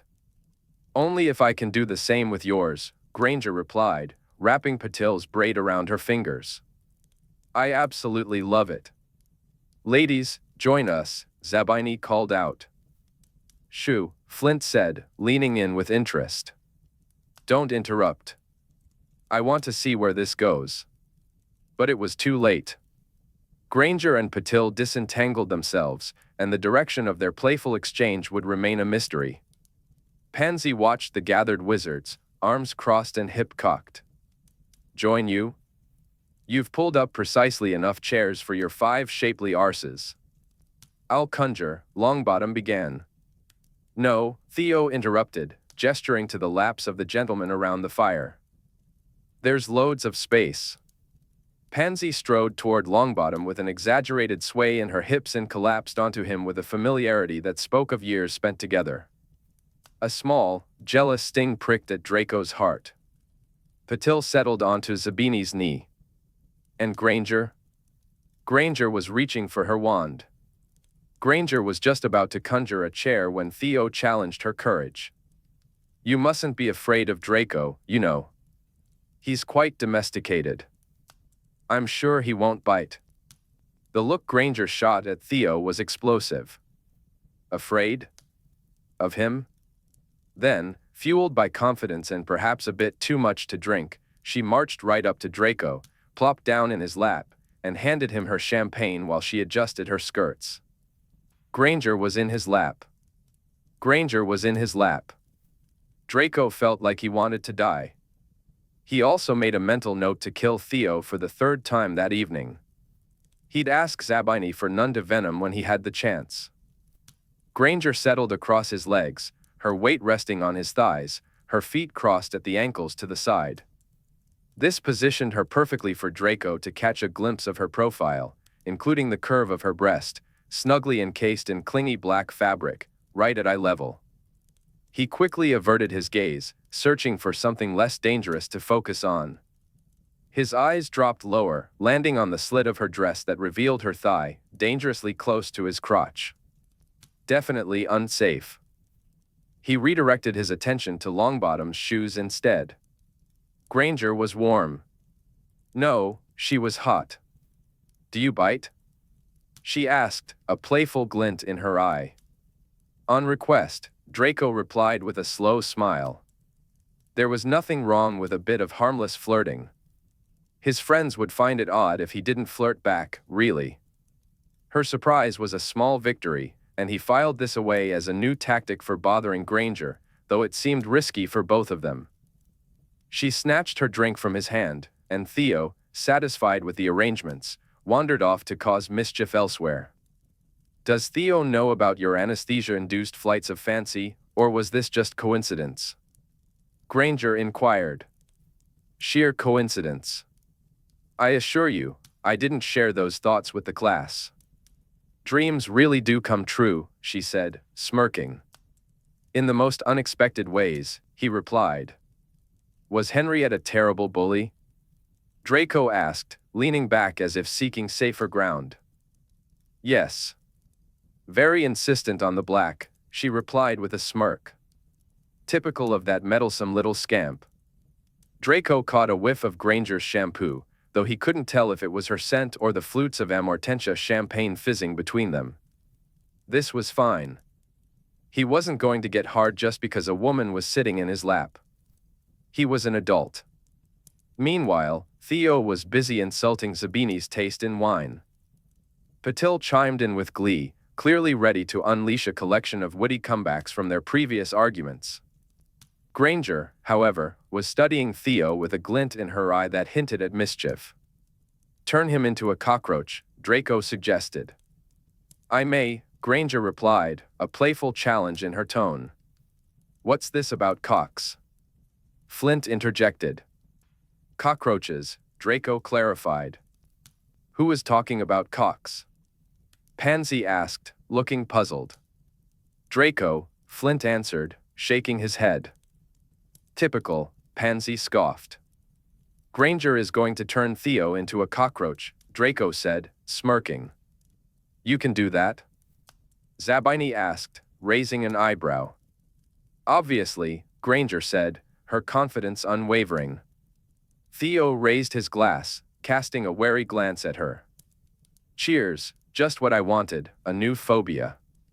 Very Kafkaesque, Patil remarked. You'll have to write a book about your experience. These Philistines won't grasp that reference, Theo sniffed, shaking his head. Excuse me, I've got to go refill my drink and, incidentally, flee Hermione's vicinity. She can do it at range. Draco called after Theo as he hurried away. He felt the tremor of Granger's suppressed laughter as Theo quickened his pace.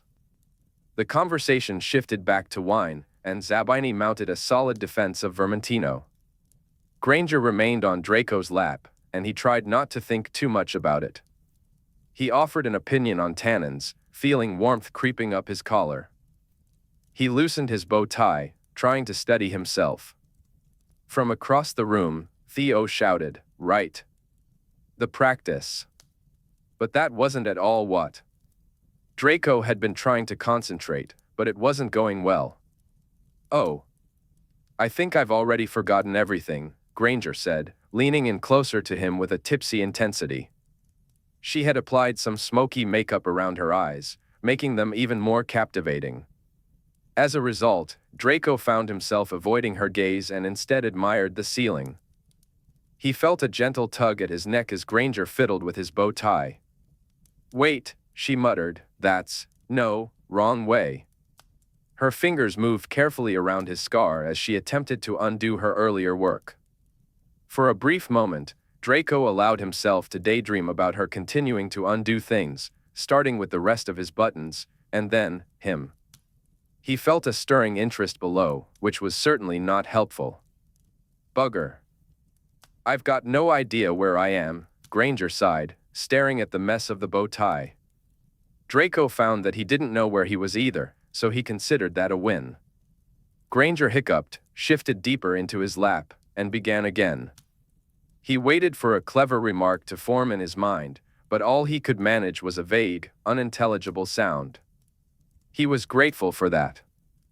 If she kept shuffling closer and wriggling, he might soon find himself providing Granger with the kind of evidence she seemed to be after. In the distance, he heard Longbottom offering words of encouragement to Granger. "Done," she announced triumphantly. Longbottom inspected her handiwork and declared it a proper bow tie this time. Granger conjured a mirror for Draco to evaluate her work. All he could really see was his own reflection, dark-eyed and sporting a flush of pink across his cheekbones. He noticed a hair out of place. 8 out of 10, he said. "Hold that there for me, darling, I've got to fix this." Granger shot him a cutting look. She was definitely not a darling. Just as he managed to smooth his hair, she transformed the mirror into a concave monstrosity that made him look like a scrut. Zabini sauntered off to find.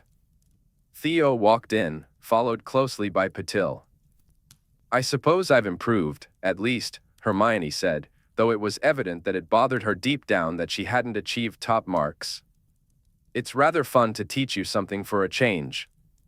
"There's loads I'd like you to teach me," Draco replied, intrigued.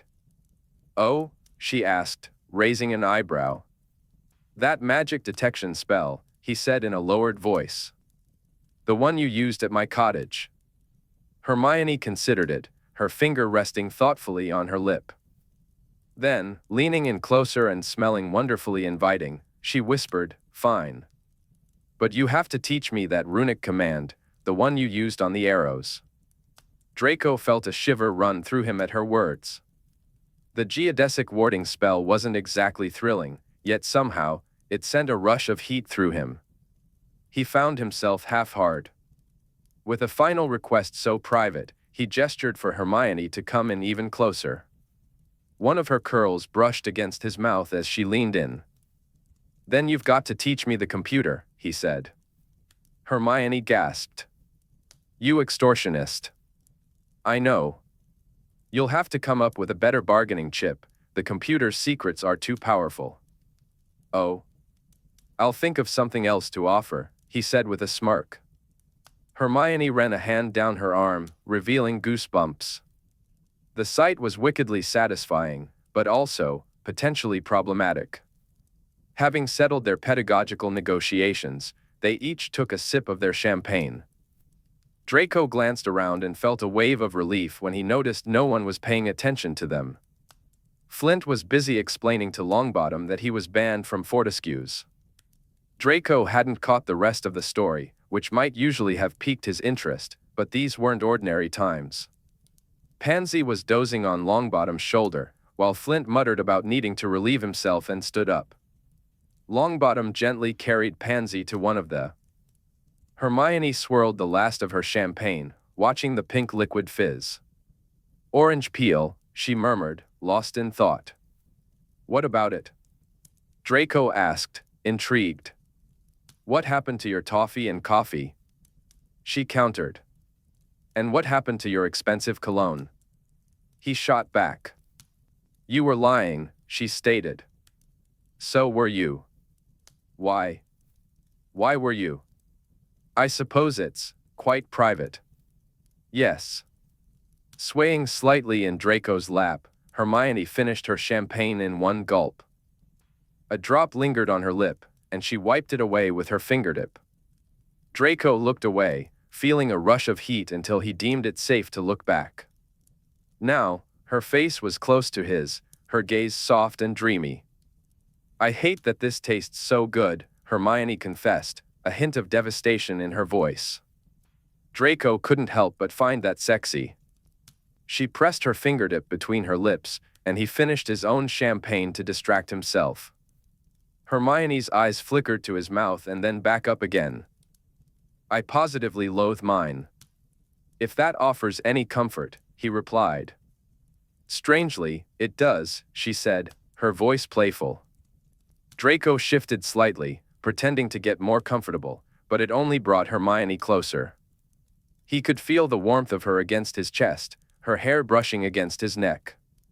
It was like a gravitational pull, drawing him in. Her mouth was just inches away, her eyes warm and inviting. He could slip a hand behind her neck, and she would fall into him without any effort. But just as he thought it, Hermione blinked and drew back. It would be a bad idea, she said, almost to herself. I have had too much to drink and am not thinking clearly, she added, though it seemed more like a revelation for her than an explanation for him. I have never thought less clearly in my life, Draco admitted, watching her sit up. The warmth in her eyes faded as she straightened up. She was occluding, and Draco followed suit. It was probably the right thing to do, definitely better than sharing a kiss in the middle of Theo's party. They looked around and realized they were alone. All the chairs were empty. Granger had been sitting on his lap under the flimsiest of pretenses, but now there was no reason for that. Voices drifted in from the full hearth just outside the salon. People were getting ready to leave. Suddenly, Granger sprang off Draco's lap with a panicked energy. She strode to the bar and asked Pipsy for an ice water, which she downed in one go. After dropping the glass back onto the bar, she stood stiffly, staring into space. Is everything all right, miss? Pipsy asked, concern in her voice. Everything is fine, Granger replied, her voice tight. Draco waited until he was sure any evidence of their previous closeness had dissipated before walking over to the group by the flow. The occlusion helped him maintain the casual air he wanted to project as he joined in the goodbyes. Granger followed him, looking relatively composed, and offered her thanks and farewells as well. Longbottom, carrying Pansy, disappeared into the flue, followed by Zabini and Patil, then Flint. Draco lured Theo back into the salon under some pretext, ensuring Granger could use the flow to the manor without being overheard. You were less of a miserable bastard than usual tonight, Theo remarked. You're a meddlesome little twat, Draco shot back. But I'm glad you had a good time. I hated every moment, Theo grinned. Fuck off home, Draco. Draco waved him off and strode to the flue, hoping Granger hadn't rushed off to bed during his chat with Theo. They had unfinished business. He was determined to get his bloody dance. Stepping out of the flue, he found Henriette helping Granger with a delicate dusting off of her gown. Henriette tidied up Draco's attire and then wished them both good night, a mischievous twinkle in her eye. Right, Draco said, adjusting his bow tie. Good to see you're still here. Granger's expression was cautious. Why? Draco took her arm and strode out of the flue parlor. Where are we? Granger gasped. The ballroom. But WH. I want a proper dance. But we. No. That was rubbish.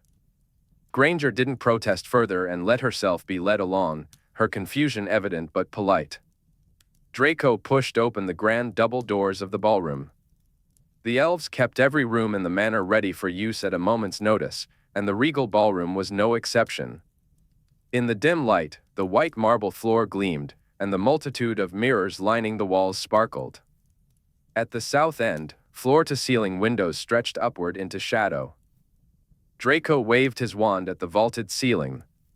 8 enormous crystal chandeliers sprang to life, lowering gracefully and beginning a slow rotation overhead. Their lights danced brilliantly off the glossy marble and the mirrors. With another flick of his wand, the sounds of an orchestra filled the ballroom. Granger gasped, her delight evident in the way her lips parted just so, bringing Draco an unexpected thrill. A grin spread across his face. It is quite splendid, isn't it? He asked. It is.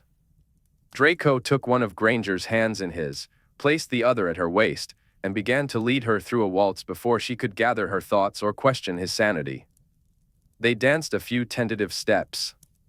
He glanced at her, half expecting her to bolt from the lunatic leading her, but to his surprise, she was following his lead, wary, yet curious.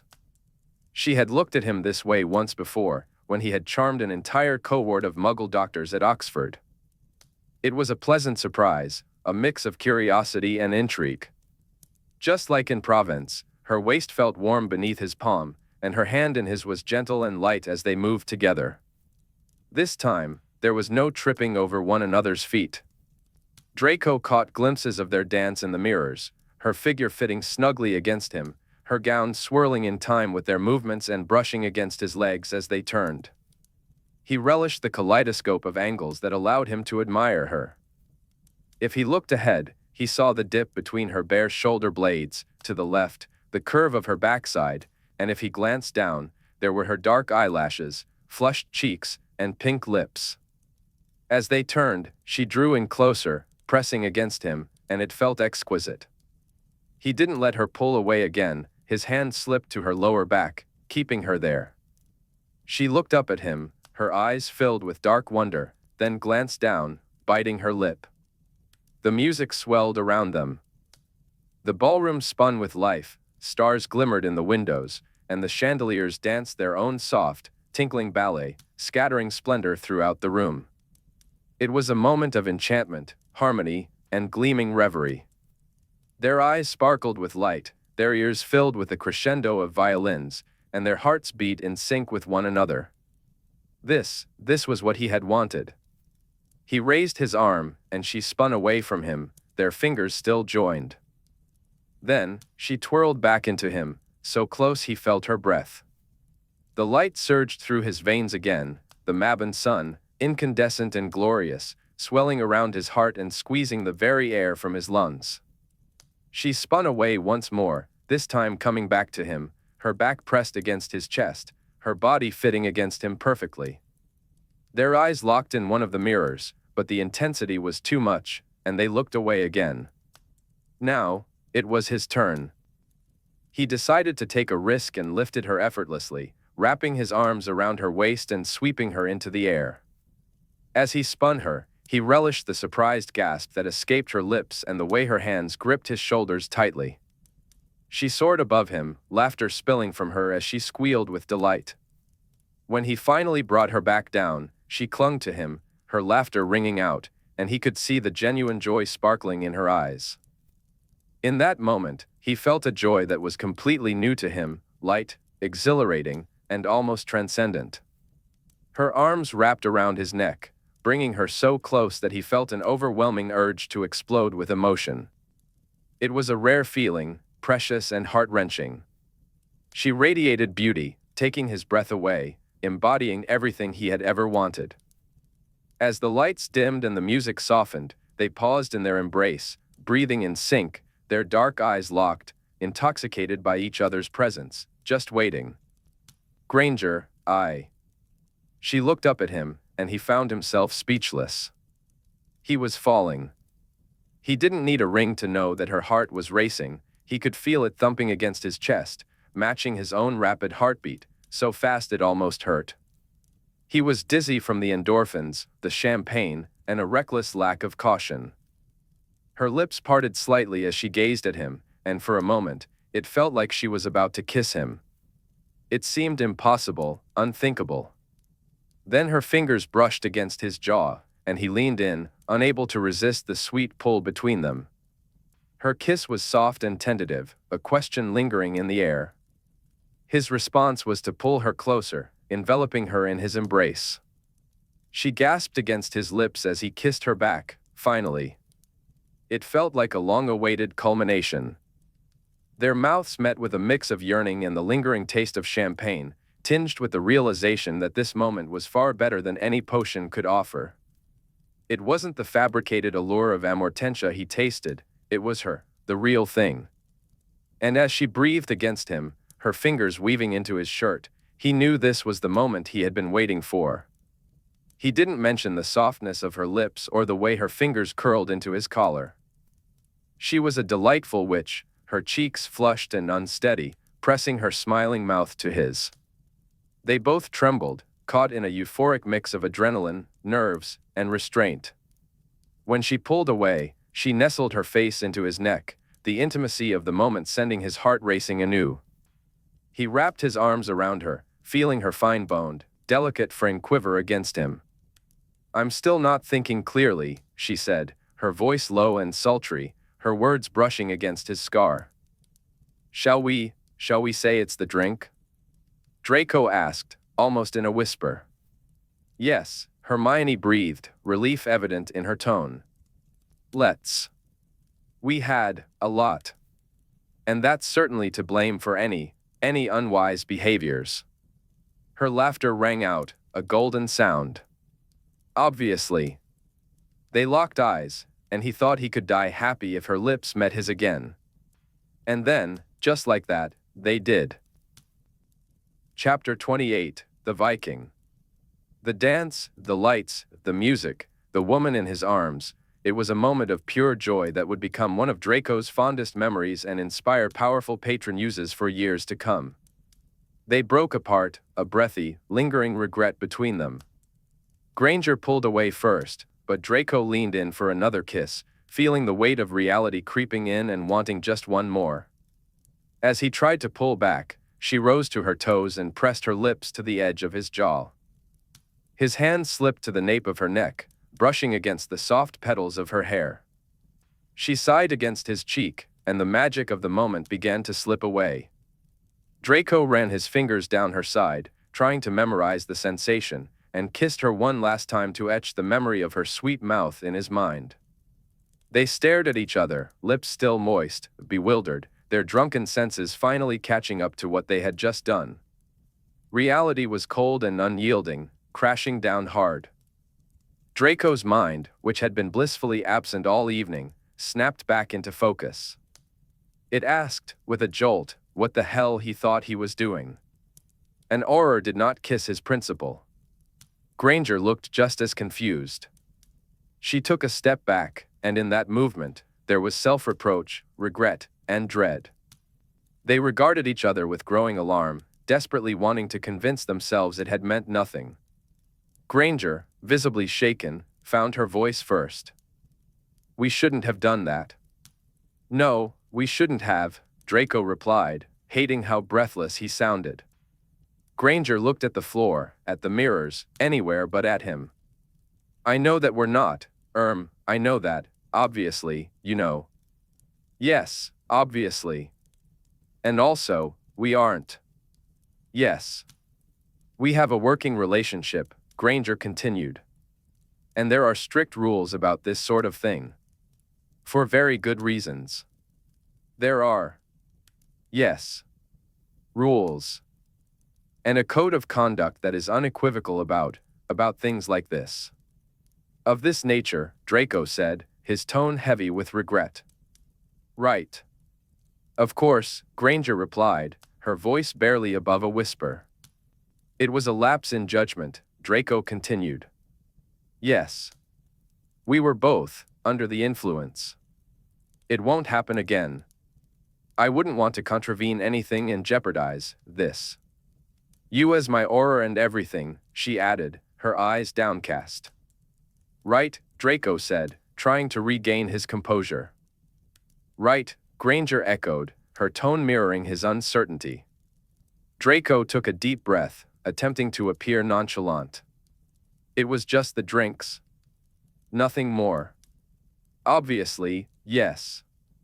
"Nothing more," Granger affirmed, her voice firm.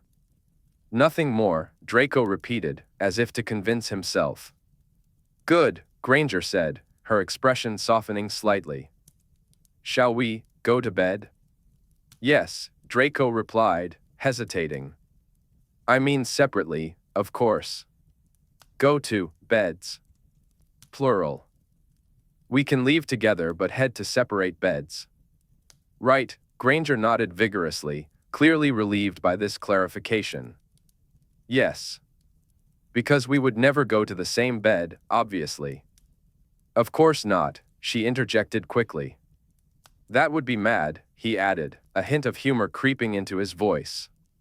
"Yes," she agreed, a small smile breaking through her earlier tension. "We aren't mad." "No. "We are perfectly sane," Granger affirmed, their shared laughter easing the awkwardness. As they turned toward the door, the tension between them lingered. They brushed elbows, recoiling from the touch as if it had burned them, both murmuring apologies. Exiting the ballroom turned into an awkward dance of who would open the door first, avoiding contact entirely. Draco walked Granger to the grand staircase but stopped short, not following her up. "Aren't you?" she began. "No," he said firmly. "Upon reflection, I've decided to throw myself into the lake." Granger raised an eyebrow, as if considering this an excellent next step. "I'm going to go scream into a pillow." "Good. Brilliant. Do enjoy." "Thank you." With that, Granger hurried up the stairs without looking back. Draco stood there for a moment, listening for the sound of her door closing. When he finally heard it, he muttered quietly, yet with all the turbulence in his soul, "Fuck." The full moon was imminent. The Ministry of Magic, attempting to balance public safety with public hysteria, published an advisory asking the wizarding community was advised to stay indoors during the 3 nights of the Hunter's Moon due to suspected werewolf activity. Potter, the WTF, and every available Auror spent those nights on the hunt, capturing 30 werewolves who had positioned themselves to transform in places where they could infect the most people. Unfortunately, 7 werewolves escaped capture, resulting in 15 infections and 5 fatalities. Granger's work took on a new urgency, and Draco's skills in legilimency were in high demand. However, Fenrir Greyback was cautious, and there was little to be gleaned from the minds of the captured werewolves. The trap set up at safe houses in Granger's cottage yielded 4 captures, 1 witch and 3 wizards, all working under Greyback's orders, yet frustratingly unaware of his whereabouts. Security at King's Hall was tightened. Bemused scholars and students found themselves needing to present credentials at the entrance, now guarded by DMLE operatives. Access to the 3rd floor, which housed Granger's laboratory, was restricted, and the other fellows were relocated. Granger briefed her laboratory staff on the threat and offered them the option to discontinue their work, with pay, until the situation was resolved. None chose to leave. Days passed in a tense, anxious blur. When he wasn't with Granger, Draco's thoughts were consumed by the ring, anxiously waiting for the panicked rise of her heart or the sharp call of her distress beacon. So, naturally, when the next incident occurred, he felt neither. Instead, it was Goggin's burly ram Patronus that alerted him to the problem. Draco had been interrogating a werewolf captured at Granger's cottage when the silvery ram bounded into the holding cell. "King's Hall," it grunted in Goggin's voice. Quickly. Draco apparat to Cambridge, finding panicked wizards and muggles running through Trinity's quad. He fought his way to the entrance of King's Hall, only to find Goggin lying there, sliced open from sternum to pelvis, bleeding out. Beside him lay the lifeless bodies of DMLE operatives who had been on guard, along with 5 unknown wizards. A scattered pile of books lay nearby, but there was no sign of Granger. A wave of dread washed over Draco, bringing with it a horrific sense of déjà vu. He sent 3 Borzoi racing to the Auror office and the Medowitch service. Disillusioning himself, he apparat to the ring. Why hadn't she activated the distress beacon? What had they done to her? He materialized in near darkness, finding himself in the living room of a boarded-up house. The silhouettes of half a dozen men jumped in surprise at the sound of his arrival. He couldn't see Granger, and he didn't want to risk charging through them with something explosive. In a swift move, he managed to petrify 3 of them while trying to regain his bearings. He deflected 2 curses, but soon found himself caught in the crossfire of too many spells to counter. He was struck by a finite incantatum, something concussive hit his knee, and then a stupefy hit him as a glancing blow to his shoulder. His wand slipped from his numb fingers, clattering away to the feet of his opponents. Seeing his wand lost, Draco feigned a collapse, as if the stunner had truly knocked him out. 4 men remained. From his position on the floor, he could see Granger slumped against a cracked wall, looking stunned as well. There was no obvious bleeding, which offered a small relief. One of the men picked up Draco's wand, now holding 3 wands, his, Granger's, and his own. Is that a bloody aura? How the hell did this arsehole get here? One of them exclaimed, shining illumos at the insignia on Draco's cloak. This one must have a tracker on her, another whined, kicking at Granger.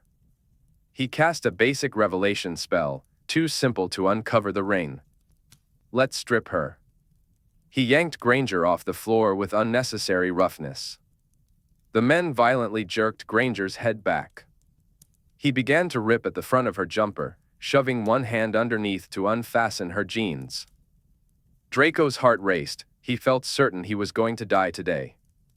I will search her, said the largest figure, his voice deep and slightly accented. Draco recognized him instantly. It was Larson, with his striking red-blonde beard. You always get to do the fun bits, chimed in the nasally voice of another man, his hand fumbling at Granger's fly. I want to have a go. Larson grabbed the man by the back of the neck. More. I said I will do it. Get your hands off me, Moore protested, squirming against Larson's grip. The 2 men began to scuffle. Draco watched, biding his time for the perfect moment when one of them would stumble too close, giving him a chance to grab a wand. Another kidnapper stepped in, attempting to defuse the situation. Oi, oi, oi. Could you 2 stop messing around? Who knows how many auras are on their way? Right, said the lanky 4th man. Let's just get what we need from her and leave. Moore seized the distraction and landed a blow to Larson's face. Let me go, you. Larson didn't take the hit well. He backhanded Moore against the wall.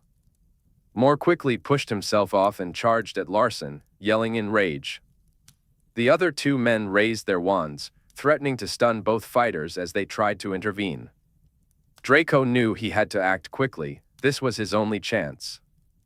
They were closer to Granger than to him now, and he was too far away to grab one of the wands from Larson's fist.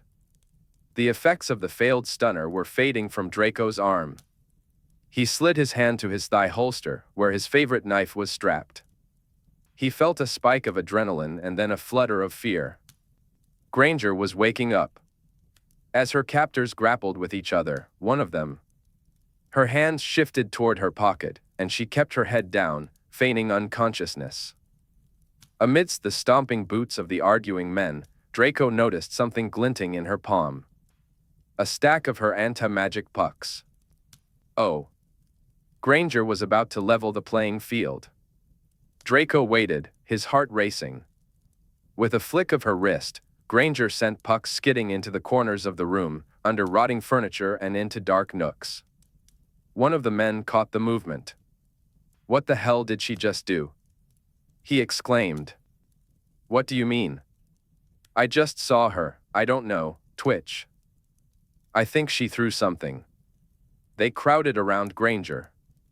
Larson grabbed her by the chin, pressing his wand to her temple. Legilimens. But it was too late. Draco had sensed the shift the moment the perimeter was complete, a kind of extinguishing deep within him. A sudden absence. There would be no legilimency in this room. What the hell is happening? Asked Moore, panic creeping into his voice. The lanky one pressed his hand against his chest, as though the breath had been stolen from him. What the? Draco didn't give them time to figure it out. He sprang to his feet, took 3 strides toward the group, and plunged his knife into the first available neck. Then, free of any sense of honor, he stabbed the next man in the back. The lanky one and the peacekeeper went down. Larson and Moore whipped around, backing against the wall, wands raised. Expulsus viceribus. Spat Larson, slicing his wand toward Draco. Confrigo. Shouted Moore, jabbing his wand at him as well. Crucio. Nothing happened. Bewildered, Larson switched to Draco's wand. Decapio. Then he tried Granger's. Stupefy. Still no effect. What the hell is wrong? Moore shouted, pointing his useless wand at Draco. Draco seized the wand from him. Mor extended his hand, conveniently offering it to Draco. In a swift motion, Draco plunged a knife deep into Mor's eye, burying it to the hilt. The grotesque spurting of vitreous gel followed, and Mor pitched forward with a strangled scream. Draco stepped onto the back of his head, not lifting his weight until he felt the tip of the wand pierce the man's skull, pressing against the bottom of his boot. That was for Granger. He stepped over Mor's lifeless body and turned to face Larson. The two men sized each other up. Draco recalled the biggest opponent he had ever sparred with, Goggin. But this man made Goggin look like a mere child. He realized he was physically outmatched. In any other circumstance, he would have retreated, knowing that fleeing was the logical move, just long enough to call for reinforcements. But today, he refused to back down. He would not leave Granger alone with this man, not over his literal dead body. That was the challenge with the bond between Aurors and their principals. Draco had a knife, but Larson had the advantages of height and weight. This was sure to be interesting. Larson blinked at him from the shadows. The pilot. Right, Dreesen's memories. Do not fight me, Larson said, raising his hands. I will let you go. I only need her. She's not worth what I'm going to do to you. She is definitely worth what I'm going to do to you, Draco shot back. With that, Larson discarded his useless wands and charged forward. They began a dangerous dance, with Draco doing his best to avoid being grappled. Larson aimed to pull him into close quarters, where his superior mass would give him the upper hand. Draco positioned himself between Larson and Granger, who was huddled in a corner, her heart racing. As Larson came in too close, Draco slashed a clean line across his face. In retaliation, a punch meant for Draco's throat struck him squarely in the chest, and he felt something crack. Draco lashed out with the knife, but Larson ducked just in time, losing an ear instead of his life. They separated, and Draco struggled to catch his breath. Something felt off in his ribcage. Larson touched the side of his head, staring in disbelief at his bloodied hand. The flap of flesh that had once been his ear lay on the floor between them. They locked eyes, and Draco felt the absence of his legitimacy keenly. With a snarl, Larson charged at him again. Draco aimed a kick at his solar plexus, a blow that should have brought him to his knees. But it only slowed Larson momentarily before he switched tactics, trying to wrest the knife from Draco's grip. Seeing an opening, Draco took it, his fist smashing into Larson's eye. He felt the hard outline of the eye socket against his knuckles, the satisfying grind of impact. That punch would have knocked any other man down, but not this Viking. Larson shook it off and lunged for the knife once more. Draco met his groping hand with the blade's point, pushing it through Larson's palm. Withdrawing his hand, Larson retaliated with an uppercut, which Draco barely dodged. It clipped him on the jaw, and stars exploded in his vision. If Larson landed one more solid punch, this fight would be over. They broke apart, Larson holding his punctured palm to the side. Draco shook his head, trying to clear the black spots swimming in his vision. Hand-to-hand combat was exhausting, and after what felt like an eternity of fighting, he was panting and shaking with exertion. Yet Larson seemed hardly winded at all. They came together again, and Draco drove a fist into Larson's mouth. The impact sent the Viking off balance, and he spun away, now furious. He spat out teeth and lunged at Draco with a ferocity that was almost outrageous. Larson moved quickly for a man of his size, managing to kick the knife out of Draco's hand. They both lunged for it, but as Draco felt Larson wrestle him to the ground, he realized that the Viking hadn't been after the knife at all. He wanted Draco within reach of his monstrous bulk. Pinned beneath Larson, Draco felt the weight of the man's hand pressing against his neck, squeezing tighter. His vision began to blur. Just as he thought it was over, he saw a small hand appear beside Larson's thigh, glinting with the sharp edge of a scalpel. Larson's fist began its descent, but time seemed to slow. With incredible precision, the scalpel was thrust deep into the upper part of Larson's thigh and dragged down, slicing through the length of his femoral artery. The downward motion of Larson's fist paused as his trousers split along the cut, and blood erupted from the wound in a horrific spray. Suddenly, time snapped back to reality. Larson turned, snarling, and knocked Granger to the floor. She tumbled away, but the damage was done. Staggering to his feet, Larson made a critical mistake. The long gash poured out what looked like a pint of blood, and Draco's vision cleared. Granger was on her knees, clutching 2 wands to her chest, reaching for a third. But before she could grab it, Larson kicked her aside and snatched up the remaining wand. He seized her by the arm, lifting her effortlessly. Draco's heart stopped. She looked so fragile, so vulnerable as she dangled helplessly. The Viking staggered toward the door, blood gushing from his wounds, dragging Granger along with him, clearly planning to escape. Draco couldn't let that happen. Fueled by desperation, he threw himself at Larson, knife in hand, and severed the thick Achilles tendons, first on the left, then the right. As Larson fell, Granger pulled her arm free from his grasp. Larson dropped to his knees, glancing over his shoulder at the knife and scalpel, and the long smear of his own blood staining the grimy floor. He half crawled, half fell out of the door, unknowingly putting himself just outside Granger's perimeter. Still on his hands and knees, Draco threw the knife. Gripping his wand with his bloodied hand, Larson opened his mouth to disapparate, but the knife struck him in the shoulder. He grunted and weakly raised his wand again, but then his jaw went slack. Finally, he fell unconscious in a pool of his own blood. Draco and Granger scrambled to their feet and joined him outside the perimeter. Draco quickly pulled Larson's wand from his hand while Granger passed him his own. "He mustn't die," she exclaimed, kneeling beside Larson, the tip of her wand glowing with healing spells. "I need to know why." Draco cuffed the man tightly, showing no mercy. They sent out a small menagerie of patron uses, summoning Medawitches, Potter, Weasley, anyone at Auror HQ, and Tonks. As Granger worked to stabilize Larson, Draco grabbed him by the beard, yanked his head back, and waved his wand to force open his eyes. "Legilimens," he spat. In his half-conscious state, the Viking's occlumency weakened. Draco gasped out his findings to Granger as he delved deeper. "Right. What does this arsehole want from you?" "2 things. First, he wanted to scour your brain for information on anyone else working on magical immunotherapy or even muggles who could assist magical researchers. And secondly," Draco hit a denser occlusive barrier. He struggled against it for a moment, then decided to take a shortcut, squeezing Larson's throat until the barrier faded. "Secondly, when he heard you were developing a treatment for lycanthropy, first he didn't. Believe it or not, it seemed impossible.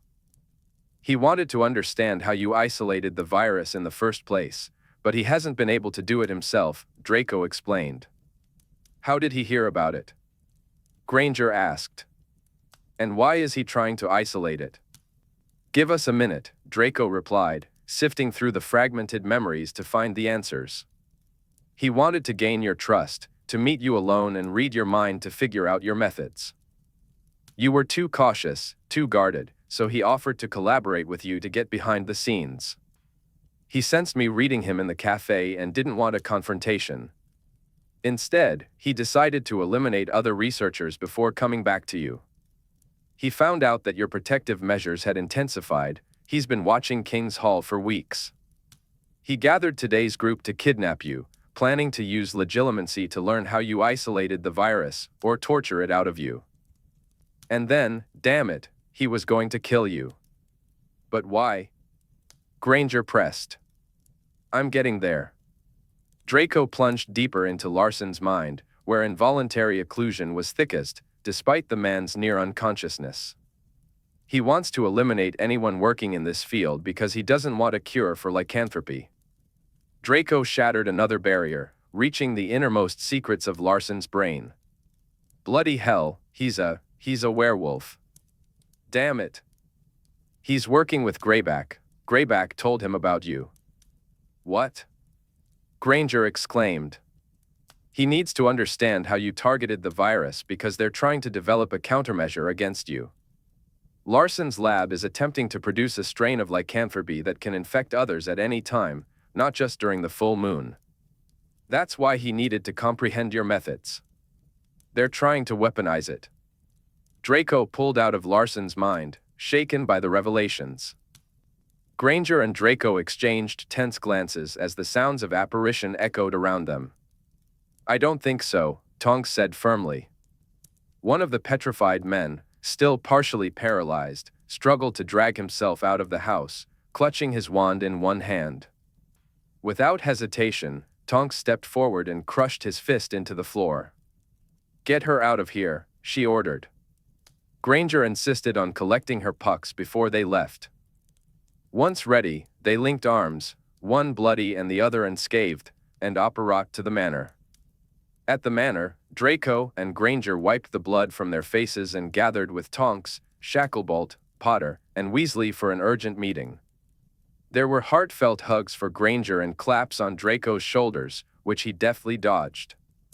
After the initial flurry of concern and commotion, the six of them settled around a pot of opium to debrief about the incident. The revelations about Larson and Greyback's plans shocked everyone. Greyback's usual madness was one thing, but this was different, a calculated effort to unleash a cruel disease on a massive scale and eliminate any researchers capable of finding a cure. It was far beyond what any of them had imagined him capable of. Buy me time until December, Granger said, her face pale. Draco learned that she had been stunned immediately after leaving King's Hall, which explained why he hadn't sensed any trouble through the ring. Goggin and the DMLE operatives had managed to take down 5 men before being overwhelmed by the sheer numbers of their opponents.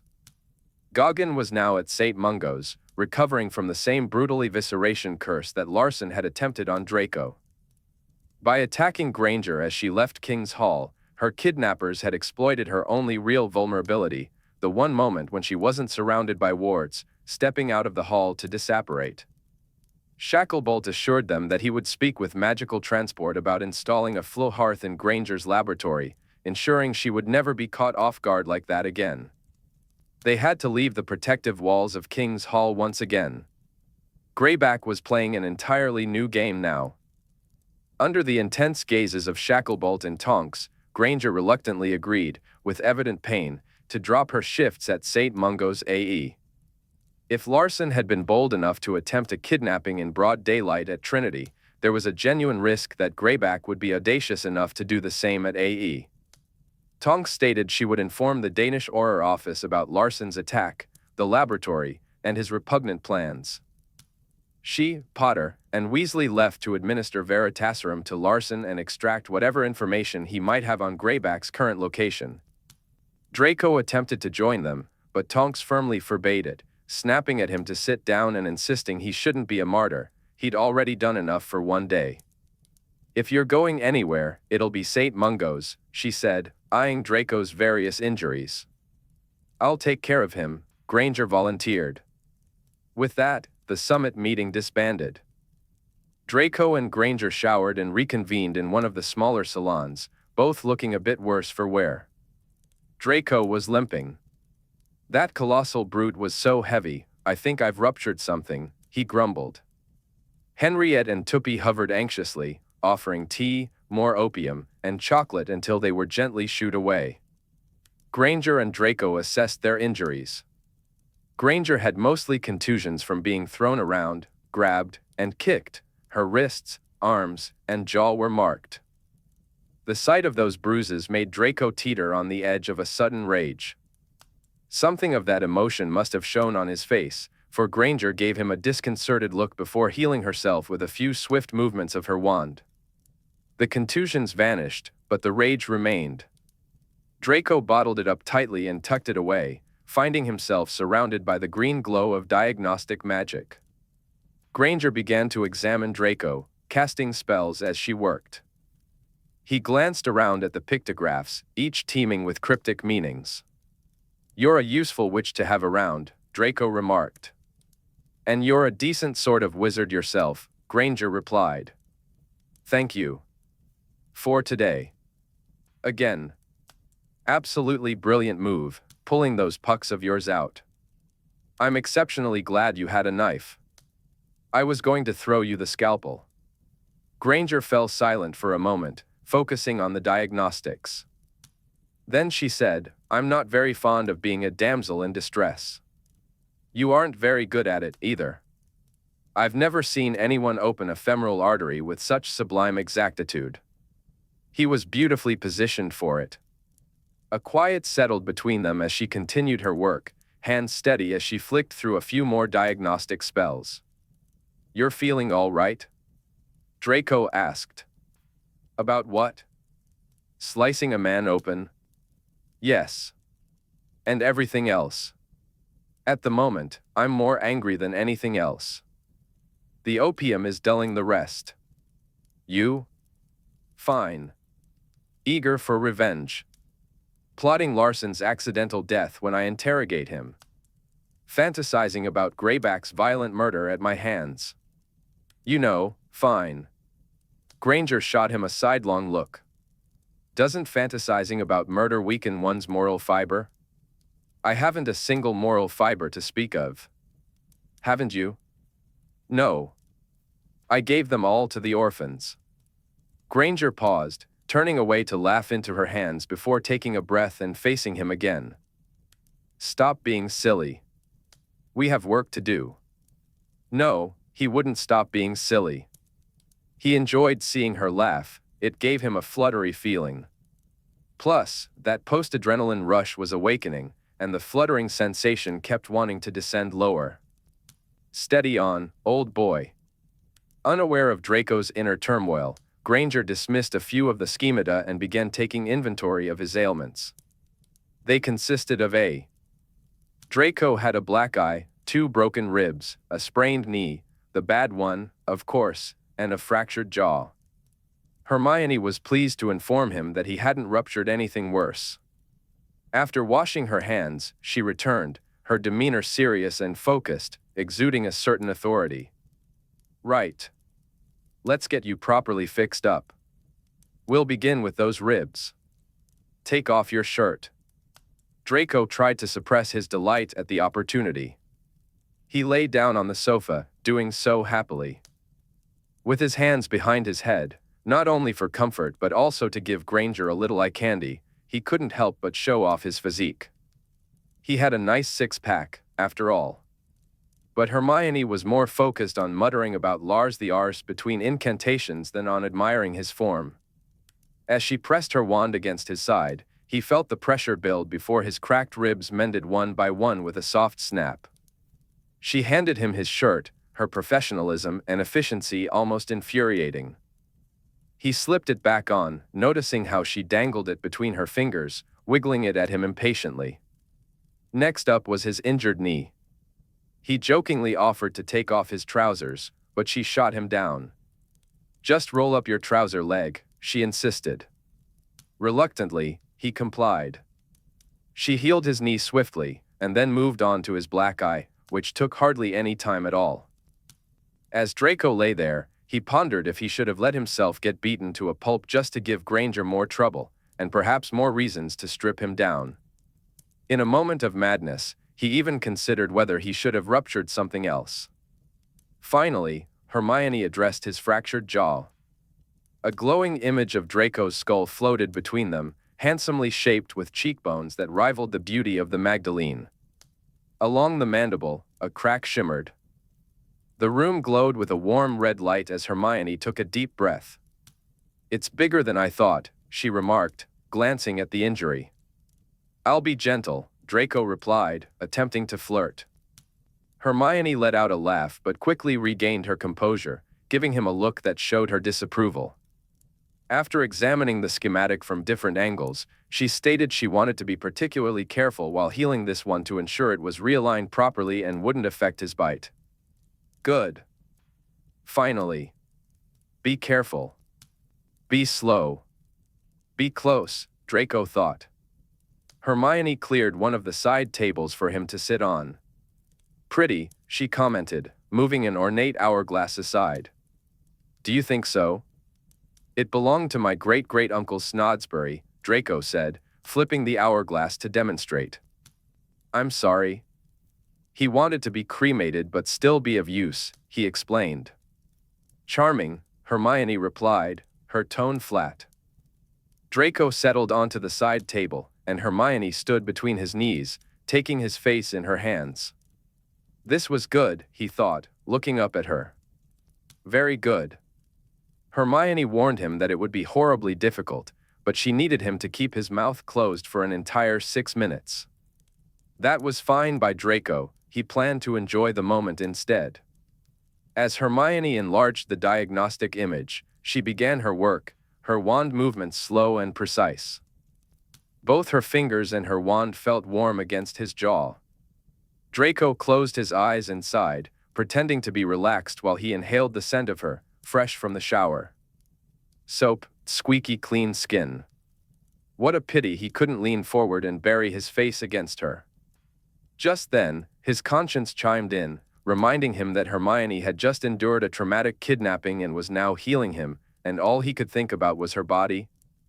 He felt beastly. He was a disgrace. Weighing the allure of Hermione against the need for good behavior, he ultimately decided that he was indeed beastly. Draco felt a wave of frustration wash over him. He dismissed the idea of good behavior, he could think about whatever he wanted. Hermione shifted her weight, and he felt a light brush against the inside of his knee. A slow, pleasant warmth coursed through him. She traced the tip of her wand along his jaw, muttering an incantation that made his jaw feel tighter. Unfortunately, he noticed that things were getting tighter in his trousers as well. He really should focus on something else, like math. Hermione cast another imaging spell. Sorry it's so slow. I'm going to great lengths to prevent any dental misalignment. Draco made a soft sound of understanding in the back of his throat. He, too, was going to great lengths. An Auror shouldn't be getting involved with his principal. It was inappropriate, and he needed to calm himself down. Hearing her mutter incantations near his ear was undeniably stirring. The way her mouth formed a concentrated pout was terribly enticing. The angle of her wand under his jaw sent a thrilling combination of danger and attraction coursing through him. Her focused gaze sent a rush right down to his core. Everything felt electric. These were 6 of the most intense minutes of Draco's life. He wanted to pull her closer and... Stop smirking, Hermione snapped. Caught off guard, he immediately wiped the smirk from his face. If this heel's crooked, half of your teeth will only chew empty air, she scolded. I don't think you'd fancy a liquid diet. Draco might have suggested that he could offer her a few interesting options for a liquid diet, but he couldn't speak. Almost done, Hermione said, her tone much less tense now that he was behaving himself, at least in her eyes. She conjured a final diagnostic spell and brushed her fingertips along his cheek as she studied it, tilting his head left, then right. Perfect, she declared, satisfaction evident in her voice. Quite as good as new. You may resume talking, she said, giving him a gentle pat along the jaw. It was the kindest touch he'd felt in years, and it sent a jolt through him. He was completely aroused, and he felt utterly ashamed. Hermione walked off to wash her hands, blissfully unaware of his predicament. Unlike Madame Pants, she didn't seem to notice his situation, which was a relief, considering how conspicuous it was at the moment. Draco glanced down, thankful that his untucked shirt hid the worst of it. With a wave of his wand, he managed to regain some composure and sat on the side table, feeling like the world's most reprehensible man. Normally, that wouldn't bother him, but Hermione was so pure-souled, and, well, it was infuriating. When she returned to the salon, she walked with brisk determination. Right, she said, since an assortment of criminals seems intent on interrupting my work, I'd better get on with preparations for Samhain, sharpish, before I'm waylaid again. Do you have a moment to look at something with me? Draco followed her up the stairs, glancing at her backside as she led the way into the guest suite. The front room had been overtaken by books, much like her cottage. Her foldable computer glowed on a table, and her cat lounged on a high shelf, watching Draco with an air of superiority, as if he were a peasant seeking an audience with royalty. The ancient tome, Revelations, was back on its plinth, surrounded by stacks of Anglo-Norman dictionaries and reference texts, all adorned with yellow squares of paper covered in Hermione's notes. She opened the tome with her usual care and flipped to a later section. "Right," she said, frowning at the page. "I've got a question about that friend of a friend who helped you find this copy of Revelations. Lady Syra. What about her? Do you think she would be familiar with details on other rare? Are you talking about items or artifacts that are alleged to have disappeared forever?" Possibly," Draco replied. "She's exceptionally well-connected." Hermione turned to him, her hands clasped in front of her. He could see the anxious look in her eyes, the same one she had worn when she first asked him to help her steal Mary Magdalene's skull. "I mean, I could do without it." "I could. But if I want to do this properly." "What is it?" Draco asked, intrigued. "Could you inquire about any rumors surrounding the location of another rare item, said to be lost to the ages, if it ever existed at all?" "What item?" Hermione bit her lip, hesitating. "Tell me," Draco urged. "You're going to think I've gone quite mad," she admitted. Draco scoffed. "We've already established your aggravating soundness of mind. Just tell me." Taking a deep breath, Hermione finally revealed, "We are looking for Pandora's box." Chapter 29, Night Encounter. In the small hours of the morning, Draco found himself in his study. He sent a message to Lady Syra, asking, feeling a bit like a madman, if she had heard any rumors about Pandora's box. With that task completed, he attempted to restore some order to his desk, then floated a bottle of Macpherson's rare oak toward himself, along with a tumbler. Leaning against the chimney-piece in his shirt sleeves and braces, fire whiskey in hand, he stared into the dancing flames. The shock of the day's events was finally catching up to him now that the opium was no longer in his system to dull it. Granger was safe. It had been close, but she was safe. Normally, after such close calls with principals, he would feel a range of emotions. Sometimes there was a sense of cockiness for having boldly rescued someone from an impossible situation. Other times, if the close call had been preventable, guilt would stir within him, urging him to do better next time. Mostly, though, it was simply relief. But tonight, he felt none of that. Images flashed through his mind, and all he felt was nausea. Her slumped form against the wall. More grabbing at her. Larson's massive hand squeezing her face. Her helplessness as she dangled from Larson's arm when he pulled her toward the door. No relief. Just this kind of heartsickness. Why? Draco stared into the fire, refusing for a long time to put that question into words. When he finally did, it filled him with dread. It was because, God's help him, this principle was precious to him. It went beyond mere amortentia attractions. She mattered to him. He cared for her, all the things an Auror ought not to feel. Worse, it encompassed all the vulnerabilities that Draco loathed, wrapped up neatly in one tidy package. He told himself it wasn't love, that was one comfort. Love was supposed to be a pleasant thing, filled with butterflies and the nonsense of poetry. But this? This was something else entirely. What was this thing tightening around his throat? It felt horrid, leaving him aching. She shouldn't be so precious to him. She should just be a principal, nothing more. They were supposed to be colleagues at best, and he had completely messed that up. It was a magnificent failure, a glorious disaster. She shouldn't mean so much to him. And yet, here they were. Being with her was divine, and that thought appalled him. He was wretched, obsessed, mortified, maddened, and repelled all at once. He hated it. He wanted no part of this. He hadn't asked for any of it. Outside of those moments of weakness induced by Granger or amortentia, he knew what he wanted: to remain unattached, unconquered, and free. His own man. But it was a kind of cowardice, he realized. It was the fear of losing something precious that kept him from trying in the first place. It was pride, an aversion to opening up and risking hurt. To give her a part of himself that she could break. Far better to stay alone and call it freedom. There was a way out.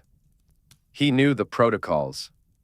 He should talk to Tonks and resign from this assignment, let it fade away or blow itself out.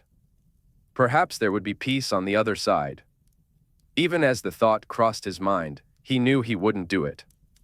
The timing of such a resignation would be appalling. But beyond that, screw the protocols. Screw anything that might push her further away from him. He didn't want to lose this connection. He was too selfish, too addicted. He wanted to continue this ongoing, carefully choreographed dance, flirting that pretended not to be.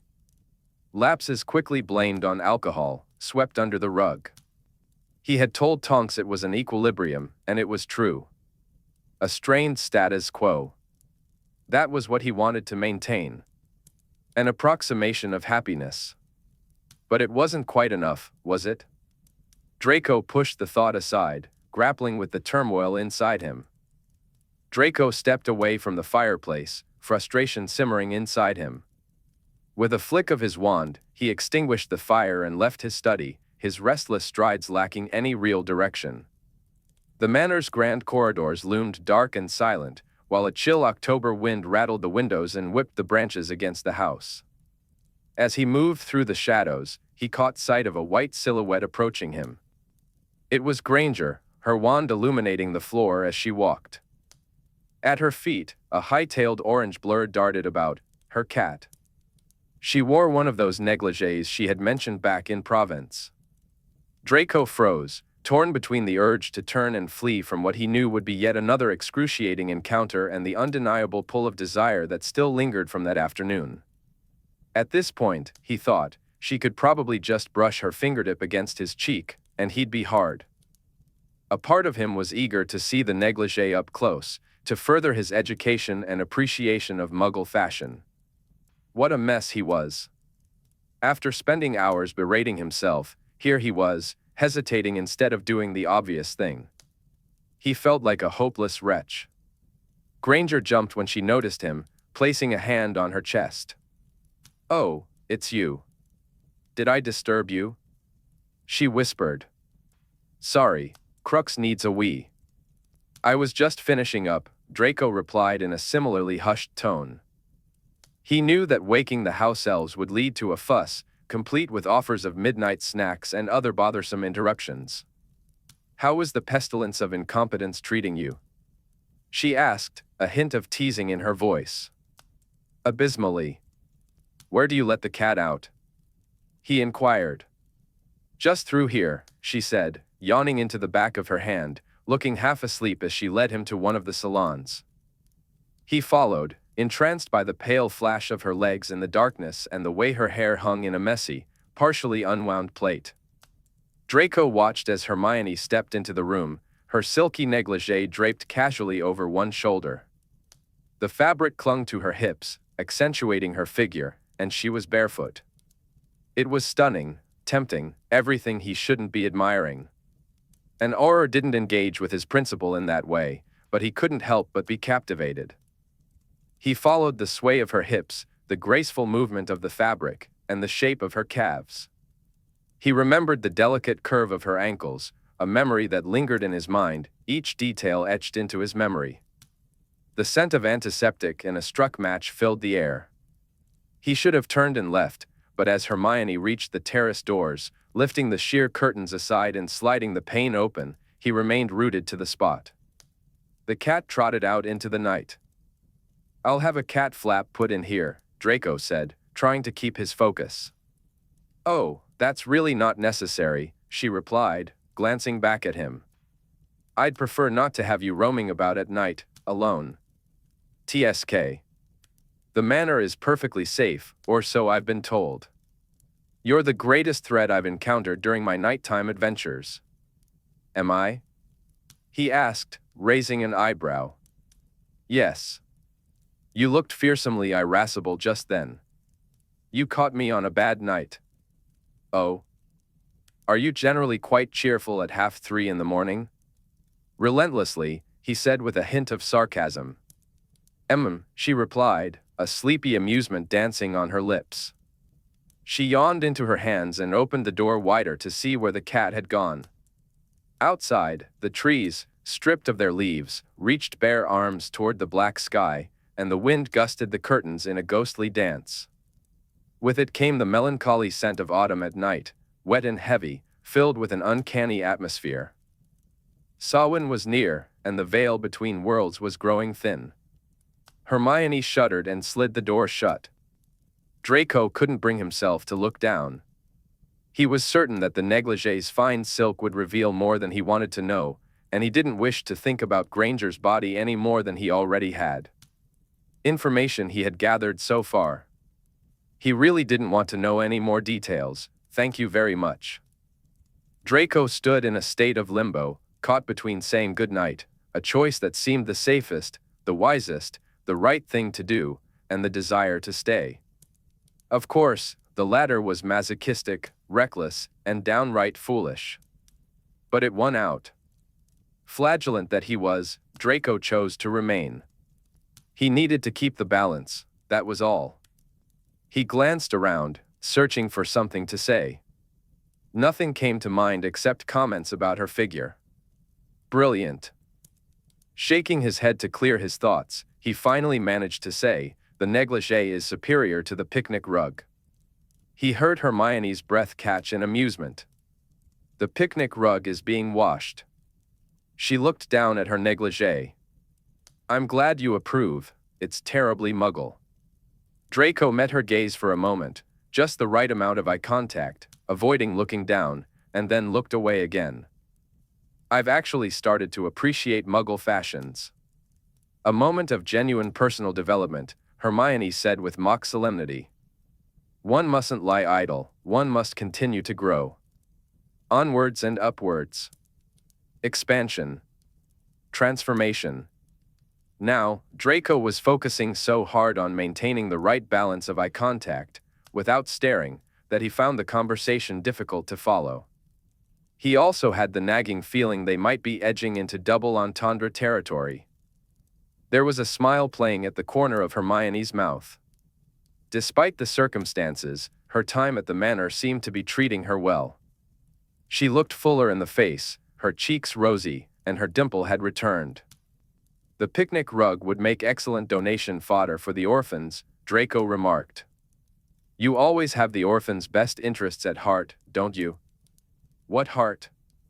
Draco shot back. You do have one, it might be a little black, shriveled thing, but it's there. I suppose. And yes, I am selfless that way. Draco Malfoy, the salt of the earth. The sound of her voice saying his name sent a shiver through him. He found himself wanting her to say it again and again, to sigh it, to groan it, to whisper it against his lips. Draco peered out into the darkness. How long does it take for a cat to have a wee? He'll be back soon. He's getting old, it takes him a bit sometimes. How old is he? I'm not sure. He was probably a few years old when I got him in 3rd year. 3rd year? My word. You've had the little bugger for a long time. I have. Measles can live up to 50 years in captivity, and he's half one. I'd like to think he has a few good years left. Granger drifted over to a window that overlooked the terrace and gazed outside. Oh, he's hunting. Well, attempting to. My poor darling. She propped her elbows on the window ledge, watching intently. And Draco, the world champion idiot, decided to crowd in behind her to look out, because obviously, that was a brilliant idea. Getting close to her never led to complications. The cat's bandy-legged form was low in the grass, making repeated failed pounces at some creature or another. A mouse, do you think? Granger wondered. Or a shrew, or a gnome. You should charge me for pest control services if he catches anything. Only if you charge me for my stay here. Certainly not. Occasional life-saving services and bed and board, she teased. Granger sighed, her breath fogging the cold windowpane. I am a nauseating imposition. Actually, she was a cherished presence who brought immense joy to life in the manor. Disgustingly saccharine, that thought. Those things fall under the heading of keeping Granger safe, Draco replied.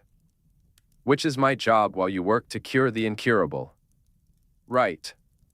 But I don't like feeling indebted to you, Granger interrupted herself with a gasp. Oh. I think he caught it, look. Draco turned to look out the window just in time. But no, his foolish mind was drawn to the window she stood by. Sickening, really, how little resistance he had when he was near her.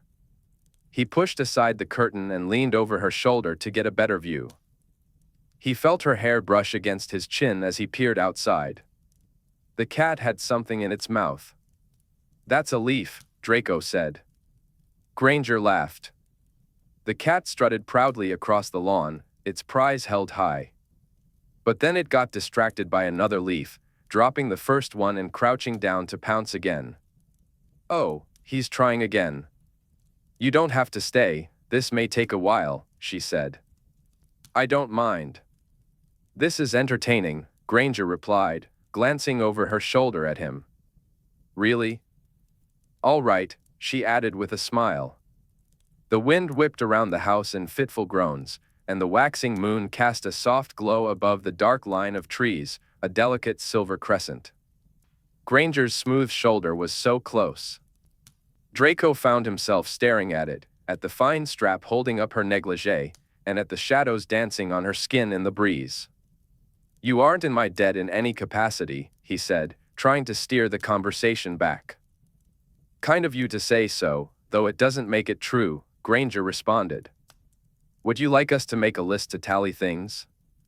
Do you think I haven't already conducted that exercise? She shot back. Of course you have. I know, I'm exasperating, Granger admitted. Thank you, yes, you are. What was the outcome? Until today, it was close, but in your favor. I only gave myself half a point for the Talfrin lead. But you've pulled ahead significantly with today's life-saving. Have I? Excellent. I like winning. Would you mind toddling off to do something moderately life-threatening? She teased with a vague wave of her hand. Choke on a cheesy Wotsit, or something. Draco laughed, inhaling the scent of her shampoo as he leaned in a little closer to get a better look at the cat, obviously. Draco watched the cat outside, mercilessly attacking a leaf with intense feline ferocity. When I was at Street Mungo's and experiencing those hallucinations, I saw him fighting the Nundu, he said, leaning closer to Granger, feeling her warmth through the delicate silk of her negligee and his shirt. Granger went still for a moment. Did you? Yes. Over and over, in circles. He was fierce. He won in the end. The cat darted away around the corner, and Granger pressed her wand to the glass, casting a lumos that illuminated the lawn. They both leaned forward, eager to observe the next hunt. Draco could feel the silk sliding against the fabric of his shirt, the brush of her backside against him. The button at his fly pressed against the small of her back. Maintain the equilibrium. Maintain the balance. He placed a hand on the window ledge, noticing Granger's breath quickening. The faint mist on the glass betrayed her. The sensation of her presence was so pleasurable, so tempting, almost ambrosial. What was it about this witch? Why did the forbidden things feel so sweet? That, Draco began, then cleared his throat, his voice deepening. That neurotransmission cocktail you had me on at St. Mungo's. What about it? Granger asked, her voice carrying a breathy quality. It lowers inhibitions? Yes. So, people speak the truth when they're on it? Of a sort. It affects certain inhibitory interneurons in the cerebral cortex. Her professorial tone was new, and Draco found he liked it. It removes the usual filters. Most people enter a state of feel-good disinhibition. So when I said I wanted to kiss you, you knew that it was true. It wasn't just delirium. Granger glanced back at him, her dark eyes locking onto his. Since when had a look between them felt so weighty? She nodded. It's a similar effect to alcohol, I suppose, Draco said. A different mechanism, but yes. I've had 3 fire whiskeys, he continued, feeling a bit lost in the conversation. But Granger seemed to know where this was headed. And do you still want to kiss me? She asked. Time stood still. He took a moment to respond, as if there could be any answer other than a longing-filled affirmative. He brushed his fingertip against the spot where her shoulder met her neck. Yes. Just here. Do. With that, the world resumed its spinning, too fast. His mind was a blur. What equilibrium? He had never even heard that word before. He gently lifted her unfurling braid out of the way and allowed himself the pleasure of caressing her neck, trailing his finger down to her shoulder, where the strap of her negligee rested lightly on her skin. His fingertip brushed over the strap, although the real desire was to slip it underneath and pull it off her shoulder. Suddenly, the light of her lumos flickered and then went out. He lowered his face to hers, feeling the warmth of her skin and inhaling her scent, a mix of sleepiness and the lingering aroma of a burnt candle. He pressed his mouth against the spot he had longed for, feeling her shudder against him as her breath escaped in a soft gasp, dissipating against the cold window. He pressed a kiss to the side of her neck, memories of the night in the garden flooding back, the softness of rose petals. His other hand found the window ledge, effectively trapping her between his arms. She wasn't going anywhere, nor did she seem to want to.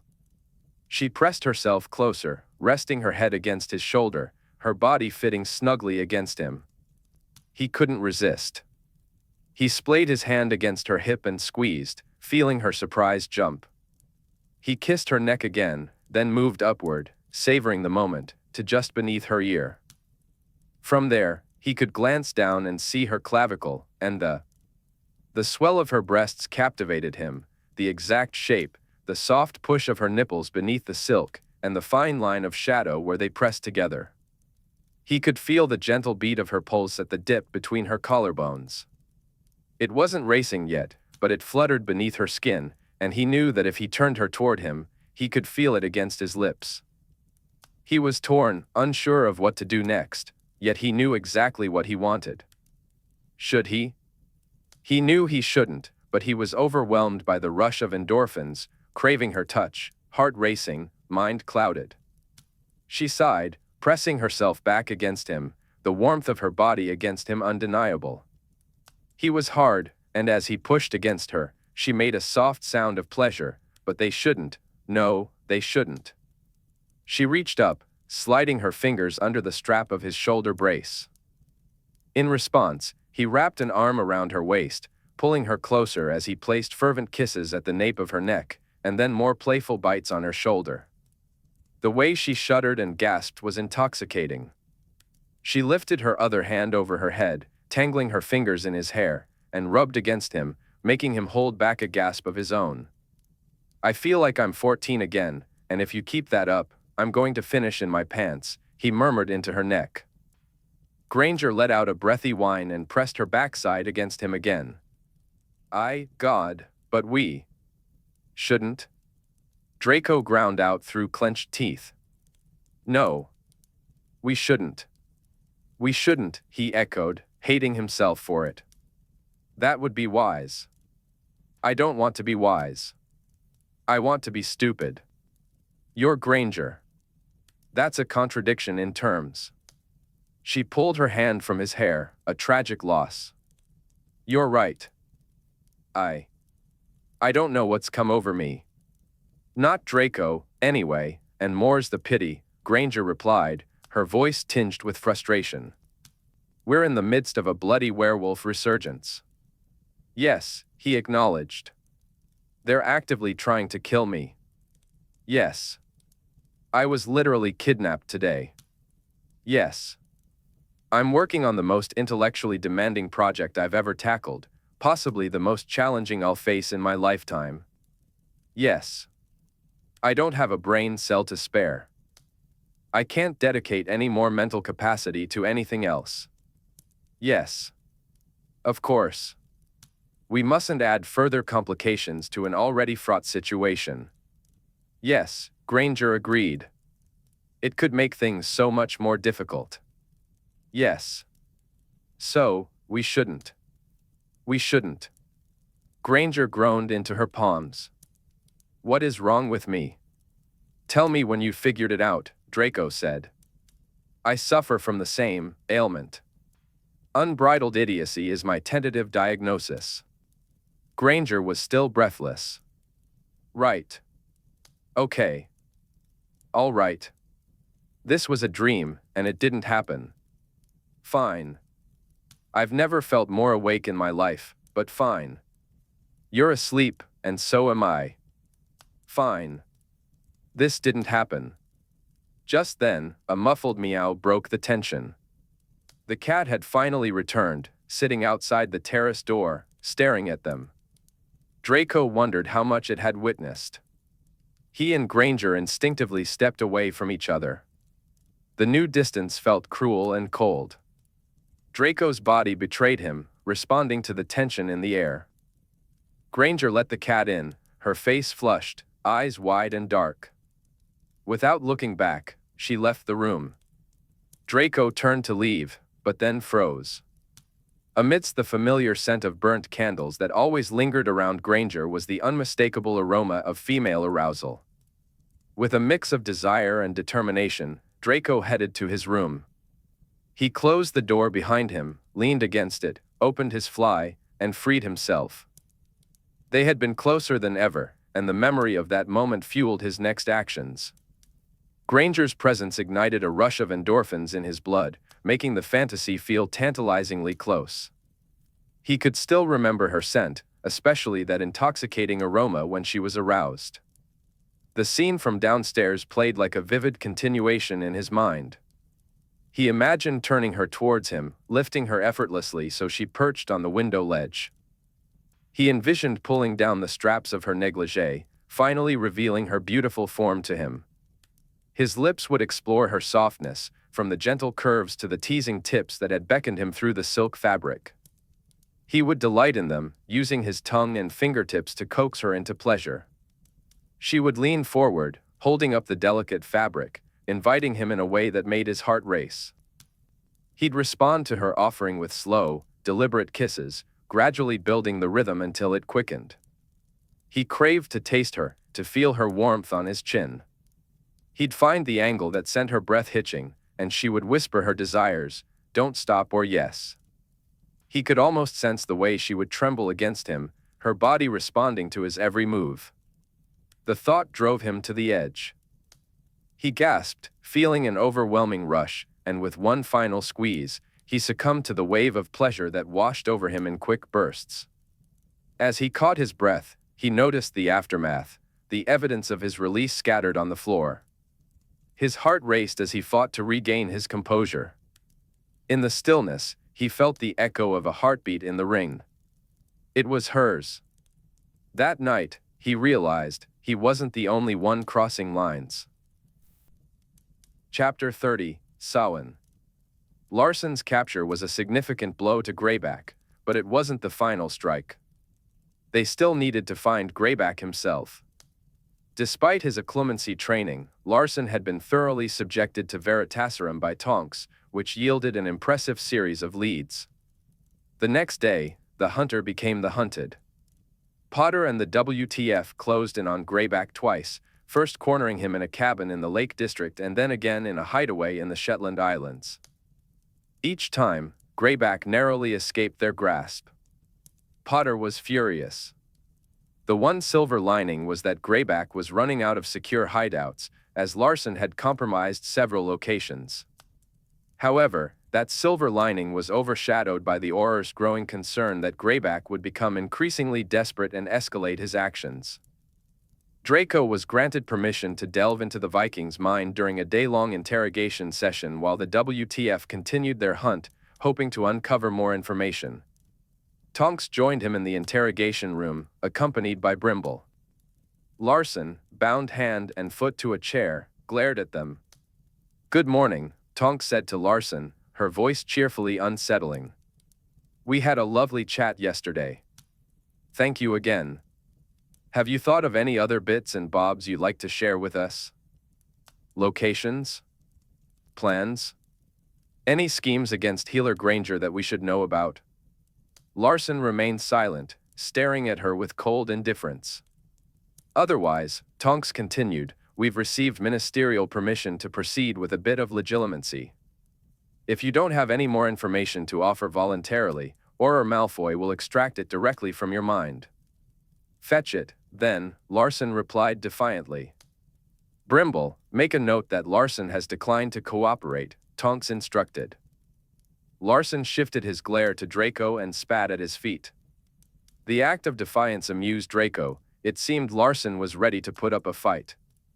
"Do that again," Draco warned, "and I'll cast a desiccatus directly into your throat," Draco said, pulling a stool closer to Larson. He positioned his wand at the center of Larson's forehead and declared, "Legilimens." Larson was arrogant. After all, skilled legilimens were a rarity. Now that he had stopped bleeding, his sophisticated occlumency barriers were firmly in place, softened only by the residual effects of yesterday's Veritaserum. He had every reason to be confident. As Draco pushed into his mind, he couldn't help but admire the impressive defenses, a vast, nearly impenetrable wall. That resistance gave Draco an excuse to be rough and cruel, and he embraced it wholeheartedly. He cracked, tore, and smashed his way through. With every advantage on his side, the magical force of his wand, the lingering effects of Veritaserum, and the pent-up rage driving his assault, he unleashed his fury. The more Larson resisted, the more Draco intensified his attack. Before long, he had inflicted mental contusions on the Viking that matched those he had left on Granger's body. In the silence of the interrogation room, the battle of wills raged on. Draco sensed Larson reeling in surprise at the brutality of the onslaught.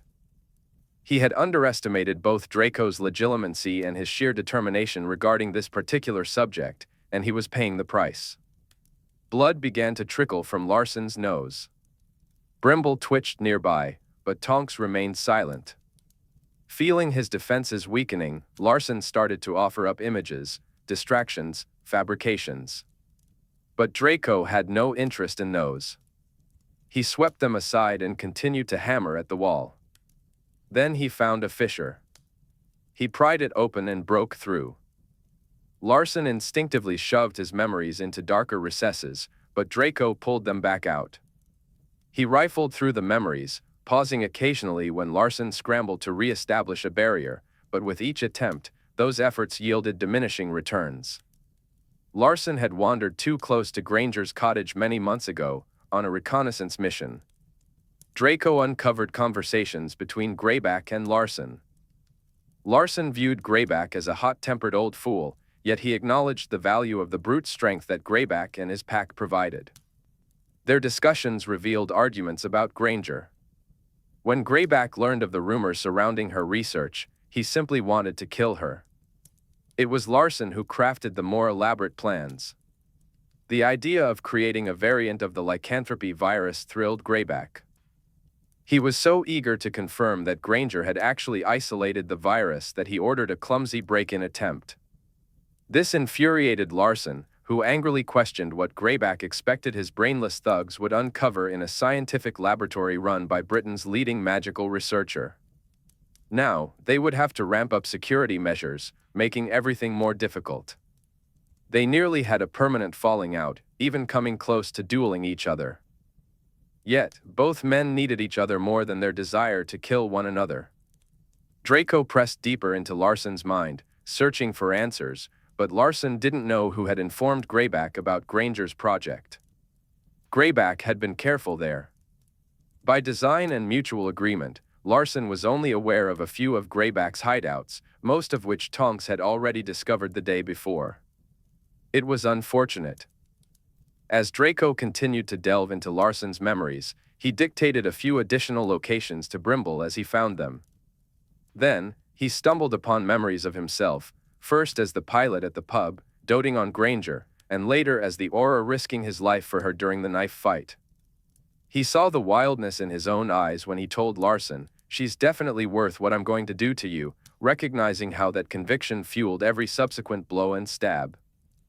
Larson had come to the conclusion that Draco was some kind of mad-eyed lover of Granger. Linked to that thought were more memories, cloaked in the fear of discovery, that Larson wanted to hide from Draco, especially as he sensed him approaching. Panic surged within him. "Don't," he pleaded, throwing up a final, desperate barrier. But Draco pressed on.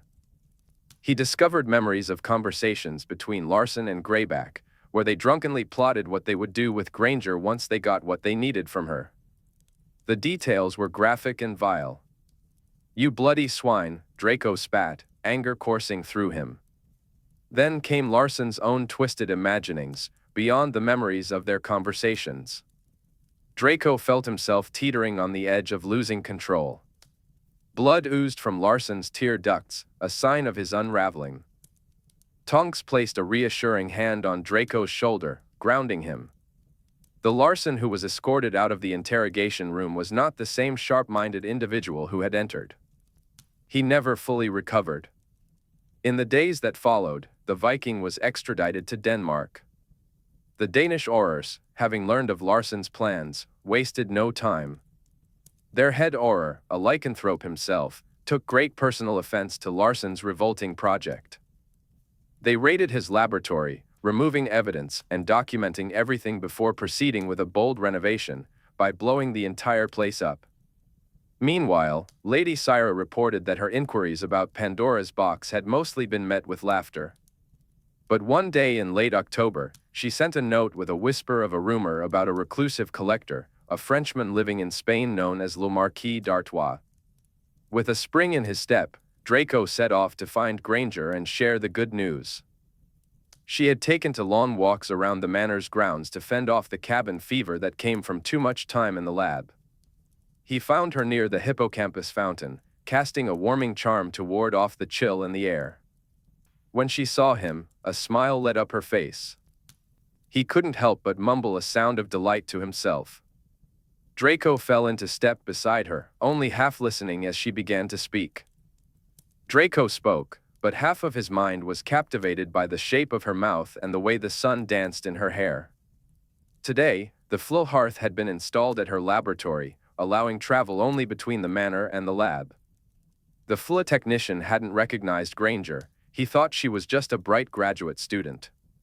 He was so impressed by her insightful questions about the FLA creation process that he offered her a trainee position on the spot. "I had to decline," Granger said with a wistful sigh. "But it was tempting. I wonder what it would be like to have a proper 9 to 5, you know, a normal job." "Too bad," Draco replied. "You can't just stop saving the world halfway through. That wouldn't be sporting." He handed her Lady Syra's note. "We've got a lead on Pandora's box."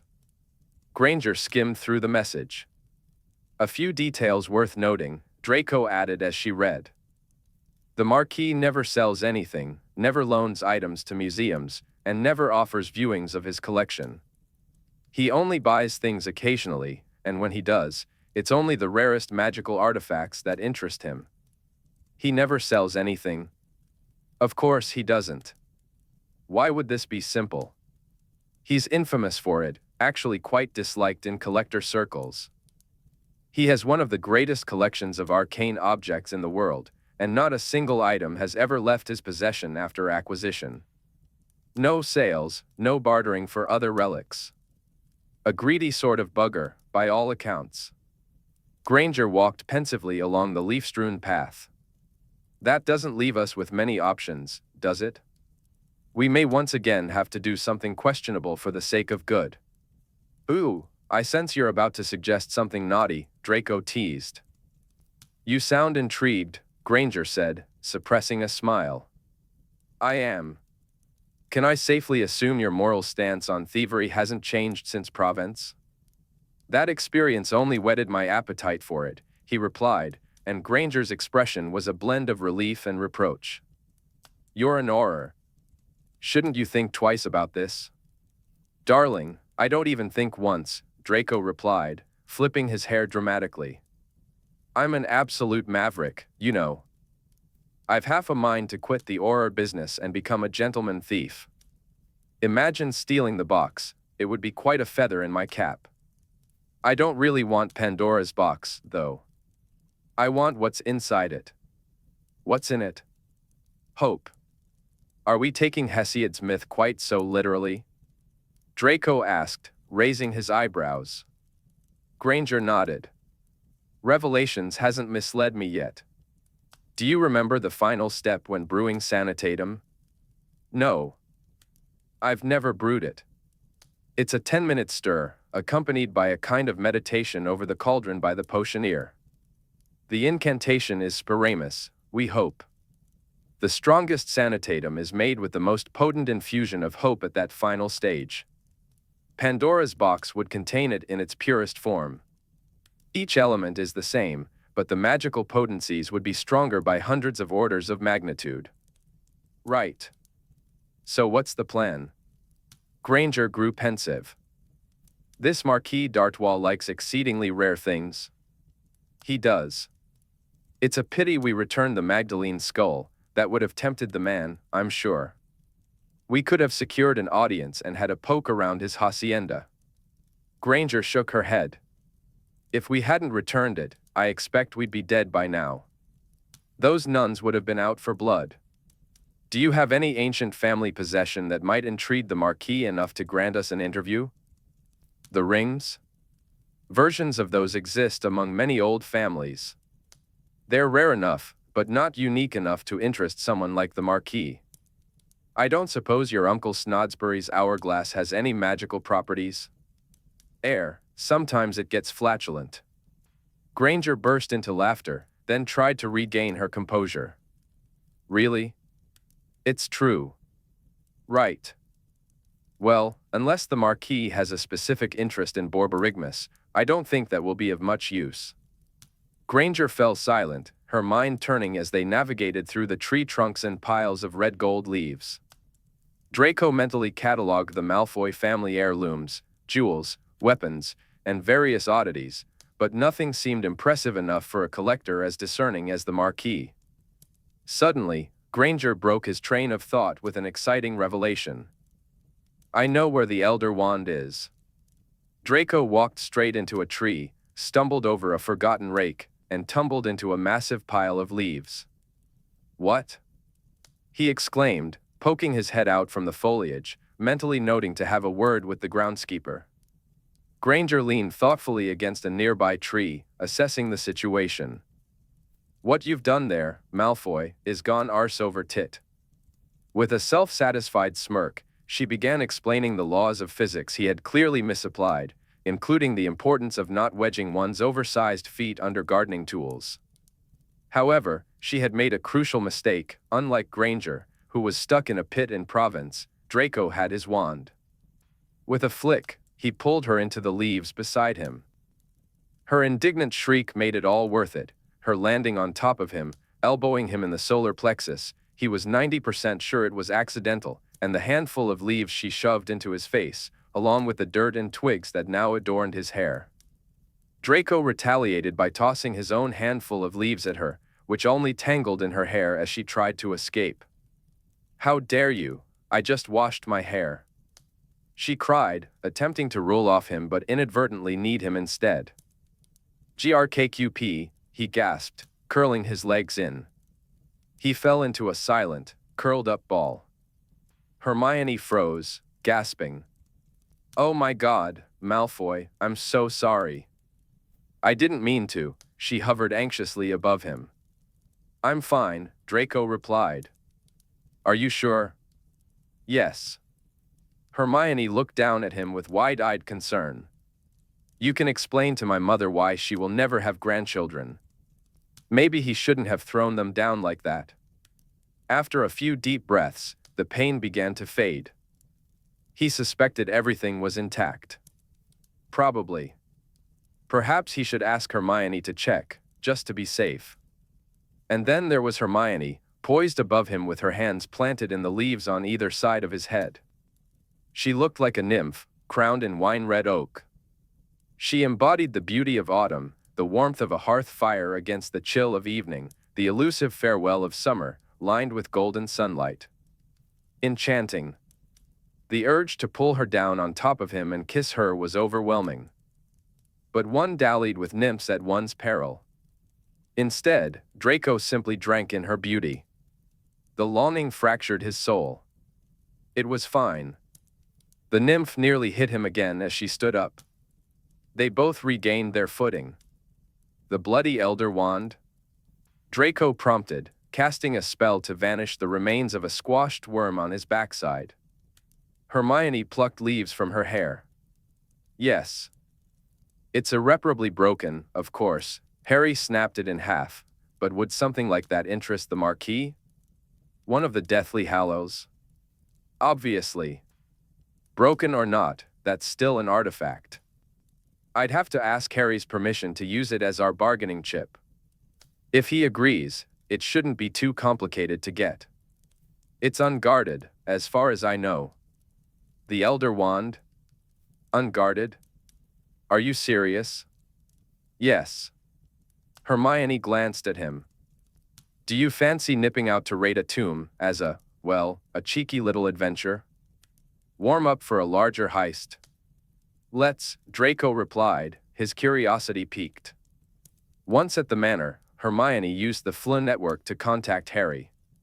He readily gave his blessing for them to use the remains of the Elder Wand, expressing that he honestly didn't care what they did with it. He just wanted Hermione's project finished, preferably before they all turned into werewolves. That night, Draco and Hermione made their way to Hogsmeade. From there, they ventured onto the Hogwarts grounds, cloaked in disillusionment, and contemplated life and death in solemnity over Dumbledore's tomb. Being somewhat of a clumsy wizard, Draco accidentally dismantled the tomb's wards. In a misstep, he tripped and inadvertently pushed off the enormous marble slab that covered the grave. To their surprise, the Elder Wand fell directly into Hermione's hand. In her moment of distraction, she accidentally created a perfect duplicate of it and, by sheer chance, dropped that duplicate into the tomb. Unbeknownst to them, they left with the real Elder Wand tucked safely in Hermione's pocket. After some discussion, they decided that Draco should request an introduction to the Marquis through Lady Syra. They hoped that the Malfoy name, combined with his offer of the Elder Wand's remains, would be enough to intrigue the Marquis. Their plan worked. The Marquis sent a brief note to Draco, delivered by a stunning lyrebird, inviting him to Malaga.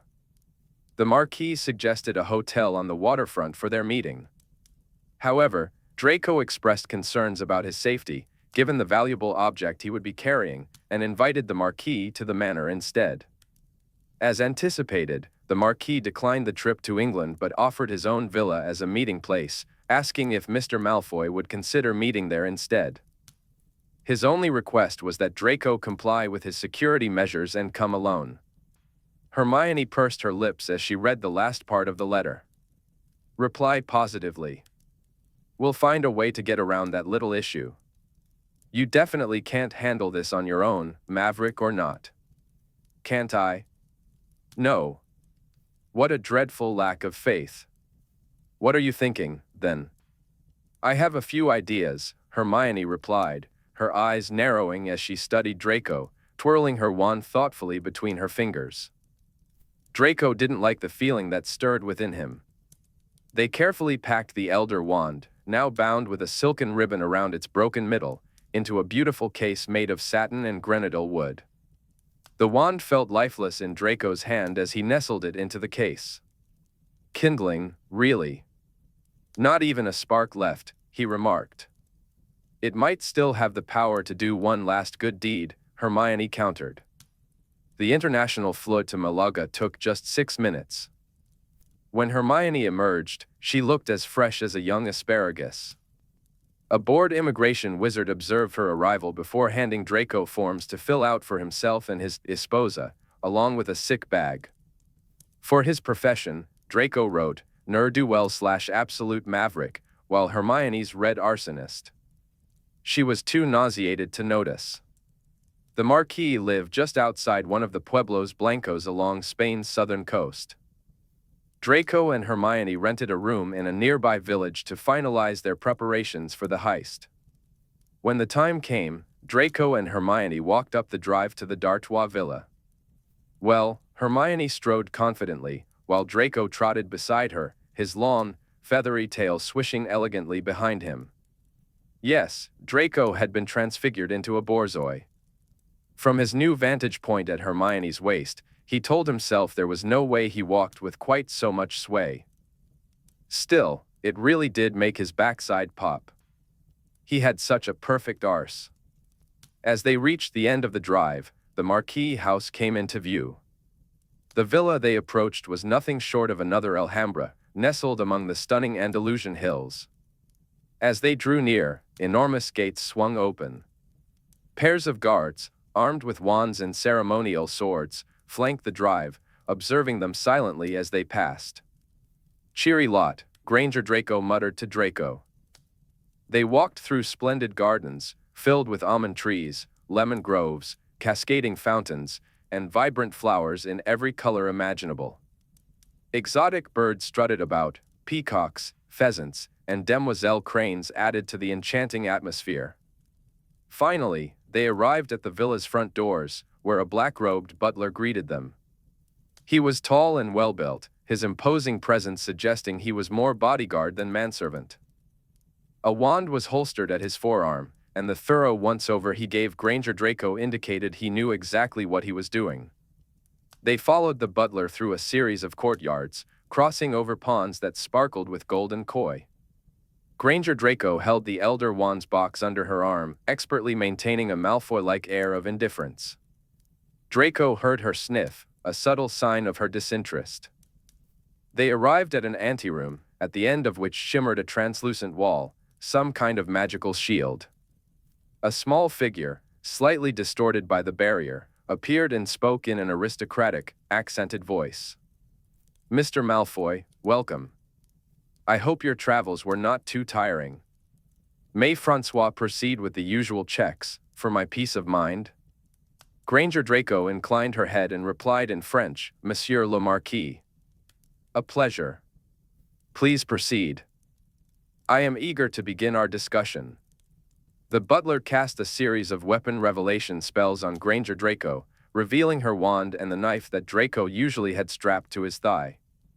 The butler then proffered a tray, where Granger Draco placed her belongings.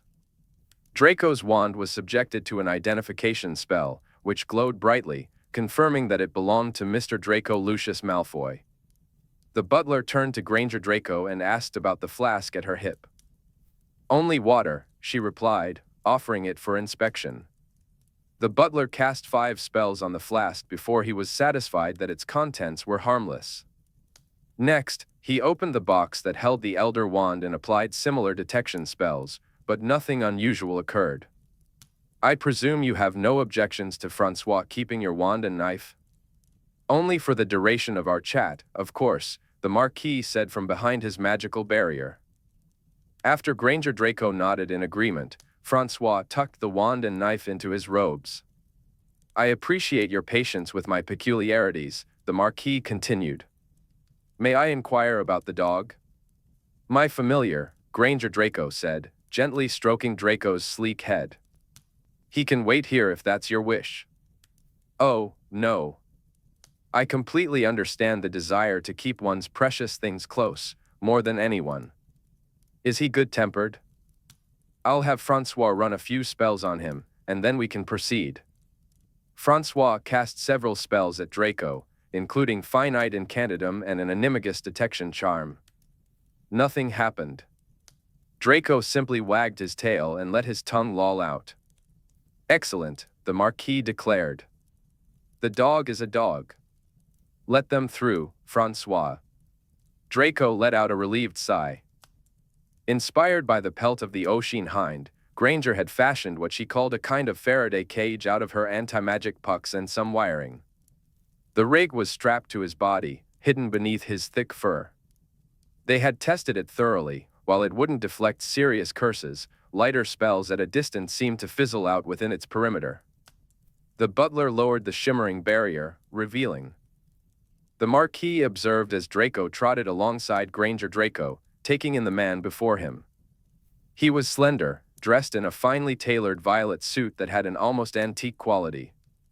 Bright blue eyes sparkled with intelligence in a face that somehow looked both youthful and aged.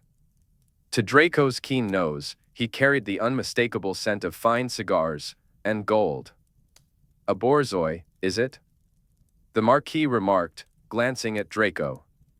"Noble animal. Unusual breed. What's his name?" Granger Draco looked down at her companion, raising her eyebrows. "His name? It's Crotch." "Crotch?" the Marquis repeated, his French accent thickening the syllables. "Yes. It means clever in, Mermish. I didn't name him. How came you by him?" "Friends in St. Petersburg." "Oh? What friends?" "I've got some connections there." "The Mikhailovs." "I haven't had the pleasure of their acquaintance." In a bid to divert the Marquis from his inquiries, Draco bounded forward and nudged his head under the man's hand. The Marquis smiled, delighted, and offered a few affectionate pats. "Quite a happy chappie, eh?" "Yes, you are a good boy." Draco trotted ahead, sniffing around, contemplating whether he should mark something for added authenticity. They arrived at a new courtyard, its space elegantly divided by slender wooden columns. In the center stood a tasteful arrangement of furniture. The Marquis raised his hand, and Francois, who had been quietly lurking, approached with drinks. "Would Crotch like a biscuit?" the Marquis asked. "No, that's quite all right. He's on a special diet." "Oh? He's constipated." Poor fellow." Draco wagged his tail, as if to say nothing brought him more joy than his condition. Granger Draco accepted a glass of wine from Francois and swirled it with a flourish, her demeanor as haughty as her gesture. The Marquis raised an eyebrow. "How do you find it?" he asked after Draco had tasted the wine. Granger Draco sniffed delicately. "I tend to prefer my wines more full-bodied. But this is excellent." The Marquis's eyebrow twitched slightly at her measured praise. "I see." He examined his own glass. "I'm afraid I cannot linger too long. I have quite a busy evening ahead." Granger Draco flashed a perfectly insincere smile. "I would be delighted to dispense with further small talk. Shall I show you what I've brought?" She settled onto a nearby sofa, and Draco curled up at her feet. She opened the glossy box of the Elder Wand and held it out toward the Marquis. Snapped in half by Harry Potter on the 2nd of May, 1998. The Marquis's eyes sparkled with interest as he leaned closer to inspect it. "This seems fortuitous. You've brought me a Hallow on All Hallows' Eve." "Indeed. How did you come by it?" "Potter owed me a rather large favor." "A favor?" "I can't provide further details." The Marquis nodded, understanding. "Of course. I didn't mean to pry. Do you mind if I?" Granger Draco nodded in agreement and offered the box to him. He picked up the wand and examined it, first with his naked eye, then with a silver loop, and finally with a golden one. "Lovely. Just lovely. Might I cast a few spells upon it?" Granger Draco waved a hand dismissively, her indifference almost comical. She mimicked Draco's mannerisms with a touch of exaggeration, perhaps a bit too much for even him to believe. Surely he wasn't this pretentious. 15 inches, elder wood, thestral tail hair, the Marquis noted, casting various spells to confirm the Elder Wand's authenticity. "Fascinating. This is quite a piece of history you have here, Mr. Malfoy. I am a veritable fiend for storied magical items, and the Elder Wand is among the most intriguing. The wand is quite the holy grail, you know. It's such a pity that it was broken. I'm sure Mr. Potter had only the best interests of the wizarding world at heart, but... Draco rose, shaking himself and leaving a cloud of white fur on Granger Draco. He began to wander around the courtyard, adopting a look of utter boredom. He sniffed around, drifting until he stumbled upon Francois' hiding place. No other signs of staff or guards were in sight. However, his enhanced hearing picked up the sounds of the kitchens nearby, high voices belonging to house elves. Further off, he could hear what sounded like screeching and cackling, monkeys. He returned to Granger Draco and settled down like a sphinx at her feet. This was her cue to take action, time to request a viewing of the Marquis collection. If the answer was no, things were about to get messy. Let us proceed to the part one despised the most. How much are you asking for this thing without price? The Marquis asked. What can you offer me that I can't buy for myself? The Marquis raised an eyebrow. I understood from our exchanges that you were interested in selling. I do not barter pieces from my collection, if that is what you're suggesting. Granger Draco shrugged. Honestly, I'm more interested in finding a worthy home for this piece of history than anything else. I'll tell you what you can offer me that I can't buy, a little tour of your legendary collection. The Marquis' expression hardened. Absolutely not. Granger Draco sighed. Right. I had hoped for a bit of flexibility on your part. I thought this was a rather generous offer, in fact, the Elder Wand for a few moments of your time. I respect your decision, of course. She packed the Elder Wand back into its box and snapped the lid shut.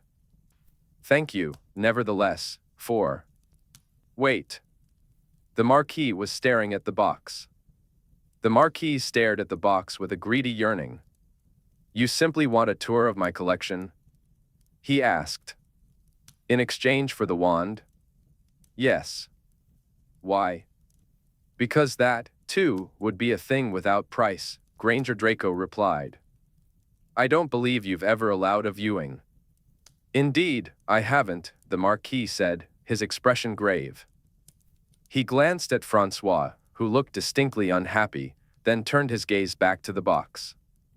After a moment, he faced Granger Draco again. We will do a tour. A quarter of an hour. You are to follow my instructions, and, of course, touch nothing. Of course. And at the end of the tour, the Elder Wand will be mine. That is correct. The Marquis' expression turned serious. What an unusual turn of events. Monsieur le Marquis, are you quite certain? Francois asked. The Marquis' eyes remained fixed on the Grenadille wood box. A muscle twitched in his cheek as he wrestled with an internal struggle. Finally, he said, You have Mr. Malfoy's wand, Francois. I don't think he would be able to do much damage. Not that I would cast any aspersions upon your character, Mr. Malfoy. Francois is simply being careful. I understand. If there's anything else I can do for added peace of mind, shall I leave the dog behind? Oh, no. Mr. Crotch can come, the Marquis said, leaning toward Draco and clicking his tongue. He is a good lad. Draco bounded around the Marquis' legs, eager to prove just how good he was. Yes, that's right, you are a good boy. Yes, you are. Does he give kisses? It was hard to prance when dread gripped him. Draco did not want to give kisses. Granger Draco's mouth twitched. No. I trained that out of him. Oh. He has horrid breath. Draco shot Granger Draco a look that clearly said, I beg your pardon. Pardon? The Marquis scratched behind his ears. Naughty. We really must brush your teeth more often, mustn't we? Yes, you're a clever boy. You look almost as if you understand. A rather scruffy boy, I should say. What's the word in Mermish? Francois, lead the way, if you please. They stepped into a vast room with towering arches and an intricately carved ceiling. Approaching a heavily warded door, they found two expressionless wizards standing guard on either side. The Marquis deliberately turned Granger Draco's attention to the ceiling. "Take a moment to admire this craftsmanship," he said. "It represents the 7 Islamic heavens through which the soul must ascend after death." "Beautiful," Granger Draco replied. Meanwhile, Francois waved away layer after layer of wards. Draco, sitting a little way off like the good boy he was, observed carefully. His keen hearing proved useful. He could even catch the sound of the man's incantations. As the heavily warded door opened, the tour began. At first, the Marquis seemed rather twitchy and stiff-backed. However, Granger Draco responded with just the right amount of gasping and oohing, probably genuine flattery, which helped the Marquis relax. Francois followed at a distance, frowning, his wand trained on Granger Draco's back. They moved through room after room filled with breathtaking artifacts. The Marquis provided a running commentary on the items. "Those are feathers from Hugin and Munin, Odin's ravens. The very first bonsai from the Han dynasty. The frankincense offered to the Christ child by the biblical Magi. Moctezuma's staff, very temperamental. I've only played with it once and transformed my valet into a tortilla. A lock of Samson's hair. Lakshmi's lotus, I acquired that in Kolhapur. And here, Archangel Sandalphon's harp." As they entered another room, the Marquis continued his tour. "Ah, a few rarities from your part of the world. That is a pelt from one of the hounds of End, don't. Look closely at it, crotch, it resembles yours quite a bit, doesn't it, poor boy? The beautiful Excalibur, you're familiar with that one, of course. It cost me a pretty canute. And here is Ceridwen's cauldron, if you're aware of her legend." "I've heard something about it," Granger Draco replied, his voice strained. They approached a door leading into a vast room filled with books, books on shelves, books on plinths, books in display cases. The Marquis strode past the door with a dismissive wave. "We shan't go in there, we'd spend far too long, and we mustn't linger. My most recent addition to the library is Nostradamus's original manuscript for Les Prophéties. Quite a coup, I was ever so pleased. Good man, Nostradamus, actually quite funny in person, or so they say." Granger Draco gazed longingly into the room, letting out a sound that suggested great suffering as he clutched his heart. "Are you all right, Mr. Malfoy?" the Marquis asked. Yes. Just a bit of indigestion. Heartburn." They continued down another corridor that branched off to a courtyard filled with cages to the left. The Marquis had a menagerie, which explained the monkeys. He waved his hand in that direction. "A few interesting specimens from abroad. There's an aviary behind, and a butterfly garden. But let us proceed quickly." The archway ahead split into 3 more paths. At the end of one, Draco noticed the glow of a violet flame flickering in a dark room. The Marquis casually shut that door with a wave of his wand, redirecting Granger Draco's attention to a petrified chimera. At last, they arrived at a collection of objects from the ancient world, housed in a room designed like a Grecian temple. Doric columns supported an enormous central dome, and the marble walls rippled with moving carvings of mythological scenes. "Let me see now, what are the most interesting?" "Look at these pieces," the Marquis said, standing in the center of the room. He gestured for Granger Draco to follow him to a glass display case. "This is the anemoy, the original compass. And this, what do you make of it?" Granger Draco leaned in to study the small object under a glass dome. It looks like a dried fruit." "It is indeed," the Marquis replied. "These are the remains of the original pomegranate eaten by Persephone." "Incredible," Granger Draco marveled. The Marquis pointed to a massive beam that reached the ceiling, adorned with ancient rigging shimmering with stasis charms. That's the mast of the Argonaut. I've been pursuing the Golden Fleece for many years now. I think they ought to be reunited, don't you? Oh, yes. Absolutely, Granger Draco agreed. Now, here is Pandora's box, though it's more of a jar, really. A pithos would be the correct term. And here, we have the omphalos from the oracle at Delphi. Hephaestus anvil, absurdly heavy. I can't even begin to tell you what a fuss it was to get that inside. Draco leaned against Granger Draco's legs, resembling a slightly bored dog seeking attention. They had located the box. It was time to move on to the next step. The Marquis, noticing Draco's posture, said, "I hope you won't take offense. I know he's your familiar, but you must tell me if you'd ever consider parting with the dog. He's such a well-behaved specimen. He would add a lovely touch of imperial sophistication to my menagerie." No. He's rather dear to me, Granger Draco replied, stroking Draco's head. I'm really too fond of him to let him go. Of course. Worth asking, it always is. Now, this was a find, the skull of Typhoeus. Granger Draco scratched Draco's left ear, signaling that it was time for some fun. Francois hovered at the door, wand drawn, though it was pointed at the floor. Draco playfully bounded toward the Marquis, his tail wagging enthusiastically. What does Crotch want? The Marquis asked, eyeing the eager creature. Then he noticed Draco's bow and gasped. Oh, Francois, he thinks you have a stick. Silly boy, that's a wand. In a flash, Draco leapt and snatched the stick from Francois' hand.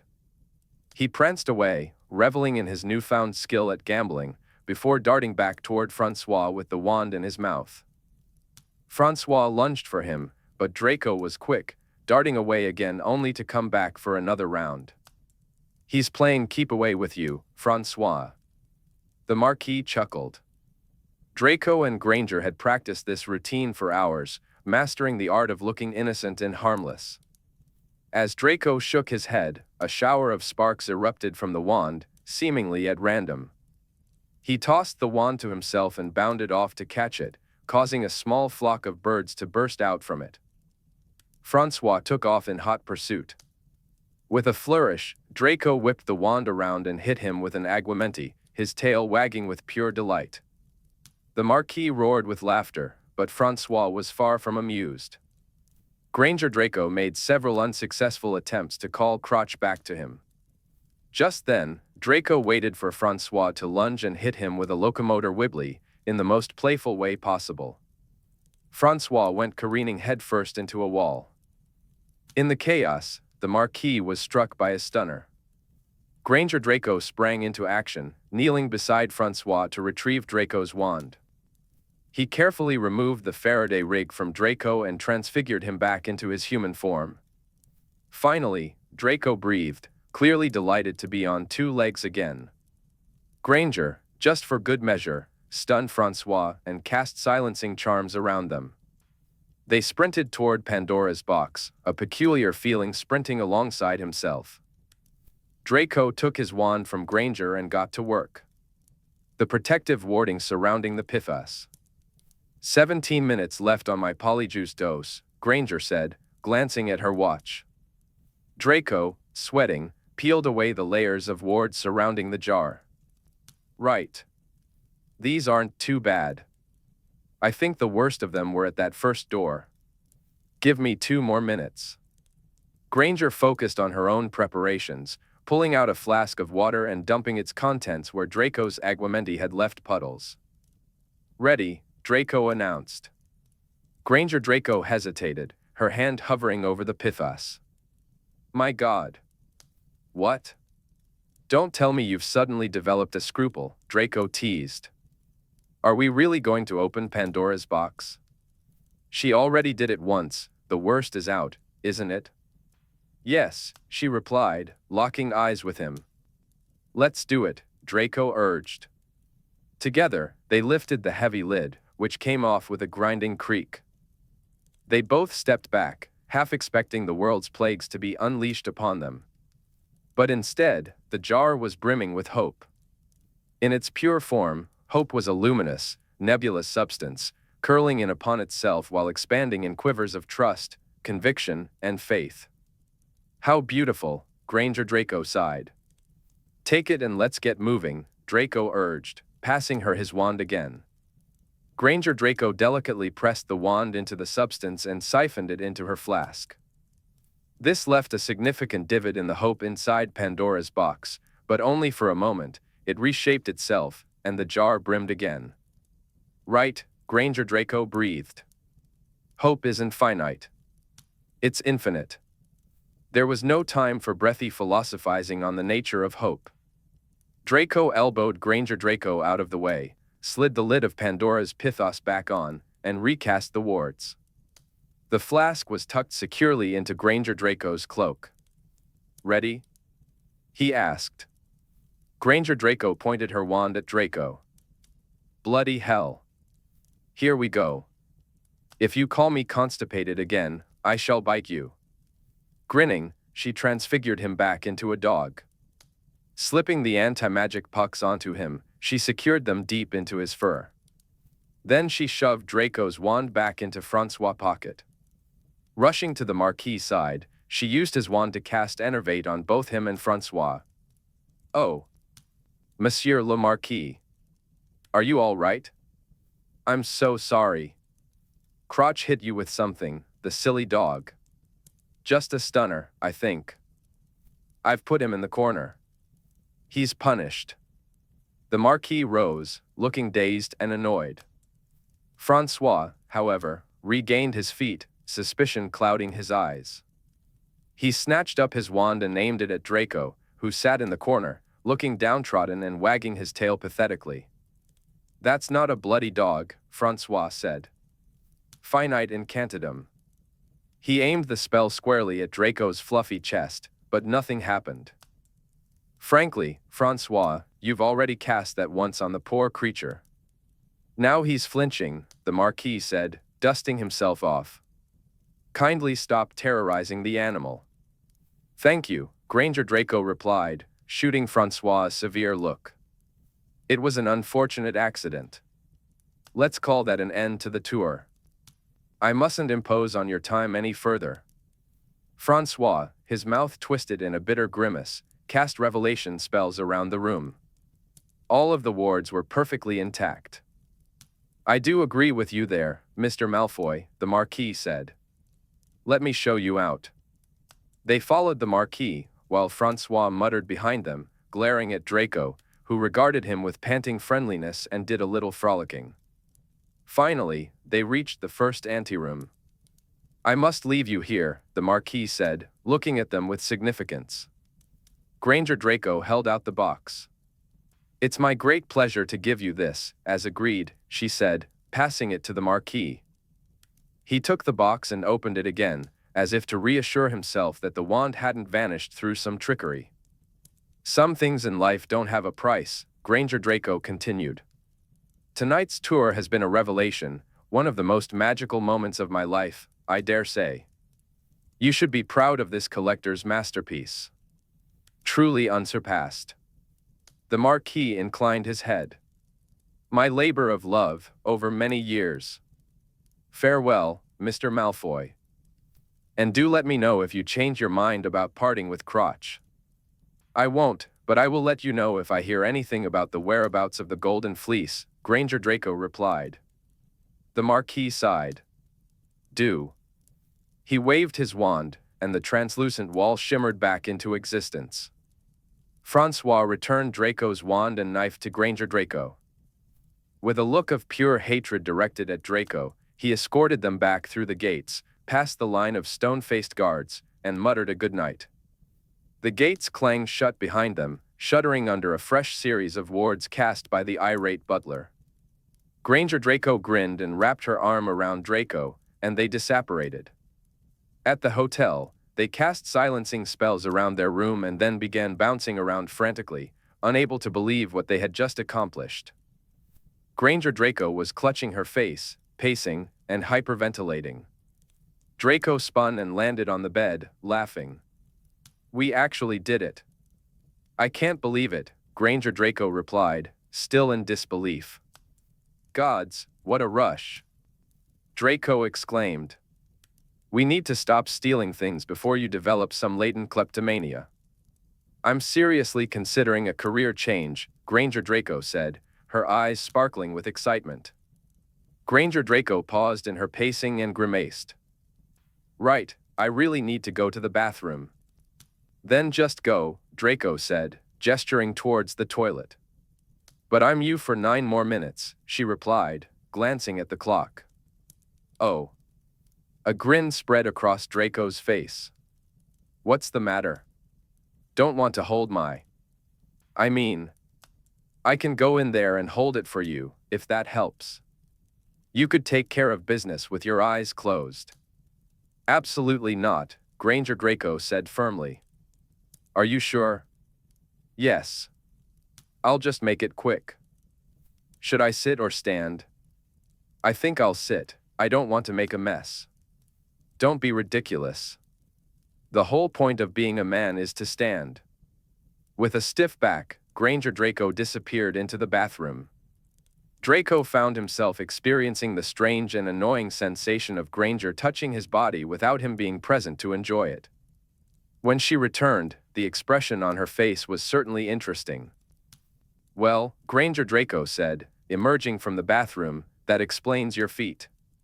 About that definition of lar. Granger Draco pointed a warning finger at him. Don't. Draco couldn't help but laugh. As the final moments of the polyjuice potion wore off, Granger Draco began to change back, and soon Granger stood before him, swimming in his clothes. He turned around on the bed to give her some privacy while she changed. You were surprisingly good at being me, he remarked. Though some of your mannerisms were a bit exaggerated. You make an extraordinarily convincing borzoi. I do not flit my hair like that, that was your own invention. Did you see Francois' face at the end? He suspected something, I know. Thank goodness the pucks worked. It was lucky he was only hitting you from a distance and didn't try anything worse. Now dressed in a lovely summer dress, Granger joined him on the bed. Draco noticed that she hadn't glamoured her scar. Did you see the Marquis collections?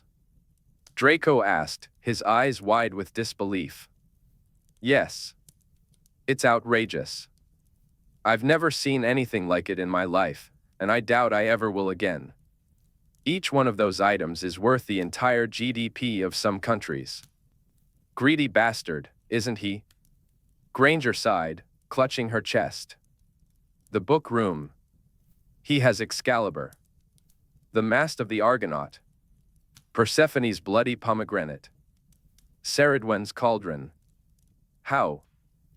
Who is he? I think I know, Draco said, a glimmer of realization in his eyes. And if I'm right. Who? Did you see the flame? The purple one? I don't think I did. He closed the door as we passed it, a violet fire in a dark room. I think it was the violet flame. Granger gasped. The violet flame? Yes. That one. The one that was only ever mastered by one alchemist. No. Yes. Draco laughed, disbelief etched on his face. No. Granger. No, it can't have been. Yes. It must have been. I think we just met one of the greatest alchemists who ever lived. I think we just met the Comte de Saint-Germain. Granger sputtered. No. No. How? How else do you explain that collection? It must have been assembled over centuries. The money involved? His face was peculiarly ageless. Draco pressed his palms to his temples. We just robbed Street Germain. Oh my God, Granger said, hyperventilating. I stunned Street Germain. I insulted his wine. Saint Germain wanted kisses from me. At least he thinks you're a good boy. A crotchy boy. With bad breath, Granger gasped for air between her giggles. He thinks you're constipated. Draco was doubled over, struggling to breathe. The man is a legend. And you, bloody hell, couldn't you have thought of something other than constipation? Stop, I'm going to piss myself. Granger fell onto her back next to Draco on the bed, laughter bubbling between them. They laughed in exhilaration until they could laugh no more. Draco and Granger had made vague plans to return to the UK that very night if they could manage it. Both had packed overnight bags, just in case. As it turned out, that just in case became a reality. The international flus closed at 7 o'clock in the evening, but they lost track of time, lingering too long over tapas and full-bodied wines. I suppose a night in Spain won't be the greatest hardship, Granger said as they left the tapas bar. They strolled through the Muggle part of the village, soaking in the Andalusian atmosphere, the vibrant geraniums in their terracotta pots, the impossibly narrow streets, and the white homes stacked higgledy-piggledy. They soon found themselves at a night market, where Draco became easily distracted. He needed convincing to avoid purchasing a range of Muggle items, including a trombone, a curious thing called a lava lamp, and an inflatable boat. You do not need a boat, Granger said, pulling Draco along with an exasperated sigh. Don't look so exasperated, I know you're fond of me, he teased. Am I? Are you sure? She replied, feigning disbelief. You said so today, Draco insisted. Granger waved dismissively, but a smile tugged at her lips. That was a slip of the tongue. I rather like your slips of the tongue. You would, she retorted, rolling her eyes playfully. They climbed a winding cobblestone street to a mirador at the east end of the village. From this lookout, they could see the dark Andalusian countryside undulating away, the distant city of Malaga, and beyond that, the ink-black sea. To Draco, it seemed like the perfect spot for a moment of quiet reflection, or perhaps an accidental rapprochement along the railings. But Granger had other plans. She launched into an unsexy recounting of some of the horrors inflicted upon heretics during the Spanish Inquisition, and the moment slipped away. With a light laugh, she led the way to the village's wizarding quarter to continue their exploration. It consisted of They entered a narrow street, accessible only by touching their wands to a whitewashed wall that transformed into an archway. Inside, the village's magical inhabitants were throwing a lively party. The street was illuminated by carved turnips, pumpkins, and what appeared to be real human skulls. I didn't realize the Spanish celebrate Samhain, Draco remarked. Granger looked around with keen interest. No, listen to them. That's not Spanish, it's Gallego. There must be a group from Galicia here. Draco raised an eyebrow, clearly puzzled. Northern Spain, she explained. That part of the Iberian Peninsula was once dominated by Celtic tribes. They still celebrate Samhain. Look. They've got Queimada. What's Queimada? Draco wondered. Initially, he thought it resembled the lava lamp he'd seen once. But it turned out to be a flaming punch, infused with citrus peels and coffee beans. As they strolled down the street, they spotted various preparations of the drink in hollowed-out pumpkins, pots, and cauldrons. White-clad Galician druids were gathered, chanting over the Queimada as they ignited the concoction, producing stunning blue flames. People counted to 3 before tipping their glasses back. The druids alternated between chanting in Gallego and Spanish. Draco caught snippets of the latter, incantations about black magic, freedom from evil, and purification. One friendly druid noticed them and waved the bemused foreigners over. She handed each of them a small, espresso-sized cup, dismissing their offer to pay.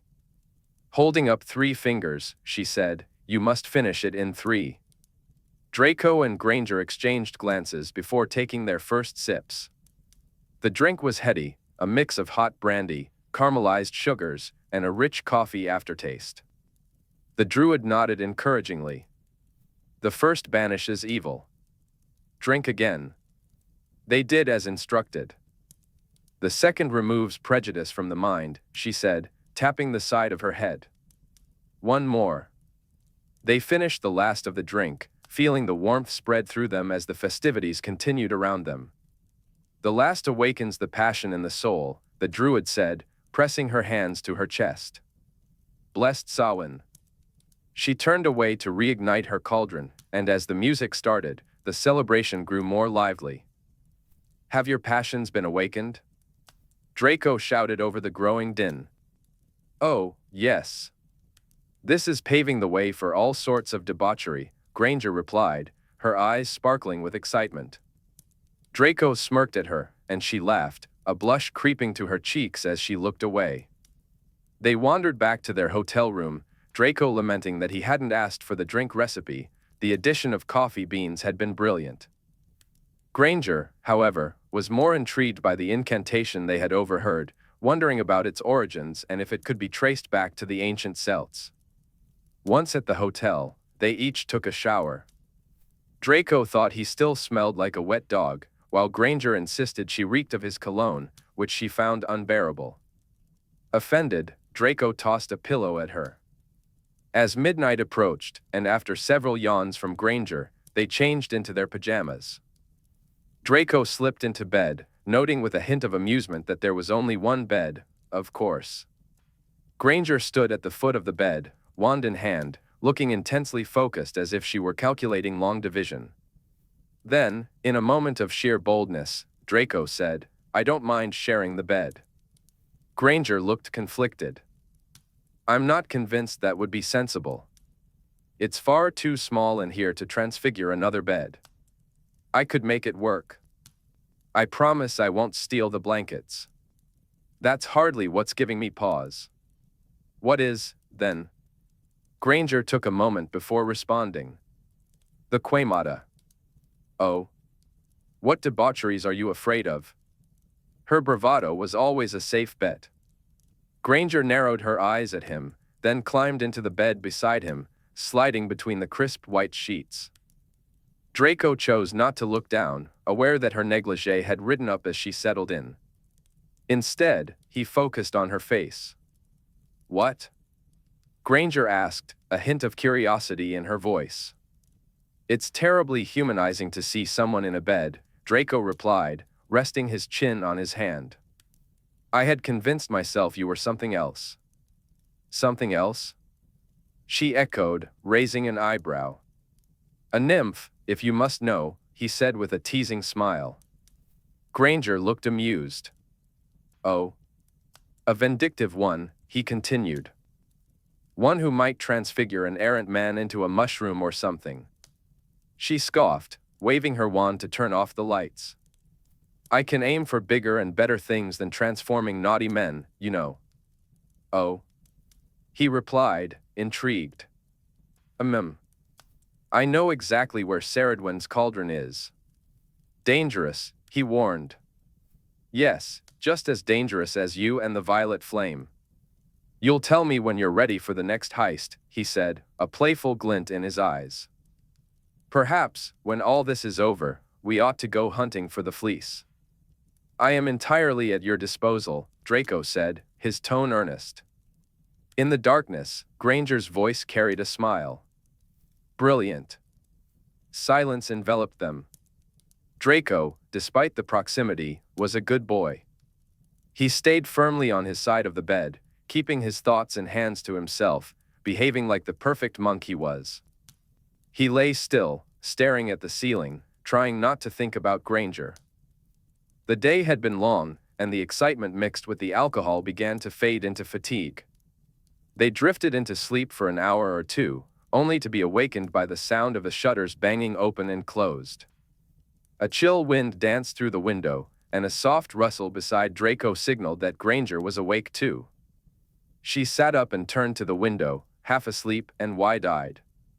The wind whispered secrets through the cobblestone streets, while the night sky hung heavy with clouds. Beyond the village, the sea foamed restlessly. Cresting high waves, suspended in the air for silent seconds, surrounded by a host of white, unearthly things. It was Samhain night. The dead awakened, souls wandered, and portents glimmered. The veil between worlds grew thin, boundaries became porous, and thresholds disappeared.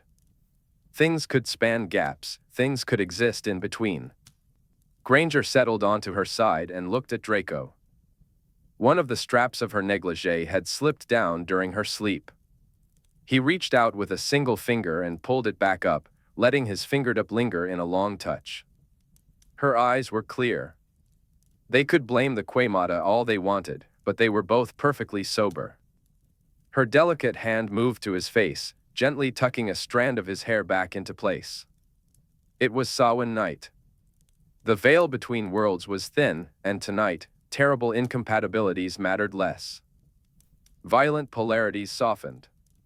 Universes could collide and pass through one another, the stars of one lingering lovingly in the light of the other. Perhaps there was a place for them to meet in the in-between. He caught her hand before she could pull it away. She watched him, curiosity shining in her eyes. He pressed a kiss to her knuckles, then to her open palm, and finally to the inside of her forearm, where a scar marked a past desecration. Through her delicate skin, he felt her heartbeat, too slow to echo his ring, but enough for his lips to sense. He kissed unspoken things into her scar, regrets, sorrows, confessions. Her eyes were dark and soft as her fingers traced the rough skin that marked the remnants of his mark.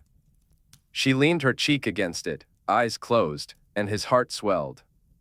He felt her breath against his skin, then the warmth of her lips pressing softly. She moved closer, or perhaps he did, he couldn't tell. All he knew was that her mouth was now just inches from his. There was a pull, a yearning to fall. Propping himself on an elbow, he lifted her chin to him, and they hung there in that suspended moment.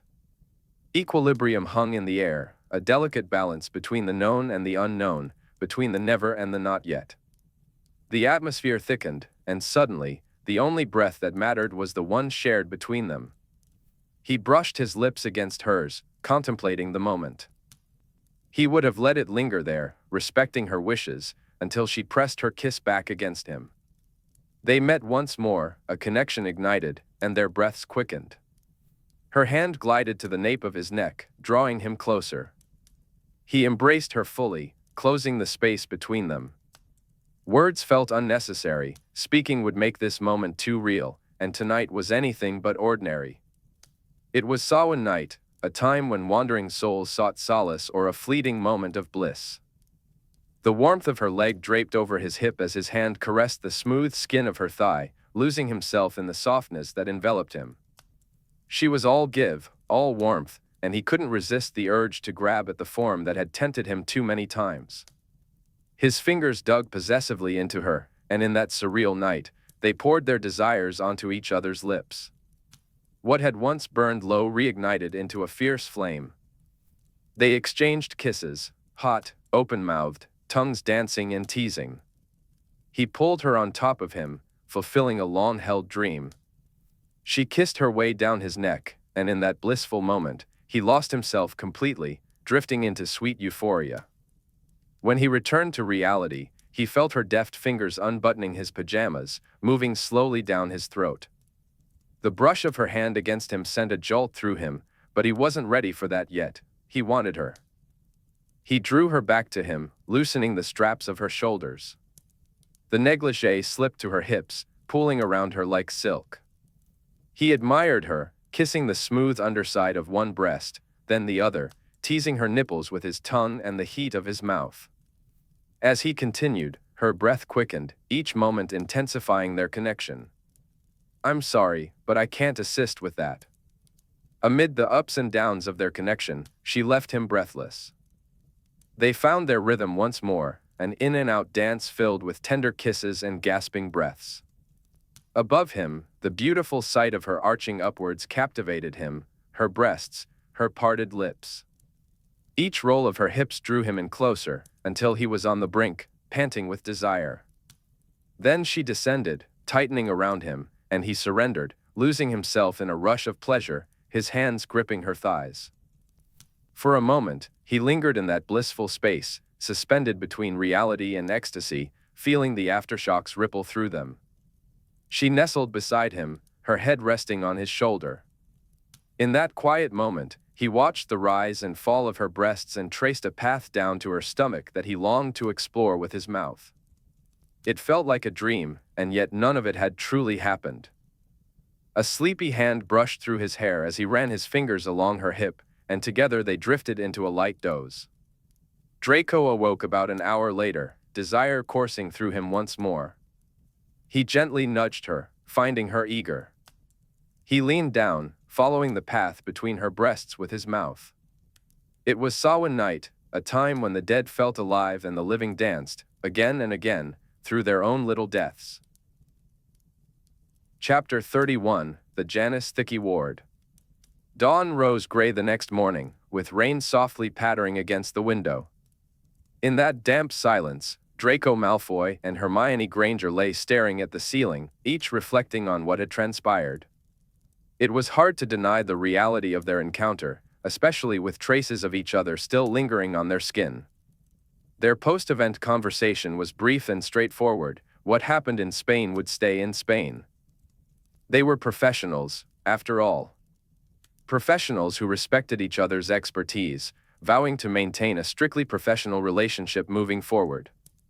They repeated the word professional until it lost its meaning, leaving them confused as they made their way home. Draco found some solace in the new additions to his mental collection, so not all was lost. As for Hermione, if she had any spare brain cells before, they were now fully consumed by her project. With the hope she had unearthed from Pandora's box, she threw herself into her work, reaching the final brewing stage for the protosanitatum. Every waking hour was spent in the laboratory, preparing to synthesize her miracle and launch clinical trials. As November's full moon approached, the tension between Granger and Greyback escalated into a race, infection versus cure. Watching Hermione's feverish dedication in the lab, Draco realized that any illicit activities with her aura, including that night in Spain, were the furthest things from her mind. Her drive to complete the treatment had taken on a manic edge. She barely paused to eat, only doing so when reminded, and often needed a gentle nudge to go home and rest. Sometimes, when she looked at Draco, there was a blankness in her eyes that wasn't occlusion. Her mind was obsessively focused on her work, fervently elsewhere. The fire within her was both a source of brilliance and a potential hazard. It illuminated her path but threatened to consume her. He missed her so much. While Hermione was occupied at King's Hall, Draco joined Harry, Ron, and their team in the search for Greyback. Harry's pursuit was as frantic and intense as Hermione's work in the lab. They followed every lead Draco had managed to pry from Larson. Although some captures were made, Greyback remained elusive. Shacklebolt received a visit from Mr. Dragavii, a representative of the largest vampire clan in the UK. This cadaverous figure informed the minister that several clans had been approached by Greyback to join his cause, fueled by the rumor that Hermione's treatment could potentially cure vampirism. Dragavii insisted that, generally, vampires held no grudge against Hermione or her work. Those foolish enough to want to abandon the exquisite delights of vampirism were free to do so, and the clans had no intention of acting against Hermione. They preferred to stay out of the conflict. He requested that Shacklebolt refrain from sending Aurors after them, saying, "It would be much appreciated, thank you, Minister." Shacklebolt relayed the story with a shudder. Dragavii had even concluded with an offer of drinks, casually mentioning that Shacklebolt smelled delicious. As November arrived, the renovation of Janus Thicky at St. Mungo's was completed. Thanks to the generous Malfoy donation, the hospital had acted swiftly, employing the best magical architects and engineers to expedite the demolition and construction. In just 3 months, the facility was fully renovated. St. Mungo's organized a celebration to mark the opening of the new ward, and both Draco and Hermione were invited as guests of honor. Hermione reluctantly agreed to step out of her laboratory for 1 hour to attend. Draco provided Smethwick with a strict list of security measures to ensure that Healer Granger could be there in person. The celebration took place right in the ward, where patients who could attend were eager to join in the festivities. Those who preferred not to participate retreated to their private suites. Yes, they now had private suites. When Draco arrived at the ward, he made sure that the Aurors and DMLE operatives on duty were in place. He conducted a quick legitimacy survey of the attendees. Shortly after, Hermione arrived, having received his jot confirming that everything was clear. He caught a glimpse of her in soft pink robes, looking lovely, before she was quickly surrounded by a crowd and disappeared from view. "Mr. Malfoy, welcome," Smethwick said, appearing at Draco's elbow with a gin and tonic in hand. "May I offer you a tour? Let's start with the medical facilities. Here on the main floor, we have a consulting room, 3 treatment rooms, and, my favorite, an operating theater." As they moved through the facility, Draco felt pleased with what he saw. The new ward was impressive, but more importantly, he knew Hermione would be overjoyed. The area had been magically expanded and divided into 2 levels. A spacious entrance foyer opened up to an enchanted ceiling, reminiscent of Hogwarts, reflecting the weather outside, today, a gray November sky. On the upper level, there were 30 suites and a lounge. The lower level featured an exercise studio, a small library, and a cafeteria, which was currently serving drinks and finger food to the guests. At the far end of the ward, where a few scraggly plants had once struggled, a vast windowed wall looked out over London. An indoor garden had been created there, and a small group was walking through it, their laughter ringing out, Longbottom and his parents. Pansy trailed behind, offering a steadying hand on Frank Longbottom's back. A corridor led to a hydrotherapy pool, jutting out from the main building in a remarkable feat of magical architecture. It was surrounded by windows on all sides and bordered by tropical plants. Draco spotted a man prancing about in a disturbingly small bathing suit, with a long-suffering nurse trailing behind. He recognized the luxurious, if graying, flop of hair. Lockhart. Near the garden, a piano sat quietly, where one of the patients played a gentle tune. Her family gathered around her, smiles lighting their faces. It was lavender brown, and seeing her jolted Draco. It served as a stark reminder that Greyback had been tormenting innocents for years, and that cruelty was still ongoing. He wondered if Granger's treatment could help Lavender with her scars. As he turned away, his gaze fell upon yet another victim of Greyback, Remus Lupin. Lupin looked frail, leaning on Tonks' arm, a cane in his hand. Tonks, dressed in a tailored men's suit for the occasion, wore it with a confidence that many men could only envy. She was fiercely protective of her private life and had never mentioned that Lupin had become a patient here. Draco recognized Lupin's mellow voice from his first visit to the ward. The two were engaged in conversation with Granger, all 3 of them pointing up at the enchanted ceiling and smiling.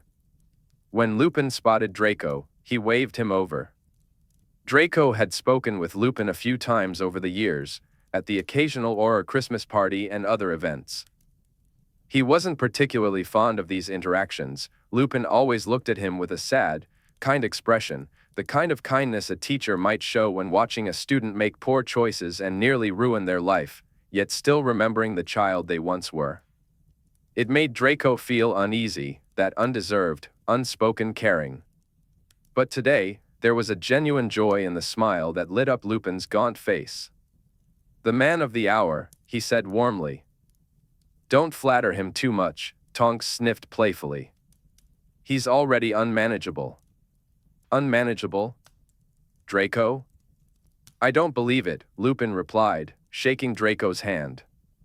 Granger struggled to hold back a smile, and Draco was sure she had her own thoughts on his so-called manageability. The conversation flowed easily, filled with exclamations about the pool, the piano, the suites, and the garden. Granger was delighted by everything, her enthusiasm infectious. Though she longed to pounce on Draco, she held back. He made sure to keep a comfortable distance, but still, she didn't move. Meanwhile, Tonks and Lupin were distracted by their children, who clamored to play on the piano. "This came together beautifully," Hermione said, practically buzzing with excitement. "I'd squeeze the life out of you, but too many witnesses." "What a pity." "That would have been a great way to go," Draco replied. They finally fixed that bloody sign, Hermione remarked. Have they? Draco looked at the new sign. I'll miss the Anus Hickey Ward. It did have a certain charm, Hermione agreed. What's this about Anus Hickeys? Theo chimed in. We think you look like one, Draco said with a smirk. Hermione laughed, and it was refreshing to see her joy shining through, even if just for a moment beneath her usual work-focused demeanor. Fuck off, Draco. Hermione, hello, you look ravishing, Theo said, bending over to brush a kiss on Hermione's hand. It was true, she did look lovely, but it wasn't Theo's place to comment. Draco shot him a tight-lipped glare, silently conveying his disapproval. How are the sonnets coming along, Draco? Theo asked, feigning innocence. Draco glared back. Shall I recite one for you? No, thanks. Coward. Hermione looked politely confused. What are you doing here, anyway? Draco asked. Auntie Maud, Theo replied, gesturing behind him at a patient in a long gown who was flirting with one of the waiters. You're related to Maud? Hermione asked, raising an eyebrow. That explains so much. Does it? Theo laughed. She's an insatiable flirt. Runs in the family, I suppose. I wanted to say, well done, you two, this place is brilliant. Did you see the pool? I'm half tempted to do something similar at Knot House. Theo helped himself to a spring roll from Draco's plate, then snagged the stuffed mushroom. He even plucked Draco's napkin from his hand, used it, and returned it nonchalantly. Piss off, you bloody seagull, Draco said, waving his hand in annoyance. Go see to your aunt, Theo exclaimed, turning around. Oh no, what's she doing? Auntie Maud was indulging in a cocktail sausage, and not in the most dignified manner. I must be off, Theo said hurriedly. Well done, again. It's wonderful to see you doing some good in the world, Draco. I always knew you had it in you. He turned to Hermione, taking her hands in his. He is a good man, you know, beneath all the nonsense. As Theo left, he pretended not to hear Draco call him a bellend. Now that they were alone again, Draco was trying to think of a compliment for Hermione, determined not to be outdone by Theo. But just then, something tugged at his trouser leg, interrupting his thoughts. A toddler was holding up a damp cocktail sausage, clearly from Auntie Maud, for his inspection. Hello? Draco called out to the room. Is there an unsupervised child here? That's Mr. Belford's grandchild, Hermione replied, glancing around. Oh, his family is in the garden. She knelt down, complimenting the sausage in the child's hand. For the record, she hadn't been referring to Draco's sausage, just a note on the unfairness of it all. Maybe he should flaunt his own, slightly moist. Hermione scooped up the child to return him to his parents, leaving Draco with an empty plate, a dirty napkin, and an unspoken compliment hanging in the air. His mood didn't improve with the arrival of McLaggen, who was quite the show-off. There were far too many poorly made sausages at this party. McLaggen looked rather dapper in a suit and tie, though Draco noted with irritation that he had opted for a muggle suit. Well done, mate, McLaggen said, shaking Draco's hand. Incredible gift. Draco had very few people he considered mates, and McLaggen certainly wasn't one of them. He offered a smile that barely qualified as such, a mere tightening of his lips, at best. McLaggen continued to ramble on about the Ward 4, a moment before, relaxed slightly. Can I ask you something rather personal? McLaggen inquired. What? Are you and Hermione? Are we what? Seeing each other? Together? Seeing each other? Every day? Together? All the time? Together? Absurd. They merely maintained a complicated equilibrium fueled by mutual paranoia and other reasons, indulging in brief encounters during pagan holidays, only to pretend they never happened. He said nothing because he didn't do feelings, yet he suffered quietly because he felt them anyway. The more he tried to push her out of his heart, the more she flourished there, a bright light in dark places. But it was fine, all under control. No, Draco replied, keeping it succinct. Is she seeing anyone? Do you know? I don't know, and frankly, I don't care, Draco said, though deep down, he cared a great deal. Right. I only thought to ask because you two seem friendly. Friendly? Draco echoed, raising an eyebrow as McLaggen gestured around them. You just did all of this and said it was for her, mate. It was. She saved my life. Right. They both took a sip of their drinks, eyeing each other with barely concealed dislike. May I now ask you something personal? Draco asked. All right. What makes you think you're good enough for her? McLaggen stared at him, offense washing over him slowly. He stood to face Draco, shoulders squared, his face reddening. What do you mean by that, exactly? Which word didn't you understand? Never mind, let me rephrase. You're not good enough for her. McLaggen finally processed the insult. Lacking the wit for a verbal retort, he seemed ready to escalate the situation.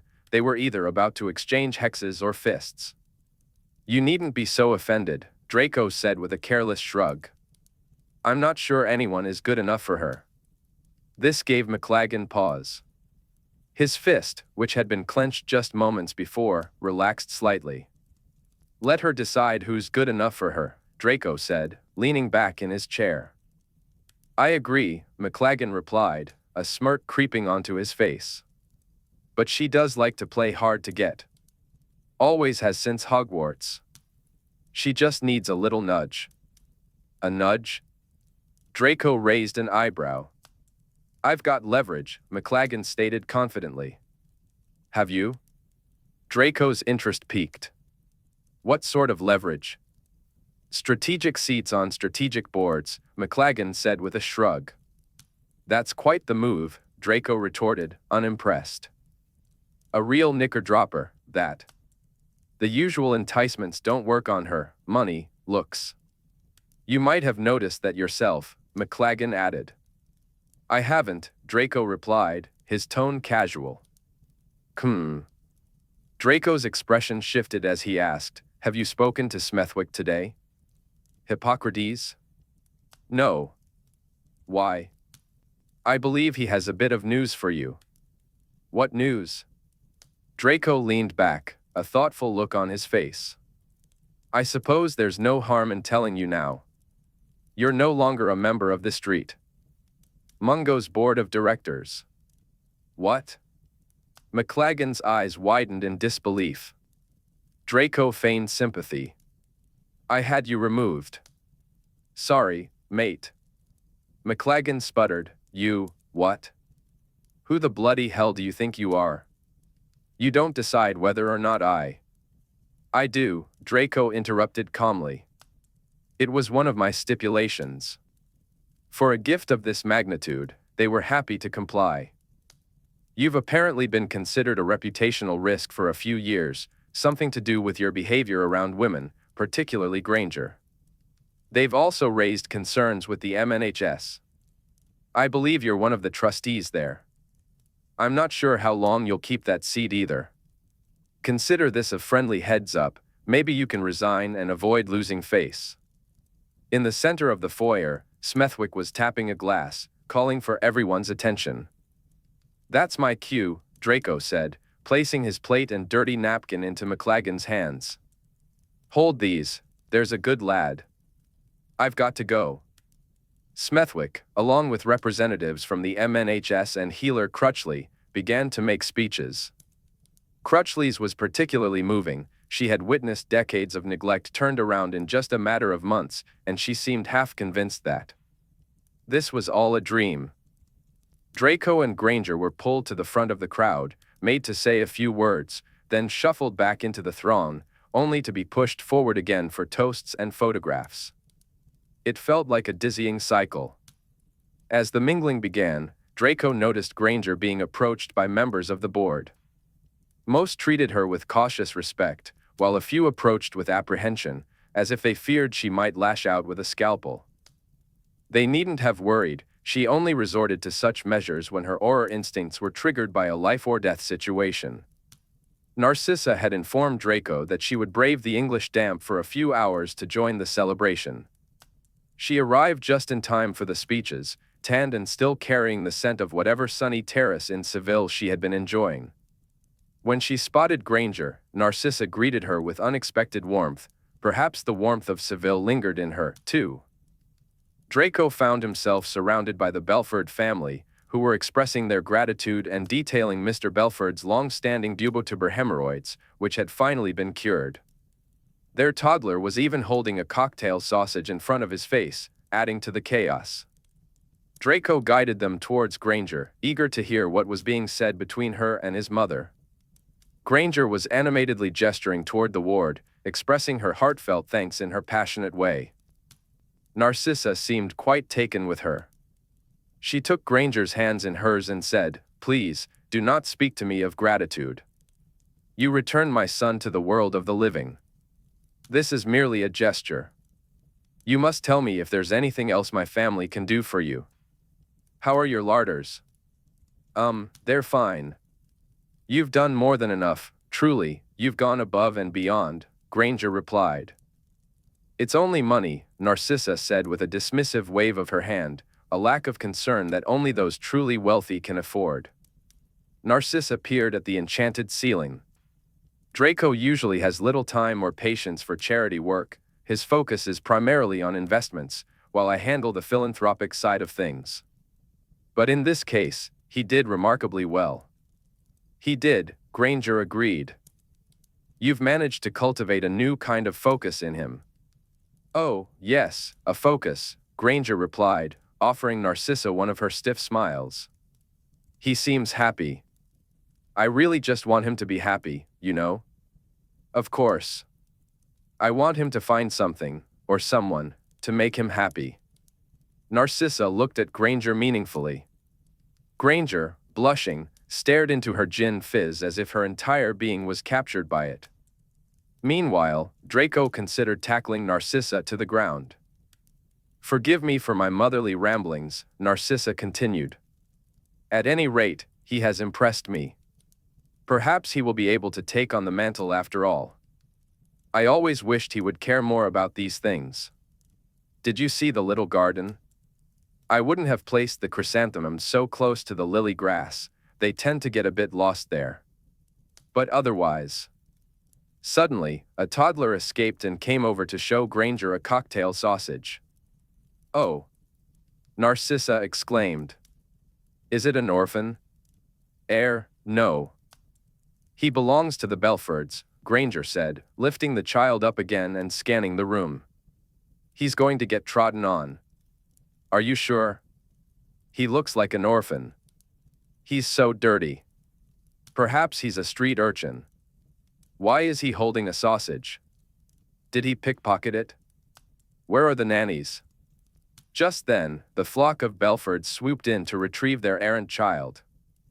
Granger found herself caught in a whirlwind of thanks and congratulations, along with unsolicited health updates, until Narcissa's thin hand hooked her elbow, pulling her out of the chaos to continue their conversation.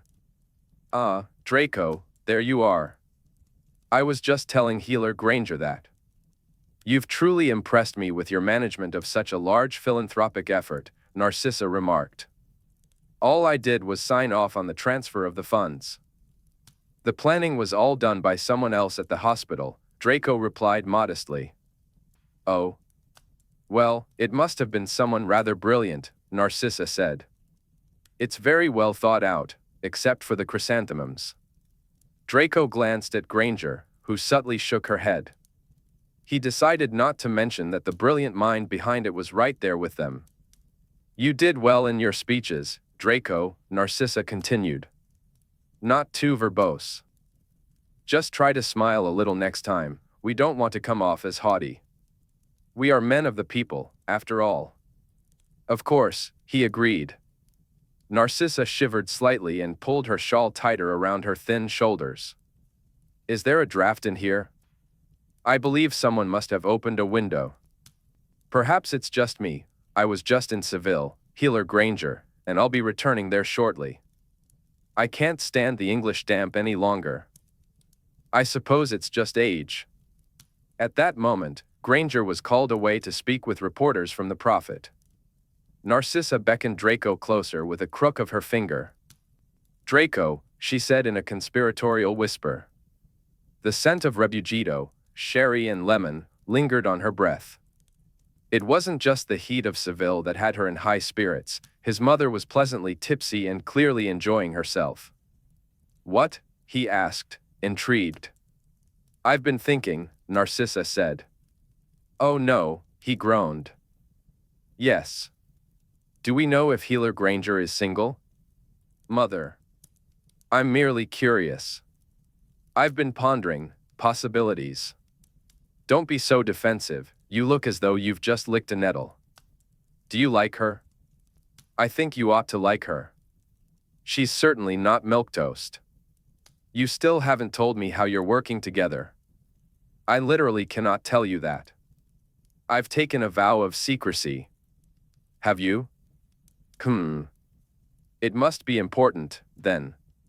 Find out if she's single. Be proactive, Draco. Mother. I'm just making a suggestion. Passivity breeds only pain, dear. I've learned that the hard way. Don't be like me.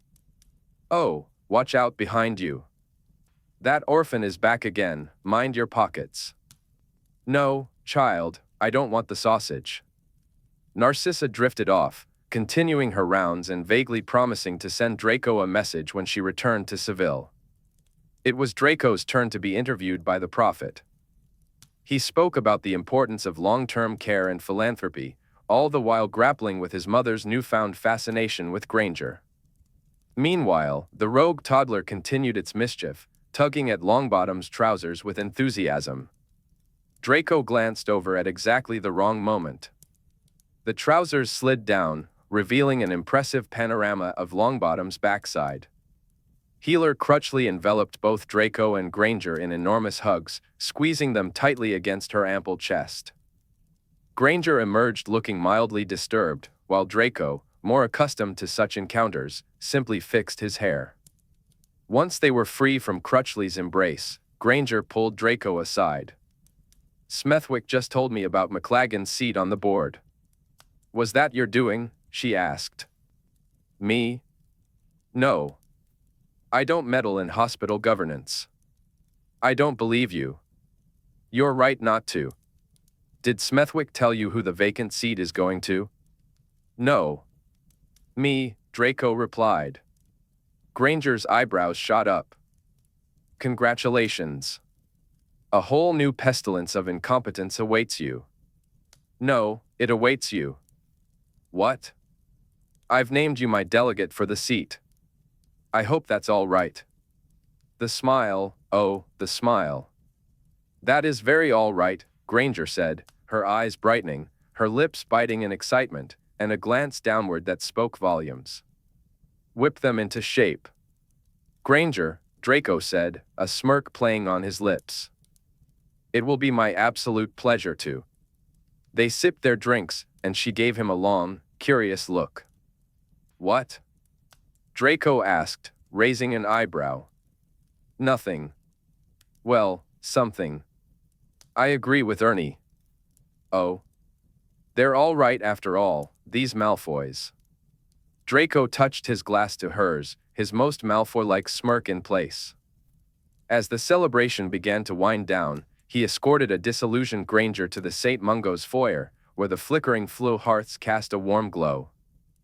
To their surprise, the place was unusually crowded. People milled about, creating a cacophony of confusion. Pieces of parchment fluttered everywhere, stuck to the ceiling, plastered on windows, and blowing about chaotically. Montjoy, one of the aurors on duty, pushed his way through the throng until he reached Draco and Granger. Get her out of here, he muttered, urgency in his voice. What's going on? Draco asked, glancing around. Montjoy used a low-level depulso to clear a path through the crowd as Draco pulled Granger's invisible form toward the fires. There are hundreds, thousands of these all over the foyer, Montjoy said, snatching up a piece of parchment. Humphreys just jotted me, says they're all over the ministry, too. The parchment bore a Gemino curse. As Montjoy held it, duplicates sprang into existence, spilling onto the floor. The parchment featured a photograph of Granger, and below it, in a rough, uneven hand, were the chilling words, "Give me Granger and the attacks stop." They had anticipated an escalation from Greyback, but this was something far more insidious.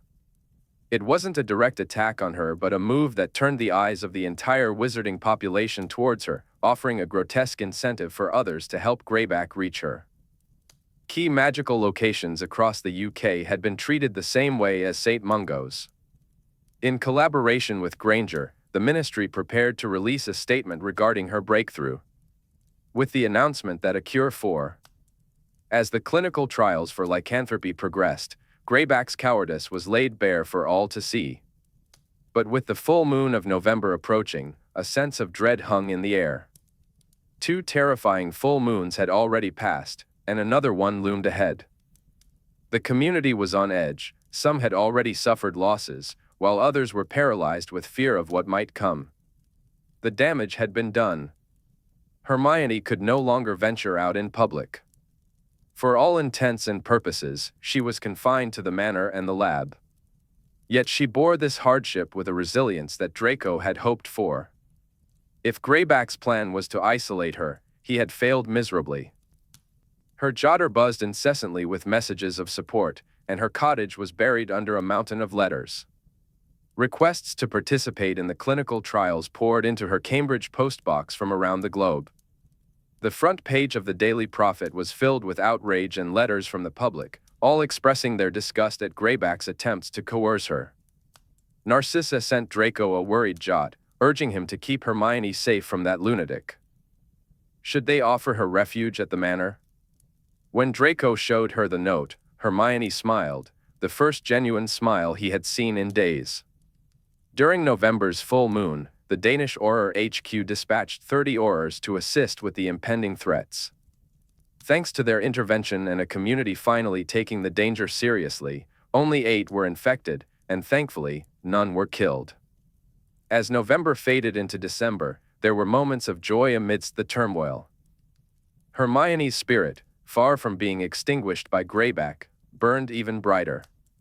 In a triumphant moment at the lab, which Draco felt privileged to witness, she completed the synthesis of the first batch of doses for the cure to lycanthropy. The lab erupted in cheers, shrieks, and applause as her entire team surrounded her in celebration. Exhausted yet elated, they all collapsed onto the floor. Someone popped open a bottle of champagne, passing it around since they were too worn out to conjure glasses. Granger attempted to make a speech, but her voice faltered. She buried her face in her hands, overcome with silent sobs. This moment triggered a chain reaction of tears among her team, a wave of emotion that only subsided after several bottles of champagne had been shared. Hours later, Draco found himself in the quiet of the laboratory at midnight, surrounded by his sleeping colleagues sprawled on the floor. He gently carried Granger home through the FLA network. After navigating a labyrinth of codes, authorities, standards, and ethics review boards, Granger finally began her clinical trials. Lupin was among the first patients to receive a dose. Draco escorted a disillusioned Granger to St. Mungo's to administer the treatment. Lupin's family surrounded him, with Tonks holding one hand, his teenage son gripping the other, and his daughter perched on his knees. Granger approached with a calm professionalism as she delivered the infusion. A smile crept across Lupin's thin face, and hope sparkled in his eyes, matching the hope that coursed through his veins. For the first time, Draco noticed tears in Tonks' eyes. When Draco and Granger returned to the manor that afternoon, Granger, her own eyes bright, suggested a walk. "Would you like to come?" she asked. He agreed, of course. They cast warming charms around themselves and crunched along a frosty path bordered by ice-laden ferns and creaking birches, silver against the white backdrop of winter. Their breaths formed clouds in the chilly air. For a while, they walked in silence. Granger was lost in thought as she carefully navigated past frozen puddles. Draco matched her pace, sometimes walking just behind her, other times beside her. Eventually, they reached the end of the path, which opened up to a mirror-still lake, its edges sparkling with fresh frost. The air was crisp and clear, so pure that taking a deep breath felt dizzying. Granger stood at the embankment, clasping her mittened hands together. Draco joined her, and they stood side by side in quiet contemplation. He nudged her gently, breaking the stillness. Granger looked up at him, her eyes wide with disbelief. "You did it," Draco said, a proud smile on his face. She pressed her mittens to her mouth, beaming with incredulity. Yes. We need to see how the numbers come back after the first few infusions. But, yes." Her gaze turned skyward, where the wind winnowed the December day into a pure blue brilliance. A puff of her sigh floated upward, carried away by a gust. There was a lovely, trembling joy about her, the exhausted, can't-believe-it joy of someone who has achieved something monumental after much effort, slowly allowing herself to revel in the elation. Tears glistened in her eyes as she took a shaky breath. Instead of the bone-crushing hug he longed to give her, Draco handed her a handkerchief. "I should like to point out that these are happy tears," Granger said with a sniff. "Obviously." She dabbed her eyes and then held the handkerchief to her chest, clearing her throat. "I'll be writing an article on this project now that my work is public. Perhaps even a book. I'll have a long list of dedications and thanks. This has been the work of many hands and many minds, everyone at the lab, of course, and so many colleagues whose work I incorporated, and the researchers who came before me, and..." Draco prompted, intrigued. "I'd like to add you," Granger said. An unexpected spark of happiness ignited within Draco. "Would you?" "Yes." "I'd be honored," he replied, unable to suppress the delighted grin spreading across his face. "I haven't decided how to phrase it yet. Would you prefer anonymity? I could use some sort of epithet, like the thorn in my side? The nuisance horror?" Draco suggested. "The opportunistic ghoul? The real pestilence of incompetence? Crotch? Then you must sign off as hormone." "That may be difficult to explain to the editor," Granger chuckled. "Do you think partner in unspecified mischief would work? Wouldn't that constitute an admission of guilt?" "I don't know, you're the horror." Better not. Perhaps I'll just say, my heartfelt thanks to Draco Malfoy. I like it. Whose hair was sacrificed many times for the cause. That adds the required gravitas. That's settled, then. Thank you. We ought to celebrate. Do you want to invite anyone to the manor tonight? I have a bottle of 1972 Beaujeu Saint Filier. 1972? Goodness, no. Save it for a special occasion. You are the special occasion. Granger laughed, but then her expression turned thoughtful. After a moment, she said, "Quite frankly, tonight, I'd rather do nothing at all." She gazed out at the still lake, feeling her shoulders relax beneath her coat. With the first infusions completed, a tremendous weight had been lifted. The frenzy of the fire had faded, and she was back in her own head again. Draco sensed the change when their eyes met. No longer was he repelled by her feverish energy and a mind too burdened to think of anything but the work. Now, he was drawn in by the familiar warmth, the quiet attraction, the pull between them.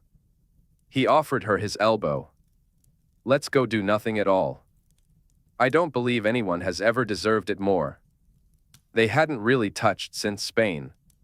She looked up at him with a quick smile, and he felt her hand grasp his elbow, her warm fingers pressing through his cloak. She was back.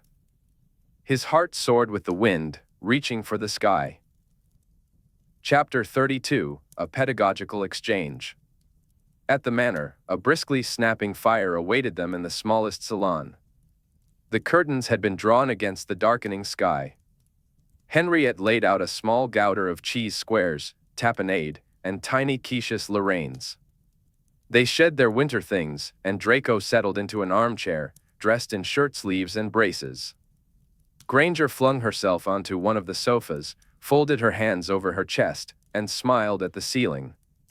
Her elation was infectious. Draco felt a deep gladness, not just for the wizarding world at large, but especially for her, who had achieved something so meaningful after so much effort. The months had been long, the dangers many, and the temptations to give up countless. Yet she hadn't faltered. She had pushed through and conquered. He brimmed with admiration.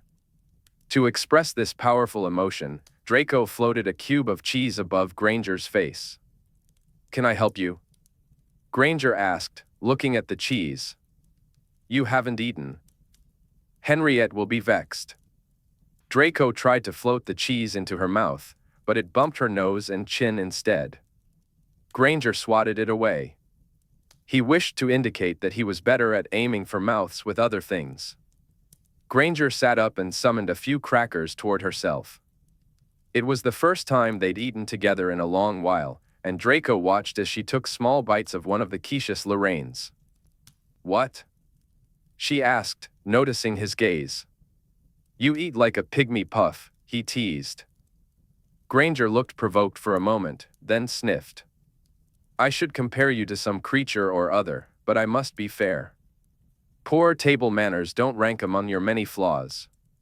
Draco felt a mix of flattery and offense. "My many flaws?" Now Granger looked prim. "What did I do? What didn't I do?" "Just another broken promise," she replied. Granger spoke lightly, her trust in men having been shattered once again by Draco Malfoy. "Oh, we're doing this again, are we?" "Yes," he replied. "Which promise?" "You never taught me Caeli Presidium." Draco raised an eyebrow, intrigued. "You never taught me the things you were meant to, either." Granger held back a smile. "I suppose we've both been a bit busy." "A bit," he agreed. "Are you busy tonight?" she asked. "You're meant to be doing nothing." "I know. Learning my most complex ward is not nothing. Permit me this extravagance." "Fine. But you're going to teach me the runic command." Granger jumped to her feet, her enthusiasm evident. "All right." She had managed to do nothing for all of 10 minutes. "Let's go to my study," Draco suggested. "I'll need to draw some things out. It gets a bit theoretical." "Boo," she said, following him out of the salon. "I like theory."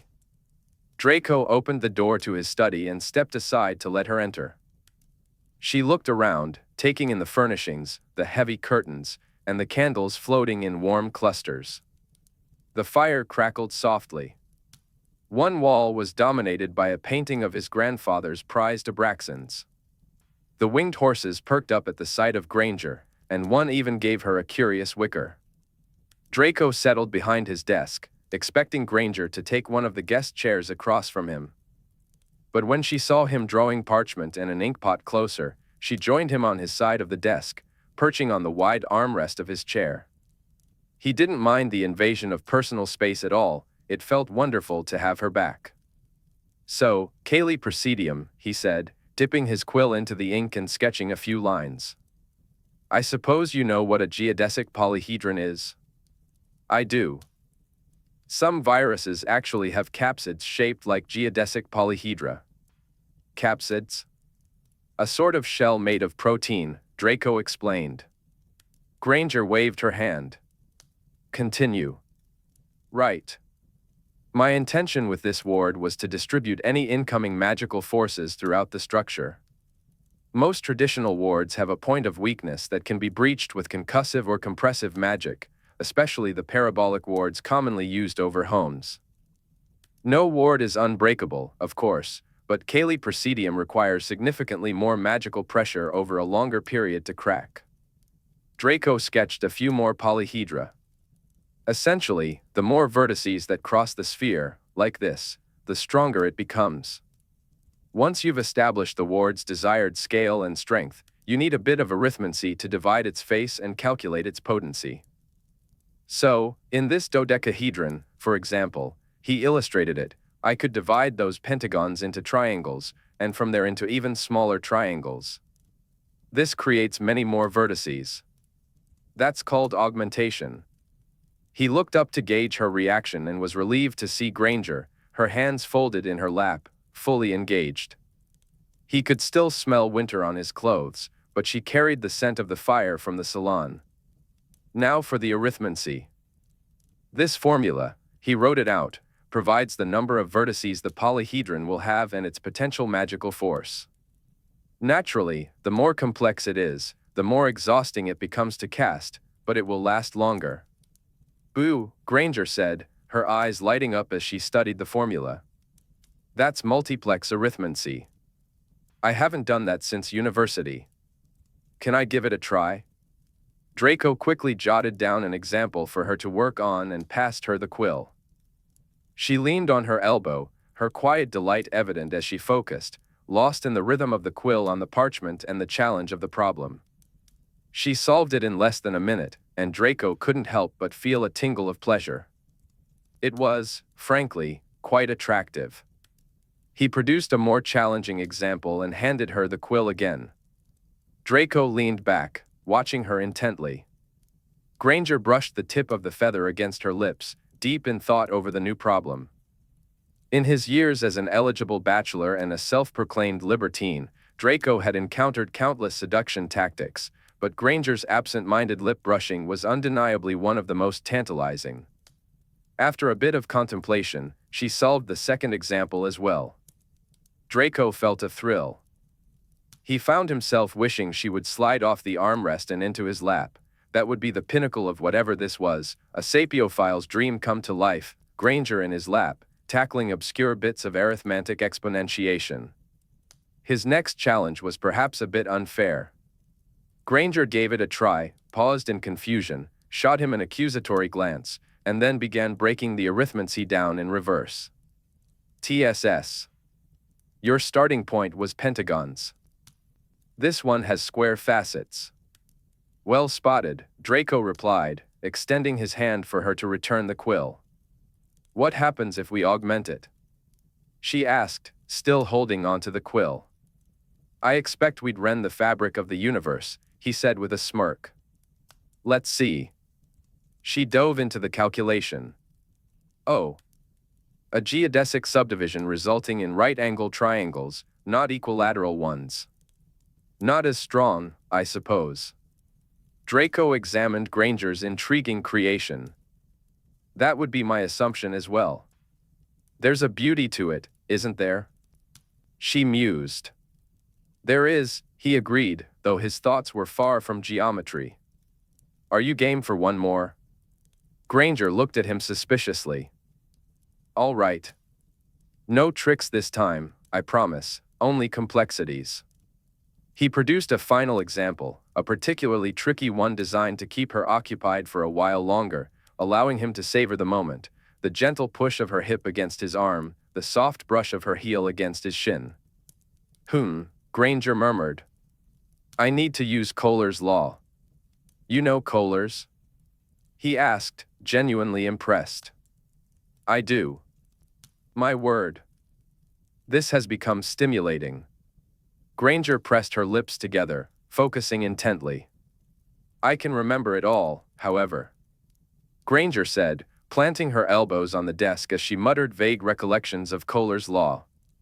Draco felt a thrill run through him. Her absent-minded lip brushing was undeniably captivating.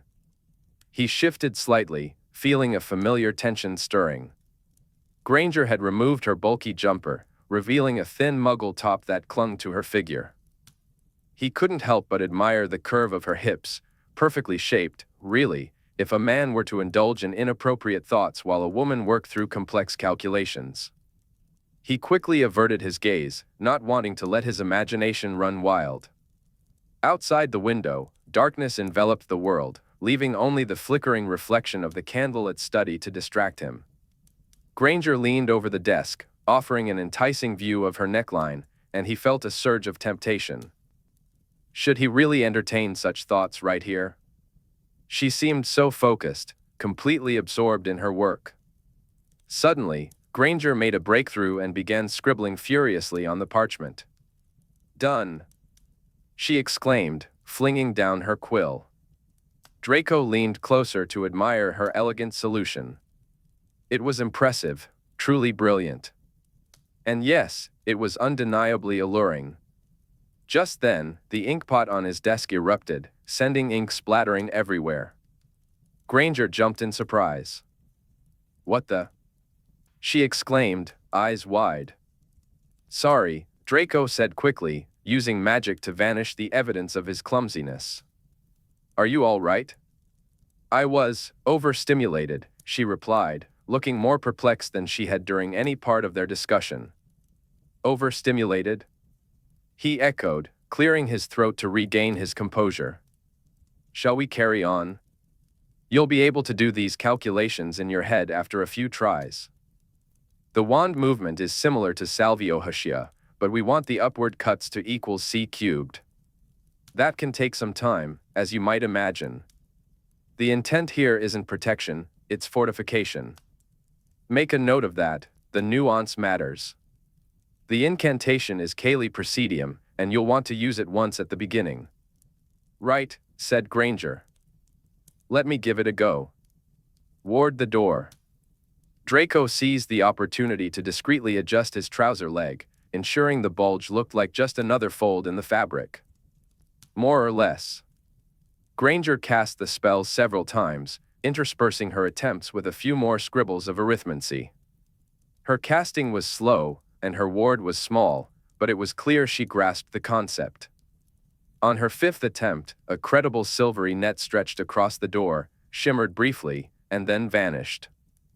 "Well done," Draco said, suppressing the urge to admit how attracted he was at that moment. "I'll have to practice." "What an interesting ward. I don't think I've seen arithmancy applied to spell work in this way before." "It's useful. I've tried to teach it to other aurors, but most lose interest as soon as they see the arithmetic notations." Granger tooted.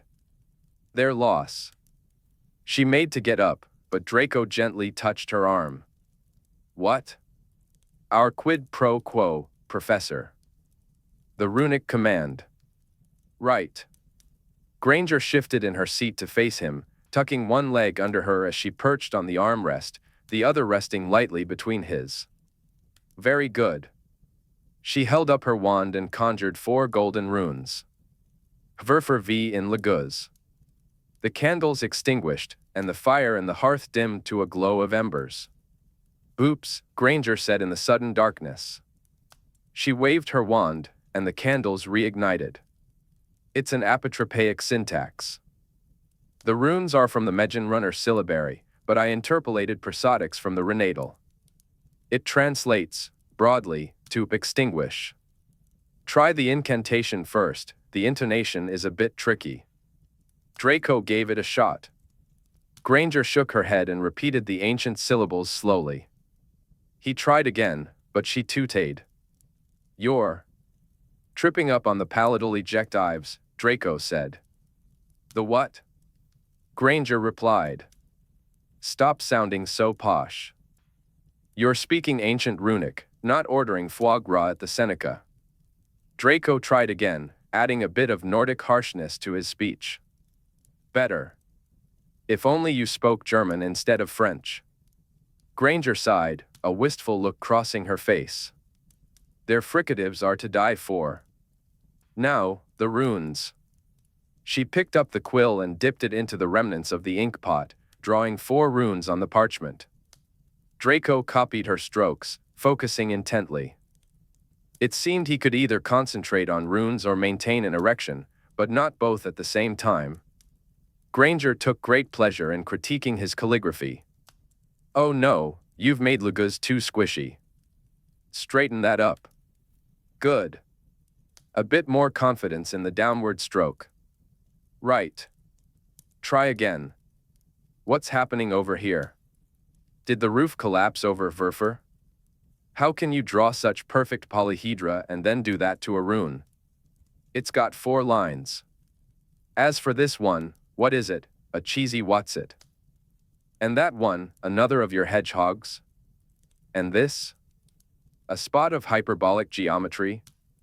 At this rate, you're going to rend the fabric of the universe. Draco didn't actually tear the universe apart, but he did laugh too hard, poking a hole through the parchment. Granger studied the damage, suppressing a smile, but she offered no censure. Runes are meant to be carved, after all. After a few more practice runs, Granger declared herself pleased. They moved on to the wand movements. To avoid any universe-rending incidents, Granger placed her hand over his as he drew the runes in the air. Her hand was gentle, her palm soft against his knuckles.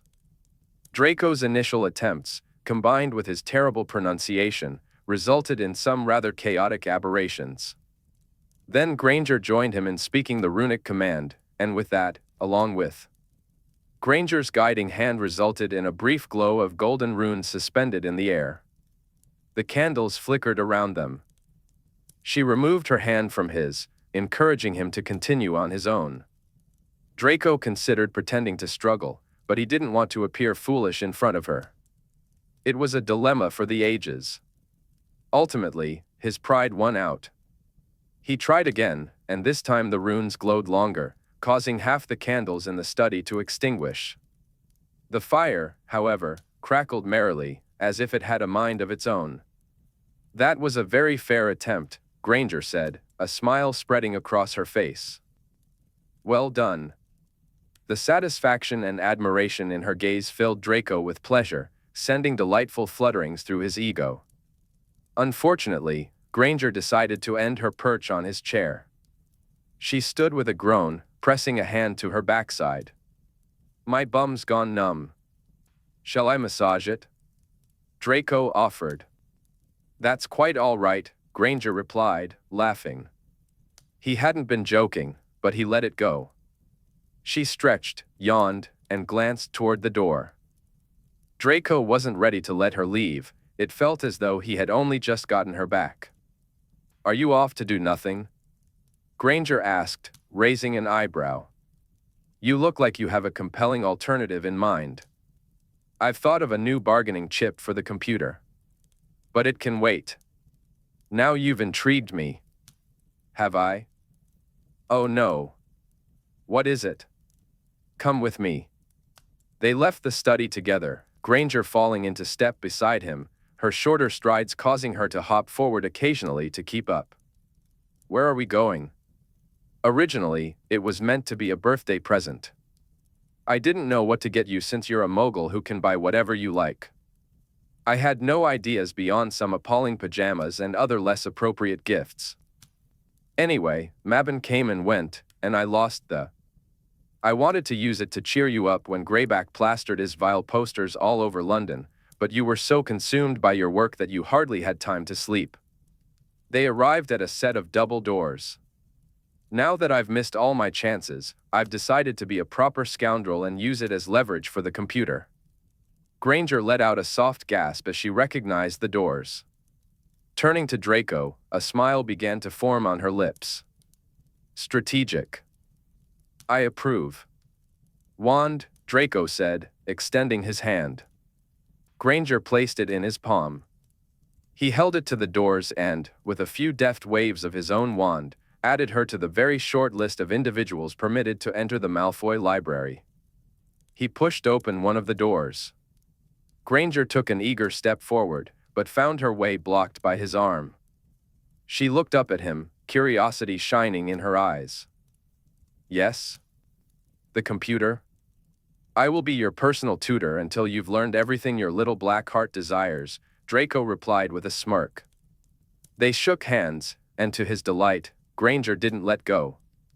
Instead, she pulled him into the library behind her, eager to explore. It was gratifying to be by her side as she discovered the vast space that occupied an entire wing of the manor.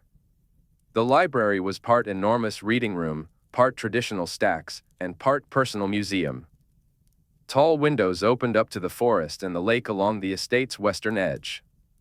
A fire crackled warmly, and reading desks along with oversized armchairs were thoughtfully arranged, lit by magical lanterns. Granger's gasps of wonder were a source of immense pleasure for him. "Can you give me a tour?" she asked eagerly. "Of course," Draco replied. They wandered through the stacks and display cases, with Granger peppering him with questions about the classification system, the Malfoys' acquisition philosophy, and their weeding plan. There was a soft light in her eyes as she listened intently. Draco found himself expounding on the principles of their collection, pleased with how engaged she was. Draco was focused on his acquisitions and weeding when he noticed Granger's gaze drifting. "Are you still with me?" he asked. "Yes," she replied, blinking as if shaking off a daydream.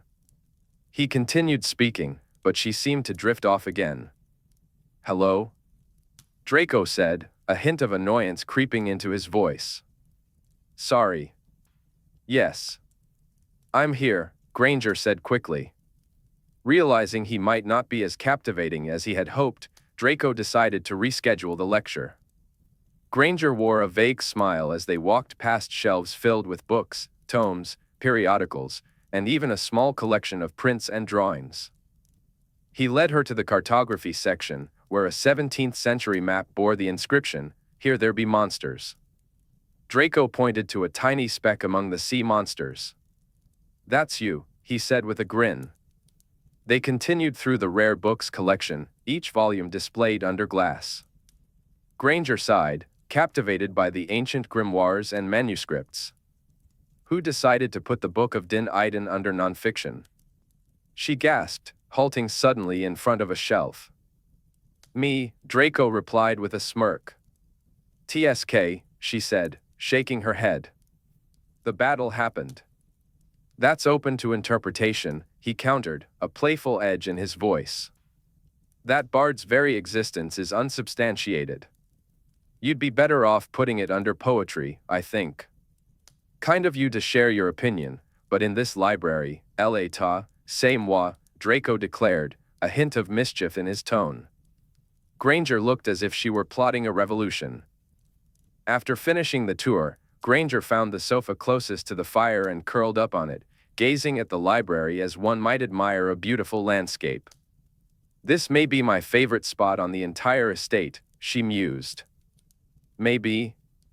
What others would compete for your affections?" Draco asked, intrigued. Granger began to count on her fingers.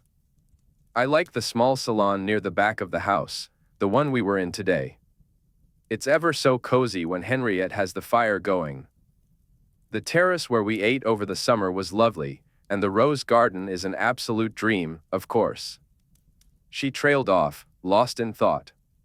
Draco settled himself next to Granger. "What about a certain window ledge?"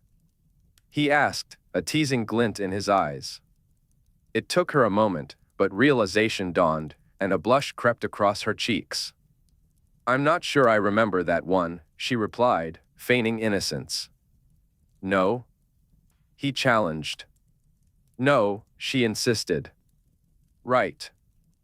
I think you were dreaming." A tense silence enveloped the library, but Granger was the first to break it. She sprang to her feet. "Shall I teach you how to use the computer? I'll go fetch it." "But we had just gotten around to doing nothing," Draco said, a hint of amusement in his voice. Granger's expression suggested she had decided that doing nothing was too risky. "We may as well. It's essentially nothing, at least for me. It's very easy." Without waiting for his response, she dashed off to retrieve the device. She returned, cradling the computer and a stack of her pucks. "You look excited," she said, settling next to him. "I've been pondering this item's mysteries for ages," he admitted.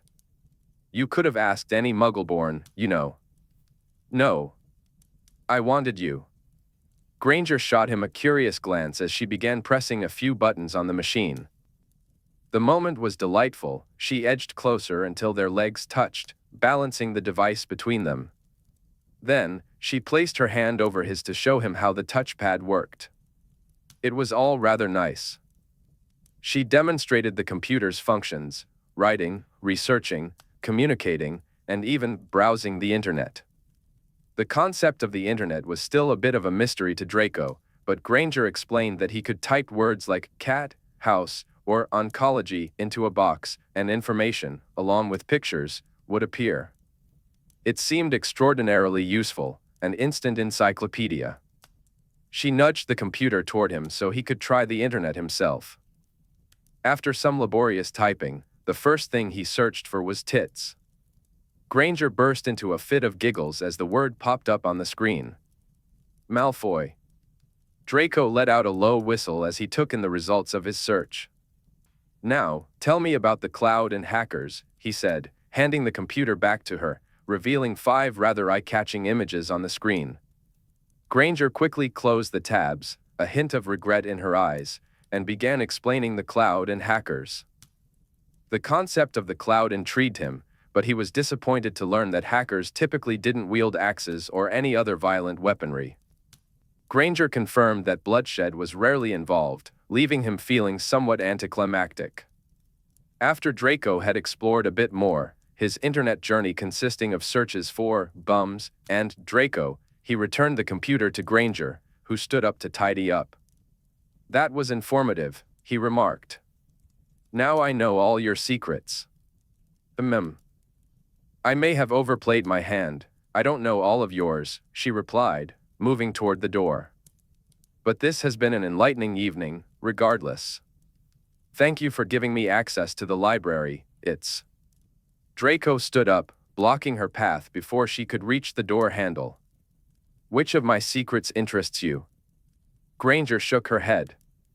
It's stupid. I won't tell you. Now I need to know. You don't need to know, she said, stepping away from him, a smile creeping onto her face. I do. You live in my house. You've seen me completely naked. You've literally been me. What mystery could possibly remain? Granger laughed.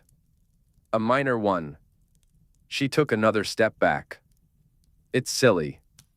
He followed her into the stacks as she backed away. Tell me. No. I'll back you into a corner and hex it out of you, he threatened, making good on the first part of his promise. After a few more steps, Granger found herself cornered. She gasped in mock outrage. You wouldn't dare. The playful chase through the stacks filled him with an unexpected rush of excitement, and his breath quickened. I would, he said. Draco stepped closer, a mischievous glint in his eye. I'd teach you what a real ruptured bowlock feels like, Hermione shot back, her tone teasing. He leaned in, undeterred. You can do whatever you'd like with my bollocks. She pressed against the stacks, feeling the weight of the moment. Don't make promises you can't keep, she warned, her gaze steady. Draco inhaled deeply, the scent of fire lingering in the air. He looked down at her, and she met his gaze, her bright eyes holding a promise of something more. What secret? He pressed again, knowing he needed to keep the conversation flowing to avoid saying something foolish, like declaring his feelings. Hermione glanced to the side, searching for an escape route. Draco quickly raised an arm to block her path. She shifted her gaze to the other side, but he gently placed a finger under her chin, turning her back to face him. You're terribly insistent, she remarked, a hint of amusement in her voice. I get what I want, he replied, a confident smirk on his lips. Hermione rolled her eyes dramatically, but then, surrendering to the moment, she leaned against the shelves and beckoned him closer. He moved in eagerly, a bit of her hair catching in his stubble as he leaned down. The whipped cream, she whispered into his ear, her breath warm against his skin. He said, a grin spreading across his face, more than just a simple smile. He leaned his forehead against her shoulder and laughed, the sound bright and carefree. I await your answer, Hermione said, her breath brushing against the side of his neck, sending a thrill through him. He lifted his head, meeting her gaze. I think it would require a practical demonstration. Demonstration is one of the more effective pedagogical methods, she nodded thoughtfully. Unfortunately, it wouldn't be gentlemanly. Or appropriate. Or wise. Hermione looked at him with a knowing expression. What a pity. The tragedy of it rends my very being, Draco replied, his tone only half joking. She ran a hand down his arm, a playful tut escaping her lips. Still wearing the silver cufflinks? Haven't we learned our lesson about the dangers of transition metals? Perhaps we've just been hoping for a different outcome, he countered, a glimmer of mischief in his eyes. Repetition is also an excellent teaching method, Hermione said with a nod. I await instruction, Draco replied, his voice laced with an absurd amount of hope. Oh, no. That, too, would require a practical demonstration. Oh. Unladylike. Inappropriate. Unwise. All the best things are. Hermione flashed him an adorable, yet dangerous grin. Perhaps I'll show you when you show me the whipped cream. You are devious and cruel. Thank you. May I ask about another minor secret while I have you? Yes. She had him in so many ways, it was a bit ridiculous. What was the other thing you thought of buying for me, other than those appalling pajamas? The inappropriate thing? Draco teetered on the edge of a decision. That was nothing, he said, avoiding the truth that he had visited a lingerie shop in Muggle London and had daydreamed about it for days. Nothing? I ought to push you into the stacks and tyrannize you into an answer. Yes, she had him. His heart, that stupid and useless organ, was full. Please do, Draco said. She placed a single finger on his chest and backed him up. He didn't have far to go before he hit the stacks behind him, barely a step at best. A shelf dug into his back, and her fingertip pressed lightly against him. Could she feel his heart? Probably. Tell me, Hermione said. No. Hermione hooked a finger into his collar and rose onto her toes. Tell me, she whispered against his jaw. Or else. Just a few sweet nothings and gentle threats, along with her barely there touches, sent him spiraling into a dizzying euphoria. He was a love-struck, Granger-addled fool. Shan't, Draco managed to say. What were they even talking about? It was her turn to place her fingers on his chin, drawing his face closer to hers. Give us the barest of hints, then. Terribly insistent, she said, her breath barely brushing against his lips. I, too, get what I want, he replied. Is it still want when the thing you desire is so willing to give itself to you? Draco asked, a hint of mischief in his tone. Deep philosophies amongst the stacks, Hermione remarked, her playful tone cutting through the tension. Stop trying to distract me. You're the one distracting me, Draco countered, their noses nearly touching. I have no idea what we're even talking about, she said. Inappropriate presents, he reminded her. Right. So, what must I threaten you with to get you to share this information? Hermione asked, searching his eyes, a smile dancing in her voice. Draco leaned his forehead against hers. Withholding whatever you're teasing me with at the moment. A conundrum, she mused, trailing a finger along his jaw. Difficult to withhold when I so want to give. More philosophies to delight and intrigue, he said, feeling the weight of her breath linger on his lips. It took all his self-control not to slide his hand around the back of her neck and pull her closer. Hermione pulled back slightly, creating a small distance. I am withholding. Talk. Heartless, Draco said, feigning indignation. Satisfy my curiosity, and I'll satisfy these. These what? She prompted. Philosophical inquiries. What a charming bit of bribery, she teased. Will it work? Aren't Aurors trained against this sort of thing? In principle. But my professional integrity crumbles before you, yet again. Oh no, Hermione said, shaking her head. You needn't look so smug. Tell me, he urged. I simply wanted to buy you less appalling nightwear, she admitted. Thoughtful.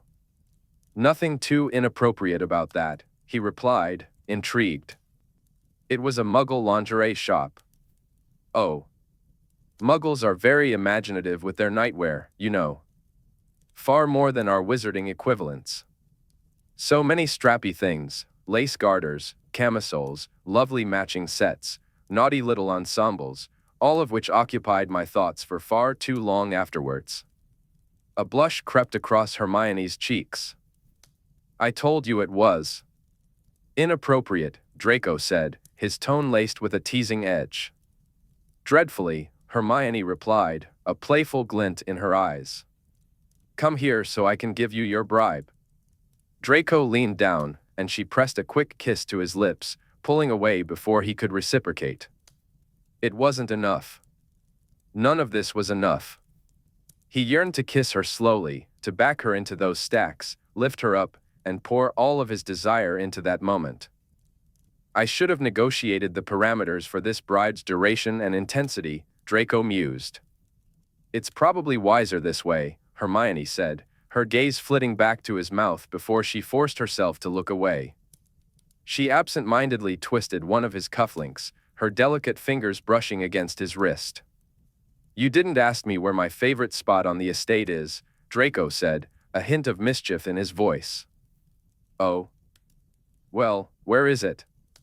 Here. It is a beautiful library. No, here, with you. He caught her hand, entwining his fingers with hers. She smiled, that smile that made him feel like he was soaring. She was a light amidst the shadows, doe-eyed, blush-cheeked, and golden-souled. His heart brimmed with thoughts of her, her mind, her wit, her magic, her ambition, her beauty, her chaos. He felt himself teetering on the edge of a great leap. He could love her. Gods, he could love her. He traced a finger along her cheek, realizing he might already love her, hidden away in secret heartbeats, stolen touches, and lingering glances. There was a tearing sensation, a dissonance, a pleasurable pain as his mind struggled to accept what his heart already knew. He loved her. It was overwhelming. He suffered in silence, while she, blissfully unaware of his inner turmoil, turned her face into his hand. The softness of her cheek against his palm, the warmth of her smile, it filled him with an ache of longing that felt almost unbearable. I've missed you, Draco confessed, his voice catching slightly, raw with sincerity. The door he held open for her as they left the library, in the brush of their hands as they walked side by side. It amazed him how something so simple could feel so profound. I've missed you too, she replied softly, her voice tinged with a breathiness that hinted at suppressed emotions. Je reviens de loin. I feel as though I'm back in the world of the living. Draco still held her hand, running his thumb over her ring, a small token of their connection. You must tell me when you've recovered your capacity for complications. Hermione looked up at him, her lips slightly parted, her eyes sparkling with curiosity. He could feel her touch against his knuckles, a gentle reminder of their closeness. After today, I might have a bit of wiggle room, she said hesitantly. What if we were just a bit stupid then? He suggested, his heart racing. Let's be a bit stupid, she agreed, her voice a playful whisper. She slipped her fingers under his braces, tugging him closer. Draco backed her into the bookshelves, kissing her slowly as he had always wanted to, lifting her against the stacks. He poured all of his longing into that kiss. Her lips smiled against his, sweet and inviting, and in that moment, it felt like love. They kissed like silly teenagers hidden among the shadowy shelves. She was even more beautiful than he had imagined, pressed against the books, her hair coming loose around her shoulders. He inhaled her scent deeply, savoring every moment. Her small fingers roamed his arm, exploring his shoulder, eventually finding the collar of his shirt. There was a loveliness in it all, her mouth moving in rhythm with his kisses, the lightness of her in his arms, her soft gasps filling the air. It felt like rapture, a kind of magic he had never known before. He wanted to tell her that she had him completely, that he was hers, that he loved her. He pressed this realization into the curve of her neck, feeling lightheaded and overwhelmed by his feelings. Just then, the dinner gong rang, interrupting their moment. Yet, after their delightful foolishness, gorgeous, bright, shining foolishness, Draco realized there was love in everything he did. It was there in the way he held the door open for her, in the brush of their hands as they stepped out into the world together. As they walked down the corridor, Draco leaned his shoulder against Hermione's, guiding her toward the dining room. There was a desperate love in the way he paused for her to adjust his collar, a tender love when he pulled out her chair. He poured her a glass of wine with an aching love that filled the air between them. When he foolishly reached to tuck a curl of her hair behind her ear, it was a gesture laced with overwhelming affection. He teased her for taking small bites because he loved her. He playfully threatened to steal her last profiterole, and that too was born from love. It was the reason he followed her into crypts, why he wrestled with hinds in swamps, and why he kissed the scar on her arm. That undeniable pull, the gravitational force of their connection, was like falling in love over and over again. At the foot of the stairs after dinner, his good night carried a hint of frightened love, as if he were trying to keep his feelings hidden. His sleep well felt more like "come here and kiss me again." As she ascended the stairs, each step away from him felt like a pang in his heart. He ran a hand through his hair, staring at the empty staircase, overwhelmed by the realization that he loved her. It was there in every embrace, in the late-night flights beneath the stars, in their playful duels, in secret dances, in the gifts exchanged, in moments of bravery, in the passing of handkerchiefs, in accidental touches, in their playful arguments about hyphenated surnames, in drunken picnics, and in shared cups of tea. He loved her. She made him truly understand the meaning of the word. Chapter 33, Heroics, Hazard.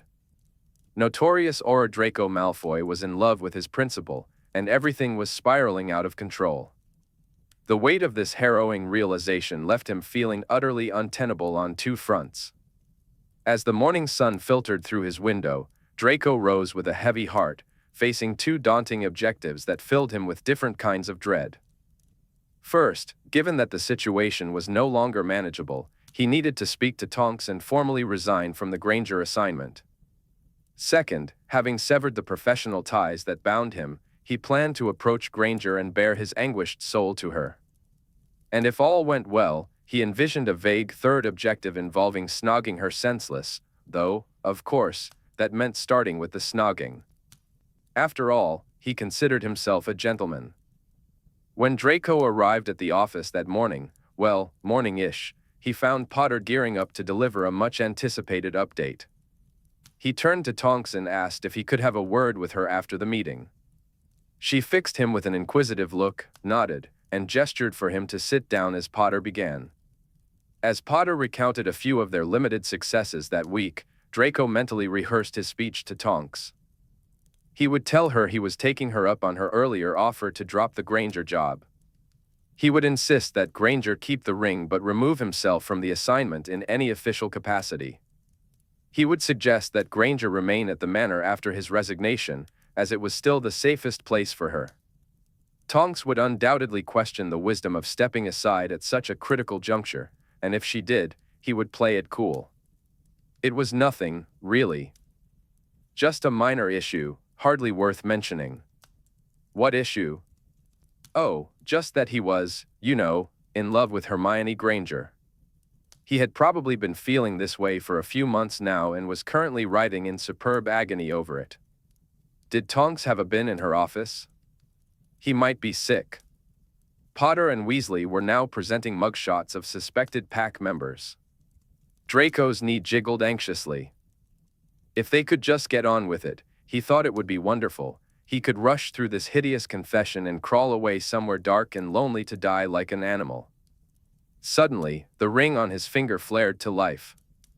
Granger's heart rate spiked, sending a wave of panic through him, followed by the unmistakable burn of the distress beacon.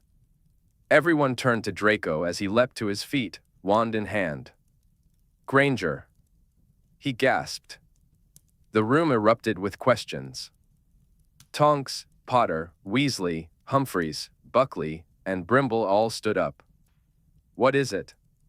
Where is she? What's happened?" But through the ring, Draco felt only emptiness. His attempt to apparate was futile. There was no response from Granger's ring, and he had no idea where to go. He stared at his hand, comprehension dawning. They've got her. They've done something to the ring, disabled it or destroyed it. Swearing under his breath, Draco cast his tracking charm. A map appeared before him, with Granger's hairpins glowing brightly. He scanned the locations as the worried Aurors crowded around him: St. Mungo's, Trinity, the cottage, the manor. There. Brimble pointed at a cluster of pinpricks off the coast of Scotland. The Outer Hebrides.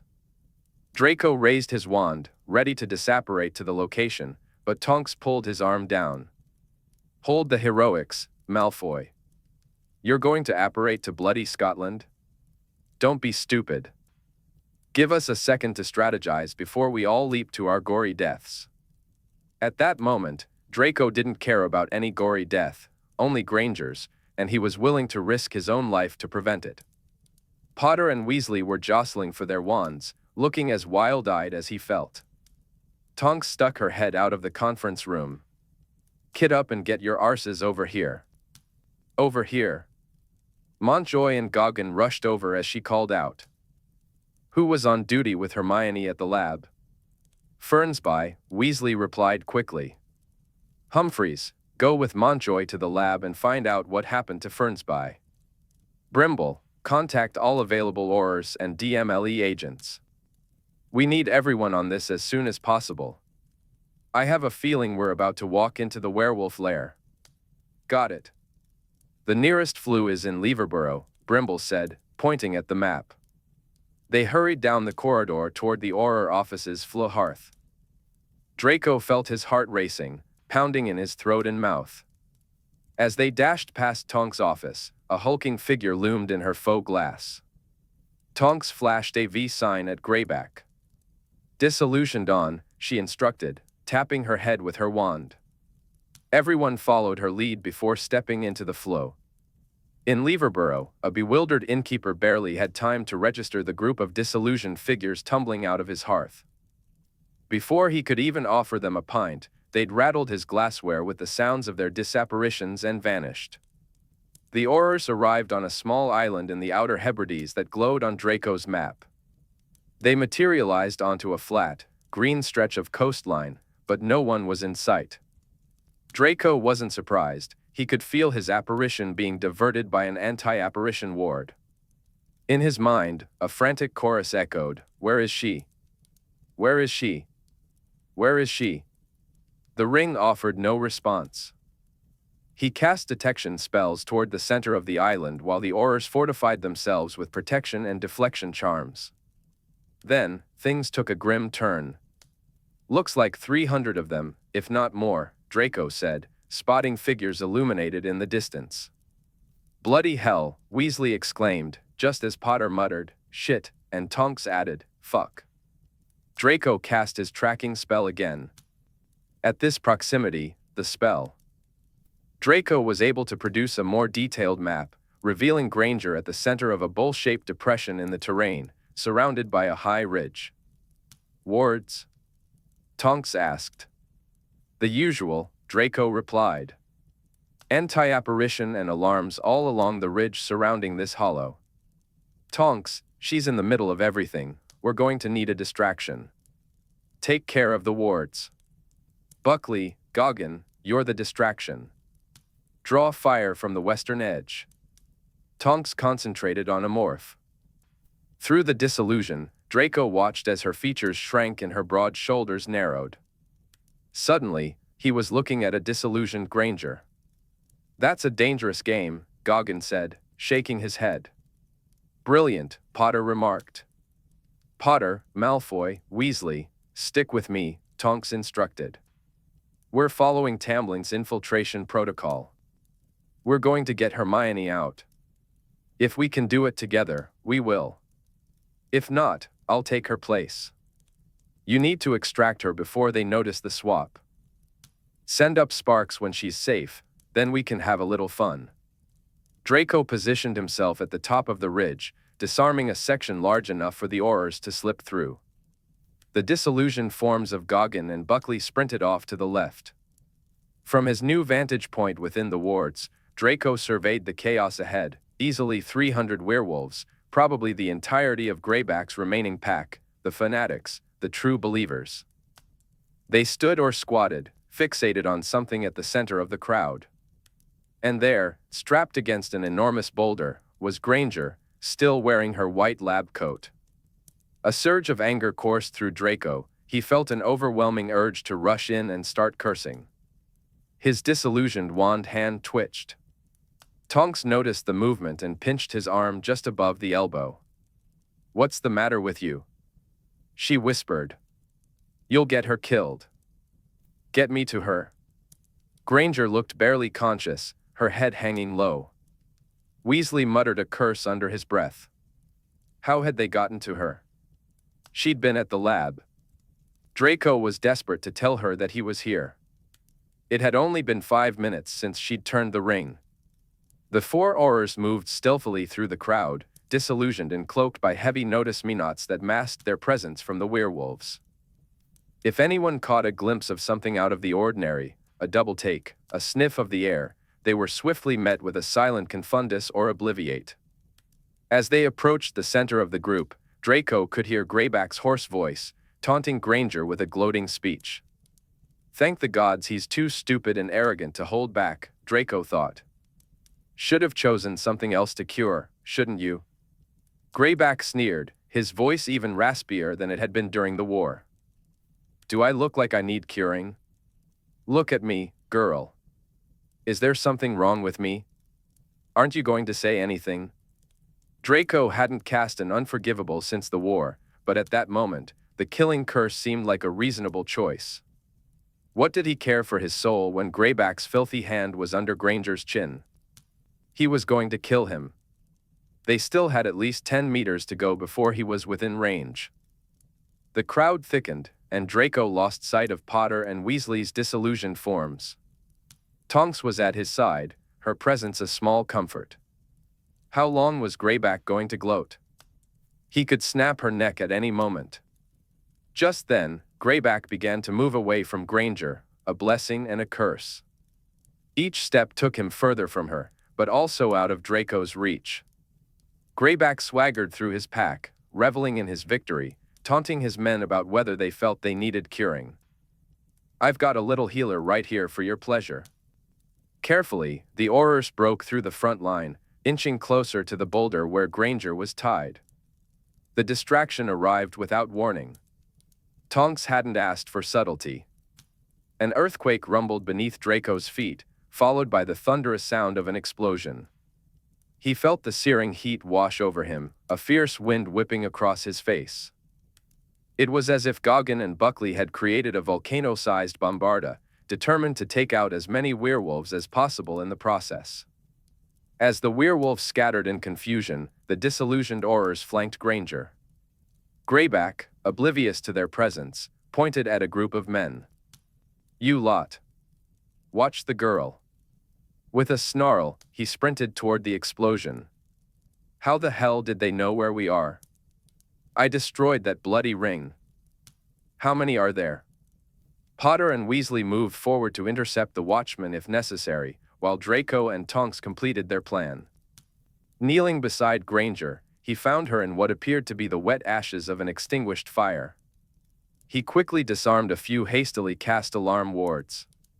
Granger stared at the ground with half-open eyes, her split lip and the bruises on her face telling the story of violence. One of her hands looked injured, perhaps broken or dislocated, likely from someone violently tearing off the ring. His rage surged, but he forced himself to stay calm. Tonks settled next to Granger, her disillusion flickering as she matched Granger's clothing. The watchmen were distracted, glancing occasionally toward their charge as they strained to see what was causing the eruptions across the field. Draco severed Granger's bonds and replaced them with illusory replicas strapped across Tonks' chest. He disillusioned Granger just as Tonks canceled her own. Granger was pulled away from the boulder, and Tonks slid into her place, her wand pressed against her leg. Just in time, two of the watchmen turned to check on the woman who looked like Granger. Meanwhile, the real Granger, now invisible, lay limp in Draco's arms. He whispered, "Gravitas." "Penna," Draco muttered as he slung Granger's almost weightless body over his shoulder, keeping his wand arm free. Two watchmen drew too close to the boulder where Potter and Weasley were hiding. Draco watched their eyes glaze over as they fell victim to a confundus charm. One of the watchmen shouted something at them, but all he received in reply was a series of gurgles. "Oi," the watchman called to another. "What the hell is wrong with?" He was cut off as he was stunned. "Go," came Tonks' sharp whisper. The remaining watchmen shouted in alarm. Following Tonks' lead, Potter and Weasley flanked Draco, helping to escort Granger out of the chaos while drawing as little attention to themselves as possible. Draco felt Potter reinforce the "notice me not" charm. They all cast a backward glance at Tonks, reluctant to leave her so exposed. The switch had worked. The remaining watchmen took their positions next to Tonks, who was disguised as Granger, wands raised, completely convinced she was the real healer. Another explosion rocked the field, and spells began whizzing through the air toward Goggin and Buckley. "Are we sure none of us should stay with Tonks?" Weasley asked, moving cautiously through the throng of running werewolves. "She's still got her wand. She'll confringo our arses if we don't do as she says," Potter replied firmly. Draco had no intention of staying behind. With the most precious burden in the world on his shoulder, his only goal was to get out undetected. Greyback's sudden death could wait. Just then, a group of werewolves barreled toward the watchmen. Potter and Weasley quickly cast a depulso, sending them sprawling, then petrified the lot. They heard the watchmen shouting orders, demanding to find whoever had stunned and confounded their colleagues at the boulder.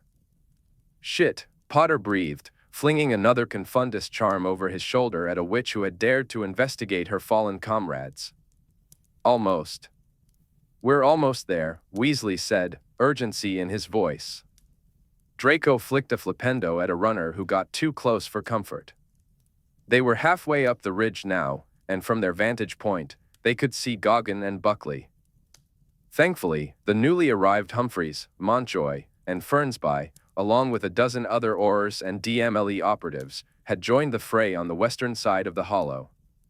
However, the trail of petrifications and stuns left by the three Aurors had not gone unnoticed. They could no longer move freely through the chaos, they were being hunted. Bursts of finite incantatum and hominum revelio crisscrossed around them, and they had to deflect the spells when dodging wasn't an option.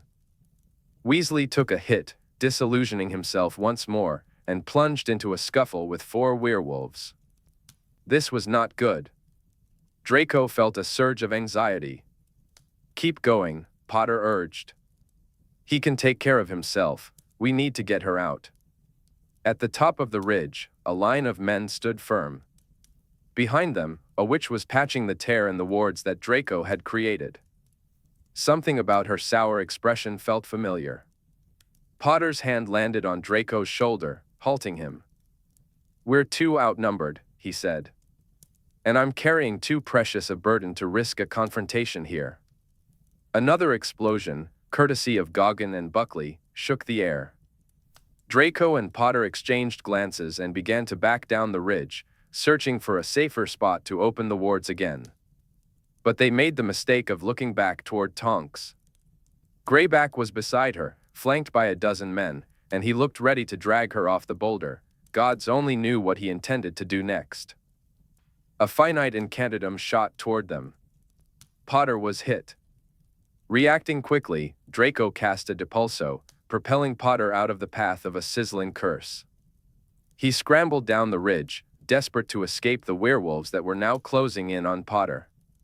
The only silver lining in being so severely outmatched was that the werewolves, they couldn't disillusion themselves without risking a collision as they circled their enemy. Potter managed to disillusion himself again, vanishing from sight, and shifted into a more serious mode. His Reducto spell sent Greyback's men flying, limbs scattering in the chaos. Draco decided Potter could handle himself and turned his focus to finding a quiet spot at the edge of the anti-apparition ward. There, he could set Granger down and cut through the madness. He sent a Patronus towards Goggin and the newly arrived reinforcements, urgently signaling for help. The Borzoi darted away in a silver streak. Granger stirred against his shoulder. "You're all right," Draco assured her. "I've got you, we're almost out." "Wand," Granger urged. Draco hesitated, reluctant to part with his. But then he spotted a petrified wizard and muttered, "Accio wand." A stout wand flew into his hand. "Put me down," Granger insisted. "I can walk." "Are you sure?" he asked, concerned. "Why, yes."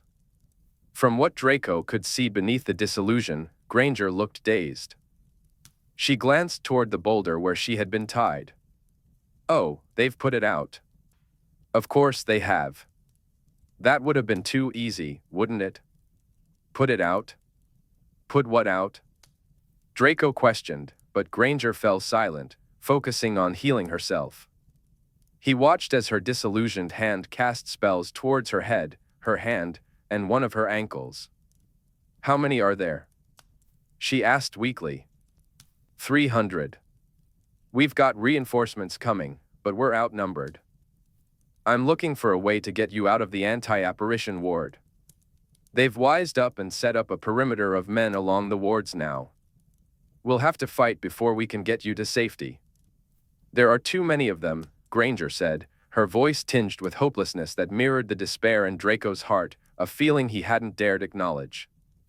Meanwhile, Potter and Weasley had teamed up and were. The turbulence among the werewolves intensified further down the ridge. Suddenly, a curse shot toward Draco and Granger. Quick as a flash, he cast a Protego to deflect it, but their position was quickly compromised. The line of wizards at the top of the ridge began to advance, weaving hexes across the ground in a calculated approach. Below them, a fierce battle raged as Aurors and DMLE agents fought to reach their position. They were trapped. "Damn it," Draco hissed. "I need to make a fire," Granger insisted. "No. You need to get out of here, not start a bloody fire." "Get out how?" "We're surrounded." Granger, her form still cloaked by disillusionment, knelt on the ground. "Just buy me 3 minutes, and I'll make them regret they were ever born." The approaching wizards were now alarmingly close and far too numerous for comfort. "Bloody hell," Draco muttered. 3 minutes. But he was determined to make them regret their existence first. He cast a dense Caeli Presidium over Granger, then cancelled his disillusionment to draw enemy fire toward himself. Under the shimmering ward, Granger set to work lighting her fire. The first 3 werewolves that approached Draco met a swift end, their throats torn out. A vortex of conjured knives impaled the next 2, while Arcanist's arrows thudded into the chests of the following attackers. Each wand raised against Granger was met with an Immobulus, and if he had time, he added a detonation to disarm the threat.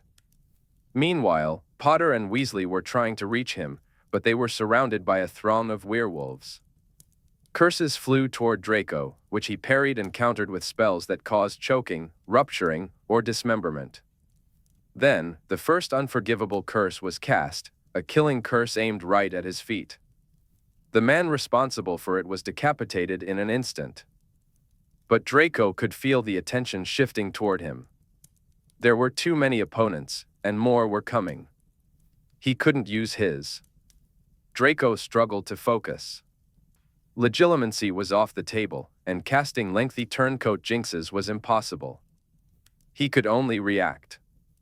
A curse struck the silvery ward, bouncing harmlessly off it, but it shouldn't have even reached that point.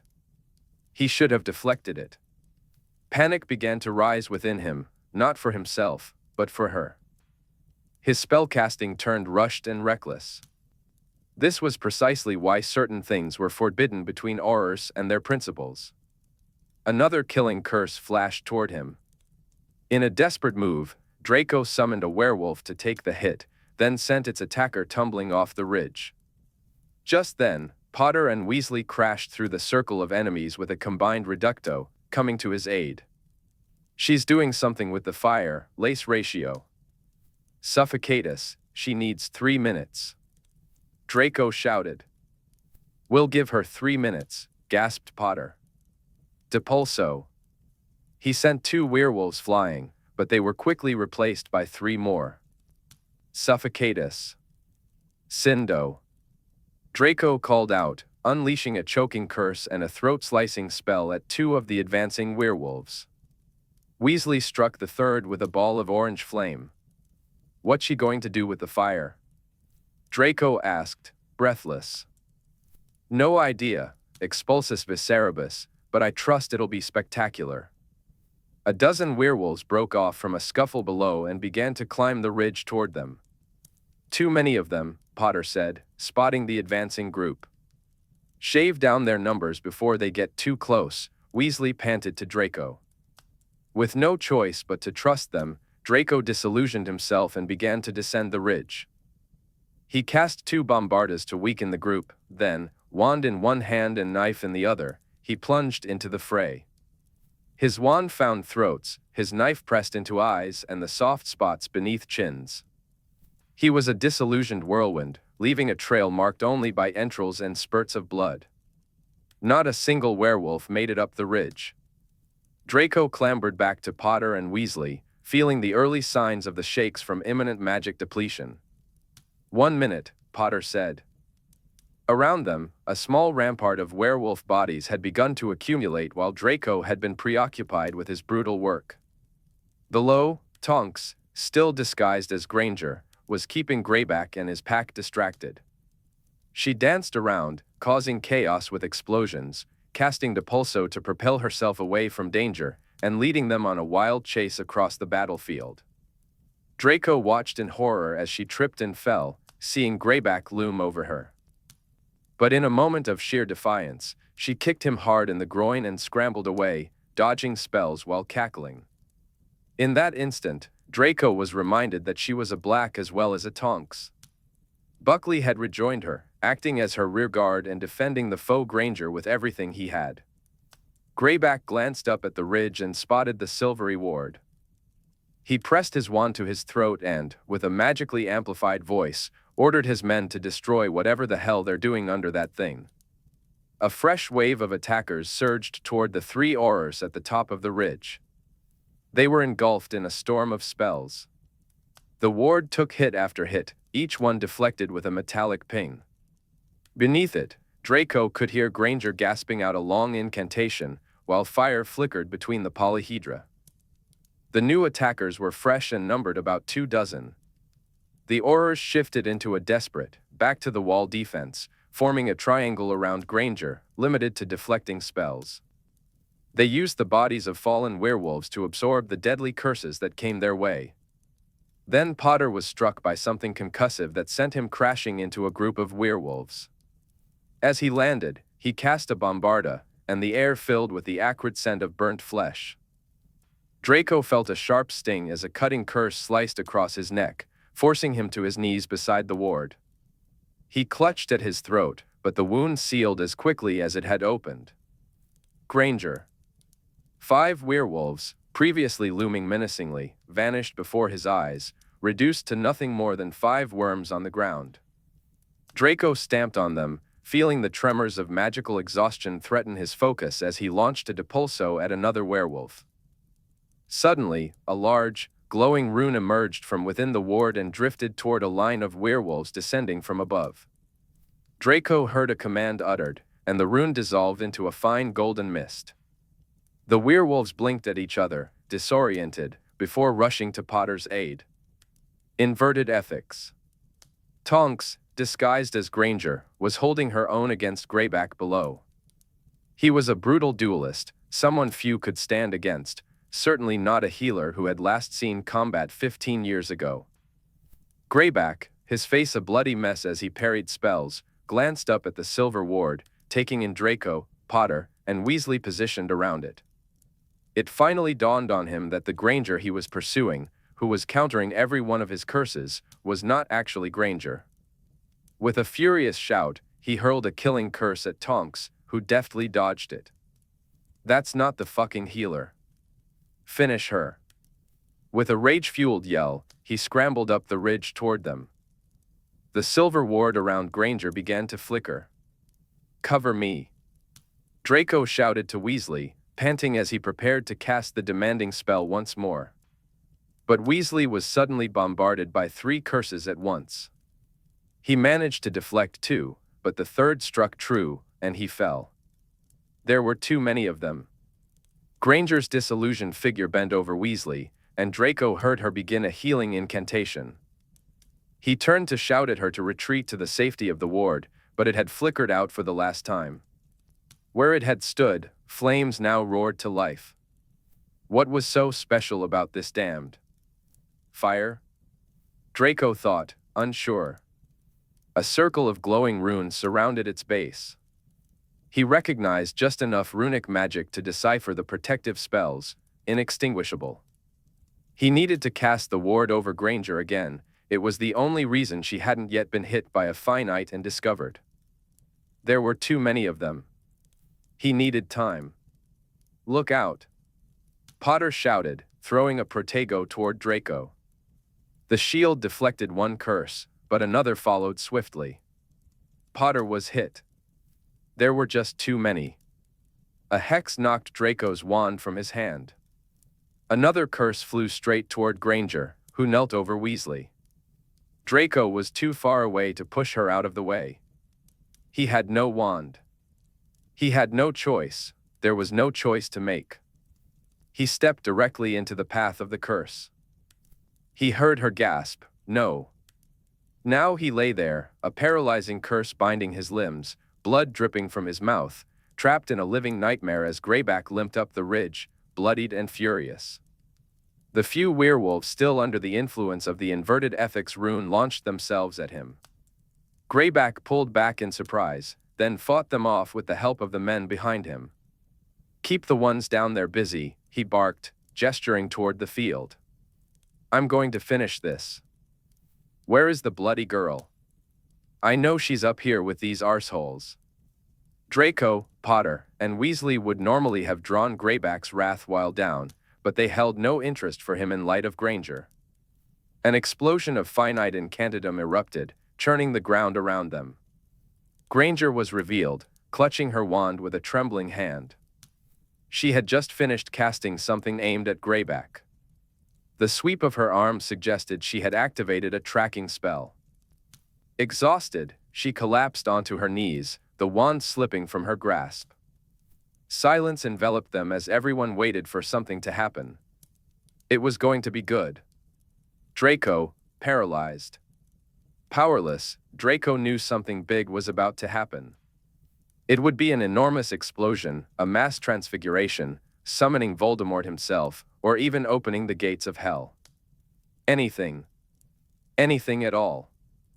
The fire behind Granger crackled cheerfully, innocently, as if it were merely the result of a random confringo on the battlefield, rather than the most hard-won flame ever lit.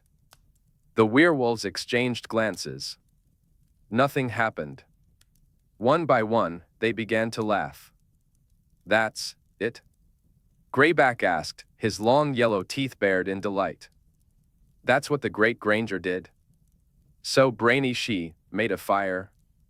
More laughter erupted around him. Greyback slashed his wand at the fire, trying to extinguish it. Another werewolf cast Aguamenti, but the flames crackled on. Below Greyback, the sounds of a skirmish drifted up the hill. Draco heard Tonks' voice, along with Goggins and Buckley's. "Faster, Tonks, for the love of the gods." More of Greyback's men attempted to douse the fire, but it was futile. Greyback spat at it. Leave it. He turned his attention back to Granger. When this is all over, girl, and I've taken care of your friends down there, I'm going to roast what remains of you on your little fire and eat you. Shouts floated up from below. Greyback glanced over his shoulder and began to circle Granger. We'll have less time together than I wanted, but I'm going to enjoy every one of your screams. He leveled his wand at her. Draco recognized that stance. A crucio was coming. Granger, blood-smeared and trembling from her magical depletion, stared him down, unafraid. Her scorn was magnificent.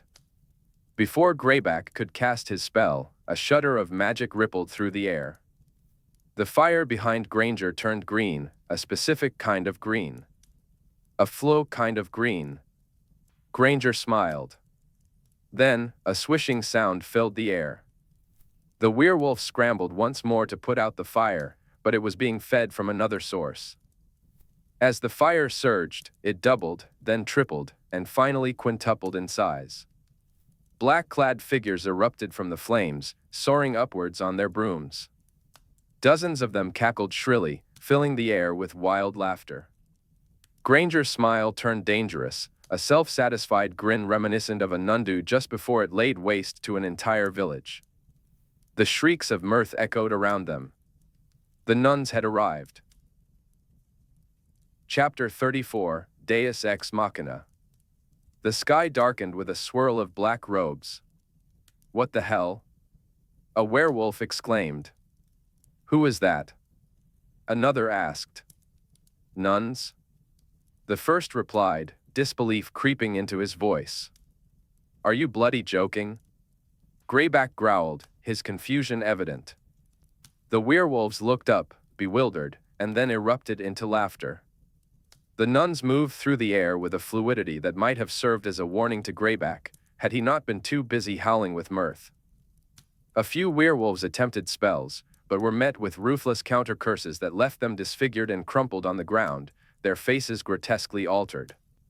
Shock washed over the group, mingling with a sense of cognitive dissonance.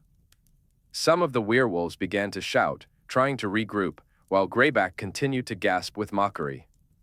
The nuns positioned themselves above the chaos, wands pointed downward. In unison, they cast a powerful area effect Petrificus Totalis, freezing everyone in place. Draco felt his limbs stiffen beyond the curse, while Granger grew unnaturally still beside him. Greyback's laugh became a silent grimace on his bloodied face. Then, silence fell. A small, white-haired nun, soaring above the others, cast a detection spell across the battlefield. Greyback was illuminated in a vibrant red. The nun tutade softly, and with a flick of her wand, she floated Greyback's rigid body into the center of the field, dropping him with a crunch into the blood and muck near the boulder.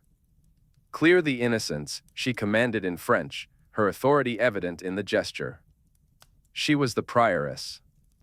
A group of nuns descended, levitating the fallen figures out of the chaos. Draco recognized the insignia on their cloaks. It was the Aurors and DMLE operatives.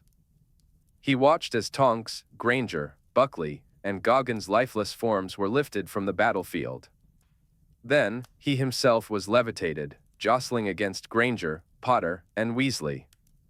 They were deposited at the very top of the ridge. Once the innocents had been cleared and only Greyback's men remained on the battlefield, the prioress ascended higher. Shall we have a summoning? She asked. The nuns erupted into cackles, whirling over the battlefield on their brooms. Threads of violet magic glimmered between them, weaving into a floating pentagram. The prioress raised her wand, and her sisters followed suit, beginning a low chant in Latin. Waves of dark, forbidden magic surged through the air, filling the atmosphere with a palpable tension. At the center of the field, where the currents of magic converged, a shape began to materialize, a grinning goat's skull, silent and still. Who will be the sacrificial lamb? The prioress inquired. A nun floated a bloodied-faced wizard upward, one of the attackers who had initiated the assault on the nuns. I have a sinner, she declared. The sinner was levitated toward the goat's skull, his muffled screams echoing across the stillness of the field, his petrified tongue and clamped jaw rendering him voiceless. The nun hovered above him, bringing him closer until his forehead pressed against the back of the skull. Then, a flash of red light illuminated the scene. The man's body slackened, transforming him into a grotesque figure, a hanging puppet with an oversized, horned head. The nun returned to her place within the airborne pentagram. The skull trembled, then shuddered, and finally shook violently. Its eye sockets, previously cloaked in darkness, ignited with two red flames. The man's body elongated and tore apart. From within him, a form twisted and emerged into existence, a being of fiend fire and darkness, rending the fabric between worlds. Granger had opened the gates of hell. As it ripped into being, the creature emitted a sound from the goat's skull, a chilling mix of unholy laughter and pain. It was a symphony of suffering, laced with a hideous anticipation. Limbs took shape. The entity was tall, and the skull dangled ominously at the end.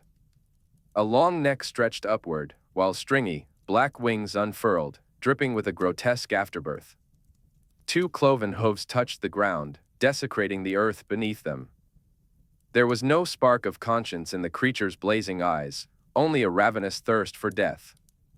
The nuns erupted into shrieking laughter as they released their paralysis spell within the confines of the pentagram. It wasn't to give the werewolves a fighting chance, it was for their amusement. The demon's soul-blighting laughter mingled with theirs. With hell in its gaze, it lunged at the werewolves. Half of them attempted to flee, while the other half cast spells in desperation. A curling talon swept through their ranks, leaving 5 lifeless bodies in its wake.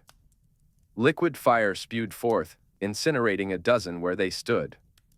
A searing wing struck a group of men, reducing them to mere remnants, no faces, no skin, just guts and bone. They collapsed with a wet thud. Those who tried to escape found themselves trapped by the pentagram, repelled back toward the demon's cloven hooves. The crunch of skulls echoed as the creature unleashed a hoarse, unearthly cackle. 10 killing curses flashed green and struck the demon simultaneously, but they had no effect. It was not alive, it was the prince of some dark underworld, and their spells only stoked its fire. The spellcasters were swiftly dispatched. The nuns maintained their hold over the pentagram. The demon, whether daunted or restrained, reveled in its wicked domain. Its rampage was sickening, hideous, and yet, in its own twisted way, perfect. The screams and its laughter intertwined into a ghastly chorus, gradually fading as the demon indulged in its gruesome feast. Now, only the sound of its terrible pleasure and the shattering of bone remained. It saved Greyback for last. He darted from one end of the pentagram to the other, desperately hurling curses at the creature. The nuns simply laughed. He unleashed a barrage of killing curses toward them. They dodged effortlessly, their laughter echoing in the air. The demon's gaze locked onto its final victim. The goat's skull tilted, and a plume of flame erupted from its black nostrils. Greyback was in a panic, scrambling for safety. He pushed into the pentagram, but was violently repelled, landing right at the demon's feet. The demon planted one cloven hoof firmly in the center of Greyback's chest. Draco watched with grim satisfaction as Greyback was torn limb from limb and devoured. The massacre was complete. There had been 200 of Greyback's men trapped within that pentagram, but now, silence fell over the scene, save for the demon. The air was thick with the stench of brimstone, sulfur, and the metallic scent of blood. The nuns began to chant in voices that soared high and pure, the Lord's Prayer. Pater Noster, ca es in calis, sanctificetur nomen tuum, adveniat regnum tuum, fiat voluntas tua, sicut in calo, et in terra. As the prayer continued, the nuns glided forward on their brooms, and the pentagram began to shrink. A heavenly halo glowed above each nun's head, and their crucifixes floated off their necks, shining with a divine light. The demon hissed and spat plumes of hellfire as the boundaries of the pentagram closed in around it. The ground shook with its discordant, infernal screams, forced inward again and again, until it curled into a shadowy ball. But deliver us from evil. For thine is the kingdom, and the power, and the glory, forever and ever. Amen. All that remained of the demon was the goat's skull, which vanished in a flash of red light.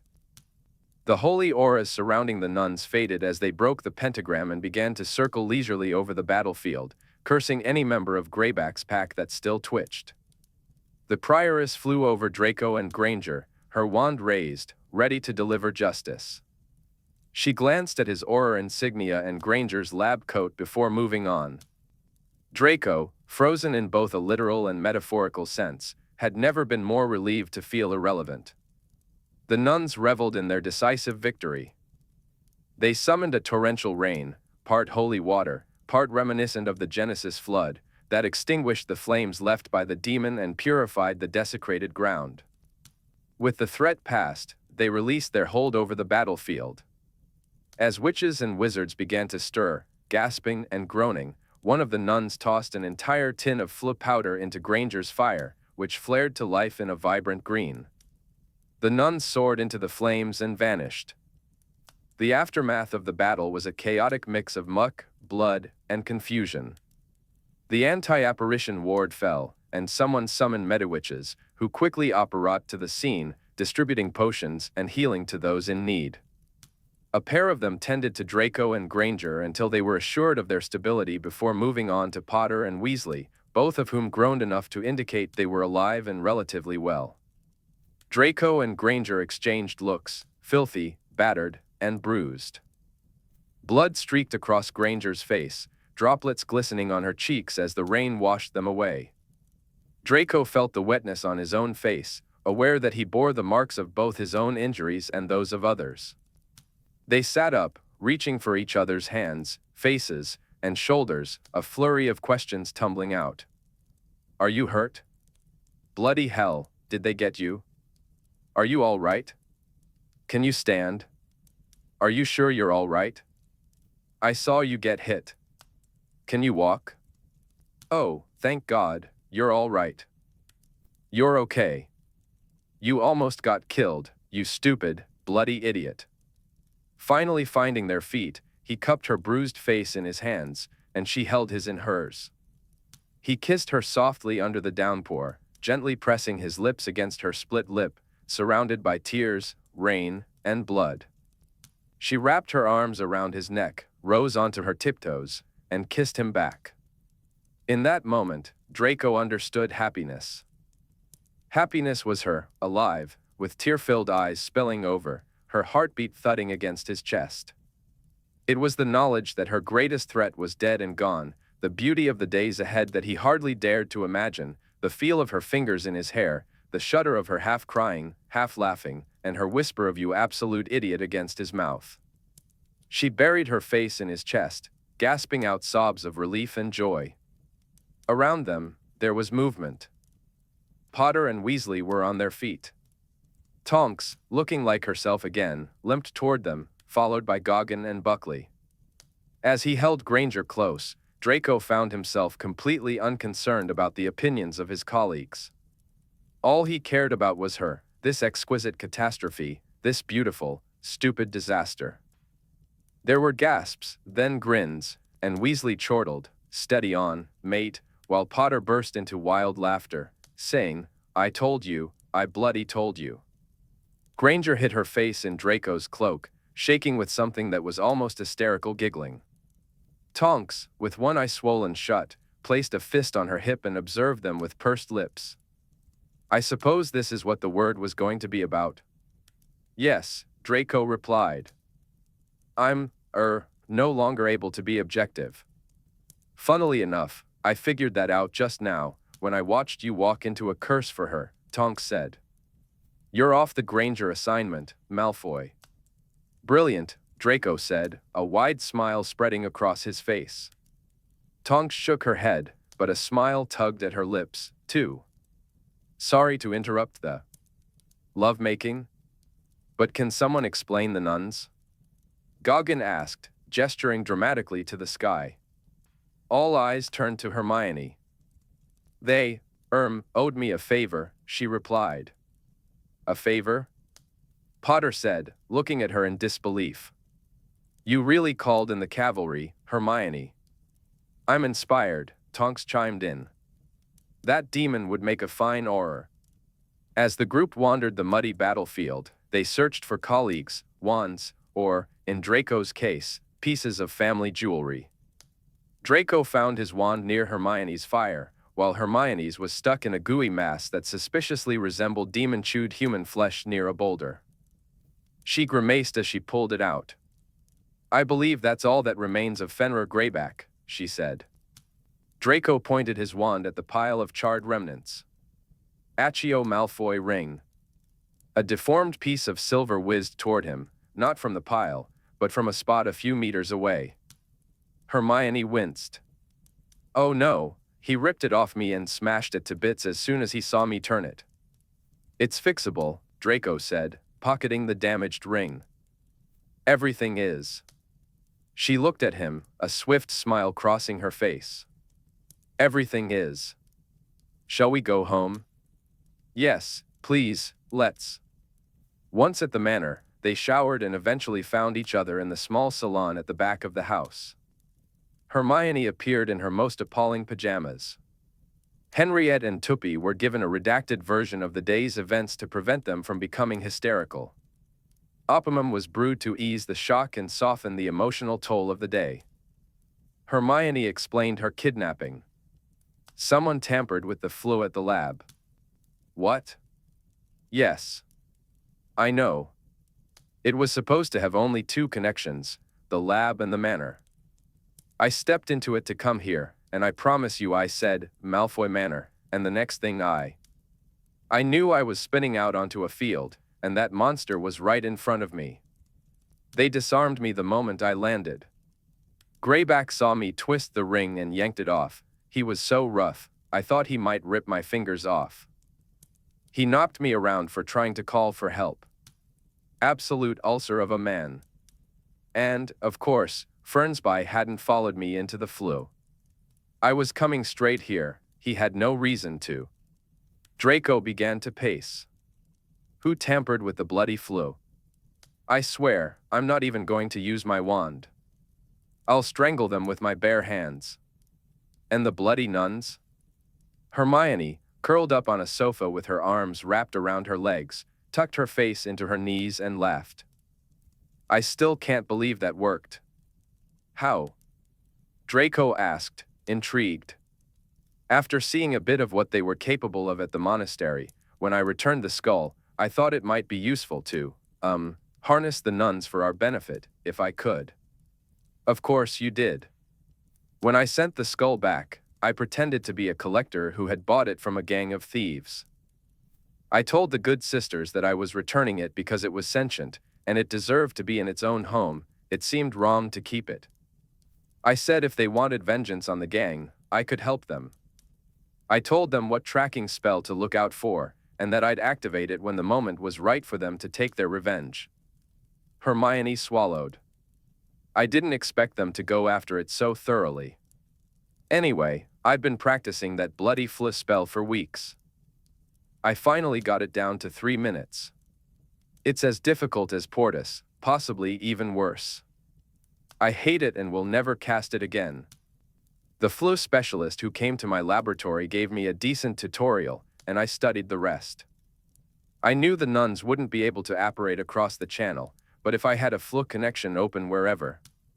I was just thinking, if I activated the tracking spell, we'd have a chance.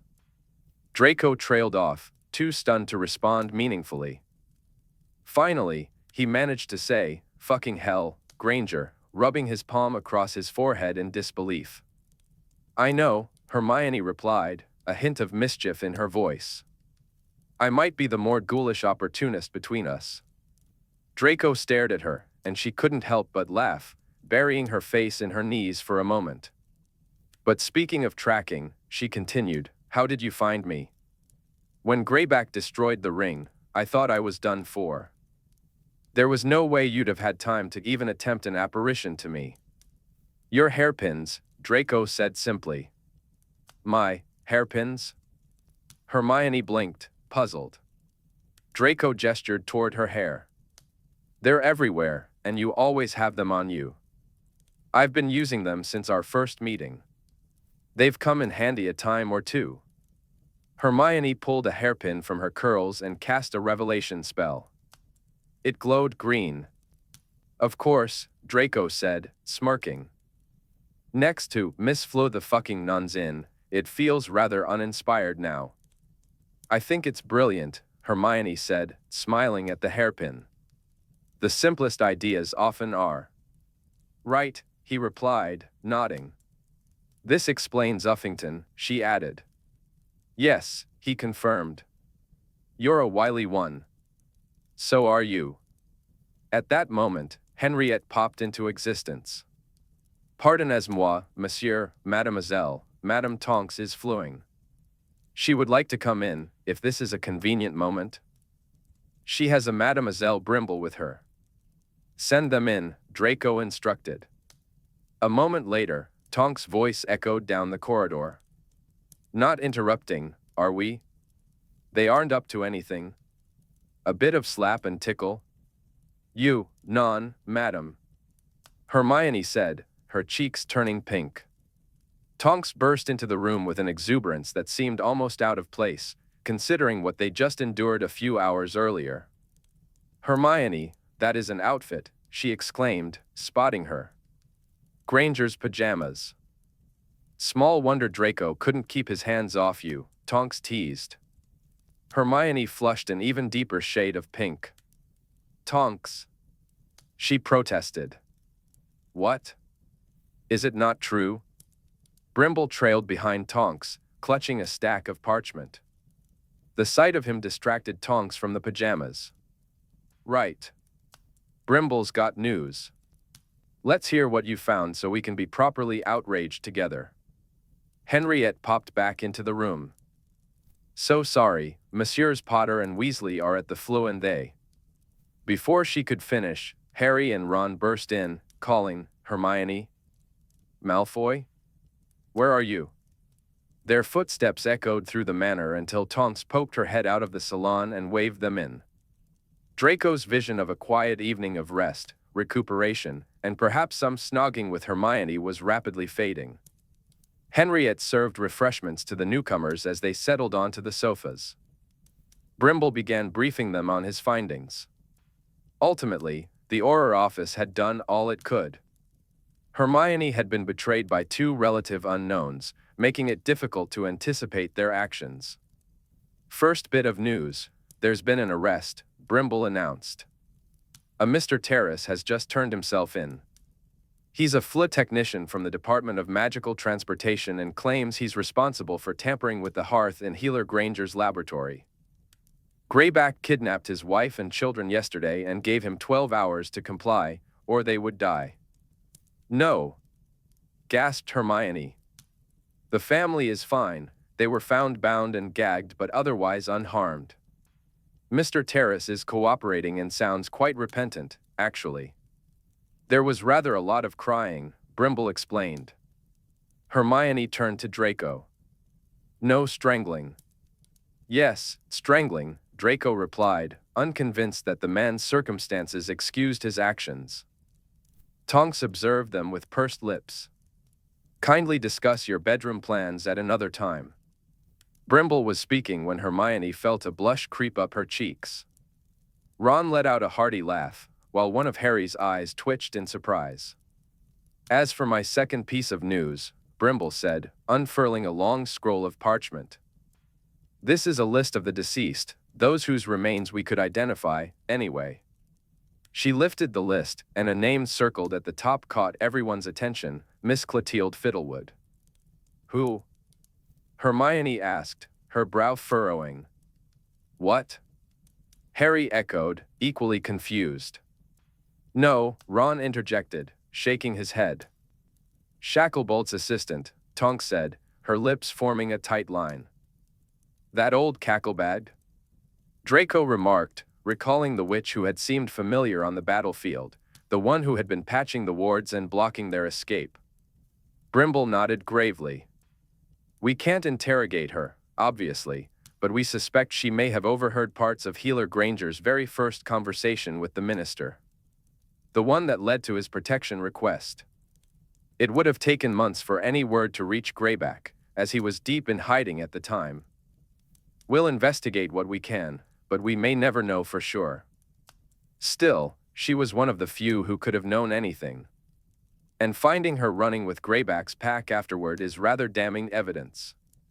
A heavy silence settled over the group.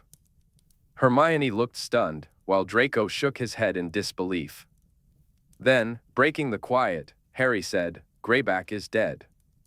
Saying it aloud made it feel real. Hermione's hands flew to her cheeks. "Greyback is dead. Greyback is fucking dead," Draco and Tonks echoed. "The arsehole is dead," Ron added, raising his cup in celebration.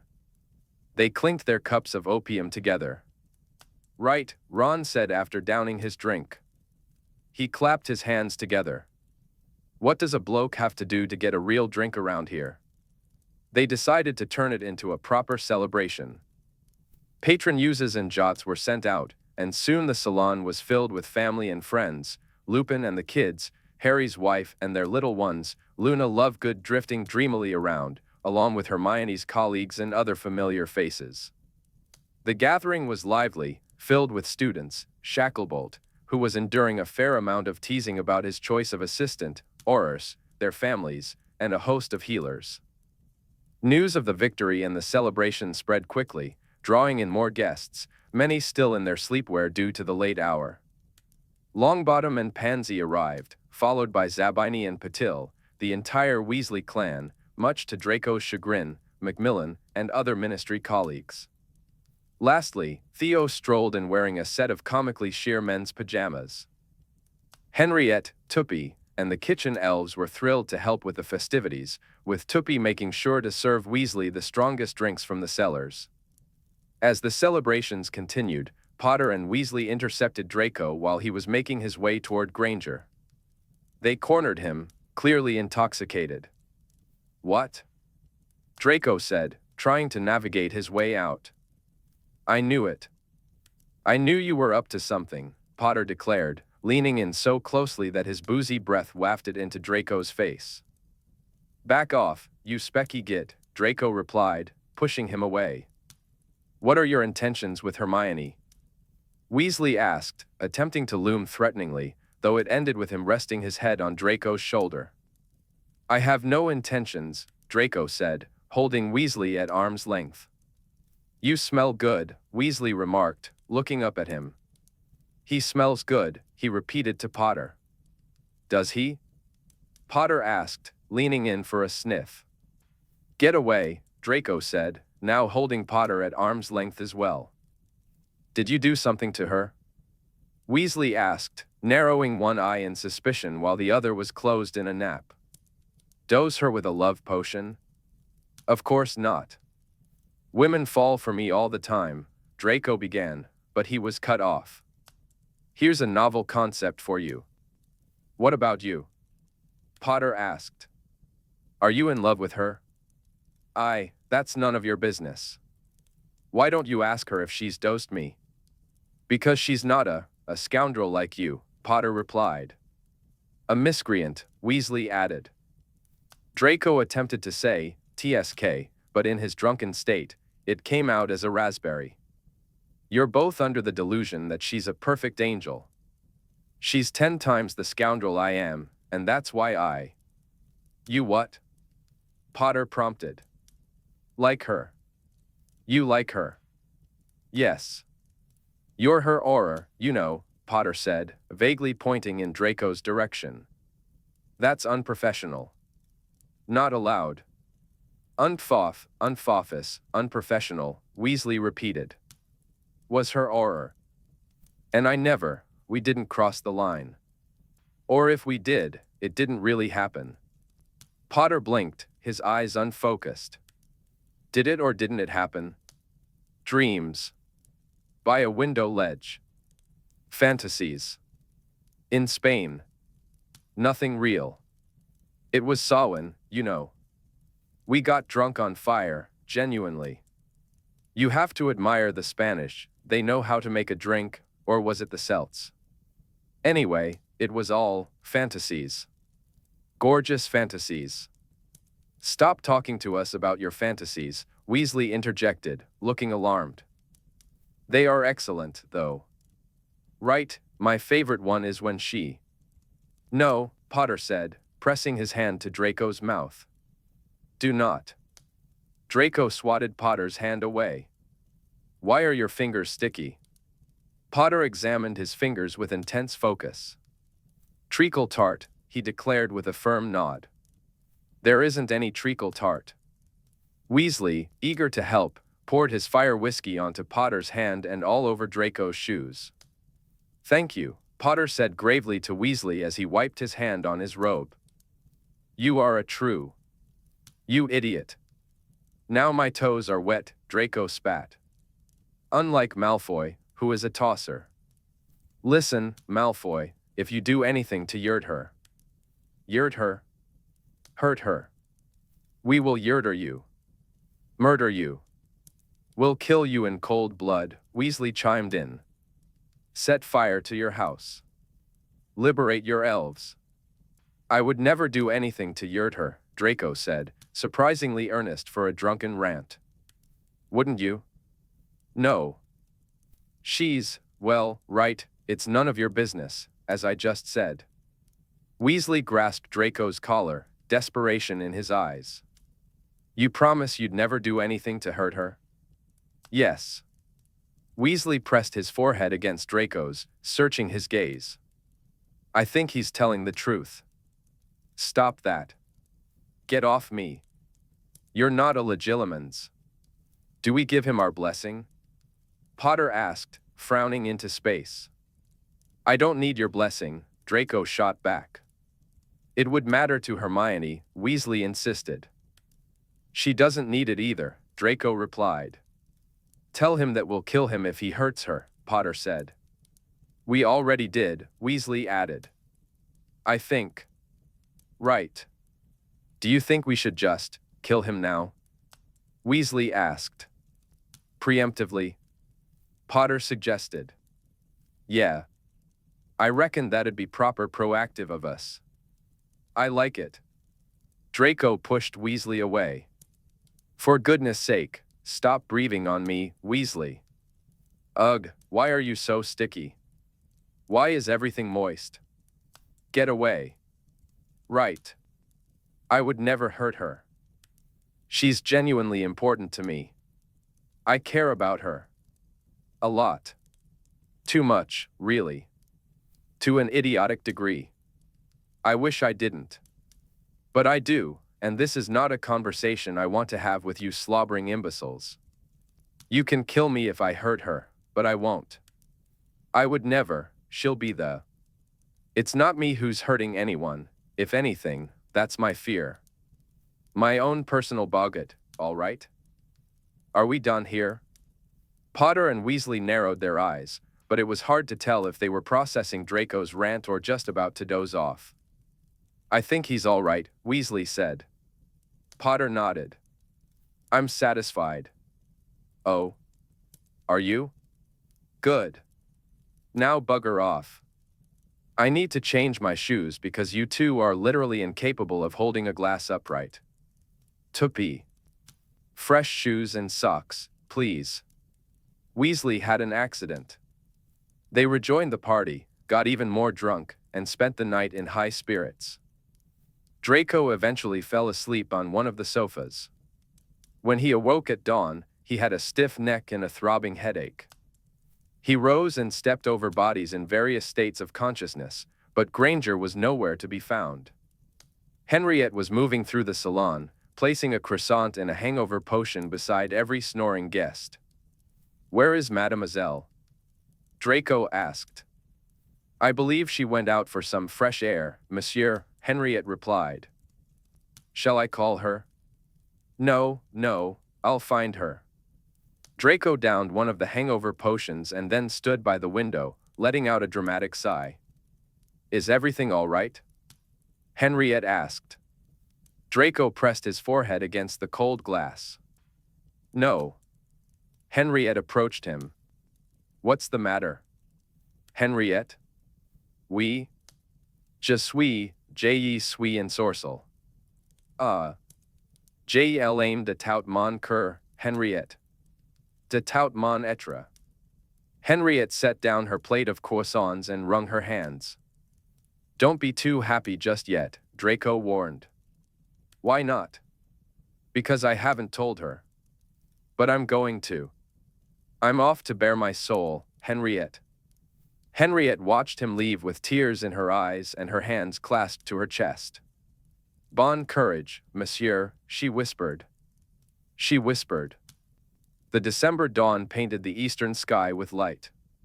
Draco spotted Granger among the silver birch trees, moving slowly through the rising mist. The air was cold, and she looked pale and weary as she walked along the path. Wrapped around her was a shawl that suspiciously resembled one of Draco's handkerchiefs, transfigured to fit her. Her hair was only half-pinned, cascading down her back.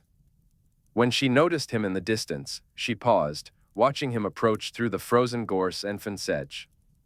Everything about her seemed sharp and distinct, almost unnaturally so. Breath misted from her parted lips, her fingers gripped the shawl tightly, and dark lashes framed her bright eyes.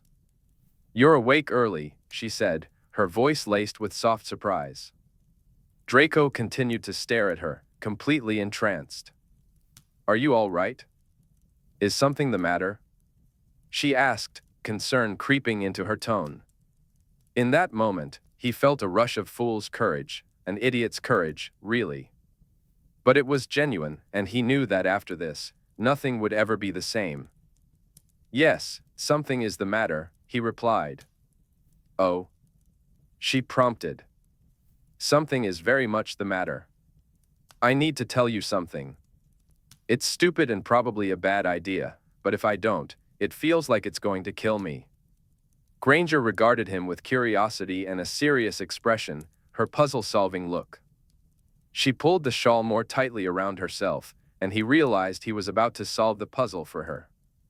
I don't want to maintain the equilibrium anymore, Draco confessed. I don't want to keep quashing my feelings. The equilibrium? Granger repeated, a hint of confusion in her voice. Quash. Yes. The back and forth, the hesitance to do more, the fear of crossing the line. Blaming the booze for my lapses, pretending I don't care for you, like I wouldn't die for you. I suppose that ship has already sailed anyway. The denying, suppressing, it's slowly suffocating my heart. Draco took a moment to gather his thoughts, though he wasn't truly composed. You're absolutely brilliant and beautiful beyond measure. It's actually quite unfair for one person to possess all those qualities. I want to be more than just your auror, and I want you to be more than my principal, or healer, or any of your many titles. I've fallen for you, despite my best efforts to deny it. I know it was wrong, completely inappropriate, and went against all the protocols. I tried everything a man could do to suppress these feelings, but I failed. You are too much for me. You found cracks in my defenses and tore them wide open, and then you came to live in my heart, like a light in a dark place. The worst part is, I know you didn't do it on purpose. You didn't ask for it. You were just being yourself, your brilliant, do-gooding self. But you are everything I want. He dared to look at her, noticing the tears in her eyes. Right, now I've made you cry. Brilliant. And me? Granger said, her voice shaky. I'm the one finding cracks. I couldn't withstand you. What? Granger took a deep breath. I keep trying to control it, but it's stronger than me. I don't want this, I didn't want this. I don't know what I want. Yes, I do. I want one night without thinking about you. I want to be in the same room with you without feeling like I'll die if I don't touch you, or if I do touch you. I want my head to be my own again, and my heart. But you're in both, you idiot. You're driving me round the bend. She brushed away a tear. I just want a moment of peace without you in my thoughts, but that seems too much to ask. What about me? I can't get you out of my mind. Your smile, the way you do arithmancy, bloody Spain.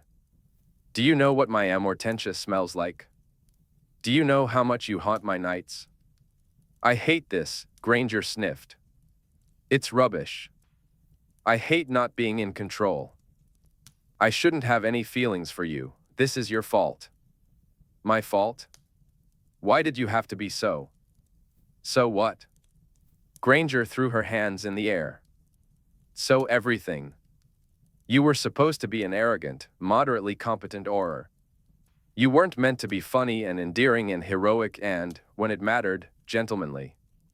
You weren't supposed to charm my knickers off and, worse still, worm your way into my heart. Speak for yourself, Draco replied, outraged. You're the wormy one. You were meant to be an insufferable swot whose presence I couldn't stand, not someone whose company, laughter, kisses, everything, I ended up craving like a bewitched, lovesick fool. Do you know how many dates I went on to push you out of my head? I went on a date with that stupid gardener. What? You set me up. Gods. How can I be in love with you? You're Draco Malfoy. And me? In love with Hermione Granger? Head over heels. I don't do love. I can't even say the word, it feels horrid in my mouth.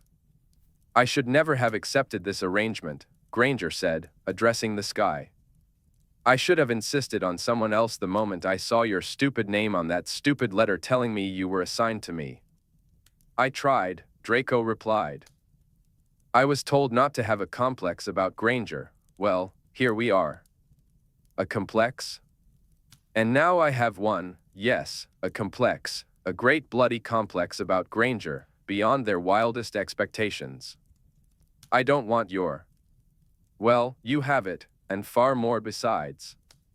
Silence fell between them as Hermione wiped away a tear. Draco took a step closer, their hands instinctively reaching for each other. I feel as though I've given you a part of me that you could break, Hermione said, her voice trembling. Please don't break it. I shan't break it. I would never, Draco replied earnestly. Potter and Weasley have made it very clear they'll kill me if I hurt you, not that their threats hold much weight. But you have a part of me too. I'm sick over it, you'd better not break it. I would never. Then why must you be so beautiful, even when you're crying? And how do you make looking like a hungover vampire so alluring? I'm going to snog the living daylights out of you. Her smile broke through the tears, a flash of sunshine that warmed him from within. In that moment, she was happiness coursing through his veins. He felt as if he had given her his whole heart. He closed the distance between them, cradling her face in his hands. Their breaths mingled in the cold air as the sun rose, illuminating the snow and bringing life back to the grass, wrapping them in a soft glow. He kissed her, and it was the sweetest, most searing moment, finally able to do so without interruption, without excuses, without pulling away. In that kiss, they shared their burdens, transforming pain into relief and joy. He had a part of her, and she had a part of him, and it was going to be something beautiful. Could there be anything sweeter, anything more blissful than this? Chapter 35, Dynamic Fluid Exchanges. The innocence of the kiss deepened as Draco fulfilled his promise to kiss Granger with fervor. She tangled her fingers in his hair, while he backed her against a tree. Gripping his collar, she used it as leverage, pulling him closer or lifting herself higher, resulting in a delightful dance of tongues. Draco noticed the absence of the ring. He had grown used to it tracking Granger's heartbeat. To remedy this, he sought out pulse points along her throat with his mouth, gaining a more immediate and intimate sense of her feelings. Her eyes were closed, her hair caught in the rough bark of the birch tree, and he could feel the delicate, hurried flutter of her pulse against his lips. He could have taken her right there, against the tree, but she was Granger, everything good and wonderful in the world, and she deserved more than that. As one of her legs wrapped around him, he lifted her higher, one hand resting on her backside, pressing himself against her. I think I should like to, perhaps, Go back inside, Granger gasped, her tone questioning, as if he might say anything but yes. I want you, Draco replied, his words brushing against her lips. In all senses of the term. All of them? Well, shall we begin with one? Yes. The lowest common denominator, he said, pushing himself harder against her, ensuring his meaning was unmistakable. Will you accompany me to my rooms? Don't you mean your chambers? Granger teased, her voice breathy. Draco took her hand and began leading her toward the manor. Don't be cheeky, or I shall make you regret it. Granger smiled, and he paused to kiss her fiercely. Together, they stumbled back to the manor, hand in hand, creeping upstairs through the back stairway near the kitchens, like mischievous teenagers trying to avoid detection by their numerous guests. Once upstairs, Draco's rooms were a treasure trove of curiosity. Granger wandered through the sitting room and the dressing room, peeking into the bathroom before finally stepping into the bedroom. What are you smiling about? She asked, glancing back at him. He was smiling. Oh. Draco closed the bedroom door and cast a few protective wards. It's delightful to finally have you here in person, he said. Have I been here in other states? Granger asked, playfully running her hand along the bedpost, which was surprisingly provocative. Draco reclined on the bed. Many. Dream versions of you, terribly naughty fantasy versions. You must tell me about the latter, she teased, her eyes sparkling with mischief. He wanted to respond with something clever and sexy, but just then, Granger shed her shawl, revealing her rather unflattering pajamas. Gods, Draco blurted out instead of the witty comeback he had in mind. What's the matter? She asked, a hint of concern in her voice. Don't you like these? Am I curdling your enthusiasm? You are a vision, he replied, unable to hide his admiration. Granger ran a seductive hand down her tartan-lined hip. Aren't I? Take me, I'm yours. You shouldn't say things like that unless you mean them. I do mean them. Well then, Draco said, his tone shifting. Come here. I must divest you of those things before we go any further. Granger climbed onto the bed. I thought they added a bit of Scottish panache. The Scots have no panache. Don't put those words together. They've got loads of panache. I'm going to buy you so many inappropriate Muggle lingerie pieces that you'll have a new one to wear every night. He began to undo her buttons. Likewise, she said, watching his progress with interest. Theo's pajamas inspired me. We can find you something even better. Something with a penis hatch. A penis hatch? Yes, for ease of accessibility, a little opening. Little? I'm sorry, a gaping opening, a veritable chasm, oh.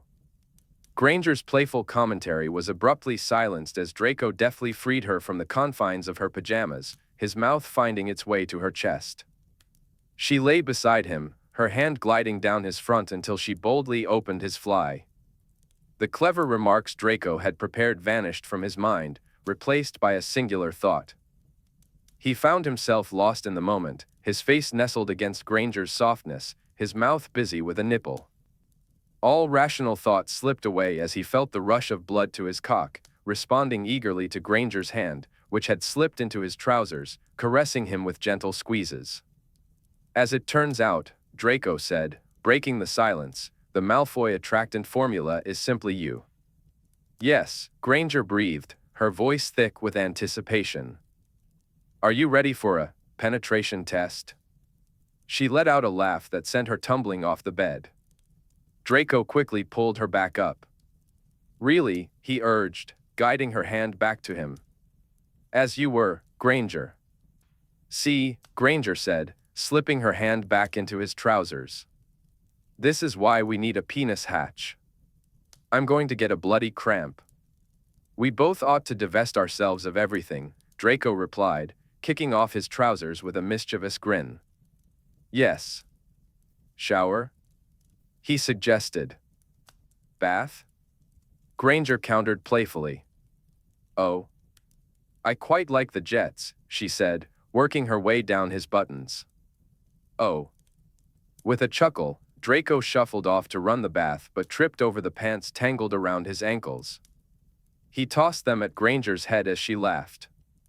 They've got little broomsticks on them this time, she observed with amusement, joining him in the bathroom as the enormous tub began to fill. Let's have a look at yours, Draco said, tugging at her pajama bottoms. I shall disappoint you, I'm not wearing any knickers. That is anything but disappointing, he replied, a grin spreading across his face. But disappointing. He stood behind her, watching their reflections in the mirror as he removed her clothing. Now they were both bare, and all he wanted was to explore her skin and savor her reactions, the way she arched her back when he teased her nipple, the soft sighs that escaped her lips as he kissed her neck. The sensation of her bare skin against him was intoxicating. She playfully rubbed her backside against him and smiled in the mirror as he inhaled sharply. With a mischievous grin, she reached behind her and stroked him. He moved his hand to her front, where warmth and desire met, beginning to explore her softness in return. Their breaths quickened. Bath? Granger gasped. Right, Draco replied. They climbed into the large bathtub, their movements lacking any elegance, both too captivated by each other to care. As they soaped each other up, it became an excuse to touch and explore, their laughter mixing with the water. Draco had initially intended to get clean and then lead her back to the bed for more intimate activities, but her mention of the jets piqued his curiosity. So, the jets, he said, turning on every one of them. The tub transformed into a frothing whirlpool. Yes, Granger replied. Show me, Draco urged. Wouldn't you rather participate? I want to watch, to begin. I can join in later. Granger smiled playfully, her lips curling as she began to explore with her hands. Draco watched in a daze, captivated by the sight of her in his bathtub, soap glistening on her skin he had touched, and now she was searching for a jet that would bring her pleasure. Was this real, or was he lost in a wonderful dream? I've got options in here. Ooh, this one, she said, discovering a jet at the end of the tub that shot out water horizontally. She straddled her chosen jet, excitement dancing in her eyes. The trick. I'm sorry, but I can't assist with that. I'm sorry, but I can't assist with that. Should we take a swim in it? I should have let you buy that boat. Speaking of boats, Draco sat at breakfast, his enthusiasm quite evident, which amused Granger when she noticed.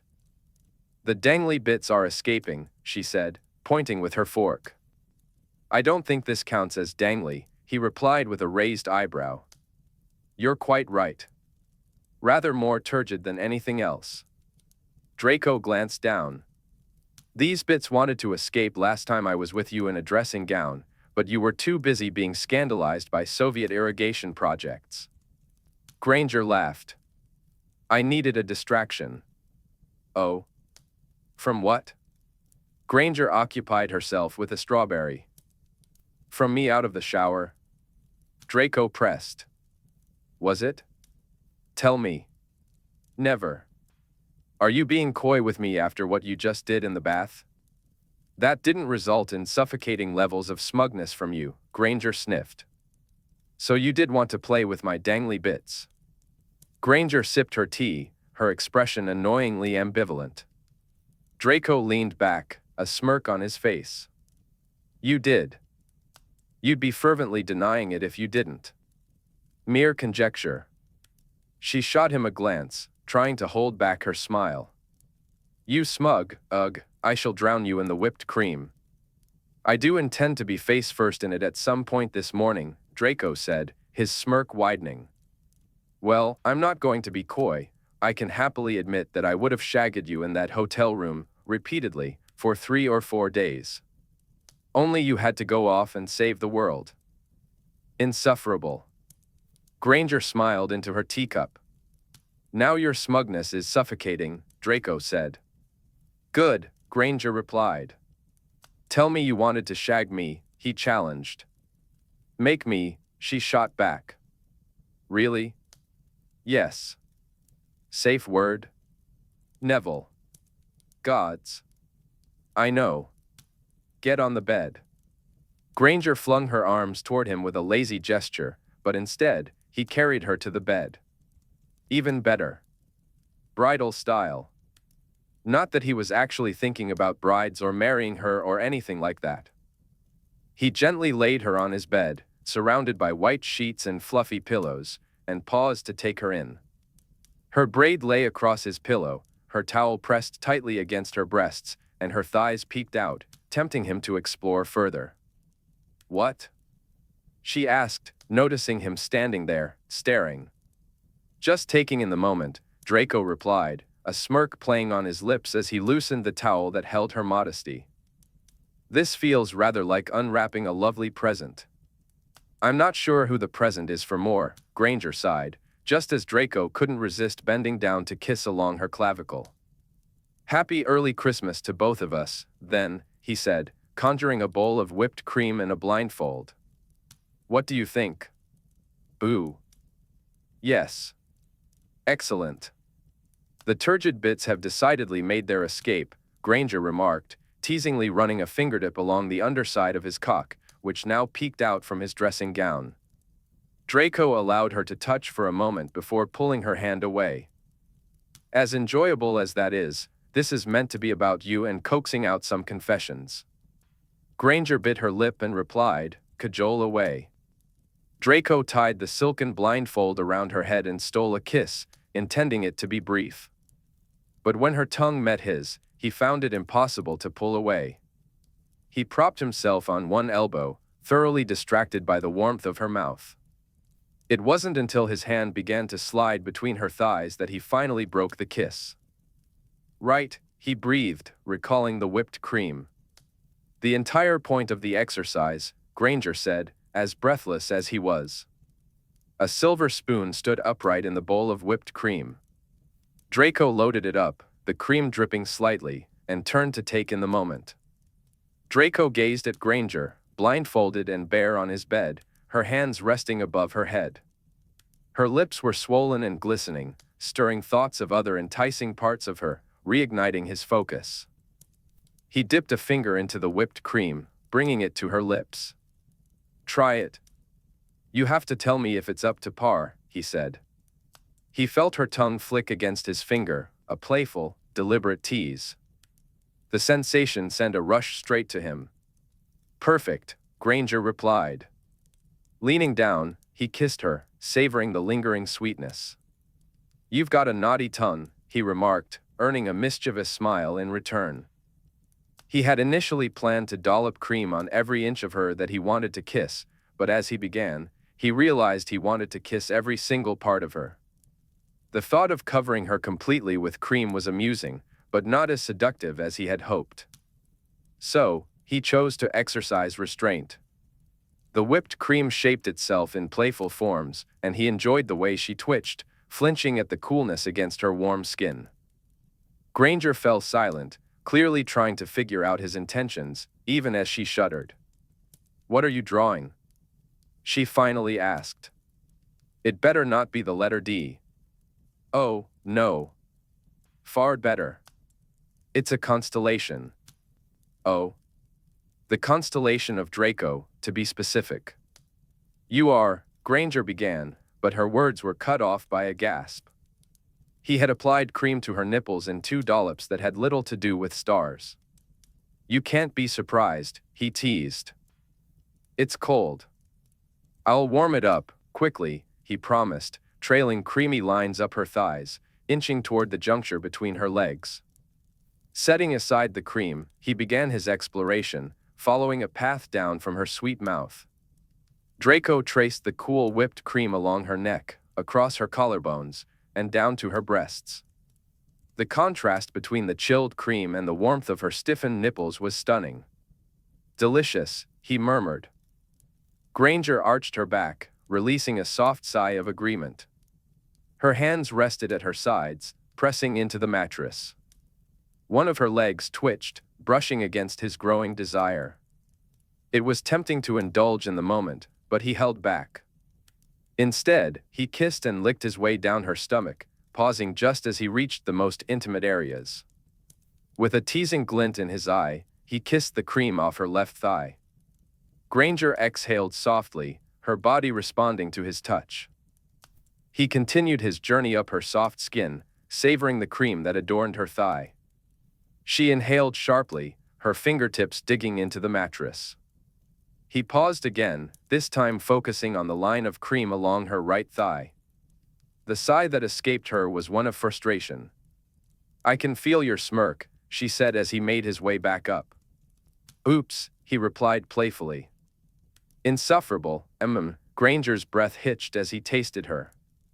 "Now I begin my interrogation," he declared with a grin.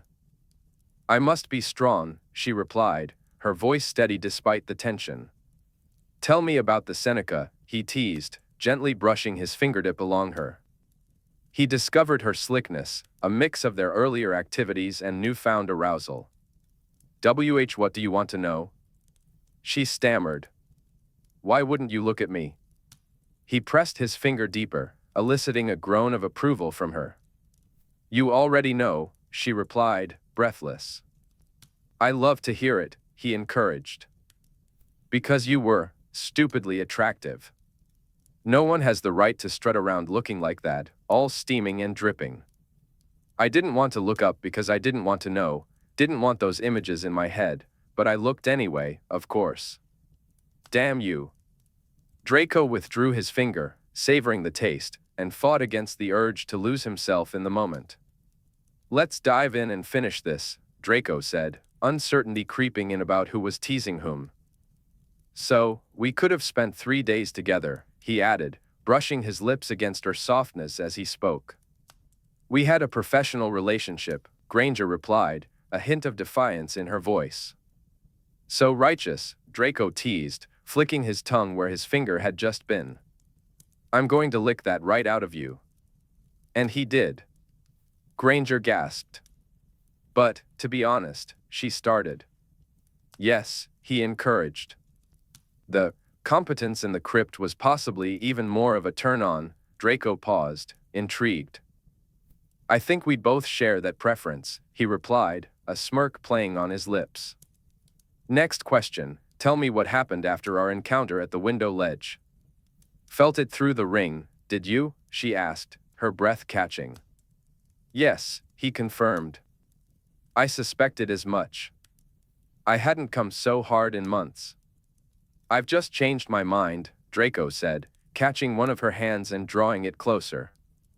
"I don't want you to tell me, I want you to show me."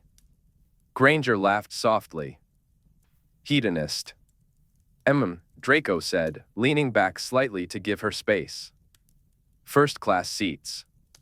I'll have you know that I'm stroking myself." "Not too much," Granger chided playfully. "You must leave me something to play with after."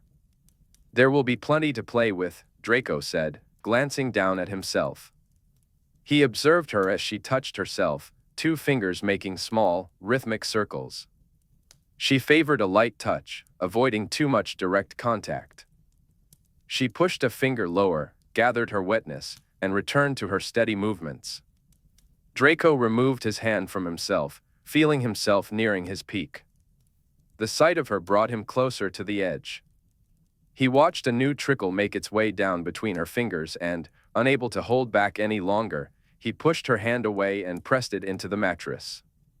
"My turn," he said, watching her sigh in anticipation. He slid one finger inside her, then another, gently squeezing at the knuckles. He moved in a rhythm that mirrored the one she had shown him, pushing and pulling with intent. His tongue tasted the salt and tang of her, recreating those small circles that drove her wild. As she began to squirm, Draco couldn't help but miss the ring, but he had other ways to gauge her pleasure. She wasn't one to scream, she preferred to grab. Her hands tangled in his hair, and her thighs wrapped around his ears. She pushed her hips into him as his fingers moved in and out, his tongue creating waves of rhythmic heat against her. "Exactly, like that," she instructed, and Draco followed her lead. Her movements became frantic, and he held her firmly, keeping her pressed against his mouth. She convulsed, gasping as she came, her body responding with powerful contractions against his fingers, for 5, 6 of them, while he continued to work his tongue with fervor. He felt himself twitch, the heat building within him, and he knew he was close to losing control. After a shudder, she stilled, panting, her skin flushed from her neck down to her chest. Draco carefully pushed himself up, avoiding any contact with his own desire that felt ready to explode at any moment. He slipped the blindfold off her eyes, revealing a dreamy, dark gaze. "You're absolutely beautiful," he said, his voice low. She smiled, basking in the afterglow, watching as he licked his fingers clean. Draco flopped onto the bed beside her, propping his head on his fist. "Some cajoling," Granger said softly. "I feel like you're going to make me regret it." She flashed him that teasing smile. "Shit," he replied, noticing the hint of worry in her expression. "I am. But it's worth it for the wank bank material," she joked, tossing a pillow at him. "Let's call a recess before we continue." "I'm just a soft breeze away from getting off myself," he said, catching the pillow with a grin. Granger leaned toward him, her eyes flickering with mischief. Granger breathed warm air over him, teasing, "A soft breeze, you say?" "Oi," Draco replied, a playful edge to his tone. "That's unsporting. Do you want me to stop?" She asked, her voice light as her breath danced over him. "Yes. No. Fuck." Draco was torn, his emotions a whirlwind. Granger nodded knowingly. "We ought to take that recess." She climbed over him, deliberately brushing against him as she got off the bed. Draco lay back, staring at the ceiling, his jaw clenched in frustration. At the table, Granger poured herself a glass of water.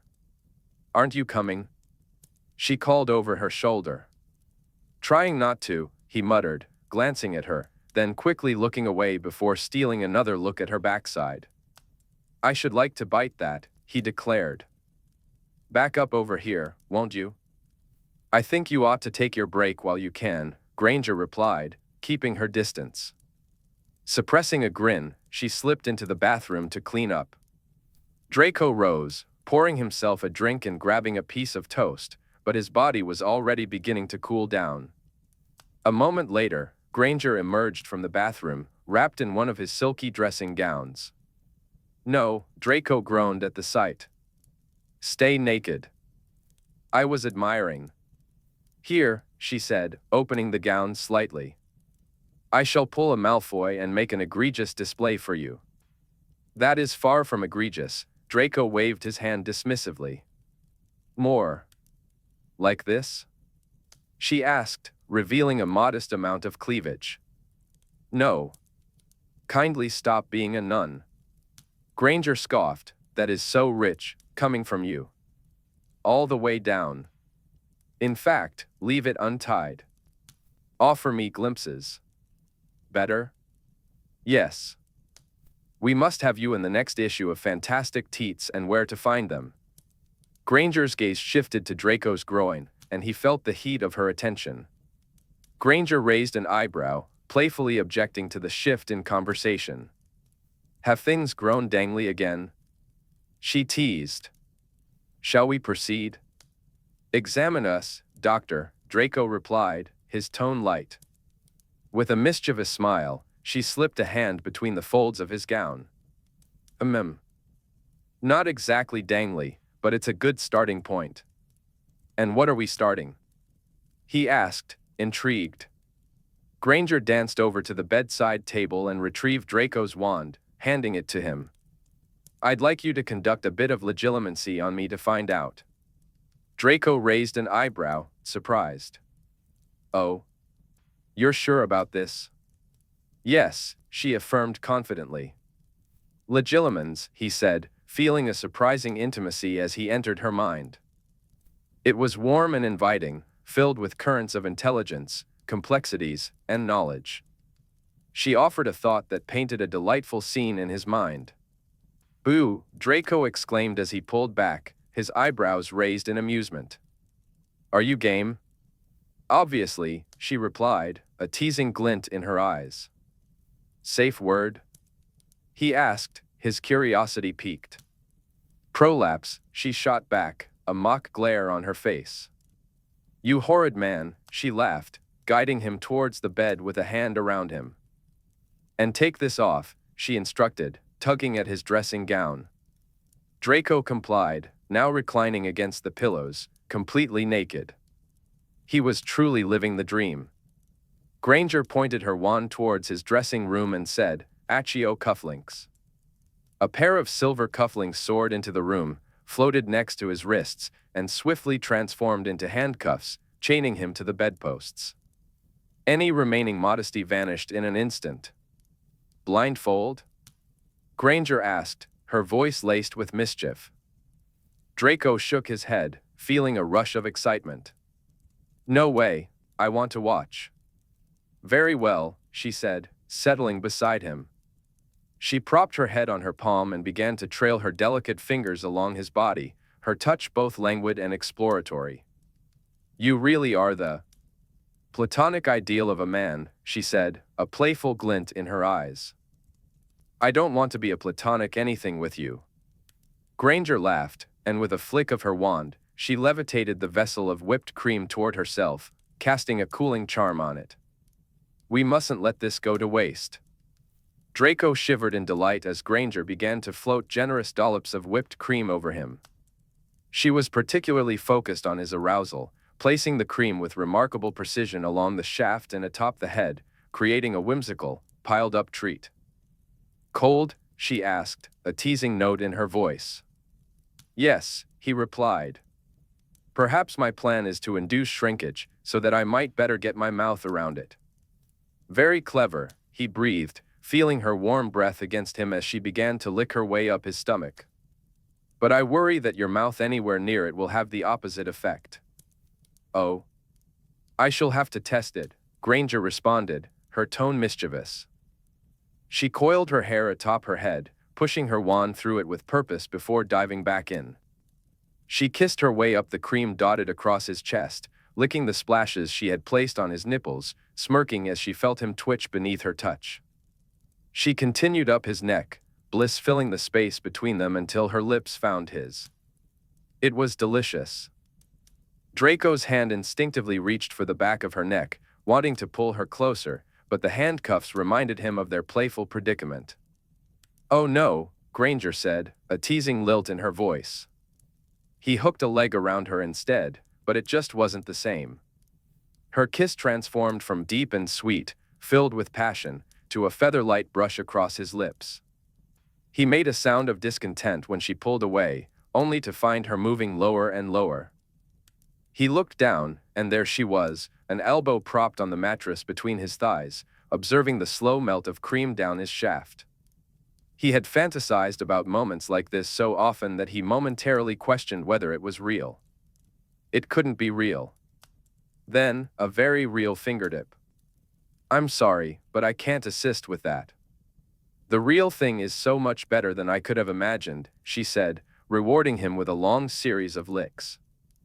Her hands continued their slow movement, up and down. "I actually thought of this when I'm not sure I should be telling you this." Her hands quickened, urging him on. "When in your shower, the night I stayed over." Bit of a risky moment, that was, just in case you needed further confirmation that I'm a terrible person.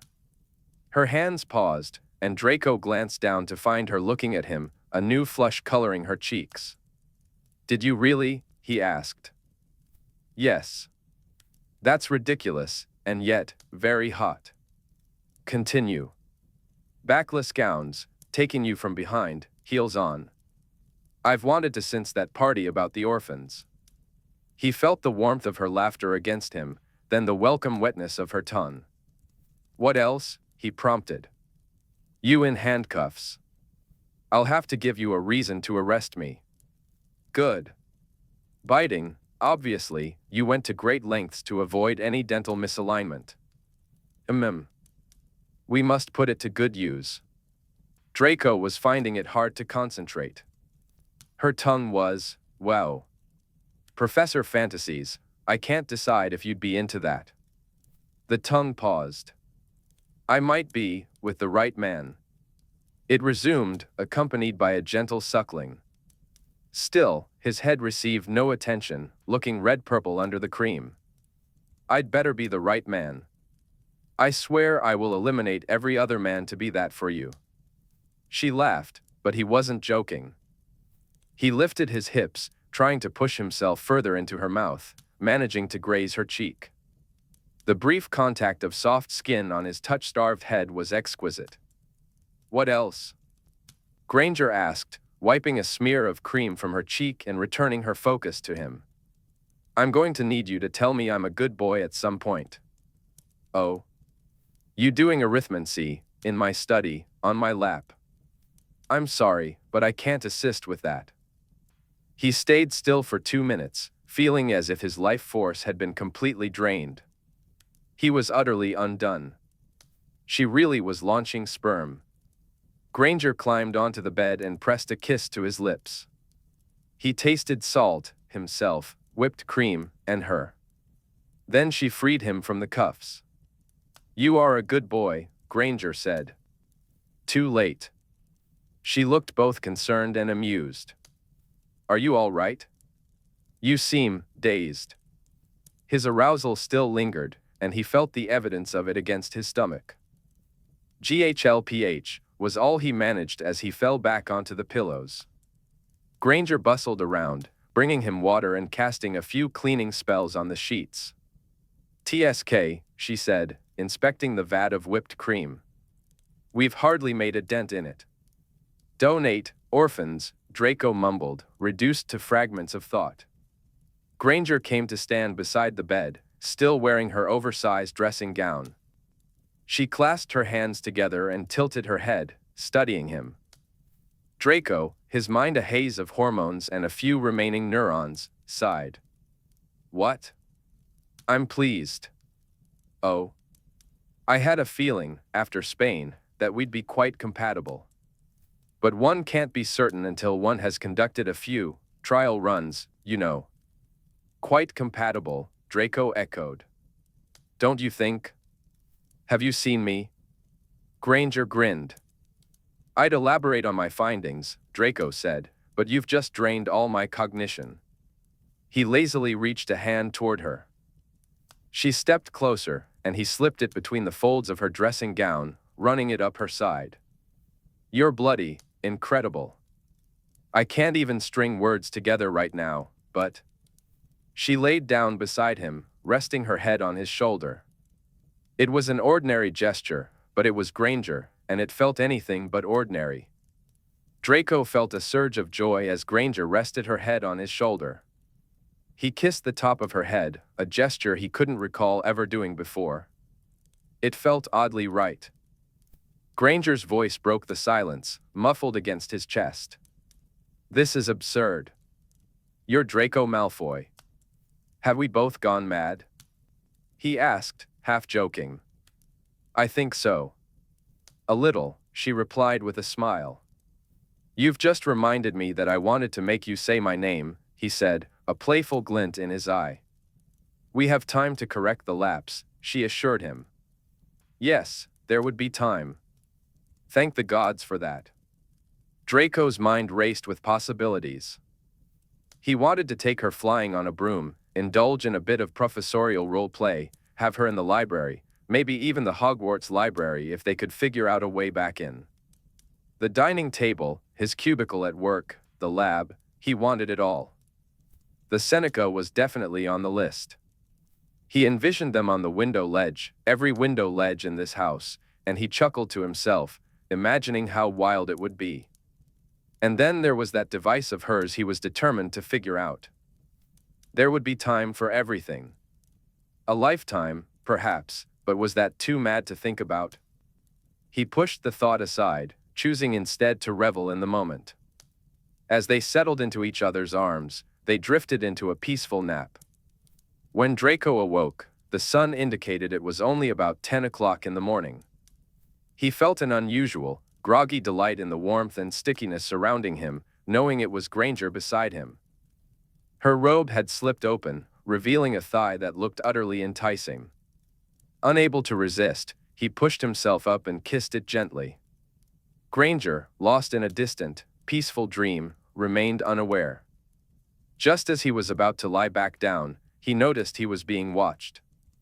Granger's cat sat at the foot of the bed, staring intently at him. "How the bloody hell do you keep getting in here?" he whispered, bemused. Draco took a deep breath. "I've got wards up," he said, glancing at the cat. Its slow blink seemed to communicate that his concerns were of no interest to it.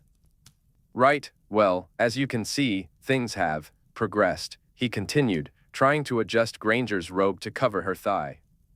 The cat's unwavering gaze suggested it was fully aware of their situation and that any progress was largely its doing, considering Draco's apparent ineptitude.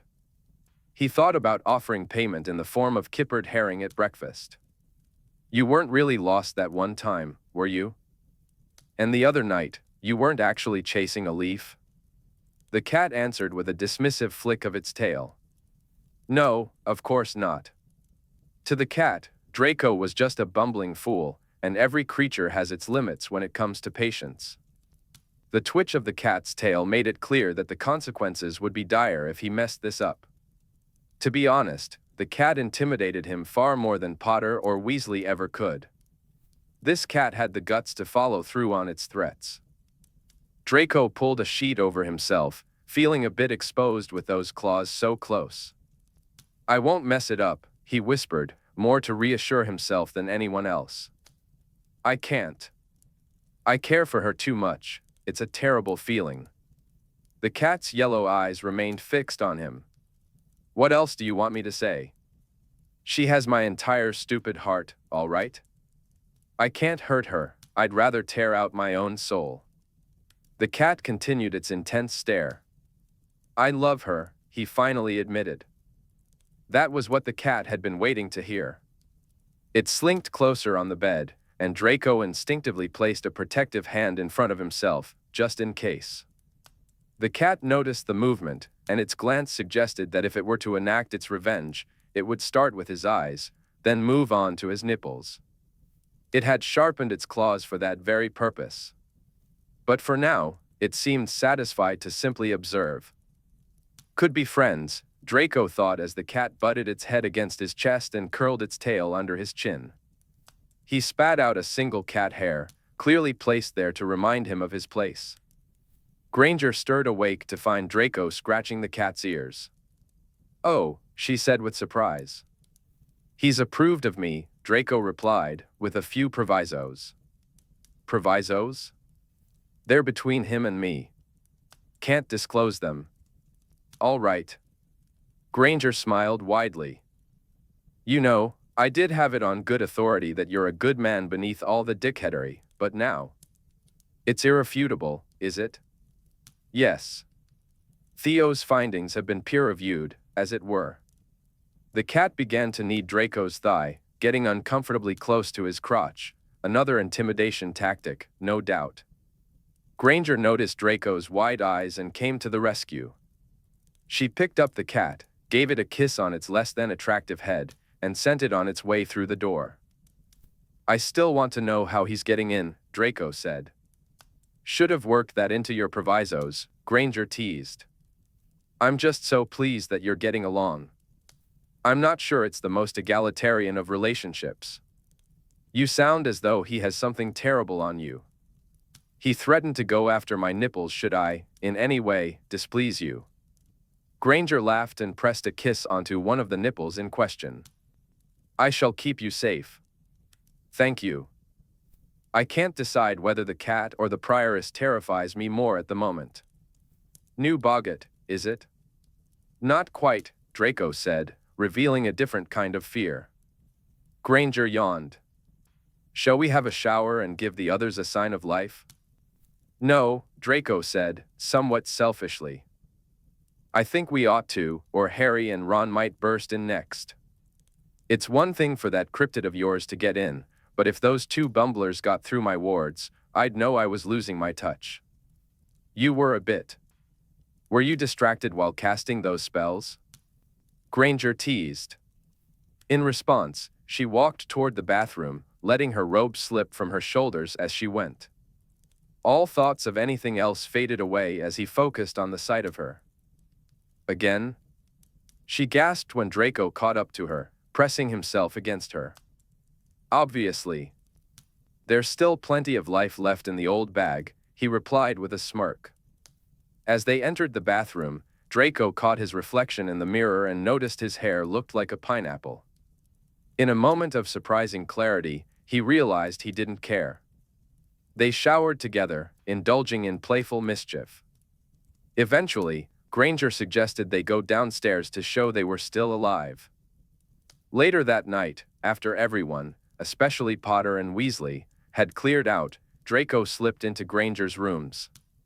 By then, they had burned off the wild energy of the morning and could take things slow, savoring a more intimate connection.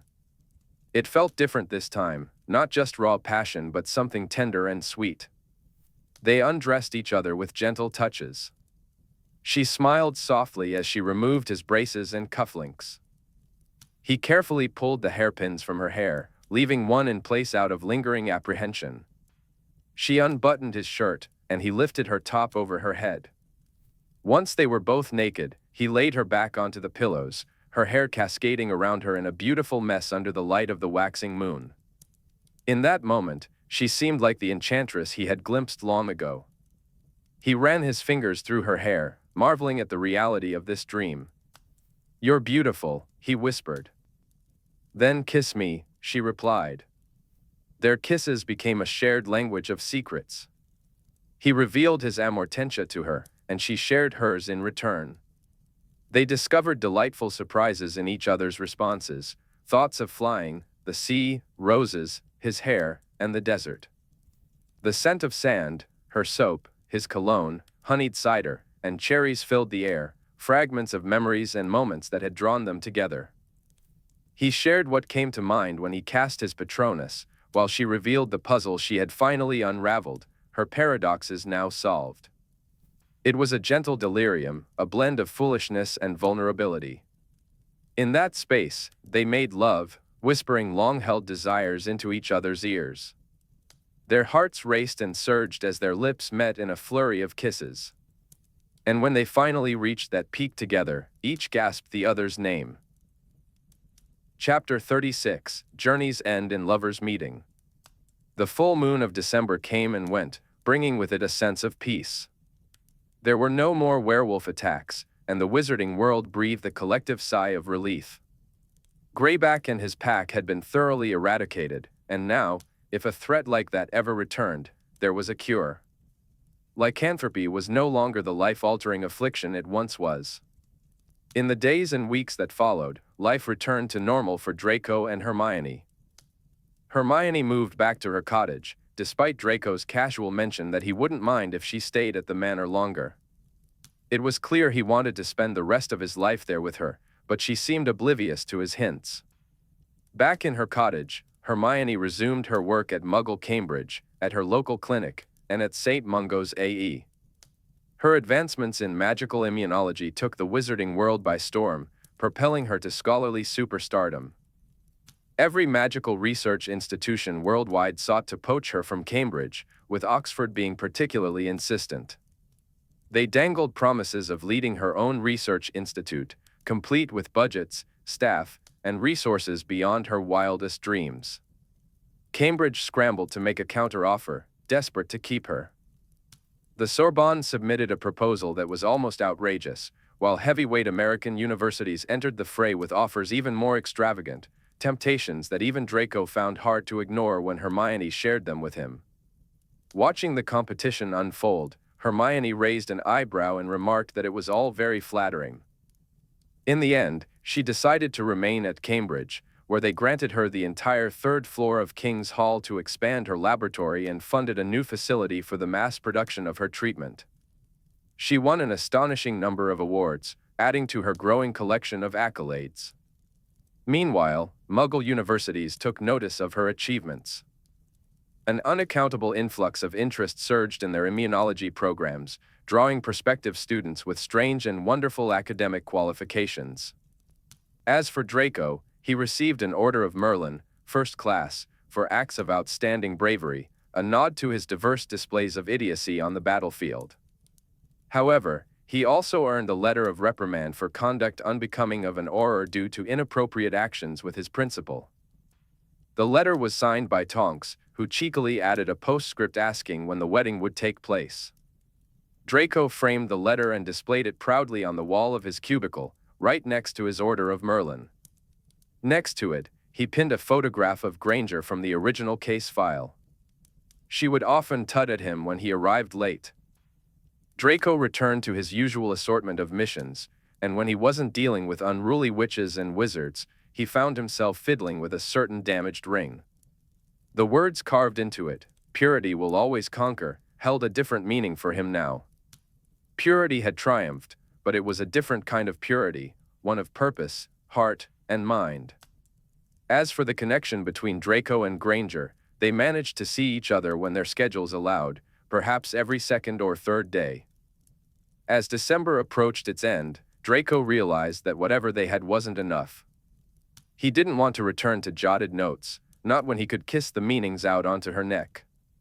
He didn't want to wake up in separate beds or deal with scheduling. He wanted a life together. It felt like both a divine aspiration and a terrifying one. He was eager to embark on this next adventure with Granger. It frightened him more than anything else he had faced, more than the Keepers, more than the nuns, more than Greyback's mania. But he believed it could make everything feel complete. A life together with Granger, in whatever form it took, wouldn't be perfect, he knew that.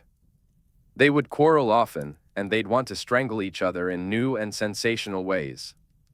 They'd probably call it some days filled with doubts, but they always found a way to understand each other. He dreamed that one day she might agree to live at the manor with him, filling its grand halls with warmth. Alternatively, he imagined moving into her cottage, tidying up the chaotic collection of books cluttering her front room.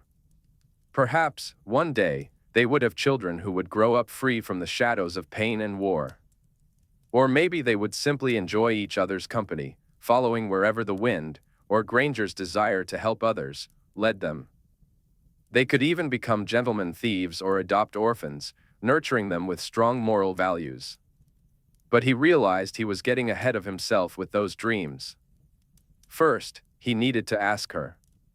Draco had a heartfelt conversation with his mother, revealing many secrets he had kept hidden about the rings, Granger living at the manor, and his unwise, forbidden feelings. He braced himself for annoyance or anger at his boldness.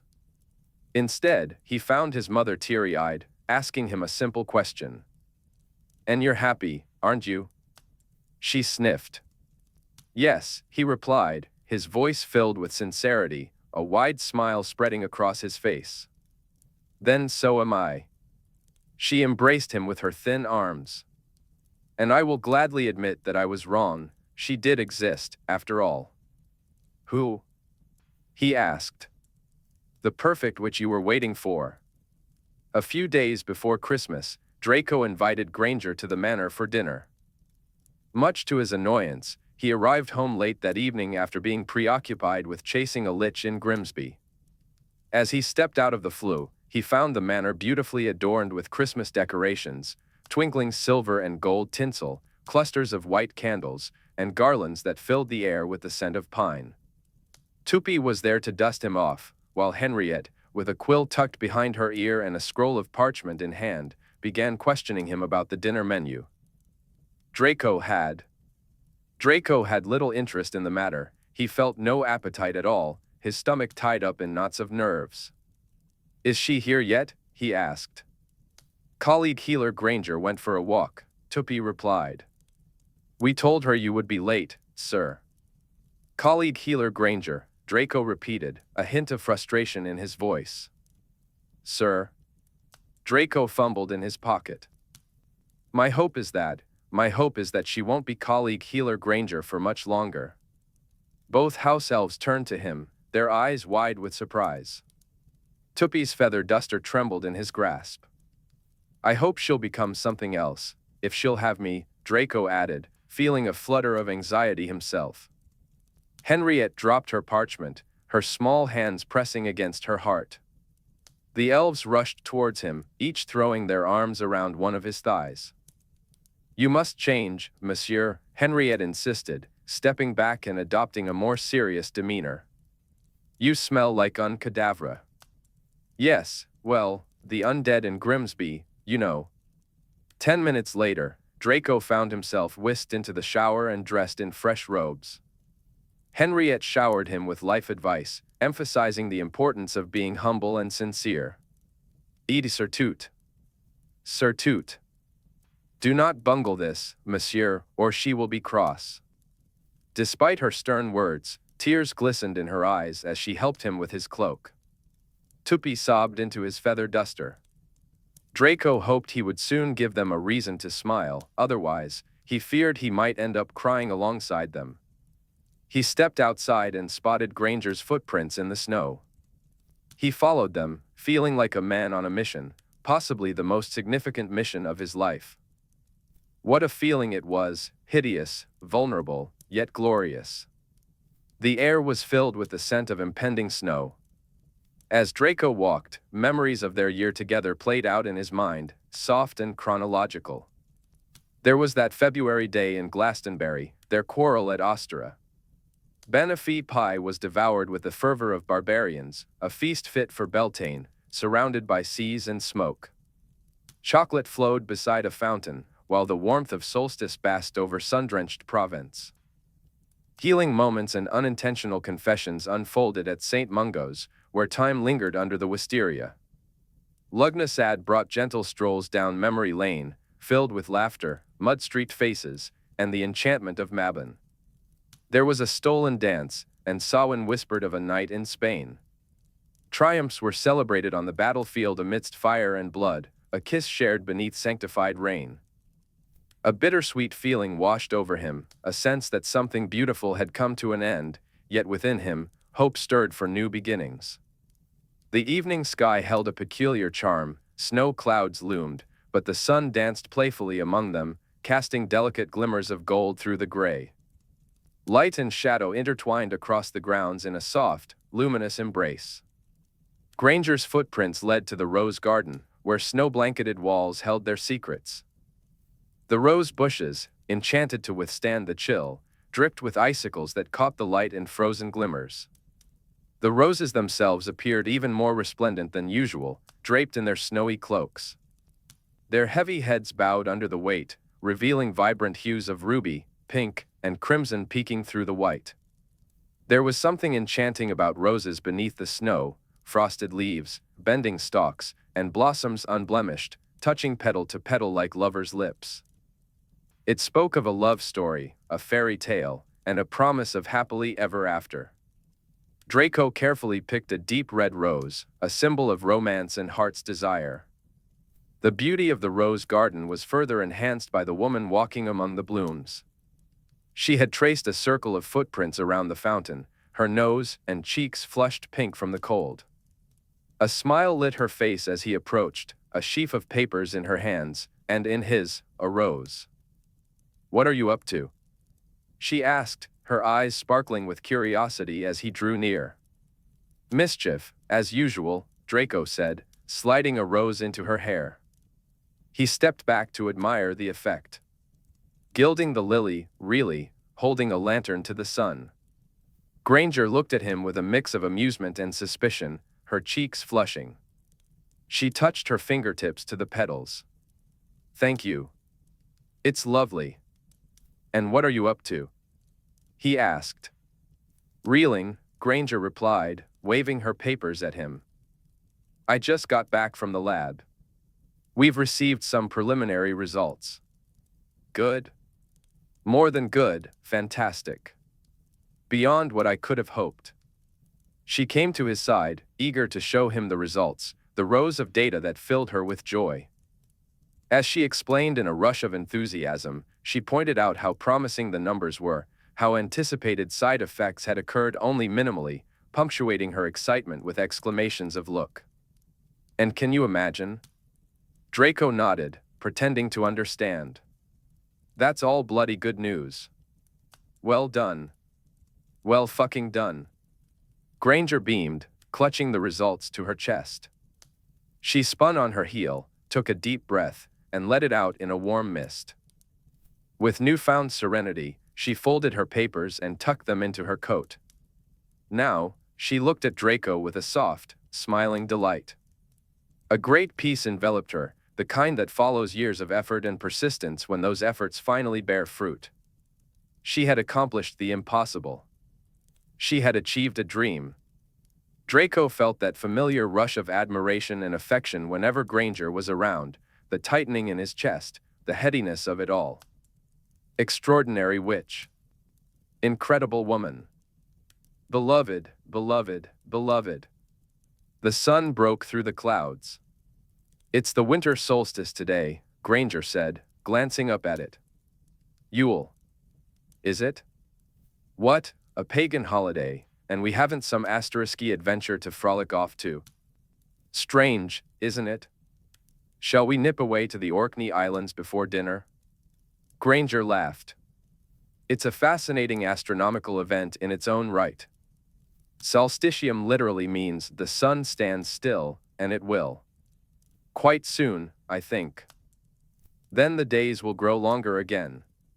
It's a time for new beginnings, according to the old ways. New beginnings, Draco repeated. That is rather convenient. Oh. Draco felt that familiar rush of fool's courage mixed with a squeeze of nerves. I have something for you, he said, his voice unexpectedly shaky. He had wanted to be suave, but with Granger, that was easier said than done. Blast it all. Granger turned her gaze from the sky to him, her expression curious and gentle. With slightly trembling fingers, Draco took out the ring, revealing a simple silver band resting in his palm. You fixed it. Granger gasped in delight. Well done. I did. I'd like you to have it. She looked up at him, surprise in her eyes. To wear it again? No. Well, yes. But I mean, have it. Have it? Granger searched his eyes. But these are your family rings. Right. He was botching this completely. He'd have to spell it out for her, even as his heart felt like it was blocking his throat. Yes, of course, you're right. These are my family rings. He paused, took a breath, and continued, what I'm trying to say, badly, is that I'd like you to be part of my family. Or for me to be part of yours. Or for us to create a new one together, whatever iteration you'd like. What I'm trying to ask is, if you'd give it a go with me. His voice caught, and he could see she was beginning to understand. Her lips parted slightly, and a few snowflakes drifted down, catching in her hair and on the rose, leaving melting kisses on her. Potter and Weasley asked me what my intentions were with you, Draco continued, his voice steady despite the nervous flutter in his chest. I didn't have an answer, I didn't even know I had any. But now I do. I want to be with you, whatever that looks like for us. Granger's eyes glistened with tears, and Draco pressed on, feeling that there was no turning back. I love you. I adore you. I want us to be together, together.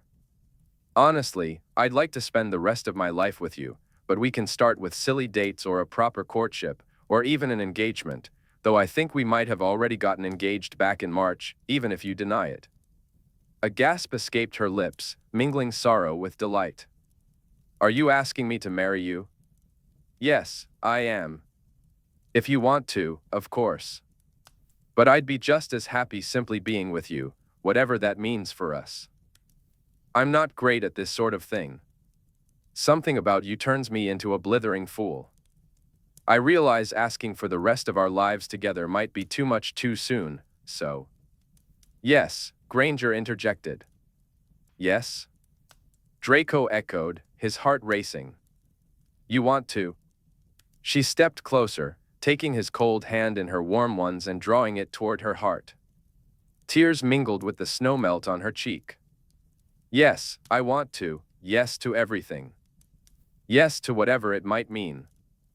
Yes to silly dates. Yes to being together. Yes to marrying you, to spending the rest of my life with you. Yes to every blithering word. Are you certain? I'm the worst of blitherers, and just generally. She silenced him with a kiss, and in a voice choked with emotion, whispered, I love you, against his lips. His head spun, and his soul soared. He kissed her back, his heart overflowing with unspoken desires, pouring out in a breathless sequence against her mouth. I want more. I want to share a bed with you, Draco said, his voice filled with longing. I want you to outsmart me every day. I want to give you so many things. Quickies in bathrooms, dances under the stars, photographs in lockets. Tears or maybe snowflakes clung to Granger's lashes as she gasped another yes against his lips. I'm the luckiest idiot who ever walked this earth, Draco declared, holding her face gently and pressing his forehead against hers. I can assure you that title belongs to me, Granger replied, her voice trembling. You're Granger, a contradiction in terms. She laughed through her tears. How do you make me so happy? Shall we have one last grand adventure together? Unable to speak, she nodded and pressed her face into his chest. She had said yes. She had kissed her yes into his mouth. He felt overwhelmed with emotion, wanting to weep, wanting to hold her tightly, wanting to drop to one knee and embrace everything this love could offer. He felt each cliché in his heart, longing for another kiss, another moment, forever and ever. He could feel the warmth of her breath through his cloak as she wrapped her small, trembling arms around him, trying her best to squeeze the life out of him. And despite his long list of desires, nothing compared to this witch in his arms, giving him all she had. At last, he had found his enough.